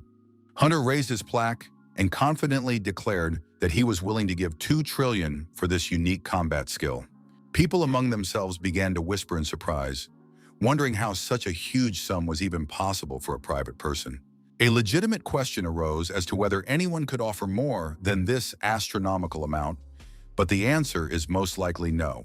This valuable item was then finally sold to the successful bidder. Therefore, the presenter solemnly congratulated Hyun-sung. Battle cry now belongs to the person number 21. Meanwhile, officials at Japan's Interior Ministry said drastic measures can no longer be delayed. The Prime Minister grimly reported that the disaster was due to a delayed reaction. Considering the monster was flying, it couldn't be avoided. The country had lost an entire region of 15 million people, so action needed to be taken immediately. If the government remains inactive, the monsters will reach the mainland as well, threatening even more lives. It is extremely difficult to deal with legendary monsters at the same time, so Japan needs to request military support from Korea. After listening to all the critical information, the Prime Minister waited carefully for the reaction of his subordinates to the proposal. Everyone present agreed that obviously other countries will also actively struggle to get support from a strong Korea. Everyone realizes that this country is extremely strong right now, and there is no better option on the world stage to get help. The minister replied firmly that it is understandable. He will formally send an urgent request for military assistance to Korea, because it is their experience and strength that is required to send a special group of legendary level monster extermination. A few days later, breaking news broke that Japan was officially requesting military forces from Korea. Hyun-sung wondered what kind of craziness was going on, why they had to help someone else when the government's advertising campaign worked too well. In such a difficult situation, the leadership wants them to help another country solve its problems. The government's explanation was that elections were underway, and the international image of a strong power had to be maintained. At this moment, players from the association approached the guy and politely said hello to the esteemed hunter. They informed Hyun-sung that the management officials were looking for him, so he needed to go to a meeting right away. Hyun-sung inquired if it was really necessary to go now, or if this meeting could be postponed until later. Song Yeon seriously said that the management had decided the team to be led by the hunter would be called a Special Assassination Squad. On the boy's face, this unexpected news was reflected quite seriously, as he had not expected such a turn of events. Hunter, when he heard this sentence, asked in surprise, "Wasn't this supposed to be a temporary team to fight legendary monsters? Is management's plan to keep the squad on a permanent basis and make it a professional team of monster killers?" The chairman replied that he had thought it over carefully. They would create an elite squad led by Hyun-sung, and in the event of a legendary level threat, increase this squad by bringing in other experienced characters. Hyun-sung thoughtfully remarked that it was like creating a reserve unit for particularly dangerous battles. The chairman asked if there was anyone in the association that the hunter would like to have on his team. The management is willing to consult with the team captains and allow the selection of suitable candidates for the new squad. Hyun-sung clarified whether he could indeed take someone who was not a member of the association and received a positive answer. If the goal is to fight monsters of legendary level, then the criteria for selecting team members should be as strict as possible. The chairman responded that this leaves it up to the hunter's discretion, as the kill squad is set up for long-term results. If the team members show good results right away, at least the squad will have excellent future development prospects. Hyun-sung would be able to choose talents that could really help him in challenging raids against legendary level monsters. The hunter wondered if those were two good terms. The more he had, the harder it would be to get away. The guy decided that, well, first he should use the Banner of the King's skill to attract suitable candidates. Hyun-sung will try to recruit a team of players who couldn't even change their first basic profession to a more advanced one. High-level players are treated well everywhere, so they are rarely interested in changing jobs or teams. First of all, Hyun-sung will need too many leadership points to attract high-level characters who can learn his secret. It is far better to recruit as many low-level players as possible who can be cultivated under his leadership, as the players under him gradually increase their level and skills. They will no longer be able to walk away from him easily due to the high penalties if they break a long-term contract, In this devious way, the hunter will be able to gradually take control of a large part of the players' association. The girl sat sadly on the bench and complained that although she could both defend and attack equally well, because of this ambiguous position between tank and damager, no one takes her in serious raid squads. So in the evening, she decided to take her mind off her problems for a bit and sit down on a bench to rest in peace. Suddenly, the girl saw an interesting news on her phone and immediately became genuinely excited about what was happening. She had a lottery ticket in her hand and exclaimed in surprise that incredibly, at least one number matched. Suddenly, someone approached the girl from behind. It turned out to be Hyun-sung, who politely addressed her by her name, Lee Soo-jin. She wondered in surprise at the stranger who he even was and what he wanted from her at a time like this. The guy calmly introduced himself as the captain of a special assassination squad under the Players Association and was looking for new team members. Hearing this, the girl immediately became very worried that such a high-ranking and influential person was standing in front of her. She immediately rose quickly from the bench, bowed politely before him, and saluted respectfully. Lee Soo-jin cautiously asked if she accepted his tempting offer. Then what would change in her life? It appears that her salary and support from the association will be greatly increased, whether she gets it right or not. The guy confirmed that was correct. In addition, he would help her acquire skill books that would improve her characteristics. Soo-jin, upon hearing such a favorable offer, immediately lit up and enthusiastically said that of course she would accept. Hyun-sung seriously warned that if she didn't want to know the possible consequences beforehand, he needed access to her status window. But if she decides to quit his team, all the levels and stats she's upgraded will simply disappear without a trace. The girl explained that the status window function has been known to the association for a long time, so it doesn't scare her. Plus, she's in dire need of work right now, so she doesn't have time to worry about distant consequences. Hyun-sung replied understandingly that he understood her situation perfectly, so they could safely move on to formalizing the contract. The guy formally invited her to join the squad, and the girl clarified exactly what she needed to take to complete the procedure. Lee Soo-jin was already pulling her finger toward the screen to accept the system message of joining the team that appeared in front of her. Officially, this player accepted the invitation after spending 10 leadership points. So now there are 5 loyal subjects under the guy. Hyun-sung has a new specialized skill called Call of the King, allowing him to give instructions regardless of distance. Soo-jin happily thought to herself, "That great. Now she was finally on at least some kind of team." Hyun-sung, watching her violent reaction, thought that it seemed like the girl didn't fully understand the importance of what was happening. The new member of the team herself also noticed the strange and thoughtful reaction of the guy to her enthusiasm. She stepped closer in surprise and wondered why she was suddenly hearing his voice right inside her head. The guy calmly explained to the girl that this was all due to the action of his special command skill. Soo-jin's eyes lit up admiringly, and she exclaimed that this was really quite cool and incredible. Hyun-sung realized that magical energy in such a case was practically wasted on maintaining communication with his subordinates. The hunter kept his promise and handed the girl the skill books as agreed upon when the contract was made. The girl just couldn't believe that it was all really true and not some elaborate prank. The guy, seeing such an emotional reaction, thought that perhaps he had accidentally offended this sensitive girl in some way. But she bowed very low before him again and thanked him sincerely for all he was doing for her. In parting, Hyun-sung said that as early as tomorrow, her salary will be officially raised according to her new status. To himself, the hunter thought to himself that these skill books were of the most ordinary basic level, nothing special. But apparently people's lives are really hard if the girl has such a violent reaction to simple things. When the guy got home, he started thinking seriously about who the next guy should take on his team. Hyun-sung proposed to a guy with bright red hair who also needed a job. The hunter thought to himself that perhaps 1 or 2 people would refuse his offer for various reasons. But things are actually going well so far, and he has absolutely nothing to worry about in the near future. Hyun-sung thought that the news of his active team recruitment activities had already reached the chairman of the association. Although the management has yet to fully grasp all his ambitious plans for the Players Association. In the past month, the assassination squad has added 316 new people from all walks of life.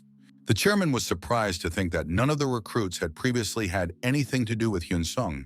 His subordinate confirmed that it was true. No matter how thoroughly they investigated, these players had met the captain recently.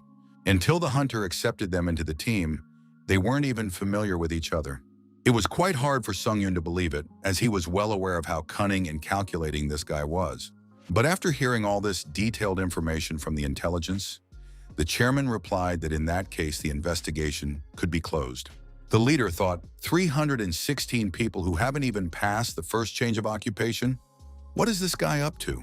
Even if you look at it as a long-term investment in the future, the efficiency looks extremely low. But Hyun-sung hadn't even met the recruits again after first finding them on the streets. This girl Soo-jin, whom the guy accepted into the squad, used to be a completely hopeless player, but is now showing progress. Basically, all the other recruits he had accepted into his squad were now spending all their time in the dungeons for development. The chairman realized that Hyun-sung clearly had some obvious reasons for this strategy. But what were they? Hyun-sung praised Lucia's work, telling the girl that she really did a very good job. One could say for good. Then suddenly the guy noticed that he had a new message on his phone from an unknown sender. After that, he also got a phone call from someone else, disturbing the calm atmosphere with a strange call. Hunter thought this was odd, picked up the phone and immediately asked warily who it was that was calling. They started asking him how he was doing and introduced themselves. It turned out to be Sun Ho, an old childhood friend. Sung Ho was the guy that Hyun-sung had been living in the same neighborhood and friends with since he was a kid. An old friend who had been by his side since kindergarten all the way through his graduation from university. From then on, they were practically like family, even calling each other's fathers their own uncles. The old friend asked in surprise why Hyun-sung hadn't told him that he had changed his phone number to contact him. The guy replied with an apologetic smile that he had just been a bit busy with important matters lately. Sung Ho indignantly called him a dumbass. Even if he's busy, it doesn't mean he should ignore old friends. So he asked if it was true that Hyun-sung's father had become a player, as he had heard somewhere recently. He and his father met yesterday for a drink and a chat about old times and current affairs. That's why Sung Ho was calling now. He asked his uncle to help find out his friend's new phone number. Since they hadn't talked in such a long time, he suggested they get together too and drink to old friendship. Sung Ho offered to meet right tonight since he had some free time after work. Lucia, hearing this friendly conversation, asked curiously if someone had called, if it was an old friend of the lads. Hyun-sung confirmed that he did, but admitted that he was careless because he didn't even think to socialize with his old friends. The girl wisely responded to this by saying that he just really needed a vacation. So going out with friends was a great idea. The guy told the girl to drive straight home and not to stay in town late. Hyun-sung gave her his car keys and offered to take the car for a ride home. She withdrew that she was fine, but could take him absolutely anywhere he wanted to go if need be. But the guy replied that he was going in a completely different direction, so if she gave him a ride, he wouldn't make it in time for the drama. So the girl immediately perked up and asked him to make the meeting as quick and short as possible. Lucia got behind the wheel of his car to get home in time for the start of her favorite TV show. The mercenary said goodbye, then she would be on her way and would not linger here any longer. The guy waved goodbye in a friendly manner and said, "Sure, see you later and have a good evening."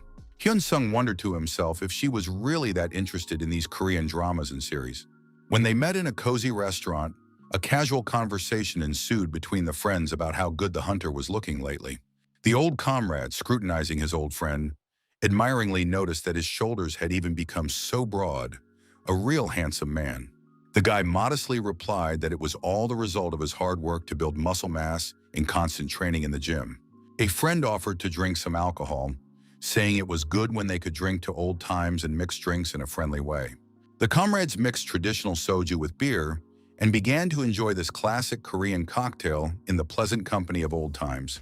It seemed to the hunter that it had been so long since he had had a break from all the business, and he could finally relax a little in the company of an old friend. Buddy was also insanely excited to see him and exclaimed that this was it. They were finally back together after a long separation. But the fun didn't end there. He still poured some strong drinks into the glasses to continue the friendly feast. The boy curiously asked his comrade what he was doing with his life now and what his job was. The friend asked in surprise if the hunter was really interested and told me that he was now working in the sales department of a large company. The old buddy proudly informed that he was not surprised. He now held a rather high and responsible position in the firm. The comrade explained that he wasn't going to go back to studying because life had actually gotten quite hard since the awakening of the abilities. Hunter asked his friend with interest how he liked working in this company in general, and whether the working conditions were satisfactory. To which a buddy honestly replied that it's very hard, especially because their department's sales are performing quite poorly. If you really want to successfully sell some products to customers, you have to put your absolute best foot forward without any residue. In addition, the players very often thumb their noses at ordinary people, showing their superiority and disregard for ordinary workers. Even those hunters who just changed their first base profession act like arrogant gentlemen to the regular employees. The lad replied understandingly that he would be sure to report the problem to his father so that he could help solve the issue of supplying goods. A friend suggested that parents bring magic stones to sell, as he buys them at the most favorable terms on the market. Suddenly, the old comrade began to receive a persistent call on his cell phone, and he apologetically asked for a moment to talk. He explained to the hunter that it was the caller of the very same overenthusiastic player he had recently told him about in their friendly conversation. The buddy was 100% sure that the cocky man had called to ask to pay the establishment's liquor bill for him. But the problem is that he has very little money this month, and customers rarely buy items in the right quantities. The guy, hearing about this unpleasant situation, asked in surprise if the friend had decided to just not pick up the phone from the annoying player. The comrade replied that he would just call tomorrow morning and say that he fell asleep early last night, so he couldn't hear the call and answer. Hunter offered an alternative. Instead, it would be better to call his father instead of him tomorrow for a business matter with sales. Guy advised to ask his parent to sell the accumulated magical items through proven sales channels for a good price in the market. Just at that moment, the very brash player burst into the restaurant screaming, demanding an explanation as to how dare he ignore his calls. All the other diners in the restaurant also turned around curiously to look at this impudent man who had so unceremoniously barged in on them. Sung Ho exclaimed in shock if it was really the team captain, and began to justify that he really hadn't seen the incoming calls. This self-righteous captain scornfully replied that he had seen everything. He had time for a drink, but no time to pick up the phone. The employee began to humiliatingly apologize and plead that, "Sir, please forgive me. This kind of outrage will never happen again in the future." The old friend turned apologetically to the guy and said that he was sorry, but he would pay for their shared dinner a little later. Hyun Sung calmly finished another mug of his beer as he watched the unpleasant scene unfolding in the establishment. The hunter firmly told his comrade that, listen, he must not follow this arrogant type without complaint. He emphasized that the buddy didn't have to obey him like a slave, so just let him sit in his seat at the table. This angry and cocky player indignantly asked what the guy had just said, and who he even was by status. The captain continued aggressively. How the man even allows himself to talk to him like that when he looks at how big and strong he is. Hyun Sung nonchalantly repeated that, listen, addressing the most common dumbass without a brain, that's all there is to say. Now the two of them sat down at the table opposite each other and made eye contact, as if preparing for a serious confrontation. This aggressive type grabbed the hunter by his jacket and began to shake him violently, demonstrating his physical superiority. Sung Ho tried to step in and stop the conflict, telling the captain that this was not the way to do it. You shouldn't pry into someone who didn't want trouble. But the player just rudely pushed the defenseless worker away and contemptuously told him to fuck off and stay out of their squabbles. The guy turned to the bulky guy and sternly warned that, hey, don't you dare offend his old friend like that. The captain defiantly asked what the hunter's problems were and why he was even bothering to get involved in their personal relationship with his subordinate. Hyun Sung seriously remarked that as a player, it's okay to use physical force against ordinary civilians, especially when so big. The insolent man laughed and cynically replied that of course you can't do such things, but he never used force. So the captain turned angrily to the people in the establishment and asked if anyone had seen the use of force. Obviously, all the frightened visitors immediately turned their heads away and unanimously said that no one had seen anything. Hunter confidently stated that he had seen something with his own eyes and thought someone would certainly believe him in this situation. This thug started threatening that it was useless to call the police. They do not take into account the opinions of participants in small conflicts. So the player added that if a guy is crazy and wants to use force, there are many ways to teach those kinds of people a lesson. The captain turned cruelly on the poor worker and threatened that he would not even think of receiving magic stones from him in the future. He is going to tell all the team captains close to him about this incident, so have a comrade ready for it. Turning to Hyun Sung, the player warned that the latter had better be on his guard, because you never know when you might become disabled. The hunter, upon hearing these threats, only laughed in response, as he actually found it quite amusing and pathetic. Hyun-sung asked this guy about the guy just threatening him, but now attacking and intimidating civilians. And the use of powers, the use of force, as well as threats of harm, knows that serious responsibility follows. That's more than enough to take away your player's license and maybe even put you behind bars for a long time. That insolent captain was immediately frightened when he heard those serious words about the possible consequences of his actions. He saw the phone in the guy's hands and immediately realized that he had videotaped the whole thing for evidence. The player decided to swing his huge fist, but the hunter only just clasped his hand in his palm. The guy didn't understand how such a seemingly small hand could squeeze his huge and muscular fist without effort. How does this guy have so much incredible strength if he looks like the most ordinary person without any special features?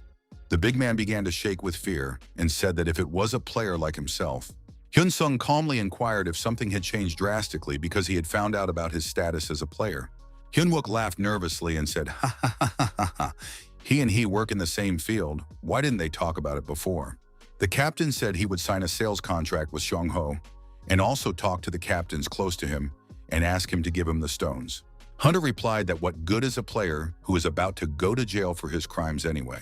An old childhood friend who heard this was in complete shock at what was going on between the two players. The guy went on to say that players should maintain a good relationship, but he absolutely does not want that with this type of guy. Hyun-sung added that his third cousin, the deputy first team of the Soo Guild, so there was no benefit for the big guy to argue. Sung-ho, upon hearing this, thought that this was one of the largest and most influential guilds there was. The hunter wondered what they would do next for his third cousin, the closest associate of the head of this guild. The big guy immediately took out his phone to call and resolve the situation through influential connections. He dialed his sister's number and excitedly said into the receiver that yes, hello, it was him calling on an urgent matter. The captain turned and said, "Sis, hi, haven't talked to you in a while. How are things going in the guild?" He added that if she intended to have him join their guild, it would be great for his career. With a nervous smile on his face, the player assured that, believe me, it was absolutely not about this ordinary question about work. Hyun-sung listens to the conversation and realizes that he seems to have heard that familiar female voice somewhere before. This girl irritatedly said, "Jerk. Why does the guy even call every time he has some kind of problem?"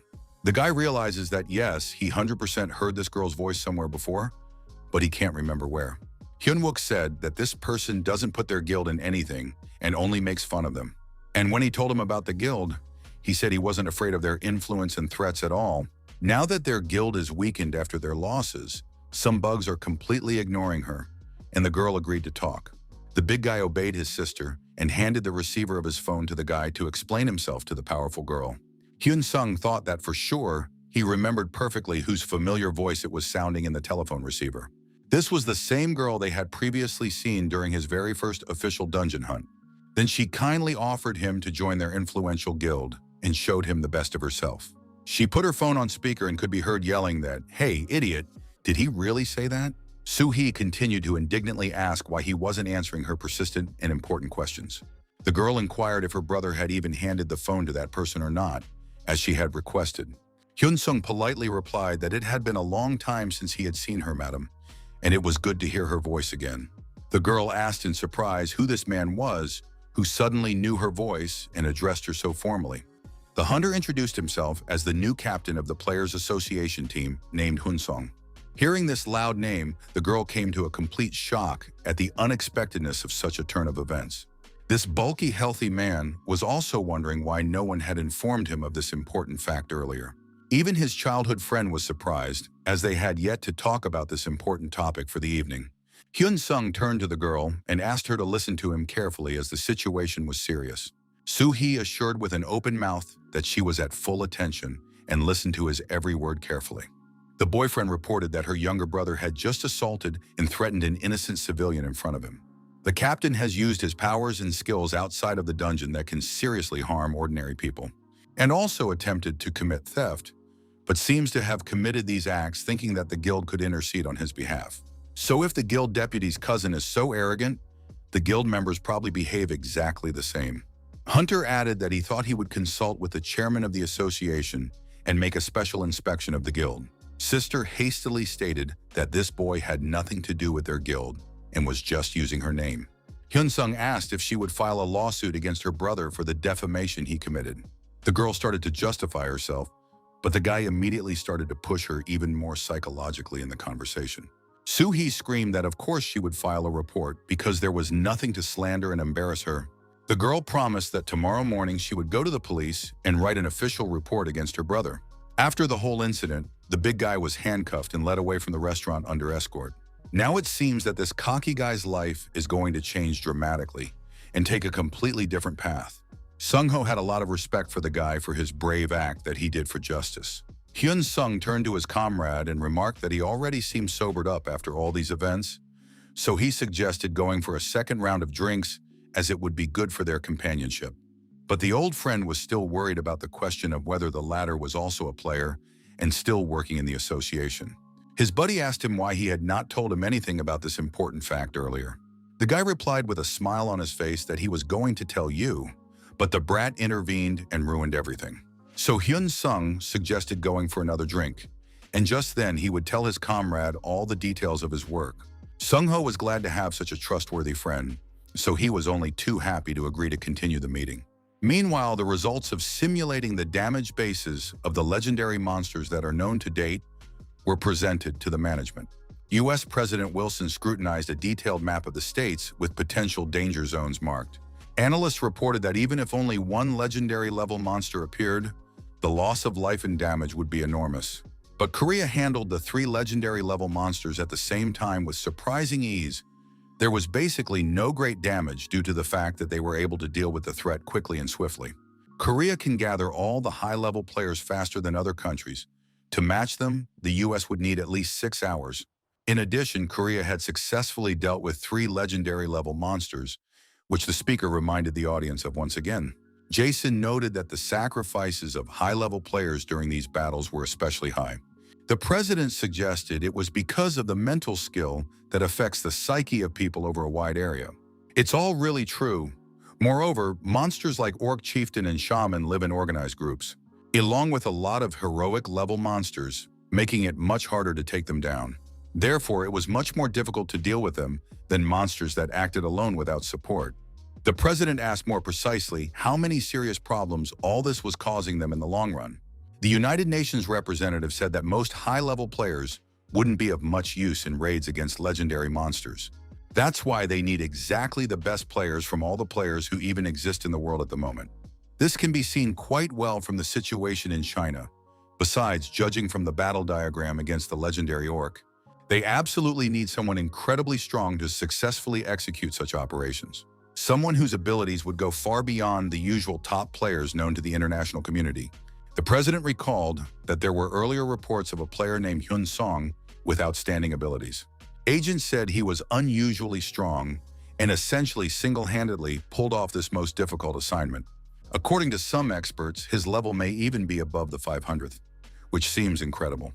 Analysts believe that perhaps his power even reaches somewhere around the 600th level of development. But either way, he's insanely strong, and it's hard enough to believe, is that even possible? Monster levels in dungeons reach somewhere around a maximum of 400s, which is the limit for most creatures. And players restricted by the rules of the level system cannot rise above the 400th level of development. Because of the serious doubts that arose, CIA agents conducted a thorough investigation and discovered one surprising fact. The U.S. president was curious to know what interest they were able to secure there in the investigation. As it turns out, this guy just has some insanely unique skill beyond all known abilities. With this mysterious skill, he somehow bypasses the strict rules of the player level system. The president could not believe what he heard and asked if the agents had checked and rechecked everything thoroughly. Jason explained that it was an assumption, but having gathered all the information from the agents, he was 99% sure it was correct. The president asked in surprise if the probability of something so impossible and fantastic was so high. So the leader asked for additional details about this mysterious player and his abilities. Jason from the United Nations turned on special equipment to demonstrate the materials collected. His spokesman showed a video of a guy fighting a powerful orc chieftain by himself. He drew the attention of those present to the fighter's technique and how he copes alone with a legendary opponent. Also, the hunter has a unique ability, his devastating purple lightning bolts of unprecedented power. He also has firepower skills. He literally knows how to use every known element of magic. The president remarked that such a development in less than 2 years is really hard to understand and accept. The growth rate of this guy is truly amazing, but can that unique skill be used towards others? The subordinate replied that they had not yet verified this information, but they had another unusual finding. This data concerns this guy's father, Hyun-gyu, as well as his neighbor named Woo Shin. Jason handed the documents to the president so he could personally review the intelligence gathered. The agent reported that not even 2 months of time had passed since the awakening of the father's abilities. And the one is already exploring dungeons that reach the 100th level of difficulty, which seems unbelievable. To which the United Nations representative added that this was not all the information gathered. He said that this guy is currently leading the elite assassination squad of the Korean Players Association. Hunter had also recruited 316 low-level players from all over the country to his team already. Their results are actually astounding. The rate of ability growth in their subordinates is insanely fast. Analysts have confirmed that since the recruits joined the team, the overall level and performance has increased significantly. Everyone present asked how it was possible for the level and characteristics of players to increase at such a fast rate. Could it be that this player, displaying such tremendous power, is an amplifier of other people's abilities? Jason replied that he didn't really, but he thought that one had skills that allowed others to enhance abilities. One of the officials said that means they don't know for sure, but then they should definitely recruit him. To which the experts responded that it seems that it would be very difficult indeed to do so because of the circumstances. Since this guy has an obscene amount of money, plus he has a high status in Korean society. But unless there are complete idiots sitting in the Korean government, they won't let him go that easily. So analysts think they need to start by getting close to the hunter and befriending him, since the US and Korea have a good relationship. Jason stated that when needed, they could use him as a mercenary whenever they wanted. Hearing this sentence, for some reason, everyone in the audience just laughed and cheered it up. The president gravely remarked that when something happened, calling him for help would be too late for rescue. So the best solution would be to get a hunter into the country for the long term, but there are clearly serious difficulties with that. First, they need to develop a detailed plan for how they can pressure the Korean government politically. Meanwhile, a group of enemy players were on a secret mission and received a tip that the target was in a house. One of the spies with bright red hair was cautiously peering out the window, studying the surroundings of the building. He informed his comrades that as soon as the guards of the association began to take turns, they would immediately spring into action. The scouts reported that there are still additional guards nearby, so we need to be extra careful. That red-haired spy disdainfully remarked that those were only somewhere around level 200 and posed no threat.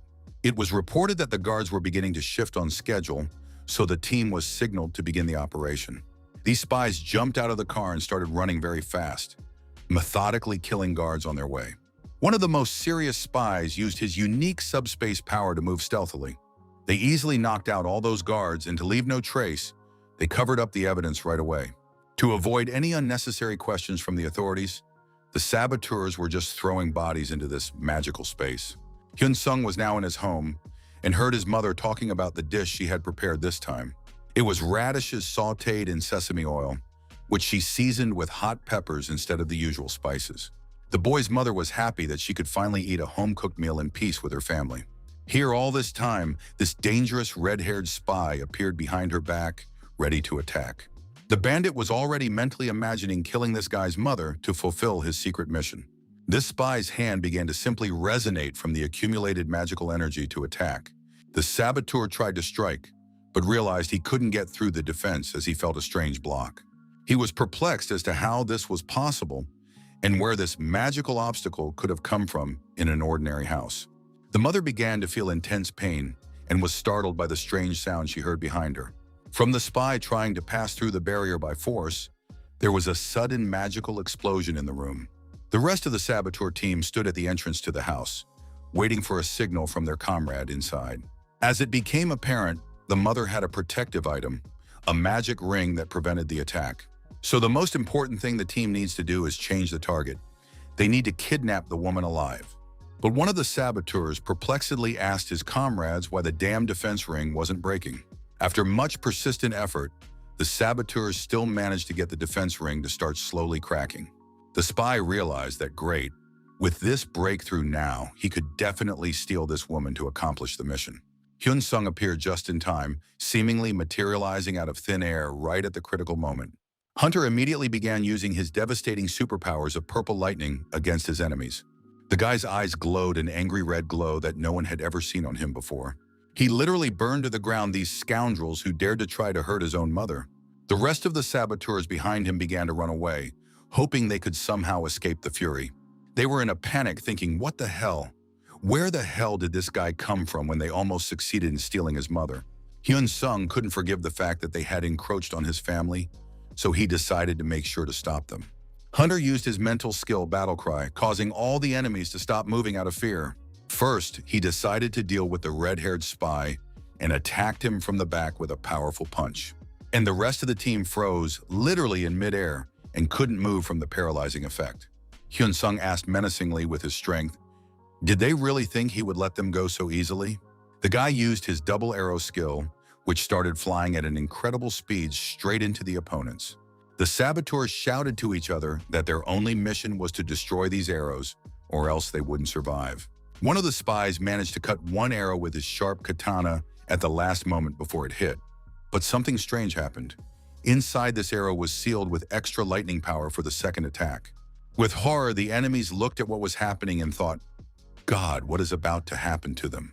Because they cut these arrows, there was a massive explosion of electrical discharges around them.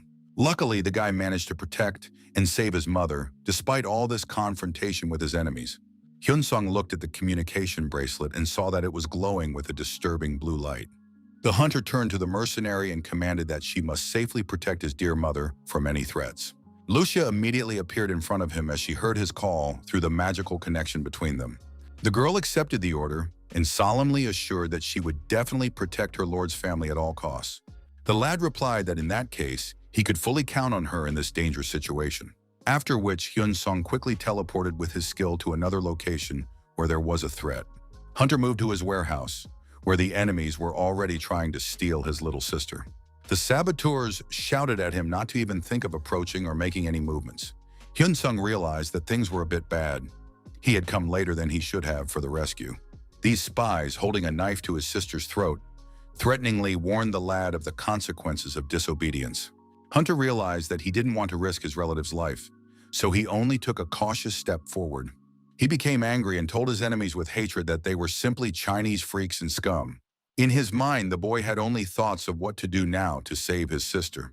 Hyun-sung tried to use the subspace skill, but he realized that these rascals had carefully prepared for the operation.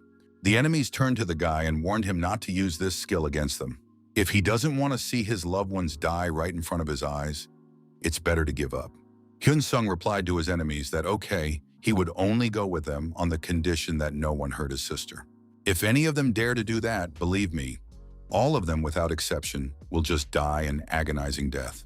The ringleader assured that you don't have to worry about that because they're not going to harm their dear hostage to negotiate.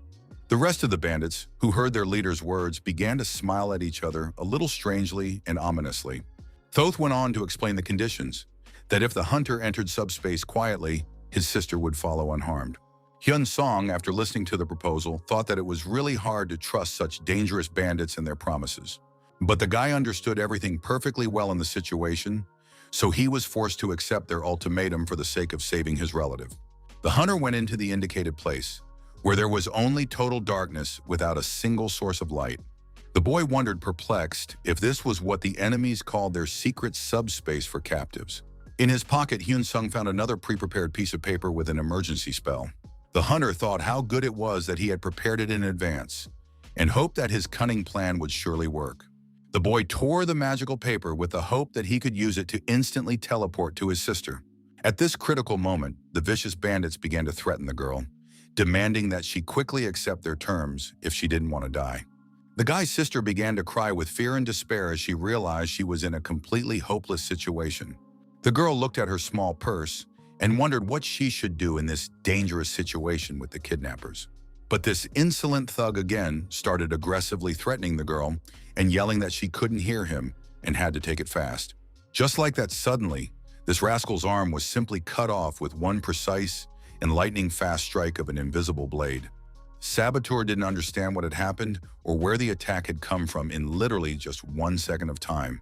Then there was a huge, devastating explosion of purple lightning right in the middle of the warehouse where the hostage was being held. The enemies were panicking, wondering if this guy had somehow managed to get out of their subspace, but exactly how.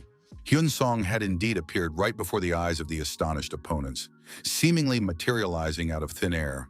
But then the bandits were horrified to see that still the guy was partially inside their magical space. The hunter simply dealt lethal damage to opponents straight from inside their own trap, impressing everyone with his cunning. After a series of attacks, Hyun-sung slowly began to emerge from this dark matter, uniting his body parts. These bandits asked each other in shock how such a thing could even be possible in terms of magic. But in reality, it would be better for the enemies not to hesitate and try to flee from the enraged hunter. Hyun-sung had already half climbed out of this strange space, displaying incredible body control abilities. The sister, upon seeing her brother, could not believe her own eyes at the incredible sight before them. After that, the girl saw her brother kill another enemy who was right behind the hostage's back. The girl was frightened to the core, all eyes crying from the fear she had experienced and the horror of what she had seen. The sister saw her brother in front of her, but only half of his body, which looked extremely frightening. Seeing such a horrible and shocking picture, the girl immediately lost consciousness and fell into a deep faint. Hyun-sung was glad that the plan had worked, even though he thought damn near died from it. But the hunter still managed to merge these two parts of his body with each other into a whole. Partial travel through space was successful, although with certain risks to life. The sister and mother gradually recover from the shock after such a serious attempt on their lives by unknown enemies. Guy ordered the mercenary Lucia to keep a close eye on his sister and mother while he dealt with the aftermath of the attack. Hyun-sung noticed that his bracelet was glowing an alarming red and realized that just as he thought, his father was now under attack. The hunter told the mercenary that he would go to his father and his friend, and Lucia should stay here and protect her family. The girl replied that of course she would obey the order, for how could she do otherwise in such a critical situation?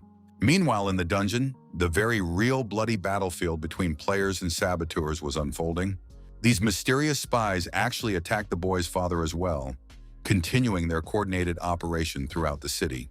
The agents contemptuously thought to themselves, what kind of fools they were to mess with the family of such a powerful hunter. After a few minutes of battle, there was a large destructive fire explosion from the magical spells in the cave. Hyungyu and Wushin fought together in the dungeon, showing very good coordination between them in battle. The spies discussed amongst themselves that it was hard enough to attack at this distance, so we should attack from different directions. The enemies decided to wait for a more opportune moment to launch such a coordinated attack against two experienced players. After waiting a little time to prepare, the saboteurs began to run very fast straight at their opponents. The enemies were indeed approaching the lad's father simultaneously from different directions, trying to surround and overwhelm by numerical superiority. But then Hyun-sung appeared out of the blue, instantly changing the balance of power on the battlefield in favor of the defenders. The hunter sliced the heads of those rogues with one lightning-fast movement of his hand, displaying incredible speed and strength. The remaining enemies were screaming in panic from where this guy had so suddenly appeared here at the most inopportune moment. Basically, the father was in complete shock when he saw his son in action during a real battle. Not only did the son somehow end up here, but he also showed such incredible fighting ability. The entire cave began to shudder from the guy's powerful lightning bolts, creating a deafening rumble and blinding flashes of light. The electrical discharges literally paralyzed these enemies, so that they could do nothing to escape or counterattack. The leader of these agents shouted in desperation to his comrades that they should immediately flee the cave before it was too late. But just a second later, a high ice wall appeared in front of the fugitives, blocking the only way out of the dungeon. The barrier completely closed the passage, and the enemies attempted to break the obstacle with their weapons and magical abilities. Surprisingly, the saboteurs were only able to break through a small piece of ice, giving them no room for escape. Hyun-sung wasn't going to let them escape anyway, so he literally appeared right in front of his opponents' faces. Hunter used his ice powers, creating a powerful ice storm to finally freeze those rascals. And the enemies could literally do nothing against such an attack, as they gradually turned into ice statues. The saboteurs realized with horror that in all likelihood these were indeed the last seconds of their lives on Earth. Guy finished off the frozen opponents with his trademark devastating attack of purple lightning bolts. The faces of the defeated enemies began to glow strangely, and an ominous aura of death began to be felt in the air of the cave. Hyun-sung himself noticed something suspicious, as if something supernatural and dangerous was happening here. Therefore, the hunter immediately used an absolute defense shield to protect himself from the unknown threat. Due to the incredible strength of the shield, absolutely no one can break through this pure, magical energy. The boy looked around carefully to determine how many other living opponents were still in the cave. Hyun-sung used the lightning bolts like electrical circuits, waving them around to finish off the remaining enemies in one move. Hunter heard suspicious footsteps behind him and realized that someone else was trying to attack from behind. Understandably, the guy didn't allow this to happen, so he instantly killed this stealthy opponent. Here, Hyun-sung also noticed something. It becomes quite hard for him to breathe and move at this moment. Hyun-sung realized that he had not yet fully recovered from the past heavy battle with the legendary orcs. And these idiot saboteurs clearly did something to themselves that they started fighting at a completely different skill level. Hunter realized that he still needed to continue the battle to protect his dear father from the threat. The guy kicked one of the spies with his foot with such force that he flew back a few meters. When the enemy landed on solid ground, Hyun-sung saw at least 3 more opponents running at him. Hunter remembered that he had a legendary skill that automatically activated in critical situations. Thanks to this, the guy has managed to freeze these opponents so that they can't do anything to save themselves. The enemies are literally frozen in place and cannot move under the effects of ice magic. Now is the perfect time to capitalize on this temporary advantage over your opponents. Wushin shouted to his comrades that they were obligated to attack right now, while the enemies were defenseless. Hyung-gyu suddenly appeared behind the boy's back, ready to support his son in this fight. The lad's father was also quite strong and skillfully used his powerful magical firepower against enemies. The opponents were beginning to realize that things were going rather badly and clearly not in their favor in this battle. Hyun-gyu realized when he turned around that he was surrounded by these rascals, but he didn't intend to give up without a fight. Hyun-sung declared with an insanely angry expression on his face that that was it. He'd had enough of these games with his enemies. Hunter again blocked and stopped those opponents so that they cannot move or attack. The guy then used chains of lightning bolts that started burning the saboteurs from inside their own bodies. The enemies were dying in sheer agony, but one of them still managed to survive and escape. The surviving spy swung his huge long weapon in the hope that he would be able to land a decisive blow. Since the saboteur knew that the main goal of their mission was to capture the hunter's father, but the boy's father was also strong, so he managed to deftly dodge this deadly attack. This agent realized in shock that meant he was definitely about to die from the backlash. There was a large destructive explosion, rocks flying in all directions from the purple lightning bolts. All of these mysterious agents were completely destroyed with no possibility of recovery or salvation. Hyun-sung was glad that he had finally done away with his enemies since they had already worn him out. The father rushed to his son and worriedly asked if he was all right and if he had hurt himself. Hyun-sung replied that he was a little injured, but nothing serious that would prevent movement. The father was relieved to say that thank God his son was okay, as he was very worried about him. Hengyu wondered why these people were attacking them in the first place, and judging from the speech, they were Chinese. The son confirmed that everything was correct and the father was correct about the nationality of the attackers. But the hunter doesn't know the reason for the attack, so he's just about to find out the motives of his enemies. Guy decided to use his unique skill of psychometry to scrutinize the memories of dead spies and learn the truth about the customers. Carefully studying the visions he received, the hunter saw mysterious men who were giving orders to these Chinese spies to carry out a secret operation. Hyun-sung, analyzing what he saw in his memories, realized that things were turning out exactly as he suspected. These freaks wouldn't leave them alone. Hunter swore with fury in his voice that he would make his enemies cry bloody tears for even deciding to stick their noses into him and his family in the first place. When the guy came to the chairman of the association with an urgent report, the latter was surprised to hear what was going on and why the urgency. Hyun-sung explained in detail to the executive that Chinese agents had attacked his family and tried to take relatives hostage to force him to travel to China. The hunter added with a grim look that he thought if the basic plan failed, the enemies were even going to just kill him to eliminate the threat. The chairman asked incredulously if the guy was sure of the nationality of the attackers, and received confirmation that the information had been verified using the psychometric skill. The head of the association earnestly inquired if there was anyone left alive among the adversaries for further questioning and clarification.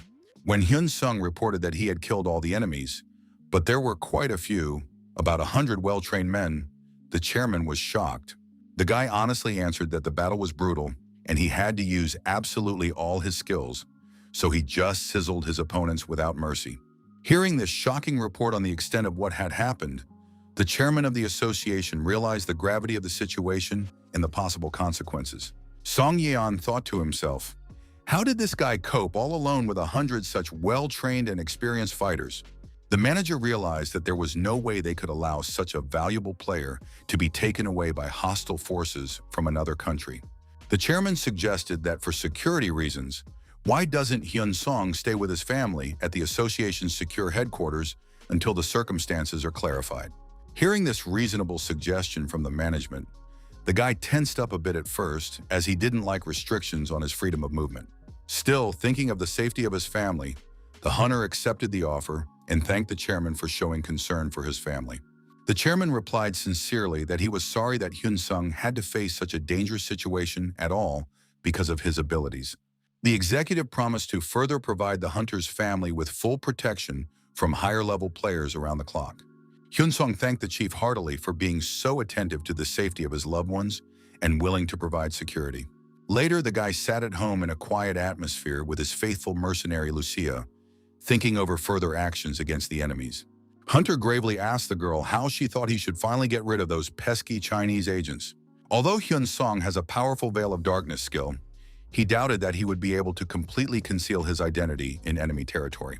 Lucia suggested an alternative solution, that in that case the Lord could send her alone to carry out this dangerous mission in China.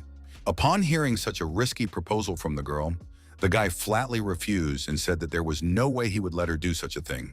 Hyun Sung explained that it was the psychometry skill that was needed to complete the task effectively, so he had to go there completely on his own.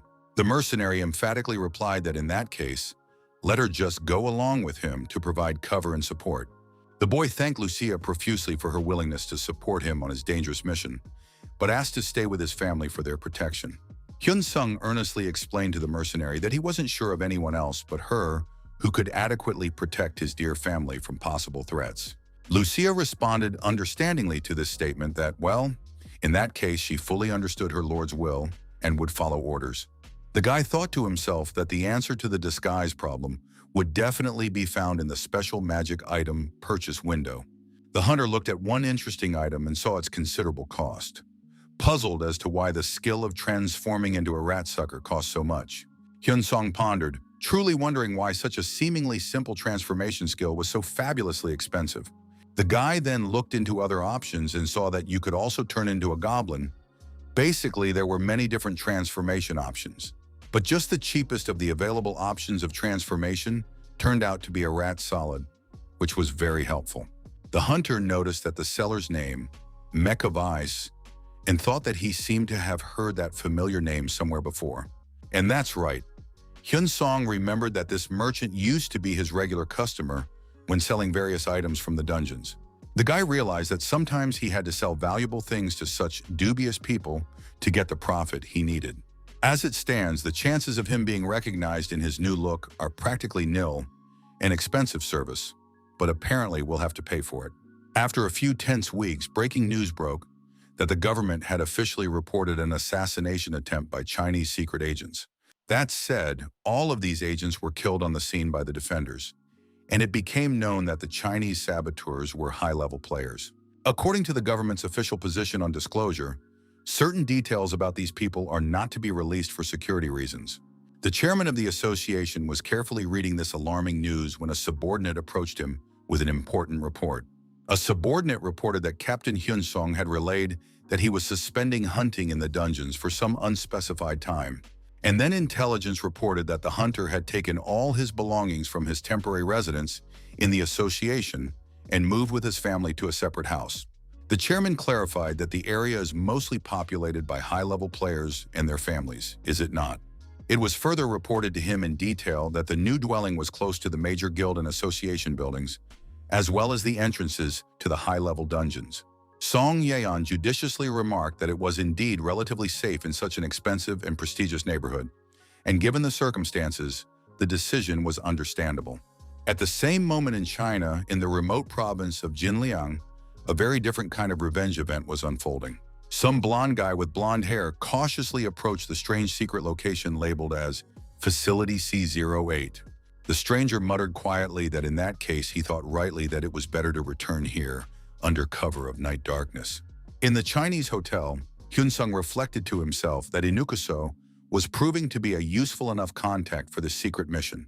Hunter admitted to himself that he didn't think he would actually be provided with a real passport and not some cheap fake for cover. Even considering the fact that there are some notable physical similarities between the appearance of rat folk and humans. Here in a foreign country, he is merely acting as the most ordinary Japanese journalist who has come for work.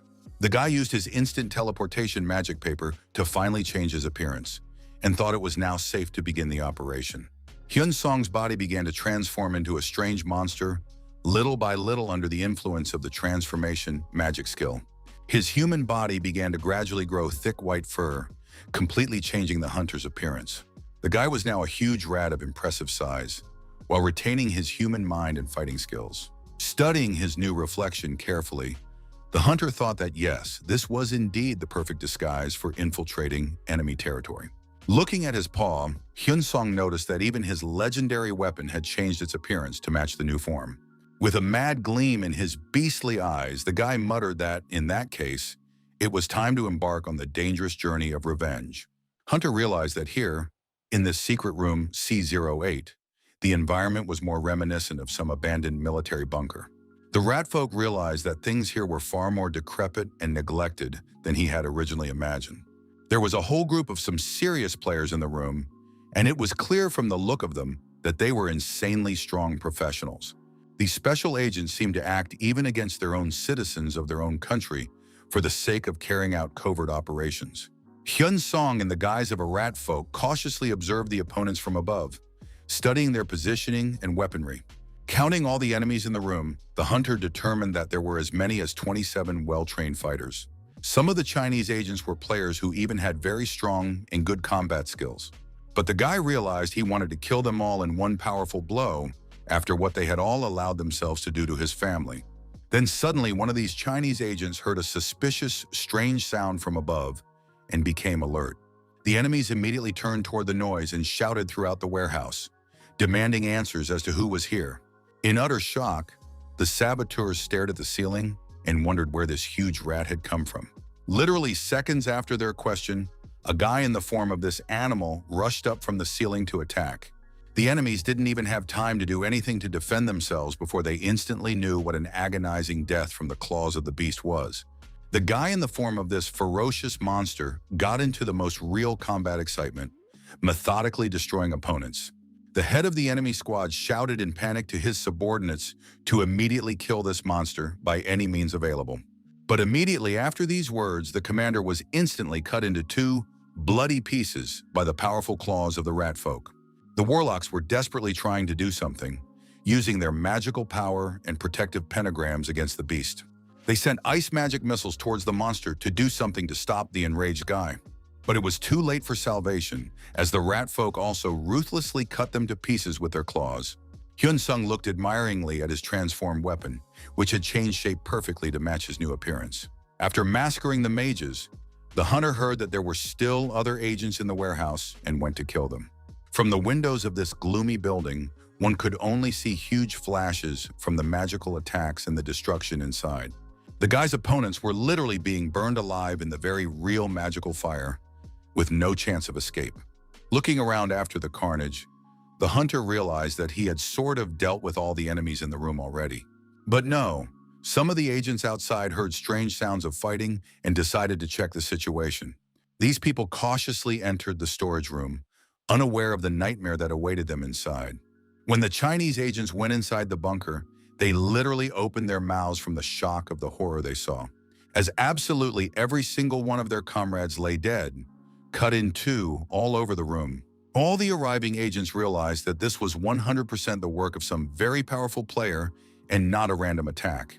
since such precise and brutal killings definitely couldn't be done by an ordinary savage monster without intelligence and strategy. At the time of the attack, there were exactly 27 well-trained special agents in the secret headquarters building. The dead were all high-level players who had reached an impressive 350th rank in the ability development system. One survivor suggested that it was probably done by rebels from Mongolia, but how could they recruit someone so powerful? Another person raised the suspicion that the same infamous Hyun Song of the Korean Association might have done it. All the agents began to whisper nervously among themselves, discussing the shocking version of what had happened to their comrades. The real debate began as to whether those present really thought this guy was able to sneak into China. The gray-haired man confidently replied that he was convinced. The probability of that being the case was quite high, if one scrutinized the results of the preliminary investigation. Didn't the attacker use skills that involved lightning? Because many super-strong players actively use them. Indeed, all present reflected that this was quite likely in the current revenge situation. The agents were perplexed, discussing how this dangerous guy had even managed to come here across the border unnoticed. Suddenly, someone knocked gently in the meeting room, interrupting the tense discussion of versions. The voice outside the door announced that important new results of the crime scene investigation from the experts had arrived. A subordinate walked into the management office with a folder of documents and a serious expression on his face. The agent reported that through the use of a special reconstruction skill, the identity of the perpetrator had been conclusively established. All the executives became sharply curious as to who it was, and they demanded to speak faster without further ado.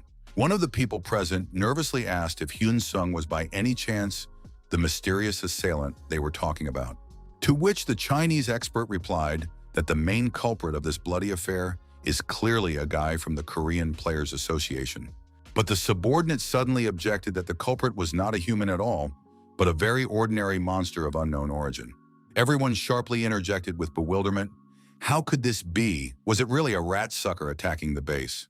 The results of a detailed assessment of combat abilities using specialized skills showed exactly this fact. But the most interesting part was that the level of this mysterious monster turned out to be legendary in all aspects. Meanwhile, Hyun Sung was carefully studying the instructions he found on the table on how to organize assassinations and covert operations. Hunter thought that the more bases and safe havens his enemies had, the better it would be for him in terms of revenge. So now that he has discovered the strongholds scattered around the world, the guy will destroy them one by one. The rat folk remembered his last brutal battle and how completely mad with rage he had gone then. Never before had he felt such a primal urge to kill and avenge the hurt he had caused his family. Back then, in that military warehouse, Hyun Sung was killing all the agents one by one with incredible ease. He only needed one precise movement of his transformed arm to massacre each opponent. The monster's mental abilities proved to be quite high, surpassing many regular players in tactical thinking. Now the Chinese players realized that the mysterious attacker seemed to be hiding somewhere nearby to gain strength for more attacks. The hunter hunts down high-level players solely to greatly increase his combat power and magical abilities. This is the main reason why he is systematically targeting Chinese special agents across the country. Hyun Sung methodically destroys opponents one by one, literally mentally, just to effectively pump himself up. Analysts said it was necessary to consider all possible options as to what this mysterious and dangerous monster was. All the leaders were quite serious and realized that the monster could gradually destroy China from within. Hyun Sung, in the guise of his monster, cautiously came to another secret warehouse with agents for another attack. Ratty thought it was strange why it was suddenly the Chinese agents weren't gathering more in one convenient place. If that was indeed the case, then he wouldn't be able to deal with a large number of enemies in one fell swoop. And in that case, you'd have to spend 300 million precious experience points for each magical transformation. If the hunter killed all the agents at once, he'd just get a whole 100 billion development points. Meanwhile, special agents were heavily guarding a very beautiful and modern mansion in a prestigious area of the city. Inside this luxurious building hid one of the most important high-ranking officials of the intelligence services. The rat folk watched everything carefully and noted with admiration how really nice the house was. Chinese strategists thought correctly that the monster was targeting exactly the players who congregate in one place. Therefore, the command ordered all agents to immediately disperse into the area for security. China is a big enough country, But that's no problem for Hyun-sung with his unique skills in moving through space. So the hunter realized that tonight he would be quite busy hunting the enemies scattered around the country. At an emergency meeting the next morning, management discussed that someone had suggested dispersing players to avoid attacks. The most important boss irritatedly asked why everyone was silent and demanded to answer the questions quickly. How is it that overnight they lost a significant number of their best agents across the country? The damage after yesterday's events was enormous, and management wanted to know how many more people might be affected. After the official screamed with rage, all of his veins are very swollen from the increased pressure. Therefore, this high-ranking official demanded information about the monster's whereabouts, but received a negative reply. The mysterious assailant was assumed to have advanced instantaneous space travel skills. The top agent couldn't believe what he heard and exclaimed that one could go crazy. It's definitely a monster. But could it be that this is a person who skillfully disguised himself as a monster for the operation? Aren't there special transformation skills that can help completely conceal one's true identity? To which the experts responded that such skills are extremely rare, although such skills do exist in nature. On the other hand, magic power is lowered when using transformation, so if it's a person using the transformation skill, then he would absolutely not be able to use such powerful destructive attacks like this legendary monster. In such a case, you should focus on analyzing the magical power, even if the transformation time is really limited to certain limits. Usually the duration of the transformation does not exceed 3 hours. In addition, the recovery time of the skill is twice as long as the usage. Here one of the analysts turned on a slideshow and asked everyone to look closely at the data presented. The results of a detailed analysis of the recordings from the video cameras revealed something really interesting and unexpected. This mysterious monster was active for a full 8 hours without a break, which changes things dramatically. The official categorically stated that it was completely impossible for the normal period of the magic reversal skill to work. The leader added that means everyone will continue to claim it is the most common wild monster of unknown origin. Hearing all this contradictory information, it is understandable that the most important chief came to complete indignation. He straight up grabbed his head in despair and exclaimed again that one could go insane from these events. The official thought for a second about what would be the best plan of action in the current critical situation. After brief deliberation, he said decisively that it was necessary to gather all their agents together again in one fortified place. Another night, the rat sucker was again carefully preparing for his bloody attack on the Chinese special agents. Hyun-sung smiled wickedly and noted with satisfaction that he had finally found their new secret hiding place. Hunter noticed that there were just 2 vigilant scouts standing at the entrance to the building, guarding the perimeter. The rat folk could sense the concentrated magical power of about 100 people gathered inside the fortified facility. The minister should be here among them too, and if anything goes wrong, the guy will just strike and get away with it. Hyun-sung used his instantaneous movement skill and went straight behind the unsuspecting opponent's backs. Immediately, the 2 guards at the main entrance he silently killed in one precise movement, preventing them from raising the alarm. All of this action was being watched closely from the side by the other Chinese players who had noticed the monster's infiltration. The agents looked at this rat fucker and realized that now was the time to act decisively against a dangerous enemy. They rushed to attack him very quickly, as delay could cost the lives of all present. The Chinese wanted to finally deal with this monster that had already slaughtered so many of their battle comrades. Hyun-sung grinned as he saw that his enemies had thoroughly prepared for his inevitable arrival for revenge. The hunter watched as these huge warriors swung their heavy weapons menacingly, preparing for a decisive battle. But the rat-like guy dodged all their clumsy attacks very easily and gracefully, thanks to his speed.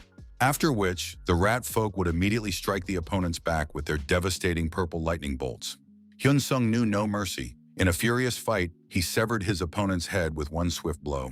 All that could be heard was the ominous crunch of enemy necks breaking and the sounds of a guy skillfully wielding a weapon. None of the agents wanted to retreat in front of the monster, so they tried to take the hunter by decisive assault a second time. The warriors shouted and rushed straight at him with their weapons at the ready, hoping to overpower the beast by numerical superiority. Hyun-sung turned around to face his new opponents. He received a notification that a provocation skill had been applied on him, but the action was canceled. For such a serious mistake by his opponent, the guy immediately killed him with a powerful punch, giving no time to correct the blunder. All of the rat folk's weapons were already completely soaked in the dark blood of the many victims of this carnage. The hunter realized that he was now much stronger than he had been before, thanks to absorbing the power of slain enemies. Hyun-sung began to run swiftly towards the remaining opponents, who looked on in horror and fear at the approaching monster. Hyun-sung was destroying enemies with such incredible ease like never before, using his devastating lightning bolts. The rat folk formed powerful lightning balls in their paws, preparing to massively defeat their opponents with a single strike. The opponents were trembling with fear, as they were well aware that they were experiencing the last seconds of their lives. Hyun-sung was only amused by their desperate faces, who deserved this imminent death for the evil they had caused. Hunter unleashed a whole huge wave of destructive lightning at the cluster of terrified Chinese agents. Opponents would instantly catch fire and die on the spot from the unbearable temperature of the electrical discharges. Just like that, the guy in the guise of a rat easily handled this dangerous gang of enemies without much effort. But then, not far away, the rat sucker still heard some suspicious, strange sounds coming from the darkness. Hunter could make out approaching footsteps moving purposefully toward him from different sides of the building. Hyun-sung understood perfectly well that in all likelihood, this was a carefully planned trap for him. Therefore, the guy couldn't use teleportation because he was affected by the space restriction skill. The hunter was also unable to move instantly and was irritably wondering what he should do in this situation. Behind his back, new opponents were cautiously approaching the rat folk, who had been watching his actions from afar for a long time. All the agents were telling each other that here he was, the very monster they had summoned here to destroy. Boon Sok, head of the Chinese Players Association, laughed ominously when he heard his subordinates' reports. The supervisor was pleased to say that they had finally managed to trap this elusive and dangerous monster. Therefore, he resolutely ordered all the gathered players to immediately rush into a coordinated attack on the beast. The subordinates perplexedly interjected, "Did the head really want them to attack this huge rat all at once?" The agents began discussing amongst themselves that it seemed their leader had finally lost his mind with the events taking place. Hyun-sung, while he still had precious time, quickly applied all sorts of magic enhancements to prepare for the battle. The hunter realized that this was the only way he could deal with the numerous enemies in one decisive blow. The rat folk wanted to break out of the dense encirclement of opponents as quickly as possible and simply hide in a safe place. Immediately after the guy took the extra reinforcements, he used his insanely powerful augmented strength. The players looked at the transformation taking place and wondered what was even going on. This was the first time they had ever seen something like this in their lives. When the enemies decided it was time to attack, just a second later, their heads were blown off their shoulders by a powerful blow. Hyun-sung was well aware during the fierce battle that he wasn't feeling his best right now.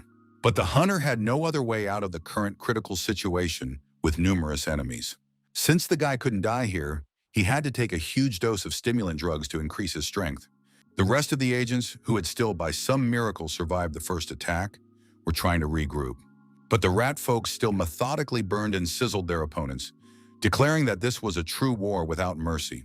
Hyun-sung's eyes glowed with a crazy red glow as he swung his transformed weapon for more strikes. The hunter absolutely spared none of his enemies, for to him they had long since ceased to be human. But then suddenly a powerful attack flew at the guy, and part of his body was seriously burned by the magic. Hyun-sung was extremely dissatisfied that the opponents were able to hit him with such a strong and painful attack. But the Chinese players shouted joyfully to their comrades that there was an effect, so they were obliged to attack even harder to win. Weak tanks against this powerful monster were simply useless. You need to attack using as much magical power as possible. But the guy didn't even give his enemies a chance to use spells, interrupting spells halfway through and killing mages. The other agents screamed in shock that they couldn't believe it. This monster is just an ordinary rat after all. What's happening to it? The commanders desperately shouted to the tanks to stop the monster, even at the cost of their own bodies and lives. It is clear that the tanks began to perform a deadly task, not sparing themselves for the sake of the overall victory. But the defenders absolutely could not cope with the onslaught of the beast and literally immediately were swept away by powerful attacks. The whole place already reeked of the thick blood of numerous victims, creating an atmosphere of a true hell on earth. The guy himself wondered how many people were even still alive here after his carnage. Hyun-sung had already killed definitely over 100 people today, but the enemies continued to arrive. It was as if the opponents were never ending, and new units kept arriving to fight the elusive monster. The hunter, after all his experiences, went into a special battle mode where his strength, magic, and other stats increased by 40%. Also automatically activated his vital passive skill Survival Instinct for critical situations. Hyunsong was struck by a powerful ice strike that went straight through his body, leaving painful wounds. While in the rat's body, the hunter began to get very angry from the damage he had taken in the growing pain. The rat folk began to shout so loudly that its roar made its opponents struggle to stay on trembling legs. The enemies could no longer believe their eyes. They were shocked at what this huge rat was doing now. In just a second, the sharp claws passed through the agents' bodies, tearing through flesh and bone without resistance. The opponents screamed in terror, and the only thing the guy's enemies asked for was for him to spare them. It was absolutely pointless to ask for mercy, so the mages told their comrades to counterattack vigorously. The warlocks cried out that they must not allow this monster to continue hurting their battle comrades with impunity. But while the enemies were shouting and planning, Hyunsung was killing the opponents, thinking that the situation was becoming too risky. The hunter had very little strength left, so he urgently needs to try to escape from this environment. At this critical moment, a powerful magical strike from a group of united spellcasters flew at the ratfolk. Yellow rays pierced its body and passed through, leaving serious wounds on the monster's hide. A huge explosion ensued over the entire area, everything around it ablaze with the truest destructive fire. The head of the Chinese Players Association, Boon Seok, exclaimed happily for his subordinates to continue to actively attack the monster. There was sheer joy on the leader's face at the fact that they were finally starting to more or less succeed. Hyunsung was desperately trying to somehow fend off the incessant frantic blows from all sides. Boon Seok turned to the guy and mockingly said that he was trying in vain. There was definitely no way to escape from here alive. But the hunter didn't care about that at all. All his fur was covered in blood, but he realized he wasn't going to die here. From his subspace, the rat folk pulled out a huge stack of skill books. Realizing there was nothing he could do, he would have to use them. Hyunsong began to activate various powerful skills: Ancestral Instinct, Killer Rage, Blood Maniac, filling up with crazy red energy. Hunter was now using all of these skill books at the same time, making him literally go crazy from the overabundance of power. The ratfolk's strength had grown even more now than it had before, and his lightning strikes had become simply insanely destructive. It was simply impossible to survive against such attacks, so all opponents died in terrible agony from the electric shocks. The guy continued to methodically scatter these warlocks who dared to touch his family and hurt those close to him. With his claws, chains, and weapons, the hunter cut the bodies of his enemies to pieces, leaving no chance of survival. All the surviving agents looked at what was happening even more stunned than before, unable to believe their eyes. The Chinese saw a veritable whirlwind of lightning that struck all nearby opponents indiscriminately and without mercy. The head of the association desperately shouted to his subordinates to attack this rat and didn't dare to retreat in front of the monster. But it only looked ridiculous, as it was impossible to do anything against such a powerful rat. The leader realized that in all likelihood at this stage they were definitely losing this bloody battle. The guy mercilessly killed all opponents, even girls slitting throats with his sharp claws without the slightest regret. Hyunsung killed his enemies so brutally that they actually had the truest of bloody tears flowing before they died. The head of the association realized that he urgently needed to flee, so he cowardly fled the battlefield, abandoning his subordinates. When his subordinates were left to fight against the guy, they no longer had any chance of victory or salvation. Hyunsong, upon regaining consciousness after a while, did not realize where he was or what had happened to him. After examining the area around him, the hunter realized that it looked like the sewer tunnels beneath the city. The boy was perplexed as to why he was even here, as he remembered nothing of the recent events. Hyunsong took off his rat suit and decided to take a close look at his status window to assess the damage. Hunter saw that his stats had dropped a lot from overexertion and wounds after everything he'd been through. But then the guy noticed an oddity: some characteristics increased, which was completely inexplicable. Therefore, he obtained the incredible achievement Executioner of Players, and all of his skills increased by 40%. Hyunsung suggested that perhaps, unlike monsters, killing players is counted somehow differently by the system. But first, the hunter needs to work on regaining his strength after the nightmare that happened tonight. The next day, breaking news reported that a legendary-level monster had appeared in a Chinese city, so residents were being evacuated. It was sheer madness. No one could believe what was happening in the country right now. Hyun Song, watching the news, thought he had too underestimated China's ability to mobilize forces against him. Therefore, the hunter should return to his homeland in Korea as soon as possible before the situation worsens. The guy wondered, looking at his phone, if he was now isolated in this strange house from the outside world. He was left with one more scoundrel to deal with finally for the harm he had done to his family. Hyun Sung realized that in that case, he would deal with the last enemy as early as tonight to complete his revenge. This most senior agent spoke with despair about how, holy crap, he'd just been thrown away after so many years of service.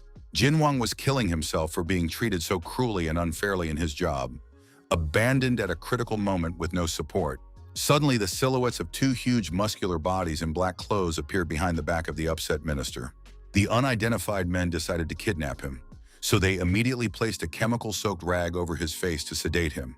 The obscure spies looked at the guy carefully and confidently told each other that this was definitely the Jin Wang they were looking for. The kidnappers took the sturdy towels in their hands and clutched them tightly, preparing to execute their sinister murder plan. They then threw one end of the improvised rope over the chandelier, creating a makeshift noose for the minister's execution. Thus, the other part of this cloth boa was tightly fastened to the throat of the unsuspecting fellow. With such a brutal method, the killers simply decided to slowly strangle their victim, taking sadistic pleasure in the process. The minister himself realized that he could not die in such a humiliating way today when he still had so many plans. In Jin Wang's mind, there were only desperate thoughts that at least someone would save him from this agonizing death. Just then, quite suddenly, the head of one of those obscure spies was cut into two bloody pieces by a sharp blade. The killer simply collapsed to the floor and died, leaving behind large bloody footprints on the expensive carpet in the room. The other spy didn't realize that this had suddenly happened to his partner and looked around confusedly for a threat. Just a second later, a sharp dagger flew straight into his forehead, instantly ending the second assassin's life. Jin Wang was indeed essentially miraculously saved from imminent death at the last possible moment. The minister raised himself with difficulty to scrutinize who it was that had saved him from such a horrible and agonizing death. But the guy saw a picture even more horrifying. In front of him stood the most real monster, who clearly came to him with bad intentions. It was a rat folk, a horrible creature of enormous size that clearly wanted to kill him in an even more brutal way. Seeing such an intimidating monster, the guy just couldn't cope with his emotions, especially after the stress he had experienced, so he fell into a deep faint. Hyun Sung wondered how such a weakling and coward could even be a minister and hold such a high position. Being in the room, the guy realized that apparently those two were secret agents sent to kill the witness. This fact played very well into his hands, so the hunter could skillfully exploit it for his own purposes. The rat folk decided to first check to see if the minister was even alive, and if he had even a faint pulse on his neck. Hyun Sung examined the official's entire body and looked for possible injuries or other things that could have caused death. After which, the beast's huge paw slowly swung for a slap to bring the minister to consciousness in a violent manner. Huge screams of pain and horror were clearly heard in this luxurious home as the victim came to his senses. The minister woke up abruptly after the monster struck him on the cheek with a powerful paw, leaving a red mark on his skin. The rat folk scornfully looked at the whole sorry spectacle from the great height of his intimidating stature. Jin Won once again couldn't believe his eyes and screamed exhaustedly when he saw this huge monster right in front of him. Hyun Sung pulled out the very secret document that was found on the assassins during the search of their bodies. Hunter gave the minister this important document and ordered him to scrutinize its contents for himself. At this critical moment, the rat folk activated his two psychological skills, fury and charm, to influence the mind. The minister, after reading the document, said with horror that he could not believe how his own men could have committed something so similar to treachery. Ratty asked the official with interest if he now had a desire to take violent revenge on his former colleagues for their betrayal. Jin Won replied with anger in his voice that of course revenge was his only and main desire in life right now. Hyun Song told the minister firmly that he must immediately expose all the dirty deeds of those traitors who wanted to kill him for being undesirable. Trump advised to retaliate properly by publishing their weakest points and compromising material on the internet for all to see. Under the influence of a powerful magical aura, the minister rose resolutely from his chair and firmly decided that this was what he would do for justice. The surprised monster thought to himself that this effect was even much more effective than he had originally thought. It was now almost 6 in the morning on the clock when the minister went to his work computer to disseminate all the compromising information. The monster continued to indoctrinate the official, telling him to tell everyone the absolute truth, the journalists, the public, and the people. Jin Wan, of course, obediently obeyed this monster, being under the strong influence of his magical charms and compulsion. The next day, all journalists had already gathered in front of the minister's house in a huge crowd to get a sensational interview about corruption. Jin Wang decided to walk out of his house to the press and cautiously opened the front doors, peering outside. When the minister saw that a really huge crowd of all the journalists of the city had gathered, he was even confused by such attention. The official himself didn't even know what exactly to say to the press on this unprecedented act on his part. After some hesitation, Jin Wang admitted to reporters that he was simply doing exactly what the ruling party ordered him to do. The minister frankly stated that he had followed their orders all along and worked like the truest loyal dog of the system. The official added that the party decided to get rid of him as an unnecessary witness, and the secret document serves as irrefutable evidence. All the people present realized that this was the ultimate political sensation, so they went live immediately. The minister went on to tell shocked reporters that the party had sent secret agents to assassinate him and had even prepared a fake will. Jin Wang stated emphatically that he would not allow the ends to be cut off and make himself a sacrificial lamb to cover up crimes. The official promised to fight systemic corruption and abuse of power, but then suddenly deadly shots from sniper weapons flew at him. The rat folk, watching this bloody spectacle from afar, only laughed wickedly, realizing the fate of this naive fellow. After the assassination of the minister, there was a massive explosion in the house itself, which was to destroy all evidence and proof of the crimes. Hyun-sung noted with understanding that this was the brutal way they had decided to finally cover all their bloody tracks. But now all the hunter had left was the head of the Chinese Players Association, the latest target to complete his bloody revenge. Just at that moment, this head was nervously on the phone with his superiors, saying that the charges were completely unfair. The person who spoke to him on the phone replied that he personally believed him, but was doubted by far more than one or two influential people. The head pleaded with the chairman to understand this is really very much an injustice to his years of service. He was diplomatically answered that he would try to provide the best possible defense in this difficult political situation. Boon Seok then threatened that in return, he would send his enemies the best gift they had ever received. On such an ominous note, their tense phone dialogue was finally concluded, leaving a lot of innuendo. Boon Seok hung up the phone and spoke with disdain about how greedy and traitorous the family of politicians at the top were. But the situation was nowhere near as serious as one might think at first glance at the unfolding events. Boon Seok thought with rage that this scumbag minister didn't deserve such an easy death. So why would he do such a thing to the party in the first place? The head pondered resentfully that this was all extremely unfair, since he was as loyal to the party as the most loyal dog. He was angry and screaming at the whole apartment that they were just bloody freaks who had betrayed him after so many years of service. If only all the players would unite under his wise command, he would be able to destroy absolutely all the enemies of the country. Then suddenly the head heard someone's unfamiliar voice calmly questioning what would change in the world then. The head of the association immediately instinctively grabbed his battle weapon, preparing for a surprise attack in his own home. Even though Boon Seok was already quite an elderly old man, he was still willing to desperately defend himself. An unfamiliar voice advised that if he didn't want to die an agonizing death, he'd better drop his weapon on the floor immediately. Chrysaloid diplomatically said that now, still at this stage of negotiations, they could strike a mutually beneficial deal with him. But if the head continues to get on his nerves and resist, there will be no choice but to kill him. Boon Seok asked the monster with horror in his eyes, "How can the monster speak in a human voice? Is it really a player?" To which the fellow indifferently replied whether at this critical moment this circumstance was of any fundamental importance to the situation. The head of the association warily inquired what this mysterious monster wanted from him in return for his life. Trump replied that he would give the head the power he so desperately wanted by killing the party leadership he was swearing at. And then Boon Seok can take all the political power in the country into his own hands, can he? The head suspiciously asked how exactly the monster was going to kill this influential party leadership without repercussions, and what in general the rat folk wanted from him in return. What would be his role in this dangerous enterprise?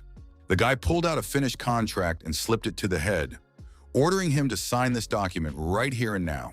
This cautious man immediately began to carefully read all the paragraphs of the paper to familiarize himself with the terms and conditions. After reading the document, Boon-suk realized that it was a sole contract, so something terrible would happen the moment he signed it. This influential man will simply become the most real will-less puppet in the clawed paws of a cunning rat. The guy responded to objections that he thought it was already pretty favorable terms of cooperation for the chapter. The head was perplexed, asking where there was any personal gain here for him at all in this dubious transaction. To which the guy patiently explained that it was only 10 years of service, and in 10 years that one would be completely free. Also, during the magic contract, the rat sucker will not be able to harm the head, and on the contrary will help in every possible way. In any case, even if Boon-suk doesn't die from the monster's clutches, he's politically done with him, and he knows it very well. The head objected that in such a complex situation, the chances of success were too slim, even if the rat folk killed someone in the party. There is a negligible possibility that he will actually gain real political power in the country after the coup. Hyun-sung confidently replied to this that you have to believe everything will be possible if the chapter signs the proposed contract. The hero who defeated the legendary level monster and dealt such a crushing blow to China would be Boon-suk. The surprised man couldn't believe his ears and asked the rat sucker bewilderedly what he meant by that sentence. Ratty explained to the head that, believe me, this would be a kind of carefully planned spectacle to deceive the public and create a legend. So that's right, if the operation succeeds, just think of the incredible profit and fame that will await him after the victory. Chinese citizens and players will come to revere Boon-suk as a true hero god who saved the country from a legendary monster. After these tempting words, the man realized that apparently there was no other real way out of the situation, so he agreed. The head of the association resolutely signed this fateful document and made a magical soul contract with the mysterious rat folk. One copy of the contract immediately magically went to the man, securing his commitment for 10 years of service. Another copy of the contract automatically went to the guy, giving him full authority over his new subordinate. Hyun-sung generously offered this experienced player to join his growing force to increase his combat abilities. The man asked in surprise what it was, and whether such a condition was spelled out in the signed soul contract. To which the rat folk patiently replied that it was an added bonus that would make the chapter even stronger, so it was worth taking immediately. But also this magical connection will make the spiritual bond between them even stronger and unbreakable for years to come. The man accepted the offered bond and immediately felt that he had become much stronger due to the magical support of his master. Hyun-sung diplomatically remarked that since the head would be loyal to him for 10 years, it was a good idea to change his manner of speech. The old man thought to himself that this unequal relationship would end in 10 years anyway, so this was a big plus for him. Before the end of his term, Boon-suk planned to squeeze as much personal gain for himself as possible out of this collaboration. For those 10 years, he will be a faithful slave to this cunning rat, but then he will gain freedom and power. Hyun-sung, for his part, also pondered that this old man was too excited at the prospect of becoming a slave for 10 years.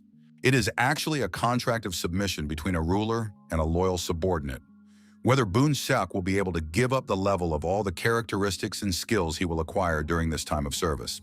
A whole month has passed since the deal was struck, and now the long-awaited day of the ruling party's convention has arrived. All the high-ranking officials were coming to one fortified place, and among them was the head of the Players Association, Boon-suk. The man thought to himself that they had called this party convention on their own, as if heaven had blessed his plan of revenge. But I wonder how it will be possible to get rid of all these influential people in one decisive blow. Would this powerful monster easily be able to infiltrate today's secret meeting of the top leadership? In any case, even overcoming such a high level of security will take quite a bit of precious time. Maybe in all that time, the convention attendees will just be able to escape from here safely through the emergency exits. Boon-suk quietly took his place of honor in the spacious hall among other high-ranking convention attendees. The official event was scheduled to begin any minute, according to the strict protocol of party meetings. Hyun-sung, outside the building, thought that he hadn't even imagined the appearance of such a good chance to perform the operation. Inside, the organizers have almost absolutely no players to protect, just the usual guards with guns. So it should go fairly easily and without much difficulty for an experienced hunter at this level. Trump planned to kill only the bad people in the party leadership and end the bloody revenge operation there. The first thing all the convention attendees saw was that glowing magical arrows began to materialize from the top of the building, right near the ceiling. The officials who were sitting there noticed what was happening and panicked, wondering who it was that was using such powerful magic against them.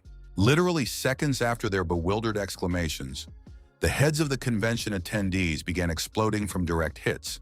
These magical arrows literally blew their heads off instantly, turning people into lifeless bodies in 1 second. Some players among the officials tried to defend themselves, realizing that the truest act of terror against the leadership was taking place. But in the room itself, fiery explosions began to occur, turning the meeting room into a veritable hell on earth. The terrified officials desperately wanted to escape from this deadly place, but the exits were blocked. Some of those present decided to pull out their personal weapons for self-defense against the unknown assailant. But then suddenly one of them saw something in his trembling hands that literally mesmerized and paralyzed him. The officials saw just the man who was the perpetrator of this bloody celebration, a huge rat catcher. The guy started shouting loudly to activate his powerful mental skill against everyone in the hall. With this skill, Hyun-sung made it so that absolutely no human could move or escape. People were terrified, wondering what that eerie sound was in the first place, and why they were now completely paralyzed with fear. Then they saw this huge monster slowly open its huge maw, preparing to massacre them. The monster's muzzle threateningly approaches one of the helpless officials, who can't even scream in terror. Then the guy in the form of this terrifying monster easily kills them all with his sharp claws.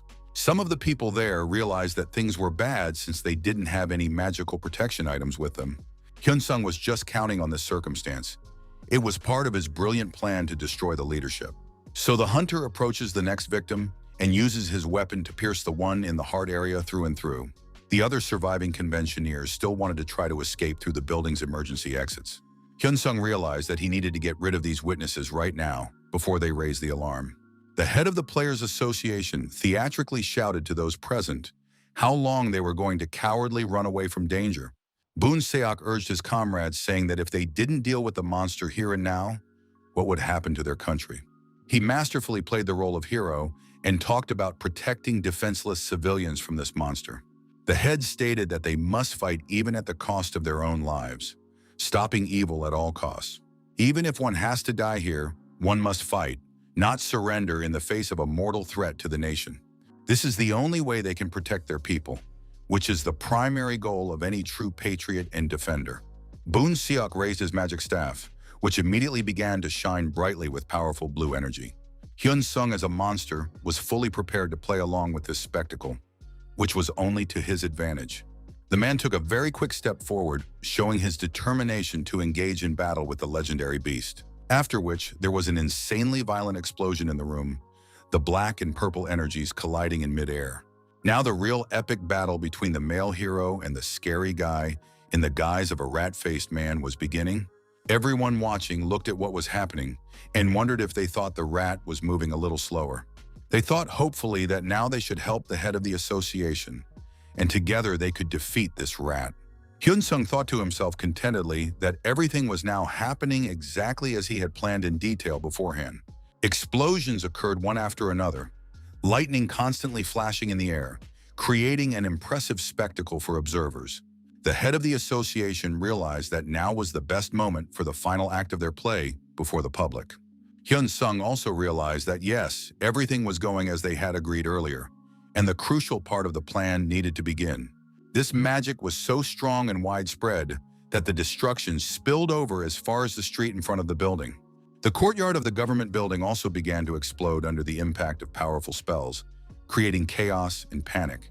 The head of the association and the guy in the image of a rat ran outside and theatrically glared at each other in front of the crowd. People on the street immediately started filming what was happening on cameras. This was done specifically to create evidence.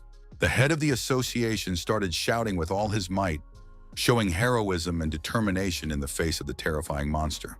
He thus summoned his wind magic power to knock the huge rat down in front of the astonished crowd. After the powerful attack, only some scattered objects and shreds of hair remained from the guy in the form of a rat. Hyun-sung used the instant teleportation skill to disappear from the scene at this critical moment. While the magic fog was thick, he quickly teleported to safety and left only some of his belongings behind. All the people present immediately believed that the head of the association had actually killed that horrible beast. The crowd started applauding wildly and enthusiastically, saying that yes, look, he really did it himself. The Chinese people rejoiced that now there would be no more terror and death on their peaceful streets. Citizens now called this man the truest national hero of all China and its savior. Hyun Sung, sitting in his hotel room, watched the news and realized the incredible chaos going on around his operation. This show he put on was far more effective than the hunter had originally imagined. But then the guy noticed something else strange on his phone. He got a notification of an incoming call. He received a call from the head of the association informing him that the coup in the military top brass had been successfully completed. The lad, on hearing this news, was overjoyed and replied that he had gotten the power much quicker than could be expected. Bung-seok explained that he doesn't know yet who is in charge now. Besides, there are many people among the military who follow him. The guy replied that as long as the situation was not in the public's ear, it was better to deal with it all definitively. The man assured that he would be sure to fully deal with the remaining opponents soon. So the ruling party representatives are in the same boat with him at the moment and support the coup. The army bowed the knee to the new leader, although there remained a couple of stubborn rebels among the generals. But soon this question will be finally settled as well, after which the guy asked if a new head of the country will be chosen. Hyun Sung asked if the head himself could claim this top spot in the state hierarchy, to which I received the answer that it would be quite difficult to do so at the moment due to political difficulties. But it's likely that Bung-seok will at least be able to take an influential position as chairman of a key government body. But Hyun Sung doesn't have to worry about that at all, because the head of the country will put his loyal man as the head of the country. Hyun Sung, after receiving all the necessary information, replied to the chapter that, well, in that case, he would only wait patiently for news of the developments. The hunter had returned to his favorite business of hunting and was now in the dungeon, rapidly running towards the next monster to battle. A huge stone monster with piercing blue eyes stood before him, ready for a fierce battle with the intruder. The boy swung his powerful leg with determination to blow the head off this stone monster with one precise blow. Hyun Sung was all in a flood of martial attention, his gaze radiating unwavering determination and concentration on the target. During the fierce battle, as usual, there was a big destructive explosion. The guy was actively using his purple lightning bolts. Lucia fought beside him as well, skillfully helping her lord fight against these massive stone opponents. The girl passed through the enemy's defenses with incredible ease and slashed their heads with her sharp blade. The mercenary was a most truly skilled knight. Her weapons were large and heavy, but she handled them with ease. After the battle was over, there was a bit of a dust-up. These piles of shattered rocks just started caving in from the ceiling of the cave. Hyun Sung rejoiced at what was happening and realized that his weapon had become much stronger and more effective than it was before. But to reach the coveted mythical level of development, you'll have to hunt much stronger and more dangerous monsters. The hunter asked the girl if it was then worth moving to the more dangerous region of Fukuoka to hunt. The knight replied that he had indeed gotten stronger, but the guy countered that it was only because of her she had given him so much. The girl modestly replied that she was simply doing what she thought was necessary to fulfill her duty, and that was all. But Lucia herself has also grown much stronger over the course of their adventures together, all thanks to her lord's favor. Guy opened the magic store and looked carefully at what new items had recently been loaded there for purchase. Hyun Sung realized with disappointment that the new skill books there still didn't appear in the assortment. There were very few legendary level skill books available for sale, limiting further development. Lucia wisely replied that she thought there had been enough adventure for today, and it was time for them to return home for a rest. But the lad objected that if they spent another 3 hours hunting, that way he could get an important achievement. The mercenary replied convincingly that it would be better to catch more monsters tomorrow, and today they should rest a bit to regain their strength. Hyun Sung agreed that in that case, they were going back and asked again, "It's Monday, isn't it?" The guy remembered that there is a new episode of the popular TV series Better Romance coming out today, which Lucia is watching. The mercenary felt her eyes light up upon hearing this reminder. She was really interested to see the sequel. But afterward, the girl embarrassedly said that she actually wanted to go home not because of the drama, but just to really rest. With an understanding smile on his face, the guy replied that he was fine with her desire, and did he say anything against it? But the girl still felt the very real embarrassment of being so easily figured out in this case. So Lucia quickly turned around and said that she was going to go rest now then, and the guy replied that was fine. When they were already walking home together, Hyun-sung thought that maybe he should call up his old friend and drink some alcohol to relax. Then surprisingly, the guy saw Shin Yuna calling him, which was quite unexpected at a time like this.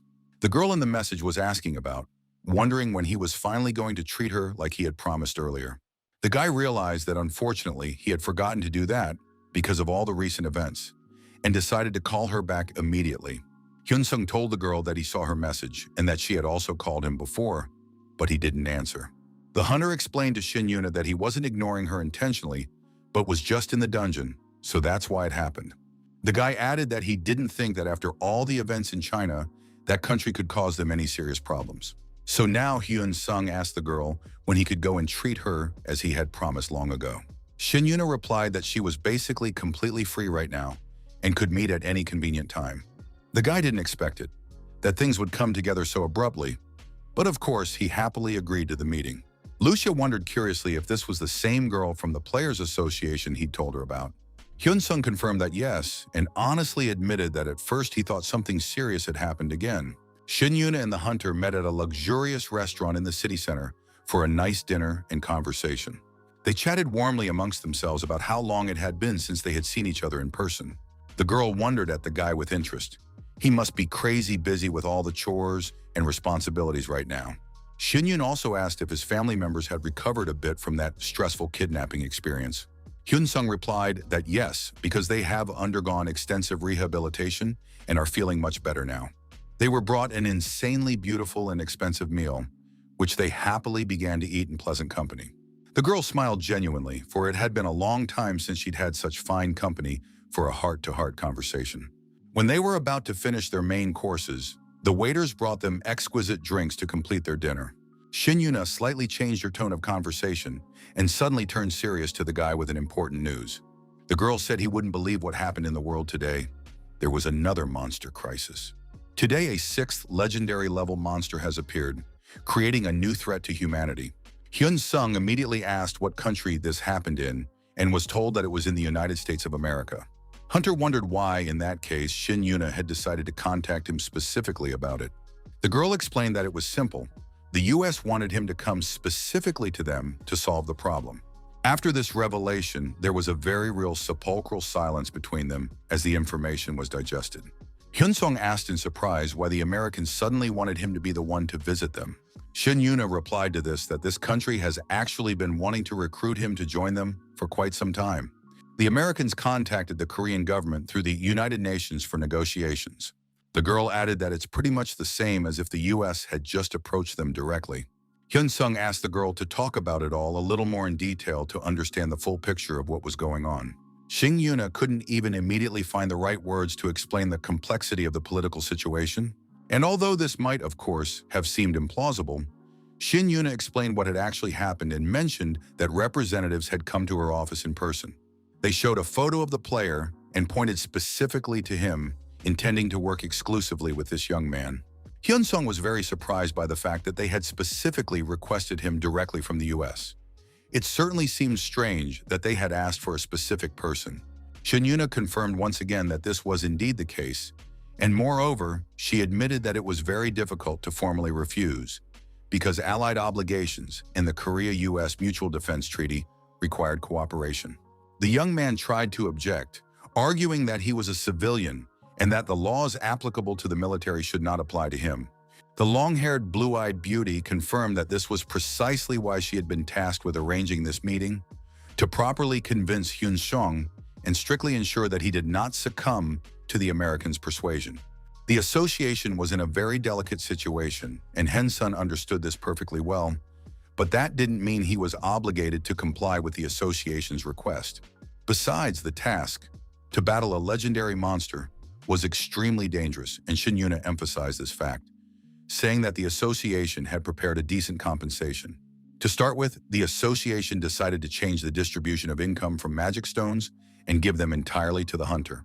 The association would also grant personal tax breaks to Hyun-sung, and although he currently receives them as well, it is only because he is registered under the association's auspices.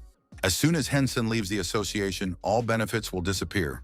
Roughly speaking, it was a form of blackmail, and all that was needed was to remove all the conditions. Shin Yuna didn't see much joy in the guy's eyes, but he said he was going to renew his contract with the association anyway. That was good news, and the girl immediately relaxed and managed to smile. At any rate, she had already completed part of the task. Hyun-sung hoped he might get something special, and then Shin Yuna admitted that she had discussed the matter with the chairman. She said that she and the chairman personally couldn't offer anything truly interesting, and Hyun-sung demanded that they lay their cards on the table. It turned out that the initiative in this matter actually came from the government. The head of the association had turned to them for help.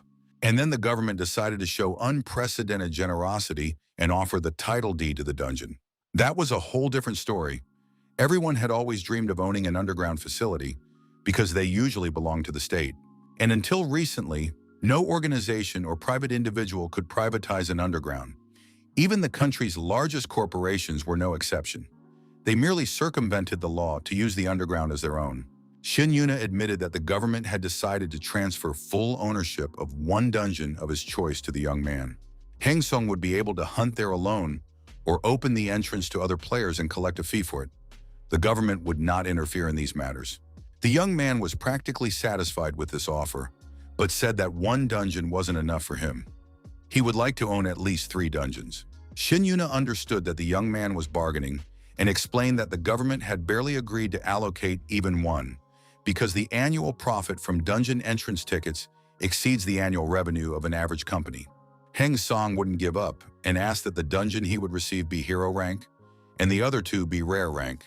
Shin Yuna reiterated that this would not happen and finally confirmed. 1 hero rank dungeon and 1 rare rank dungeon. That was the final offer. Hyun Song was very pleased with the outcome of the negotiations. Under those conditions, he was willing to make concessions. The girl was a little upset that she hadn't been able to secure more favorable terms for the government, but Hyun Song advised her not to be sad, but to terminate the contract, and perhaps the government would allocate a personal dungeon to her as well. Shin Yuna smiled at these words, saying that perhaps if the US had wanted her just as badly, it might have been possible, but unfortunately, that wasn't the case. In any case, Hyun Song decided he would fly to America, and even if they tried too hard to persuade him there, the girl hoped that he would not give in under any circumstances and would definitely return.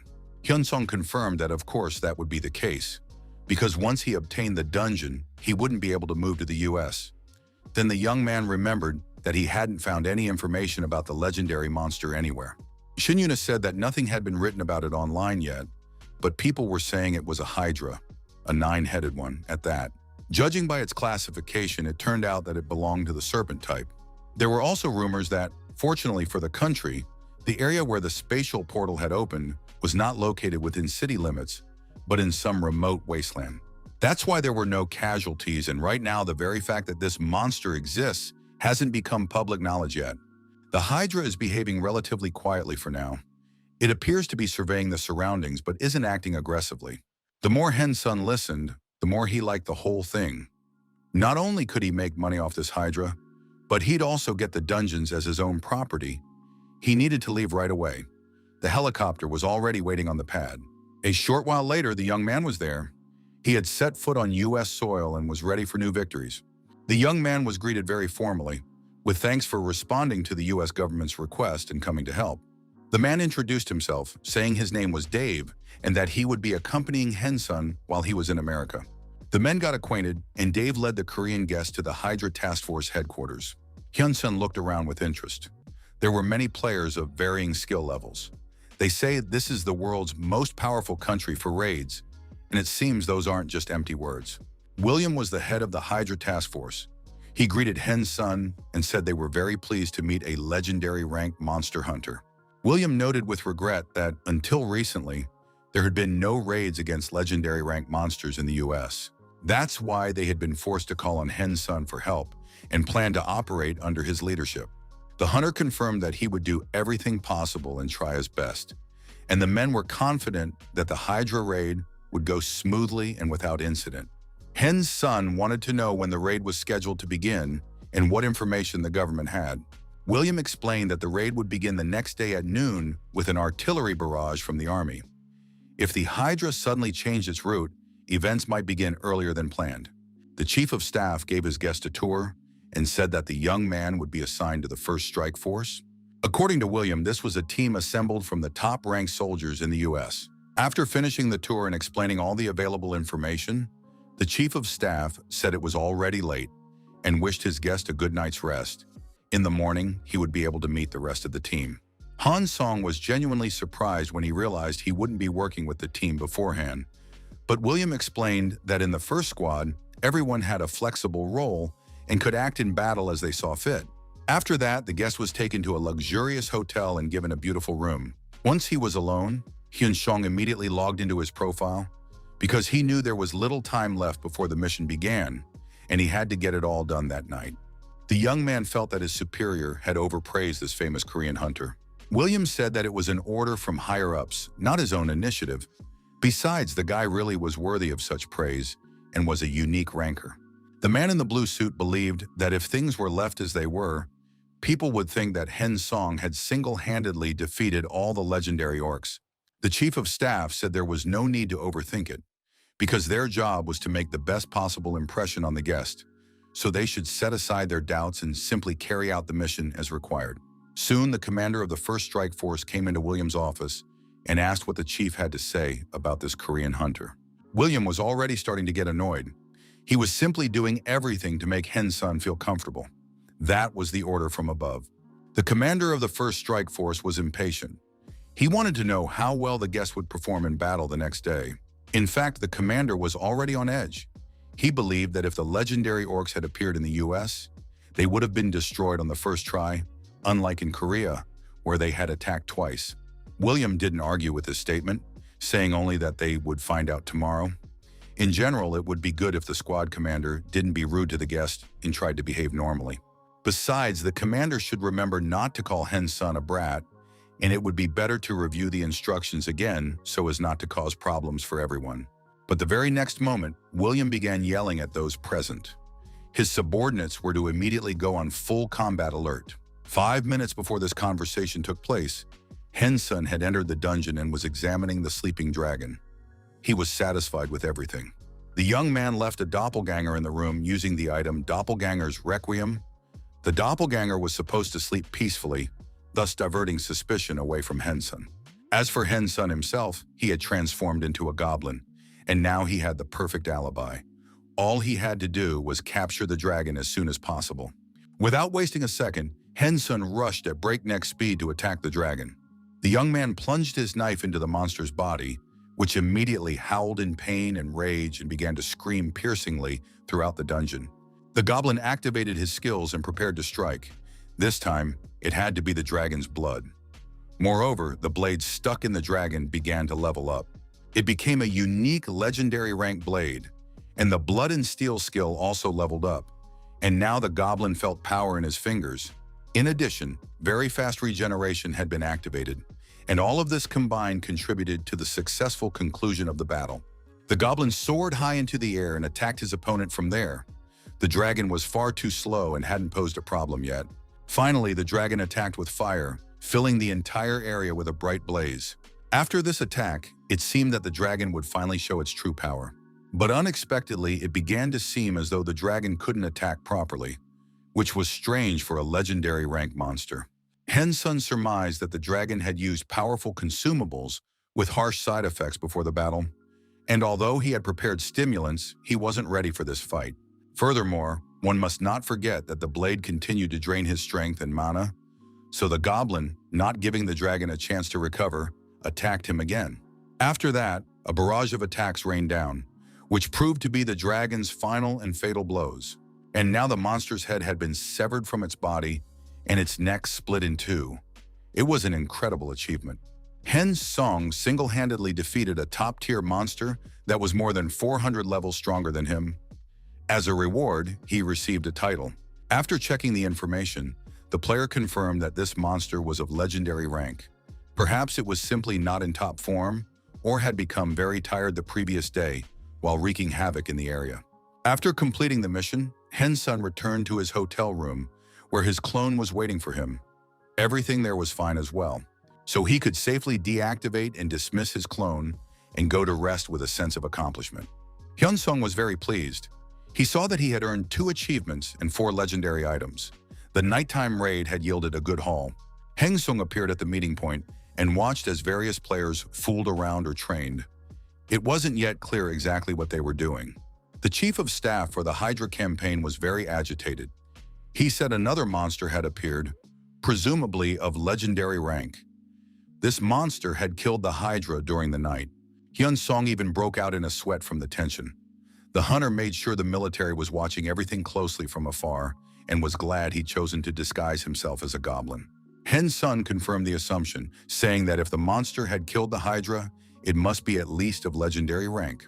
But William explained that according to intelligence reports, this monster was even stronger than a legendary one, most likely of a mythical level, since it had easily disposed of the Hydra. Hen's son was literally itching to say that, actually, the Hydra hadn't been in top form, but he merely asked what William personally thought about it. The man replied that the unknown monster had killed the legendary Hydra in a matter of minutes, and that was simply astonishing. This time too, Henson was ready to agree with William. He himself was shocked that it had been so easy. But it turned out there was another problem. After the Hydra was destroyed, the unknown monster vanished, and now no one knows when or where it will appear again. And if it shows up somewhere in the city, America will turn into hell. The chief of staff explained that due to the effect of the ability used by the monster, the battle hadn't been properly recorded, and it was even difficult to determine what kind of monster it was. Hen's son watched the screen with interest. The Americans suspected that the unknown monster was humanoid in nature. In addition, they had managed to estimate that the creature was between 4 and 5 feet tall. A state of heightened combat readiness would remain in effect here for the foreseeable future. Hen's son confirmed that he was ready to cooperate and would provide all possible assistance and support. A month has passed since that conversation, and the prolonged state of alert without any progress has caused serious discontent. And because high-level players and rankers were being held back, even high-level dungeons in the US began showing signs of monster waves. As a result, the government was forced to lift the state of emergency. They sent the rankers and high-level players home, and now everyone had to destroy the monsters that had multiplied during their absence. The head of the Hydra task force suggested to the Korean guest that, since he had come to America, he should at least see a few sights. The young man replied that sightseeing wasn't for him right now. He'd rested enough and needed to return to Korea to hunt. William said they had more dungeons than in Korea, so Hyun-sung could hunt here in America as well. Hyun-sung sensed there was some kind of catch. He said there was no need to hunt in the US, but immediately received an offer. The government would exempt him from taxes. Until the situation is fully resolved, Hyun-sung was asked to stay in the US a little longer, and the federal government would cover all expenses during his stay. In addition, William assured the hunter that they had already received permission from the South Korean government. Of course, it was worth acknowledging that the Hydra had disappeared, but on the other hand, the threat from the monsters had not yet been completely eliminated. Hyun-sung asked if he could invite a friend from Korea to the US to go hunting with him. There would be no problem with that, and all expenses for his friend's stay would also be covered by the federal government. The man smiled kindly and said that such a warm welcome was the least they could do for a man who had come to defend the United States. Of course, William didn't want to mention that the day before, he'd been summoned by his superiors, who had ordered him to keep Hensun in America at all costs. Hensun smiled sweetly because he was just about to go hunting a bit in the American dungeons. Everything was going perfectly, so the young man decided to call Lucia and clear all the unconquered dungeons together. As soon as all the formalities were completed, a few days later, Hensun eagerly awaited his guest's arrival. Lucy was, as always, beautiful and charming. She waved to her friend as soon as she passed through security. First, like true tourists, the young people set out to see the main sights, and it was a wonderful little vacation for the two of them. And then they got down to business, and the missions were carried out precisely, quickly, and professionally, regardless of the monster's level.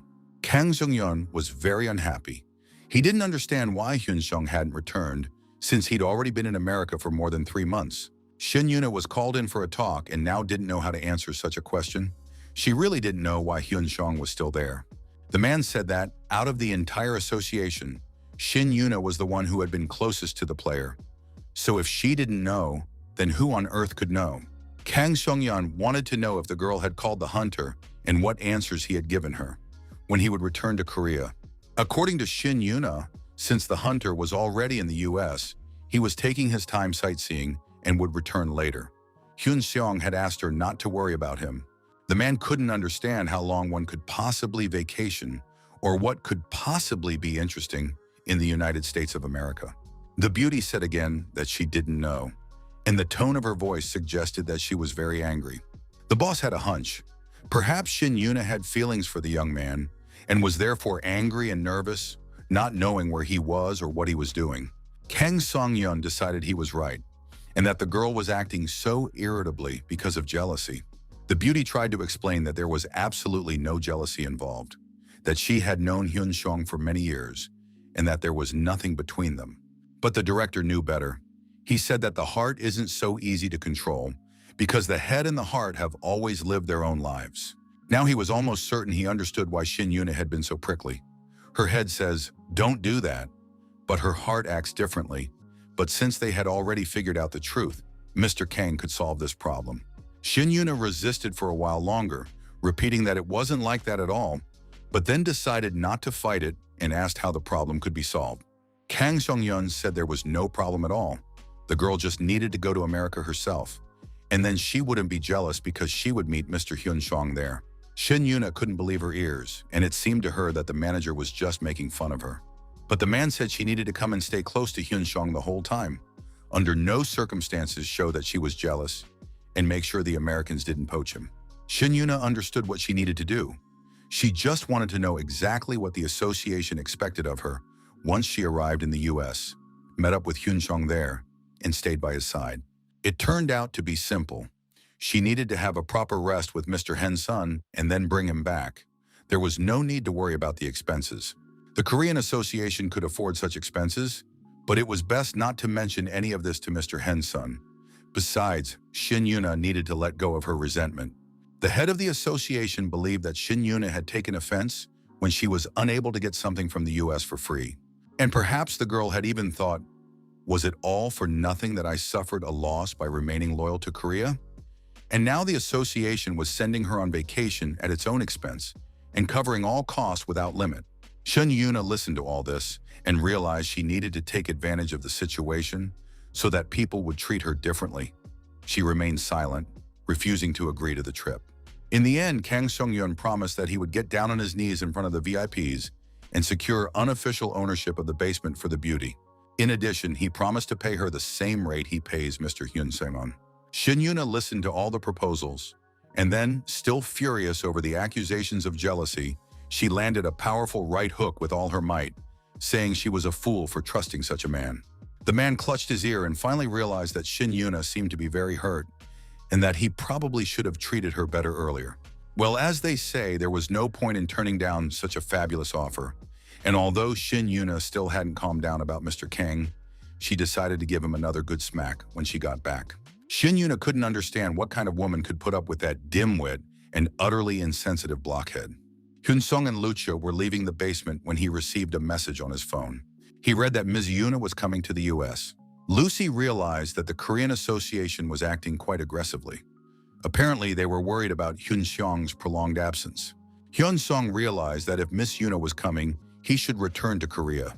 Besides, he would have to spend quite a few long-distance travel scrolls.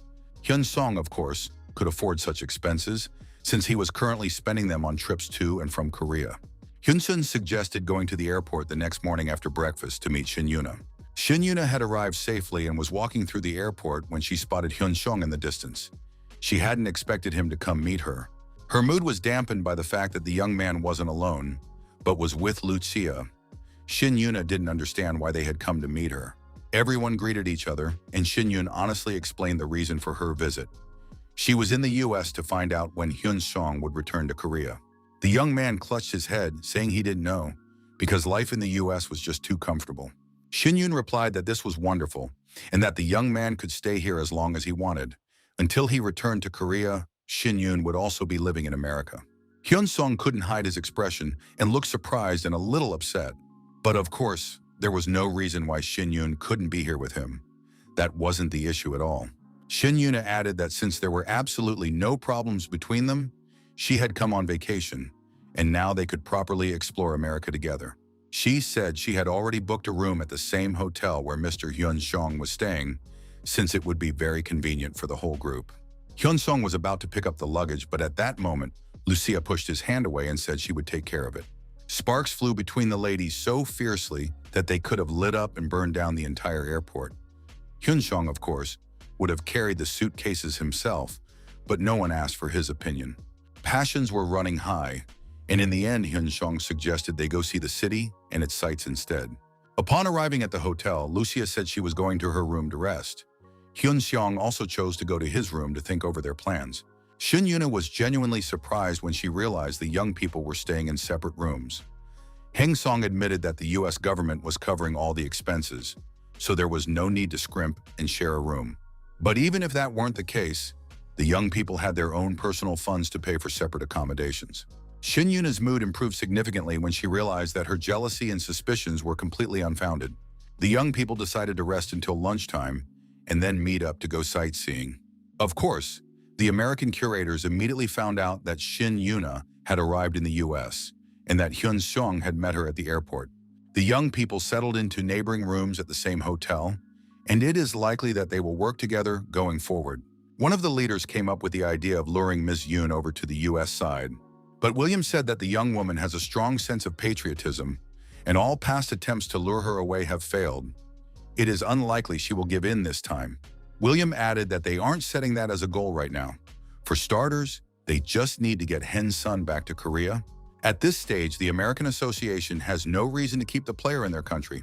There is absolutely no point in trying to influence the Korean government in any way. If Hen Sun were like Shin Yoon, then perhaps it would make sense to keep him by force. But since he turned out to be in principle an ordinary, albeit strong, hunter, there is no need to keep him just for the sake of it and spend government funds on him. Hyun-song already has a fair amount of sympathy for the US. If they continue to invite him under various pretexts and don't pressure him, he might just stay in America for good.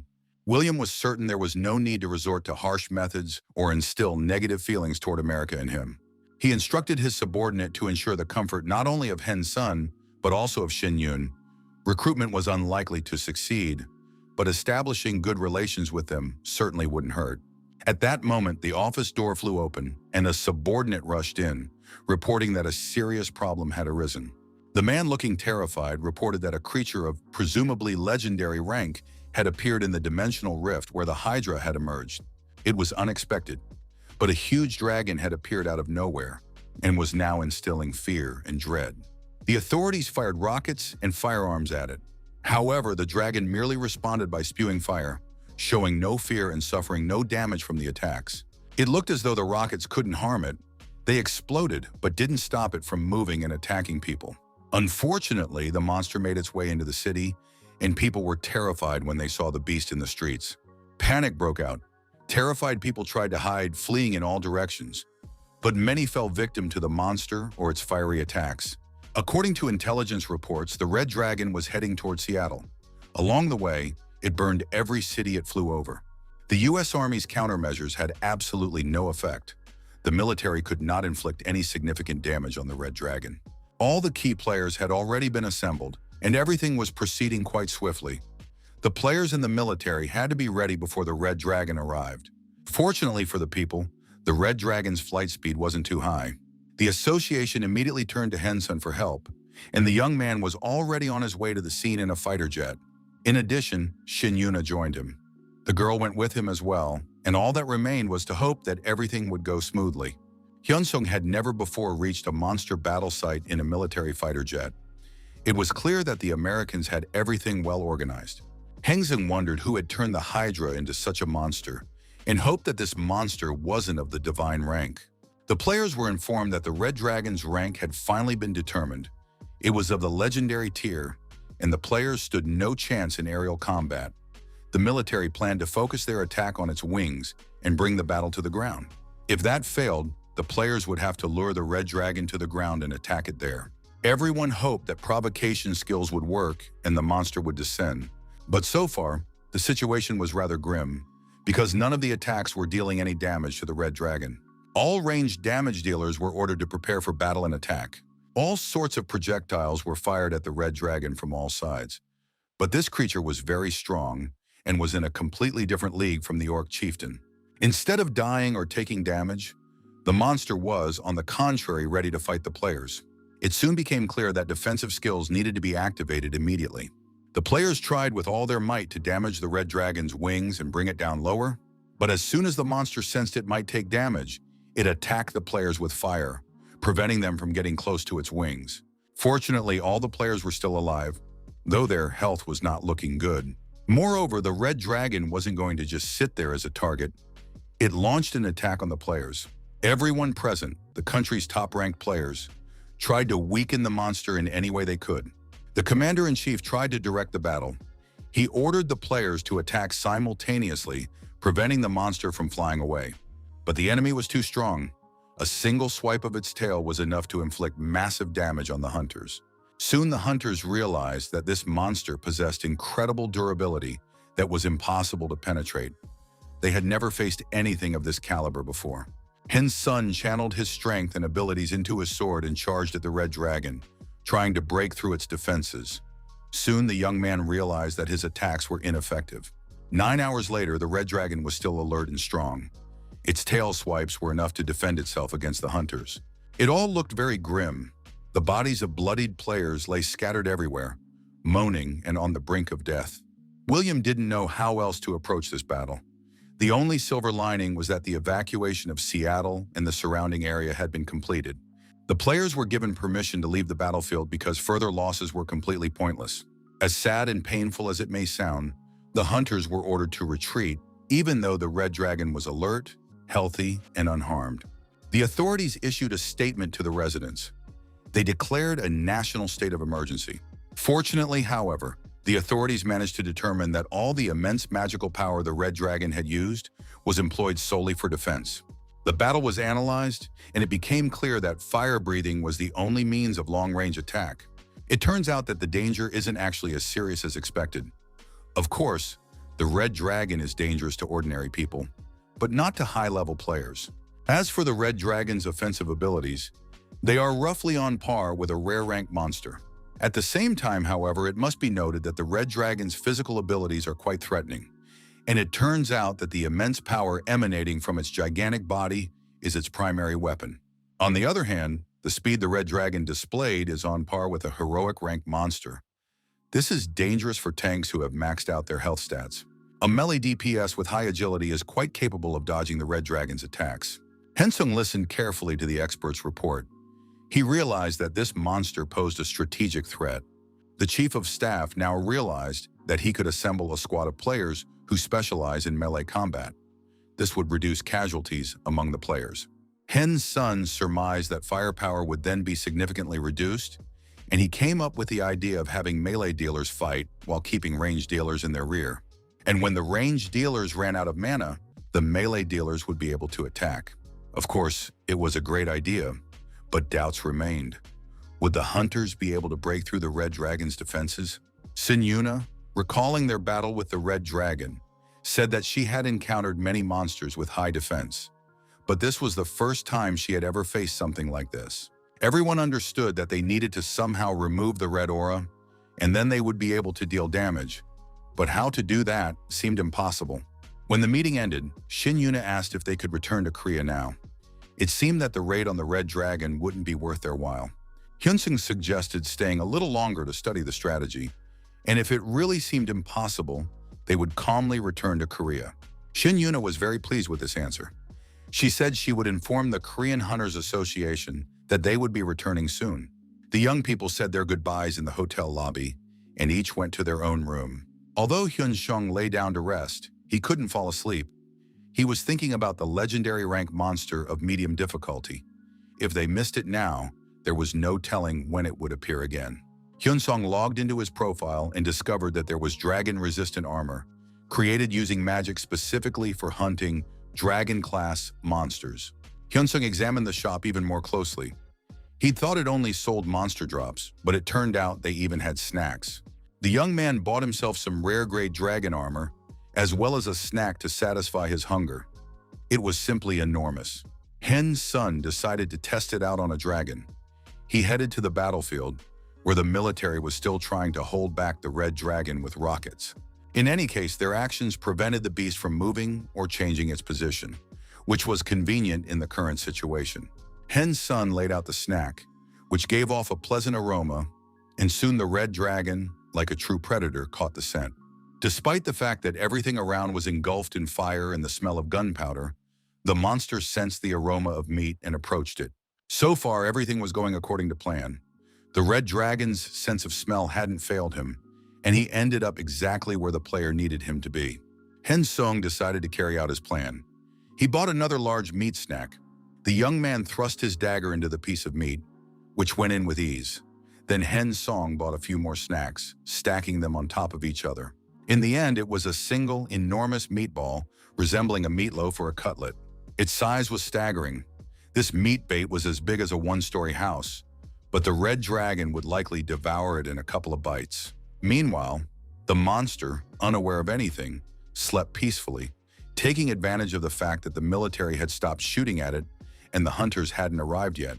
The beast woke up when it saw a huge meat patty flying toward it, big and fragrant. The red dragon was an ordinary predator, so he immediately swallowed the cutlet and seemed quite satisfied, feeling a pleasant heaviness in his stomach. Now he could go back to sleep. When the next day all the players resumed their attempts to defeat the red dragon, he was just as alert and strong as he had been the day before.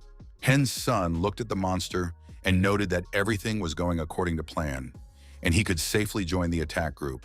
The hunters were ordered to avoid a head-on clash and focus on preventing the red dragon from switching targets. The head of the Hydra Response Headquarters was also on site and issued an order for full combat readiness. The military fired missiles at the red dragon, which exploded right next to the monster, still causing it no damage. Long-range players activated their abilities and attacked the monster from a distance, trying to pierce its protective aura. Hen's son also participated in the battle, but he was still waiting for his signal. Some time passed before a notification arrived stating that the bound item, Dragon Cannon, had increased its rank. This was an excellent sign. Heng Song was glad the weapon hadn't let him down. Now he needed to closely monitor the red dragon's condition. After a while, the mages sensed that their actions were taking effect, and as soon as that happened, the melee attackers joined the fray. They unleashed their icy breath, attempting to counter the red dragon's fiery attacks. It was a real battle because even fighting in two shifts, everything was very difficult. Hen Song felt that the players were beginning to gain the upper hand in this duel. He began to hope that victory would be theirs. The young man checked the bound item once more. It had risen to the legendary rank. It seemed impossible to raise it to the mythical rank. Hyunsung continued to drain energy and mana from the dragon, and soon the players sensed a shift in the battle. The hunters' and soldiers' attacks began to land, and now the red dragon was taking damage from the hunters' actions. The strongest tanks were deployed at that moment to put the final nail in the coffin. William watched the red dragon's condition very closely, and after waiting for the right moment, ordered the players to attack. This was the very moment when they needed to press forward together, and with greater force, before the red dragon began to recover and shielded itself once again with its protective aura. It had been a long time since these powerful, high-ranking hunters had felt such joy as they did this time, when they defeated the red dragon. Hen Song was very pleased, having learned that you shouldn't just pick up and put anything in your mouth, as the red dragon had done the day before when it ate the bait. Now a book had dropped from it. All the players wanted to see how many legendary items would be awarded for defeating such a formidable monster. They assumed at least 3 or 4. Even the strongest and most independent players wanted to get their hands on the coveted items. Everyone especially liked the purple aura skill. William picked up the skill book and started cursing, which was strange since this was supposed to be the most exciting moment. One of the hunters picked up the book William had thrown aside, glanced inside, cursed, and flung it away from him as well. The hunters didn't understand what was happening to their comrades or why they were acting that way. Finally, the skill book ended up in the hands of the commander of the first squad. Everyone was curious about what was in it and why they were flinging it away with such anger. The men examined the book. It was bound in steel leather, a rare grade, worth $300,000. There was not a single other item, and that too seemed very strange. Hen Song retrieved his dagger, which had been draining energy from the dragon right up until the very last strike, raising its rank. The young man checked his dagger's new stats and found that he had gained a new active skill, Dragon's Blood Scent, which created a shield for the player near the dragon. Both Korean representatives were awarded medals of honor for their merits and achievements, as well as for their assistance in defending America. After that, nothing kept the young men in the U.S., and they could safely return home. The young men returned to their families and could now go about their business. As soon as the opportunity arose, Hen-sun used his teleportation skill. He didn't want to waste time on flights. Lucia also believed that time and points were too valuable to waste. Of course, a single teleportation cost 20 billion SP points, but what could they do if those were the rates? The young people decided not to waste time, and since they were already there, they needed to get the most out of it. The association's Korean office was very dissatisfied that player Hyun Sung did not attend the award ceremony. Kang Seong-yeon suggested that the young man had been through a lot in America and might simply be taking time to recover. But the man objected, saying that Shin Yuna was currently spending almost all his time in the dungeons. Kang Seong-yeon didn't understand why this man, without even being officially appointed, was coming to him and demanding answers. He said that whether players hunt in dungeons or not is their own business. Kang Seong-yeon was the chairman of the association and therefore could not dictate what players should or should not do. After hearing this response, the man said that although he was a ministerial nominee, he essentially already had all the powers of a minister and was Kang Seong-yeon's direct superior. But now he senses disrespect in his subordinate's voice and words. After all, if a superior points out a mistake, one should say, "I'm sorry, I'll fix it." Instead, Kang Seong-yeon's demeanor conveyed dissatisfaction, aggression, and a cold expression. It seemed Mr. Kang was displeased with the future minister. Kang Seong-yeon explained to the man that the Players Association and the players themselves are not in a subordinate relationship. The fact that a contract has been signed between them does not give the association the right to tell a player where to play or what to do. Ministerial candidate Lee Chun-man did not understand at all why players should be given signing bonuses and paid salaries. The head of the association explained that in this case, the players are the first to be deployed when a crisis arises, as they are subordinate to the association. Such players also serve on duty in the emergency response team. But the ministerial candidate believed that the association was currently operating at a complete loss, and that it might be better to simply declare a state of emergency when the need arose. The ministerial candidate called this wasteful and a squandering of public funds, but the head of the association did not agree with such harsh wording and suggested conducting an audit after the minister took office. Lee Chun-man was satisfied with this response but demanded that a player receiving a huge salary not be idle. Otherwise, it would be considered negligence. In addition, Lee Chung-man demanded that the head of the association ensure the presence of all players at the official event marking his inauguration as minister. The head of the association was supposed to make all the players who participated in the legendary raid, including Hen-sun, attend the ceremony. Lee Chung-man was very dissatisfied, considering the head of the association to be utterly incompetent. In Lee Chung-man's opinion, when the minister gives an order, one simply has to reply, "I will do it, minister," after which the man left Kang Seong-yeon's office. A few days later, the head of the association learned during a phone call that his budget had been cut again this time due to a lack of government funds. Kang Seong-yeon was furious when he heard about the budget shortfall, especially since the funds allocated had been approved the previous year, so there simply couldn't be a shortage. However, the person on the other end replied that the budget hadn't been cut. There simply wasn't enough money right now, so some payments had been postponed. The conversation reached an impasse.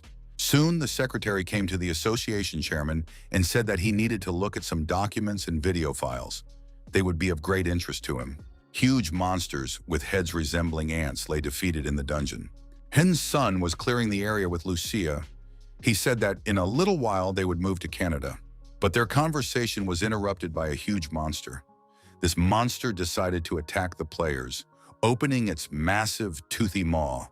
Lucia put up a shield, and Henson easily sliced the monster into several pieces with his sword.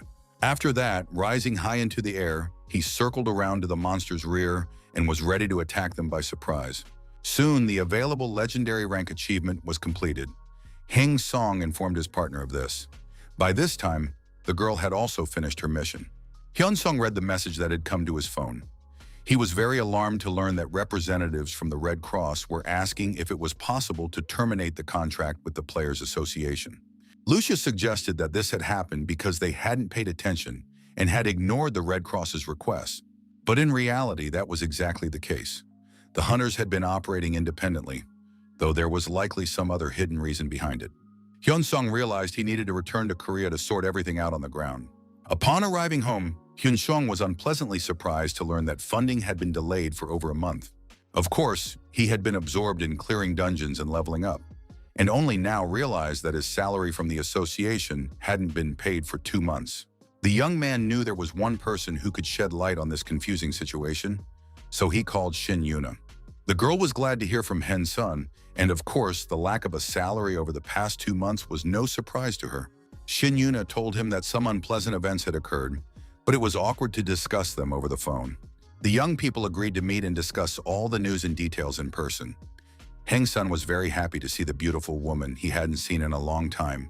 Shin Yuna also happily greeted the young man, who wanted to know why this had suddenly happened and why even Red Cross members weren't receiving their salaries. Moreover, their funding had been cut off. Shin Yuna began by reminding the young man that the elections had taken place and the government had changed. This wasn't news to Hyun-sung, since he had participated in the election himself, but it turned out that the new administration wanted to downsize the Players Association. This meant that government subsidies had been drastically cut, to such an extent that it became difficult for the association to maintain its previous level of operations. At first, everyone thought this was the new minister, Lee Chung-man's arbitrary decision, but it soon became clear that this was not the case. At the government level, the Players Association is under intense pressure. Subsidy cuts, audits, and articles attacking the association appear every day. Hyun-sung was stunned when he heard this news. He thought the government had gone mad to treat the players this way. Shin Yuna replied that she had initially thought the same thing, but soon realized that the government had a clear goal and was moving toward it. That goal was to reduce the size of the Players Association and stem the loss of talent. Of course, it was hard to call such a goal reasonable. Shin Yuna said this was just her personal assumption, but she believed there might have been illegal deals between the current government and major corporations. She suggested considering which group would benefit the most if the Players Association were to shrink or disappear. The state system would take a hit, and this would lead to the complete privatization of the industry. And of course, one could hope that the people would not quietly tolerate such a thing if it actually happened. Hen's son was very agitated. He wanted to know what the opposition was doing in this situation. It turned out that public opinion was split down the middle. Some people, realizing the government's intentions, are indeed protesting, fearing they will be left without the hunters' protection. But the view that the Players Association needs to be reformed is also quite strong. Due to the manipulation of public opinion, the Players Association has almost become an axis of evil, so the idea that reforms are necessary is gaining more and more traction. Opposition representatives initially resisted actively, but then effectively gave in. Most likely they received some kind of benefit. It must be acknowledged that due to the damage caused during the orc raid, public opinion is not particularly favorable toward the players. People, of course, admire the players and view them as a privileged class, which is why quite a few citizens harbor ill will toward them. Hen's son was very pensive when he parted ways with the girl after receiving such sad and discouraging news. Hyun-sung tried to figure out for himself whether the country needed to save the Players Association and how he personally should act in this situation. Mabun Sok expressed his clear support, saying he could provide everything the hunter was counting on. Hyun-sung sat in his office. He was trying to figure out who had more resources, China or local corporations. Most likely, even if all Korean companies joined forces, it wouldn't be enough, but his thoughts were interrupted by a phone call. Shin Yuna was alarmed. She knew that Hyun-sung understood the association's internal affairs perfectly well, but now he was suddenly terminating her contract. Hyun-sung confirmed once again that he truly understood the situation regarding the Players Association, but he didn't want to wait forever. Furthermore, it turned out that the gate management department had literally latched onto Hyun-sung and had no intention of letting him go. According to rumors, Shin Yoon had also become their top priority. The girl confirmed that this is indeed the case. Moreover, she has received tons of scouting offers. It seems they're simply trying to poach her. Hyun-sun understood that Shin Yoon had turned them all down, despite the interesting and lucrative financial offers. Shin Yoon was furious. After all, these were the same people who had driven the Players Association into a dead end. Of course, she couldn't give in to their offers. Hyun-sung sensed his companion's mood. She seemed to want to get back at all those organizations. Hyun-sung told her that he actually had a good way to get back at them. Shin Yoon became interested and continued the conversation with the young man with keen interest. Hyun-sung told her he had a proposal for Shin Yoon. It turned out he had created his own guild and was now inviting her to join it. This came as a complete surprise. Shin Yoon even thought for a moment that she had misheard him and asked him to repeat what he'd said. Hyun-sung explained once more that he had founded a guild and was inviting Shin Yoon to join him. Shin Yoon was very surprised by the hunter's desire to start his own guild. Apparently, she had never imagined he had such far-reaching plans. Shin Yoon honestly admitted that she had no intention of leaving the Players Association, and this wasn't just a matter of patriotism. Shin Yoon reflected on her life. She didn't trust Hyun-seon enough to share personal details with him, so she didn't mention the main reasons. She thanked him for the offer but reiterated that she couldn't just abandon her teammates and watch the association fall apart for good. Hyun-seon suggested that the whole team join his guild, so she wouldn't have to worry about her teammates. Slightly embarrassed by the boldness of his words, Hyun-seon told Shin Yoon to bring all her friends. It would be great if Chairman Kang Seong-yeon joined them too. Shin Yoon replied that she understood his idea perfectly, but she had no intention of abandoning a single player from the association. Taking all the players is practically impossible because even without counting those on duty, the association has about 5,000 members. Even large corporations have smaller guilds. On average, such guilds have about 450 members. Hen's son seemed to be planning to create a guild akin to a players' cooperative, but gathering everyone and maintaining such a structure with private funds is unrealistic. Hen's son replied that he had no plans for a cooperative guild. He would offer the association's players better terms than their current ones. His terms would be better than those of the association, so he reiterated his offer for the entire group to join his guild.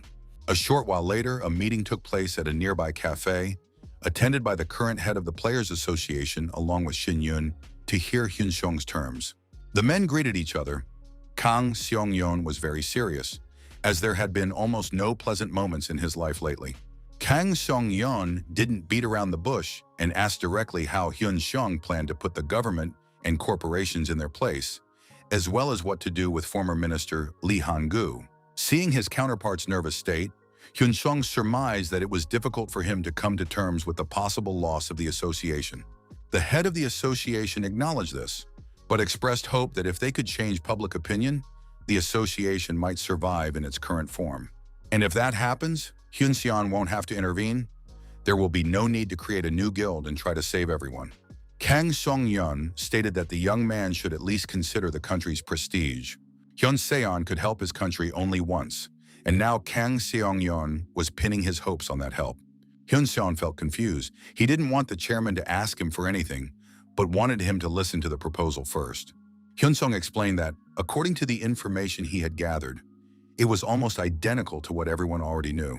He admitted that he had been unable to find evidence of a deal between the government and corporations. Kang Seong-yeon was even more confused. He didn't understand how Hyun-seong intended to take revenge on them. Shin Yoon reminded him that the reason the government wants to reduce the association's influence is because of its support for corporations. In addition, they are poaching personnel from the prosecutor's office and the courts, and have also set their sights on the association's top players. Hyun-seong listened to all their concerns and asked his companions what would happen if these plans fell through. If the association were to slip out of the government's control and become a private guild operating independently, it would be a blow to both the government and the corporations. Roughly speaking, it would simply be a change of name. But Kang Seong-yeon believed that this was impossible, and even if it were possible, he was against it. The man was certain that a private organization would act solely for profit and would be unable to make decisions that harmed itself, even for the sake of the country's future.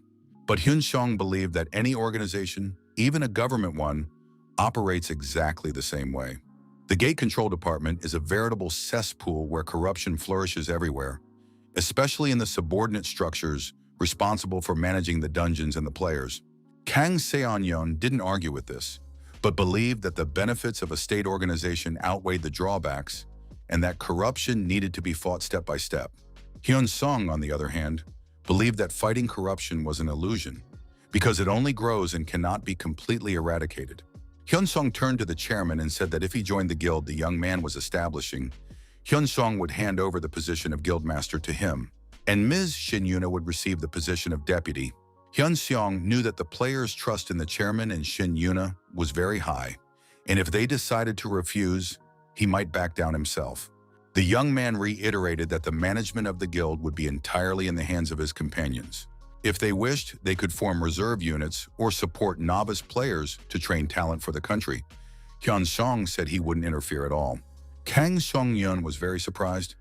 He thought his interlocutor didn't understand what the Players Association's annual budget was. Hyun Song replied that the amount must certainly be substantial, but he only sees large initial investments and no losses. Hyun Song explained that he had spent a long time in America and had many people there eager to invest. If he officially announced the formation of the guild, he would be able to raise 33 trillion won right away. Of course, this was a huge sum. Hyun Song believed it was quite sufficient to get started and asked what his interlocutor thought about it. The association chairman confirmed that it was a considerable amount of money, but that it wasn't exactly an astronomical sum. There were over 500 high-level players who were direct members of the association alone. They need to be paid in advance under their contracts, which amounts to approximately 30 billion won per person, and the advance payments alone would total 15 trillion won. Their annual salaries must also be taken into account, and if you add in advances and monthly payments to mid- and low-level players, in that case it becomes clear that 30 trillion won is a rather limited budget. Hyun Song listened intently to all of the chairman's calculations. Now the young man understood what the problem was. He hadn't made himself clear enough, and the chairman had thought he was talking about trillions of won. But in reality, Hyun Song was talking about stone dollars, and that was an entirely different scale. After the appearance of the dimensional gates and monsters, the world changed rapidly. The US government, taking advantage of the situation, issued the stone dollar, a currency backed by magic stones. This was done to bypass the Federal Reserve System, which issues dollars. After the introduction of the stone dollar, the position of the regular dollar weakened significantly, and people began to prefer the new currency. Hyun Song said he works mainly with foreigners, and if you convert the amount to won, it comes out to about 300 trillion. Such a sum should meet expectations. But Kang Seon-young and Shin Yuna still refrained from answering and remained silent. The chairman was still not sure that investors would actually invest such a fabulous sum in Hyun Song. Hyun San picked up his phone and dialed a number. He told the person on the other end that he was planning to establish his own guild and asked them to transfer the promised investment immediately. He was asked for an account number, and he replied that he would send it via text. The investment company's account registered in his name. Hyun-sin continued the conversation calmly, while the association representatives were left speechless with astonishment.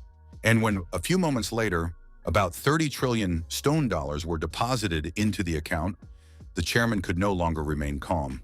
He saw the amount with his own eyes, and beads of sweat formed on his forehead from the tension. Kang Seon-young was forced to admit that his interlocutor was telling the truth. Hyun Seon was neither a chatterbox nor a braggart. The chairman gradually came to his senses, but he still had doubts. The amount was too enormous to believe unconditionally. He even suspected that a fake banking app was being used. But even if it were true, there was still one important question he wanted to clarify. Investors who had put in that kind of money would surely try to interfere in the guild's management. Hen's son immediately dismissed this, saying that the money had already been transferred, so there was no basis for interference. For the investors, the main thing is that the guild consistently generates a profit, and that will be enough for them. Furthermore, they cannot withdraw their investment at any time. The contract clearly states no interference in management and no unilateral withdrawal of funds. Kang Seon-yeon understood. If that's the case, the investors will most likely try to exert pressure in the future, and it's possible that the US government is behind this. In that case, the guild's operations must be stabilized immediately. Under no circumstances could they lose this investment. The Korean side could not allow the Americans to snatch Hyun-sun away. Hyun-seon looked at the chairman and realized that he was almost on board. He asked if the chairman could convince the players. Kang Seon-young replied that convincing everyone would be difficult, but convincing the majority was entirely feasible. Hyun-sung said that they should get started then, since all the organizational issues had already been resolved and the money had been invested. Lee Chun-man reviewed the reports and confirmed that lifting the restrictions was the right decision. It was unclear why Kang Seong-yeon had dragged his feet for so long, but in the end, he had given in too. Besides, Kang Seong-yeon gave in faster than expected, but the players aren't much help. They just hunt in dungeons and bring back magic stones. If Kang Seong-yeon had been a little smarter, he could have gotten more out of the situation, but now the minister wasn't thinking about him anymore. He called and told the person on the other end that everything had gone as planned. Lee Chun-man reported that Hyun-sung and Shin-yoon had terminated their contract with the Players Association. By doing so, he had fulfilled his promises and now wanted to put an end to the matter, for he was a man of his word. His interlocutor was very surprised. He understood that this had only been possible thanks to the minister's actions, and promised to be sure to thank Mr. Lee. As expected, the minister said there was no need for that, but at the same time, he was already calculating how much money would soon be deposited into his account. However, Lee Han-gu soon contacted the minister again to clarify one important point that had come to light during the investigation. He reported that Hyun-sung and Shin-yuna were already members of some guild and wanted to understand how that could have happened. The minister immediately grew alarmed, but this was already beyond his authority. It seemed that some other party had managed to poach them. He reminded his interlocutor that he himself had said he would sort this out before the funds were transferred. Lee Han-gu was furious. He wouldn't have been upset if the players had simply been poached by other parties. He would have understood and turned a blind eye to it. But there was one huge problem. The head of the guild that Hyun-sung and Shin-yuna had joined was none other than the former head of the Players Association, Kang Seong-yeon. But that wasn't all the bad news. Not only had Hyun-sung and Shin-yun joined the guild, but so had all the high-level players that Lee Han-gu himself had wanted to recruit in the first place. They all transferred to the guild headed by Kang Seong-yeon. And now the question arises, how is the current minister running his affairs if he knows nothing about what is happening right under his nose? And as a result, they will get nothing out of this deal? Lee Chung-man clearly didn't expect this, but it wasn't his fault. He had merely fulfilled his part of the agreement. Lee Han-gu said he would relay these words to the chairman exactly as the minister had just said them, and that Lee Chung-man had better urgently start gathering information about the guild established by Kang Seong-yeon. And as soon as he did that, he had to dismantle this guild by any means necessary. Even if there were no leads, they had to be invented and created. The minister listened to the orders delivered in an icy voice and realized that the situation was very serious. The minister assured his interlocutor that the other group leaders would not stand idly by either and would do everything in their power. Lee Han-gu warned, if the minister wanted to live in peace after leaving office, he'd better do his job properly. After that, the phone call ended, and Minister Lee Chung-man clutched his head in horror, realizing that the situation resting on his shoulders was extremely serious. All of the minister's subordinates were tasked with gathering information on the Immortal Guild. They brought in huge stacks of papers they had managed to dig up on the subject. To his horror, the minister discovered that the guild's authorized capital amounted to 100 billion, and that, most likely, through his friendship with Kang Seong-yeon, he had lured even the most notorious loners into his guild. Lee Chun-man was studying the documents when one of his subordinates approached him and reported something interesting. It turned out that Kang Seong-yeon didn't own a single share in the guild. He was merely a nominal guildmaster. It was very strange, and the minister now wanted to find out who the majority shareholder of the Immortal Guild was. He didn't have to look far. It was the player Choi Hyun-sung. Hyun-sung was quite pleased. He walked through the office with his hands in his pockets, completely relaxed. As expected, Kang Seong-yeon had managed to gather all the cream of the crop of players. He had transferred 1,500 people out of the association's 5,000 employees, which spoke to his authority and the trust he commanded among the players. Hyun-sung understood that he couldn't stop there, and since the restrictions had been lifted, he needed to take full advantage of this opportunity. The young man went to see Kang Seong-yeon with more proposals. Kang Seong-yeon listened to the player. He believed that poaching top-ranked players was tantamount to declaring war on the major guilds. In the guildmaster's opinion, it was too radical and hasty a decision, but Hyun-sung continued to argue his case. He said that as soon as they lured high-level players from the association into their guild, it would already be the start of a war. Therefore, the major guilds wouldn't just sit idly by. Kang Seon-young agreed that this made sense. They needed to bring all the players they were negotiating with into their guild before taking any action. Hyun-sung believed that those who were hesitant shouldn't be considered at all, because they wouldn't even switch to their side. Kang Seong-yeon was outraged by these words, since the young man himself had said that they could recruit all the players from the association. Hyun-sung confirmed that the offer still stood, but since some were hesitating, they couldn't delay recruiting rankers. That was more important. Kang Seong-yeon agreed that there was logic to this, and the conversation shifted to another topic. Hyun-sung asked if he knew any rankers. Of course, the head had many such acquaintances, but most of them weren't particularly interested in power. Hyun-sung saw only a positive side to this. He also confirmed that there was no limit on the contracts. Kang Seong-yeon couldn't believe his ears. Hyun-sung smiled cheerfully, saying that they could spend all 300 trillion in investments, and if anything, they would receive additional funds. He explained to his interlocutor that there were still many people who regretted not investing in him earlier, and there were a great many such people.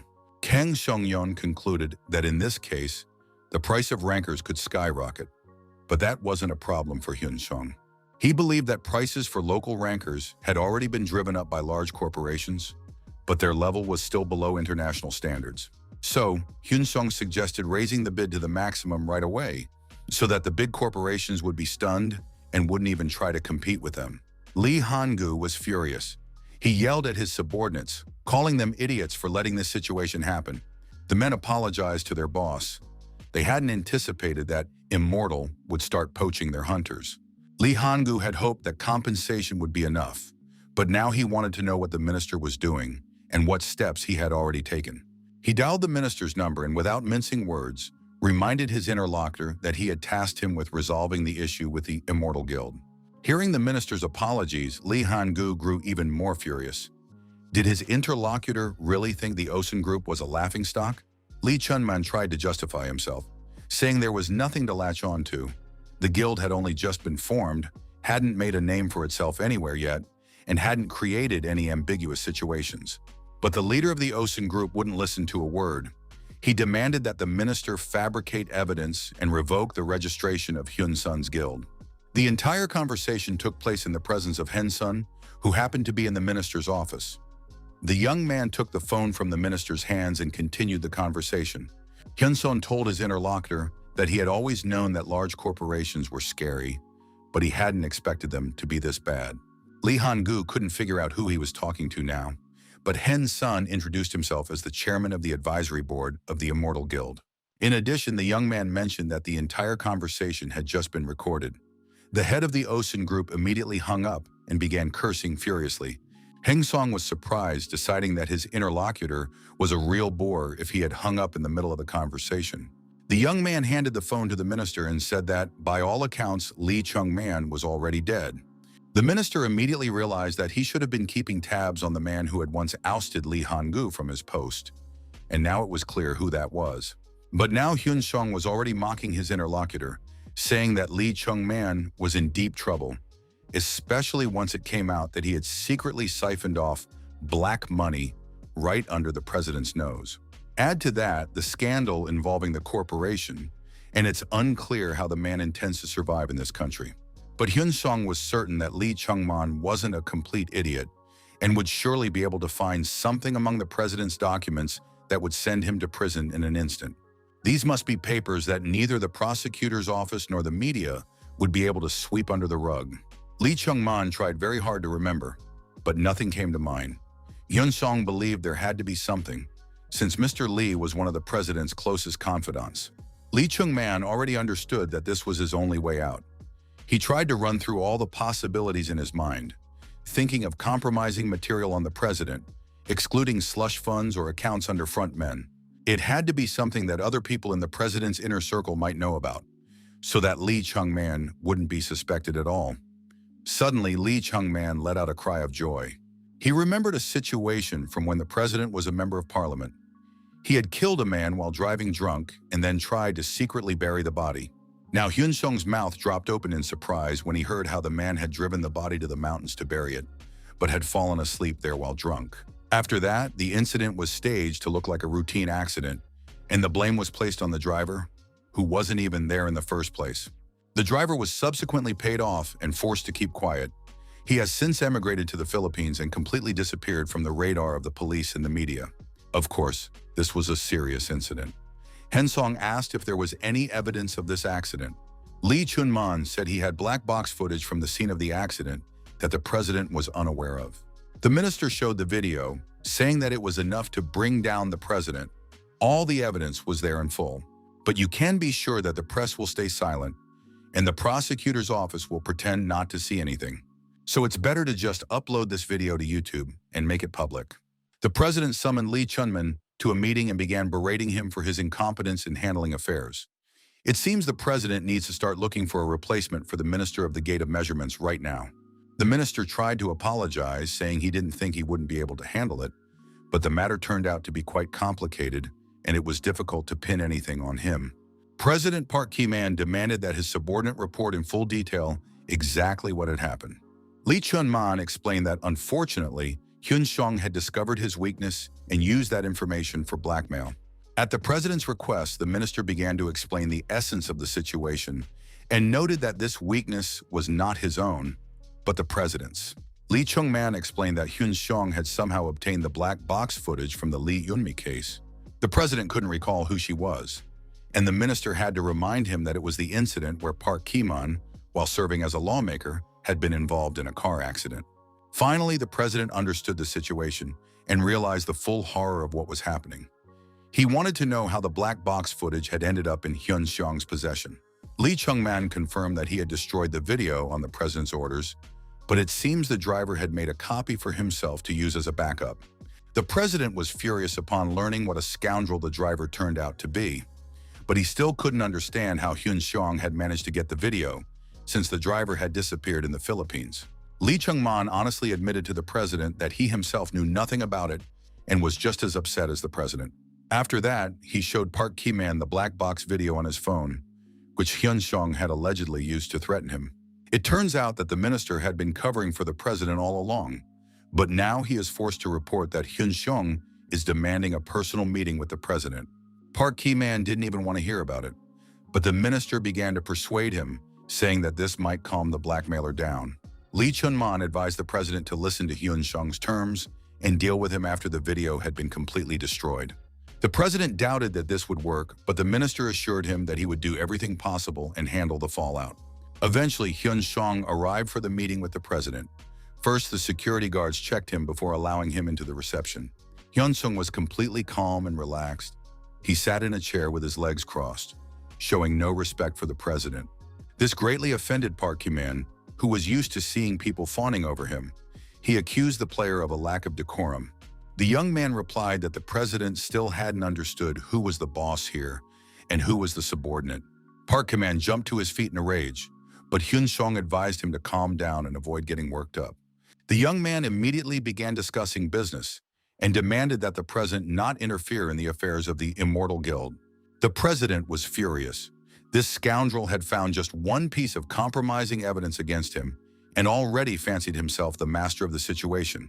But perhaps it would be best for Hyun Seon not to go too far. The president added that he could easily eliminate people like Hen Sun at any moment. But Hyun Shin advised the president not to get cocky, because he could leak the video online at any moment and calmly leave the country, since America had been inviting him there for a long time. Park Ki-man declared that he would simply tear the Immortal Guild to pieces, but that threat didn't work either. Hyun Sung said that in that case, he would simply move the guild to the US, where high-level players would be more than welcome. But right now, Hyun Sung wants to resolve the whole scandal peacefully. He doesn't really want to leave Korea anytime soon.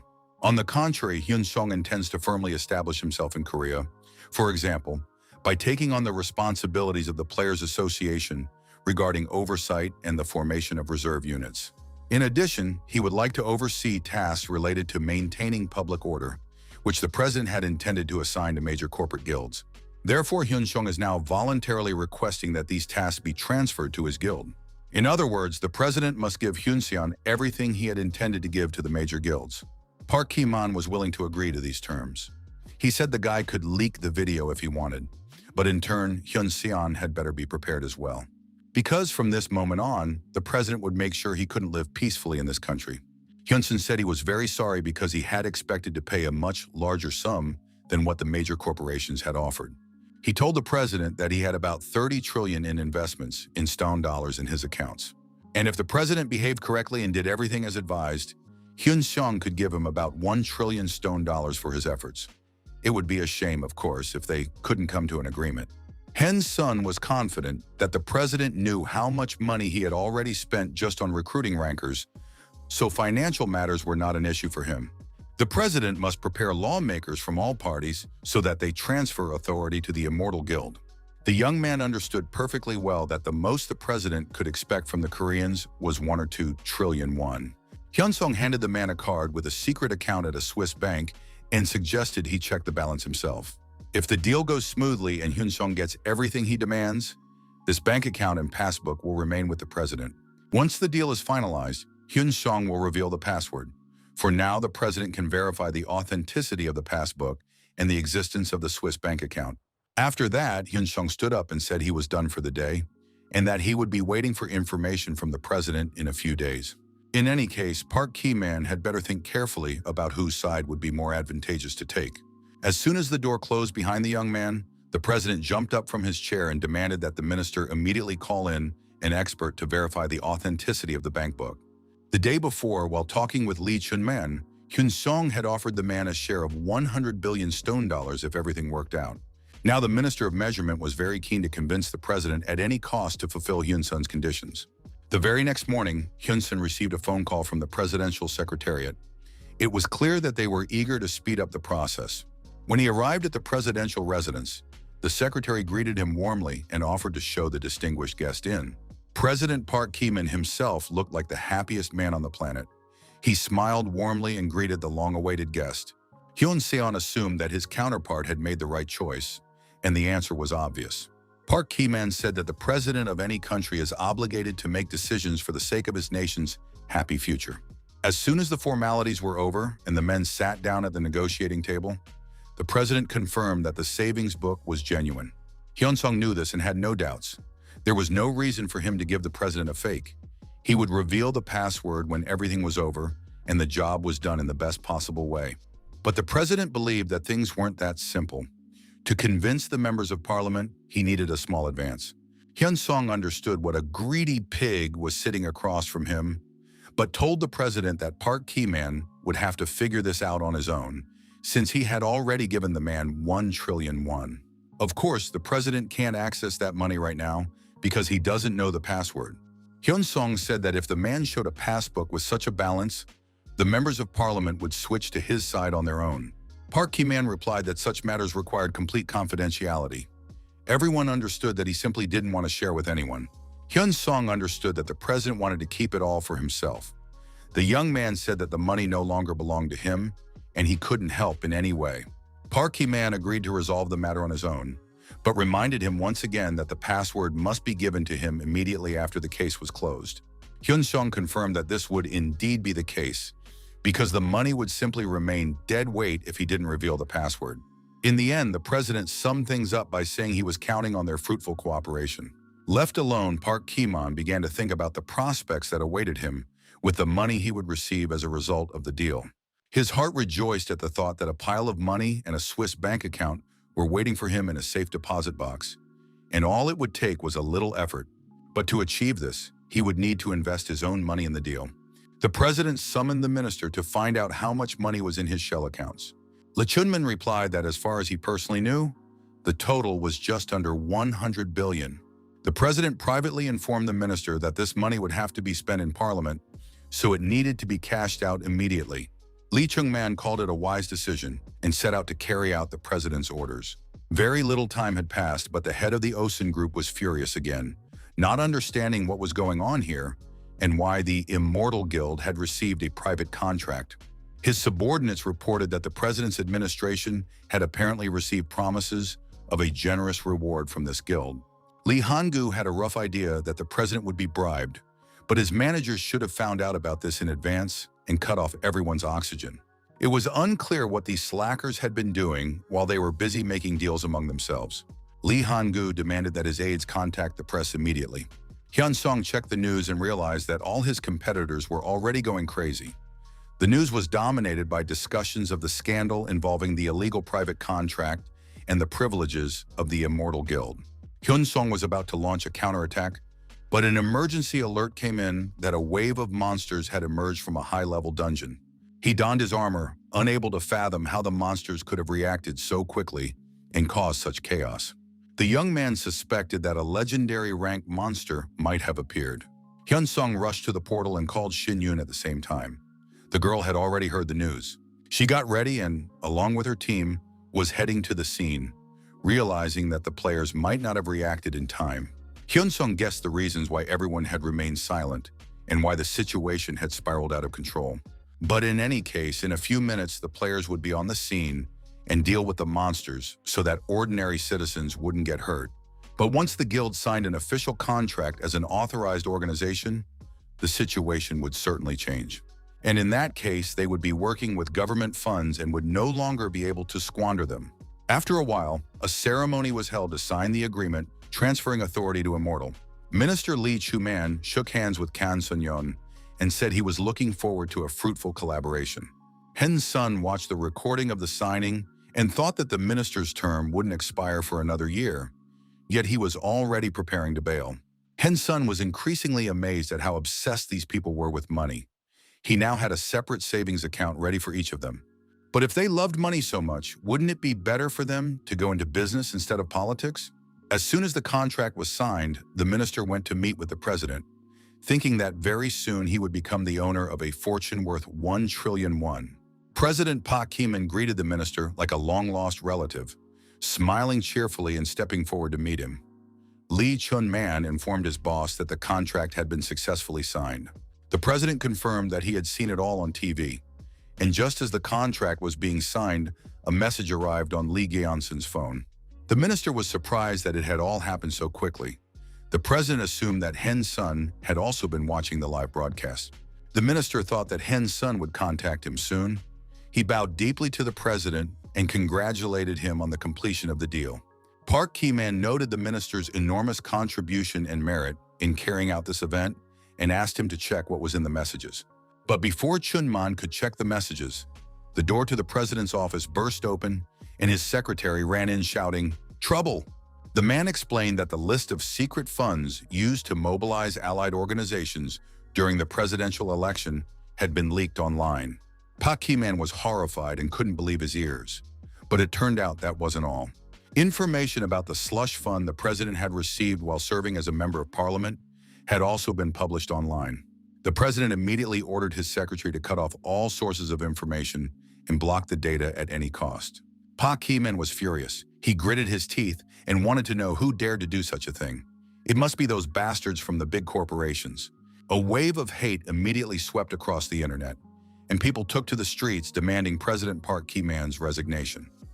Grabbing his passport and a plane ticket, he headed to the airport. The judge handed down a verdict stating that President Park Ki-man, against whom charges had been brought, was subject to removal from office. But the man wasn't too upset. He flew to Switzerland, figuring that the main thing was that he now had money. But at customs, border guards stopped Park Ki-man, saying they needed to verify some information.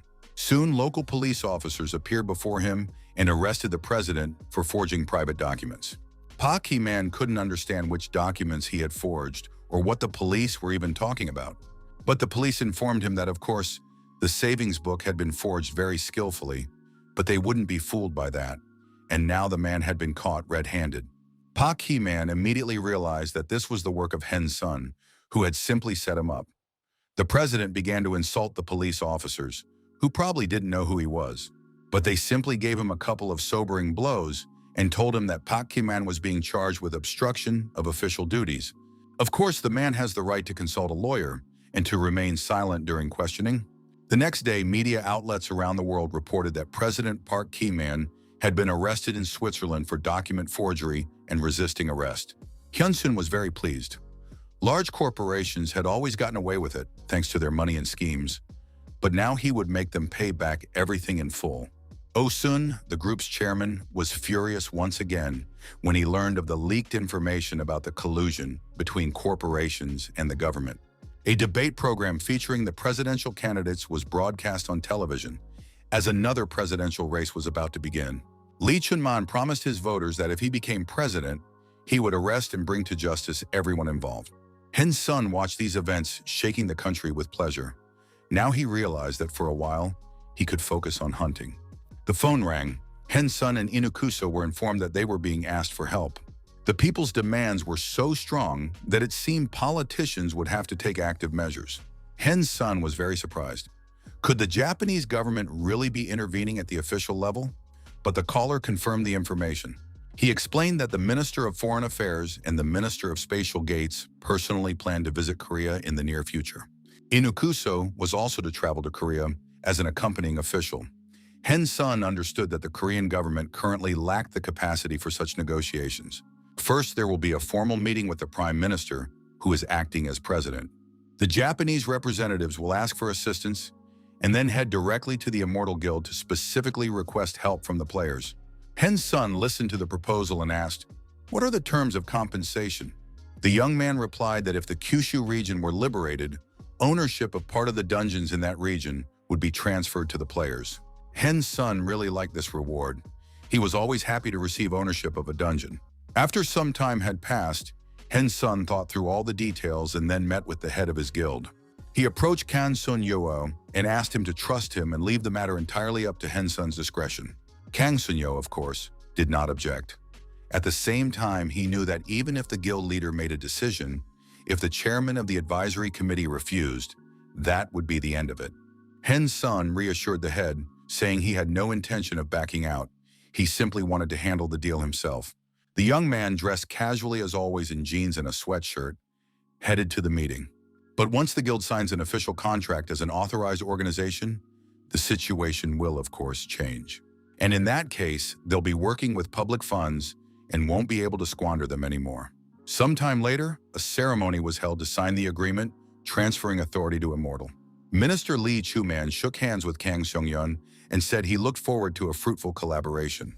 Hyun-sung watched the recording of the signing and thought that the minister's term wouldn't expire for another year, yet he was already preparing to bail. Hyun-sung was increasingly amazed at how obsessed these people were with money. He now had a separate savings account for each of them. But if they loved money so much, wouldn't it be better for them to go into business instead of politics? As soon as the contract was signed, the minister headed to a meeting with the president, thinking that very soon he would become the owner of a fortune worth 1 trillion won. President Park Ki-man greeted the minister like family, smiling cheerfully and stepping forward to meet him. Lee Chung-man informed his boss that the contract had been successfully signed. The president confirmed that he had seen it all on TV, and just as the contract was being signed, a message arrived on the phone from player Hyun-seong. The minister was surprised that it had all happened so quickly. He concluded that Hyun-seong had also been watching the live broadcast. The minister thought that Hyun-seong would contact him soon. He bowed deeply to the president and congratulated him on the completion of the deal.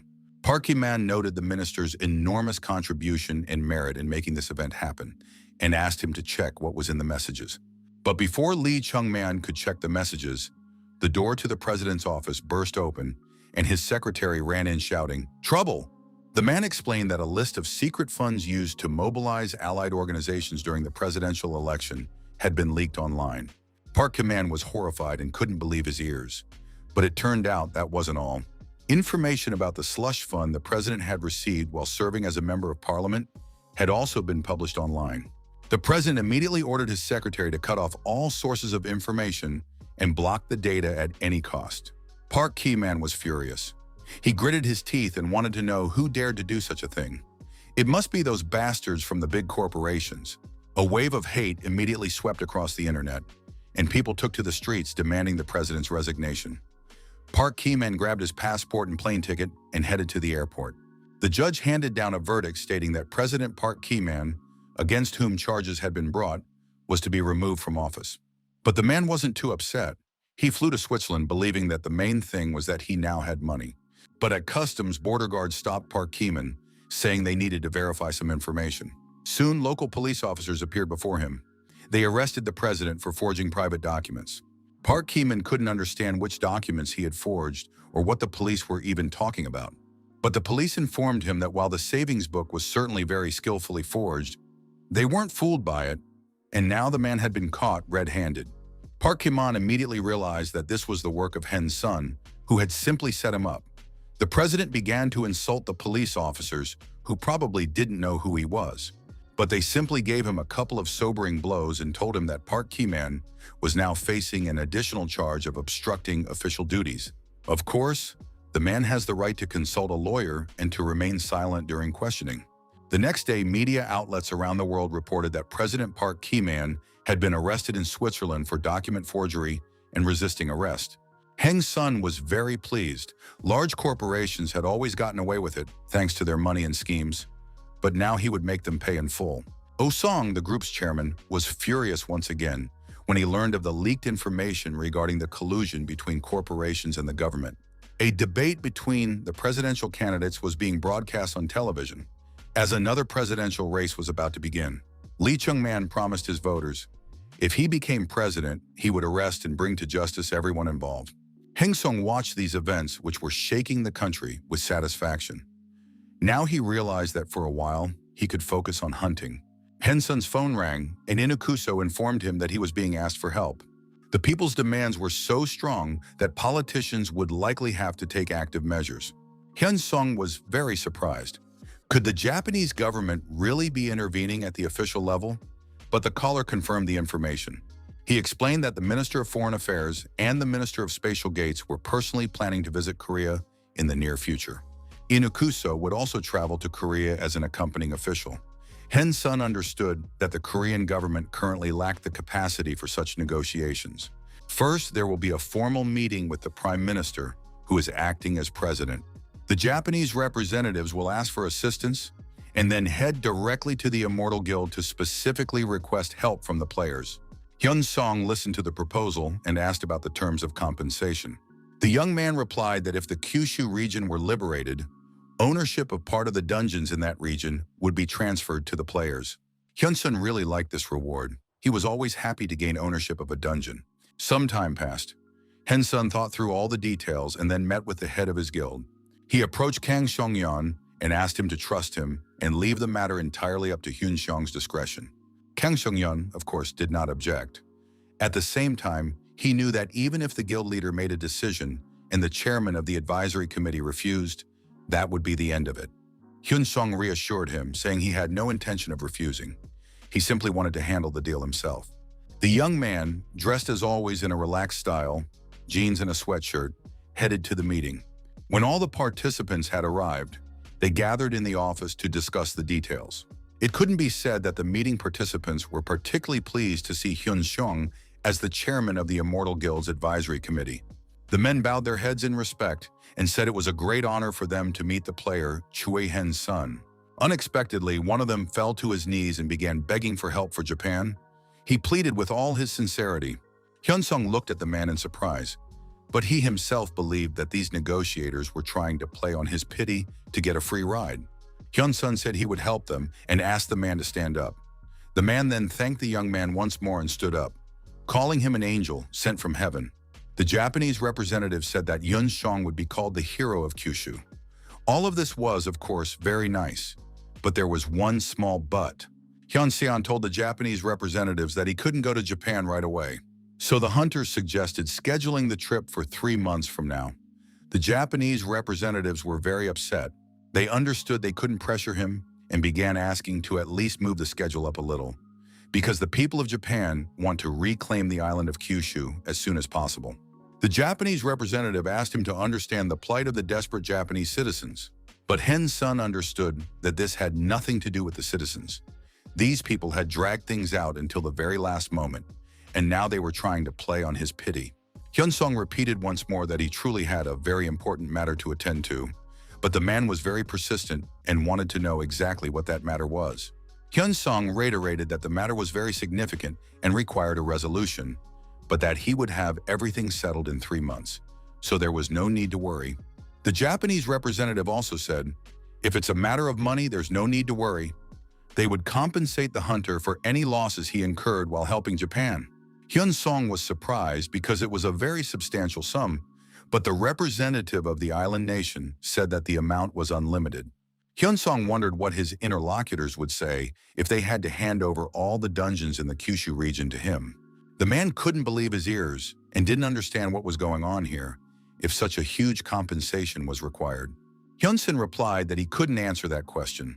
After all, he had a personal life of his own that he didn't want to publicize. But once he finished all his business in 3 months, he would help them completely free of charge. The hunter also added that if the Japanese government had hidden something from him or lied to him, he would absolutely refuse to help them at all. The Japanese representative had, of course, already considered whether it might be worth revealing the invasion of Kyushu right now, but he didn't know how to proceed. Heng's son explained to the minister, "If a country faces an emergency, it must pay for the urgency and solve the problem, rather than appeal to emotions." The Japanese minister guessed that his counterpart already knew about the situation on the island of Kyushu, but Hensun didn't admit it. Instead, he pretended not to understand what had happened in Kyushu or what the Japanese ministers were hesitant to tell him. Of course, the minister didn't believe Hyun-seon's words. He could see that the young man was pretending not to know anything, but he agreed anyway, even though he thought it was going too far. The minister agreed to transfer the rights to 30 dungeons to Hensun. That was the maximum the Japanese government could offer. Hyun-sun looked very serious, for he had shown respect and hadn't even demanded compensation for personal damages, while the government representatives had completely lost their bearings. The minister was extremely indignant and was about to leave, but then Hensun handed him a stack of papers and suggested he review them. These papers contained information about the damages Hyun-seong had suffered at the hands of the Japanese representatives. The hunter could have simply published this ledger, and then no one would have blamed him if he refused to help Japan. But now, if the Japanese representatives rejected his generosity, the property rights to the Kyushu dungeons would no longer be enough. Hyun-seong declared that the Japanese representatives must also transfer to him the rights to the underground of the neighboring island of Shikoku. In that case, Hensun would immediately travel to Japan and help the friendly Japanese people. Finally, the minister stood up, bowed his head, and said that he would transfer the rights to the underground facilities of the islands of Kyushu and Shikoku, but begged for urgent help for the Japanese people. Hyun-seong left for Japan almost immediately, heading to the base in Hiroshima. High-ranking players had gathered there. As soon as the combined UN forces arrived, they would begin a joint punitive operation.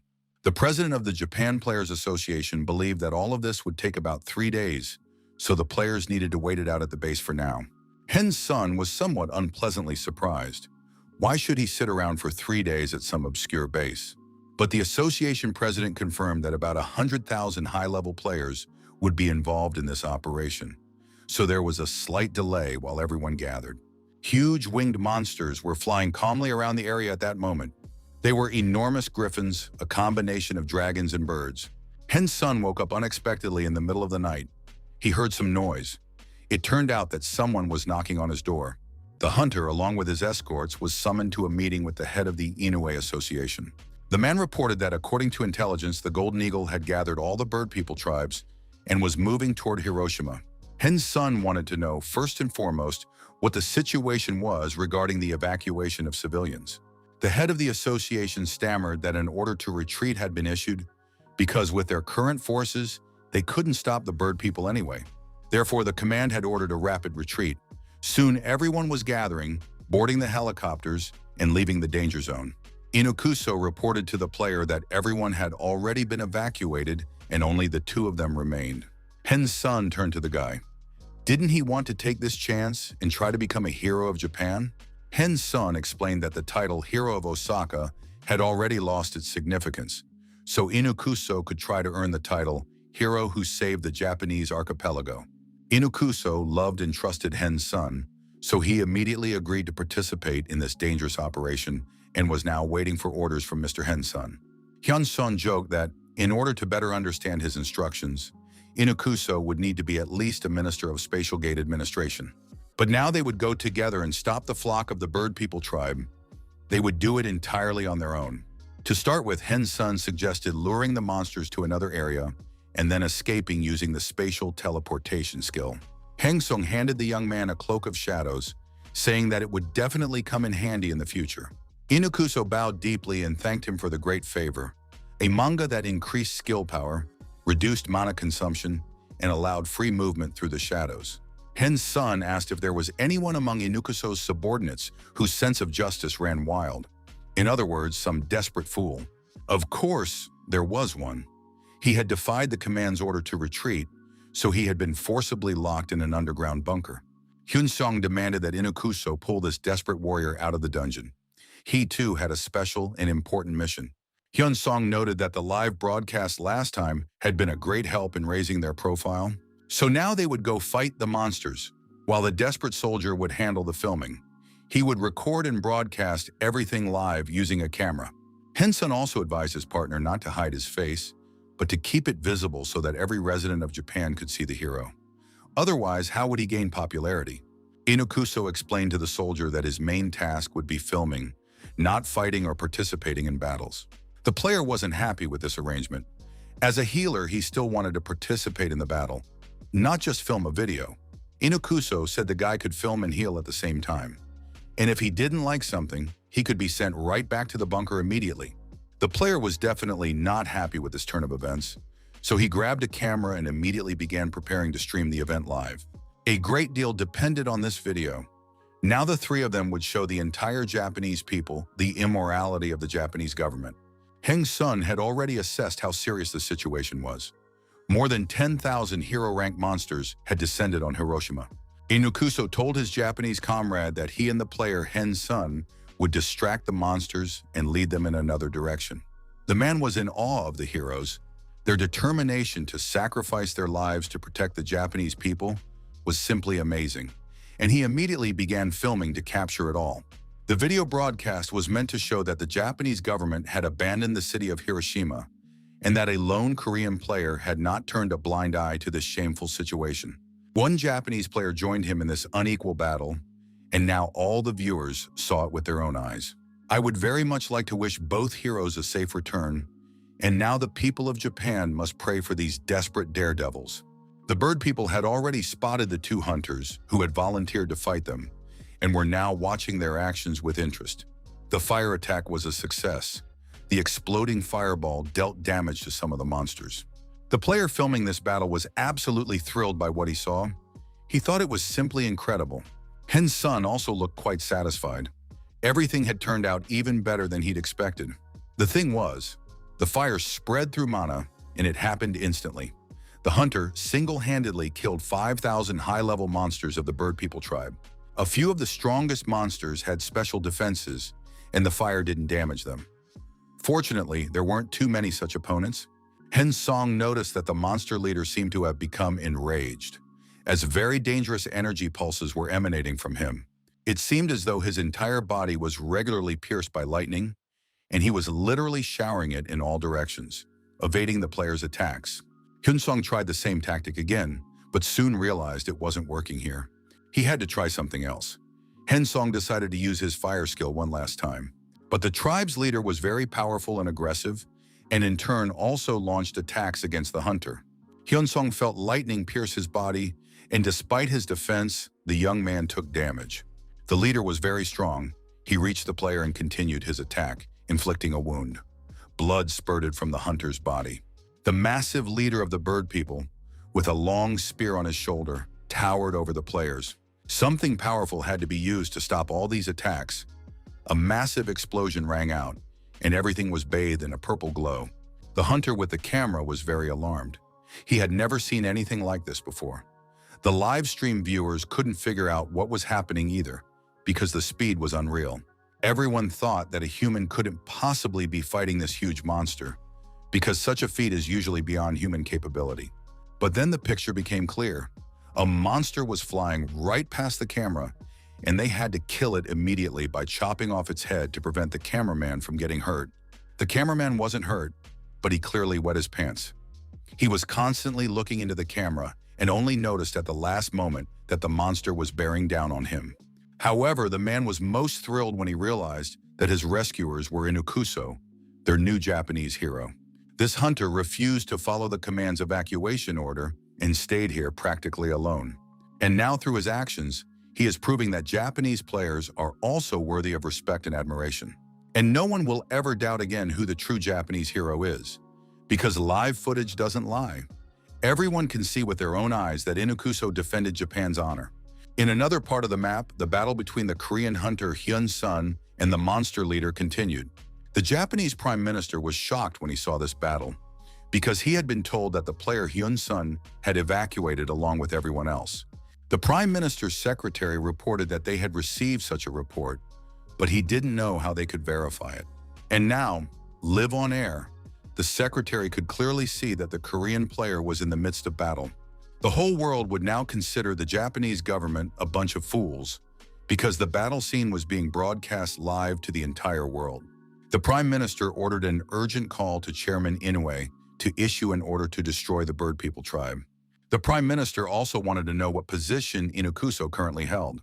Upon learning that he was the team leader of the information department, the prime minister ordered that, as soon as the battle ended, Inakuso be appointed president of the Players Association. Inakuso was currently the only Japanese player participating in the battle. The government must promote him as much as possible as a hero of Japan and turn him into a national symbol. It should also be stated that players Hen-sun and Inakuso acted in coordination with the Japanese government and volunteered to go to the front lines. The press must be informed that the government wanted to send them reinforcements, more players, but these two allegedly refused the assistance. His subordinates understood that arguing with the prime minister was futile and were prepared to carry out any order. In addition, the minister demanded that it be stated that the other players had not fled, but had risked their lives trying to defend the retreat to Hiroshima. While serious battles were raging in the offices of the Japanese government, the duel between Hen-sun and the leader of the Bird People tribe continued. Now they were already fighting with swords in close combat. Hen-sun learned the hard way that his opponent was extremely powerful. He unleashed multiple fire attacks that worked wonders against everyone except the chieftain. Hen-sun destroyed a huge group of monsters and said that now was the time for a real fight. He prepared all the extra magic stones he had in his supply. This came in very handy because at that moment the monster went into a berserk state, and many of Hen-sun's skills were significantly reduced. Hyun-sun kept fighting. The monster had already been driving him pretty crazy, and he just wanted to see this duel through to the end. Hen-sun understood. If the monster activated even one more passive suppression skill, the hunter would be in for a rough time, and he would face serious trouble. The player was as focused as possible, and with a tremendous effort, he managed to dodge a powerful attack. The monster's spear flew right past the hunter. As soon as the monster sensed danger, it immediately flew high into the sky, realizing that the wingless hunter would have no way of reaching it in the air.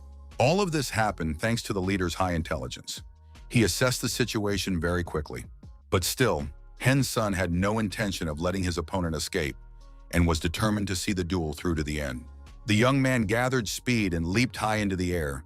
Without even realizing how, he slipped through the monster's protective barrier and plunged his dagger into the beast's body. At first, a loud scream literally paralyzed everyone who was still alive, and then a powerful explosion rang out. Inakuso and the cameraman, both stunned, watched the battle. When the fire died down, they saw the monster's body, its wings folded, fall to the ground like a stone. And high in the sky, Hen-sun hovered, surveying the battlefield littered with the bodies of slain monsters. And so the whole world watched this duel. Though many could not believe their eyes, the raid was over, and the live broadcast came to an end. The audience didn't want to say goodbye to the heroes who had saved Japan and demanded an interview, but Kimura eventually ended the video recording and bid the audience farewell. Hyun-sung reflected on how his feelings and sensations were now completely different from when he had slain the Hydra. He realized that the enemy had been very powerful. The young man had checked his spear, but it turned out to be merely of the heroic rank. Then he picked up the Birdfolk Lord's cloak. This was a completely different item. The cloak contained the monster's magical power. It increased physical resistance and defense against attacks, and allowed him to soar freely through the skies while using only a small amount of mana. Hen-sun was pleased to have obtained such an item. He immediately threw the cloak over himself, and thanks to it, soared high into the sky. It turned out to be very easy to do physically, and the mana consumption was almost zero. Hen-sung began descending from the sky toward the ground. Now it was time to check the skill books. He acquired the active skill Heavenly Thunder, which temporarily paralyzed enemies but had no cooldown. Hen-sung immediately enhanced the skill, but it was still far from reaching the mythic rank. The hunter also received the Lord of Heavenly Thunder armor, a real jackpot, and a unique legendary item. In addition, Hen's son received the passive skill Hard Body, which he soon upgraded to the Steel Skin level. Hyun-sung praised his Japanese comrade Inukuso, who had done an excellent job in this battle and shown himself in the best light. At that moment, a military helicopter landed in the square, and representatives of the Japanese government emerged from it. They immediately declared that the player, Choi Hyun-sung, was the hero who had saved Japan. The men bowed their heads in a sign of respect and gratitude. Hyun-sung accepted their thanks and said that today, he wasn't the only one who deserved gratitude. The officials immediately rushed to congratulate and thank player Inukuso, who had defended the pride of the Japanese players. Everyone agreed that the young man was simply incredible, but the modest Inukuso said he had merely done what he was supposed to do. At that moment, several more helicopters appeared in the sky. Apparently, the ministers had decided to use someone else's success for their own publicity today. And indeed, the country's prime minister, Mr. Akunabe, stepped out of one of the helicopters.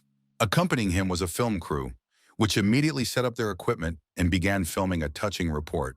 At that moment, the prime minister fell to his knees, thanking the rescuers and expressing his deepest gratitude.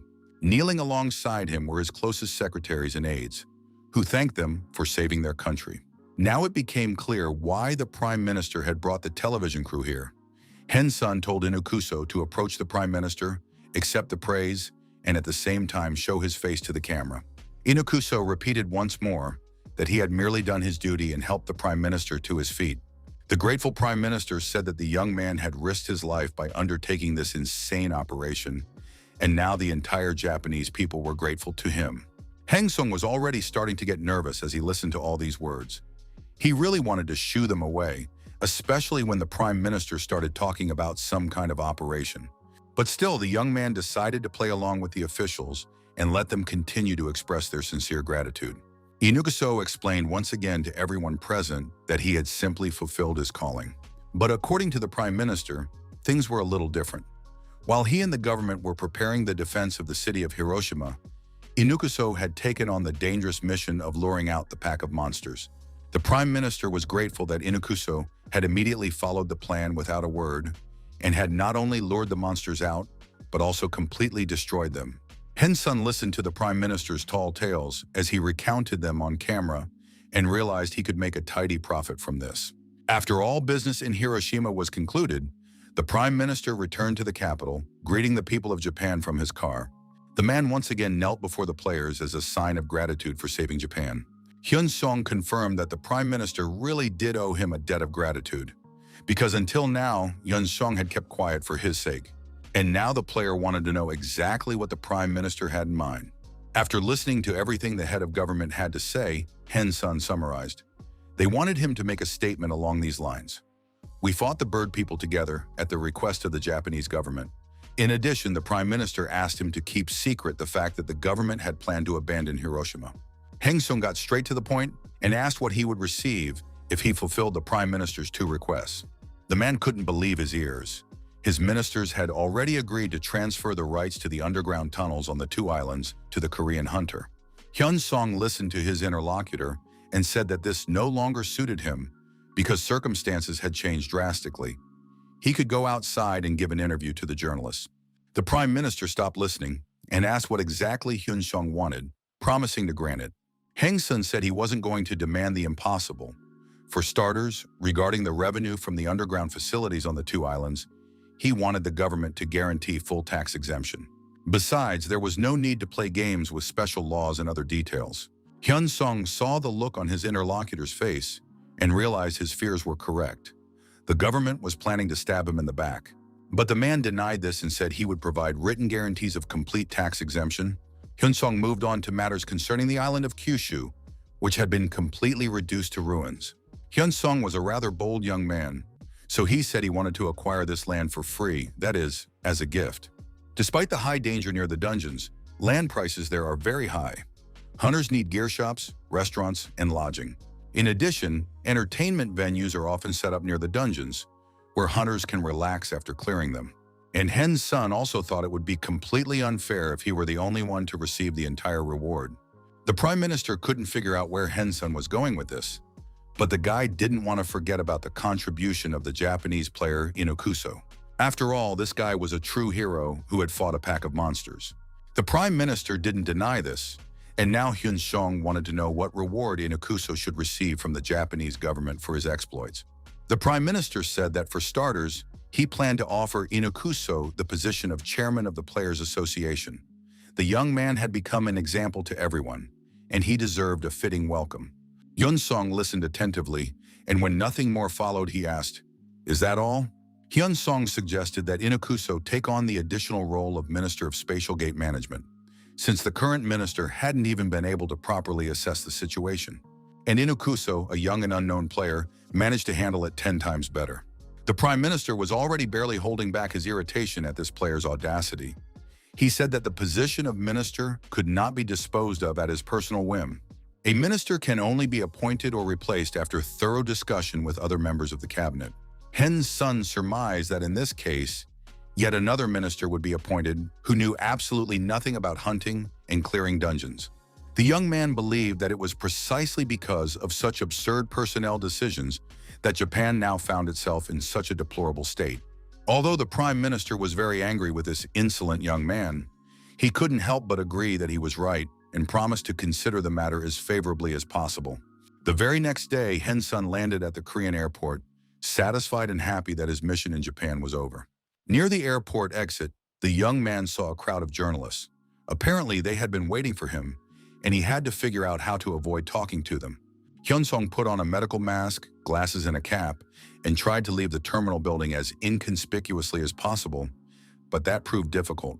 At the airport were presidential candidates who, it seemed, had completely lost their fear and wanted to gain publicity at the player's expense, shaking his hand and thanking him for saving the brotherly Japanese people. They immediately held a small press conference, showing all citizens how they were maintaining contact with their country's heroes. Heng Sun was very angry. He had been made a laughingstock, and his political ideas had been ridiculed. Finally, Hyun Sung declared that he was very tired, and after pushing his way through the dense crowd of journalists, he was finally able to make his way out of the station building. Only after getting into the car was Hyun Sung able to take off his protective gear and relax after this nerve-wracking ordeal. Shin Yuna was behind the wheel. She said that all of this had happened because Hyun Seong had become too popular. Hyun Sung thanked her for taking the trouble to come early to meet him. As the young people drove from the airport, Shin Yuna admitted that she was surprised too. After watching the video of the battle, she couldn't figure out when Hyun Sung had managed to raise his level so dramatically. Shin Yuna also wanted to know more about the moment when the hunter caught the golden eagle. Hyun Sung described the duel so vividly that at one point Shin Yuna couldn't help but ask, "Why did you take such a risk? You could have died." An image of his mother, sister, father, and other relatives immediately flashed through the young man's mind. They had all said the same thing to him. "Why did you do that? You could have died." And now Hyun Sung was riding with a satisfied smile. It pleased him to realize that Shin Yun had been so worried about him. The girl blushed again and realized she had almost given herself away. She began to say that she hadn't been worried at all, just a little anxious. Kang Seong-yeon greeted his friend, who had returned from Japan after such a spectacular success. The man admitted that it had become easier for him to manage the guild, although the journalists were still a bit of a nuisance. But it was bearable. On the bright side, there had been a lot of offers to invest in their guild lately. Hyun Sung instructed the head to reject all these offers, to which Kang Sung-yeon replied that he was already handling it. In addition, they were inundated with applications to join the guild, and these weren't just from players in Korea. Top-ranked and high-level players from all over the world want to join the Immortal Guild. Hyun Sung told the leader to accept everyone who wanted to join. Since things had turned out this way, they would open overseas branches. Kang Sung-yeon was ready to accept absolutely everyone, but that would require too much funding. Hyun Sung promised that he would resolve the financial issue himself. At that moment, the results of the investigation into the Immortal Guild's funds, conducted at the request of the US government, arrived. Everyone wanted to know who had invested the most, and it turned out to be representatives from China. Everyone was surprised because it seemed that Hyun Sung had a bad relationship with that country. Or at the very least, they hadn't met, so it was unclear how such a massive amount of Chinese investment had been secured. It turned out that Ma Bong-seok had seized power in China. His position was vice chairman. But since the chairman is merely a puppet, Ma Bong-sok has effectively become the country's top leader. Under Ma Bong-sok's leadership, China officially apologized for the attempted kidnapping and murder of Hyun Sun and his family. Then 33 trillion stone dollars were transferred to the international investment company founded by Hyun Sun. Everyone understood that this was an absurdly huge sum for compensation for moral damages. But it was with this very money that Hyun Sun later founded the current Immortal Guild. However, he kept this fact a closely guarded secret, even from his closest colleagues and comrades. Dave, who had interacted at least a little with representatives from Korea, said that their relationship was clearly more than just a business one. There was a sense of kinship, as if they were legendary rank assassins. But perhaps that's a stretch. The Chinese might simply have learned of Hyun Sun's hidden power and decided it was better to bow to him than to make an enemy. Be that as it may, arguments about the past won't change anything. Right now, the main priority for the US is to establish strong, friendly relations with Hyun Sun. Of course, it would be interesting to know exactly what secret agreement the hunter made with Chinese representatives. It turns out that CIA agents in Northeast Asia are doing everything they can. But for now, it seems impossible to dig up this information. However, since their relationship is based on money, there is always a chance. American spies are looking for an opportunity to wedge themselves into these close ties and obtain information. But since China invested absolutely for free, asking for nothing in return, the Americans decided to first offer 100 trillion stone dollars. If it turns out that Hyun Sun wants regular dollars, then they'll need to invest 1 trillion regular dollars in his guild, and they should get their money's worth. After some time, Hyun Sun showed up for the meeting, not understanding why they were looking for him. The U.S. ambassador to Korea smiled kindly and wanted to convey President Wilson's wishes. The ambassador had come without warning and risked appearing rude. Heng Song was, to put it mildly, surprised to hear that U.S. President Wilson had sent him a message. The ambassador to Korea continued his story. As the Immortal Guild expanded worldwide, many difficulties arose, especially financial ones. Hyun Sung surmised that the U.S. government wanted to invest in his guild. The U.S. ambassador confirmed, if Hyun Sung allowed it, they wanted to offer 103 trillion stone dollars in investment. As much of a seasoned haggler as Hyun Sung was, his eyes nearly popped out of his head in surprise, and he asked for clarification on the amount. The ambassador, without batting an eye, said that if the player preferred regular dollars, the payment would be 1 trillion. The American scale is always impressive. If that proved insufficient, the investment amount could be increased. Hyun Sun understood that the Americans were genuinely willing to throw around trillions for the benefit of their country. Hyun Sung asked what the U.S. government's conditions were. The ambassador smiled kindly, with a genuine, sincere American smile, and said that they simply wanted Hyun Sun to stay in the U.S. as long as possible, and while he was there, participate in raids against legendary monsters. Hyun Sung replied that he could come to the U.S. on vacation and spend his holidays there, but he had no plans to move there permanently. The Americans had a special solution for this situation. The ambassador explained that there was a player in the U.S. named Sarah. This girl possesses a unique heroic rank skill, teleportation over long distances. It's truly an amazing and unique skill that can't be bought anywhere. Sarah can freely move between several preset points. Using this skill, one can instantly travel between Korea and the U.S. Hyun Sung listened carefully to the ambassador and realized that the long-distance teleportation scroll had been implemented as a skill. This heroic item could cost 10 billion per unit. The ambassador said that if problems arose in America, they would send Sarah to the Immortal Guild. That would be enough. Hyun Sung was ready to agree and accept the terms the ambassador had just outlined, but he had one condition. The ambassador in Korea smiled just as sweetly as before and said they would grant any request so Hyun Sung could speak freely. Hyun Sung declared that instead of dollars or $100, he wanted skill books. Skill books for healing, defense, lightning, and fire worth the equivalent of $1 trillion. Those were the exact books he wanted. The ambassador said that the money the U.S. federal government had promised to pay was strictly an investment. Heng Sun, in turn, suggested that as long as his relations with the U.S. remained good, a return on the investment would not be required. The ambassador confirmed once again that everything is exactly as the hunter imagines. As long as the friendship between Hyun Sun and the U.S. remains strong, the U.S. federal government will under no circumstances demand the return of the funds. After that, the men shook hands, looking forward to fruitful cooperation in the future. Shortly thereafter, the official documents were prepared, and Kang Song-yong signed an investment contract with the U.S. representatives. This news immediately appeared in all media outlets and became the hottest topic of the day, but Hyun Sung wasn't interested. He was busy improving yet another active skill. Soon, all the skills he had received were processed and upgraded to their maximum potential. Hyun Seon finished his work and was now free for the next few days. The guy hadn't managed to reach the maximum level yet, so he decided if he couldn't improve the quality, he'd make up for it with quantity. In the meantime, so as not to sit idle, the hunter decided to go hunting and summon Lucia to the entrance of the Minotaur's dungeon in Los Angeles. Lucy greeted the gentleman, whom she hadn't seen in a long time and hadn't gone on joint missions with. Hen's son was also glad to see the girl. He missed their joint raids. The hunters didn't waste any time and immediately headed for the portal, eager to get back to action.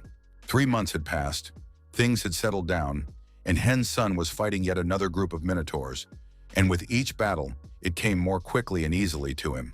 Now even hunting a herd of monsters had become a real challenge.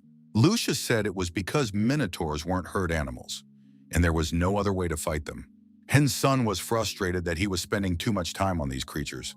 After a while, the young man decided to head back, as it was the last day to collect skill books. When he arrived home at his apartment in Korea, Hyun Sung found boxes that had literally taken over the entire space. He looked at the boxes with interest. This was the final shipment of skill books worth $1 trillion. A difficult journey lay ahead to master them, but these were pleasant moments. Hyun Sung gradually absorbed the skills and made sure to improve them as much as possible in line with his abilities. As he progressed, the player received a notification that he had reached a quasi-mythic rank skill, an incredible achievement that caused all his stats to increase by 80 points. Hyun-sun tried to understand the meaning of the quasi-mythical rank and learned that he would not die until his body was completely destroyed and all wounds would heal continuously. This was encouraging and overall excellent. There was no need to read too much into the wording. Gradually, the descriptions of the skills became simpler, and almost all of them were already quasi-mythical. Henson realized that simply devouring low-rank books would not be enough to reach a full-fledged mythical rank. He spent a lot of time studying various abilities. For example, the Black Thunder Dragon's Breath allowed one to seize control of skills, and that was interesting too. Meanwhile, the US government was taking stock. Everyone was pleased that the last batch of skill books had been shipped. The president believed that the issue of national security was not up for debate. Now, even if a legendary-level monster appeared, they would be able to eliminate it without significant losses. American representatives were shocked to learn that Hen's son had as many as 4 growing skills. Even Joseph, ranked first in the US, had only 2, and both were merely of the heroic rank. Recently, the idea has emerged that even at the cost of casualties, the Americans should manage on their own. In Korea, besides Henson, there were other holders of legendary skills, while there were none like that in all of America.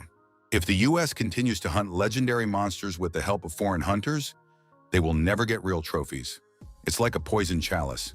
Of course, it would have been better to trust American players more and allocate additional funds for their development. The president gave the order to secretly track down players with rising skills for intensive training. Currently, legendary monsters are considered the highest rank, but no one knows how long that will last. Just recently, heroic rank monsters appeared for the first time. Now we need to convince senators and congressmen to develop their own hunters. Many were confident that even the Democratic Party would provide full cooperation. That's great, but at the same time, we need to find a way to bring Henson over to the US side. Hen's son had no idea that this was keeping the US government up at night. He continued using his skills and decided to read customer reviews. He found out that sales of the standard TV plus DVD player bundle were going well, even though customers were still dissatisfied. On the other hand, sales were stable, so there was no need to change anything. Let the customers keep complaining. Sales aren't dropping, and Henson has no plans to sell the items separately. In the comments, he discovered that many people want to buy a variety of food and drinks and regularly leave reviews about it. Hyun-sung invited Lucia for a chat. Together, they could sell around 7,000 different items, and now they had to decide whether it was worth doing. Lucy suggested focusing first on selling ready-made products to test the market. These could include ramen and frozen foods. In addition, they could add microwave meals. The girl was thrilled when she received a notification that a divine rank item had been registered. The seller, Cho Hyun-seong, was offering cup ramen. The girl wanted to order groceries, but soon realized she also needed a microwave. She sat in front of the monitor again, selecting everything she needed. The girl ordered everything that was in stock. The food turned out to be delicious, but it didn't look like it did on the DVD. Hyun-sun was very pleased. The items were flying off the shelves instantly, another jackpot. Orders from customers kept coming in. People wanted fried crusts and other delicious dishes. Hang-sing set sky-high prices, but the items still flew off the shelves. He had to establish partnerships with various delivery services. He was amazed at how brisk the business was and the amounts of money involved. The most surprising thing was that there were only a few regular customers, but their purchasing power was staggering. If he continued to meet their demands, the profits would be enormous. Hyun-sun decided to read the reviews carefully and respond to them quickly. Suddenly, he noticed that one mercenary's rank had risen from rare to heroic. This mercenary had evenly balanced stats. He could function as a tank, a melee fighter, a marksman, and a healer. He possessed high stamina and was ideal for protracted battles. Someone had brazenly leaked Hyun-sun's personal data online. Lucia surmised that now the mercenary system would be able to hire Hyun-sun by paying for his services. Now, other hero-rank mercenaries, and possibly even legendary rank ones, would hire the young man. Lucia warned that the mercenary system was very pragmatic. If a mission was undesirable, he could refuse it. Even as a mercenary, he could always encounter players of a higher rank than his own. Hyun-sun decided to work as a mercenary for a change. It might be a useful experience. Lucia thought this was a good idea. He could build connections with strong players without raising his trading rank. Then Hyun-sun would be able to buy mythical items, not just potions, but skill books as well. Lucia understood that Hyun-sun was already dreaming of his future life. But first he needed to meet players with access to mythical items. After that, they would need to win their trust. Though, knowing Hyun-sun, that was entirely possible. No sooner had the young people finished talking than a request came in from the recruiter Patricia. She wanted to hire Hyun-sun. Hyun-sun decided not to delay and immediately accepted the offer, heading to the specified address. The dungeon was teeming with monsters, and the bodies of slain players lay scattered about. A gruesome sight. Hyun-sun noticed a girl nearby who appeared to be his employer. She approached the hunter. It became clear that the girl was young and couldn't handle it on her own. She asked him to protect her castle. Hyun-sun loved doing what he was good at, so he immediately threw himself into the thick of the battle to destroy the monsters. On his first try, he destroyed about 300 high-level monsters, equivalent to the hero rank. He realized that this job wasn't profitable. The monsters wouldn't bring in the desired income.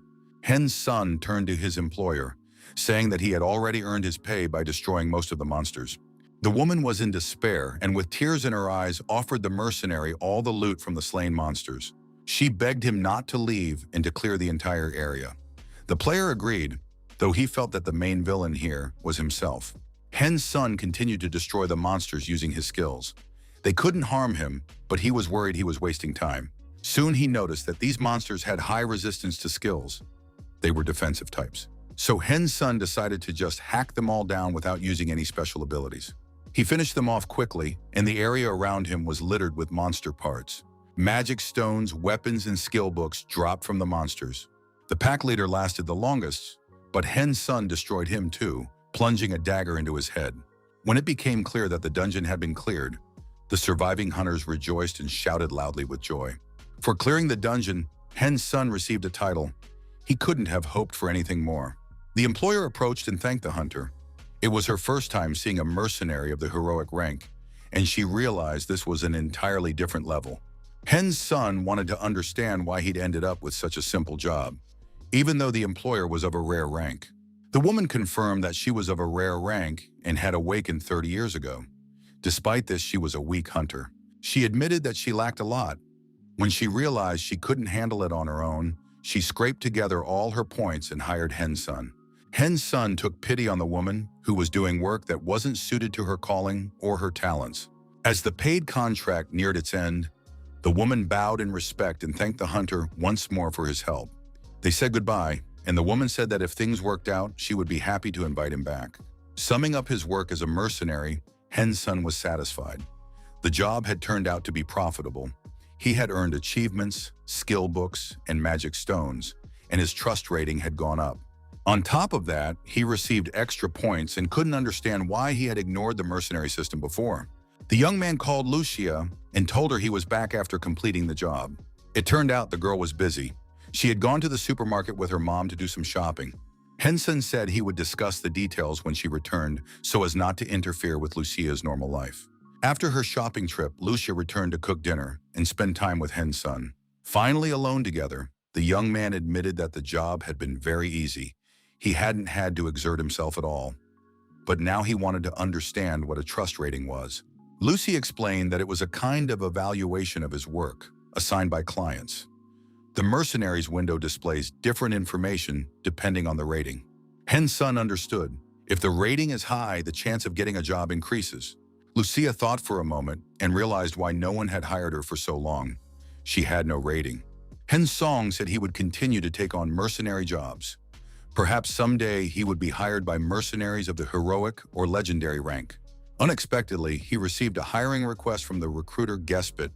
She could really get on anyone's nerves. She constantly complained about all kinds of goods and regularly blocked the store. Now she wanted to hire Henson, and the young man didn't know what to do. Hespit was a customer, but she annoyed them so much that just hearing her name caused irritation and a complete lack of desire to interact with her. Lucia believed the woman was most likely of legendary or perhaps even mythical rank. The girl advised Henson to accept the job. No matter how strong Hespit was, she wouldn't be able to harm a ranker. Henson agreed with this logic, armed himself with all his skills and abilities, and accepted the hiring challenge. After accepting the challenge, he found himself in a rather strange place and couldn't yet understand what was happening around him. But he knew for sure he wasn't on the battlefield. A pretty woman struck up a conversation with him, asking when Hensong had become a mercenary.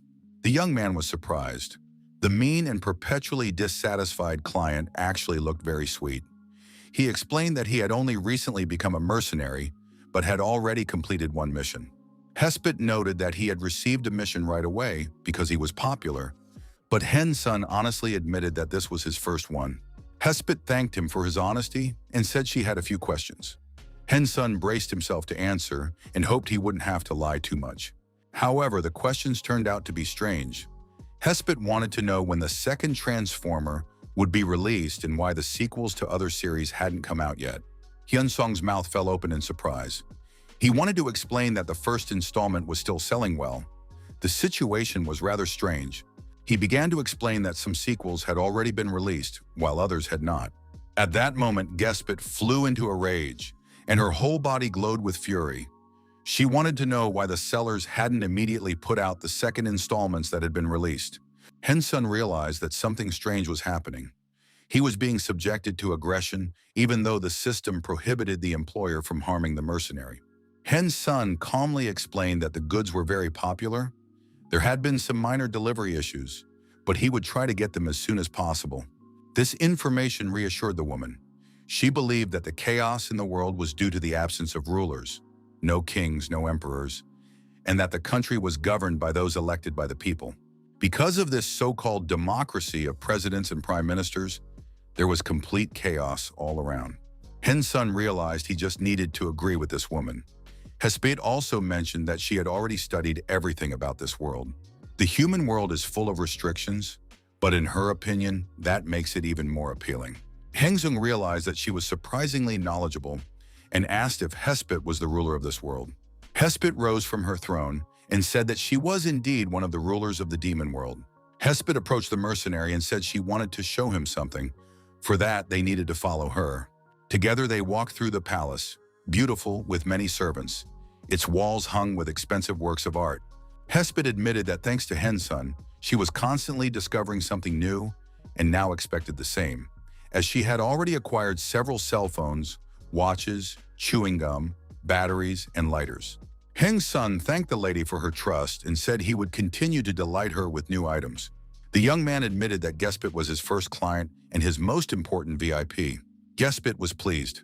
Indeed, she was the most important and one of a kind. After that, she asked if Henson knew how to play games, since she wanted to play around. Gespit opened up. Although she seemed frivolous, there was no one in the castle who could match her, so she advised the ranker not to let his guard down. The young man thought her reaction was beyond comprehension, but they would be playing on an arcade machine. Anything could happen. Hespit led the guests into a room with two arcade machines, quite primitive and with limited capabilities. Hensun took a seat and, picking up the joysticks, realized he hadn't played arcade games in a long time, but hoped he could manage. The game was called Stress Fighters, and two opponents appeared on the screen, a man and a woman who were supposed to fight each other. While Hensun was figuring out the buttons, his opponent knocked her rival out with a kick. She was very strong. But soon the young man realized that Gespit was using only basic combos. Armed with knowledge from past games, he won instantly. Hyunsung had won, but now he didn't know if that was a good thing or a bad thing, since he'd been playing against the ruler of the demon world. Gespit wasn't furious yet, but she was pretty angry and demanded an explanation of what Hensun had just done. The young man tried to explain that he had used a combo, and it seemed as though the ruler didn't even know such a word existed. Instead of a game, a technique lesson began. Hensun demonstrated how to use several buttons simultaneously to diversify his actions. Hespit was an excellent student and remembered everything. 8 hours passed and Hensun could barely stand on his feet. He was starving. Gespit won by knockout again. The girl was in a great mood. Hensun decided the moment was right and turned to the mistress. It was time for him to return. Fortunately, Gespit was completely satisfied, showed no aggression, and agreed to part ways with the mercenary, promising to summon him again as soon as she had free time. Hensung realized that a friendly atmosphere had developed between them and decided to ask the question that had been on his mind. Do spatial gates open in the demon world? Lady Hespit replied that the young man had too many questions, but confirmed that spatial gates did indeed open. Gespit immediately warned that she couldn't tell Hensun what awaited his world, because his dimension hadn't yet cast off its shackles. Even as allies and friends, it was forbidden to directly intervene or pass on information to a world that had not yet broken free from its shackles. It violated the pact. Hyunsun was deeply intrigued, but he understood that Hespit wouldn't tell him any more than she was willing to. Nevertheless, the young man mustered his courage and asked with whom this pact had been made. The demon lord, as expected, said she would be happy to answer his questions, but could not reveal any more. Hyunsung wanted to know if, once the shackles were removed, he would reach the truth and learn why the monsters and players had appeared. Gespit replied that everything has its time. He must be patient, and then Hensun would learn and understand everything. Hyunsung analyzed the conversation and realized that the demon lord was quite favorably disposed toward him. Moreover, Gespit had explicitly called them allies. This meant that the dimension of players with a unique skill was not at odds with his world. The young man turned to the demon lord once more and asked if he could ask for a favor. Hensung stated his request plainly. He wanted Gespit to buy him a mythic rank skill book. The lord assumed that the young man had no idea how much it might cost. It turned out that even the cheapest and most primitive mythic rank skill book would cost hundreds of trillions of points. Possessing such a book was equivalent to obtaining a fragment of divine power. A full-fledged mythical skill would cost several quadrillions. Hensung latched onto the word cheap and surmised that they were referring to a quasi-mythical rank. Hespit confirmed that this was indeed the case, and now the lord understood. If Hensun possessed a quasi-mythical rank, then he truly did have it. This impressed the demon lord.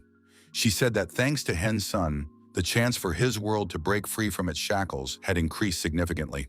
Hensung also wanted to know roughly how much a mythic rank elixir cost. It turned out that the elixir would cost significantly less, only about 6 billion points. For a ranker, this was quite affordable, and he asked the lord to buy him such an elixir. Gespit could have done this without hesitation, but she wanted to understand why she should do him such a favor, since she had already done so much for the young man. Hensung replied that he would offer a fair payment that would satisfy Hespit. The lady assumed it must be something very expensive, but the young man said he would offer something that couldn't be measured in points. He asked if Gespit had heard of local networks, and it turned out that the demon lord had no idea what he was talking about. Hensun explained that it was a system that allowed people to play not alone or in pairs, but to bring many people together in a single game. He told her that back in his childhood, everyone had played with friends over a local network at least once in their lives. Although the internet isn't available here, setting up a local network is a piece of cake. Hespit looked very interested when she heard about the possibility of playing in a group. Hensun explained that the product hadn't been released yet, Dozens or even hundreds of players would be able to communicate and play together in the real world.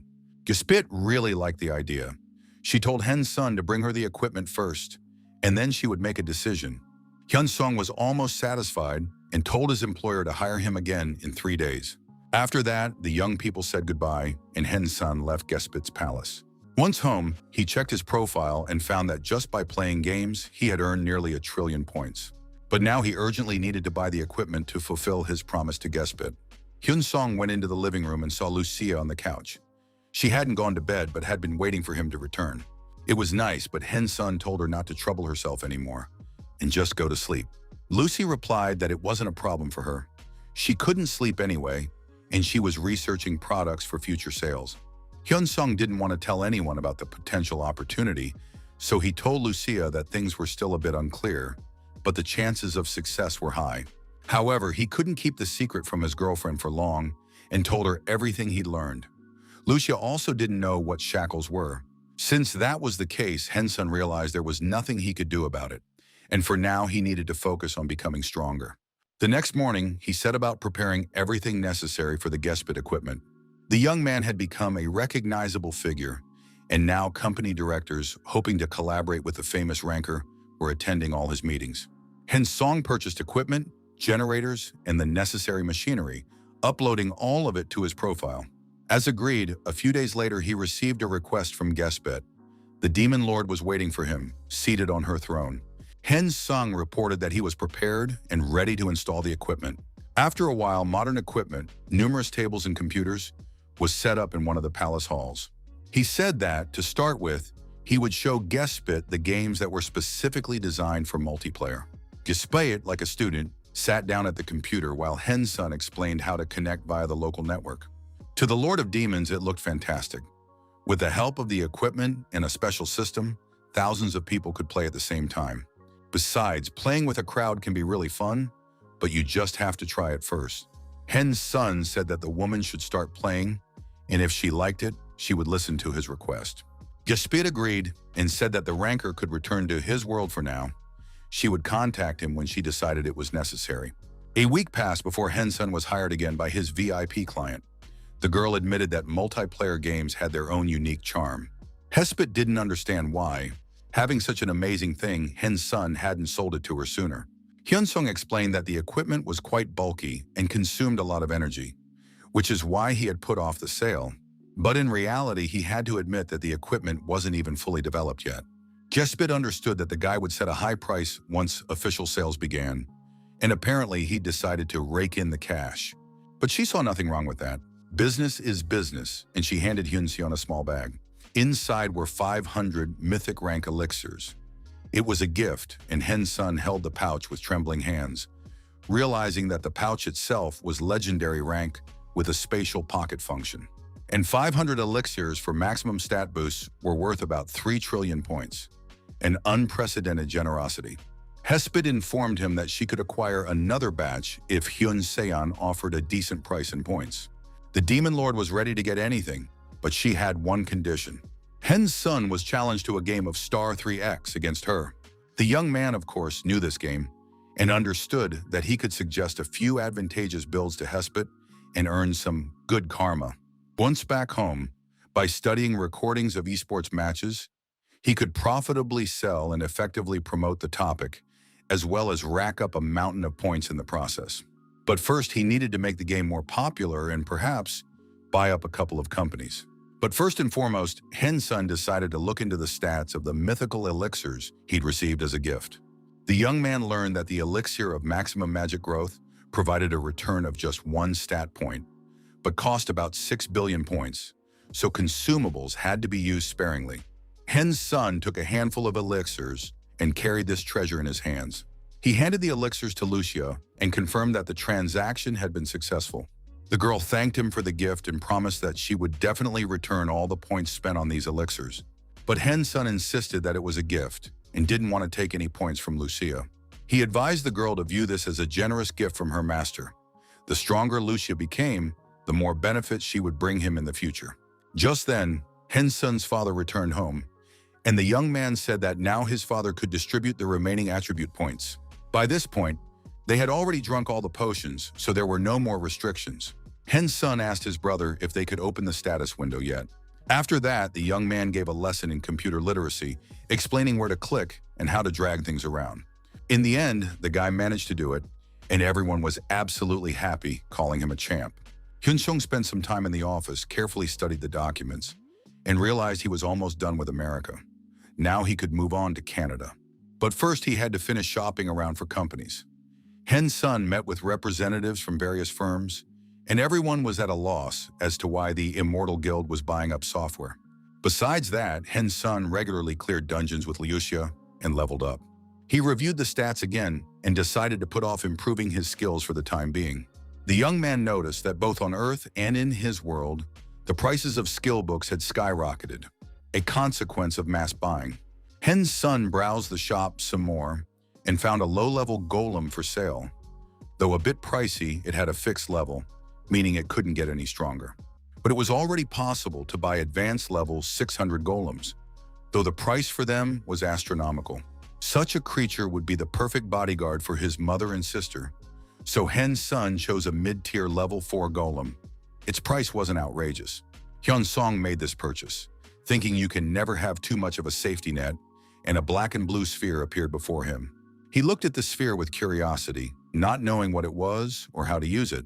Now that he was the owner of the golem, he had to adjust the settings and bring it to life. The young man activated his purchase, and a pretty girl with blue hair appeared before him, the real Malvina. Hen's son was surprised by her appearance. The golem looked like an android, and he spoke to his pet. The golem replied that a translation skill was built into its model by default. It all looked very cool. Hyun-sung asked if the golem could learn new languages. He was told that learning a language from another dimension would take about a day, provided there was enough information. Hyun-sung was satisfied and asked if the golem could change its voice. He was interested in the voice of a middle-aged woman, as he thought his mother would feel more comfortable communicating with such a golem. To change the voice, he needed to provide a sample of the desired voice and find a video where women were speaking. Hyun-sung played the video, and the golem listened intently to the dialogue. Within a minute, she repeated the phrases, intonations, and voice exactly. Hen's son was pleasantly surprised. The golem confirmed that with enough magic stones, she would be able to take on any form. Hyun-sung continued to play around with his purchase, so he immediately gave her a magic stone and pointed to the desired appearance. In an instant, the golem took on the requested form, becoming a perfect copy. Hyun-sung realized that the golem needed to have its paperwork processed, so he contacted the authorities. Soon, the passport was ready. The young man was about to head to the dungeon and was thinking all about golems, how useful they were, when the phone suddenly rang. It was his friend Inukuso, who informed him that the Japanese government had started scheming again. They were spreading rumors that the payment given to Hen's son for saving Hiroshima was, and now they were playing the leak of national wealth card. Hen's son realized that these scoundrels had decided to play games with him from the very beginning. Inukuso reported that the monster cleanup on the island of Kyushu was nearly complete. In addition, the entrance fee for the dungeons on the island of Shikoku should already be coming into Hen's son's investment company. Hen's son inquired about public opinion in Japan, and it turned out that everything was fine so far. People supported their Korean savior. Inukuso surmised that if the shenanigans continued, Hen's son's influence in Japan would waver. The Japanese government, of course, does not expect to get back everything it gave the player right now. But officials are deliberately shaping public opinion in advance to lay the groundwork for future actions. After that, the guy said goodbye, and Hen's son thought he would have to act sooner than he had expected. However, the Japanese government had asked for it. Hyun-sung initiated the opening of the Japanese branch of the Immortal Guild and promised to invest all profits from the dungeons of the Kyushu and Shikoku Islands into the local community, as well as to build schools, hospitals, and housing. This guild was based in a region recovering from ruins and would grow alongside the local community. All guild members would receive cards offering a discount on dungeon entry. As expected, a line of people wanting to join the guild formed instantly. In just 1 week after the branch opened, more than 10,000 local players had joined. Hen's son was very pleased. While the losses were enormous now, investments aren't charity. The young man had secured rights to the dungeons and the players, and would ultimately be able to amass an incredible fortune. The Prime Minister flew into a rage. Everyone present considered this an act of assistance, though in reality it was a direct seizure of their territories. The ministers believed that the people had always been foolish and guided by emotion rather than reason. It was necessary to explain things carefully to the people, otherwise they wouldn't understand what was right and what wasn't. At a cabinet meeting, the president ordered a report on the situation regarding the land and shares purchased by the player Choi Hyun-sung. It turned out that most of the prime plots had already passed into his hands, and despite this, Hyun-sung continues to buy up land at an alarming rate. Large, stable corporations are holding on for now, but as for small and medium-sized businesses, more than half of the companies are already in Choi Hyun-sung's hands. The president wanted to know how things were going with the players. Here, too, the situation was far from rosy. More than 70% of the players active on the islands of Kyushu and Shikoku have already joined the Immortal Guild. Those who haven't joined yet are mostly members of large and medium-sized guilds. The president considered these players to be dirty traitors who didn't care about their country at all.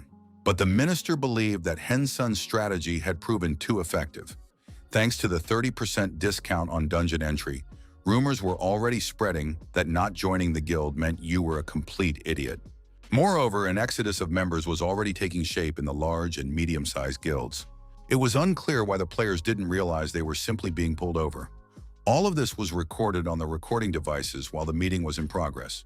The president believed that these moronic players had absolutely no brains, which was why they had reached a complete dead end. The minister saw the main problem in the foolish people, but the players in Japan were scoundrels too. Inakuso thought his master would be very pleased. The camera and recording device on Hensun's wristwatch had been running the whole time.